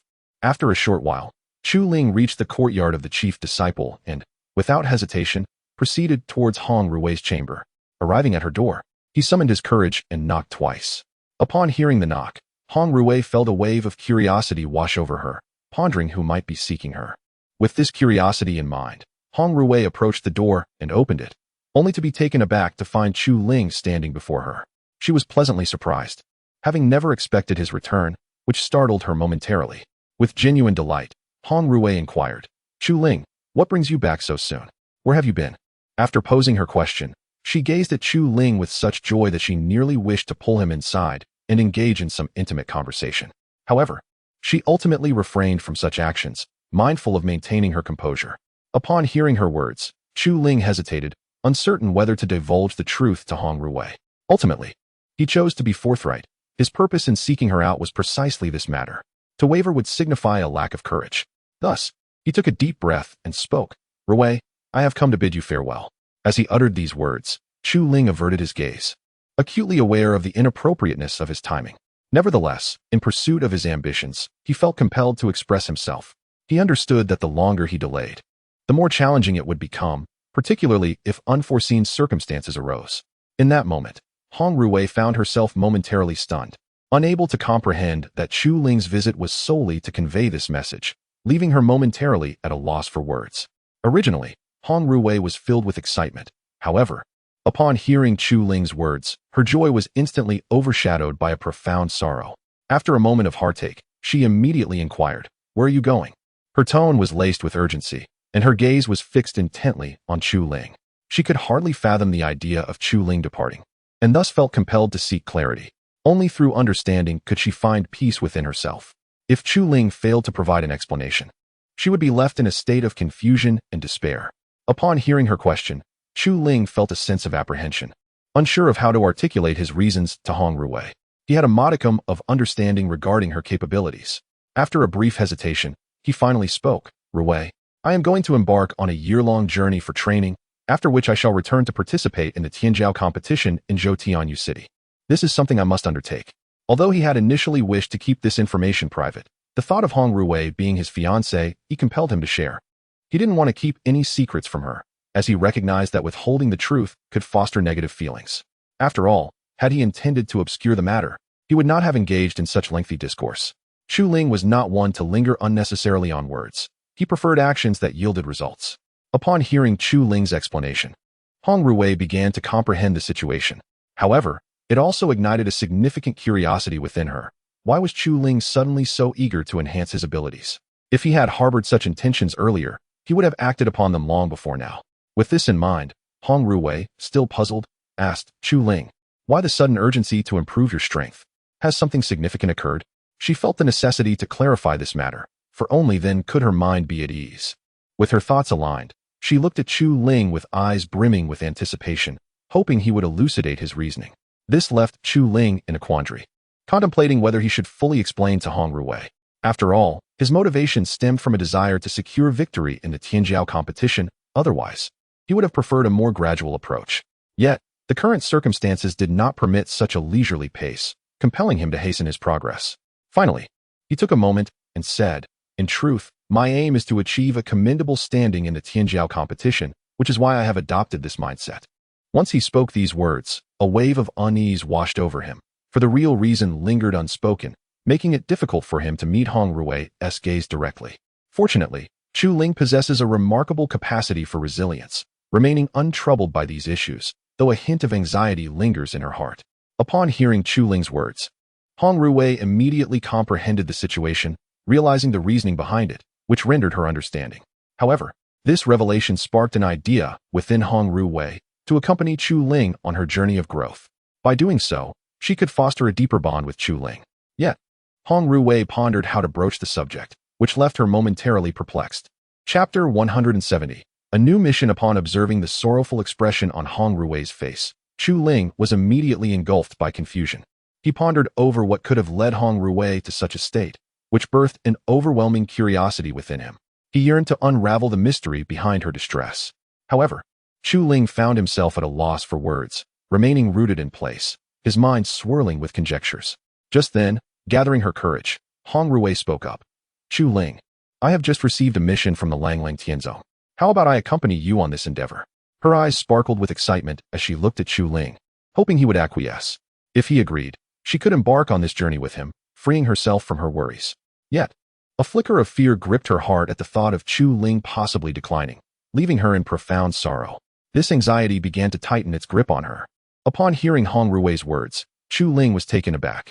He had not anticipated her proposition, which caught him completely off guard. Nevertheless, he quickly regained his composure and responded. "What mission? Did we not just arrive at Langlang Tianzong today? Why would the sect issue a task to us so soon? His inquiry revealed the immense perplexity that had settled over him, as such a development had never crossed his mind. Thankfully, Chu Ling possessed a strong ability to cope with surprises. Otherwise, he would have been left utterly bewildered. However, Hong Ruwei found herself at a loss for how to respond to Chu Ling's question. She had never contemplated this aspect, which left her feeling conflicted about her next steps. Fortunately, her mind raced, and she quickly formulated a reply. The order was given by the Grand Elder just before you departed. You were not present at the time, so it is understandable that you are unaware. With a smile illuminating her face, she spoke with an air of certainty. At that moment, Chu Ling experienced a revelation. Realizing the situation made sense now, and he understood why things had unfolded as they had. Yet, this newfound clarity also sparked further confusion within him, as he contemplated whether he should join Hong Ruwei in executing this mission. While he recognized the potential for personal growth through this task, an inexplicable sense of foreboding lingered in his heart, as if something ominous were lurking. This feeling left him uncertain about the decision he needed to make. After a period of contemplation, Chu Ling ultimately resolved to express his curiosity. Taking a deep breath, he inquired, "What precisely does this mission entail? Could you share the details with me?" With that, he fixed his gaze upon Hong Ruwei. As long as Hong Ruwei is able to articulate her thoughts clearly, Chu Ling will certainly contemplate the matter. Otherwise, Chu Ling would opt for an independent journey for training. After all, having already squandered so much time, Chu Ling believes that further delays are unacceptable. If things continue this way, when would he ever attain the pinnacle of this world? Moreover, with numerous responsibilities weighing heavily upon him, had it not been for Chu Ling's resilience, he might have succumbed long ago. Observing this, Hong Ruwei wasted no time and explained directly. It is a task to venture to Phoenix Valley to acquire the colorful feathers of the phoenix. This mission cannot be accomplished alone, thus you too must undergo training. It would be far better to accompany me to Phoenix Valley. That way, I won't need to seek assistance from others. In truth, this task was a spur-of-the-moment idea from Hong Ruwei, but in her desire to train alongside Chu Ling, she had no choice but to present it this way. She understood that by framing it thus, Chu Ling would be more inclined to agree. After all, no one wishes for their beloved to embark on missions with other men, and Chu Ling is no exception. Upon hearing Hong Ruwei's words, Chu Ling was taken aback, his brows furrowing in concern.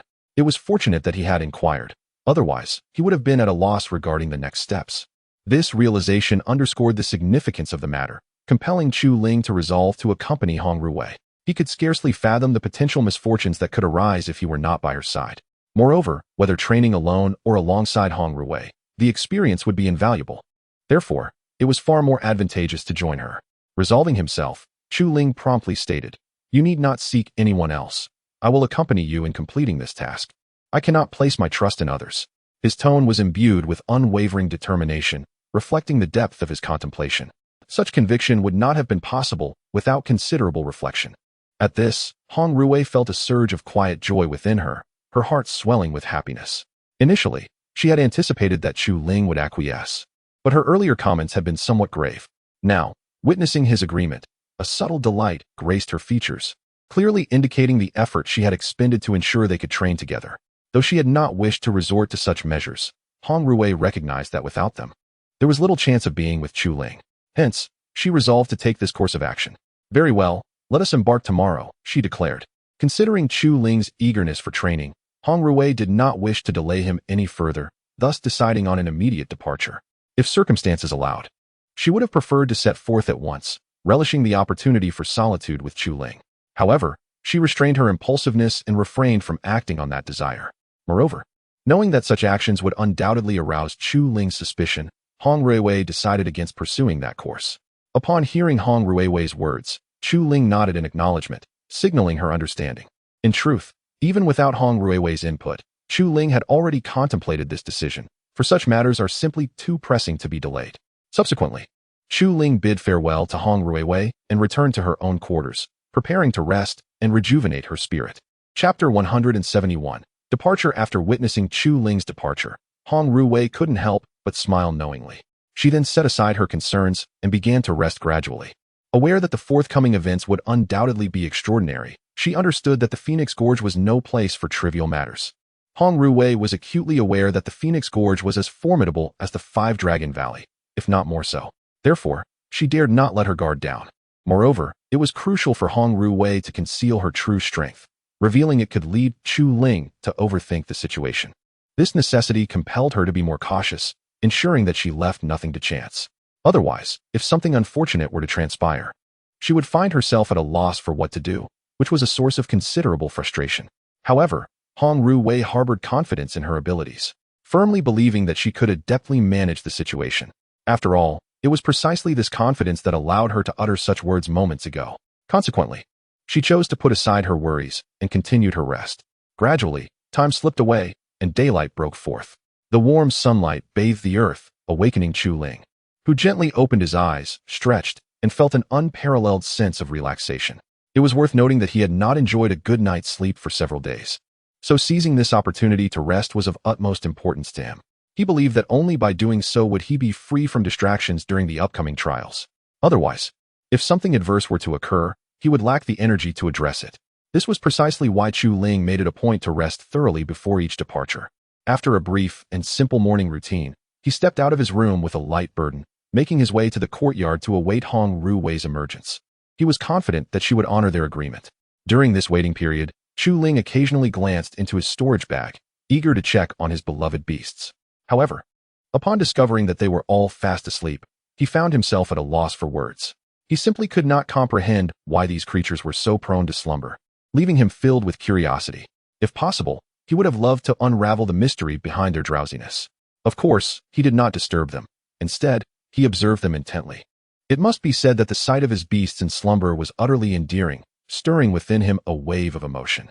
Particularly, the 5 dragons, having shrunk in size, appeared so enchanting in their sleep that Chu Ling found himself utterly captivated and unable to look away. Nevertheless, he refrained from lingering too long, quickly returning to his thoughts and attending to other matters at hand. Time passed, and after more than half an hour, Hong Ruwei emerged from her room.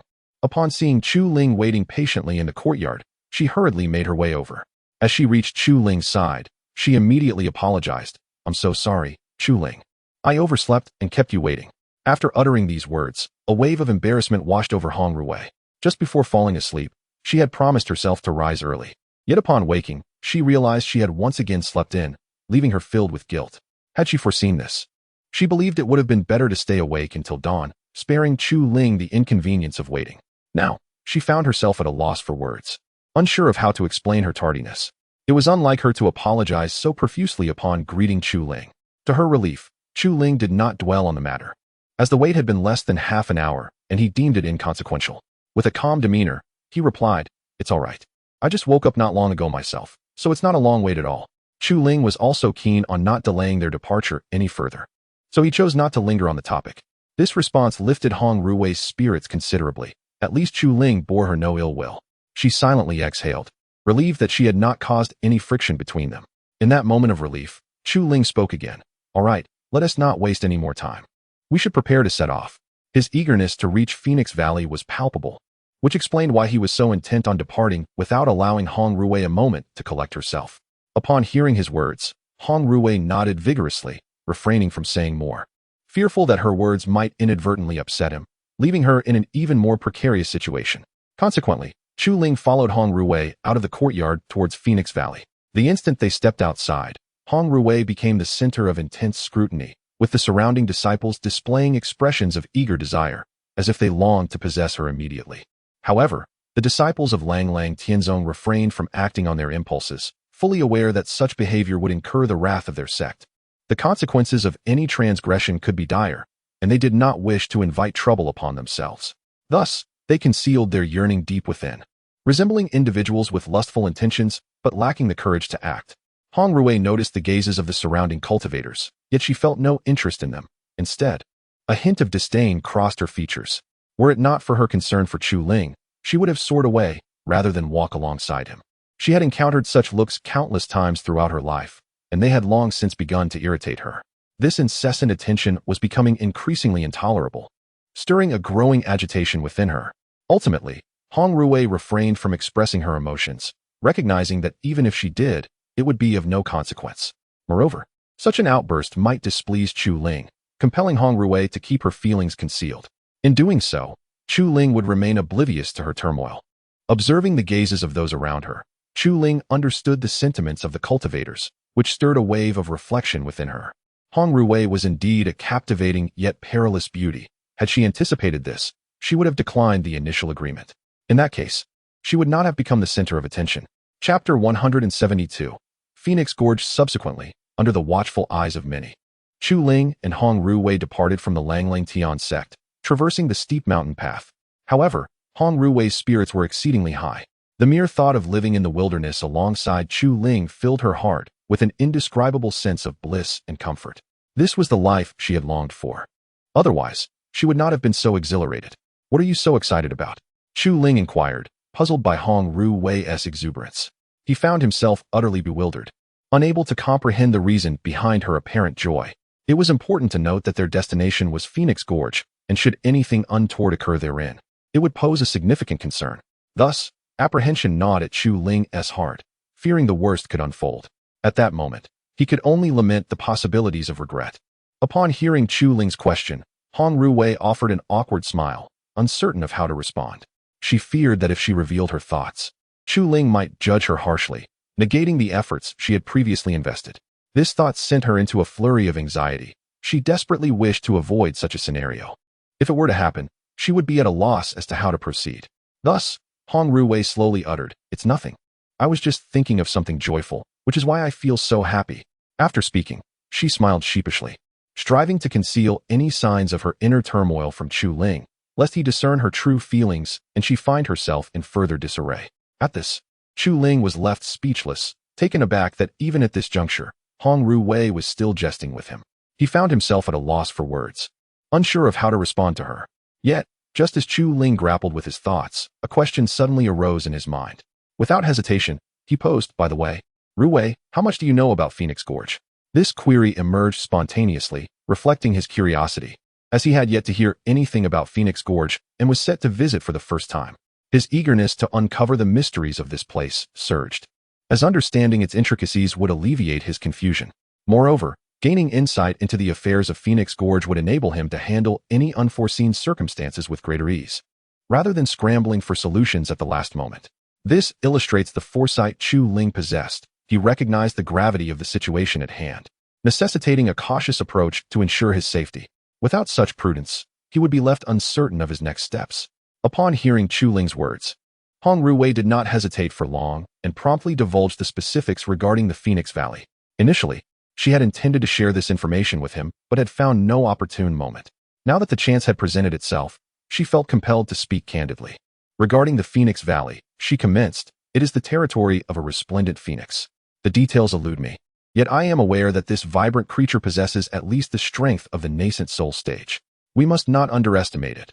Otherwise, rather than acquiring the colorful feathers, we might find ourselves facing dire consequences. Hence, we must tread with utmost caution." Upon concluding her statement, Hong Ruwei's demeanor shifted to one of grave seriousness, devoid of any levity. The matter at hand concerned their very lives, necessitating her earnest attention to ensure survival within the Phoenix Valley.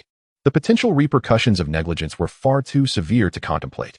Listening intently to Hong Ruwei's warnings, Chu Ling too adopted a more vigilant stance, recognizing the gravity of the challenges that lay ahead.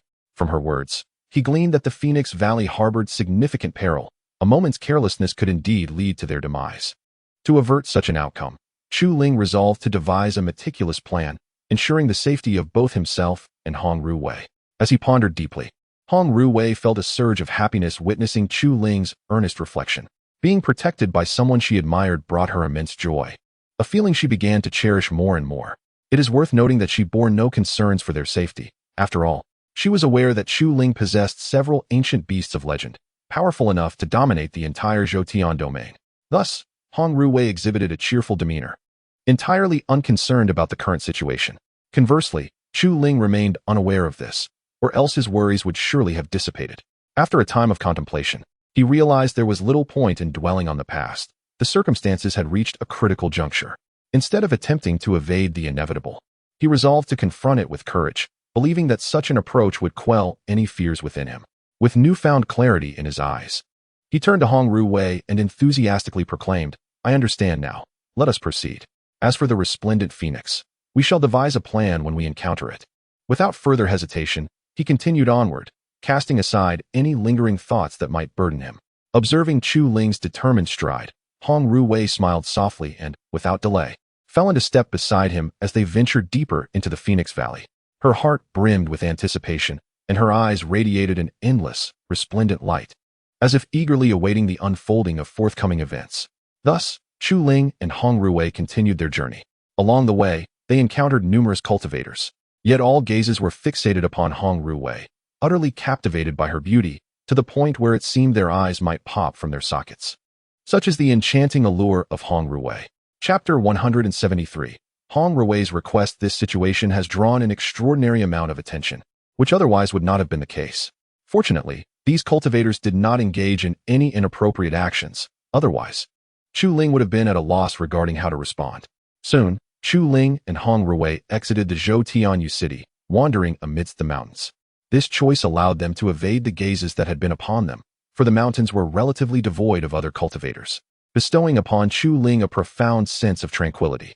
It felt as if he had been liberated, bringing a measure of joy to his heart. After traversing for much of the day, Hong Ruwei, perhaps weary from the journey, spoke up. "Chu Ling, shall we take a moment to rest?" The scorching sun overhead instilled a sense of fatigue in her, prompting such a suggestion. Otherwise, she would not have proposed it. Moreover, the distance from Zhou city to the Phoenix Gorge was considerable. It was impossible to reach their destination in just a few days. Thus, Hong Ruwei felt no urgency and preferred to leisurely journey towards the Phoenix Gorge, believing it would allow her to savor the scenic beauty along the way and enrich her life. Upon hearing Hong Ruwei's words, Chu Ling glanced at the sun and found merit in her suggestion. Consequently, he led her to a shaded area beneath a tree where they could rest without hesitation. This delighted Hong Ruwei, who flashed a gentle smile. They settled beneath the tree's canopy, but during their respite, Hong Ruwei occasionally cast glances at Chu Ling, her eyes fluttering as if to entice him, which made him feel quite embarrassed. Finally, unable to endure Hong Ruwei's gaze any longer, Chu Ling spoke up. "Ruwei, what is with your eyes? Why do you keep blinking?" Initially, he had no intention of voicing his thoughts, but Hong Ruwei's behavior was simply too much for him to bear. Under normal circumstances, he would not have spoken in such a manner, illustrating just how excessive her actions had been. Chu Ling's words left Hong Ruwei momentarily speechless, unsure of how to respond, her heart filled with a sense of helplessness. If she could, she would have liked to give Chu Ling a gentle nudge to awaken him to her subtle hints. However, ultimately, she refrained from taking such an action, lacking the courage to do so. Thus, she exhaled deeply and said, "I'm fine now." Her tone carried a hint of bitterness. Yet, this was the only way she could alleviate the awkwardness of the moment. Nevertheless, this did not diminish Hong Ruwei's confidence. She remained determined to seize any opportunity that arose, resolute in her intent not to let go. Even with Chu Ling's current treatment of her, Hong Ruwei did not lose her self-assurance. As Hong Ruwei pondered, she realized that losing her confidence would inevitably lead to losing Chu Ling. To prevent such a fate from befalling her, she resolved to persist. For it was only through her unwavering determination that Chu Ling would eternally belong to her. Upon hearing Hong Ruwei's words, Chu Ling nodded in a semblance of understanding, though she did not delve further into her thoughts. In truth, Chu Ling yearned to cultivate a better relationship with Hong Ruwei, especially since she had previously made a promise to Hong Jingnan. Yet, for reasons unknown, her heart was beset by obstacles, rendering her unable to fully embrace the situation. She even felt a hint of anxiety. This inner turmoil was precisely why Chu Ling hesitated yesterday. Otherwise, she would have readily acquiesced. Although she attempted to loosen her constraints, her character had been shaped in such a way that even the desire to let go felt impossible. One could hardly blame her, for in her past life, she had been an unrelenting singleton. Now, simply being able to converse with Hong Ruwei as they usually did felt like a considerable achievement. In line with her past disposition, had she solidified their relationship, she likely would have said nary a word to Hong Ruwei. Her tongue would have surely grown tongue-tied. While Chu Ling was lost in thought, Hong Ruwei suddenly recalled something and spoke up. "By the way, Chu Ling, after we complete this task, do you have any other places you wish to visit?" At that moment, an idea had sprung into Hong Ruwei's mind, compelling her to voice it. This matter held significant importance for her. Otherwise, she would not have broached it at such a time. Chu Ling, taken aback, found herself utterly perplexed by Hong Ruwei's query. She promptly inquired, "Not really. My current goal is to continue honing my skills and enhancing my abilities." "Why do you ask, Ruwei? Has something happened?" With a look of bewilderment, Chu Ling gazed at Hong Ruwei, struggling to comprehend the meaning behind her earlier statement. If possible, she wished for Hong Ruwei to elucidate her thoughts. as such clarity would alleviate her confusion. In a swift response, Hong Rui explained, "Actually, my uncle's birthday is in 2 months, and I was thinking of inviting you to his birthday celebration. What do you think, Chu Ling?" Her face flushed with embarrassment, and her tone softened significantly. For reasons unknown, Hong Rui had blurted out her feelings, perhaps due to a lack of inhibitions, compelling her to express her innermost thoughts. However, upon finishing, a wave of regret washed over her. She understood that her words were laden with ambiguous undertones. If she were not careful, she might lose her composure entirely, which explained the deep blush that followed her confession. Otherwise, Hong Rui would not have been so shy as to blush. In this moment, Chu Ling found himself at a loss for words, unsure of how to respond to Hong Rui. Moreover, his emotions became increasingly complex, as he had never contemplated such matters. A look of panic and astonishment spread across Chu Ling's face as he gazed at Hong Rui. However, Hong Rui, overwhelmed by her shyness, lowered her head and refrained from meeting Chu Ling's gaze directly.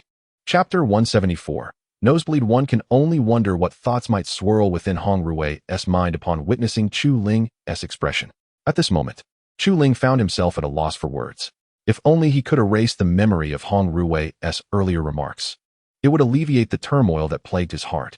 Yet, the events had transpired, leaving his mind in a state of utter disarray, unsure of how to proceed. The contemplation stirred within him an impulse to lash out, though he was well aware that such actions were merely figments of his imagination, not to be manifested in reality. After a brief interval, Chu Ling exhaled deeply, gathering his thoughts before stating, "Very well, I shall accompany you to your uncle's birthday celebration."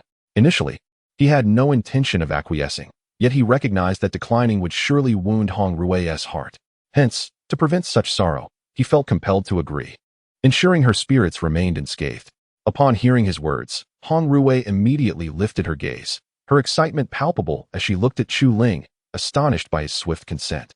However, a flicker of disbelief crossed her mind, prompting her to inquire once more, "Is it truly so?" Her eyes blinked rapidly, her heart racing as though a fawn were bounding within her chest. "Indeed, it is true. Why would I deceive you?" Chu Ling replied, exasperation evident in his tone, while internally grappling with a tide of frustration.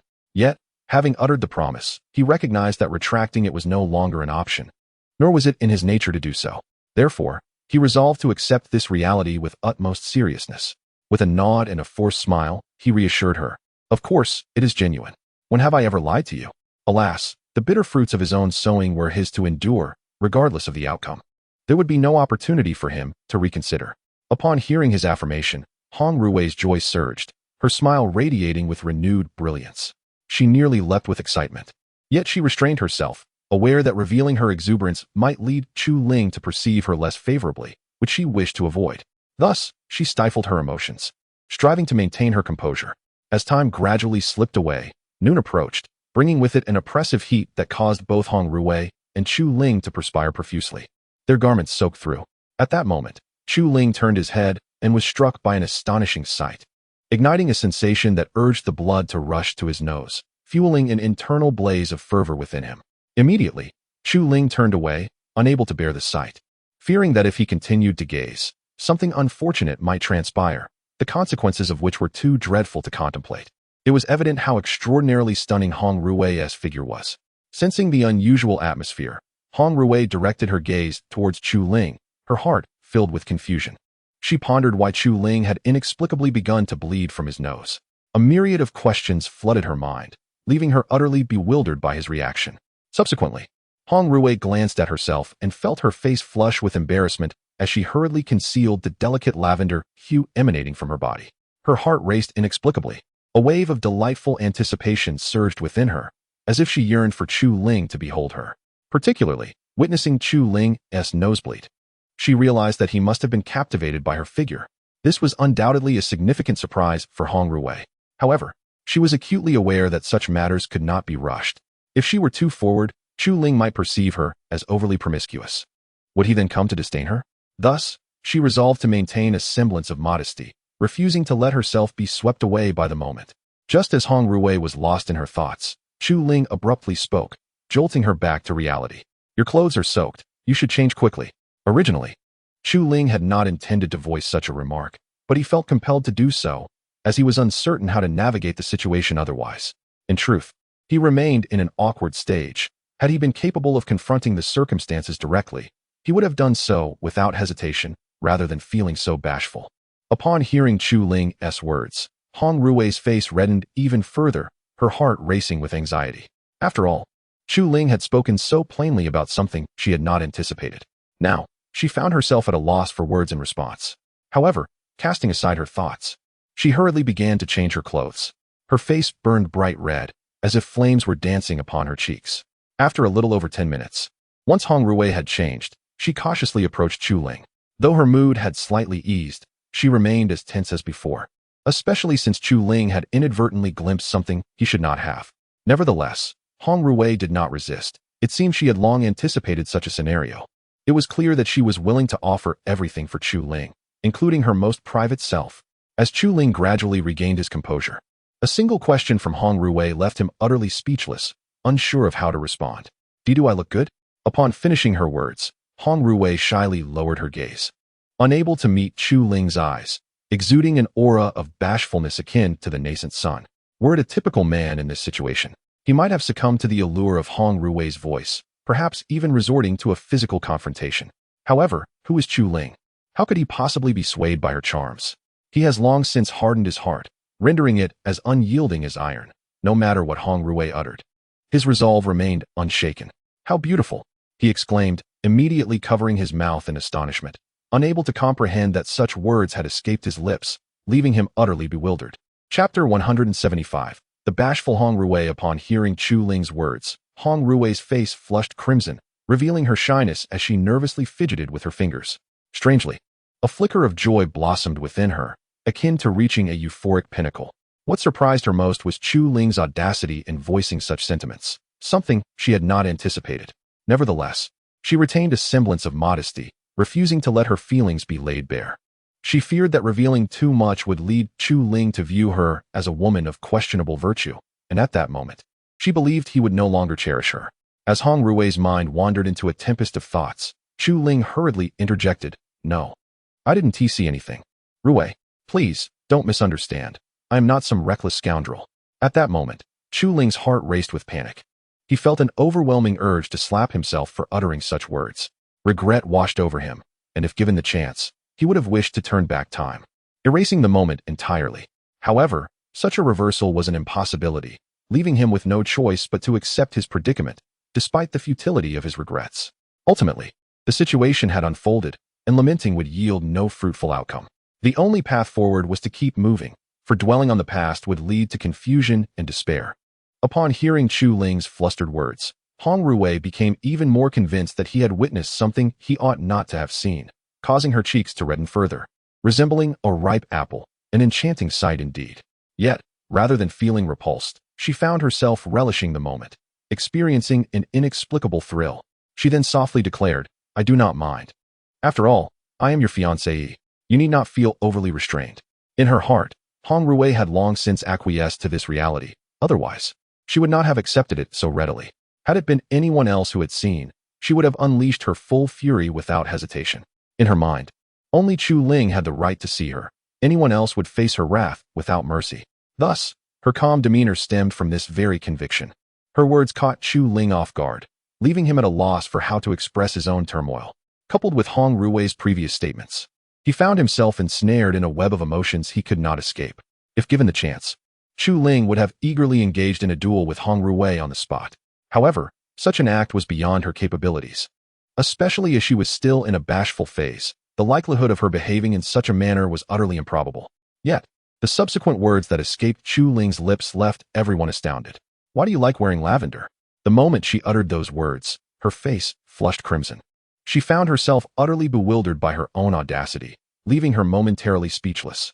If possible, Chu Ling yearned to retract her statement, as doing so might have spared her from the embarrassment of her reddened cheeks. Alas, words once spoken are like water poured out. They cannot be retrieved, and thus, regret washed over her. One cannot deny that Hong Rui's striking figure, adorned in lavender attire, delivered a blow to the senses.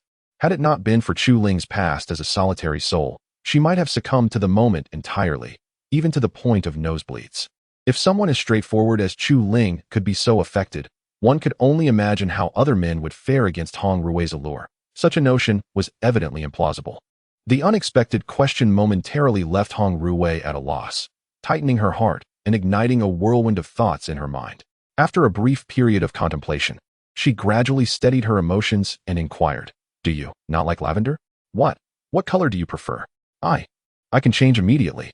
At this juncture, a complex array of emotions surged within Hong Ruwei.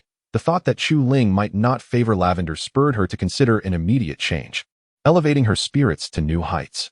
An inexplicable anxiety gripped her, as her sole focus was on Chu Ling's preferences, leaving no room for other considerations. After all, a man of Chu Ling's exceptional caliber and prowess was a rare gem in this world, and Hong Ruwei was determined to seize the opportunity. She understood that only by doing so could she ensure he remained close, rather than slipping through her fingers. If it were any other man, she would have been inclined to distance herself, rather than linger. This was Hong Ruwei's first venture into pursuit, and her nervousness was palpable. All her thoughts revolved around Chu Ling. As long as he was satisfied, everything else would fall into place, granting her a sense of tranquility. Upon hearing Hong Ruwei's words, Chu Ling was momentarily taken aback. It was entirely unexpected that she would respond in such a manner, leaving him pleasantly surprised. If possible, he wished to hear her words once more, yet he refrained from voicing this desire, keeping it locked within. Chu Ling pondered the potential outcomes of expressing such a thought, realizing it was beyond his capacity to fathom. Rather than speaking, it would have been better to remain silent, for then no unforeseen circumstances would have arisen. After a brief pause, Chu Ling gradually spoke, saying, "No. You have misunderstood my intention, Ruwei. What I meant to convey is that you look exquisite in that light purple dress, truly beautiful." By expressing her innermost thoughts, Chu Ling felt a significant release from the constraints that had previously bound her, alleviating the tension she had felt before. After all, having taken this step, Chu Ling found herself liberated.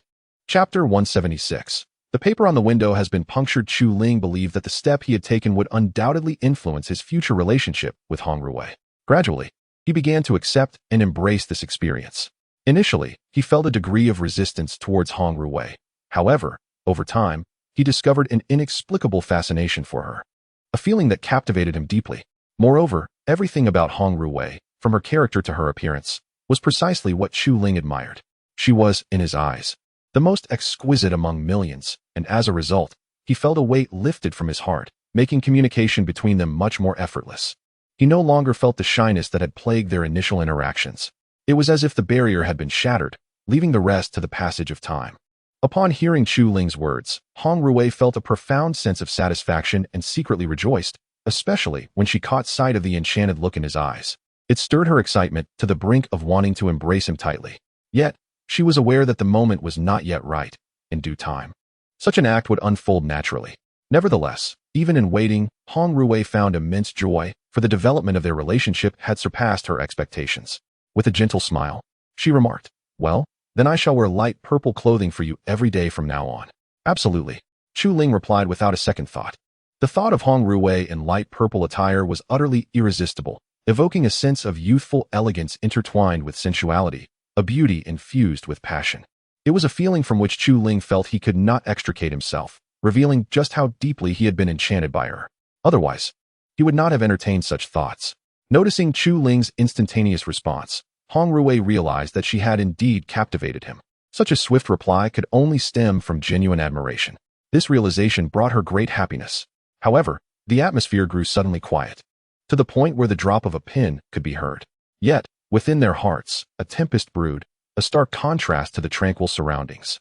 Chu Ling found himself at a loss for words, unsure of how to deepen his bond with Hong Ruwei, which plunged him into a state of awkwardness. Eager to escape this discomfort, he felt it was understandable, given that he had been single in his past life and was encountering such a situation for the first time, resulting in his flustered demeanor. Hong Ruwei, too, recognized the predicament and pondered various ways to alleviate the tension. With no opportunity to depart, she resolved that rather than remaining in silence, it would be more beneficial to seek moments to nurture their relationship together. In this manner, opportunities for future developments may arise. Otherwise, if things continue as they are, Hong Ruwei finds herself at a loss for what to do. Thus, she ponders deeply. After a period of contemplation, an immense idea suddenly blossoms within her mind. Without hesitation, Hong Ruwei speaks up. "By the way, Chu Ling, do you have any family? Since I am already your fiancée, I realize I know little about your background. Could you enlighten me about your family?" This question has long lingered in Hong Ruwei's mind, Had she not been unable to find the right moment, she might have expressed it much sooner. Now that the opportunity presents itself, she feels compelled to inquire, for it will alleviate her persistent confusion. Furthermore, she believes that understanding this aspect of Chu Ling's life could foster a deeper connection between them in the future. Upon hearing Hong Rui's inquiry, Chu Ling is momentarily at a loss for how to respond. He is reluctant to divulge details about his most private matters, fearing that such revelations might leave him feeling discontented. This internal conflict leaves him torn about whether to speak openly. After a moment of contemplation, he ultimately sighs and resolves to share his truth. After all, Hong Rui is his fiancée, and he should not harbor any secrets from her. Moreover, it is inevitable that she will eventually meet his family. With this thought in mind, he straightforwardly states, "At present, I have only one younger sister. I have no other family." Upon finishing his statement, Chu Ling's expression dims. Initially, he had not intended to disclose this information, but he realizes he must slowly articulate it to avoid any misunderstandings with Hong Rui. For him, discussing this topic merely stirs a sense of heartache. Yet he knows it is necessary. Hong Rui's eyes widen in disbelief as she gazes at Chu Ling, her heart struggling to accept his words. However, witnessing the worry etched on his face compels her to believe him. This revelation convinces her that something significant must be weighing on Chu Ling, for he would not appear so troubled otherwise. It ignites an immense curiosity within her, urging her to uncover the truth behind this mystery. Thus, she boldly asks, "Chu Ling, you have a sister? Why have I never heard you mention her before?" The revelation of his sister astonishes Hong Rui, an aspect she had never anticipated, further deepening her intrigue about Chu Ling. In her heart, Hong Rui yearned to comprehend the past of Chu Ling. Doing so would alleviate the doubts that plagued her, preventing her from remaining in this state of confusion. Furthermore, Hong Rui desired for Chu Ling to provide her with a thorough explanation. Strangely, at this moment, Hong Rui found herself deeply concerned for Chu Ling, a sentiment she had never harbored before. Previously, her existence revolved solely around living and cultivating alongside Chu Ling. Perhaps this is the manifestation of Hong Rui's love for Chu Ling. Otherwise, such feelings would not have arisen. Chapter 177, The Past at Present. Hong Rui was intent on comprehensively understanding Chu Ling, with the hope of subsequently arranging other matters.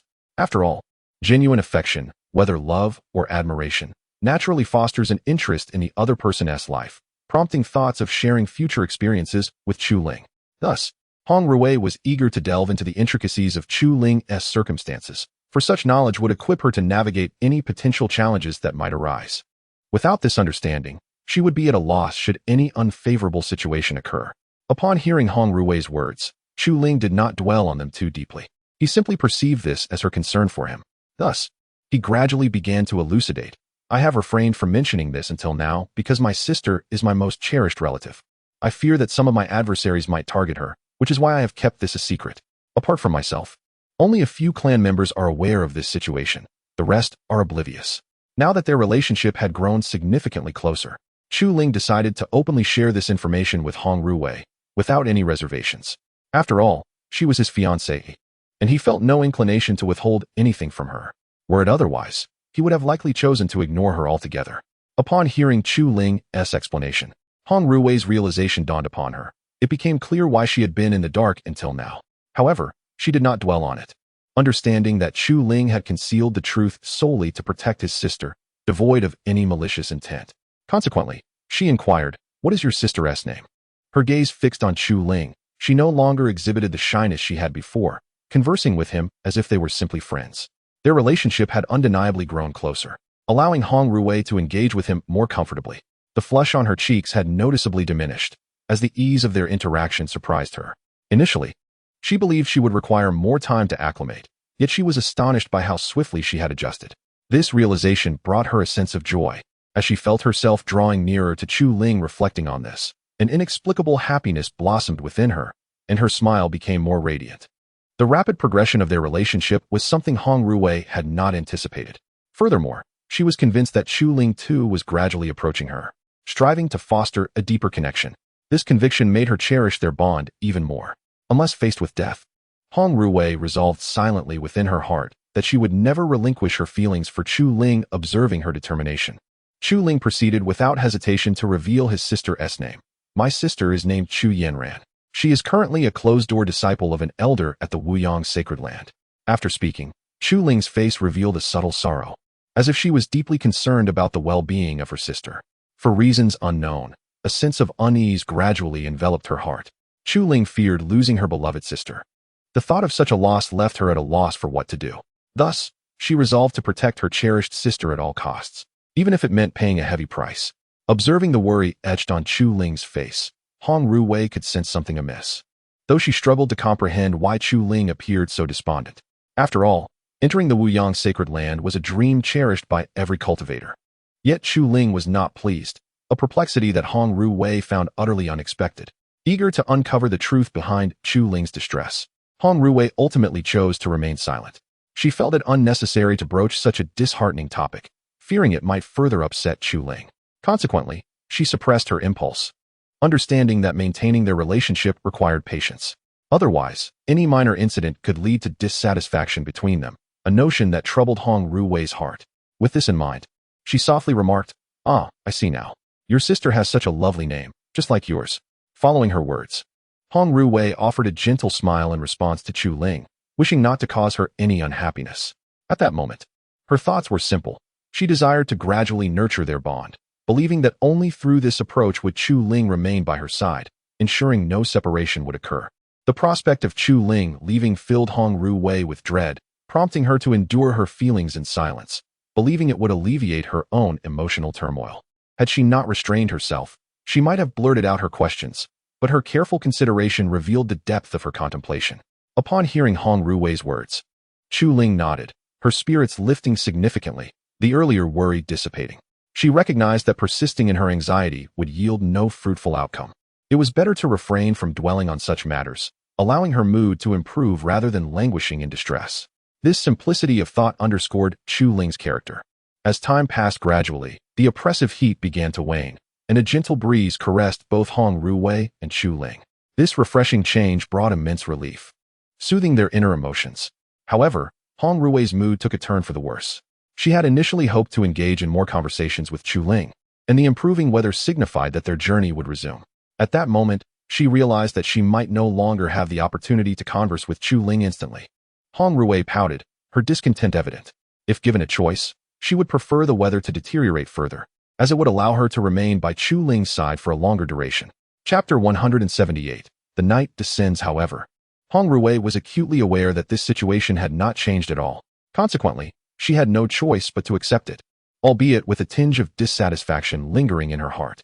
Observing the weather gradually improving, Chu Ling, devoid of hesitation, stood up and with a gentle smile addressed Hong Ruwei, saying, "Let us continue our journey. Darkness will soon envelop the sky."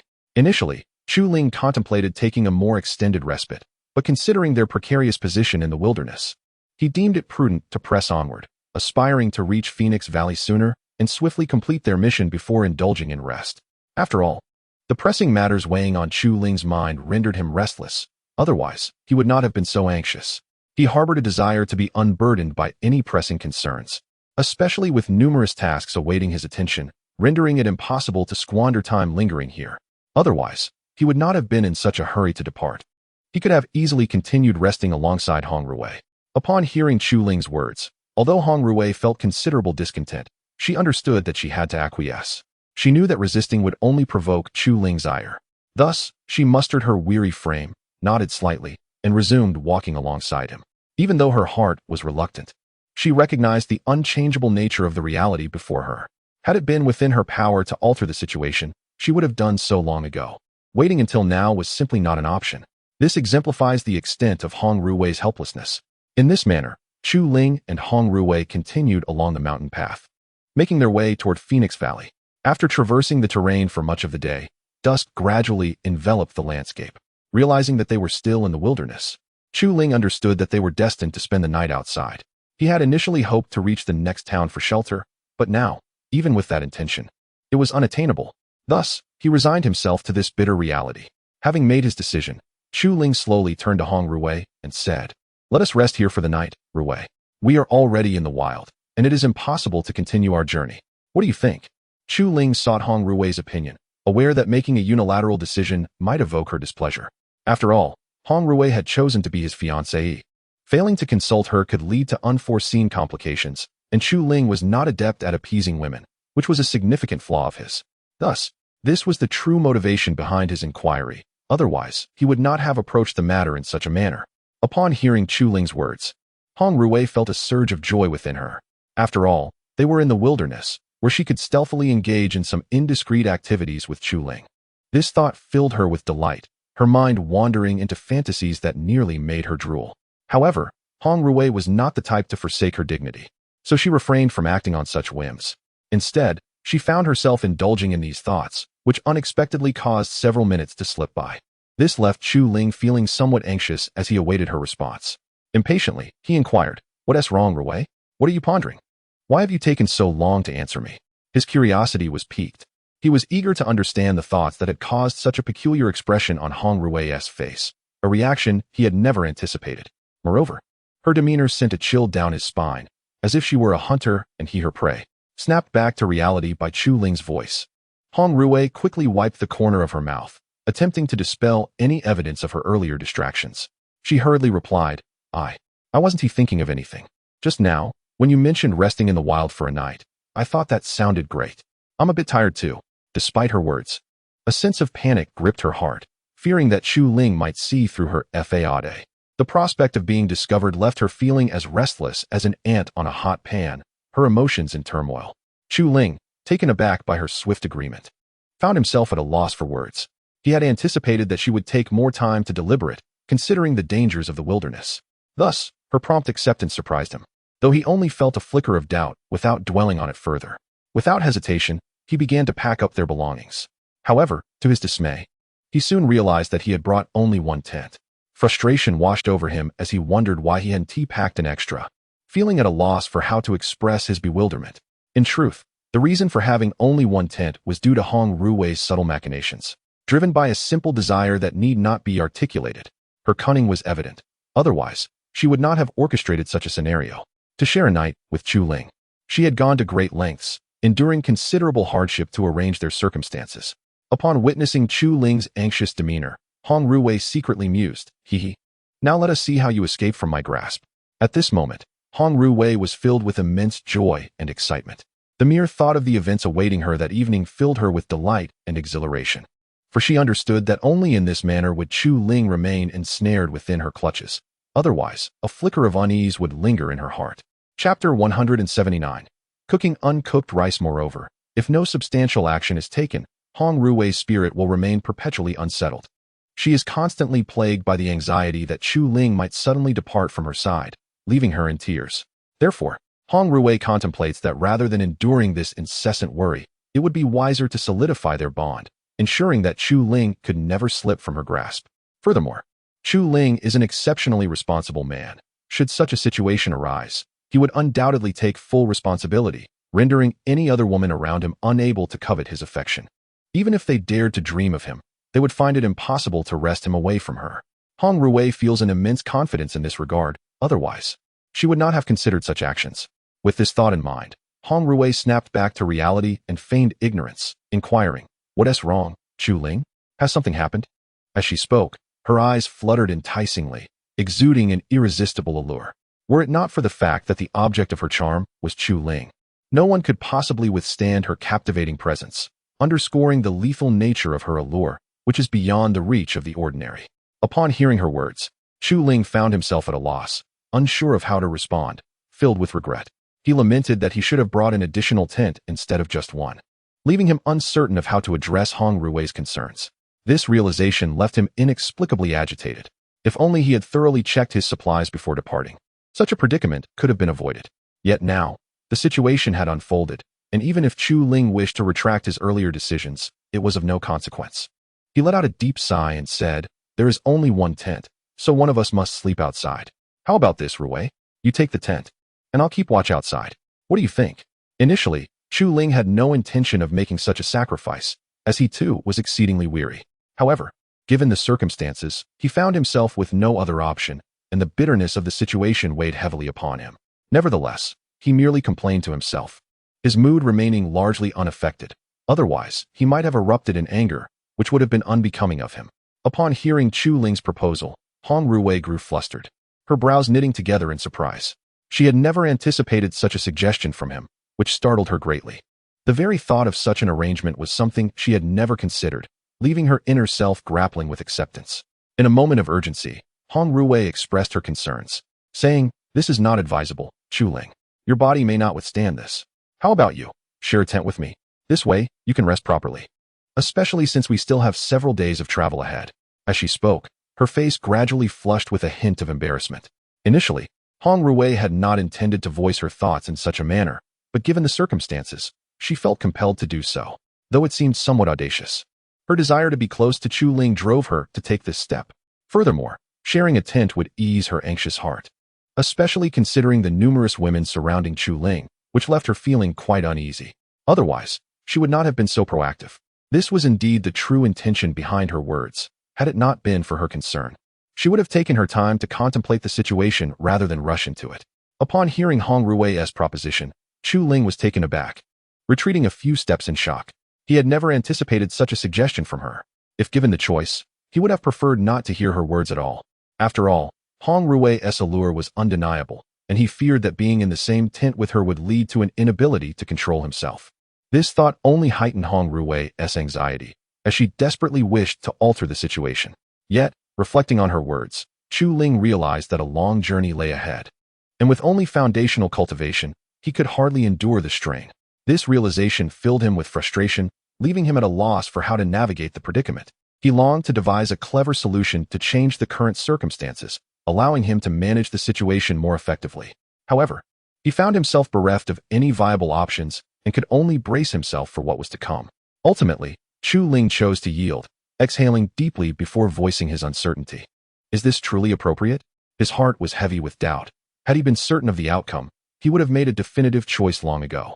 It was precisely because of his uncertainty that he expressed himself in such a manner. Additionally, he was apprehensive about the possibility of acting recklessly during the night, fearing the potential repercussions of any misstep. Thus, he felt an overwhelming urge to resolve this issue, hoping to alleviate the turmoil within his heart. His words inadvertently stirred Hong Ruwei's excitement. Without further contemplation, she replied, "Of course it's fine. I am your fiancé, after all. Sharing a bed is quite a normal occurrence, and we can simply refrain from any indiscretions." In truth, even Hong Ruwei herself finds it hard to believe such words. If she were to refrain from taking any action, she would no longer be Hong Ruwei. Furthermore, these matters have long been meticulously planned by her, thus she is resolute in seizing this opportunity. Coupled with her unwavering confidence in her own allure, she is certain that even if she does not take the initiative, Chu Ling will undoubtedly approach her. Consequently, Hong Ruwei is brimming with self-assurance, having devised her strategy step by step. It is indeed no small feat to have employed all her cunning to bring this endeavor to fruition. Chapter 180. No retreat regarding her charm. Hong Ruwei was undeniably confident. Otherwise, such thoughts would not have crossed her mind. However, it was crucial for her to seize this opportunity. If she were to lose it, regret would surely ensue. Opportunities do not present themselves every day. They must be sought out and embraced. Therefore, no matter the circumstances, Hong Ruwei was resolute in not relinquishing this chance. At this moment, Chu Ling found himself at a loss for words, his heart in turmoil. If given the option, Hong Ruwei would wish to alter the current situation. Yet, she was unable to change it and could only brace herself to accept what lay ahead. Having already voiced her intentions, it was impossible to backtrack. Apart from moving forward, Chu Ling had no alternative. If there were a retreat, he would not be in this predicament. With a deep sigh, Chu Ling recognized the impossibility of change and resigned himself to acceptance. He exhaled slowly and spoke, "Very well, but rest assured, Ruwei, I will not act out of line. You need not worry." With these words, he silently resolved to strengthen his determination. Otherwise, he feared being misunderstood by Hong Ruwei. Should any unfortunate events transpire, he would be at a loss for how to respond. His anxiety about her misinterpreting his intentions prompted his reassurances. Otherwise, he would have been more forthcoming. Upon hearing Chu Ling's words, Hong Ruwei secretly rejoiced, dismissing his assurances as inconsequential. After all, they would soon be sharing a tent, and something was bound to happen. Otherwise, her plans would feel unjustified. Thus, regardless of what Chu Ling expressed, she would maneuver him into actions he ought not to take, ensuring her objectives were met. With this in mind, Hong Ruwei wasted no time and calmly suggested, "It's late, we should rest now." After speaking, she turned without a backward glance and walked towards the tent, confident that Chu Ling would follow. After all, he had already agreed, and she knew he was a person of his word. Having made a commitment, he would undoubtedly accompany her, filling Hong Ruwei with a sense of assurance. Watching her retreating figure, Chu Ling sighed inwardly, uncertain of how to proceed. Yet, having already voiced his intentions, there was no turning back. Thus, with a weary body, he slowly approached the tent, step by step. The pace of walking was excruciatingly slow, as if fearing the onset of some dire misfortune. In such a predicament, Chu Ling found himself utterly unprepared. Otherwise, he would not have been in this state. Consequently, his heart was heavy with conflict, yearning for a savior to emerge and liberate him from his plight. Had such a figure appeared, his circumstances would surely have been different. Nevertheless, these matters must ultimately be confronted. Thus, summoning his courage, Chu Ling took 5 minutes to step into the tent. Upon entering, he beheld Hong Ruwei sleeping on his right. Without hesitation, he lay down on the left side, leaning against her, too timid to face her directly. His heart raced uncontrollably, betraying his anxiety. This was the first time in his life he had encountered such a scene, leaving him somewhat disoriented. Moreover, with Hong Ruwei's stunning beauty and captivating figure, Chu Ling genuinely feared he might falter. Should anything untoward occur, the consequences would be dire. Hence, he struggled to restrain himself, determined to suppress any impulsive thoughts, lest an unfortunate incident transpire. It was evident how flustered Chu Ling was. Otherwise, he would not have been in this state. Observing his nervous demeanor, Hong Ruwei immediately comprehended his thoughts, which coincidentally aligned with her own intentions. A subtle smile crept across her lips as she gradually shed her garments, revealing 2 snug lavender pieces. With great care, she inched closer to Chu Ling's back, and upon making contact, she wrapped her arms around him without hesitation. The embrace startled Chu Ling, leaving him utterly bewildered, his heart racing even more fiercely. Despite his efforts to maintain composure, he began to worry about his ability to sustain his restraint. At that moment, Hong Ruwei leaned in, her breath warm against his ear, and seductively whispered, "Husband, I am so cold. Could you hold me?" Her voice was laced with allure, teasing him step by step. Had he been an ordinary man, he might have disregarded everything and succumbed to the moment. However, Chu Ling was no ordinary man. He was the indomitable steel man, the most resolute figure in the universe. How could he possibly be swayed? Thus, with unwavering conviction, he replied, "All right, I shall hold you." With that, he turned to embrace Hong Ruwei, intending to rest together without pursuing any further actions. Yet, upon seeing her visage, a thick mist escaped his nostrils. At this very moment, Chu Ling could no longer contain himself. He immediately embraced Hong Ruwei tightly, and then proceeded to. Hong Ruwei, equally enamored with this fleeting moment, wholeheartedly reciprocated Chu Ling's affection, tears of joy shimmering at the corners of her eyes. In this instant, Hong Ruwei could not recall how long she had yearned for this, and now, it had finally come to fruition, filling her heart with immense happiness. Thus, on this tranquil night, a series of sounds echoed through the air. Chapter 181. Responsibility in the blink of an eye. The morning sun cascaded down upon the earth, rousing the drowsy Chu Ling from his slumber. Blinking in a haze, Chu Ling surveyed the chaotic surroundings and was instantly struck by the realization of the indiscretions he had committed the night before, filling him with profound regret. How could he have lost control? How could he have acted so recklessly? As Chu Ling wallowed in his remorse, he was startled to discover a delicate pair of lavender panties perched atop his head. In a flurry of panic, he hastily removed them and set them aside. However, in that very moment, he noticed Hong Ruwei sleeping beside him without a shred of modesty, igniting a fire of embarrassment within him. He found himself at a loss for words, unable to articulate the bewildering scene before him. Moreover, he soon realized that beneath Hong Ruwei lay an undeniable indication of her innocence, a revelation that made it clear he could no longer evade the consequences of their actions. This realization filled Chu Ling with even greater regret. He had never anticipated that events would unfold to such a degree, leaving him utterly unprepared for the reality before him. His mind was a tempest of conflicting thoughts, and if given the chance, he would have wished to resolve the situation with Hong Ruwei to prevent such a predicament from occurring. Yet, the deed was done, and it was beyond his control. Even if he wished to lament his choices in the future, there would be no opportunity for such reflection.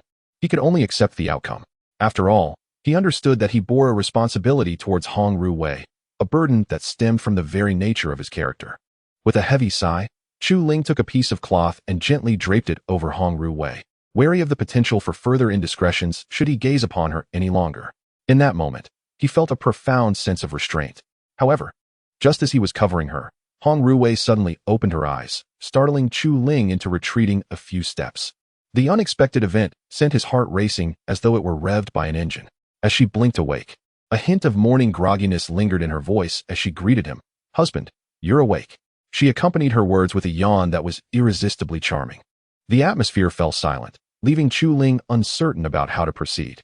He felt utterly unprepared for this encounter. Had he been ready, he would not have found himself in such a predicament. This realization filled him with regret once more. Yet, despite his remorse, he found no inclination to dwell on other matters. With the unavoidable reality confronting him, he could only accept it as it was, with no alternatives at hand. Finally, taking a deep breath, Chu Ling said, "Yes, Ruwei, you should rest a little longer."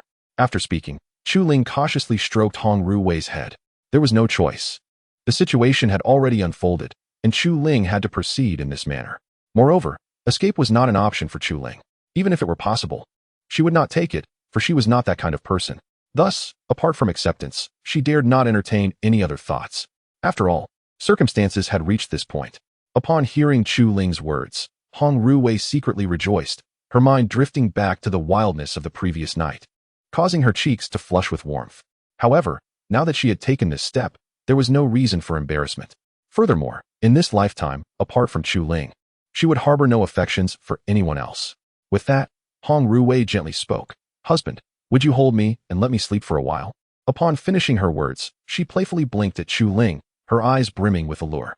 The current Hong Ruwei had become audacious. Otherwise, she would not have acted this way. It was evident that she had let go of her inhibitions.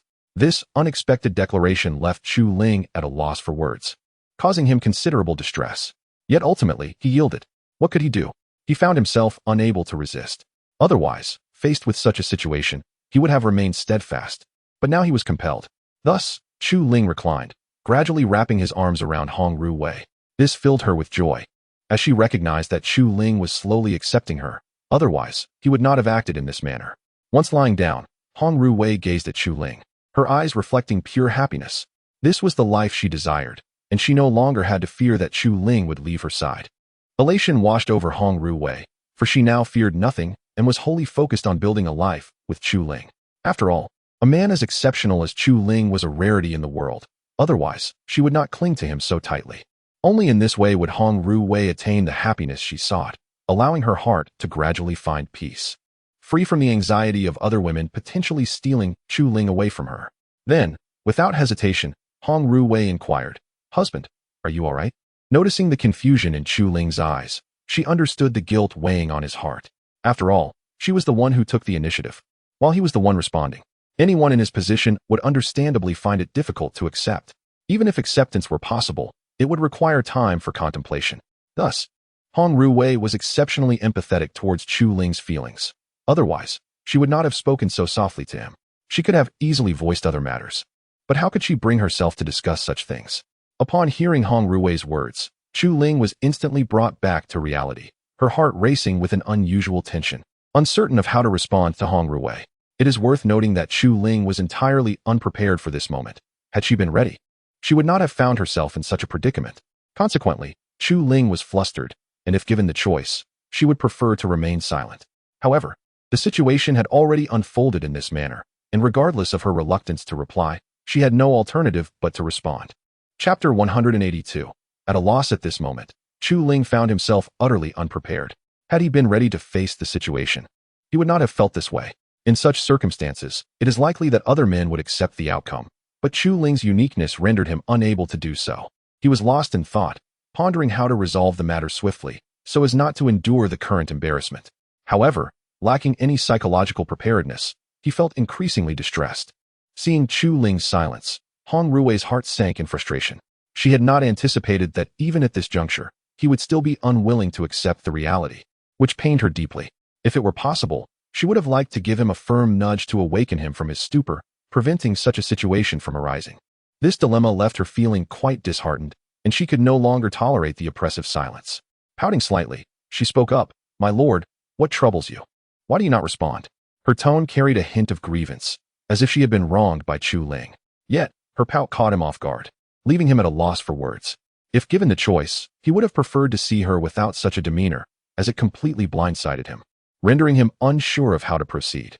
After a brief moment, having eased his mental tension, Chu Ling finally spoke, "In nothing, I just need a moment to adjust." He laid bare his feelings without any pretense. He truly had not been prepared for such a situation. Otherwise, he would not have reacted this way. Thus, it was unfair to blame him.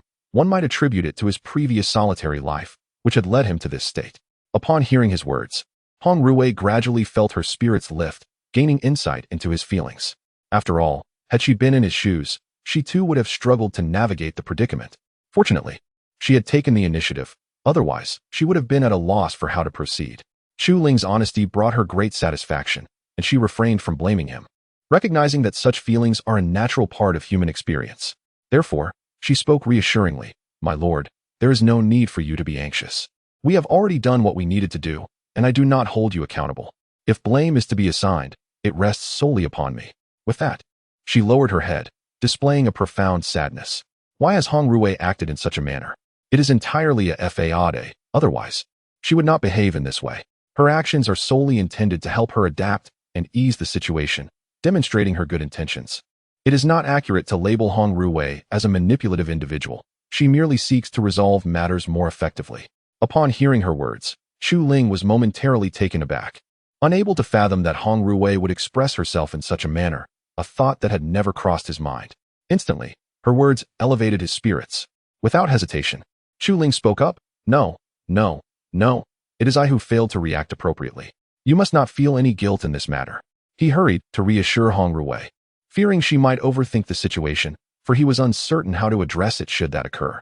Chu Ling wished to avoid such complications altogether. Yet now that they had arisen, he resolved to accept them, understanding that only by doing so could he move forward smoothly. Otherwise, he would be at a loss for how to confront the circumstances. This also solidified his quiet determination to persist no matter the challenges ahead. He could not envision any other path. Moreover, being a man of great responsibility, he dared not entertain thoughts of anything beyond this. Upon hearing Chu Ling's words, Hong Ruwei displayed a gentle smile, harboring no resentment towards him. Her earlier behavior was solely intended to uplift Chu Ling, for only then could she find peace within herself. Otherwise, she would be uncertain of her next steps. This illustrates the depth of Hong Ruwei's contemplation regarding the matter. After coming to terms with her thoughts, she spoke directly. "Yes, I understand, my husband.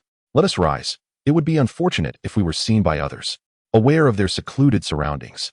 Hong Ruwei feared what might happen if an ill-intentioned observer glimpsed the scene within their tent.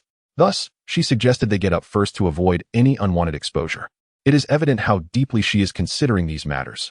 Otherwise, she would not be so preoccupied. After all, Hong Ruwei recognizes that she is now Chu Ling's woman, and regardless of what transpires in the future, she cannot betray him. The thought of such betrayal would evoke feelings of despair within her. In her worldview, treachery is inconceivable. Should it occur, she would feel less than the lowest of creatures. Therefore, no matter the circumstances, Hong Ruwei is resolute in her commitment to protect herself, lest she endure any form of suffering. This clearly illustrates the profound determination Hong Ruwei harbors for Chu Ling. Otherwise, she could not maintain her steadfastness as she does now. Upon hearing Hong Ruwei's words, Chu Ling immediately nodded, fully comprehending her intent. Thus, Chu Ling spoke up, affirming with a simple, hom. Subsequently, after both Chu Ling and Hong Ruwei donned their attire, they stepped out of the tent and settled beneath the shade of a tree. Initially, Chu Ling had contemplated resuming their journey, yet the unforeseen circumstances rendered it impossible to continue, compelling her to remain by Hong Ruwei's side. Chapter 183. Regrets too late. Otherwise, Chu Ling would be concerned that Hong Ruwei might feel anger or disappointment. Therefore, aside from providing companionship, Chu Ling found himself unable to engage in any other activities. After all, if he were to pursue other endeavors, leaving the recently vulnerable Hong Ruwei behind would undoubtedly cause her immense heartache, potentially leading her to develop different sentiments towards him.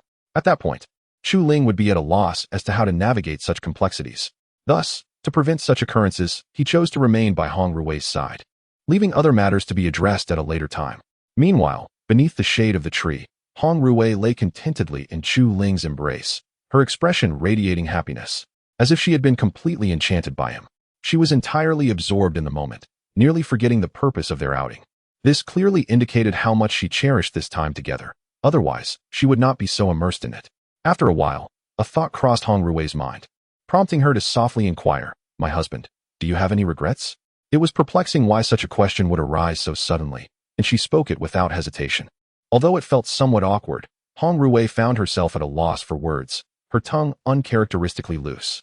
Previously, she would have kept such thoughts to herself, never revealing them.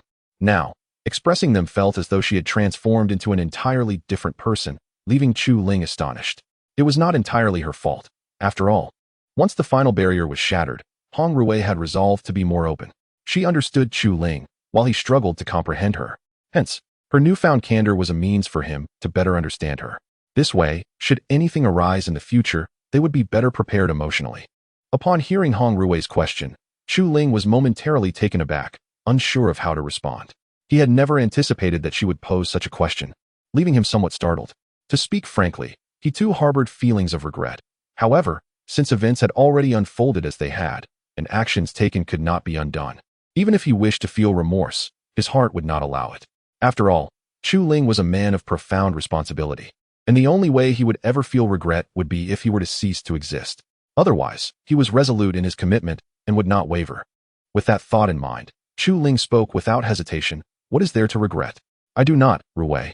Rest assured, I will cherish you for a lifetime, ensuring you endure no suffering. At that moment, he had made up his mind, expressing his unwavering commitment without a trace of regret. At this moment, Hong Ruwei felt an immense sense of satisfaction. Moreover, she understood Chu Ling well, believing wholeheartedly that he would indeed act in accordance with her expectations. Thus, she felt no regrets, as it was inconceivable that it could be otherwise. However, just as she was immersed in her sweet reverie, Chu Ling abruptly uttered a statement that jolted her back to reality. But Ruwei, I must tell you, I am a very conservative man. You must not betray me. Do you understand? Aside from this matter, I will forgive you for anything else. This, however, I cannot overlook. Subsequently, Chu Ling candidly expressed his innermost thoughts without any hesitation. In fact, he had wished to convey this sentiment long ago, but had not found the opportunity until now. Voicing it brought him great relief, as he had been deeply concerned about such occurrences. One must understand that Chu Ling was indeed a very conservative man, apart from the issue of infidelity. He was remarkably open-minded about other matters. Otherwise, he would not have articulated such sentiments. Furthermore, having now solidified his relationship with Hong Ruwei, it was imperative to establish certain boundaries to prevent unnecessary complications. Otherwise, he would be at a loss regarding how to proceed. It is evident that, at his core, Chu Ling remained a rather conservative individual, unlike many other men who might adopt a nonchalant attitude towards such issues. His prior moments of confusion only served to highlight how deeply ingrained this conservatism was within him. Upon hearing Chu Ling's words, Hong Ruwei immediately snapped back to reality, refraining from further spiraling into unfounded thoughts. Nonetheless, she resolutely conveyed her determination. Rest assured, my husband, even if it costs me my life, I shall never betray you. With this declaration, Hong Ruwei firmly committed herself to uphold her vow, for this was indeed Chu Ling's Achilles heel, an aspect that no one should dare to tread upon. Should such a boundary be crossed, the repercussions were beyond her imagination. Nevertheless, in the days to come, it seemed Chu Ling might have to bear a heavy burden. Witnessing Hong Ruwei's unwavering resolve, Chu Ling felt a profound sense of relief, a gentle smile gracing his lips, revealing the joy within him. After all, who would have anticipated that Hong Ruwei would respond with such unwavering certainty? This was a scenario Chu Ling had not contemplated. Seeing her steadfastness eased his previous anxieties, allowing him to relax, as he would have otherwise remained in a state of constant tension. Thus, beneath the shade of the trees, Chu Ling and Hong Ruwei lingered for nearly half a day, basking in the gentle embrace of the morning sun. Had they been observed by the cultivators, they would undoubtedly have evoked a profound envy in Chu Ling. Although this realm reveres strength above all, the notion of a soulmate holds immense significance, potentially influencing one's future in profound ways. After all, the number of women in this world greatly exceeds that of men, which underscores the importance of such connections. After spending considerable time together, Hong Ruwei found herself pondering a matter that filled her with uncertainty, hesitating over whether to confide in Chu Ling. Chapter 184. The revelation. At this moment, Hong Ruwei found herself engulfed in a sea of indecision, unsure of how to proceed. The thought that her forthcoming words might provoke Chu Ling filled her with trepidation, leaving her at a loss for what to do next. She lamented that had she known matters would unfold in this manner, she would never have deceived Chu Ling in the first place. Now, she was left in a state of confusion. On the other hand, observing Hong Ruwei's hesitation, Chu Ling was perplexed, unable to comprehend the sudden shift in her demeanor. It seemed as if she had something weighing heavily on her heart, yet lacked the courage to voice it. Driven by curiosity, Chu Ling inquired, "What is it, Ruwei? Is there something you wish to share with me?" With a look of intrigue, he gazed at her, yearning for clarification to dispel the fog of confusion enveloping his mind. Without that, he feared he would remain in a state of perplexity, unsure of how to respond. It was evident that Chu Ling's thoughts were gradually leaning towards Hong Ruwei, prompting him to consider her feelings deeply. Otherwise, he would not have been so contemplative. Upon hearing his words, Hong Ruwei snapped back to reality, contemplating whether to reveal her secret to him. However, she understood that if she remained silent, the truth would inevitably come to light, and she could only imagine the thoughts that would cross Chu Ling's mind at that juncture. Ultimately, summoning her courage, Hong Ruwei spoke up, "Actually, there is something I wish to tell you, but I am afraid it might anger you, which is why I have hesitated to speak. I fear you might scold me." After uttering these words, she lowered her gaze in shame, unable to meet Chu Ling's eyes, as if burdened by a guilty conscience, desperately wishing to shield him from the truth. Even if Hong Ruwei contemplated withholding the truth, she knew that in time, Chu Ling would discover it. This realization troubled her greatly, as she longed to resolve the situation before it spiraled further out of control, seeking peace for her troubled heart. Yet, her admission only served to intensify Chu Ling's curiosity, igniting a profound desire within him to unearth the mystery behind her hesitation. If possible, Chu Ling was eager to learn what Hong Ruwei was about to disclose. Thus, he, filled with deep curiosity, reassured her, "Ruwei, there's no need to worry. I would never scold you. Just share what's on your mind. I won't hold it against you. Please, feel at ease." In that moment, Chu Ling's eagerness to understand the situation was palpable. Otherwise, he would not have spoken so earnestly. Only by allowing her to voice her thoughts could he find relief from the burden of uncertainty that plagued him, preventing him from remaining in this state of confusion. In that moment, the thought of succumbing to depression loomed over her, compelling Chu Ling to earnestly seek answers. Only by unraveling the confusion within her heart could she discern her next steps and articulate her forthcoming decisions. Upon hearing Chu Ling's words, Hong Ruwei exhaled deeply and began to speak. In truth, it pertains to the matter of seizing the multicolored feathers in Phoenix Valley.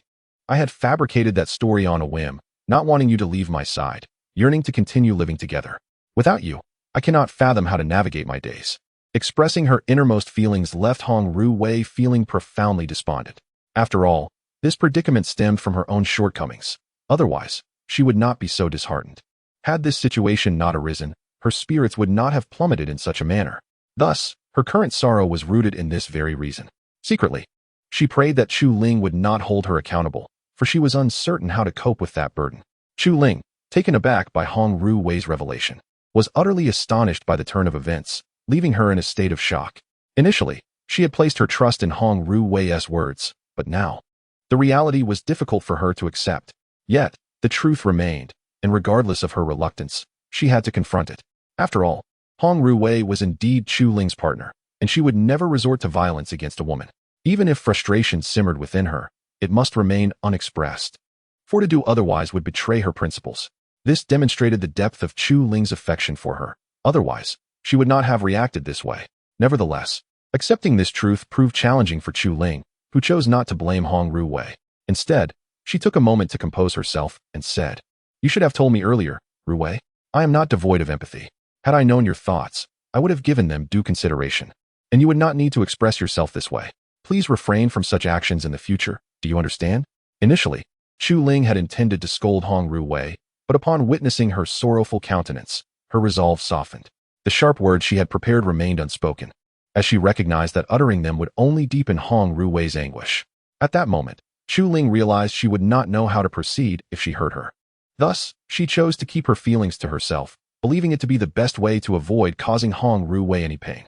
It is evident that Chu Ling, in her meticulous consideration for Hong Ruwei's feelings, expressed herself in such a thoughtful manner. Otherwise, she would not have chosen her words so carefully. Her intention was to uplift Hong Ruwei's spirits, for only in this way could Hong Ruwei find the strength to endure. Upon hearing Chu Ling's words, Hong Ruwei's eyes widened in disbelief, as if she had just awakened from a dream. This sensation enveloped her in a surreal enchantment, akin to soaring through the skies. Chapter 185, Forgiveness. Is it truly so? Upon regaining her composure, Hong Ruwei questioned incredulously. Her gaze was fixed intently on Chu Ling, seeking confirmation of his earlier words, unsure whether he had been deceiving her. After all, she was still grappling with the implications of his statement. struggling to fathom the reality before her. If possible, she wished for Chu Ling to reiterate his sentiments, for it would alleviate the confusion weighing heavily on her heart. It was her own missteps that had led to this situation. Otherwise, she would not have found herself in such a predicament, and her thoughts would have been directed elsewhere. Upon hearing her words, Chu Ling smiled gently and nodded, affirming the authenticity of his earlier declaration without any intention of misleading her. It was evident that had he truly been angered, he would have taken his leave, attending to other matters instead of remaining in this moment. His willingness to forgive Hong Ruwei demonstrated his magnanimity and the depth of his affection for her. Seeing Chu Ling nod in affirmation, Hong Ruwei's heart soared with joy, as she had never anticipated that he would genuinely forgive her. Overcome with happiness, she leaped in delight, as if she had won a lottery. Grateful for Chu Ling's forgiveness, she felt an overwhelming sense of relief, unsure of how she would have navigated the aftermath had he not extended such grace. Observing the clouds of doubt dissipate from Hong Ruwei's mind, Chu Ling felt a profound sense of comfort, recognizing the potential consequences had he chosen to withhold his approval. Therefore, he opted for forgiveness, understanding that if it had been another, he would have reacted differently, perhaps with a more forceful approach. However, given Hong Ruwei's unique status, he refrained from such actions, though a hint of frustration lingered within him. Yet, with this matter resolved, Chu Ling found himself at a loss regarding his next steps. He had previously promised Qin Yun that he would secure victory in the talented competition to uncover her hidden secrets. However, with Hong Ruwei now in the picture, he felt constrained and unable to fully realize his potential. This predicament stirred a sense of agitation within him, as he yearned to resolve the situation to free himself from the burdensome anxiety. Considering the implications of involving Hong Ruwei only compounded his worries, leading to further distress. Consequently, Chu Ling wore a bitter expression, contemplating his next course of action, uncertain of how to proceed. At present, Chu Ling finds himself in the challenging position of needing to enhance his strength while also being mindful of Hong Ruwei's feelings. He cannot help but feel a twinge of regret for the circumstances that have unfolded. Yet, the events have transpired, and no amount of wishing can alter the past. He must continue to forge ahead. This predicament fills Chu Ling with immense frustration as he yearns to resolve the situation. Observing Chu Ling's distress, Hong Ruwei, too, feels a pang of sorrow. She contemplates why he has become this way, especially since he had just forgiven her. The sudden shift in his demeanor leaves her perplexed, and she is eager to clarify the matter, hoping to alleviate her own confusion. Thus, Hong Ruwei softly inquires, "My lord, what troubles you? Are you still upset about what happened earlier?" With that, she gazes intently at Chu Ling, hoping for an explanation that would dispel her bewilderment. After all, her heart aches, prompting her to seek answers. Only through Chu Ling's response can her spirits begin to lift. Upon hearing her words, Chu Ling snaps back to reality, dispelling any hesitation. He had not anticipated that Hong Ruwei would be so concerned, so he quickly reassured her, No, it's not about you. It's my issue." He then recounted the events that had transpired, fearing that if he did not clarify, Hong Ruwei would be left to her own devices, which would only add to his burden. After more than half an hour of explanation, Chu Ling finally concluded his tale, releasing a deep sigh to ease his troubled mind. The weight of the matter had been a source of great discomfort for him, and he felt powerless to resolve the issue at hand. This was indeed the source of his greatest distress. Realization dawned on Hong Ruwei as she understood the situation, and it became clear why Chu Ling was in such turmoil. Nevertheless, she maintained unwavering confidence in him, believing he would rise again. Having witnessed his ascent to the foundational stage, she brimmed with faith in his abilities. With a bright smile, Hong Ruwei encouraged, "My lord, you must believe in yourself. You can do this. Moreover, I am here to assist you." Following her words, she chuckled softly, having devised a clever plan to support him, a thought she had just conceived. The prospect of aiding her husband filled her with an inexplicable excitement, leaving her genuinely joyful. In Hong Ruwei's heart, the ability to alleviate Chu Ling's troubles brings her the utmost joy. Otherwise, it would be inconceivable for her to express such exuberance. Upon hearing Hong Ruwei's words, Chu Ling was taken aback, immediately turning to gaze at her, his eyes shimmering with boundless brilliance, casting a radiant glow upon her. He never anticipated that Hong Ruwei would devise a solution at such a moment. This revelation was unexpected for him. At this juncture, Chu Ling fervently yearned to discover the manner in which Hong Ruwei intended to assist him. Chapter 186. Hong Ruwei's solution. Only in this manner could the perplexities within Chu Ling's heart find resolution. With this thought in mind, he refrained from hesitating and directly inquired, "Ruwei, how do you intend to assist me?" His tone was infused with excitement, revealing his urgency.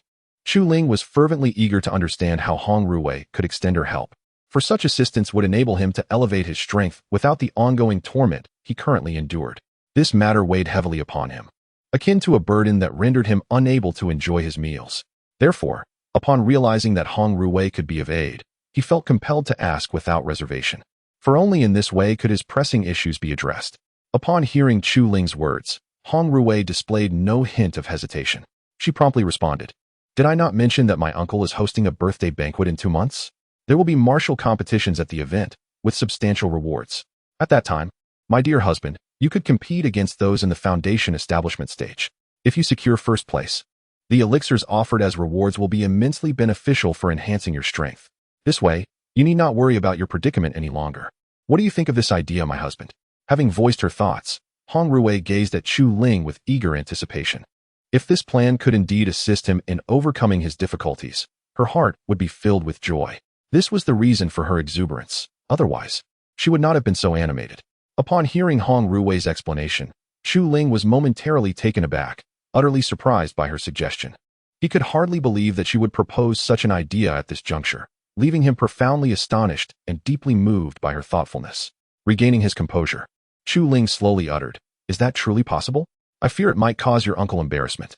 He openly expressed his concerns, appearing quite helpless. After all, he did not wish to put Hong Ruwei in an awkward position. By articulating his anxieties, he hoped to prompt her to thoughtfully consider his words. Hong Ruwei, upon hearing Chu Ling's apprehensions, found herself ensnared in contemplation. His words had never crossed her mind before, and now they startled her, leaving her pondering how to proceed. If such a scenario were to unfold, she genuinely felt unprepared for the consequences. This lack of consideration troubled her, and she was left grappling with what to do next. Moreover, Hong Ruwei was well aware of her uncle's temperament, which led her into deep contemplation about how to navigate the impending situation. Gradually, time slipped away, and before long, over half an hour had passed. During this period, Hong Ruwei had pondered for quite some time. Suddenly, an idea sprang forth in her mind, instilling a quiet resolve within her. Thus, Hong Ruwei gently spoke, "My dear husband, you need not worry excessively. I am familiar with my uncle's character, so there is no need for you to remain anxious. Besides, I will be there to support you, allowing you to showcase your abilities freely. My uncle will not take issue with you." After articulating her thoughts, Hong Ruwei wore a subtle smile. Initially, she feared that something unfavorable might occur, but upon reflection, she believed such an outcome was unlikely. Consequently, she reassured Chu Ling, for she was certain that nothing of the sort could transpire in her presence. Furthermore, her uncle held her in great affection, rendering Chu Ling's concerns entirely unwarranted. Upon hearing Hong Ruwei's words, Chu Ling gradually calmed down. Since Hong Ruwei had expressed such confidence, he felt it unnecessary to dwell on his worries any further. Continuing to obsess over it would only burden Hong Ruwei with additional anxiety, leading to undesirable consequences. Therefore, Chu Ling decided to conceal his feelings and refrain from overthinking the matter. After a while, Chu Ling slowly spoke, "All right, I shall heed your advice. When shall we set off?" This matter weighed heavily on his mind, causing him considerable distress, and he was eager to know when Hong Ruwei would take him to meet her uncle. After all, his desire to enhance his abilities was so profound that it spurred his impatience. Chu Ling's urgency stemmed from the multitude of pressures bearing down on him, leaving him feeling breathless. Under normal circumstances, his character would not have led him to dwell on such matters for long. Upon hearing Chu Ling's inquiry, Hong Ruwei began to contemplate when would be the best time to depart. Knowing that Chu Ling was quite anxious, she endeavored to devise a suitable plan. After some deliberation, she ultimately resolved, "Shall we set off now, my dear husband? It has been quite some time since I last visited my uncle's home. This presents a perfect opportunity for a pleasant outing. What do you think?" With that, she offered a gentle smile, eager to gauge Chu Ling's thoughts. At present, Hong Ruwei exhibits an admirable obedience to Chu Ling whenever Chu Ling suggests heading east. Hong Ruwei steadfastly refrains from venturing west, demonstrating the extent of her compliance. Upon hearing Hong Ruwei's words, Chu Ling contemplated for a moment, recognizing the validity of her statement. Furthermore, remaining in their current location left Chu Ling at a loss for productive endeavors. Consequently, without hesitation, Chu Ling nodded in agreement and readily acquiesced. Chapter 187. The furious Wu Qianqian. Upon hearing Chu Ling's acquiescence, Hong Ruwei could not suppress her smile. She was utterly astonished that Chu Ling would make such a significant sacrifice for her sake. Consequently, without further ado, Hong Ruwei began to gather her belongings, setting off toward her uncle's residence. The reason for her early departure was simple. It would take an entire day to reach her uncle's home. Had it not been for this long journey ahead, she would have certainly chosen to delay her departure. Indeed, Hong Ruiwei was eager to spend time alone with Chu Ling, cherishing the moments they could share together. However, the distance to her uncle's home forced her to make this choice. Otherwise, she would not have acted in such haste. Thus, she felt a sense of helplessness, wishing she could alter the circumstances, yet finding no means to do so. She could only endure silently, refraining from dwelling on her predicament. Meanwhile, within the Lang heavenly sect, Wu Qianqian learned that Chu Ling was in the courtyard of the chief disciple. She promptly made her way there, seeking him out. However, upon entering the courtyard, she discovered that Chu Ling was not present, leaving her perplexed. How could it be that she could not find him after he had only arrived at the sect 2 days prior? Driven by her curiosity, Wu Qianqian proceeded to the Grand Elder's Hall, hoping to uncover Chu Ling's whereabouts. The previous day had been overwhelmingly busy for her, and now that she had a moment to breathe, her thoughts turned to Chu Ling. It was crucial for her to find him, as her arrival at the Lang heavenly sect had been entirely for his sake. Otherwise, she would have been by his side. The absence of Chu Ling caused her considerable anxiety, and she felt an urgency to resolve this matter swiftly. Time was of the essence, and she was at a loss for what to do if she could not locate him. After roughly 10 minutes, Wu Qianqian arrived at the entrance of the Grand Elder's Hall. Taking a deep breath, she entered without hesitation, displaying no signs of trepidation. Once inside, she made her presence known. Hearing the commotion, the Grand Elder paused his tasks and looked down from his position. Upon seeing Wu Qianqian, he was taken aback, puzzled as to why she would be there. He hoped she would provide him with an explanation for her unexpected visit. With this thought in mind, the Grand Elder inquired, "Wu Qianqian, what brings you to the hall?" After articulating his thoughts, the Grand Elder gazed intently at Wu Qianqian, yearning for her to provide an explanation. Such clarity was essential for him to comprehend the unfolding events, thereby enabling him to assist her in resolving the matter at hand. The uncertainty weighed heavily on him, and the lack of understanding only deepened his distress. This profound contemplation was the reason for his solemn demeanor. Otherwise, he would not have appeared so troubled. Upon hearing the Grand Elder's words, Wu Qianqian exhaled deeply, then promptly expressed her query. "Grand Elder, I wish to inquire about Hong Ruiwei and Chu Ling, who accompanied me yesterday. Where have you assigned them?" I could not find them at the residence of the chief disciple. The situation had caused Wu Qianqian considerable discomfort. Otherwise, she would not have sought out the Grand Elder. She was not one to impose troubles upon others unless absolutely necessary. Clarity was her only desire, and once the confusion was resolved, she would find peace. Moreover, inexplicably, Wu Qianqian felt an overwhelming longing for Chu Ling, desiring to see him immediately, as only his presence could bring her solace and relaxation. Upon hearing her words, the Grand Elder's demeanor shifted, particularly at the mention of Hong Ruiwei, which nearly caused him to stumble down the stairs. This reaction underscored his apprehension towards her. Otherwise, he would not have exhibited such concern. His emotions were in turmoil. After a moment, the Grand Elder gradually regained his composure and extended his spiritual awareness to survey the entirety of the Lang Tianzong. However, despite his thorough search, he found no trace of Hong Ruiwei or Chu Ling, which only deepened his perplexity. Eventually, in Hong Ruiwei's chamber, he discovered a note left behind, which illuminated their whereabouts. He promptly relayed the unfolding events to Wu Qianqian. "Wu Qianqian, the situation is as follows. Hong Ruiwei and Chu Ling departed from Lang Tianzong early yesterday morning for external training. There is no need for concern. They shall return shortly." With that, the Grand Elder smiled warmly at Wu Qianqian, his demeanor gentle, as if he were apprehensive of her displeasure. In truth, it was not Wu Qianqian he feared, but rather Hong Ruiwei, which explained his courteous treatment of her. Under normal circumstances, he would not have engaged with her at all, who has placed identity so prominently here. Thus, the elder could only speak with utmost caution, as this was the only way to ensure a smooth resolution of the matter. Upon hearing the elderess words, Wu Qianqian's brow furrowed tightly. She never anticipated that the situation would unfold in such a manner, leaving her at a loss for words. A bitter sensation washed over her, accompanied by a surge of indignation. "Hong Ruiwei, how ruthless you are to act in such a way. Truly remarkable." Wu Qianqian scolded inwardly with fierce disdain. It was highly probable that she was aware of who was orchestrating the turmoil behind the scenes. The occurrence of such an event left Wu Qianqian with no emotions aside from anger. Chapter 188. The elder's response. Wu Qianqian had not anticipated such a tactic from Hong Ruiwei. Had she foreseen this earlier, she would have undoubtedly taken measures to prevent it. Furthermore, it left Wu Qianqian perplexed at how foolish Chu Ling could be, so easily swayed by Hong Ruiwei's words. leaving her utterly speechless and engulfed in a sorrowful gloom. However, in this vast world, embarking on a search would be tantamount to searching for a needle in a haystack, rendering Wu Qianqian utterly at a loss. After a moment of reflection, Wu Qianqian managed to calm her emotions and inquired, "Elder, do you happen to know where Hong Ruwei and Chu Ling have gone? Could you please share this information with me?" Upon uttering these words, a glimmer of longing illuminated her eyes, as she earnestly hoped the elder would divulge the whereabouts of the two. This knowledge would enable her to seek out Chu Ling and curtail Hong Ruwei's audacity. Following these events, Wu Qianqian's disdain for Hong Ruwei had reached its zenith. If given the chance, she would have relished the opportunity to duel with her, to demonstrate her own prowess. Yet, at this moment, such confrontation was an impossibility, and Wu Qianqian could only endure, striving to remain unnoticed by Chu Ling. She feared that should he discover her true feelings, his disdain for her would be palpable. Thus, to prevent such an eventuality, Wu Qianqian found herself resigned to her circumstances, unable to pursue any other course of action.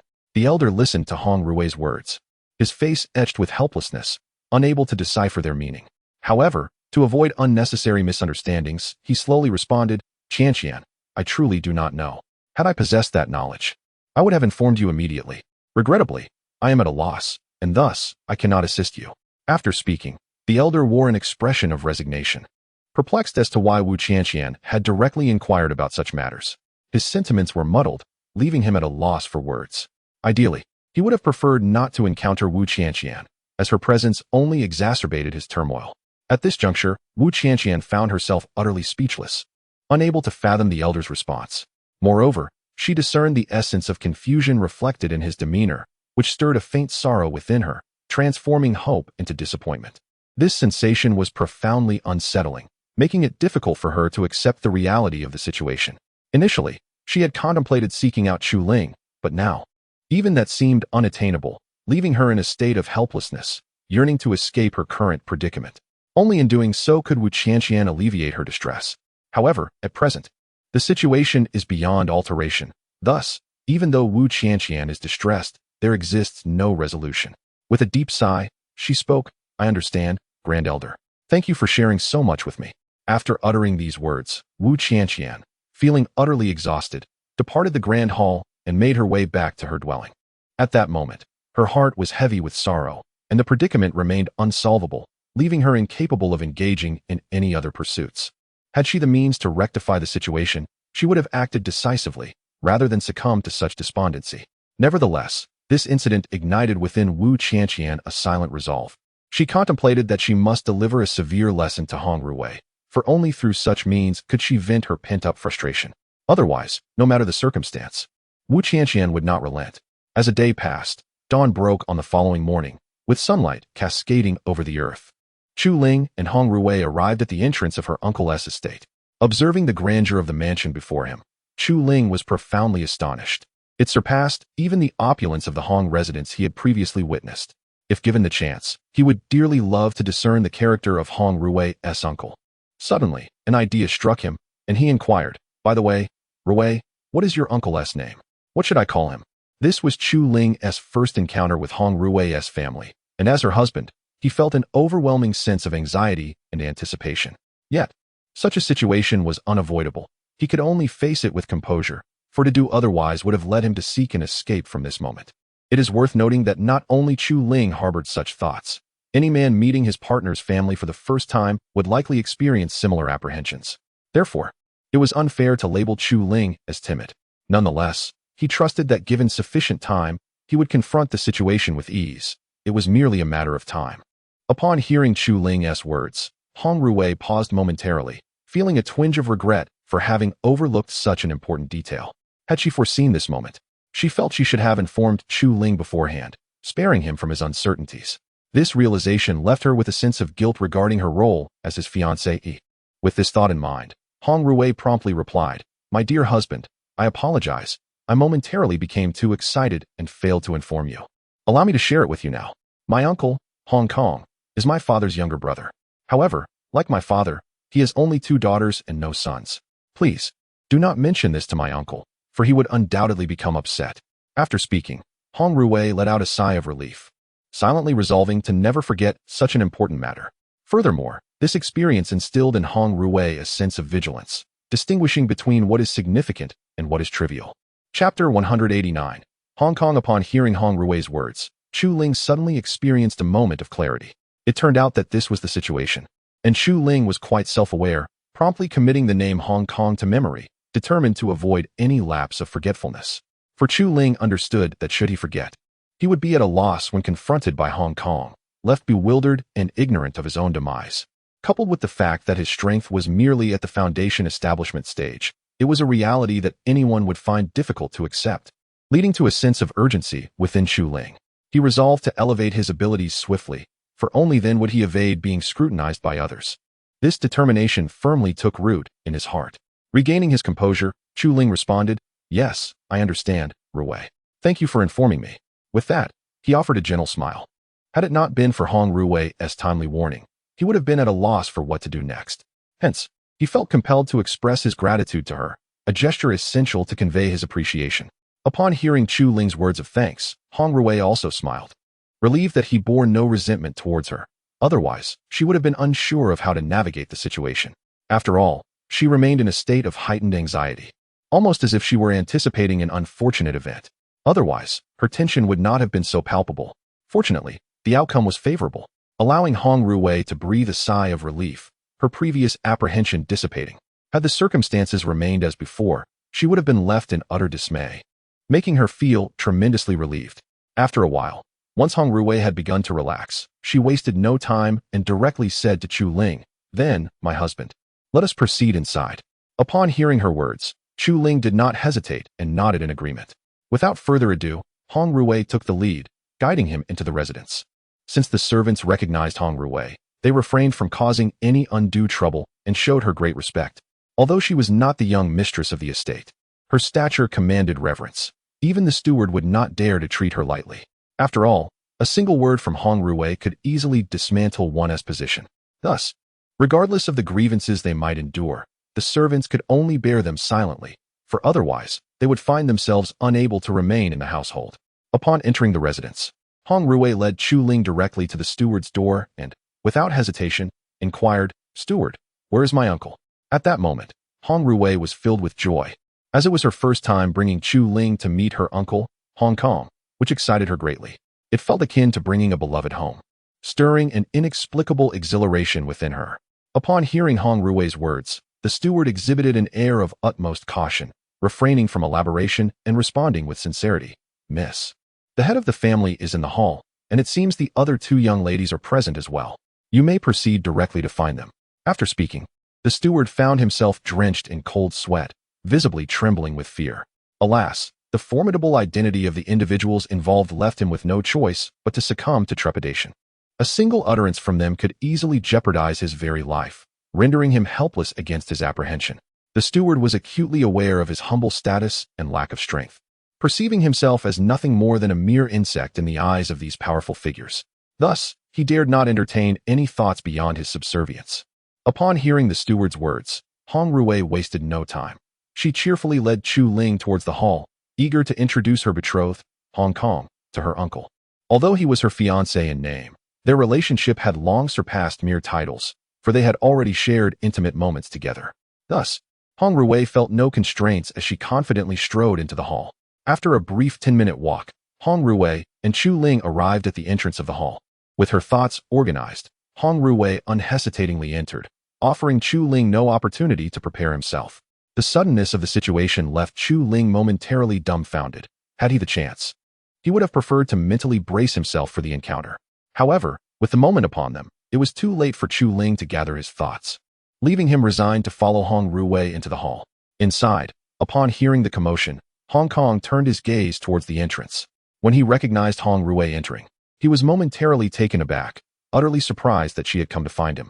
This unexpected visit filled him with delight, as he had not seen her for quite some time, and the sight of her evoked a profound sense of longing within him. However, his delight was quickly overshadowed by the realization that she was accompanied by an unfamiliar male, an occurrence that perplexed him.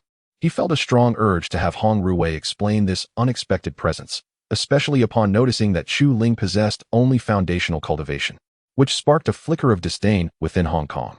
In this world, strength reigned supreme, and Chu Ling's meager abilities led Hong Kong to regard him with contempt. The thought of expelling Chu Ling from the hall crossed his mind, for not just anyone could enter his domain. However, upon seeing Hong Ruwei, Hong Kong gradually suppressed his thoughts, choosing not to reveal them, fully aware that doing so would surely provoke her ire. Observing the camaraderie between Hong Ruwei and Chu Ling, Hong Kong surmised that they were likely friends. Thus, he refrained from acting on his impulses and instead remained quietly in the hall, intent on discerning the nature of the situation unfolding before him. He believed that only by doing so could the perplexity in his heart be resolved. Otherwise, he would remain ensnared in confusion. Consequently, Hong Kong gazed silently. Chapter 190. Confusion. It was only when Hong Ruwei and Chu Ling stood before Hong Kong that they gradually came to a halt. Before Hong Kong could utter a word, Hong Ruwei cheerfully exclaimed, "Hee, uncle, I have come to see you." With a beaming smile adorning her face, she radiated sheer joy, her heart brimming with fond memories of Hong Kong. It had been an exceptionally long time since she last saw him, and the excitement of their reunion was overwhelming. Upon hearing her words, Hong Kong's expression softened with delight. He cherished her sentiment and felt a wave of nostalgia sweep over him, recalling cherished moments from the past. This sensation was deeply comforting, akin to a return to bygone days. Despite the lengthy separation, the affection he held for Hong Ruwei remained intact, and he found himself reminiscing with great longing. Regaining his composure, Hong Kong slowly spoke. "It has been ages, Ruwei. You have grown so much." Gazing at her, he nodded in satisfaction, his eyes sparkling with admiration as he reflected on how swiftly time had passed. He was astonished to see how much Hong Ruwei had matured since their last encounter, a development he had not anticipated. Nevertheless, witnessing her growth and formidable strength filled him with immense pride, contrasting her with Chu Ling standing beside her. If Chu Ling were aware of Hong Kong's thoughts, he would have been tempted to confront him, eager to demonstrate his own prowess. However, without utilizing his beast companion, Chu Ling would find it nearly impossible to triumph over Hong Kong, a renowned master within the Zhou domain. Even Hong Ruwei's father, Hong Zhongnan, was no match for him, underscoring Hong Kong's formidable reputation. In fact, few could rival him within the Zhou domain, which explained his indifference towards others. Moreover, an air of arrogance emanated from Hong Kong's gaze, as if he looked down upon everyone around him. Upon hearing his words, Hong Ruwei's face lit up with joy, relishing the praise he bestowed upon her. Having received his compliments since childhood, she found great happiness in hearing them once more. However, just as she was reveling in her joy, a single question from Hong Kong abruptly snapped her back to reality. "By the way, Ruwei, who is this person beside you?" he inquired, his brow furrowed in curiosity. His mind was filled with uncertainty, struggling to comprehend the identity of Chu Ling, who stood next to Hong Ruwei. Initially, he intended to express disdain for this nobody, yet he ultimately refrained from voicing such thoughts. Due to Hong Kong's discovery, it was highly likely that Chu Ling was a friend of Hong Ruwei. If he were to voice this openly, it would surely anger Hong Ruwei. Thus, Hong Kong felt compelled to express himself in such a manner. Otherwise, judging by his expression, he might have erupted in frustration long ago. Upon hearing his words, Hong Ruwei did not linger in hesitation, but joyfully explained, "This is my fiancé, Chu Ling uncle. My father has already given his consent." After the introduction, Hong Ruwei did not forget to pull Chu Ling to her side, firmly grasping his arm with both hands, exuding an aura of sweet satisfaction. However, this revelation startled Hong Kong, leaving him utterly astonished. He was at a loss for words, his mind ensnared in a state of bewilderment, unable to process the information. The words that had just escaped Hong Ruwei's lips left him in shock. Initially, he had assumed that Chu Ling was merely a friend of Hong Ruwei's. Yet upon learning the truth, he found himself speechless. If only he could convince himself that he were dreaming, perhaps such an improbable situation would cease to exist. Moreover, Hong Kong found it exceedingly difficult to accept this turn of events. He never envisioned that matters would unfold in this manner. Observing Hong Kong's reaction, Hong Ruwei felt a pang of confusion, struggling to comprehend why he would respond this way, which only deepened her bewilderment. If given the chance, she would implore Hong Kong for an explanation, hoping to unravel the mysteries that clouded her mind. Most importantly, she did not anticipate such a profound reaction from him. Soon after, Hong Kong, regaining his composure from the shock, could only slowly inquire, "Ruwei, you must be joking, right? What you just said cannot possibly be a jest." He could not suppress his need for clarification, as he found it impossible to accept this reality. If he could come to terms with it, he would have done so already. How could this be the case? It was evident just how deeply shaken he was. Had Chu Ling been more competent, Hong Kong might have found it more acceptable. However, Given Chu Ling's apparent lack of abilities, he was utterly perplexed by Hong Rui's affections for him. This produced an overwhelming sense of confusion within Hong Kong. He desperately wished to resolve the situation before him, for only then could he liberate himself from this ongoing perplexity. Furthermore, he was uncertain how to articulate his thoughts regarding such matters. Thus, if Hong Rui could not provide a satisfactory explanation, he would not relent nor acknowledge Chu Ling as a potential son-in-law. This clearly demonstrated the extent of Hong Kong's disapproval of Chu Ling. Otherwise, how could his internal resistance be so formidable? Upon hearing Hong Kong's remarks, Hong Rui grasped Chu Ling's arm and gently rubbed her face against it. Then, without the slightest hesitation, Hong Rui spoke up. "Uncle, do you truly believe I am jesting with you?" After uttering these words, she did not forget to flutter her eyelashes, as if she were imparting an undeniable truth to Hong Kong, compelling him to accept a reality he might wish to deny. Chapter 191. The distressed Hong Kong. At this moment, Hong Kong realized that everything was indeed genuine, devoid of any semblance of deceit. His anger was so profound that he found himself at a loss for words. If circumstances allowed, he would have liked nothing more than to expel Chu Ling from his presence. However, he was acutely aware that such an action would inevitably lead to Hong Rui departing alongside Chu Ling. The prospect of being left utterly alone filled him with dismay and frustration, as a torrent of unwilling thoughts surged through his mind, questioning how such events could transpire. "Uncle, why did you inquire again just now?" Amidst Hong Kong's agitation, Hong Rui's gentle voice broke the silence, laced with confusion. She struggled to comprehend the rationale behind Hong Kong's repeated question, yearning for clarity to dispel the perplexity that now clouded her mind. Meanwhile, Chu Ling remained silent, observing the unfolding scene with quietude. He had discerned the disdain reflected in Hong Kong's eyes towards him. Speaking up would surely provoke further aversion. Thus, he deemed it wiser to maintain his silence, believing that it might mitigate Hong Kong's contempt, even if only marginally. This was the reason for Chu Ling's earlier reticence.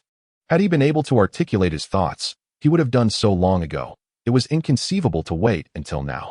After all, Chu Ling had witnessed similar scenarios in his past life, cultivating a profound understanding of human nature. Once Hong Kong regained his composure, he exhaled deeply and, without hesitation, replied, "It's nothing, merely a question."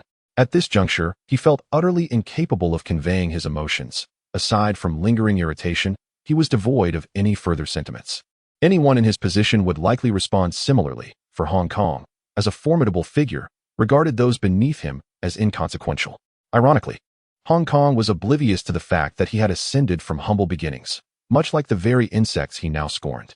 Thus, his derision towards Chu Ling was, in essence, a reflection of his own self-derision. One could only ponder how Chu Ling would react if he were privy to Hong Kong's internal musings. As time trickled by, approximately 10 minutes elapsed. At this moment, Hong Kong understood that there was no altering the course of events. Rather than resist, it would be wiser to accept the situation with equanimity. Furthermore, he had a profound understanding of his brother, Hong Zhongnan. There was undoubtedly a rationale behind the choices he made. Unbeknownst to him, Hong Kong pondered that he must find a moment to engage in a serious conversation with Hong Zhongnan, for it was only through such dialogue that he could unveil the intricacies of the matter at hand. However, prior to that, he resolved to subtly probe Chu Ling, seeking to discern the source of the latter's confidence in captivating Hong Rui. Thus, Hong Kong boldly addressed Rui, "My dear, please summon your two cousins from the boudoir. You should enjoy a gathering while I converse with your husband." Upon uttering these words, a gentle smile adorned Hong Kong's face, exuding warmth and amiability. The swiftness of his mood shift was indeed remarkable. Upon hearing her uncle's request, Hong Rui hesitated, yet she possessed a profound understanding of her uncle's nature. Consequently, she retorted, "Uncle, are you intending to bully my husband?" With her hands firmly placed on her hips, she fixed a piercing gaze upon Hong Kong. If such were the case, Hong Rui would find it utterly unforgivable, and in a fit of anger, she might choose to depart immediately, unwilling to remain in the vicinity any longer. Such an occurrence was intolerable to her. How could that be? You know what sort of person I am, do you not? Besides, how could I possibly quibble with the younger generation? Hong Kong clarified, albeit emphasizing the term quibble. This left Hong Rui in a state of indecision, her heart in turmoil. Thus, she cautiously glanced at Chu Ling, seeking his opinion, for if he were to decline, she would be at a loss for what to do, which caused her considerable distress. Upon noticing the expression in Hong Rui's eyes, Chu Ling comprehended the predicament she faced. To alleviate her discomfort, he gently replied, "Go ahead. I too wish to have a meaningful conversation with your uncle." With a reassuring smile, he conveyed to Hong Ruwei that she need not worry about his safety, urging her to take heart. Truth be told, Chu Ling himself felt uncertain, perplexed as to why Hong Kong wished to keep him alone. To unravel these mysteries, he felt compelled to comply, for only then could he grasp Hong Kong's intentions. Otherwise, it would be impossible to discern his purpose. Though Hong Ruwei felt a twinge of reluctance upon hearing Chu Ling's words, she realized that if she did not act upon his suggestion, it might incite his displeasure. Ultimately, with no other recourse, she nodded in acquiescence and reluctantly exited the hall.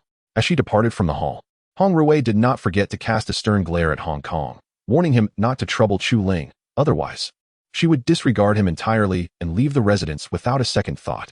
Upon meeting Hong Ruwei's gaze, Hong Kong felt a wave of grievance wash over him. He never anticipated that she would look at him in such a manner, which left him feeling quite distressed. The realization that Hong Ruwei had forsaken him for Chu Ling filled his heart with profound sorrow. However, the events had already transpired, and Hong Kong recognized the necessity of tempering his behavior. Chapter 192. The awakening of Xiaobai. Hong Kong was acutely aware that if he did not temper his demeanor, Hong Ruwei would remain perpetually displeased with him. Thus, with a resigned sigh, he pondered why he had to endure such indignities. This sentiment weighed heavily upon him, and he attributed the root of his frustrations directly to Chu Ling. Had it not been for Chu Ling, he would never have incurred the disdain of Hong Ruwei. Consequently, Hong Kong resolved to confront Chu Ling, determined to assert his authority and ensure that he was not belittled. The thought of being underestimated by Chu Ling was intolerable. He felt an urge to vent his pent-up frustrations. Only through such an outburst could he hope to release the turmoil within. However, just as Hong Kong was lost in thought, Chu Ling felt movement within his storage bag and promptly opened it. To his surprise, he discovered that Xiaobai had awakened. With great care, he extracted the creature from the bag and cradled it in his arms, gently stroking its fur. Xiaobai relished this tender moment, nuzzling against Chu Ling's chest and exhibiting an endearing demeanor. Yet, upon witnessing Xiaobai, Hong Kong was taken aback, his eyes wide with astonishment as he instinctively retreated several paces. He could hardly fathom that the nine-tailed fox was Chu Ling's companion. This revelation was utterly unexpected. At that moment, he found himself at a loss for words, overwhelmed by a profound sense of shock as if he had been dealt a staggering blow. Hong Kong was acutely aware of the nine-tailed fox's formidable prowess, having once suffered defeat at its hands, a wound that had lingered in his heart throughout his life. The sight before him prompted a desperate yearning for someone to elucidate the situation. How could a foundation-stage cultivator possess such an extraordinary beast? This conundrum left Hong Kong in a state of bewilderment, longing to uncover the truth behind these events. If only he could grasp the reality of the situation, perhaps he would not feel so perturbed. In his moment of astonishment, Chu Ling calmly addressed him. "Uncle, what would you like to discuss?" As he spoke, he firmly gazed at Hong Kong while continuing to caress Xiaobai, who nestled comfortably in his embrace. For reasons unknown, the presence of Xiaobai brought an inexplicable sense of relaxation to Chu Ling, dispelling the tension that had previously enveloped him, as though he were in the comfort of his own home. Meanwhile, Xiaobai occasionally cast a sidelong glance at Hong Kong, seemingly warning him to tread carefully. Should he provoke its ire, the consequences would be dire. Interestingly, this gaze proved to be quite effective, leaving Hong Kong utterly astounded. In utter disbelief, Hong Kong found himself questioning the reality before his eyes, as if ensnared in a dream, enveloped in a profound sense of surrealism. He never anticipated that events would unfold in such a manner, plunging him into a state of trepidation. Fortunately, he managed to maintain his composure, otherwise, he might have indeed succumbed to the terror instilled by Xiaobai. Gradually, he steadied himself and softly articulated, "At this moment, I believe I comprehend why things have turned out this way." In that instant, enlightenment dawned upon him. Initially shrouded in confusion, the extraordinary circumstances had elucidated the inevitability of such occurrences. This revelation stirred a sense of helplessness within him, yet he had no choice but to accept it with grace. Internally, he felt a surge of relief for not having offended Chu Ling. Otherwise, he could scarcely fathom the dire consequences he might have faced. After all, the might of the nine-tailed fox was not to be trifled with, capable of shaking the very fabric of the Zhoutian domain.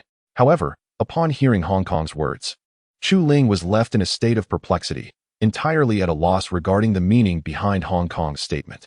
This left her deeply inquisitive, yearning to unravel the mystery. Yet, despite her attempts to extract an explanation, Hong Kong remained reticent. Moreover, Chu Ling, guided by her principles, refrained from pressing him further, leaving her in a state of bewilderment. Consequently, Chu Ling voiced her curiosity. "Uncle, what did you mean by your earlier words?" In her quest for clarity, she felt compelled to seek answers, lest her confusion persist indefinitely. Upon hearing her inquiry, Hong Kong was jolted back to reality, realizing he could no longer underestimate Chu Ling. He had not anticipated her possessing such formidable strength. Pausing to gather his thoughts, he replied, "Oh, it's nothing. I was merely expressing my sentiments. Please do not misconstrue my meaning."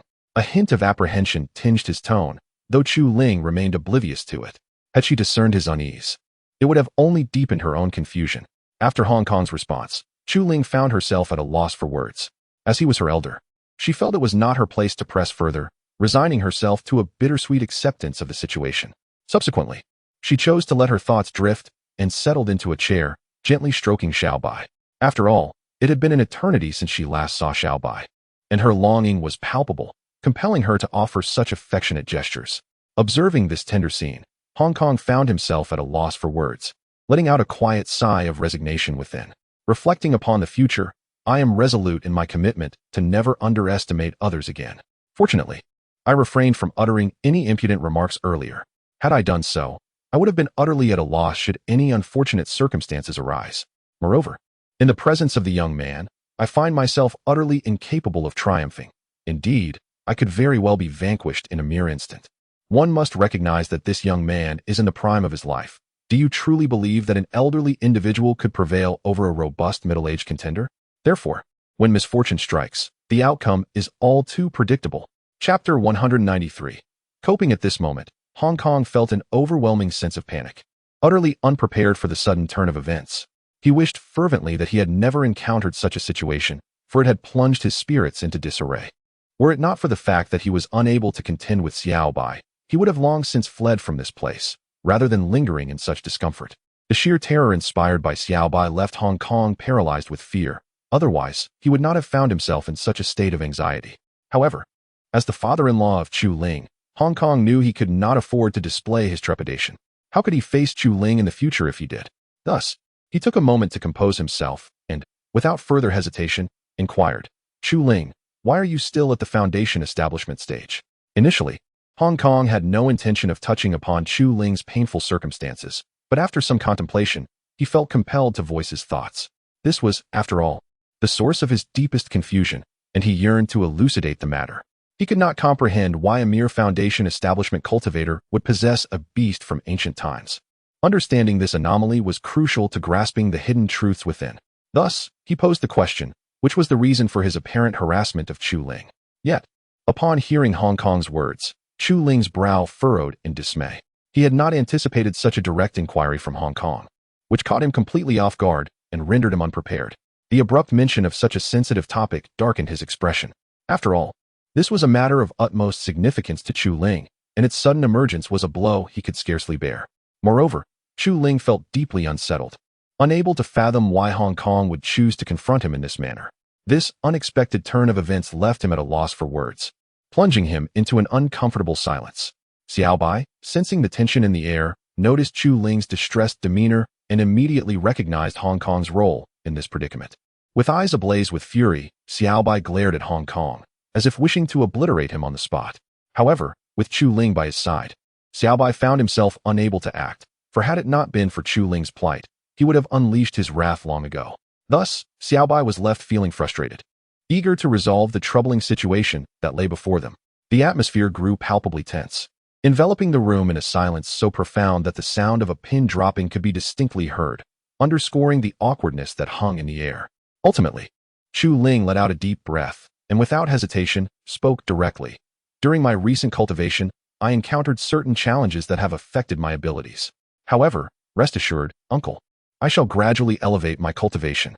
Upon uttering these words, Chu Ling's face radiated determination. Even without saying it, he would pursue this path. He had long since resolved to do so, for otherwise, he would not have reached this point. Thus, no matter the obstacles, nothing could impede Chu Ling's stride forward. He firmly believed that he would ascend to the pinnacle of the world. It was merely a matter of time. Hong Kong was taken aback by Chu Ling's words, astonished by the unwavering resolve he displayed, a sight he had never before witnessed. Having weathered numerous storms in life, he found himself profoundly moved by Chu Ling's steadfastness, leaving him at a loss for words. It was as if he had been captivated by Chu Ling's spirit. Gradually, Hong Kong began to comprehend why Chu Ling possessed an ancient beast. Such tenacity was the driving force behind it. Without this resilience, Hong Kong was convinced that Chu Ling would not have attained such a companion. Yet, unbeknownst to Hong Kong, Chu Ling's bond with the creature was not forged through sheer willpower, but rather through love. Had Hong Kong known this, it would have undoubtedly stirred a myriad of thoughts within him. How can I trust you? Hong Kong, regaining his composure, inquired slowly, his gaze fixed intently on Chu Ling, eager to discern his response. This curiosity ignited a profound interest in Chu Ling's true identity, for Hong Kong sensed that there was more to him than met the eye. After all, the mere existence of an ancient beast at Chu Ling's side was enough to astonish Hong Kong. Hence, it was only natural for him to pose such inquiries. Otherwise, he would have engaged Chu Ling in casual conversation long ago. Now, however, Chu Ling found himself cornered by Hong Kong's probing question. Unable to fathom why he was being subjected to such scrutiny, it left him bewildered, especially since he believed he had done nothing to offend Hong Kong. This conundrum filled his mind with an array of questions, compelling him to seek clarity on the matter.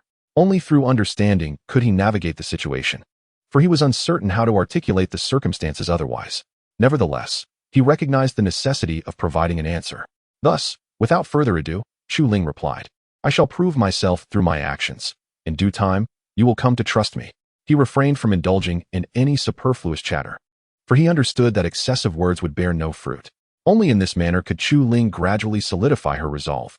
Moreover, if she spoke excessively, it might lead Hong Kong to misconstrue her intentions. Thus, it was preferable to remain silent. After all, Chu Ling was acutely aware of which words were appropriate to utter and which were best left unspoken.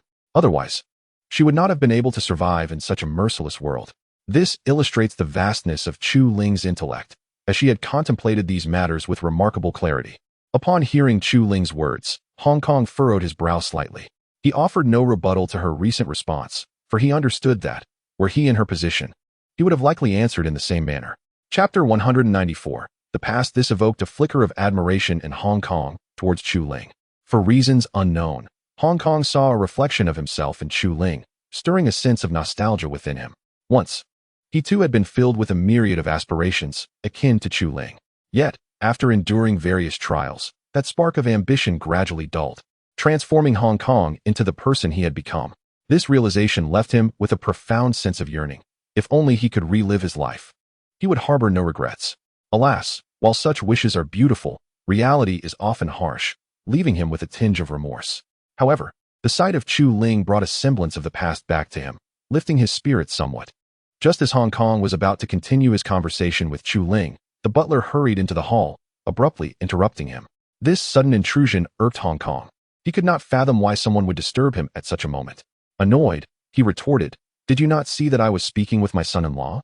What business do you have here?" His gaze bore the weight of his anger, wishing he could expel the butler from his presence to avoid further interruption. Nevertheless, Hong Kong refrained from acting on his impulse. He knew the butler had been part of the household for over a decade, and casting him out would be difficult for Hong Kong to accept. Otherwise, given his volatile temperament, he would not have considered the consequences so deeply. Chu Ling, equally perplexed, looked at the butler, bewildered by his frantic demeanor. This was the first time he had witnessed such a scene, igniting a keen curiosity within him. Aware that Hong Kong was visibly upset, the butler acknowledged his error in intruding at such a moment, yet the urgency of the situation compelled him to act. With a distressed expression, he stammered, "Master, something terrible has happened. The head of the family is here to see you. He said he is waiting for you on the rooftop." His voice was laced with fear, as if he were alluding to some dreadful presence. The butler was at a loss, especially after his recent encounter with that individual, which had left him utterly rattled. Upon hearing these words, Hong Kong stood up abruptly. Disbelief etched across his face as he realized the butler was not deceiving him. His heart raced with anxiety. He had not anticipated this visitor would arrive so swiftly. After a brief moment, Hong Kong gradually regained his composure, realizing that such matters were inescapable and could only be confronted head-on. He then took a deep breath and addressed Chu Ling, saying, "Son-in-law, please go find Ru Wei. I have some matters to attend to and may not return for a while. You and Ru Wei should remain here in the estate, treating it as your own home." Having uttered these words, Hong Kong wasted no time and instantly teleported from the estate, flying off into the distance without a backward glance. Watching Hong Kong's retreating figure, Chu Ling felt a wave of confusion wash over him, unable to comprehend what Hong Kong was up to. This engendered immense curiosity within him. With this thought in mind, Chu Ling stood up and approached the butler directly. Without hesitation, he inquired, "What does your master intend to do?" Initially, Chu Ling had no desire to interfere, but given that Hong Kong was now his father-in-law, he felt compelled to take action. After all, what if Hong Ruwei were to become distressed? Chu Ling was uncertain how to handle that. This demonstrated the weight of responsibility he felt, as he would not have acted otherwise. Upon hearing Chu Ling's question, the butler hesitated, unsure whether to divulge the details. After all, only he and Hong Kong were privy to the matter, leaving the butler in a state of frustration. If he were to disclose anything to Chu Ling and something unfavorable occurred, it would not bode well. Consequently, the butler found himself at a loss for words. Seeing the butler's indecision, Chu Ling understood that this was likely not a trivial issue. However, recognizing the butler's predicament, he refrained from pressing further, not wishing to place him in an uncomfortable position. Thus, Chu Ling stretched and made his way toward where Hong Ruwei was, deciding that he would not concern himself with Hong Kong's affairs for the time being. He knew that eventually, the details would come to light, and there was no need to rush. Without hesitation, Chu Ling departed. The butler, observing Chu Ling's retreating silhouette, quietly exhaled in relief. Just moments before, he had feared that Chu Ling would continue to press for answers, and he worried he might buckle under the pressure and reveal too much. If Hong Kong were to find out, the butler was uncertain how he would explain himself. Now, the butler felt an overwhelming sense of ease, as if liberated. He silently expressed gratitude to Chu Ling, recognizing that had Chu Ling not chosen to let the matter rest, he would have undoubtedly divulged information. After all, the butler could not afford to offend the master of the estate. Should he cross that line, he knew he would be beyond redemption. Therefore, the butler silently bore the weight of these matters, yet he did not regret his stance, nor did he wish to distance himself from the situation. After all, it was Hong Kong who had saved his life. Even if he were to perish at the hands of Hong Kong, the steward harbored no regrets, nor did he entertain thoughts of departing from this place. Thus, this unwavering resolve is the very reason for his persistence. At present, the steward feels an overwhelming sense of gratitude towards Chu Ling. He contemplates the necessity of finding an opportunity to repay Chu Ling's kindness, for otherwise, he would feel a sense of guilt towards himself. Meanwhile, after exiting the grand hall, Chu Ling strolls through the estate, cradling the little white creature in his arms. Chapter 195. The enigmatic woman within the steward's heart, an immense gratitude towards Chu Ling blossomed. He contemplated the necessity of seizing an opportunity in the future to express his appreciation, lest he feel a sense of indebtedness towards himself. Meanwhile, after exiting the grand hall, Chu Ling wandered through the estate with Xiao Bai cradled in his arms. As this was his inaugural visit to the estate, he found himself quite unfamiliar with the surrounding environment, leading him to meander aimlessly, exploring wherever his fancy took him. After all, he was on a quest to locate Hong Ruwei, thus he persevered in his search, eager to find her promptly. This way, he would avoid any potential awkwardness in the company of others. Consequently, Chu Ling pressed on, determined to discover Hong Ruwei as quickly as possible. As he traversed the narrow pathways, he marveled at the estate's scenery, utterly taken aback by its splendor, even surpassing that of the Hong residence. This revelation left him profoundly astonished. If only it were possible, he would dearly wish to possess such a residence, envisioning a carefree life alongside Hong Ruwei. Yet, this remained merely a beautiful fantasy, contingent upon future developments. For now, Chu Ling was singularly focused on his personal growth, aspiring to ascend to the pinnacle of this world, upholding the dignity of a time traveler. Aside from this ambition, he dared not entertain further thoughts, fearing that dwelling on them might lead to confusion in his mind. Thus, he resolved to persist steadily, believing that such perseverance would allow him to endure longer in this journey. As he continued his reflections, he suddenly collided with another individual, the impact startling him and abruptly interrupting his thoughts. Irritated, he lifted his gaze to confront the person responsible. To his astonishment, it was a woman. He found himself speechless, reflecting on the irony of having collided with a woman once more. Previously, an encounter with a woman had led to an unwanted entanglement, a situation he now deeply regretted. However, past experiences had instilled in Chu Ling a sense of caution. The memories of prior incidents loomed large in his mind, prompting him to consider retreating to avoid further interaction. He feared that any unpleasant developments could arise from this encounter. Therefore, he opted for evasion to sidestep any potential troubles. Moreover, given that he had already established a relationship with Hong Ruwei, engaging in frivolous pursuits would be a betrayal of her trust, an act he could not fathom committing. Upon contemplating this, Chu Ling decided against lingering any longer and prepared to depart. However, the woman whom he had inadvertently collided with was not one to let him off so easily. Rubbing her head, she shouted loudly at Chu Ling. You stop right there? How dare you attempt to leave after bumping into me? Is there no law to uphold? The woman, visibly furious, blocked his path, determined to prevent his escape. A glimmer of menace began to emerge in her gaze, for she had never endured such indignity throughout her life. Chu Ling's actions had soured her mood, which had been buoyed by the return of her cousin, Hong Ruwei, prompting her to hasten down the narrow path. Otherwise, she would not have been in such a hurry. Yet, her previously joyous demeanor had been shattered by Chu Ling's behavior, inciting her ire. What infuriated her most was his lack of an apology. She had encountered rudeness before, but never to this extent, which only served to deepen her frustration. Observing the strikingly beautiful woman before him, Chu Ling exhaled deeply and said, "Step aside." His tone was laced with an icy indifference. Originally, he did not intend to speak so brusquely, but circumstances dictated otherwise. After all, Chu Ling was a married woman and needed to maintain a respectful distance from the opposite sex, lest she provoke Hong Ruwei's feelings. It was well known that Chu Ling cherished her partner dearly, refusing to allow even the slightest grievance to befall her. This was the rationale behind Chu Ling's frosty demeanor towards other women. Otherwise, such coldness would be uncharacteristic of her. However, upon uttering those words, Chu Ling inadvertently ignited the woman's fury. She had not anticipated such a chill in his response. During her earlier observations, she noted that Chu Ling possessed merely foundational cultivation, which filled her with disdain. The realization that he wielded such limited power yet displayed such arrogance amused her. Yet, she concealed her mirth, instead donning a mask of indignation. Then, with a commanding presence, she declared, "Do you have any idea who I am? How dare you speak to me in such a manner? I am Hong Shanshan, the second young lady of the estate." With that proclamation, she unleashed her full aura, compelling Chu Ling to retreat several steps. At this moment, Chu Ling was taken aback, astonished by the formidable presence of Hong Shanshan, which had effectively intimidated him. Had it not been for Chu Ling's resilient nature, she might have been easily cast aside by Hong Shanshan. When Hong Shanshan witnessed Chu Ling's fervent resistance, a flicker of surprise ignited within her, as she had never anticipated that Chu Ling could withstand such force. It is well known that the aura Hong Shanshan had just unleashed was insurmountable for someone in the foundation establishment stage, who would undoubtedly be sent flying. The fact that Chu Ling managed to endure it revealed the profound richness of her spiritual energy, gradually kindling an immense curiosity in Hong Shanshan towards her. However, Hong Shanshan's inner fury had yet to dissipate. Soon after, she resolved to exert her full strength, intent on teaching this audacious young man a lesson.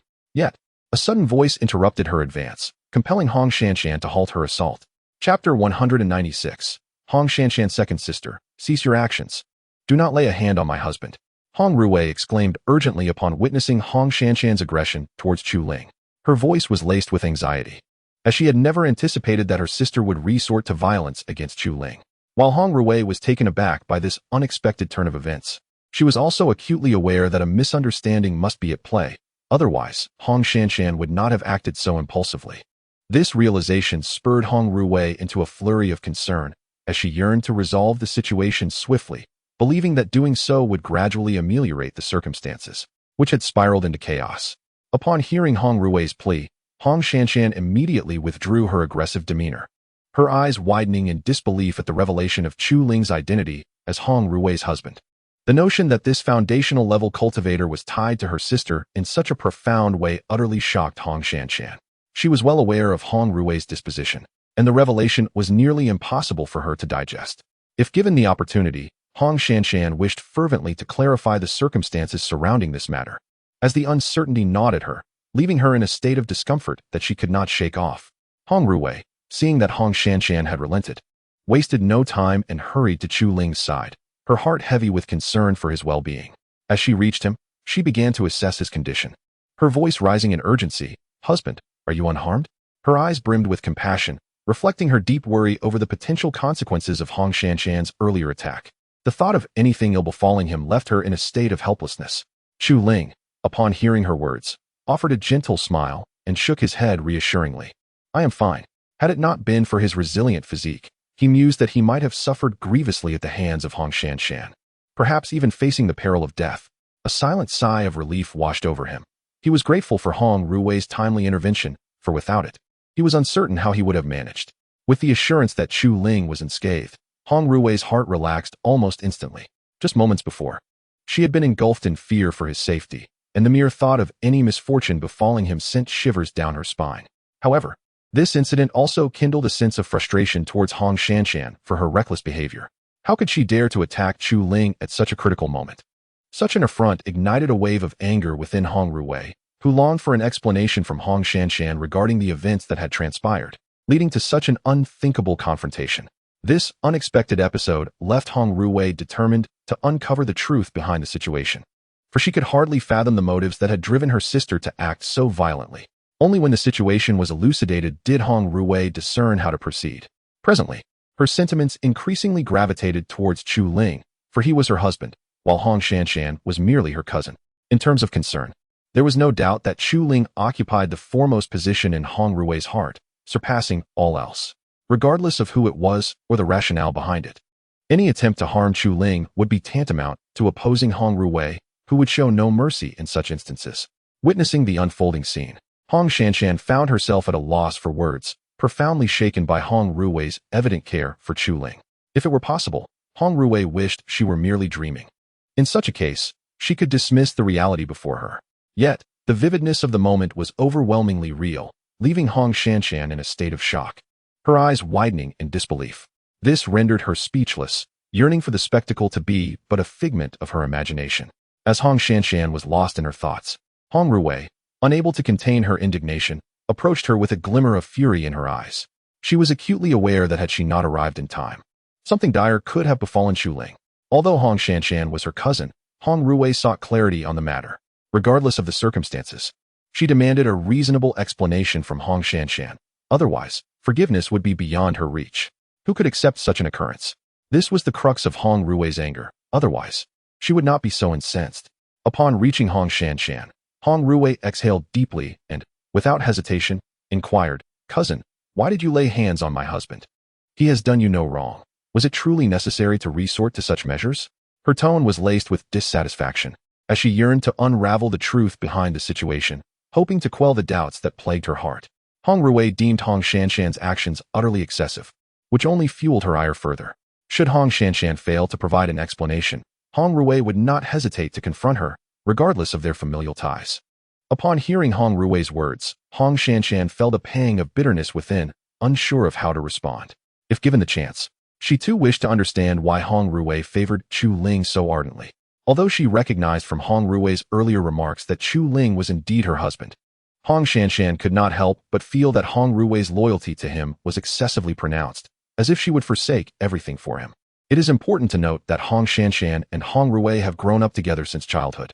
Now, the relationship has become so strained due to Chu Ling, a turn of events that Hong Shanshan never anticipated. This has stirred a wave of subtle grievance within her, prompting a longing to confide in someone. However, the situation has already unfolded, and even if Hong Shanshan desired to resist, it would be of no avail. She must simply accept her circumstances with grace. Beyond this, there appears to be no feasible solution to alleviate this predicament. Chapter 197. Explanation. As time trickled by, Hong Shanshan's mood gradually lightened, realizing that Hong Ruwei had already developed a preference for Chu Ling. Although a bitter pang settled in her heart, Hong Shanshan was willing to acknowledge her own missteps. Yet, she felt a growing sense of resistance, convinced that the current predicament was not entirely her fault. Without further ado, she spoke up. "Ruwei, this situation is not my fault. Please do not blame me. My actions were provoked." After uttering these words, Hong Shanshan's face was etched with bitterness. She never anticipated the situation would escalate to this point, leaving her at a loss for words. Had she foreseen such an outcome, she would have decisively taken action to assert her strength, preventing Hong Ruwei from discovering the truth altogether. However, it was now too late for any explanations, as Hong Ruwei was already informed. Therefore, Hong Shanshan endeavored to soothe Hong Ruwei's emotions, fearing the potential repercussions of any further discord. Upon hearing Hong Shanshan's remarks, Hong Ruwei was immediately perplexed, struggling to comprehend her cousin's words. Consequently, she inquired directly, "Cousin, what do you mean by that?" Her eyes reflected confusion, yearning to clarify the matter at hand to dispel her bewilderment. Nevertheless, even if Hong Shanshan bore some responsibility, Hong Ruwei believed that such severe measures were unwarranted. It was fortunate that she had arrived in time. Otherwise, she would have been at a loss for how to navigate any ensuing troubles. Thus, regardless of what Hong Shanshan might say, Hong Ruwei firmly held her cousin accountable. In her heart, apart from Chu Ling, She could not accommodate anyone else, including her own kin. This illustrates the profound affection Hong Ruwei harbored for Chu Ling. Otherwise, such a situation would not have arisen. Now, Hong Shanshan found herself at a loss for words. She detected an accusatory glint in Hong Ruwei's gaze, as if she had failed in some regard, a sentiment that irked her greatly. She could not fathom why Hong Ruwei was so inclined towards Chu Ling. After a moment of reflection, Hong Shanshan attempted to alleviate her stress, recognizing that these matters were unavoidable. Rather than prolonging the discomfort, she resolved to be forthright, believing that transparency would better equip her to handle whatever transpired. If this continued, she felt it would lead to profound distress, especially after witnessing the accusatory look in Hong Ruwei's eyes, which only intensified her irritation. Thus, Hong Shanshan gradually calmed herself, refraining from any further hesitation, and spoke directly. "Cousin, the moment I learned of your arrival at the residence, I was filled with joy and immediately sought you out. However, during my search, I was unexpectedly collided with by this Chu Ling, who did not even offer an apology. If you were in your own abode and were suddenly and inexplicably bumped into, how would you feel? Therefore, I felt compelled to take action and show Chu Ling the gravity of his misdeed.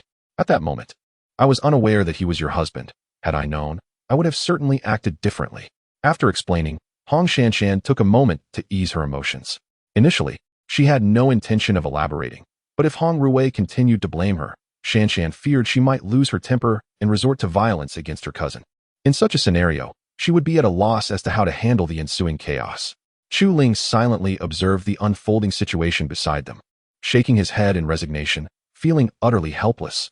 Were it not for Hong Ruwei, he might have already apologized to Hong Shanshan. However, given the unfortunate events that had transpired, he felt unable to do so. He dreaded the possibility of being entangled with Hong Shanshan further, leading to even more undesirable consequences. This was the reason for his silence.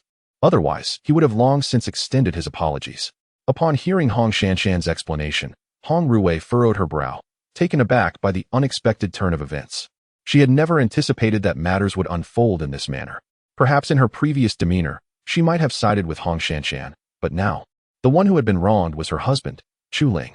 This revelation left Hong Ruwei unable to forgive her cousin, regardless of the circumstances or motivations behind the actions.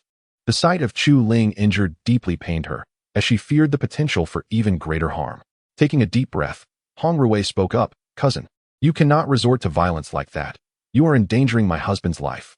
Had I not intervened in time, would you have truly unleashed your wrath?"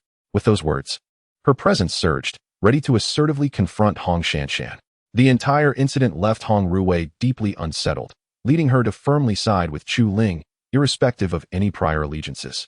At this moment, Hong Shanshan was taken aback, rendered speechless, as she had expected Hong Ruwei to be more understanding. Little did she anticipate her cousin's unreasonable stance. This was something Hong Shanshan could never have anticipated. If given the opportunity, she would have relished the chance to engage in a fierce confrontation with Hong Ruwei, hoping to awaken her from her delusions. However, Hong Shanshan soon realized that Hong Ruwei's aura had intensified significantly, causing her to furrow her brow in disbelief.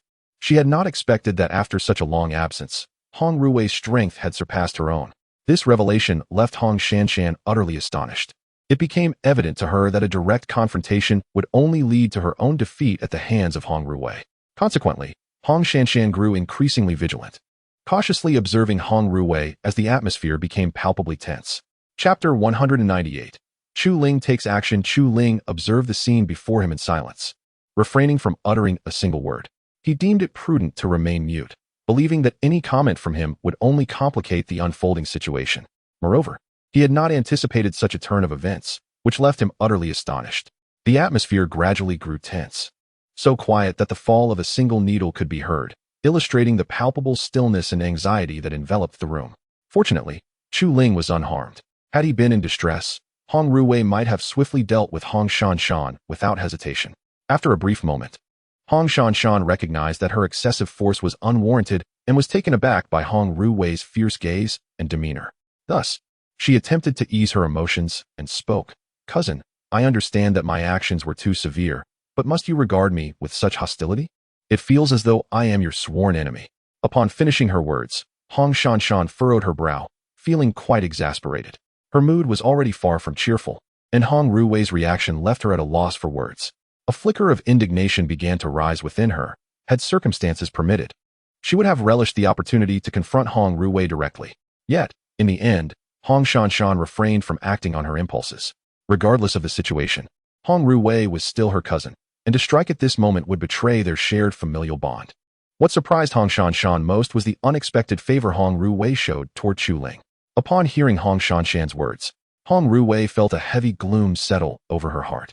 She silently thanked her foresight in intervening, for had she not arrived in time, she could hardly fathom how to address any unfortunate outcomes that might have arisen. Nonetheless, Hong Shanshan remained her elder cousin, should she resort to violence against her. It would undoubtedly strain her relationship with her uncle and potentially lead to further deterioration. Thus, to prevent such an occurrence, Hong Ruwei ultimately chose not to engage, though resentment toward Hong Shanshan began to brew within her. With her intensity diminished, she disregarded Hong Shanshan and walked toward Chu Ling, intent on assessing whether he had sustained any lasting injuries. It was imperative that she thoroughly examine him to avert any adverse consequences. After a brief moment, Hong Ruwei approached Chu Ling and, with genuine concern, inquired, "My dear husband, are you truly unscathed?" Her voice was imbued with warmth, reflecting her deep concern for his well-being. For reasons unknown, the weight of this matter pressed heavily upon Hong Ruwei's heart, causing her considerable distress. Originally, Hong Ruwei was in high spirits, but upon encountering such circumstances, who could remain cheerful? Even if Hong Ruwei possessed a magnanimous heart, her joy was inevitably dampened. After all, it was Chu Ling who had been hurt. Upon hearing Hong Ruwei's words, Chu Ling merely smiled faintly and, without hesitation, spoke up, declaring, "I am fine. I am not so fragile." Chu Ling, wishing to alleviate Hong Ruwei's concerns, offered her some comforting words, not wanting her to continue worrying. Furthermore, the incident was not something Chu Ling desired, so he reflected that he could not allow Hong Ruwei to suffer ruin because of him. Otherwise, he would become an eternal sinner in his own eyes. Thus, even when Chu Ling faced difficulties, he would claim all was well, for only then would Hong Ruwei find solace. Before Hong Ruwei could respond, Chu Ling continued, "In truth, your cousin's actions are understandable. Do not hold it against her. I, too, have not taken it to heart." After expressing these sentiments, Chu Ling gently ruffled Hong Ruwei's hair, fully aware that her concern stemmed from care for him. Consequently, his gaze was filled with affection. Indeed, Chu Ling did not wish to dwell on matters with Hong Shanshan, for she was, in essence, half a relative. He understood that if he were to contest her actions now, their relationship would surely deteriorate. To prevent such a fate, he chose to downplay his own troubles. From a distance, Hong Shanshan was taken aback by Chu Ling's words, never anticipating such a response from him. It startled her greatly. In her heart, she could not fathom why Chu Ling would utter such things, leaving her with a bittersweet feeling and a tinge of self-reproach. She pondered how much better it would have been if she had not acted so harshly, as it would have prevented this unfortunate event. Yet, regretting now held no value. The incident had already transpired. This left Hong Shanshan with an overwhelming curiosity about Chu Ling, perplexed as to why Hong Ruwei was drawn to him. After all, Chu Ling possessed only foundational strength, which baffled her. If possible, she yearned to unravel the intricacies of this situation, for clarity would ease her troubled mind. Such circumstances were exceedingly difficult to articulate, leaving her in confusion. Upon hearing Chu Ling's words, Hong Ruwei admired him even more, astonished by his remarkable generosity. She felt increasingly reliant on him, contemplating that if a similar situation were to arise again, she would not hesitate to take decisive action, regardless of who the opponent might be. Otherwise, she feared that Chu Ling's kindness might ultimately lead to his detriment.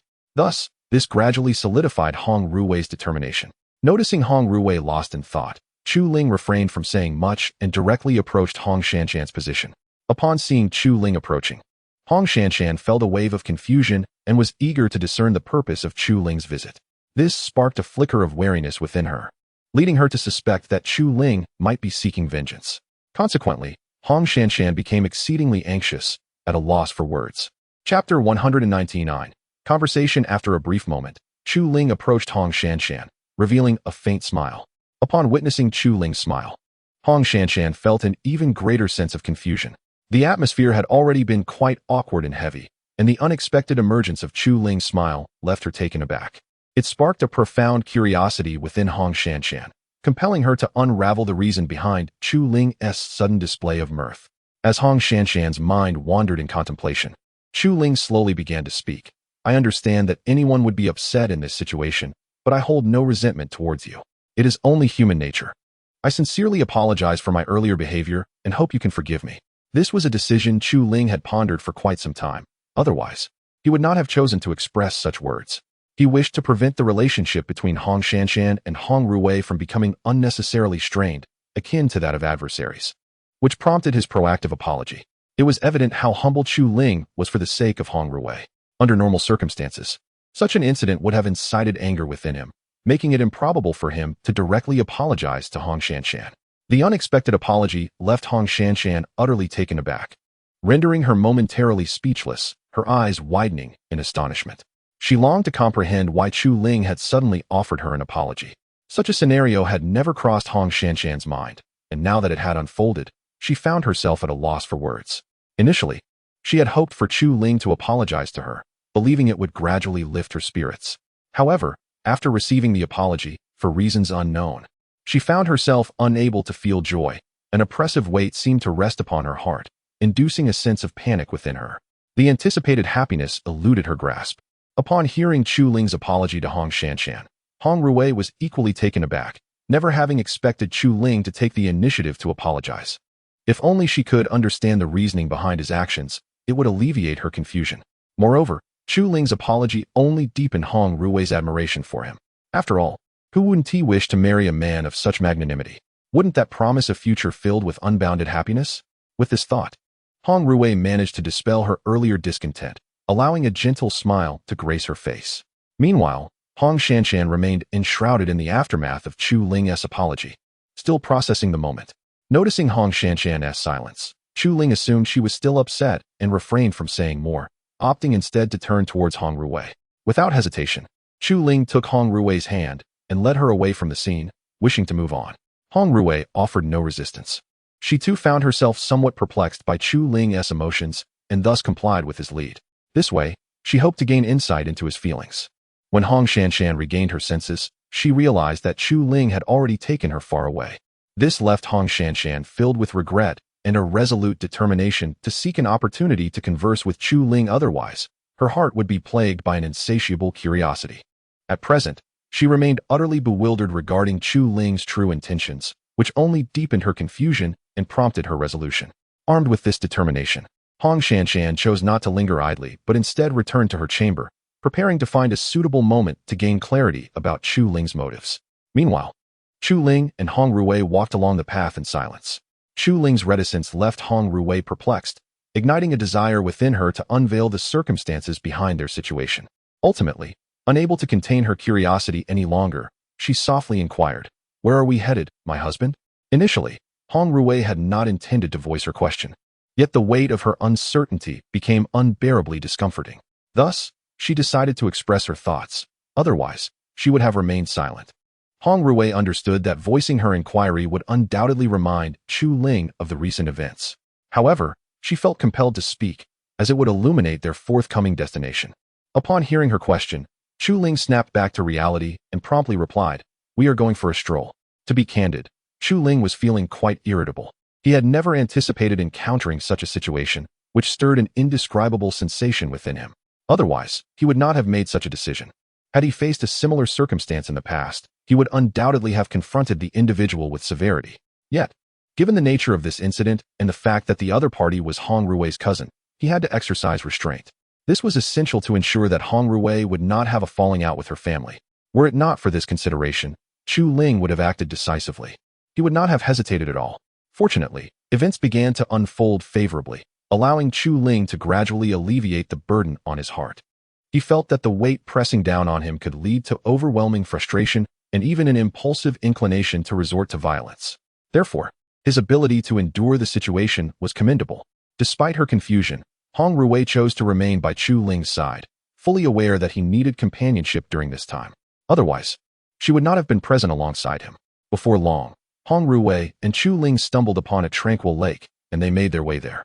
Eager to sit and unwind, unfamiliar with the estate, Chu Ling felt compelled to seek solace by the lakeside.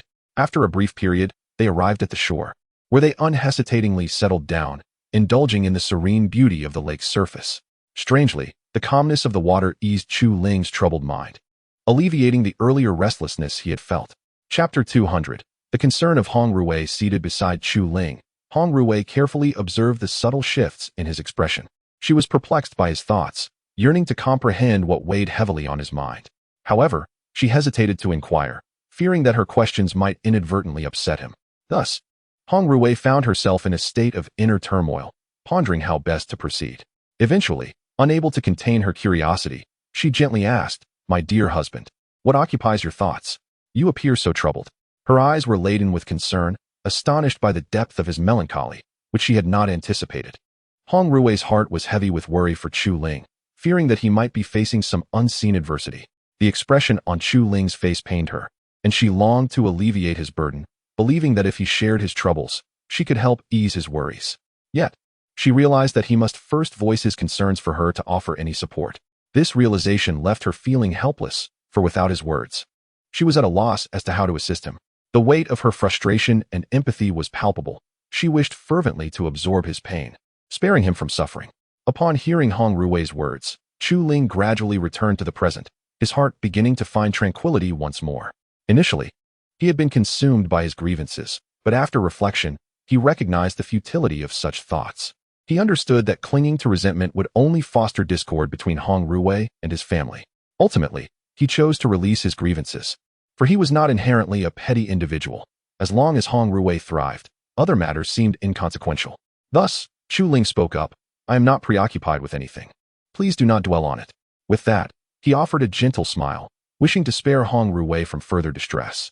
By doing so, he hoped to alleviate her worries. Otherwise, Chu Ling would have expressed her innermost thoughts long ago. How could she possibly be so hesitant? Moreover, Chu Ling is not the type to be indecisive. She certainly cannot conceal anything significant. Upon hearing Chu Ling's words, Hong Ruwei became even more convinced of her own judgment, realizing that Chu Ling must be hiding something of great importance from her. However, Hong Ruwei could not fathom what that might be. Had she been able to guess, she would have immediately offered words of comfort to alleviate Chu Ling's distress. After all, witnessing Chu Ling's sorrow weighed heavily on Hong Ruwei's heart. If it were not for this, she would not have reacted in such a manner. Furthermore, Hong Ruwei had a vague understanding of why Chu Ling was so troubled, primarily due to the recent incident involving Hong Shanshan. This left Hong Ruwei in a quandary, unsure of how to console Chu Ling. The occurrence of such an event was something Hong Ruwei deeply wished to avoid. Yet, the situation had already transpired, and there was no way to alter it. With this thought, Hong Ruwei let out a deep sigh, her voice soft and gentle as she spoke. "My dear, please do not be disheartened. I understand that this matter is not your fault. If it would ease your anger, I could confront my cousin on your behalf, if that would help." Her tone was laced with guilt, causing immense discomfort within Hong Ruwei. After all, it was indeed her sister's inadequacy that led to this predicament. Otherwise, Chu Ling would not be in such a state. Witnessing Chu Ling's sorrow was unbearable for Hong Ruwei. She never anticipated encountering such a dilemma, leaving her perplexed. Regrettably, there was no way to rectify the situation. Had there been, she would have acted immediately to change it, sparing Chu Ling from such heartache. Presently, Hong Ruwei felt powerless, unable to alter the course of events, which only deepened her sorrow. If only she could bear the burden of Chu Ling's pain in her stead, perhaps Chu Ling would not suffer so. Alas, such a possibility was unattainable, which is why Hong Ruwei was consumed with worry. Otherwise, she would not be so troubled. Upon hearing Hong Ruwei's words, Chu Ling let out a deep sigh, understanding that Hong Ruwei meant well. However, the fog of distress within her heart had long since dissipated, and thus, Hong Ruwei need not fret excessively. Therefore, Chu Ling took a moment to compose herself before responding. "I am fine, Ruwei, you need not worry. If I were truly in distress, would I be sitting here? Besides, you know my character well." With that, Chu Ling bestowed a faint smile, radiating an enchanting charm. Although she had not intended to speak in such a manner, she recognized that for Hong Ruwei's sake, she had no choice but to do so. Such words would surely lift Hong Ruwei's spirits. Otherwise, Chu Ling would be at a loss regarding what to do next. At this moment, Hong Ruwei secretly breathed a sigh of relief, grateful that Chu Ling had refrained from saying too much. Otherwise, she would have been utterly bewildered. Now, it seemed that the tension had dissipated, allowing both Hong Ruwei and Chu Ling's spirits to brighten considerably, no longer burdened by the previous discomfort. After all, witnessing Chu Ling's emotional relief was precisely what Hong Ruwei yearned for, and she dared not ponder anything beyond that. For her, the current moment was the time she cherished most, the one she held dear in her heart. As for other matters, she believed those could be contemplated later. Dwelling on them now would only serve to complicate her thoughts, offering no assistance whatsoever. Otherwise, she would find herself spiraling into unfounded worries. How could one remain so comfortably at ease? Moreover, given that Hong Ruwei and Chu Ling had only recently begun their relationship, still navigating the initial stages of adjustment, she wished for nothing to disrupt this delicate period. Otherwise, she would find it difficult to cope. Chapter 201. The bittersweet truth of Chu Ling in a moment of exasperation. Hong Ruwei spoke candidly. My husband, please do not be saddened by what I am about to reveal. The truth is, my true strength lies at the pinnacle of the spirit separation stage. Upon hearing her words, Chu Ling was momentarily rendered speechless, utterly at a loss for words. The echo of Hong Ruwei's declaration resonated in his mind, filling him with a sense of incredulity and an inexplicable sorrow. He had never anticipated that she possessed such formidable prowess. It left him feeling utterly inadequate. Initially, he had perceived her strength as merely slightly superior to his own. Yet the reality was far more staggering than he could have imagined. This revelation deeply affected Chu Ling, enveloping him in a wave of melancholy as though he had suffered a profound setback. He firmly believed in the authenticity of Hong Ruwei's words. Had she intended to deceive him, she would have easily done so. Thus, her honesty was a testament to the trust she placed in him, prompting her to unveil her true capabilities. Are you all right? Hong Ruwei inquired, her voice laced with guilt. Witnessing Chu Ling's distress, she too felt a profound ache within her heart. Yet, she felt compelled to speak the truth, fully aware that it might wound him. She hoped he would not harbor resentment towards her, for the thought of their relationship suffering was unbearable. Inwardly, Hong Ruwei yearned for Chu Ling's spirits to lift. Truth be told, he was grappling with overwhelming feelings of inadequacy, struggling to reconcile the reality of the situation. Nevertheless, he understood that he must come to terms with this revelation. After all, Hong Ruwei's extraordinary strength was undeniable, having attained the spirit separation stage, a fact that had blindsided him. The weight of this knowledge was burdensome, yet he could not wish for her strength to diminish. Such a notion was unconscionable. Thus, he was left with no alternative but to accept this reality, illustrating the depth of his heartache. Observing Chu Ling's pain, Hong Ruwei felt an intense sorrow. Had she foreseen such an outcome, she might have chosen to shield him from the truth, believing it would spare him from such anguish. However, the moment had passed, and there was no turning back, leaving her in a state of distress as she pondered how to alleviate the situation. Only by navigating these turbulent emotions could Chu Ling's heart begin to mend, ensuring he would not remain in this state of sorrow indefinitely. Time trickled by, and Chu Ling found himself ensnared in a web of anguish from which he could not extricate himself. If it were possible, he would yearn to alter the course of events, yet at this moment, he felt utterly powerless to do so. Thus, he was left to harbor his sorrow in silence. It is essential to recognize that Chu Ling was a man of considerable ambition. The fact that Hong Ruwei had surpassed him weighed heavily on his heart. Who could accept such a reality? This was the root of Chu Ling's profound sadness. However, he understood that this predicament was immutable, and hence he could only resign himself to it. Regaining his composure, Chu Ling spoke with a heavy heart, his words laced with humility. I'm fine. Thank you for telling me, Ruwei. His tone, once assertive, now bore a timorous edge, reflecting the vast chasm in strength between him and Hong Ruwei. This disparity instilled in him a sense of inferiority that was difficult to bear. It is only natural to imagine the tumultuous emotions of a husband whose wife possesses such formidable prowess. Moreover, Chu Ling felt an unsettling sense of dependency on Hong Ruwei, which he struggled to accept. Yet, acceptance was the only path forward. Having crossed certain boundaries, he now found himself with no alternative but to yield. Determined to enhance his own abilities, he recognized that only through growth could he inspire Hong Ruwei to regain her spirit. Upon hearing his words, Hong Ruwei understood the depths of his struggle and, with great sensitivity, chose to sit beside him, offering silent companionship.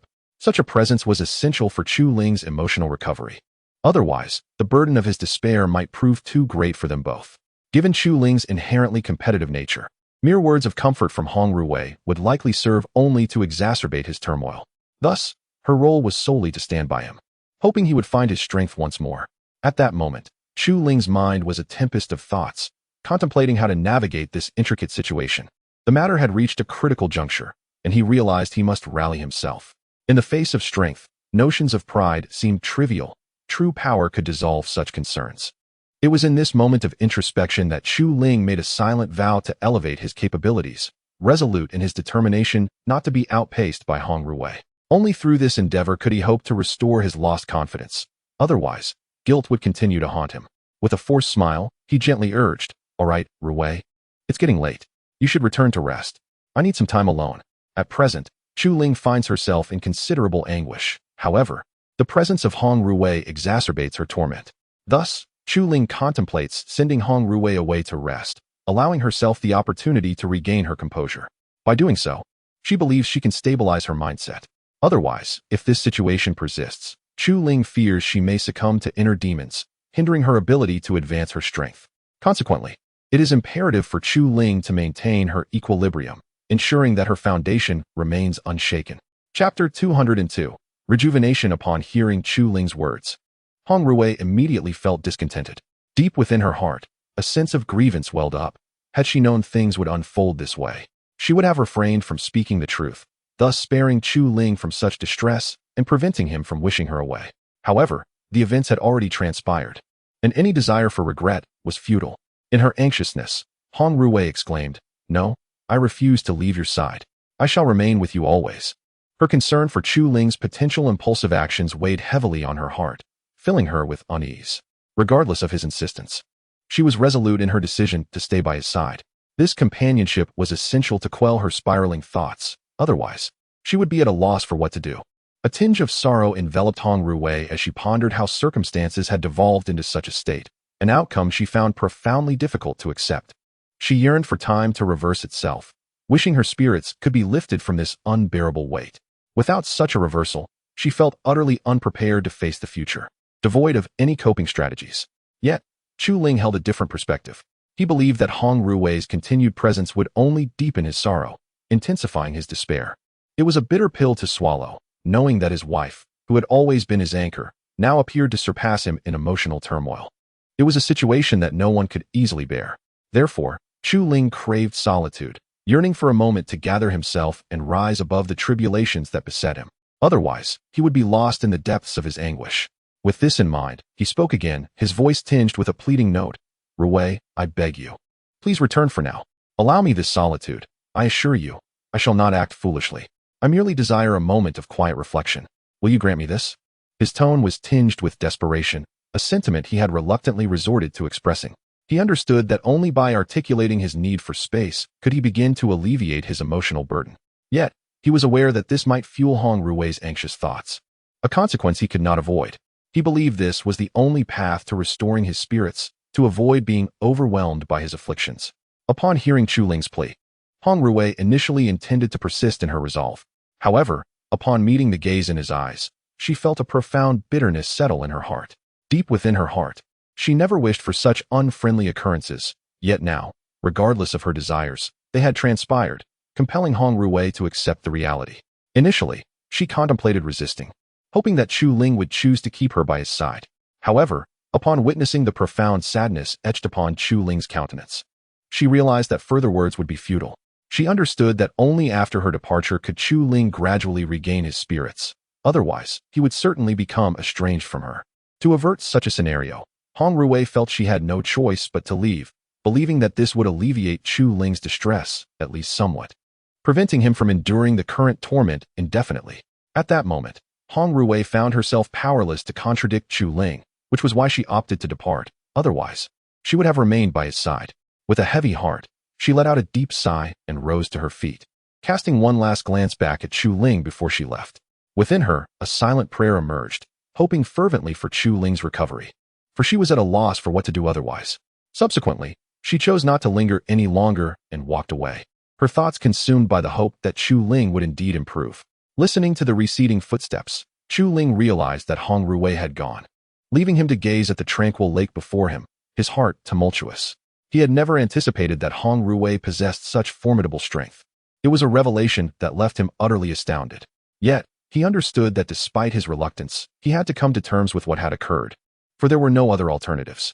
Nevertheless, accepting this reality filled Chu Ling with profound sorrow. Who among us would not feel similarly troubled when faced with such circumstances? Uncertain of how to navigate through them? How could I be so foolish? He lamented after a while, his tone tinged with resignation, reflecting on the unexpected nature of these events. If only he had recognized Hong Ruwei's capabilities earlier, he mused, perhaps this situation could have been avoided.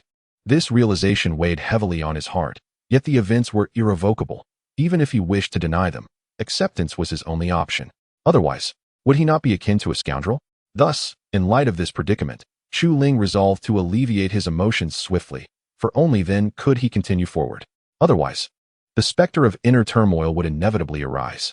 He could only hope that upon awakening to the truth, he would gain clarity about the myriad complexities surrounding him. Thus, Chu Ling continued to gaze upon the lake. Though her emotions did not mirror the serene tranquility of the water, she endeavored to calm her troubled spirit, hoping that doing so might bring her some semblance of solace. Otherwise, if this turmoil persisted, she would find herself in unbearable distress, unable to contemplate anything else. This clearly illustrated the extent of her inner turmoil. Otherwise, she would not be in such a state. Just as Chu Ling was engulfed in her restless thoughts, a figure unexpectedly materialized behind her, prompting her to sense their presence. Instantly, her mood soured further, as she assumed it was Hong Ru-wei returning once more, exacerbating her agitation. Chapter 203. Fury at last. Chu Ling could no longer endure and angrily turned away. She shouted at the figure behind her. "Didn't I ask you to leave? Why have you returned?" However, as soon as she uttered these words, regret washed over her, and her eyes widened in shock. The silhouette that stood behind her was not Hong Ru-wei, but rather her cousin, Hong Shanshan. Chu Ling had never anticipated Hong Shanshan's unexpected appearance, leaving her at a loss for words. Upon hearing Chu Ling's outburst, Hong Shanshan felt utterly bewildered. She could not fathom why Chu Ling would shout at her, especially since she had only just arrived. It left Hong Shanshan feeling quite frustrated. She surmised that Chu Ling must be in a foul mood. Otherwise, such a direct confrontation would be inconceivable. Therefore, Hong Shanshan took a moment to compose herself and responded, "Why can't I appear behind you? I'm here to have a chat, for goodness sake. Is such an attitude really necessary? Moreover, you forgave me for what happened before. So why are you suddenly yelling at me? Is something wrong with you? It is unfair to dredge up the past like this." At this point, Hong Shanshan's frustration boiled over. Initially, she had come to speak with Chu Ling to engage in conversation. Yet, upon arriving, she was met with an unwarranted outburst. Who could accept such treatment? This sparked a desire within Hong Shanshan to confront Chu Ling, to make her aware of her actions. However, she ultimately refrained from doing so, her thoughts becoming increasingly tumultuous.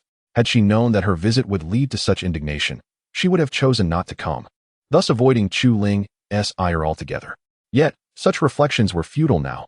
She had arrived, and there was no turning back. Consequently, Hong Shanshan resolutely took a seat beside Chu Ling. To be frank, Hong Shanshan yearned to express her anger physically, to vent her frustrations. Nevertheless, considering the circumstances that had transpired before, she held back. She was well aware of Hong Ru-wei's temperament and believed it prudent to avoid provoking her further. After all, she was uncertain how to manage the situation if it escalated. Meanwhile, Chu Ling found herself engulfed in embarrassment, at a loss for words. She had never anticipated that it would be Hong Shanshan seeking her out. Initially, she thought it was Hong Ru-wei who had returned.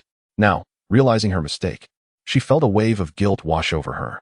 In that moment, Chu Ling was unsure of what to say, as she had not wished for things to unfold in such a manner, particularly upon realizing that the other party was Hong Shanshan. It was evident that Chu Ling had only recently managed to ease the tension in their relationship. To suddenly raise his voice at Hong Shanshan would undoubtedly exacerbate their rapport. This predicament left Chu Ling in a state of agitation, grappling with the unsettling notion of wealth versus simplicity. However, the situation had already unfolded, and regardless of his reluctance, he had to come to terms with it. Besides, there was no alternative. With a deep exhale, Chu Ling spoke, "I apologize. I mistook you for someone else, which is why I reacted that way. Please do not take it personally. I meant no offense." Upon finishing his words, he stood and bowed to Hong Shanshan. Though it was not his initial intention, he felt compelled to express his sincerity through this gesture, believing it would convey his genuine remorse. The sight of Chu Ling bowing left Hong Ru-wei utterly astonished. She could hardly fathom such audacity from him. Hong Shanshan, momentarily at a loss for words, found her mind blank in response to this unexpected act. The surprise of his sudden bow rendered her speechless, explaining her bewilderment. After bowing, Chu Ling resumed his seat, gazing contemplatively at the lake before him, his thoughts swirling with complexity. He never anticipated encountering such a scenario, which deeply wounded his pride. If given the choice, he would have preferred ignorance of the matter, believing it would spare him from this emotional turmoil. Yet, the events had transpired, and even if he wished to deny them, acceptance was unavoidable to avert further complications. After a brief interval, Hong Shanshan gradually regained her composure, though her heart remained tumultuous. still grappling with the audacity of Chu Ling's actions.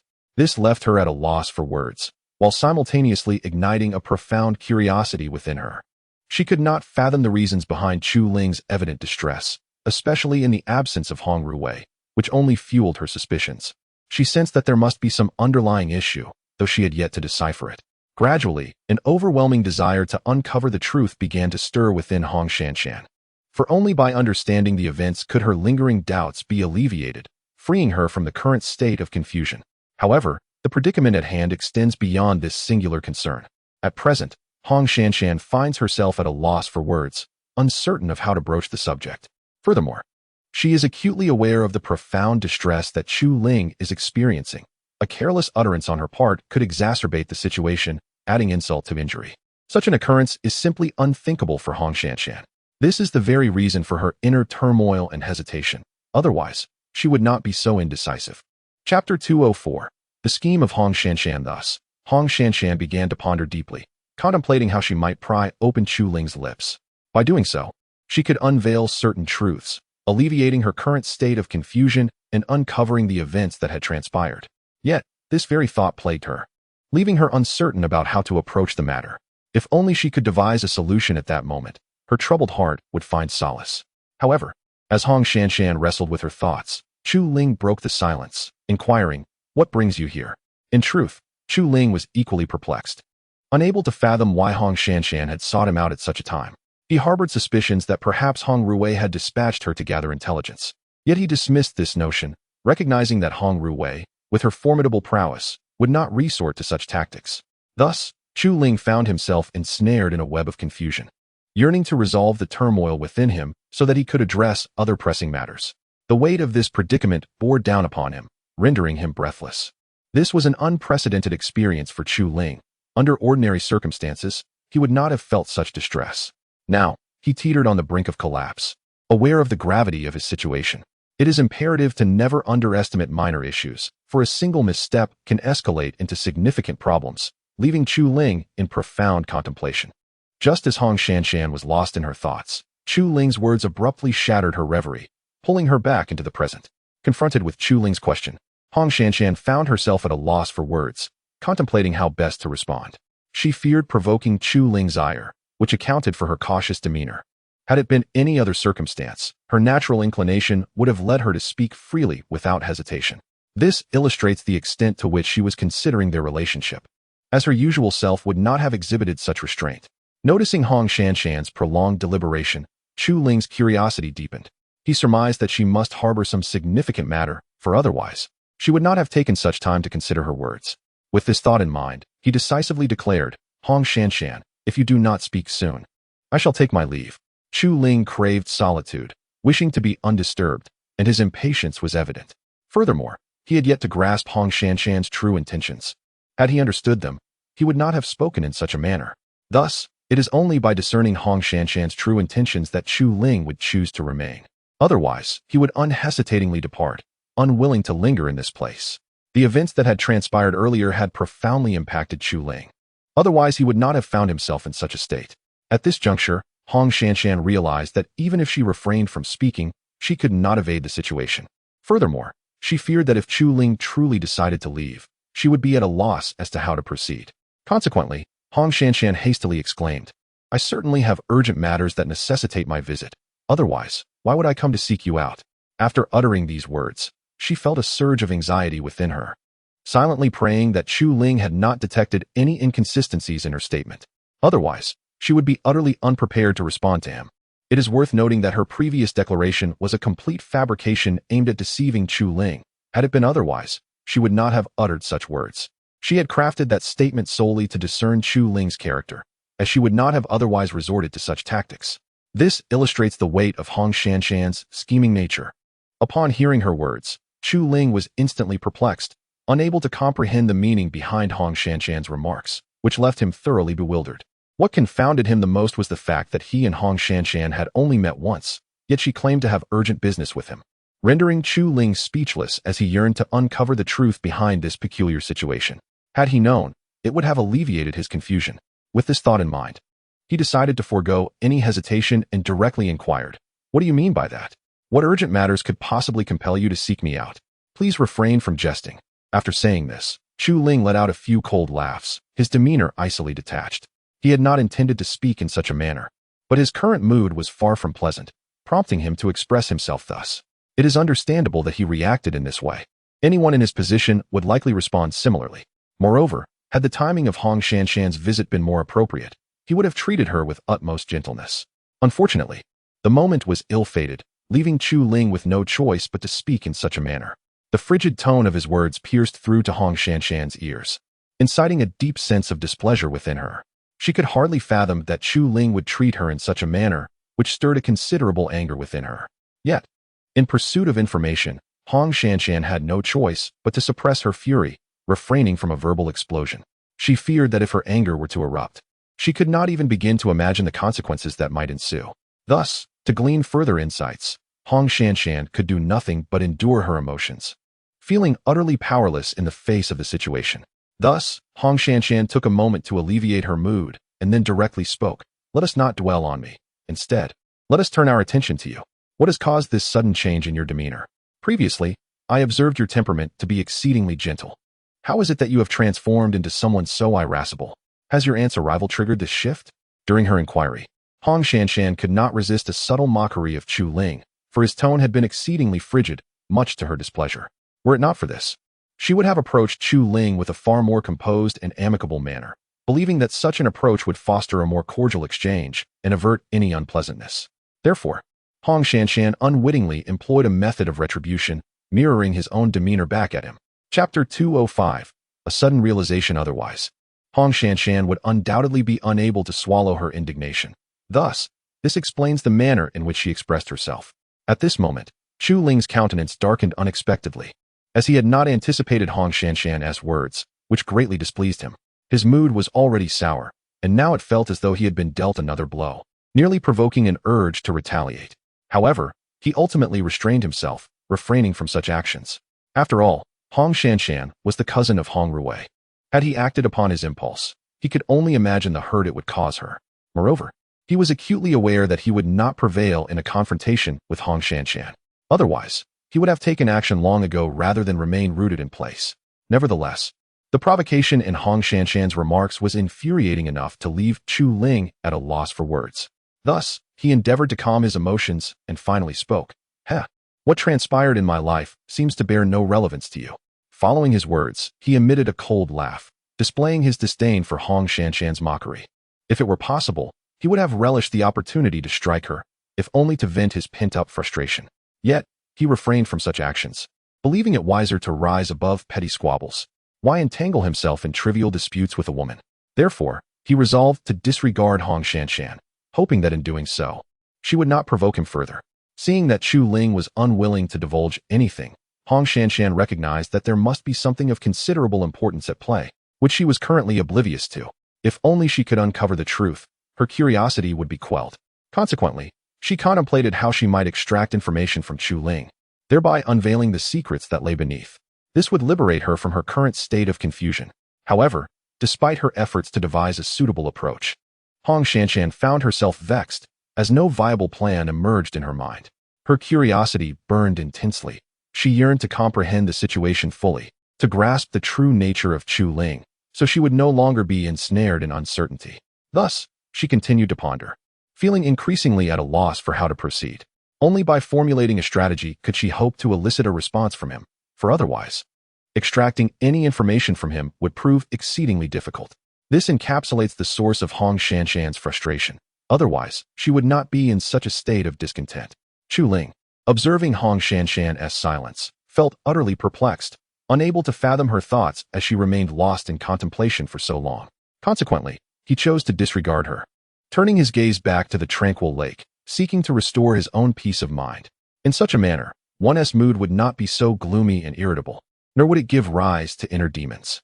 At that moment, a brilliant idea illuminated Hong Shanshan's mind, revealing to her the means to extract words from Chu Ling. Without hesitation, she boldly inquired, Chu Ling, I have a method to enhance your strength. Would you care to hear it?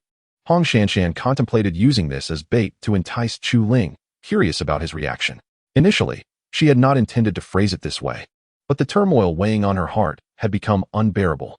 Moreover, she believed that Chu Ling would not refuse such an exchange, especially since his current strength was merely at the foundation stage, and he must be eager to improve.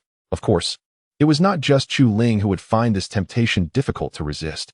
Any cultivator, upon hearing Hong Shanshan's words, would consider it earnestly without any inclination to refuse. For every cultivator, the enhancement of one's abilities is of paramount importance and remains their ultimate goal. Otherwise, Hong Shanshan would not have resorted to such persuasion. She was confident that, in no time, Chu Ling would agree without any hesitation. Upon hearing Hong Shanshan's proposition, Chu Ling found himself engulfed in uncertainty. Utterly surprised that she would express such a thing, his eyes widened, and his heart began to waver, unsure of how to respond. Truth be told, this offer was incredibly tempting for Chu Ling, especially given the recent events that made him inclined to accept it outright.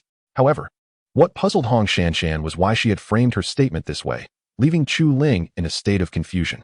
If possible, Chu Ling hoped for an explanation from her, which would alleviate his bewilderment. Thus, he found himself deeply perplexed, yearning to unravel the circumstances before him. You are quite peculiar. You have said so much, yet I do not grasp your meaning. What do you wish to know? After pondering for a moment, Chu Ling directly posed the question, his gaze fixed intently on Hong Shanshan, eager to discern her intentions. What do I wish to know? There is an abundance I seek, yet I fear you may not be able to articulate it. Chu Ling showed no intention of refusal, for the allure of her offer was undeniable. This realization ignited a slow excitement within him. As long as he could enhance his strength, other matters would become trivial, or else he would remain in a perpetual state of despair. Seeing Chu Ling ensnared, Hong Shanshan felt a surge of satisfaction, confident that he would indeed take the bait, a sentiment that bolstered her self-assurance. Otherwise, it would have been impossible for Hong Shanshan to articulate such sentiments, revealing the profound depth of her cunning, which is beyond the grasp of ordinary individuals. However, Chu Ling's sole desire is to enhance her strength. She has not contemplated any other matters. In her heart, she believes that strength is of utmost importance. Furthermore, the setbacks she previously encountered have only fortified her commitment to this goal, which is why she chose to acquiesce. Otherwise, under no circumstances would she have entertained any form of compromise. Chapter 206. The Origin of the Emperor's Constitution. What I wish to know is quite simple. You need only to divulge the source of your distress, and I shall share with you the means to enhance your power.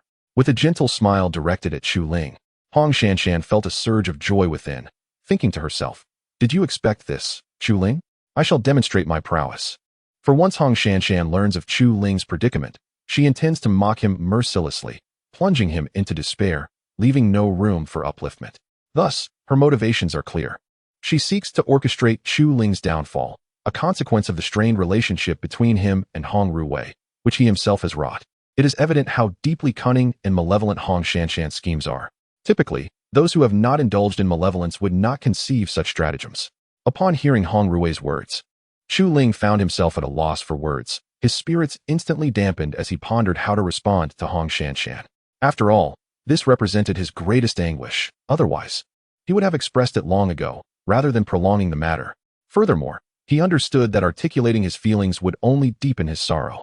This internal conflict left Chu Ling in a state of hesitation, uncertain of how to proceed. Yet, the allure of Hong Shanshan's proposition was too compelling, rendering him indecisive about his next steps. Now, Chu Ling found himself at a crossroads, which explains his current turmoil. He is not one to dally, and such indecision felt like a breach of his own principles. Ultimately, unable to resist Hong Shanshan's enticing offer, he took a deep breath and unhesitatingly revealed the details of his plight. After speaking for over an hour, he finally fell silent. Yet his countenance bore an even greater semblance of despondency. Having already felt immense discomfort, articulating his troubles was a heavy burden. Who among us could bear such a revelation unscathed? Thus, it is clear why Chu Ling now feels such profound anguish. Without this context, he would not be in such distress. Upon hearing Chu Ling's account, Hong Shanshan was taken aback, suddenly understanding the weight of his suffering. Her mind, now consumed by shock, had little room for other thoughts, prompting her to reconsider further mockery of Chu Ling. She feared that if he could not withstand this pressure, he might succumb to madness, leading to trouble with Hong Ruwei. In such a scenario, Hong Shanshan believed she would find herself in dire straits, uncertain of how her fate would unfold. This revelation instilled a sense of fear within Hong Shanshan, as she contemplated the fortunate decision of refraining from further mockery. The potential consequences of her actions were too daunting to envision, as if she had foreseen the impending misfortunes. Thus, she implored, "Please, share with me the methods to enhance my abilities." After uttering these words, Chu Ling exhaled, feeling a wave of relief wash over him. Yet a profound sense of despondency lingered. Had it not been for his desire to strengthen his prowess, he would have likely kept these thoughts buried deep within, never revealing them to another soul.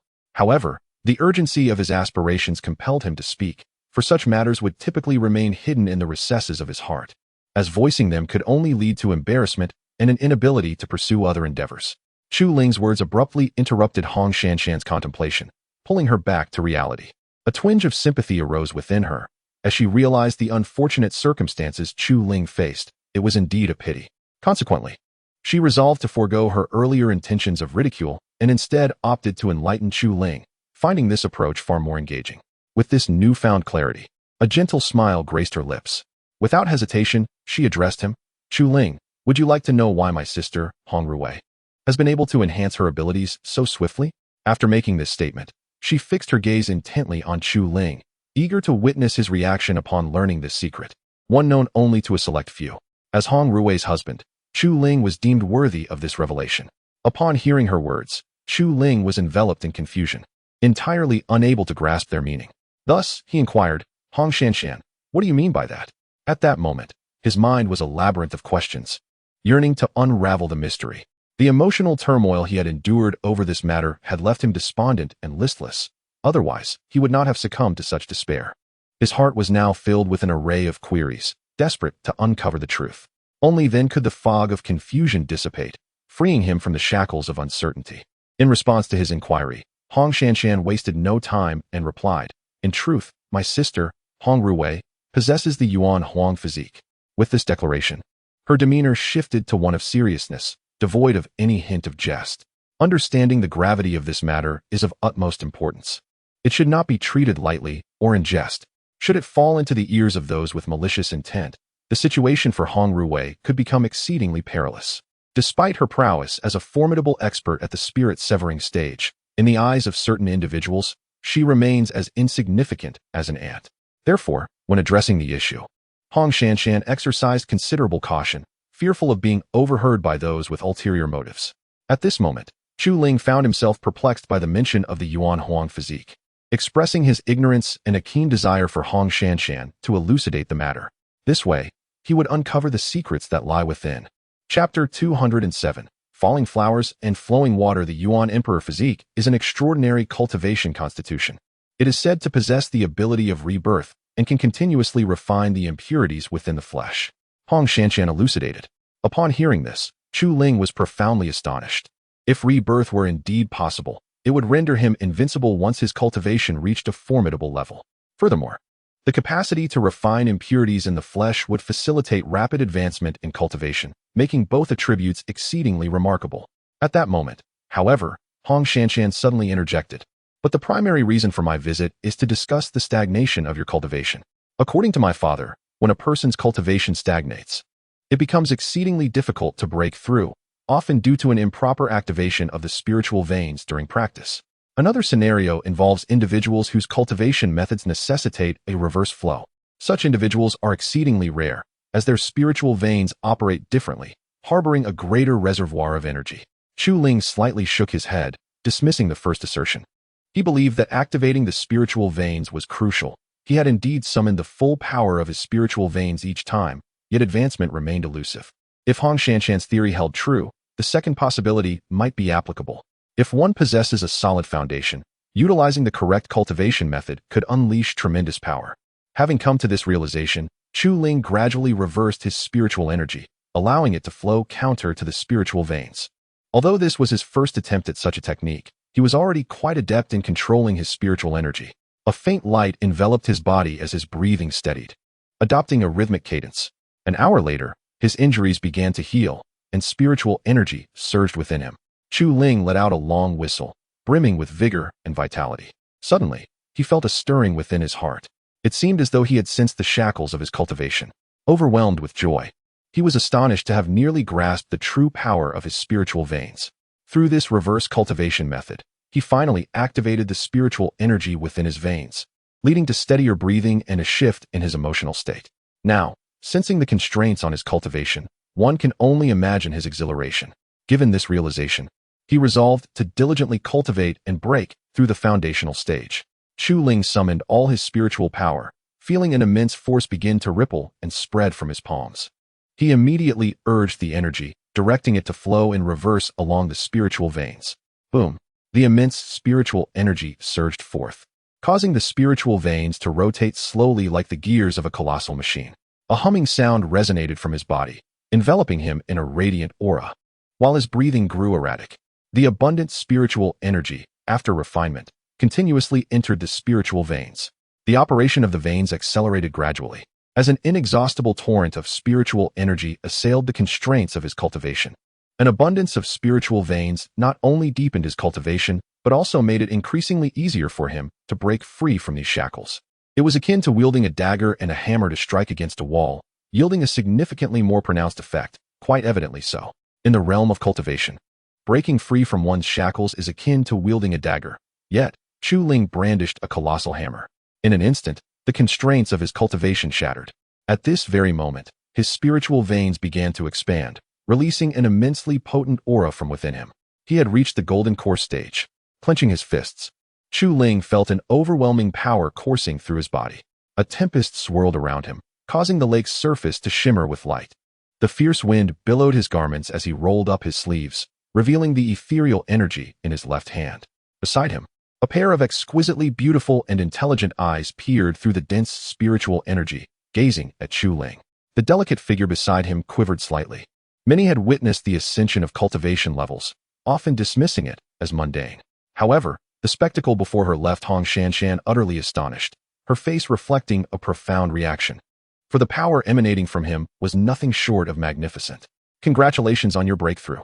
Although Hong Shanshan's tone was as gentle as possible, it betrayed a hint of excitement. Why are you so agitated? Is it not I who has broken through? Chu Ling shook his head, perplexed yet choosing not to dwell on it, humbly smiling. I am merely fortunate. In truth, joy surged within him. Each breakthrough multiplied his strength manifold. It is said that my cousin's music possesses extraordinary power. Might you grace me with a performance? Chu Ling inquired politely. Having surpassed his current realm, the next step lay in mastering martial techniques. Should he grasp the profound secrets within martial intent, his prowess would elevate significantly.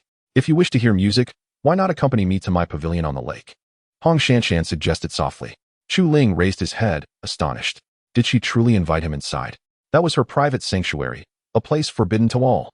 No one had ever been permitted into her pavilion as a guest, yet here she was extending an invitation. Dumbfounded, Chu Ling wondered if he had misheard. The experience of listening to music inside is far superior to that outside. Hong Shanshan teased. It was now certain she had invited him twice, and as a man. What hesitation remained? Chu Ling stepped forward, departing with her. Before long, they arrived at a small pavilion on the lake. Through the curtains, the scent of a woman wafted to his nostrils, stirring his thoughts. The interior was exquisitely adorned. On a low table rested an ancient guqin, emanating a soft glow and an air of mystery. Behind the table sat a woman, her features flawless and breathtaking, reminiscent of a figure from a painting. Her long, dark hair cascaded down her back, and her figure was striking. Her eyes sparkled like black gems, possessing an alluring charm. She had taken care to present herself beautifully, and upon seeing her, for words came to mind. Absolutely stunning and captivating. Any man who laid eyes upon her found it impossible to look away. She resembled a siren, exuding an enchanting aura that rendered the mind in a state of disarray. Frankly, Chu Ling had encountered many beautiful women. In terms of beauty, Hong Shanshan is undoubtedly a captivating presence. She is a seductive woman. Chu Ling gritted his teeth and suddenly shook his head, realizing his folly. He took a deep breath and remarked with a sense of lamentation, upon encountering that cousin Hong Shanshan. I finally understood why historical tales speak of women who can beguile emperors, leading to devastation and despair. It is not her appearance that I desire. Hong Shanshan delicately licked her lips, evoking feelings of compassion and heartache. At this moment, you should comprehend why I seldom adorn myself. Understood. Chu Ling nodded slightly as Hong Shanshan proceeded to prepare herself. Chapter 208. A mistake so enchanting, anyone who gazes upon her would surely lose their sanity. This not only promises endless troubles, but also incites chaos. May I audaciously inquire why you invited me in? Do you believe I can resist such temptation? Chu Ling candidly expressed his doubts. Brother-in-law, just call me Hong Shanshan. With her head bowed and a smile gracing her lips, Hong Shanshan's demeanor was one of coyness. Her voice a gentle whisper. Your resolve is commendable, truly rare. Yet, even you may find it hard to withstand. I can understand that. Chu Ling inhaled sharply, fully aware of Hong Shanshan's intentions to embrace him. The allure was so potent that even he felt a flush of warmth. He swiftly bit his tongue, compelling his mind to regain composure. Cousin, please do not jest at my expense. I believe I lack your charm. With a wry smile, he shook his head, nearly wishing to flee from the scene, fearing that prolonged exposure would lead him astray. Nevertheless, he could never forget the sound of Hong Shanshan's. His heart was a battlefield of conflicting emotions. You have already surpassed the foundation establishment stage at such a young age. How many among your peers can compare to you? With time, even those from the 9 provinces may not pose a challenge to you. Do you not realize that many women admire you? Hong Shanshan smiled warmly. As a woman, it is only natural for me to harbor a touch of admiration. Chu Ling shook his head and sighed, suspecting that Hong Shanshan's invitation held ulterior motives. He promptly asked, please tell me the truth. Why did you invite me here? Have a seat, and I shall enlighten you. A glimmer of surprise flickered in Hong Shanshan's eyes, soon replaced by satisfaction. The path of cultivation is fraught with peril and unpredictability, while talent is paramount. Many gifted individuals have perished along the way. To become a true powerhouse, one must possess unwavering conviction. Chu Ling's composure and determination hinted at his potential to become a formidable force. First, allow me to ask you something. Hong Shanshan's gaze fell upon Chu Ling's hands. Why is it that your spiritual vein can be cultivated in reverse? Chu Ling's expression sharpened instantly. This was tied to his bloodline, akin to a concealed secret now laid bare, causing him to feel a twinge of panic. Is that the purpose of your visit? He inquired urgently. You need not worry. Hong Shanshan did not find Chu Ling unreasonable. On the contrary, his demeanor and surname confirmed her suspicions. Brother-in-law, if I am not mistaken, this ability is hereditary in your family, is it not? Indeed, Chu Ling affirmed with conviction, feeling a wave of calm wash over him as he sensed Hong Shanshan bore no ill intent. Did you know that I, too, can cultivate in reverse? Hong Shanshan inquired with a smile. You can as well? It is not surprising to encounter another who practices reverse cultivation in this vast world. Chu Ling replied. Hong Shanshan shook her head, revealing a startling secret. The reason I can cultivate in reverse is also connected to you. Her beautiful eyes locked onto Chu Ling's. At this moment, do you comprehend my meaning? Are you suggesting that our families share a bloodline connection? Chu Ling is not foolish. He comprehends such subtle implications. Indeed, he is astute. Hong Shanshan smiled as she extended her hand, subsequently channeling her spiritual energy in reverse, releasing a formidable aura. Boom. In that moment, the space appeared to solidify. The wind ceased, and the curtains that had been fluttering wildly came to a standstill. Only Chu Ling and Hong Shanshan were free to move. Is this the secret art of Dongxiu, along with the resultant spatial confinement effect? As Hong Shanshan displayed the immense power unveiled through her reverse cultivation, Chu Ling was nearly certain of his hypothesis. The current spatial constraints left him with no doubt. However, the spatial restriction was profoundly shocking to him. He harbored a vague sense that if Hong Shanshan were to intentionally imprison him, escape would be impossible. At that moment, his life and death would be at her mercy. Chu Ling had never anticipated that someone who appeared so diminutive could wield such formidable strength. If she bore ill intentions towards me, it would undoubtedly spell danger for my life. The thought sent a chill down his spine. Even though he had recently achieved a breakthrough in strength, his heart was filled with uncertainty. It was not a lack of confidence. Rather, he was unsure whether he could summon his powers if imprisoned. Fortunately, Hong Shanshan did not exhibit any harmful intentions towards him.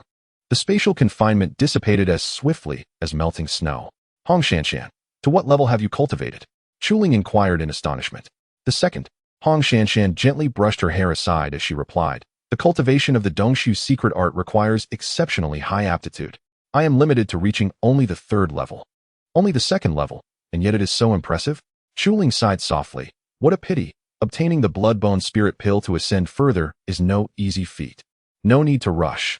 In 6 months, there will be an auction in the inner city where it will be available, Hong Shanshan reassured him, with your capabilities. Once you successfully awaken your bloodline potential, you will undoubtedly cultivate the Dongxiu secret art to its pinnacle. I hope so. Chu Ling nodded slightly. The Dongxiu secret art possesses unparalleled power, categorized into 9 levels. The first 3 focus on refining confinement abilities, while the latter 6 are shrouded in mystery. Hong Shanshan, can you enlighten me about the blood relation between our families? Chu Ling asked, his curiosity piqued regarding this familial matter. It's a long story, Hong Shanshan responded slowly, as she was not entirely familiar with the family history. Suddenly, Chu Ling lifted his head and asked, Cousin, I can reverse channel my spiritual energy. I have heard that only those of royal blood can do so. Is there a connection between my family and the royal lineage of Jiuzhou? Your speculation is not without merit, Hong Shanshan said, a trace of concern in her voice. I have heard that a prominent figure behind your family is imprisoned by a certain artifact, the Nine-Link Tower, used by the royal family. The Nine-Link Tower of the royal family? Chu Ling's expression darkened, his heart heavy with discomfort. Yet, he could hardly fathom that this incident was entangled with the royal family of Jiuzhou. The royal family controls the nation, their power immeasurable. Even the four great sects cannot contend with the royal family. Under such circumstances, rescuing the prominent figure behind his family from the Nine-Link Tower would be an exceedingly daunting task. No wonder no one informed me that I could reverse the flow of spiritual energy. Chu Ling immediately comprehended many matters, yet he was unwilling to concede. His fists clenched tightly, radiating a resolute determination under the light. Regardless of the circumstances, I must thoroughly investigate the affairs concerning my family, even if it involves the royal lineage of the 9 provinces. This matter requires meticulous planning. Hong Shanshan swiftly cautioned him, fearing that Chu Ling, in a moment of impulsiveness, might venture to the royal capital of the 9 provinces, where peril could await him. Do not worry, Hong Shanshan, I am not a reckless individual. Chu Ling took a deep breath, suppressing the fury within his heart. Hong Shanshan felt reassured. Chapter 209. Remarkably powerful to truly comprehend the matters of one's family. One must engage in the cultivation of the void secret technique. Hong Shanshan pondered momentarily before softly articulating. Although the void secret technique possesses immense power, it is best employed as a surprise tactic, for its activation incurs significant strain. The optimal approach, therefore, is to become sufficiently formidable. Chu Ling nodded slightly, wholeheartedly agreeing with Hong Shanshan's assertion. One's own strength is paramount. A powerful individual can summon clouds with a mere gesture and conjure rain with a thought. With a fleeting decision, one may slay thousands or save lives with equal ease. The essence of martial intent is of utmost importance. Extending her hand, Hong Shanshan remarked. Chu Ling, observe. As her fingertips danced through the air, the surrounding space quivered, and her delicate fingers executed an array of gestures that dazzled the eye. The convergence of 4 forces? Chu Ling's eyes widened in astonishment.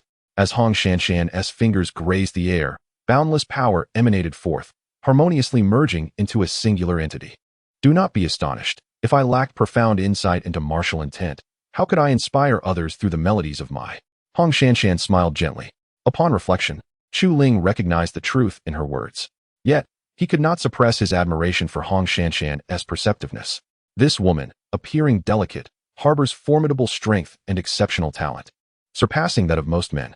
The Pu Yuan martial intent is indeed the reason I can achieve modest success in my martial endeavors. With a flourish, Hong Shanshan placed an ancient tome before Chu Ling. The yellowed pages bore the inscription Pu Yuan martial intent. A sense of antiquity and mystery imprinted itself upon his mind. This martial intent was penned by a predecessor who had an extraordinary grasp of martial principles, chronicling their experiences. Such prowess! Chu Ling exclaimed, immediately flipping open the ancient book, his gaze absorbing its content. The journey towards martial intent is long, allowing one to sense the synergy between body and the enchanting world. When spirit and flesh resonate, the convergence of 9 distinct powers unfolds. Mastering this grants the ability to wield strength at will. The ancient tome contained only a handful of pages, adorned with captivating illustrations. Yet, every word within was a distillation of essence, particularly those illustrations, which possessed an alluring ability to captivate the soul, rendering one utterly entranced. As Chu Ling immersed himself in study, Hong Shanshan's graceful hands plucked the strings of her. The music was exquisite, the night breeze tender, flowing through the heart. The moon shone brightly and unblemished, while the gentle night wind whispered softly. From the boat emerged enchanting melodies. In the lake, countless fish, drawn to the sound, gathered around the vessel, their tiny mouths bubbling with delight, their eyes reflecting sheer enjoyment. The melody transcended boundaries, resonating even with the fish. Hong Shanshan's musical prowess was remarkable, complemented by her profound understanding of martial intent. The refined art of music was also imparted to Chu Xiaoying and the other 4 by her. Within the boat, Chu Ling's ears were filled with the melodious strains while he diligently absorbed knowledge. His heart settled, undistracted by the pursuit of other sensations. Yet, guided by the music, he swiftly entered a mysterious state. The Pu Yuan martial intent, being a fragmentary text, recorded only the resonance between spirit and flesh. Each scene and word seems to embody profound significance. Different individuals yield varying results during their learning journeys. Those endowed with higher comprehension can grasp more. At this moment, Chu Ling finds himself in the most perfect state, deeply attuned to the melodies of the piano. He experiences a sense of resolution, where previously incomprehensible matters find clarity in this instant. In this enchantment, the night is fleeting, nearly ephemeral. As dawn breaks, a beam of sunlight pierces through the curtains, casting its glow upon Chu Ling, who stirs slightly and finally awakens. The music gradually subsides. "Thank you for your efforts, cousin," Chu Ling remarks with a smile. Hong Shanshan, who has played the piano throughout the night, despite her profound mastery, still reveals a hint of fatigue in her eyes. This performance transcends ordinary playing. It is laborious and cannot be sustained for long. Yet, in her desire to provide Chu Ling with ample insights, Hong Shanshan exerts herself without complaint. Her beauty, even in weariness, renders her even more enchanting. "I willingly do this for you." Hong Shanshan approaches, her captivating face blushing with a touch of shyness, her presence eclipsing the flowers around her. Chu Ling's reaction stirs deep emotions within Hong Shanshan, a feeling of willing affection. Reflecting on her words, Chu Ling's thoughts waver. Truly, she is a rare gem. He then makes a bold gesture. A clear sound resonates, sending a tingling sensation coursing through Hong Shanshan, akin to an electric shock. "Next time we jest, I shall strike with greater force." Chu Ling laughs as he steps outside. Hong Shanshan's face flushes crimson, her body sensitive. In that fleeting moment, she feels a weakness, as if about to collapse. At the lake, Chu Ling stands atop the waves, eyes closed. This night has imparted much to him, and he yearns to integrate those sensations into his very being. After a moment of contemplation, Chu Ling's eyes suddenly fly open, one hand clenches into a fist, thrusting forward with explosive vigor. Boom! The power of his fist reverberates. Chu Ling unleashes a flurry of hundreds of punches, the resonance of 9 forms of strength, aligned with the spirit and body, fundamentally equates to the mastery of power, closely tied to the frequency of his strikes. If he can deliver 200 punches, it signifies a dual strength amalgamation. Achieving 900 punches results in a 9-fold augmentation of power. Boom! The sounds of destruction persist. After this night of revelation, Chu Ling makes tremendous strides. During his initial attempt, he executed 250 punches. "If I can absorb all these sensations, I shall surely achieve at least 260 punches," Chu Ling exclaims, visibly elated, as he approaches the threshold of 3-fold power amplification. Success in delivering 300 punches will secure this triadic enhancement. Even if I were to engage in conventional training for a decade, such progress would be arduous. Chu Ling muses, recognizing the immense benefits bestowed upon him by Pu Yuan Wu Yi and the melodies of Hong Shanshan. This, too, is influenced by his lineage. Regardless, I must thoroughly investigate this matter. Chu Ling smiles, welcoming this opportunity with open arms. He tirelessly practiced his punches, determined to absorb all the sensations from the previous night and transform them into strength. The tranquil beauty of Yindang Lake was undisturbed, for the gentle presence of the young master, Hong Shanshan, commanded respect. Throughout the entire day, Chu Ling diligently engaged in his training, and when fatigue overwhelmed him, he paused to meditate and restore his energy.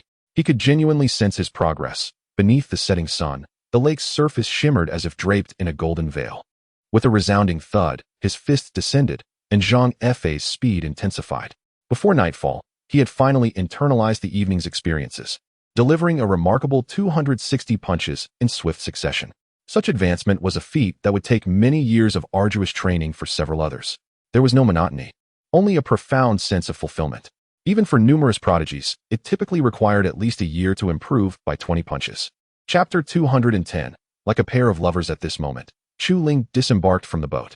Hong Shanshan had meticulously arranged food and drink, which Chu Ling graciously accepted. The scenery was breathtaking, complemented by the presence of a beautiful companion. Chu Ling was thoroughly satisfied, nearly finishing everything on his plate.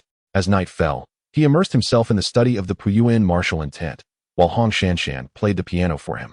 Guided by the enchanting melodies, he swiftly fell into that mysterious state once more. The two of them resided together on the boat, akin to a couple in love. As time passed, Chu Ling's perception of martial intent grew increasingly profound. 7 days later, beneath the brilliant sun, The shadows of his fists danced upon the lake's surface, and in a fleeting moment, they emitted a thunderous vibration. With a long, resounding howl, Chu Ling unleashed 300 punches. The three forces converged. With a solemn expression, Chu Ling launched a punch forward. At that moment, the countless cells in his body resonated in harmony, unleashing three streams of power that intertwined and ultimately unified. A resounding boom echoed as his attack carved a deep valley in the lake, causing the waters to churn violently against the banks, while countless sprays of water soared into the air. As the waves cascaded down, they transformed into mist under the sheer force, scattered by the raging winds. Standing atop the waves, Chu Ling's hair billowed in the wind, exuding a spirited aura. Congratulations on your significant enhancement in strength. This strike is likely even more formidable than your previous ones, Hong Shanshan remarked joyfully. Shanshan, to what extent do the 9 provinces and 8 capabilities comprehend martial intent? Chu Ling inquired. At the very least, they achieve a 5-force convergence, Hong Shanshan replied gravely, continuing. Each of the 9 provinces and 8 capabilities possesses unique strengths, especially the top 3, who have generally reached a 6-force convergence level. Such high standards? My journey is still long, Chu Ling mused. Initially believing that most in the 9 provinces and 8 capabilities had merely grasped a 4-force convergence, only to discover they had reached a 5-force level. A sense of pressure enveloped him. There is no need for discouragement. You are younger than they are, Hong Shanshan reassured him. You possess potential, and when the time comes, you will naturally rise among the 9 provinces and 8 capabilities. Must I wait for a certain time? Chu Ling slightly shook his head, unwilling to wait long. Shanshan, I cannot linger with you for much longer. Could you lend me this Puyuan martial intent? He prepared to bid farewell, concerned that Hong Ruiwei might feel jealous. Furthermore, Hong Shanshan's status was not simple, and many held her in high regard. He wished to avoid fostering enmity. Now that he had gained a deeper understanding of the Puyuan martial intent, he found that he could attain that state without the aid of music, comprehending even more of its mysteries. The Puyuan martial intent is etched in my mind. You need not return it, he declared. This Puyuan martial intent originally belonged to my cousin. I shall return it to you now, Hong Shanshan said, shaking her head with understanding. You have offended numerous forces outside. Be cautious. Do not worry. I possess my own life-saving skills, Chu Ling replied coolly. If anyone truly seeks to kill me, I will ensure they regret it. After bidding farewell to Hong Shanshan, Chu Ling's figure flashed across the surface of the lake before vanishing. That night, he departed from the area, walking through the streets. After a short while, he gradually came to a halt. Unlike usual, the streets today were remarkably silent, devoid of any human presence. The shops flanking either side had shuttered their doors. This peculiar scenario rendered Chu Ling cautious. With his keen perception, he discerned numerous faint auras lurking behind the rooftops on either side. A wave of unease washed over Chu Ling as he called out, "Now that you have arrived, why do you choose to conceal yourselves?" In an instant, countless figures emerged from the rooftops and dark alleys, encircling him. These individuals did not belong to a single organization. As Chu Ling surveyed his surroundings, he immediately recognized many familiar faces. Before him stood Mu Xiaoyu of the Rift Gate, accompanied by dozens of elite disciples under his command. Beside him was a middle-aged man, his aura exceptionally profound, a 9th-level Golden Core Master from the 3 Restrictions domain. Behind Chu Ling were Bai Qiuyun and Gu Chuyun from the 100 Ghost Gate. To his left was Luo Hongyu, the leader of the Rising Sun Alliance, flanked by a group of elite disciples. To his right stood Qi Tianlong, the leader of the Dragon and Tiger Gang, along with his subordinates. Not only was the street crowded with people, but many more had taken positions on the rooftops to prevent Chu Ling's escape. This was a calculated slaughter aimed at him, with all his adversaries participating. The atmosphere was palpably oppressive. Upon seeing them, Chu Ling understood immediately. It was likely related to his close association with Hong Shanshan. The night wind was frigid. Mu Xiaoyu spoke first, his demeanor calm, yet exuding an air of arrogance. With a cold smile, he inquired, "Chu Ling, I am most curious, what are your sentiments at this moment? Facing death, what emotions can you possibly harbor?" Chu Ling, if you kneel and beg for mercy now, I shall grant you a swift demise. Bai Qiyan sneered. You must kneel before us all, at the very least. Bow 100 times, Gu Chuyan laughed heartily. This is the consequence of your ignorance. I believe he should experience the 10 most torturous punishments of our Black City. Luo Hongyu remarked, licking his lips with a ferocious demeanor. Chu Ling, though this is our first encounter, I find this meeting quite delightful. Qi Tianlong from the Dragon and Tiger Gang taunted. None were in haste to initiate the violence. Rather, they found amusement in deriding Chu Ling. Have you all been humiliated by my teachings? Do you feel stifled? Chu Ling, unfazed, merely smiled. In truth, I feel profound sympathy for you. If it were not for the number of you here, you would lack the courage to mock me so brazenly. The pain inflicted by Chu Ling's unrelenting words was palpable, inciting anger in each speaker. Particularly vexing was the fact that Chu Ling, trapped in dire straits, remained indifferent, his calm demeanor inciting further ire. And what of it? Even if your strength is formidable, will you not still meet your end at our hands? Mu Xiaoyu growled menacingly. Indeed, what does it matter how powerful you are? Once dead, you are nothing, Bai Qian echoed. Are the two of you, having tasted defeat, merely seeking to salvage your pride in this manner? Chu Ling scoffed disdainfully. Instead of contemplating how to rise against the current, your mindset is truly lamentable. Even if I were to provide you with more cultivation resources, it would be in vain. Though his words were sharp, they bore a semblance of truth. The young man remained unperturbed amidst the turmoil, exhibiting a remarkable composure that far surpassed that of Mu Xiaoyu and Bai Qiyun, revealing a stark contrast in ability. Numerous thoughts swirled through people's minds. I will kill you. Chu Ling, may you perish. Mu Xiaoyu's face contorted into a savage expression, nearly losing his grasp on sanity. More ominously, Chu Ling's words inflicted a sinister influence upon Mu Xiaoyu's heart. This posed a significant threat on the path of cultivation, should the forces of malevolence remain unchallenged. One's progress would either cease or regress. Kill. Bai Qiyun was not much better off, furiously brandishing her weapon, her demeanor frenzied and eyes cold, exuding an aura of lethal intent without a flicker of hesitation. Chapter 211. No need for politeness, however. The two individuals did not lead the charge. They were utterly devoid of courage. When others remained motionless, did they not possess the audacity to act? Not only were they worthless, but they were also cowardly. Chu Ling scoffed coldly. The slaughter tonight was undoubtedly to be initiated by these two, and under such circumstances, he felt no obligation to be courteous. I shall challenge you to a duel, declared the middle-aged man from Mu Jiaoyu's side as he stepped forward. The aura of his 9th-level golden core cultivation erupted forth, a torrent of formidable energy roaring outward. This man hailed from Haitian City and was the master of the split-body sect.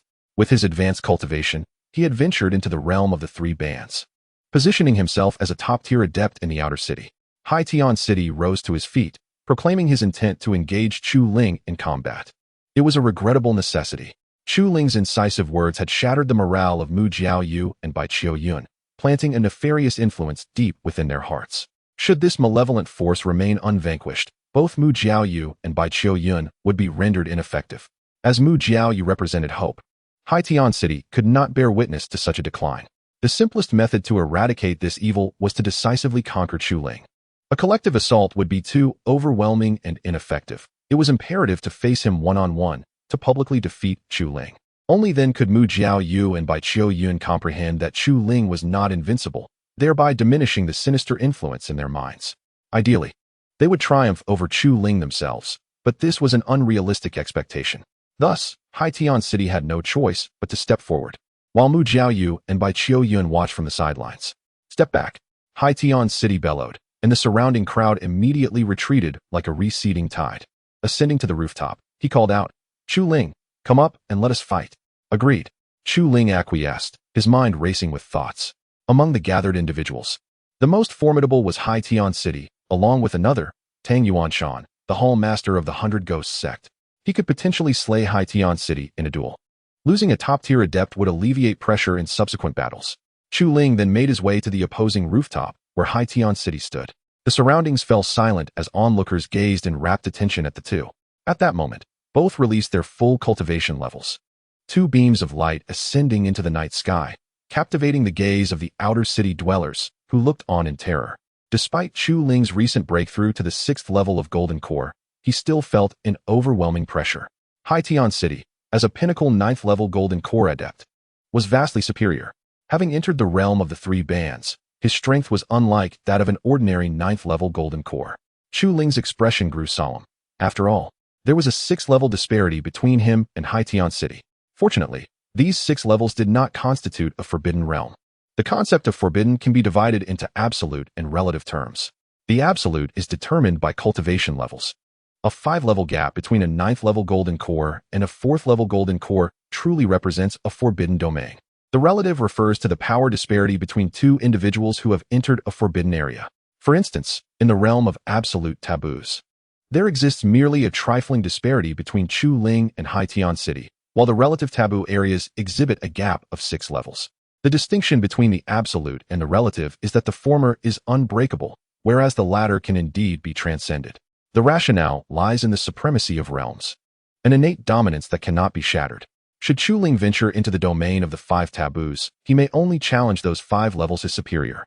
Exceeding this threshold would render him incapable of resistance. When discussions arise concerning prodigies of prohibition, they invariably pertain to the absolute domains. Furthermore, the absolute standard refers to the lower realms. For instance, a master at the 9th level of Golden Core may seem but a step away from the Yuan Ying. Yet the gulf between them resembles an impenetrable barrier. Only by stepping into the 4 great forbidden zones can one surmount this obstacle. In the past, on the banks of the Jiuzhou River, Xia Huayu was able to contend with 2 elders of the Yuan Ying at the Wanmin Academy, not solely due to her entry into the 4 great forbidden zones, but also because the 2 elders harbored no intent to kill. However, within the 5 great forbidden areas, such as the 8 energies of Jiuzhou, they possess the capability to traverse vast domains. This elucidates why martial artists hold the 8 in such high esteem. Chu Ling's battle spirit surged, his eyes shimmering with fervor. Although the realm of relative taboos can be transcended, it remains a formidable challenge. Before entering the Demon Sound Workshop, such a feat would have been beyond his reach. Yet now, having achieved breakthroughs in both cultivation and martial intent, his strength has multiplied significantly, instilling him with the confidence to defeat, perhaps even slay, Haitian City. With a resounding roar, Haitian City commenced his assault, a gust of wind hurtling towards Chu Ling. In the midst of his charge, Haitian City's spiritual energy coalesced into a spear, emanating an overwhelmingly potent aura from its tip. He hurled the spear, which transformed into a beam of white light, accompanied by a deafening thunder that rent the air. In an instant, Chu Ling appeared before him. With a frigid gaze, Chu Ling advanced a step, his inner spiritual energy roaring forth, evolving into the devouring demon technique. At that moment, countless cells within his body resonated in unison, the triad of forces amalgamating into the devouring demon technique. The shockwave erupted in a dazzling display, carrying an incredibly fierce energy that rent the surrounding air. The clash of sword energy and spear was immediate, unleashing a tempest around Chu Ling, culminating in an explosive force. The thick bricks above could not withstand such power, disintegrating into dust. Both Chu Ling and Haitian City were propelled backward, landing over 10 meters away. Why did this occur? Was it a stalemate?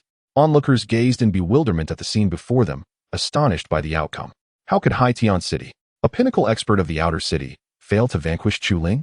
Evidently, Chu Ling had experienced yet another breakthrough, and the pace of his advancement was truly remarkable. Did anyone notice that at the moment Chu Ling manifested the sword energy, a triad of forces was exhibited within his body? How was this accomplished? One individual voiced their curiosity, drawing countless incredulous gazes. The mastery of martial intent is exceedingly arduous, surpassing the challenges of breaking through realms in cultivation. Chu Ling's progress in martial intent astonishes even more than his advancements in cultivation. Could it be that you have forgotten that Chu Ling is the victor of the Lakeheart competition? He must have garnered immense insights from Hong Shanshan's melodious performance. 2 years ago, it was the enchanting sound of her that enabled the Prince of Jiuzhou to achieve a breakthrough in his martial prowess. Chu Ling, how fortunate you are. A chorus of sighs filled the air, and even those who had come to assassinate Chu Ling were stirred. Humph. Hai Tianqing snorted coldly, his body igniting with a fervent battle spirit. It seems that the prospect of defeating you in combat is quite unlikely. You are genuinely intriguing, Chu Ling. I forgot to mention, I only exerted 70% of my strength just now. What? Indeed, it is Hai Tianqing. Even at 70% of his capacity, he wields such formidable force. The words spoken by Hai Tianqing immediately quelled the restless crowd. Chapter 212. Bluster with a cold sneer, Chu Ling remarked, what a coincidence. I too have not exerted my full strength, merely utilizing 50%. How could a mere 50% of his power withstand 70% of Haitian City's force? Surely, it was implausible that Chu Ling surpassed Haitian in prowess. He was undoubtedly boasting. Chu Ling's audacity left the onlookers stunned, their heads shaking in disbelief. The bravado was impressive, yet it was time to witness true strength. Once more, Haitian City sprang into action, this time with unwavering determination. The spears coalesced, transforming from darkness into radiant beams of light, accompanied by a thunderous hum that surged forth with formidable penetrative force. 3 spears, lined up in formation, were hurled towards Chu Ling, each imbued with significantly greater power than before. The sounds of gas explosions echoed like a torrential flood. Faced with such an onslaught, many turned pale with terror, yet Chu Ling did not falter. His figure flickered, swiftly positioning himself before the spears. Boom! With an icy glare, Chu Ling unleashed a punch, a frost-white fist crystallizing swiftly from his hand. This strike was not only overwhelming in force, but also impervious to blades and spears.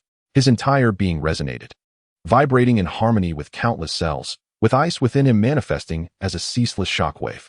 With an imposing stance, he shattered the 3 spears in succession. Under the intense onslaught of the shockwaves, he breached numerous obstacles and launched an attack toward Haitian City. Impossible. Haitian's expression shifted dramatically, hastily evading the swallowing heaven demon technique. The bricks and beams above were obliterated, reduced to dust. Such power!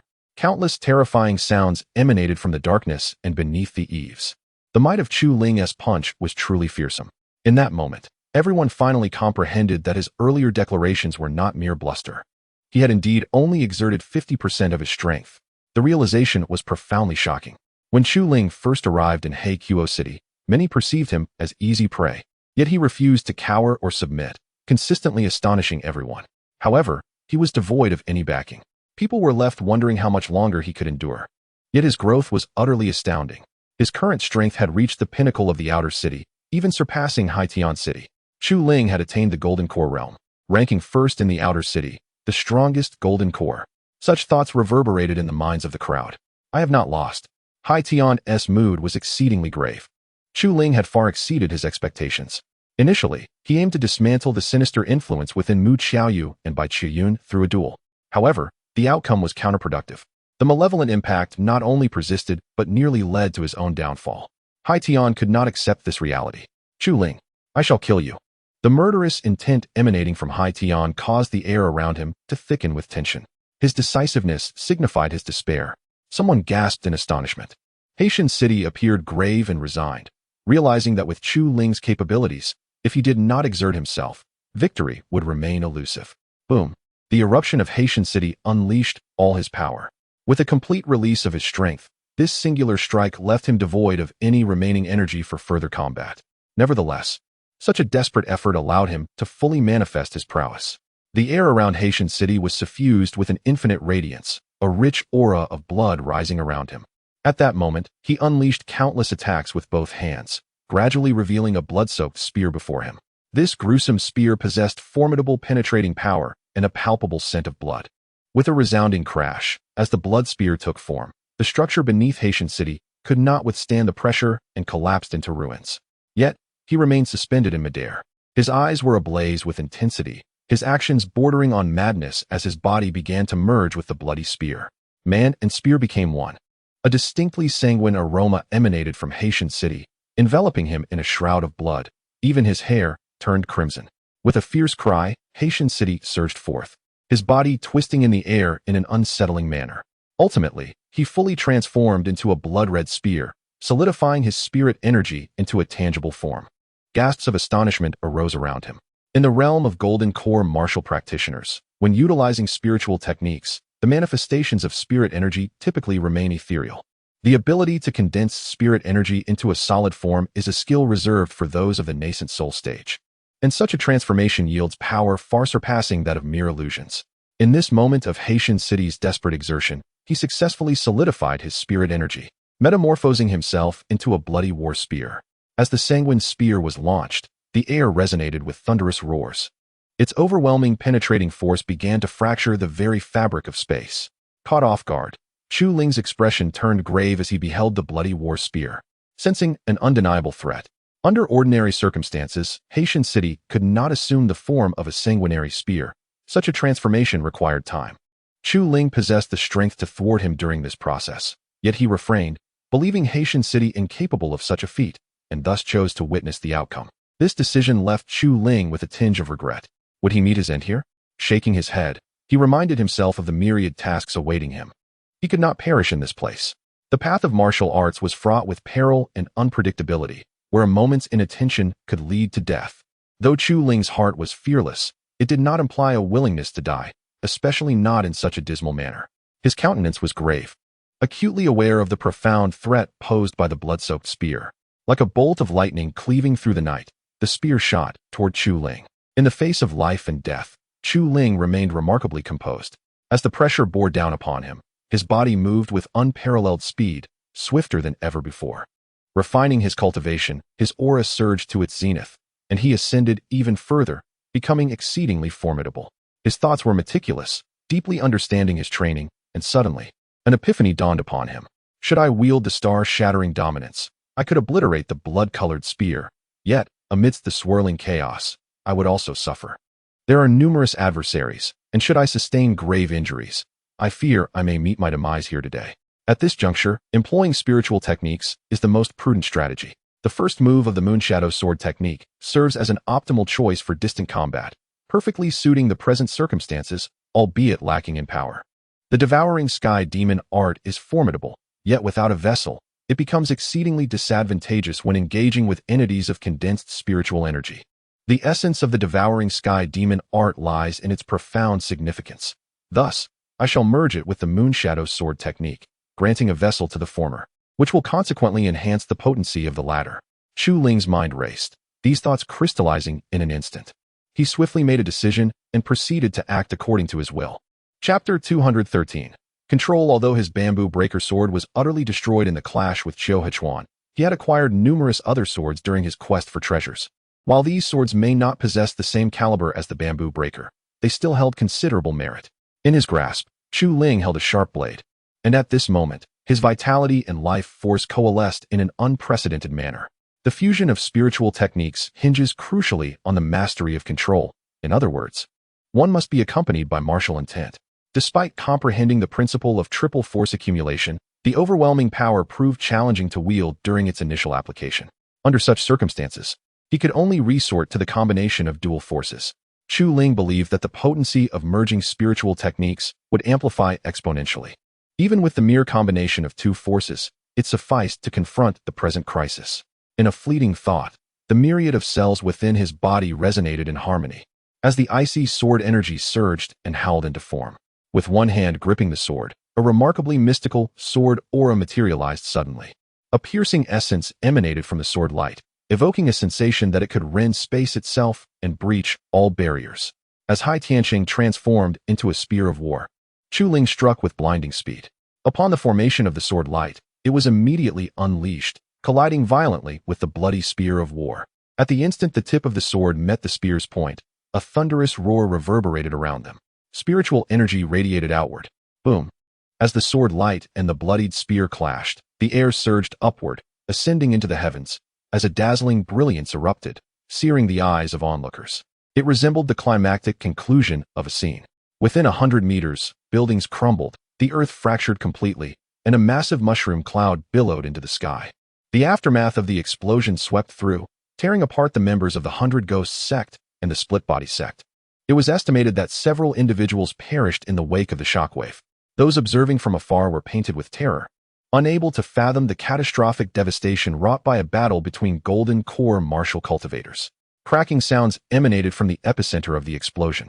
As the sword light dissipated, countless fissures appeared on the blood-red spear, which ultimately shattered into fragments.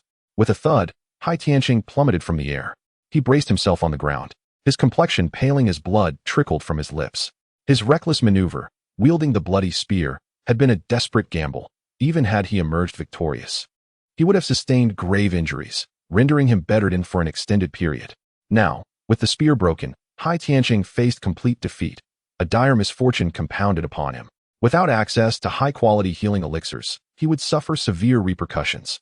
Not only would his cultivation come to a standstill, but his strength would also be profoundly impaired, preventing him from returning to his former glory. Yet, at that moment, Hai Tianqing need not ponder the future. Survival was his immediate concern. Emerging from the smoke, Chu Ling's complexion had also turned somewhat pale. However, having been positioned at the periphery of the explosion and fortified by a supreme battle physique, his injuries were significantly less severe than Hai Tianqing's. His fighting spirit surged, and his momentum intensified, transforming him into a blade unsheathed. Chu Ling now stood before Hai Tianqing, who, rendered powerless, had become a mere target awaiting slaughter. It was in this very moment that the reality of his defeat struck him with clarity. Haitian City has been utterly defeated.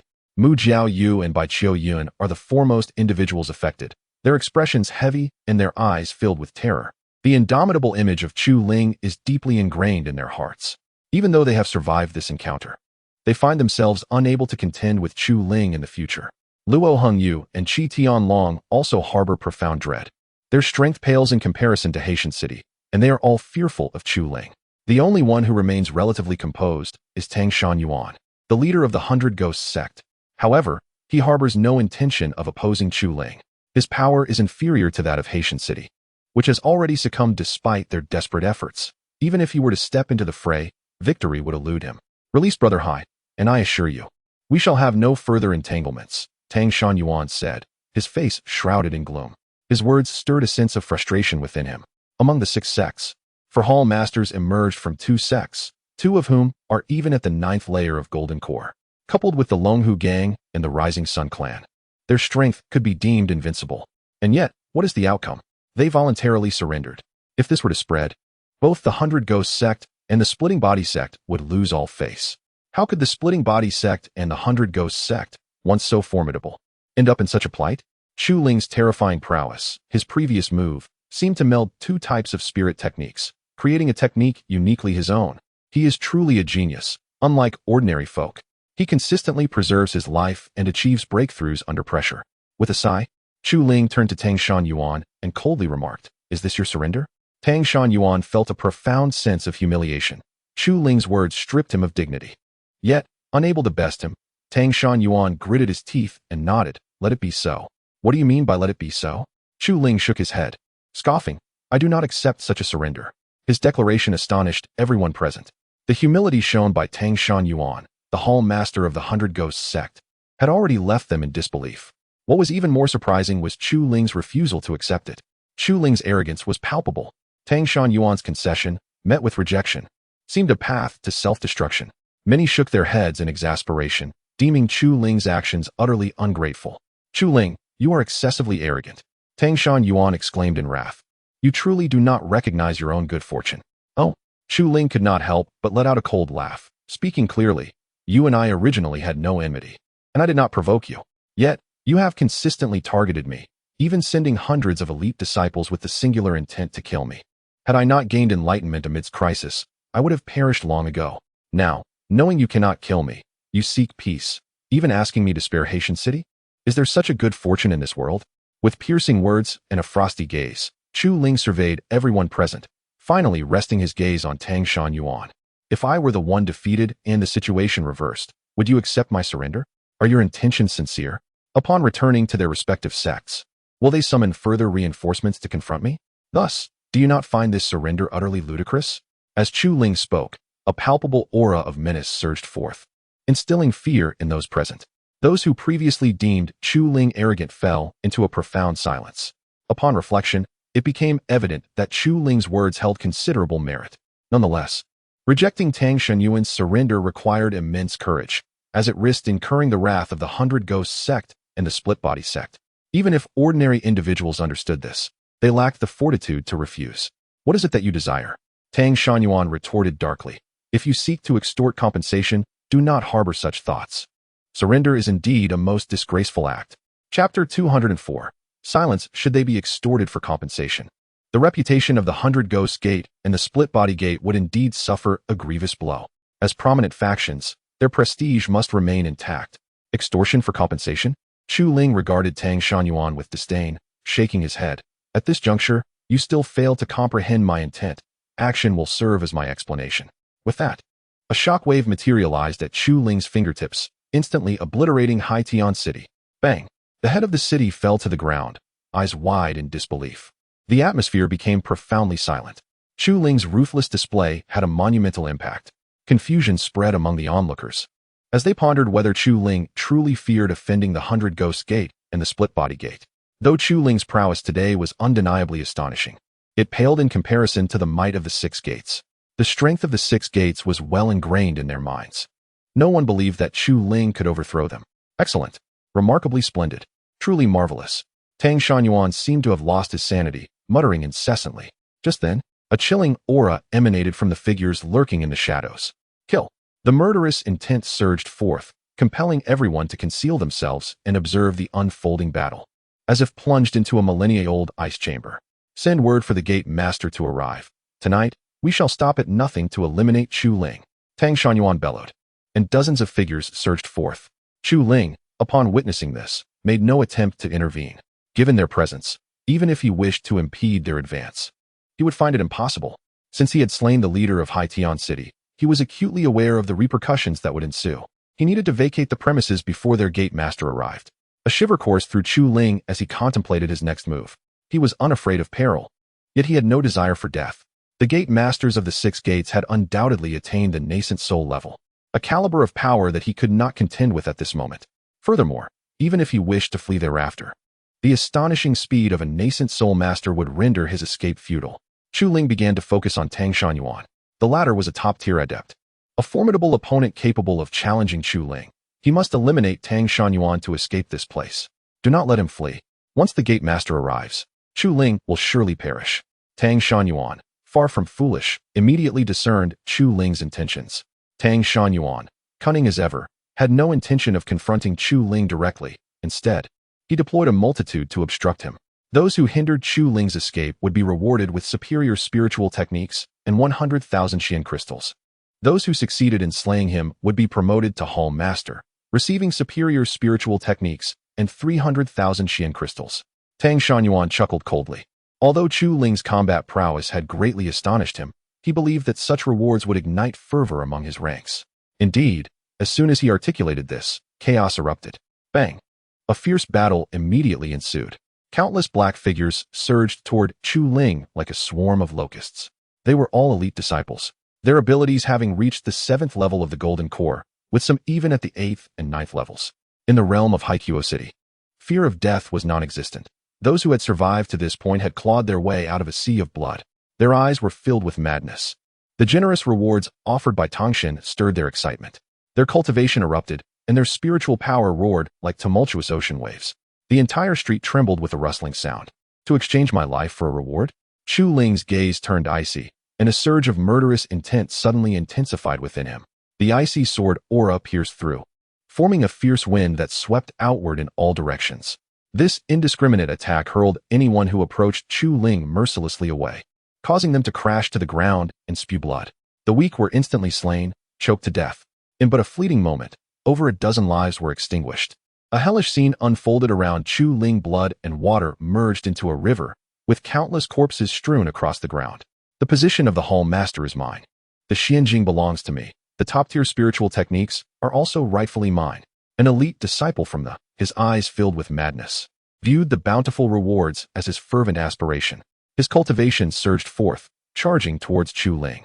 Yet, before he could close the distance, an icy shockwave surged forth, annihilating him and ruthlessly dismantling his assault. It tore through his garments, pierced his chest, and strangled him to death. As long as I can thwart Chu Ling's escape, my cultivation can achieve that. If I procure the top-grade spiritual techniques, my power will greatly amplify.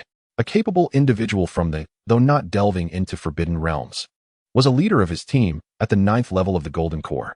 Unlike others, he remained remarkably rational, not fixating on killing Chu Ling, but merely seeking to impede him. Fully unleashing his 9th level Golden Core cultivation, dense spiritual power coalesced into a thick light, safeguarding him.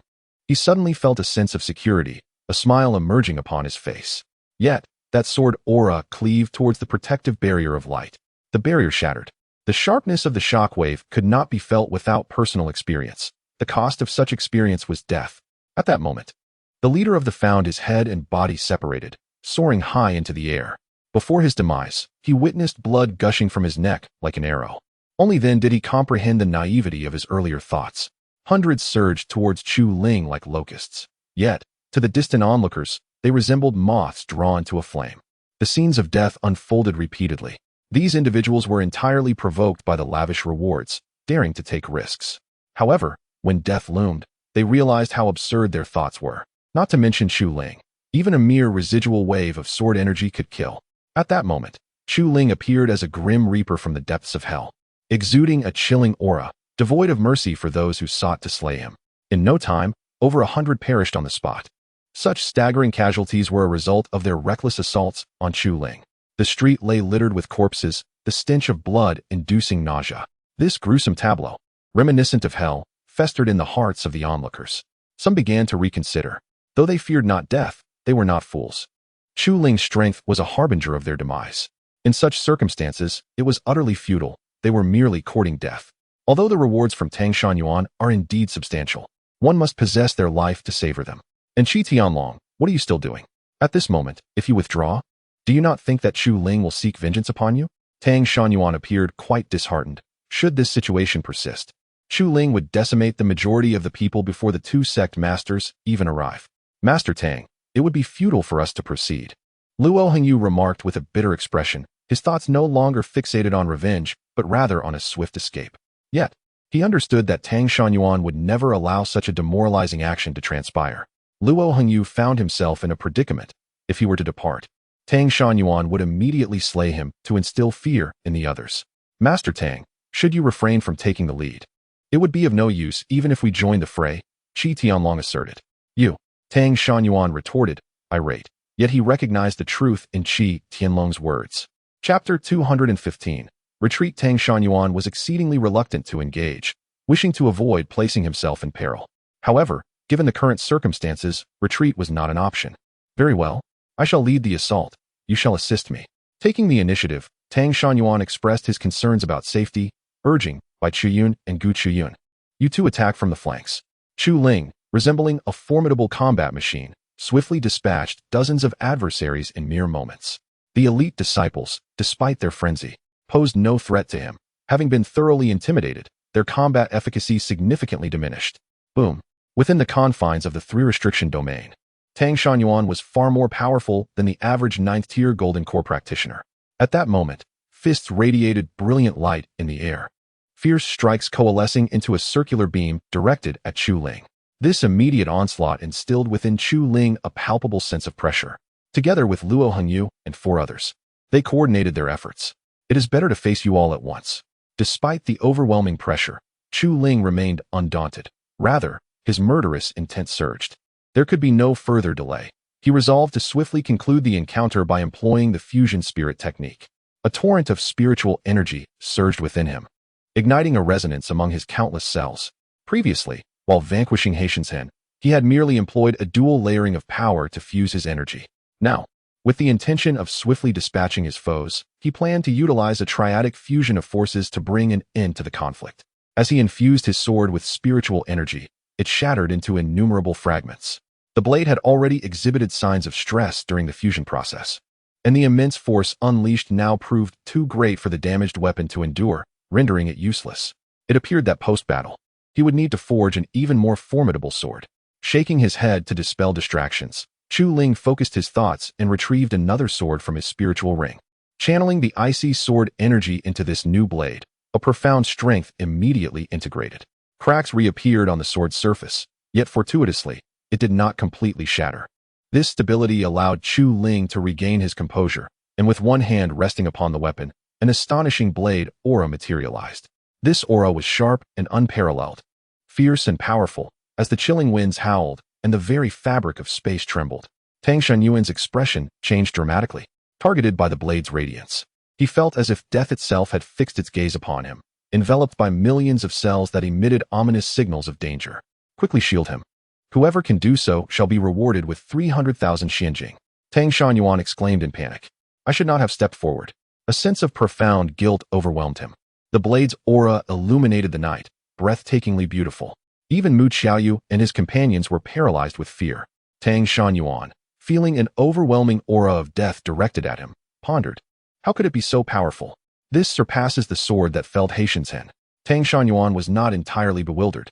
Unlike Chu Ling, he could not maintain a calm contemplation of life and death. Block him at once. Losing all semblance of rationality, Tang Shunyuan howled in madness, thrusting his palm forward. A dozen elite disciples, clad in black, were flung into the air by a powerful gust, colliding with the sword radiance. Bang! The sword's brilliance was magnificent and exceedingly sharp, instantly claiming the lives of several. Countless droplets of blood cascaded through the air. He utilized the lives of his disciples to deplete the sword's strength. Yet it was apparent that this tactic bore little fruit. Tang Shan, exerting every ounce of his cultivation, summoned a multitude of spiritual barriers before him. These barriers resembled the formidable walls of Haikyuo City, exuding a sense of immense weight. "No one shall save you tonight," Chu Ling barked coldly, and the razor-sharp sword radiance surged forth, shattering the first barrier immediately, followed by the second and third. The sounds of breaking echoed one after another as the sword's brilliance surged, obliterating the barriers in an instant. Boom! Tang Shan was pierced by the sword radiance, his body torn into fragments. The formidable experts of the outer city had not even uttered a cry of despair before meeting their demise.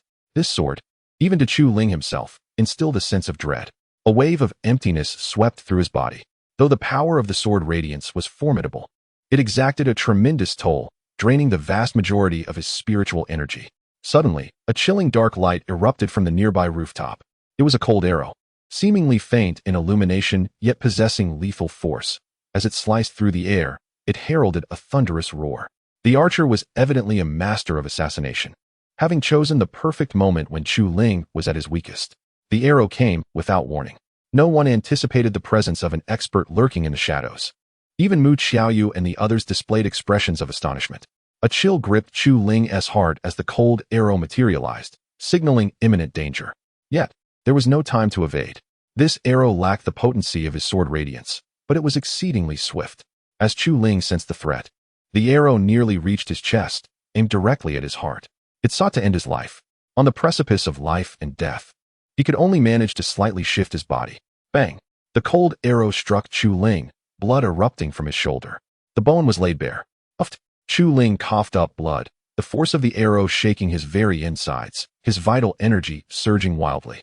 Had it not been for his supreme battle physique, even a mere shoulder wound would have been enough to obliterate him. Who dares? Chu Ling seethed with rage, suddenly lifting his gaze to the rooftop. There stood a youth in black, hands clasped behind his back, exuding an icy demeanor, his right hand holding a piece of beast hide. He was still alive? Upon seeing Chu Ling unscathed, the black-clad youth's expression hardened.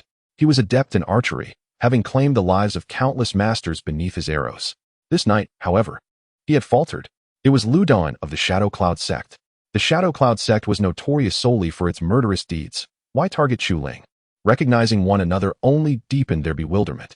"I harbor no enmity with the Shadow Cloud sect. Why do you shoot at me?" Chu Ling demanded furiously. The Shadow Cloud sect occupied a uniquely sinister position among the six gates.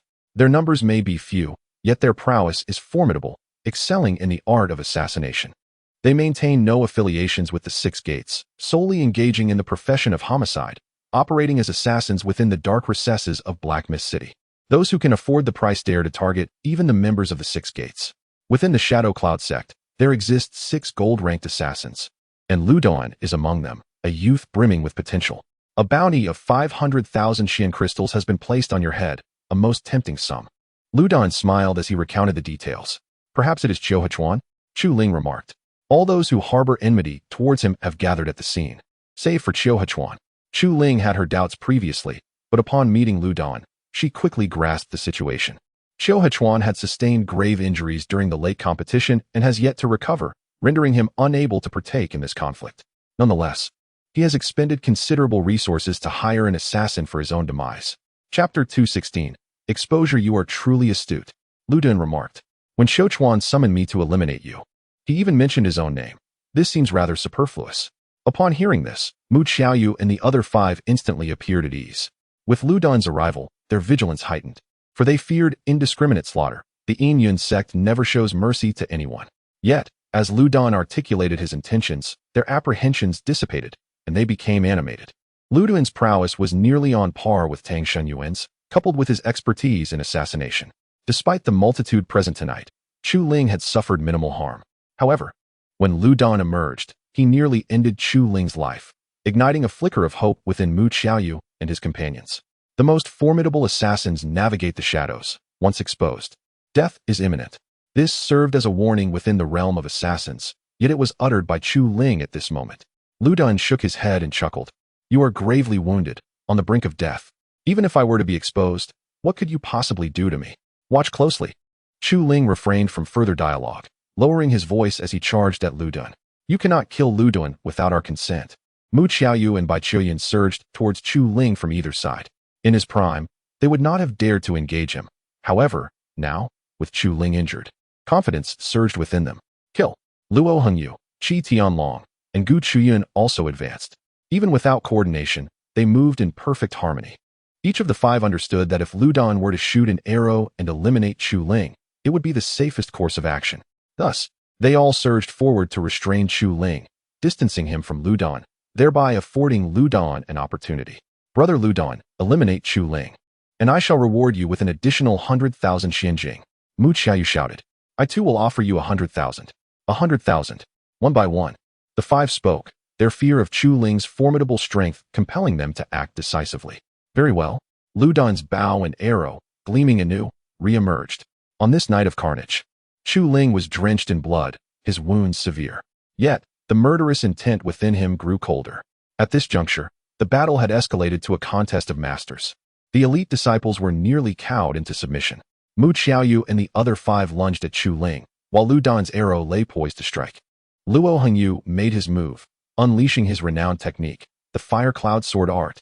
The blade shimmered with flames, wielding tremendous force as it surged towards Chu Ling kill.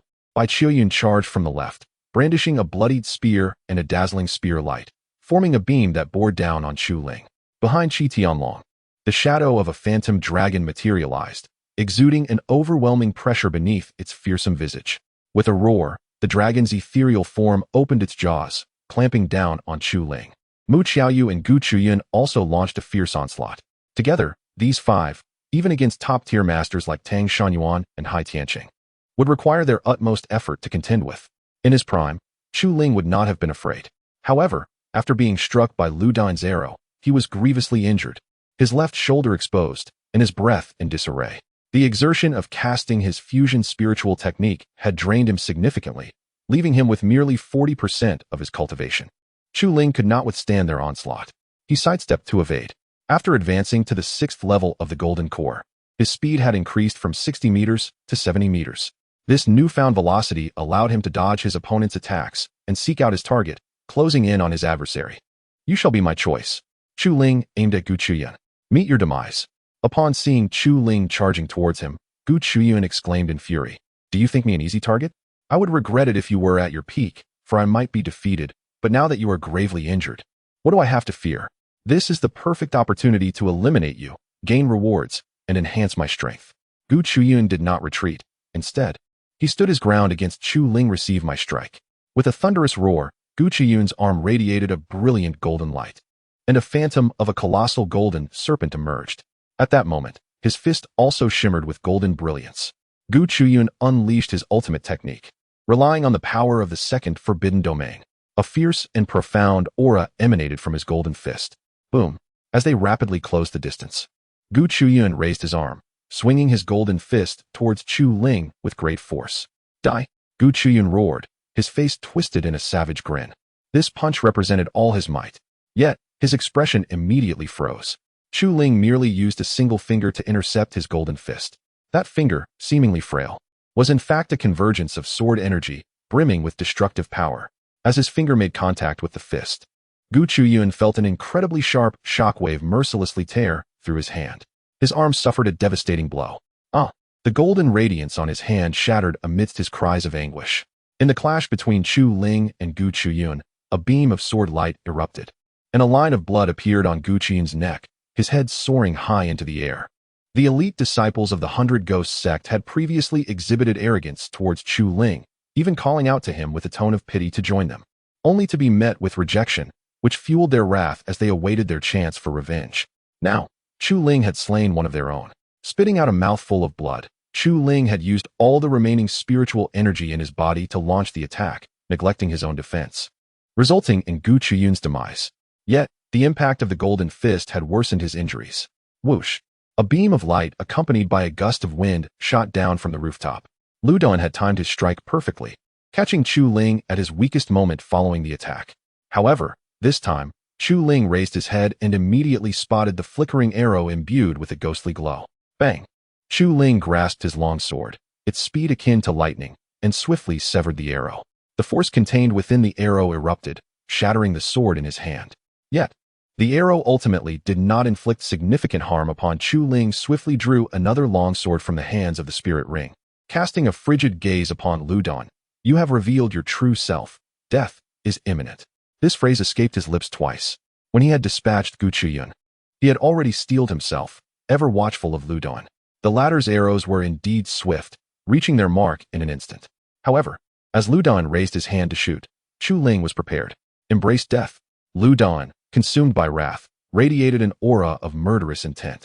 Coldly, he declared, Mu Xiaoyu, encircle him. Tonight, I shall end his life. Yet, Mu Xiaoyu did not readily acquiesce, a flicker of doubt flashing in his eyes. Given Lu Dan's capabilities, he could have saved Gu Chuyun, yet he chose not to. For him, the prospect of slaying Chu Ling in exchange for Gu Chuyun's death was evidently a fair trade. This sent a chill through the hearts of Mu Xiaoyu and his companions. What is causing your hesitation? Chu Ling was on the brink. He had already reached his limit in killing Gu Chuyun. A look of disdain crossed Lu Dan's features. Although he held no regard for Mu Xiaoyu and the others' lives, he still uttered, this is a rare opportunity. Should you miss it, vanquishing Chu Ling will become ever more difficult. Very well. In the end, they acquiesced. Chapter 217. Sword Chi. A profound sense of helplessness enveloped them. They found themselves on the same vessel as Lu Dan, with no possibility of retreat. Kill. The four assailants charged towards Chu Ling, taking a deep breath. Chu Ling felt the pain in his chest, yet he raised his sword high. In an instant, he appeared before Bai Chuyun, who trembled with fear. A palpable sense of danger emanated from Chu Ling, akin to a beast that, despite being gravely wounded, could annihilate countless insects with just a glance. Bai Chuyun let out a frantic roar, unleashing a surge of power as his bloodied spear shot forth like a crimson lightning bolt, aimed directly at Chu Ling's heart. It was futile. Chu Ling shook his head. While terrifying to others, it felt quite ordinary to him. Transforming his spiritual energy into icy sword chi, he infused it into his blade. A stunning frost-white sword light erupted from the sword, possessing a strength far superior to typical icy sword chi. Even if it did not reach the true might of fused spiritual techniques, the sword light struck with the swiftness of lightning, colliding with the bloody spear. The spear was cleaved in two, instantly severed. Furthermore, the sword light disarmed Bai Chuyun, causing him to scream as blood gushed from his arm like a fountain. Seizing the opportunity, Chu Ling advanced, thrusting his sword at Bai Chuyun. A sudden explosion of spiritual energy seized the opponent's innards entirely. The prodigy of the three bands, heralded as the hope of the 100 Ghosts sect, fell dead. Puff! Chu Ling coughed up blood, his visage pale as a ghost. While he had slain Bai Chuyun with his sword, the spear's might had taken a toll on him, leaving him in a dire state. This scene did not evoke joy. Instead, it cast a chill over Mu Xiaoyu and the others. The injured Chu Ling was far more terrifying than during his peak. His combat prowess had indeed diminished considerably, rendering him hesitant to engage in direct confrontation. Yet, his combat style had grown more savage, each strike delivered with a relentless ferocity. It was a matter of life or death. Either he would perish, or they would. This was truly despairing. With the indomitable sword light at his disposal, Chu Ling always managed to survive. Though his injuries mounted with each passing moment, no one could guarantee he would endure until his final breath. Whoosh! Suddenly, Chu Ling darted backward, covering over 10 meters in a heartbeat. Boom! A hail of arrows rained down before him, the force of their impact creating a deep crater in the ground. What? On the rooftop, Lu Dan's eyes narrowed with cold intensity. He recognized Chu Ling's high comprehension. The latter was gradually deciphering the rhythm of his archery, gaining foresight to evade danger. First, eliminate them, then come for you. Chu Ling cast a glance at Lu Dan before sprinting towards Qi Tianlong. I may not be able to defeat you, but can I not evade? After all, Qi Tianlong was the leader of an alliance, formidable and cunning. Previously, both Bai Chuyun and Gu Chuyun had chosen to engage Chu Ling in battle, and both had met their demise. Qi Tianlong did not make a choice. He immediately withdrew. Although Chu Ling was significantly faster, it would still take some time for him to catch up. During this interval, Lu Dan continuously unleashed sharp projectiles, which served to thwart any attempt by Chu Ling to eliminate him. Suddenly, Chu Ling astonishingly split his figure into two. Qi Tianlong was momentarily taken aback, quickly realizing that the Chu Ling rushing towards him was merely an illusion. Even so, a cold sweat drenched Qi Tianlong. The speed of a martial practitioner is so swift that it can create phantoms, and these illusions are fleeting. Yet, Chu Ling approached with such rapidity that he could utilize this brief moment to close in on his target. The person he aimed to annihilate was Mu Xiaoyu. Mu Xiaoyu's complexion instantly altered. The ambush that transpired this evening exceeded his expectations and spiraled beyond his control. In the presence of outsiders, He often bullied those weaker than himself with an air of superiority. However, now, faced with the god of death that was Chu Ling, his mind was utterly in disarray. "Ah, do not kill me," Mu Xiaoyu cried out in desperation, simultaneously unleashing his spiritual power. This evoked disapproving shakes of the head from many in the shadows. In terms of character, Bai Qiuyun and the others fell far behind Chu Ling. Boom. A pitch-black seal coalesced, and he frantically struck it with fervor. The glimmer of a blade flashed, instantly severing the seal and striking Mu Xiaoyu. Bang! A spray of blood erupted from Mu Xiaoyu's body. Behind Bai Qiuyun, yet another prodigy of the three bands fell. However, this time, Lu Dan refrained from releasing more arrows. He acknowledged that it was futile to attempt to kill Chu Ling in such a manner. Blood trickled from Chu Ling's mouth, and even his breathing became erratic, akin to a candle flickering in the wind, on the verge of extinguishing. Yet, when Chu Ling lifted his gaze, his eyes remained sharp and intimidating. Luo Hengyu and Qi Tianlong were both terrified, instinctively retreating a few steps. They could see that Chu Ling had indeed exhausted his spiritual energy. However, with so many having perished in succession and the painful lessons laid bare before them, neither dared to wager their lives. Life offers but one chance. If Chu Ling survived, they would surely meet their doom. Chu Ling, although you harbor enmity towards my Longhu gang, in truth, there exists little hatred between us. Tonight marks our first encounter. Qi Tianlong felt a deep sense of bitterness. There was truly no need for such a confrontation. I recall you mentioning your willingness to meet in this manner? Chu Ling remarked. I was previously lost. Qi Tianlong quickly confessed. Chu Ling, if you spare me, I vow with the heart of a martial artist that my Longhu gang shall never provoke you again. I am willing to pay 330,000 xianjing to purchase my life. Qi Tianlong was terrified, as Chu Ling feigned an intent to dispose of him. He broke into a cold sweat. The sensation of being targeted was one he truly wished to avoid experiencing again. Before Chu Ling could respond, Luo Hengyu rushed forward, saying, Chu Ling, our conflict arose due to Lu Hengxiu. There is no enmity between us. It is entirely my fault for being blind. I admit my error. And I vow with the heart of a martial artist that I shall never seek vengeance against you in the future. Like Qi Tianlong, I am willing to spend 330,000 xianjing to purchase my own life. Luo Hengyu declared, immediately producing a space crystal and tossing it towards Chu Ling. Here is 330,000 xianjing. I shall do the same. Qi Tianlong promptly hurled a crystal towards Chu Ling as well. With both crystals in hand, Chu Ling hesitated for a moment before accepting them. The heart of martial arts is of paramount importance to martial practitioners. Should it shatter, it would invoke inner demons, leading not only to a halt in cultivation but also to regression. The fact that these two individuals swore by their martial hearts clearly indicates their sincere surrender. Upon reflection, Qi Tianlong and Luo Hengyu do not harbor deep-seated grievances against Chu Ling. Their participation in this evening's siege is merely a supporting role, perhaps motivated by a fear of offending the 100 Ghosts sect. Chapter 218. Retreat at this moment. The primary figures of the 100 Ghosts Gate and the Split Body Gate had been vanquished by Chu Ling, leaving them devoid of any reservations. The two immediately surrendered. Leave at once. Chu Ling gestured with his hand, for he found himself in a dire predicament. If he let these two go, he could conserve his spiritual energy to confront Lu Dan. Thank you. Qi Tianlong and Luo Hengyu, feeling as if they had received a reprieve, swiftly retreated with their followers like a deluge. At that moment, Chu Ling raised his gaze to Lu Dan atop the roof. It was because of Lu Dan that a murderous intent had taken root within him. This evening had inflicted upon him his gravest injuries yet. His breath was erratic, his spiritual energy nearly depleted, and blood continued to seep from his left shoulder, his body intermittently weakened. If this continued, he would inevitably meet his demise. All due to Lu Dan. That arrow had been shot at the most opportune moment, nearly claiming his life. In his worry, he was also filled with rage.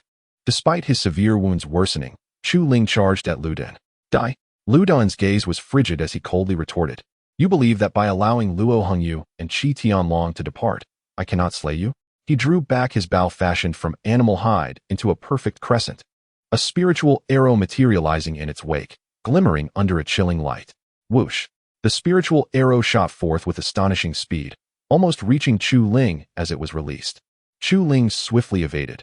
He had never diverted his gaze from Lu Dan, having predicted the opponent's shot long before it was fired. Boom! The arrow not only traveled with remarkable velocity, but also possessed immense power. Although it missed Chu Ling, it still detonated upon striking the ground, creating a deep crater. As the first arrow landed, Lu Dan prepared to unleash a second. Who lacks the ability to predict? A cold smirk appeared on Lu Don's face, pride swelling within him at his calm judgment. Before they commenced their actions, his mind had analyzed and assessed the situation, leading him to strike with lethal precision. In that moment, Lu Don resembled a seasoned hunter, observing Chu Ling with an icy gaze, keenly watching every movement. Twang! The bowstring released with a slight sound, and a spectral arrow suddenly shot forth. It did not strike Chu Ling, but aimed at a spot more than 10 meters ahead of him. This was a predictive shot. Through his analysis, Lu Don was nearly certain that Chu Ling would land precisely where his arrow had been aimed. However, Lu Don's expression suddenly froze. Chu Ling had deviated entirely from his prediction. After moving a few meters, he charged forward again. Unfazed, Chu Ling seemed to anticipate all of this. He looked up at Lu Don and calmly proclaimed, "A fearsome assassin lurks in the shadows. Once exposed, death is certain."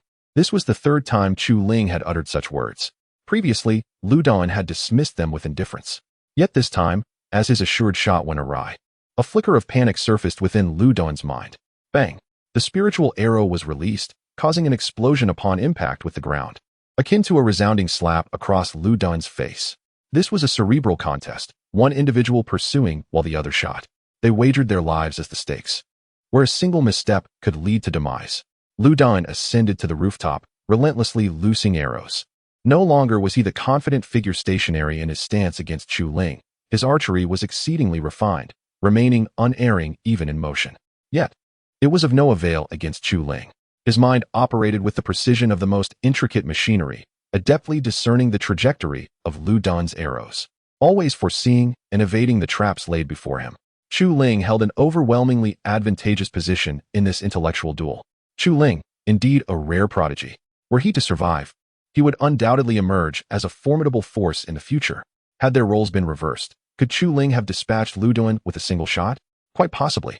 Chu Ling remained remarkably composed, more capable than Lu Don of becoming a lethal assassin. In the shadows, numerous spectators concealed themselves to witness the clash, their collective sighs and regrets echoing through the air. These sounds reached Lu Don's ears, darkening his countenance. Since the age of 5, he had been entrenched within the Yun sect, enduring countless trials and tribulations. All his efforts had been devoted to mastering the art of assassination. Yet, he found himself suppressed by an outsider, a reality he could not accept, nearly shattering his faith. "Chu Ling, I cannot kill you. I vow to forsake my humanity." Lu Don's spiritual energy surged forth recklessly, 3 ethereal arrows hovering upon his bowstring. With a sudden force, the 3 arrows were unleashed, forming a constricting encirclement around Chu Ling. "Your mind is in disarray. No matter how many arrows you loose, you pose no threat to me." Chu Ling remained as tranquil as ancient ice, acknowledging the formidable power of the arrows, which crackled with faint lightning. Should they form a blockade, escape would be impossible. However, the preparation required for Lu Don to release these arrows afforded Chu Ling ample opportunity. He left behind an afterimage, swiftly closing the distance to Lu Don's side. In terms of speed, he surpassed Lu Don significantly. Time and again, while evading the incoming shots, he drew ever closer to his opponent. In a moment of complete eruption, he successfully approached Lu Don. Although Lu Don felt a surge of panic, his training as an assassin kept him grounded in reality, preventing him from losing control. "You dare to approach me? You shall meet a swifter demise." Lu Don's face contorted into a grimace, his eyes glinting like a serpent's. Beyond his exceptional archery, his combat prowess was formidable. He was at the 9th level of the Golden Core realm, a rarity among the youth, and had even ventured into the realm of the 3 bands. In battle, he could contend with experts from Haitian City. Had Chu Ling been at his peak, Lu Don might have hesitated to engage. Yet, with Chu Ling grievously wounded and on the brink of collapse, Lu Don felt emboldened.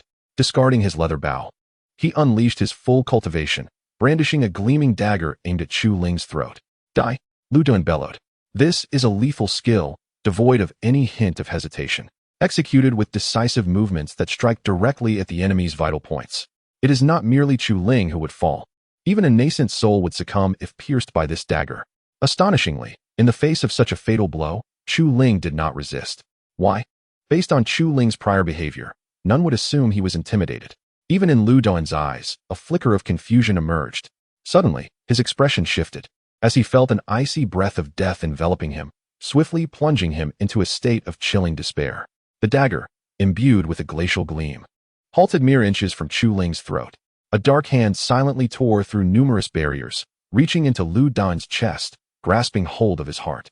Chapter 219. Collapse. The iron-bone dragon claw hand was utterly invincible. It was Chu Ling's lethal technique and the source of his confidence in confronting Lu Dan.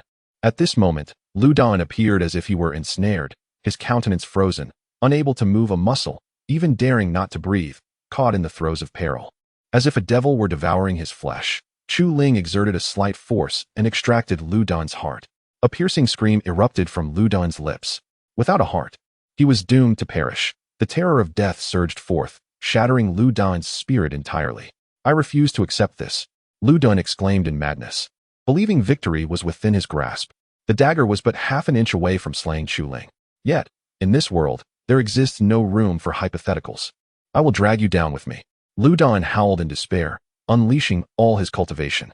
Though Chu Ling immediately withdrew, he was still engulfed by the tumultuous waves of spiritual power, soaring high into the air before crashing into a building, collapsing to the ground. Chu Ling coughed blood violently. His injuries grievous, his spiritual energy nearly depleted, teetering on the brink of death. Lu Dan, too, faced imminent demise. The more he struggled, the swifter his end approached. Moments later, he plummeted from the rooftop, landing upon the street, lifeless. Chu Ling gritted his teeth and, with great effort, rose to his feet, trudging away with heavy steps. In the shadows, onlookers who had concealed themselves to witness the battle remained in a daze for an extended period. The carnage of the night had been unprecedented, even in the notorious city of Haikyuu, known for its bloodshed. A thick, suffocating aura of death lingered in the air. The streets lay in ruins, littered with corpses, blood flowing like rivers. Among the fallen were not only numerous elite disciples, but also top-tier experts like Hai Tianqing and Tang Shunyuan. Even more chilling was the demise of geniuses such as Mu Xiaoyu, Bai Qiyun, and Lu Dan, each a beacon of hope for their respective sections. Their deaths inflicted profound losses upon their factions, as if a storm were brewing beyond the outer city. Even if Chu Ling were to survive this night, retribution from the three sects was inevitable. Suddenly, a formidable presence surged from the distance, akin to rolling thunder. In the blink of an eye, a figure materialized atop the building. It was a robust, middle-aged man with a profound breath, Gu Tianhai, the leader of the Lianshan sect, a nascent soul cultivator. Chu Ling, I will see you dead. Gu Tianhai's icy gaze swept across the scene, followed by a furious roar. His eyes fell upon the remaining elite disciples, and he coldly inquired, which way did Chu Ling flee? To the south. The elite disciples replied nervously. Boom. The building beneath Gu Tianhai's feet collapsed in the wake of his wrath. He immediately set off in pursuit toward the south. Chu Ling, tonight you shall not escape. Even in death, there is honor. A sense of regret filled the hearts of the onlookers, sympathy for Chu Ling burgeoning within them. With the leader of the Lianshan sect present, endowed with the terrifying speed of a nascent soul and unparalleled cultivation, it was clear that even at his peak, Chu Ling's fate was sealed, especially now that he was utterly exhausted and grievously wounded. Even more despairing was the arrival of Gu Tianhai, who was soon followed by the leader of the 100 Ghosts Gate, Hu Zhanlu, intent on pursuing him. Hu Zhanlu. This was the name he had adopted upon arriving in Haikyuu City. Hu Zhanlu had slain countless masters. In the shadowy alley, Chu Ling, with a weakened physique, pressed forward in a manner akin to an ordinary person. His injuries were severe. Despite having swallowed numerous healing pills, blood continued to seep from the wound on his shoulder. The spiritual energy within him was nearly depleted, and his internal organs bore various injuries. Even the simplest act of walking brought him excruciating pain. Were it not for his remarkable willpower, he would have collapsed long ago. The deterioration of his condition was dire. If it continued, death would be inevitable. With a grave expression, Chu Ling could conceive of no alternative but to keep moving forward. Suddenly, he halted. A figure had appeared at the end of the alley, seemingly out of nowhere. It was Gu Tianhai. Although he had concealed his presence, the chill of his breath exuded a palpable threat. How do you believe I should torment you to extinguish my hatred? Gu Tianhai's voice was cold and venomous. He did not rush to act. With his keen eyesight, he instantly perceived that Chu Ling was on the brink of collapse. Should he strike now, Chu Ling would perish immediately. That night, Chu Ling had taken countless lives, including those of Hai Tian City and Mu Xiaoyu, significantly undermining the strength of the Lianshan Gate. Gu Tianhai would never allow Chu Ling to die so easily. You will never kill me. Chu Ling shook his head defiantly, quietly gripping the Qingyu in his hand. This was his last lifeline, and the time had come to utilize it.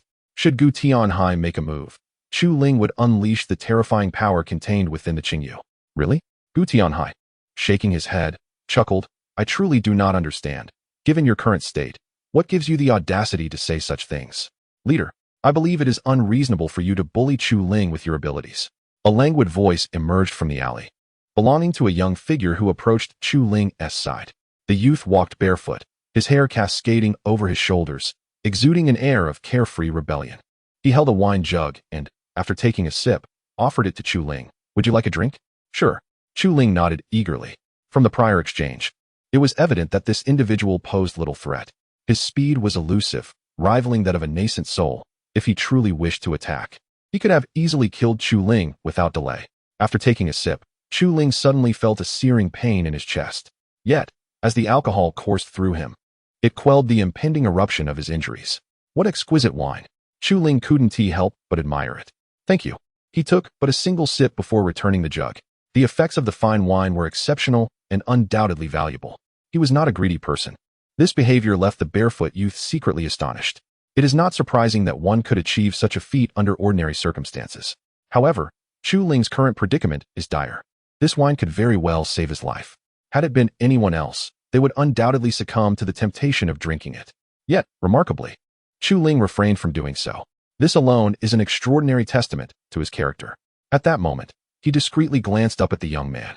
Despite the depth of his aura, it lacked the presence of the nascent soul, indicating that he had not yet reached that level of cultivation. Nevertheless, Gu Tianhai appeared to be in a state of considerable anxiety. Chu Ling was taken aback. Why do you interfere with my splitting body sect, Duan Qingxi? Gu Tianhai's expression was markedly grim, his eyes betraying both fear and confusion. He could not fathom why this harbinger of misfortune would come to assist him. According to your reasoning, Gu Tianhai, must I seek your permission for any action I wish to undertake? The barefoot youth, Duan, did not respond directly, but rather countered with a question. Chapter 220. A firm attitude. I did not mean it that way, Gu Tianhai exclaimed, taking a deep breath and resolutely stating. Chu Ling has killed 2 Hall Masters, Hai Tianqing and Mu Qiaoyu. I must eliminate him tonight. What if I insist otherwise? Duan Qingxi responded with a rather laid-back tone, yet his attitude remained unwavering. Duan Qingxi, Chu Ling must die tonight, and not even you can stand in my way. A voice echoed from the rooftop, and a middle-aged figure descended, Hu Zhanlu. His demeanor was far more assertive than Gu Tianhai's, and he spoke with an icy tone. If I do not rid myself of this brat, my authority will be diminished. There is no room for negotiation on this matter. Do not overthink it. I am not here to discuss with you. Duan Qingxi shook his head and smiled, suddenly stepping outside, his aura intensifying. As a cultivator at the 9th level of the Golden Core stage, he faced 2 formidable men at the nascent soul level without a trace of fear, igniting an astonishing fighting spirit within him. In a clear voice, he declared, to kill in my presence, you must prove your strength. Very well. Let us see if you are as formidable as the rumors suggest. Setting aside their identities, they had no reason to fear Duan Qingxi based solely on cultivation levels. The chasm between the Golden Core and nascent soul stages was vast, with a disparity in power that could hardly be measured. In terms of speed, those at the nascent soul stage possessed terrifying mobility. Offense and slaughter could be amplified through spiritual energy. Even employing the same techniques, their power would differ greatly. Yet, Duan Qingxi appeared unfazed, calmly stating, you two may receive one of my strikes without injury, and then I shall leave. With that, Duan Qingxi sprang into action. His form transformed into a fleeting shadow, dashing through the air. Simultaneously, his entire being surged with energy, and a magnificent, ancient long knife materialized between his hands. This blade, born of spiritual energy, radiated an essence that was both profound and imbued with an ancient aura, the manifestation of spiritual energy into a tangible form. This was the second time Chu Ling witnessed someone wielding such a skill with Golden Core cultivation. The first was the bloody spear evolved from Hai Tianqing, which had required a tremendous sacrifice to achieve. Yet Duan Qingxi performed this feat effortlessly, exhibiting neither hesitation nor discomfort. Such prowess was already astonishing. Even more terrifying was the knife's blinding radiance. With a soft exclamation from Duan Qingxi, the blade's light cleaved through the night sky. An aura of devastation emanated from the blade, causing the walls of the alley to tremble. Before the blade even descended, the walls began to crack and splinter. The ground was riddled with fissures, sprawling like a spider's web. The might of this blade was beyond words, shrouded in an air of mystery that rendered the martial intent visible within the blade's light utterly remarkable. This knife was extraordinary, leaving an indelible impression on all who beheld it. Duan Qingxi's understanding of this blade has reached an exceptionally profound level, rendering its brilliance exquisite and its power immensely formidable. Previously brimming with confidence, Gu Tianhai and Hu Zhanlu now wore expressions of grave concern. In their hearts, they had almost come to believe the rumors surrounding Duan Qingxi. With a resounding crash, the two formidable Yuan-Ing cultivators exerted all their might to confront the descending strike. Gu Tianhai fully unleashed his cultivation, surrounding himself with an immense ocean composed of countless lines, within which waves surged and roiled in astonishing tumult. 18 colossal waves rolled through the air, showcasing a pinnacle of spiritual technique in the hands of a Yuan-Ing master, incomparable to that of a golden core practitioner. The 18 tempestuous waves, imbued with terrifying power, approached a level of sheer horror. A deep, wrathful growl emanated from Hu Zhanlu, while sand swirled violently within a 100-meter radius around him. Suddenly, a gust of wind arose, causing the yellow sand raining from above to condense before rushing skyward. Eerie cries echoed within the sandy sea, sending chills down one's spine. With a thunderous crash, the blade's radiance descended. The world seemed to lose its luster, yet the brilliance of the blade was breathtaking. The 18 tumultuous waves were impressively shattered and exploded one by the blade's light. Boom! The sandy sea was instantly obliterated beneath the razor-sharp gleam of the blade. This weapon was indeed miraculous. Even with their combined efforts, the two Yuan-Ing masters found themselves vanquished. Stand aside. Gu Tianhai and Hu Zhanlu, filled with terror, retreated several hundred meters. A resounding rumble echoed as the blade's brilliance finally struck the ground. It felt as though a magnitude 10 earthquake had occurred. The earth surged, shrouded in smoke, with nearby structures collapsing. When the tumult subsided, a chasm over 10 feet deep lay before all present. Such strength, a mastery of swordplay so exquisite is rare in this world. His comprehension of martial intent has, in fact, reached a level of six-fold convergence. Chu Ling inhaled sharply. Duan Qingxi's sword technique was remarkably intricate, leaving him profoundly shaken. Both Gu Tianhai and Hu Zhanlu had sustained injuries, spitting blood. If you wish to continue this fight, I shall oblige, Duan Qingxi stated coldly.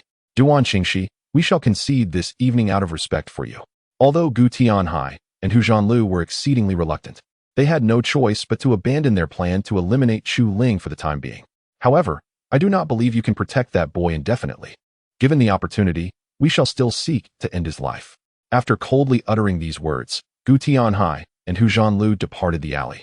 Duan Qingxi made no attempt to stop them. As he turned, blood flowed from his lips. Thank you. Chu Ling expressed his gratitude, noticing Duan Qingxi's injuries.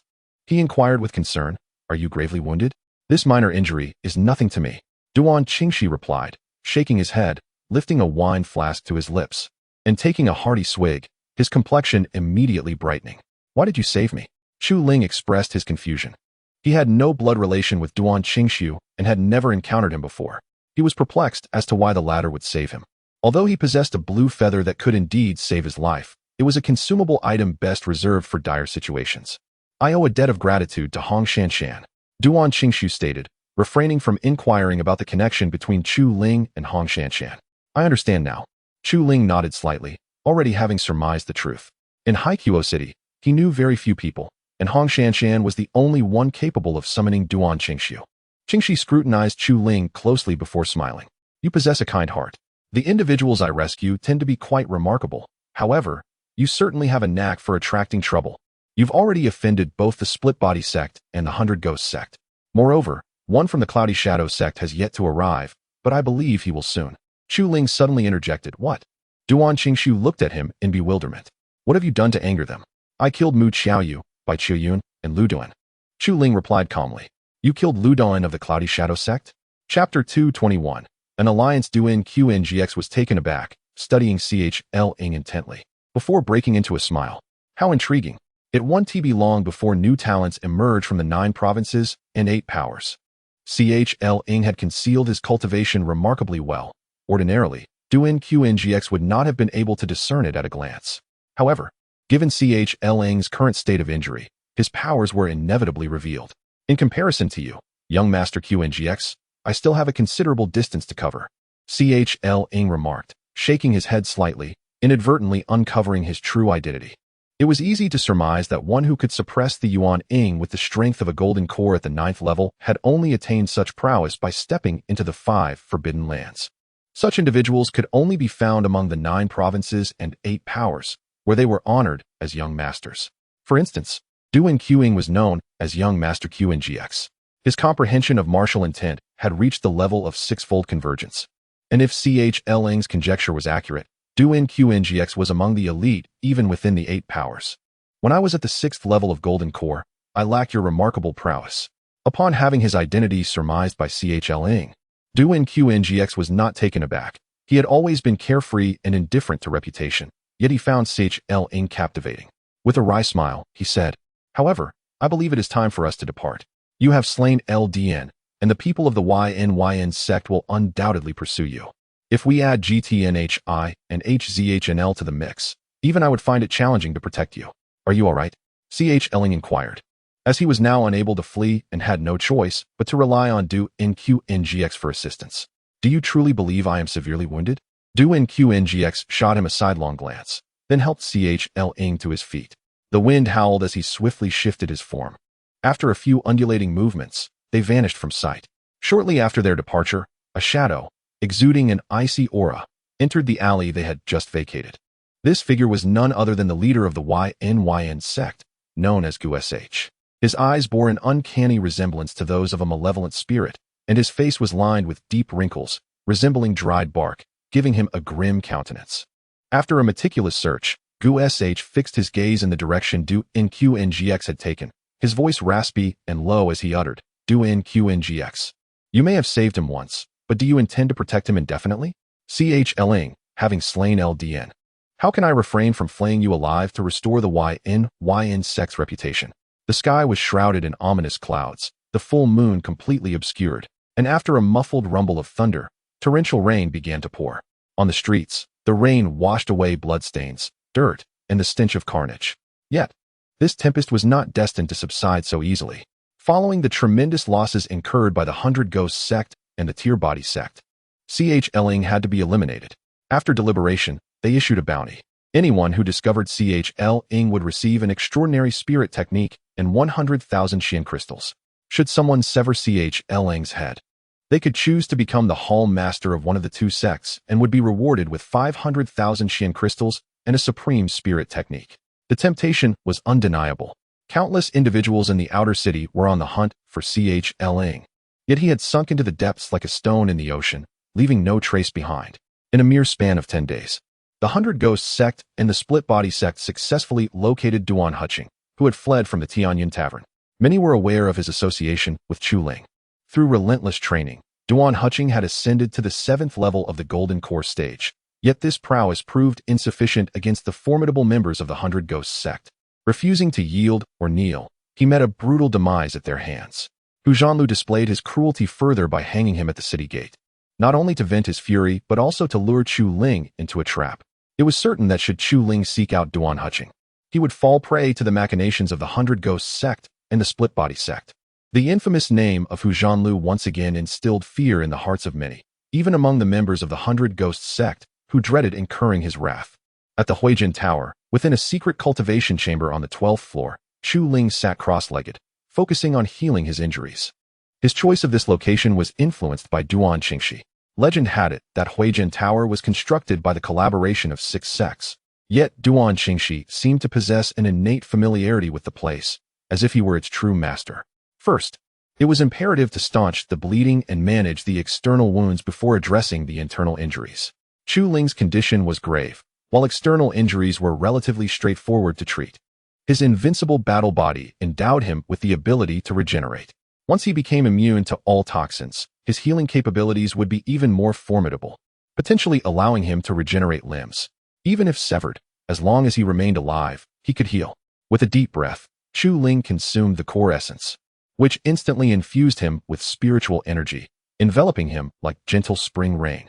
Soon after, the wounds on his body began to scab over, and he felt a tingling sensation in his shoulder as bone and flesh began to regenerate. Once the external wounds stabilized, he promptly turned his attention to his internal injuries. The treatment of internal injuries proved more complex. Compared to the Epine residence within the Tianyan Tavern, the cultivation chamber here boasted superior quantities and purity of spiritual energy. However, in his desire for a swift recovery, Chu Ling consumed spiritual energy while simultaneously ingesting the core essence within the chamber. As his cultivation progressed, the speed of his wind sweeping and clouds unfolding technique also increased significantly. The immense spiritual energy was far from wasted. As Chu Ling continued to absorb and expel energy, a faint luminescence emerged around his body, accentuating his extraordinary sanctity. Through this unceasing cultivation, the spiritual energy surged rapidly within his depleted meridians, and the injuries within his body gradually healed. Days passed as Chu Ling sat cross-legged on the stone bed, eyes closed in meditation. Time flowed, and his aura thickened progressively. Ultimately, he transcended his previous limits, reaching an entirely new pinnacle. At a certain moment, Chu Ling opened his eyes, a fleeting brilliance flashing within. His long hair billowing as vitality surged within him. His injuries had fully healed. The wounds on his body had scabbed and fallen away, leaving his skin unmarred, and the flesh on his shoulder had regenerated. Not only had his cultivation completely recovered, but it had also elevated, placing him at the peak of the 6th level of the Golden Core stage. Rising to his feet, Chu Ling breathed deeply, exuding a long and powerful aura that instilled a profound sense of pressure. With a feeling of relief, he unleashed a punch. Bang! The speed of his strike was akin to lightning, and in an instant, shadows of his fists danced through the dark chamber. Until he exhaled, Chu Ling had delivered 320 punches. This indicated a significant deepening of his understanding of martial intent. At this pace, he would soon grasp the concept of the fourfold force. Such remarkable progress was intricately linked to countless life and death struggles. His spiritual energy had coalesced more than ever before, and his control over energy had unconsciously intensified. Despite his enhanced strength, it was still insufficient to contend with the 100 Ghosts sect and the Split Body sect. Chu Ling shook his head slightly, feeling no surge of excitement within. Today, he was no longer a naive youth. He understood that, regardless of the circumstances, in the realm of martial arts, one could only reason with one's fists. This fierce battle for survival had profoundly impressed upon him the weakness of his own power. Chapter 222. Mastering the timing. Both the 100 Ghosts sect and the Rift Body sect possess formidable nascent soul practitioners, against whom he cannot contend. Moreover, the presence of the Cloud sect poses an even greater threat than that of the 100 Ghosts and Rift Body sects. Therefore, it is imperative that I enhance my strength first. Chu Ling is not in haste for revenge. During the skirmish, he adeptly merged the Moonshadow sword technique with the Ice Fiend sword chi, significantly amplifying the power of his sword light. He felt the benefits of this synergy. However, the fusion of spiritual techniques demands an elevated martial intent. With his current martial intent, he can only integrate the Ice Fiend sword chi with the first move of the Moonshadow sword technique. To incorporate the second move, he estimates that a minimum of 4 layers of power would be necessary. Should he master the Fire Fiend sword chi, it could also be blended into the first move of the Moonshadow sword technique, thereby dramatically increasing his strength. After pondering, Chu Ling retrieved the jade slip containing the secret technique, settled into a meditative state, and began to observe the dragon's might. Roar! In the crimson sky, a dragon, engulfed in flames, emerged from the endless inferno. The fire dragon's form was so colossal that it could scarcely be contained within the heavens. Its formidable presence enveloped the entire world, causing every soul to tremble and all beings to prostrate in worship. Chu Ling's mind was profoundly impacted, yet he gritted his teeth and persevered. Under the pressure from the 100 Ghosts sect and others, he diligently practiced, watching the fire dragon day and night. Exhaustion weighed heavily upon him, even causing his eyes to bloodshot. Thud! Chu Ling succumbed to sleep. In his dreams, he envisioned himself soaring through the sky as the fire dragon, surveying the earth below. After what felt like an eternity, Chu Ling finally opened his eyes. Exhaling a long breath, a smile of joy gradually spread across his face as he recalled the sensations from his dream, unexpectedly gaining insight into the power of the fire dragon. A wave of crimson energy surged from his fingertips, raising the temperature and causing the air to crackle. The piercing aura emanating from that shockwave instantly penetrated the wall. If you don't stop, the Huijin Tower will be demolished, Duan Qingxi exclaimed, gazing at the sizable hole in the wall with a resigned smile. I couldn't control it. Chu Ling chuckled sheepishly, then rose to his feet. After approximately half a month of rigorous training, he had made significant progress. He now stood at the pinnacle of the 6th level of the Golden Core stage and had mastered the Fire Fiend sword chi. His martial intent had also seen improvement, allowing him to unleash 325 punches in one breath. His overall strength had dramatically increased, rendering him far more powerful than before. Now, should he encounter the fierce battle of that night again, he felt confident he could retreat unscathed. Upon exiting the room, Chu Ling was surprised to find Duan Qingxi standing outside with another person, a young girl. Her skin was as pale as the first snow of winter, and her features were exquisitely beautiful. In terms of beauty, she was no less striking than Hong Shanshan. She exuded grace, reminiscent of a noble lady, her bright eyes radiating intelligence. Chu Ling appeared contemplative as he gazed at the girl before him, feeling a sense of familiarity, as though he had seen her somewhere before. Chu Ling, allow me to introduce her. She is my sister, Duan Qingxian. Duan Qingxi declared. Duan Qingxian? Chu Ling pondered for a moment, then suddenly lifted her head in astonishment and exclaimed, "Is it really you?" The enchanting young girl before her was none other than the dashing youth she had listened to perform at Tianyun Restaurant, alongside Chu Yunru. It was from her that Chu Ling had acquired the formidable dual-layered spiritual technique, Dragon Sha. Yet, she had never anticipated that this individual was a woman. No wonder her attendant preferred to dress as a man. It seems she had also learned from her. Chu Ling murmured to herself, "Brother Zhang is truly exceptional. He saw right through my disguise." Duan Qingxian remarked with a mocking smile. "If I couldn't discern your true identity dressed as a woman, wouldn't that be rather foolish?" Chu Ling appeared quite disheartened, forcing a wry smile. "Duan Gongzi, no. Miss Duan, please do not jest at my expense." Duan Qingxi playfully gave Chu Ling a thumbs up and stated, "Qingxian's disguise techniques are rather rudimentary. How could you have missed it? He is so engrossed in martial pursuits that he neglects everything else." Duan Qingxian chuckled mischievously, finding great amusement in Chu Ling's dismay. "I simply did not think too much about it," Chu Ling replied awkwardly, swiftly changing the subject. "Brother Duan, I must seek out a friend of mine." "Are you referring to your attendant, Duan Huqing?" Duan Qingxi inquired. "Indeed, that's him." Chu Ling nodded, feeling that Duan Huqing was not merely his attendant, but also a dear friend. "During your period of cultivation, some unfortunate events have transpired," Duan Qingxi hesitated to say. "What has happened?" Chu Ling asked, bewildered. 3 days ago, Duan Huqing was slain by Gu Tianhai of the Splitting Body sect. Duan Qingxi expressed with a tone of regret. "I am truly sorry. I was unaware of this matter. After his demise, I learned through rumors that it was related to you." Chu Ling fell silent, struggling to accept the news of Duan Huqing's death. Upon reflection, their close relationship had inevitably drawn attention. Could it be that they could not confront me and instead vented their fury upon Duan Huqing? Chu Ling raised his head, his gaze turning icy. Duan Huqing had committed no wrong, nor had he acted against the interests of the 100 Ghosts and Splitting Body sects. Merely due to his special connection with Chu Ling, he had been targeted as an outlet for their rage. The actions of these two sects ignited a fierce anger within Chu Ling. "Brother Duan, this matter does not concern you, so do not dwell on it." Chu Ling inhaled sharply, yet the murderous intent swirling within him could not be quelled. Duan Qingxi placed a reassuring hand on Chu Ling's shoulder and said, "Additionally, Hu Zhanlu displayed Duan Huqing's body upon the city wall." Chu Ling's eyes blazed with fury. The mere fact that Duan Huqing had been slain was already a tremendous blow. To let his corpse be exposed to the elements felt akin to pouring salt into an open wound. The power within Chu Ling surged like a tempest, and he found himself enveloped in a state of rage. After a prolonged silence, his breathing suddenly became restrained, reminiscent of the brief calm before an impending storm. "Brother Duan, I wish to purchase a sword.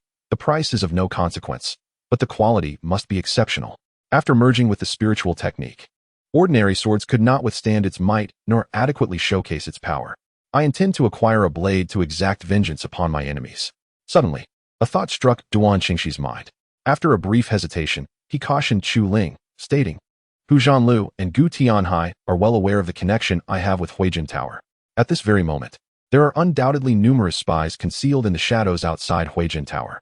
If you venture out, they will be alerted instantly. Moreover, the display of Duan Huqing's corpse on the city wall is a tactic to compel you to reveal yourself." Chu Ling nodded slightly. "I am fully aware of all this. Yet I must go." Observing the determined resolve in Chu Ling's expression, Duan Qingxi recognized that her mind was made up. He refrained from further protest. And as his palm began to radiate light, a sword materialized in his grasp. Chapter 223. A field of corpses. The sword, exceeding 5 feet in length, gleamed a deep crimson hue, adorned with intricate, mystical patterns that exuded an aura of enigma. This formidable weapon, known as the Candle Dragon, was forged from celestial materials, rendering it exceptionally resilient. Etched within its blade were ancient formations of slaughter, capable of harnessing murderous intent, transforming it into a fearsome instrument of death. The more lives it claimed, the more terrifying it became. "I stumbled upon this sword while cultivating in a time-worn land, since I cannot intervene in this matter. I present it to you as assistance." Duan Qingshi cast the candle dragon sword to Chu Ling. As Chu Ling grasped the ancient blade, an overwhelming wave of murderous energy surged from within, instantly penetrating his mind. The scenery before him morphed dramatically into a landscape rife with carnage, an atmosphere thick with the essence of death. Kill. A deafening cacophony of explosive violence reverberated across the heavens and earth. This ancient sword was not a tool for the faint of heart. Should one fail to resist its lethal impulses, they would succumb to madness, becoming a mere puppet of slaughter. Chu Ling's body trembled momentarily before he swiftly regained his composure. With his remarkable willpower, he remained unscathed by the blade's murderous intent. "This candle dragon's sword seems to resonate with you." Witnessing this, Duan Qingshi expressed mild astonishment. Upon obtaining the sword, it took him significantly longer to regain his senses. "Thank you." Chu Ling expressed his heartfelt gratitude, fully appreciating the sword's chilling aura and lethal essence. He understood that Duan Qingshi must have expended considerable effort to acquire such a treasure, rather than stumbling upon it by chance. Now, he selflessly bestowed it upon him. This act of kindness would not be forgotten by Chu Ling. "I am accustomed to wielding a knife. Though this sword is impressive, it does not suit me." Duan Qingshi immediately shook his head, issuing a stern warning. "There are surely many ambushes on the city walls. Gu Tianhai and Hu Zhanlu will undoubtedly arrive promptly. Are you truly not considering this? Conflict is inevitable. I must return Duan and Cheng's bodies for a proper burial." Chu Ling's gaze revealed unwavering determination. He leapt from the window, descending from the Huijin building. "Rest assured, Brother Duan, I am not reckless. I have my methods to ensure my safety." Chu Ling called out from outside the window. "As long as Brother Zhang has confidence, that is enough." Duan Qingshi could not help but admire. "It seems that even had I not intervened that night, this young man would still evade the clutches of Gu Tianhai and Hu Zhanlu." Duan Qingshi sighed deeply. He regarded Duan and Cheng as cherished friends, unwilling to witness their bodies suffer indignity. Even amidst deception, Chu Ling would press on. Boom. Chu Ling landed with the force of a celestial meteor, shattering the street outside the Huijin building and creating a deep crater. Such a commotion immediately drew attention. As Chu Ling emerged from the pit, countless gazes filled with terror met him. "Is that Chu Ling? Hasn't he hidden away? It seems he is preparing to strike." I believe Chu Ling will unleash a powerful assault, judging by his demeanor. He is entirely unconcerned about being discovered by the members of the 100 Ghosts Gate and the Split Body Gate. Chu Ling immediately sensed the multitude of gazes directed toward him. These looks were intricate, imbued with both joy and reverence. The news had spread that anyone who found Chu Ling would be rewarded with a supreme spirit technique and 100,000 Xian crystals. Hurry to claim your prize. Some individuals chuckled with delight. What prize, one might ask? Had they not noticed the agents of the 100 Ghosts sect and the Body Split sect beginning to stir? They had already reported back. Now, to obtain the reward, one would need to eliminate Chu Ling. His prowess was formidable, and with so many of them, there was no reason they could not vanquish him. The rewards offered by the 100 Ghosts sect and the Body Split sect were indeed enticing, captivating many. Yet, there were others who remained indifferent.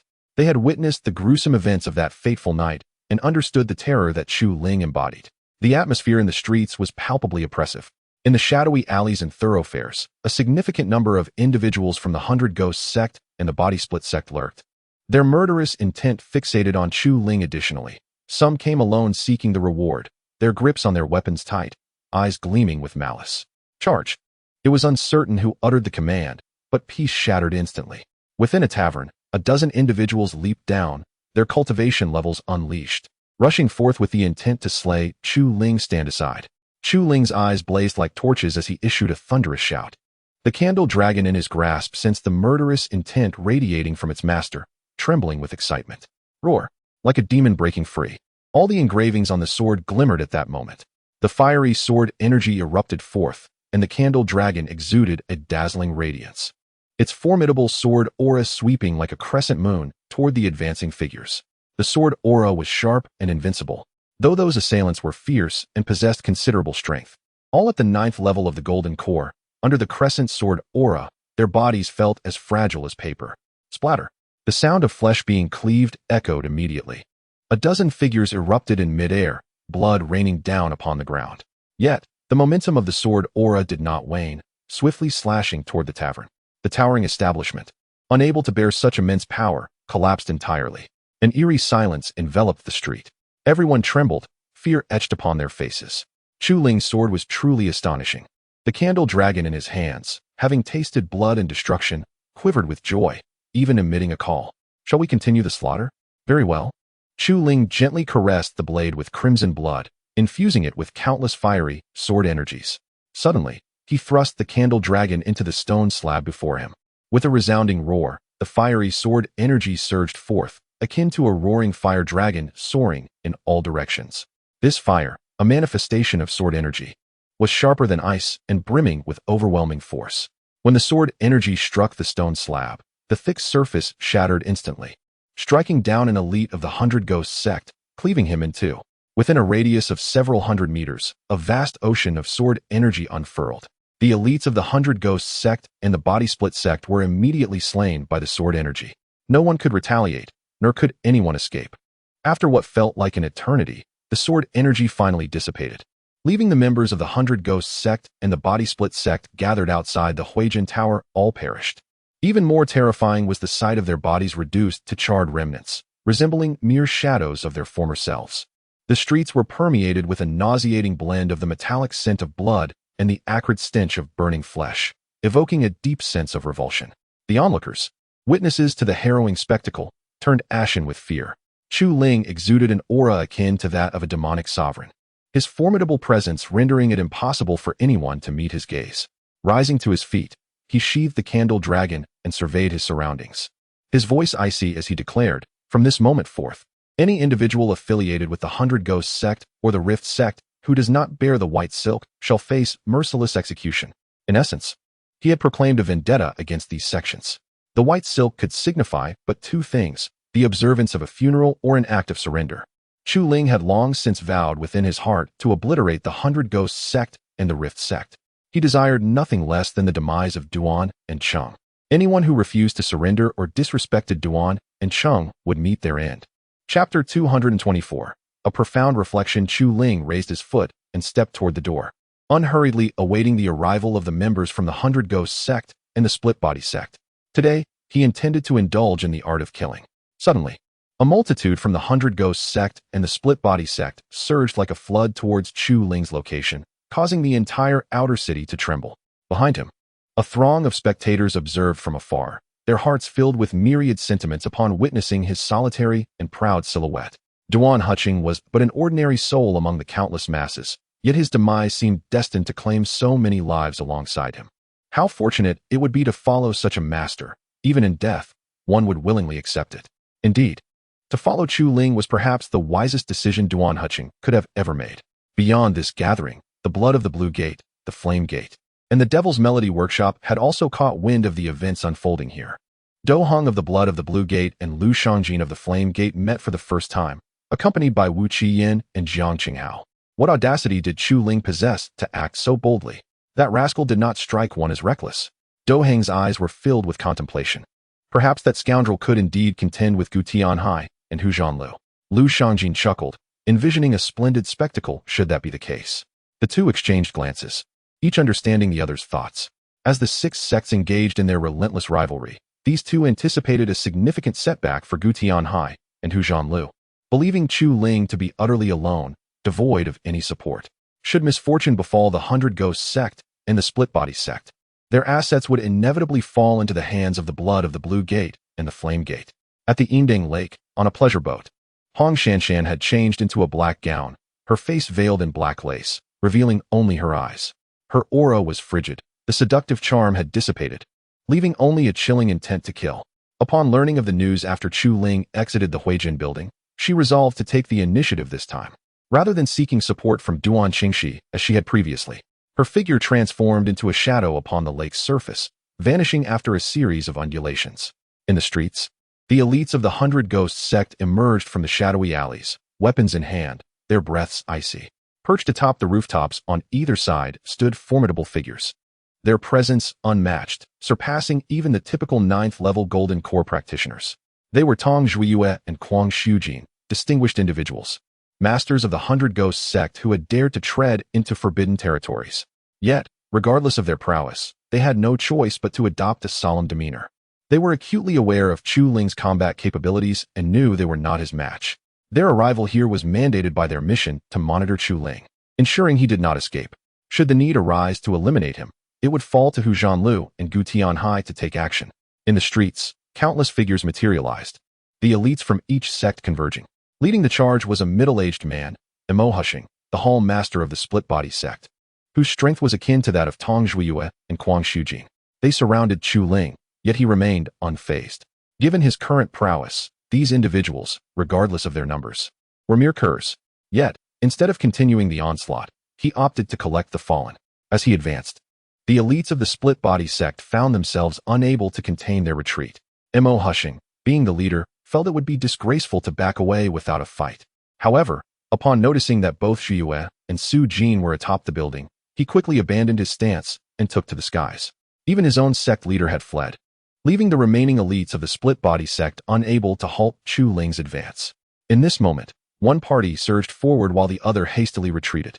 The scene held a certain absurdity, yet laughter eluded everyone, for they understood that a fierce battle was imminent, one that would undoubtedly be drenched in blood. With a thunderous command, Emo Hushing recognized that he could not disregard the potential sacrifice of the split-body sect's elites at that moment. Did it pierce your heart? When you took Duan Hushing's life, did you not consider that he was merely an innocent soul? Chu Ling cast a cold glance at Emo Hushing, warning, "Stay where you are, or I shall be forced to eliminate you first." Emo Hushing found himself rendered speechless, as if his throat were constricted. Chu Ling pressed on with his massacre. The opposing force numbered over 500, all at the 8th level of the Golden Course stage. Yet, before Chu Ling, this was still woefully inadequate. The slaughter was overwhelmingly one-sided. Under immense pressure, no one could mount an effective resistance. Sword energy surged uncontrollably as Chu Ling executed his strikes with remarkable speed. The Zhulong seemed to be softly singing a cheerful tune. All the while the killing continued to devour and grow in ferocity. In the span of a mere tea break, hundreds had perished. The streets were littered with charred corpses. A horrific tableau that sent chills down the spine. The actions of the 100 Ghost sect and the split-body sect ignited a furious wrath within Chu Ling. He was determined to annihilate them entirely. Quickly tie on the white silk. A wave of fear swept through the crowd, and some recalled Chu Ling's earlier words, hastily tearing pieces from their garments to bind around their heads. Immediately, a fiery sword energy whizzed past one individual, sparing his life. He appeared as a grateful survivor. Indeed, it proved effective. Chu Ling was a man worthy of trust. The individual smiled. Despite the humiliation of surrendering with the white silk, which might even lead to expulsion from the split-body sect, such concerns paled in comparison to the threat to life. Once one person took this step, many others soon followed suit. In no time, a multitude were seen donning white silk. As the fabric fluttered, the 3 sect leaders atop the building looked on with fury. What spineless wretches! You are unworthy of remaining in the split-body sect. Emo Hushing bellowed. We hold no enmity with Chu Ling. We joined the split-body sect solely for protection. Now, when our very lives are at stake, why should we cling to pride? Many voiced their dissent. Duan Hushing's death has nothing to do with us. Why should we perish? You little wretches. Emo Hushing's expression turned icy. You can go to your deaths. Chu Ling refrained from harming the innocent, honoring his promise not to kill those who bore the white silk. He was distinctly different from Gu Tianhai. His gaze remained fixed on Emo Hushing, one hand resting on his sword, as a formidable sword aura began to coalesce. This technique is a fusion of the Ice Blade's chi and the Moonshadow swordsmanship, yet it bears a distinctive quality. Due to Chu Ling's enhanced cultivation, the potency of this strike has significantly increased. Moreover, with the use of the Candle Dragon, there is no concern for deterioration. Chu Ling can unleash it with unrestrained freedom. Whoosh! The onlookers beheld an astonishing sword radiance tearing through the sky, accompanied by the sounds of wind and thunder, targeting Emo Hushing. Emo Hushing was not foolish enough to allow Chu Ling to strike him down. As the sword radiance manifested, he promptly summoned his cultivation. His expertise lay not in aggression or slaughter, but in defense. He appeared grave, fully mobilizing his being to conjure a shield before him.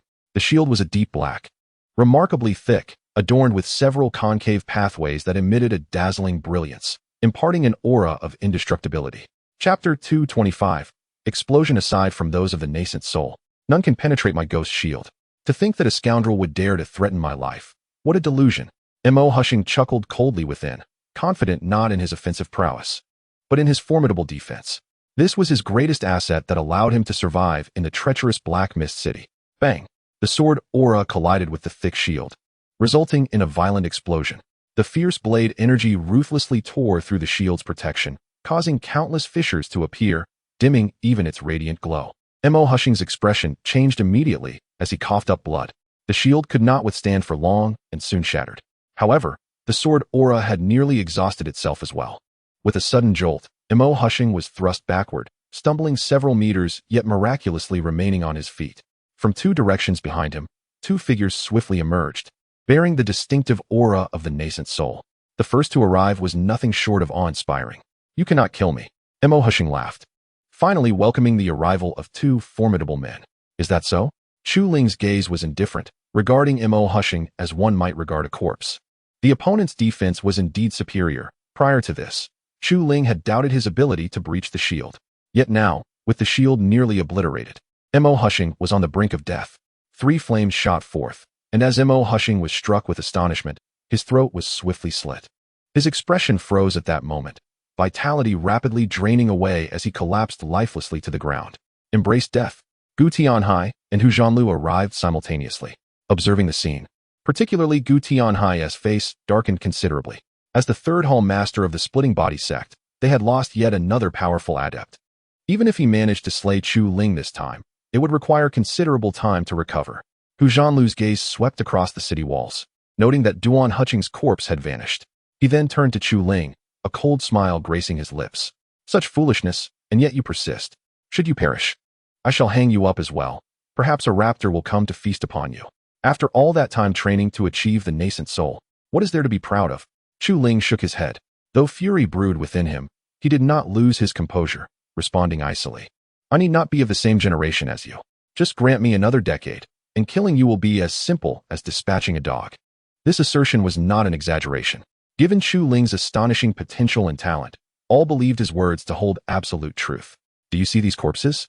It won't be long before you meet the same fate," Chu Ling continued. Hu Zhanlu and Gu Tianhai's faces darkened further. They gazed at the countless elites lying dead in the streets, their hearts bleeding. Especially the remaining ones, adorned with white sashes upon their foreheads, their faces burning with shame. "You worthless beings, incapable of serving my 100 Ghost sect, I shall eliminate you all." Hu Zhanlu's murderous intent surged suddenly. "You brat, I will slice you into 1,000 pieces." Gu Tianhai bellowed. The death of Mo and Sheng inflicted the deepest wound upon him. For such top-tier experts are exceedingly difficult to cultivate. "Did you ever contemplate this day when you killed Duan and Sheng?" Chu Ling remarked coldly. "First, cripple his cultivation. Then we shall torment him." Hu Zhantu appeared quite ferocious. "Agreed." Gu Tianhai nodded in assent, as they were unwilling to simply eliminate Chu Ling. Such an act would be insufficient. Swish. The two Yuanying practitioners moved with astonishing speed, their positions shifting so swiftly that one could scarcely discern their movements, consequently finding themselves flanking Chu Ling. "Come if you dare." Chu Ling remained unfazed. Boom. A green feather materialized in his palm, revealing a natural path that emanated an aura of enigma. This was his greatest trump card, which he had only now chosen to unveil. Upon departing from Huijin Tower, he had encountered such an outcome. However, he was resolute in collecting Duan and Cheng's corporeal remains. Otherwise, the torment would be unbearable, and even with this card in hand, he would not falter. As Chu Ling infused his spiritual energy into the green feather, an overwhelming, almost celestial aura erupted from it, enveloping the surrounding area for miles. Countless spectators of the battle suddenly found themselves entirely immobilized, gasping for breath as if an invisible hand had tightened around their throats. The expressions of Gu Tianhai and Hu Zhantu became frozen in sheer terror, their eyes betraying profound fear. Being in such close proximity, the sensation felt all the more palpable. It was as if, in that instant, Chu Ling had become the sovereign of this realm. A mere word could dictate life or death. A single glance could extinguish a life. This illusion stemmed entirely from the green feather in his grasp. The power contained within the feather seemed to levitate in the air, an essence reminiscent of a transformation into divinity. Such a formidable entity, even without employing any tactics, could compel others to bow in submission through sheer cultivation. It was akin to a rabbit encountering a tiger, losing all will to resist in an instant. The aura of transformation into divinity. How could this scoundrel possess such a formidable trump card? Confusion filled the eyes of Gu Tianhai and Hu Zhantu. Although the power of the green feather had yet to be fully unleashed, they genuinely felt death encroaching upon them. Faced with the threat of mortality, Gu Tianhai and Hu Zhantu dared not move, fearing that Chu Ling would utterly annihilate them with the green feather. Duan and Cheng had been slain by Gu Tianhai himself, and Hu Zhanda had hung his corpse upon the city walls. The actions of these two had incited Chu Ling's ire, fueling his desire to eradicate them swiftly. As a substantial amount of spiritual energy was channeled, an aura of immense potency became palpable. The green feather was fully activated. The feathers separated and shot forth, green light slicing through the air, causing the very fabric of space to tremble. This overwhelming power transcended all comprehension. The imminent threat of death incited panic within Gu Tianhai and Hu Zhantu, compelling them to unleash the full might of their Yuanian cultivation. Under normal circumstances, the complete activation of their cultivation would certainly cause a stir. Yet at this moment, their strength had significantly waned. The surrounding atmosphere was suffused with a palpable sense of terror, their cultivation completely suppressed. Merely maintaining the ability to move freely was a remarkable feat with a swift motion. The two individuals, willing to pay the ultimate price, executed a terrifyingly rapid maneuver to shift their positions, soon distancing themselves by several hundred meters. Come on, hurry. We can escape at once. Once Qingyu's power dissipates, it will be easy to turn back and eliminate this brat. Gu Tianhai and Hu Zhanlu appeared both frantic and anxious. Suddenly, with astonishing speed, the feathered figure of that individual appeared directly above them. How astonishingly swift. Both Gu Tianhai and Hu Zhanlu were left in a state of shock. The speed of the nascent soul was formidable, yet Qingyu's velocity surpassed theirs by a significant margin.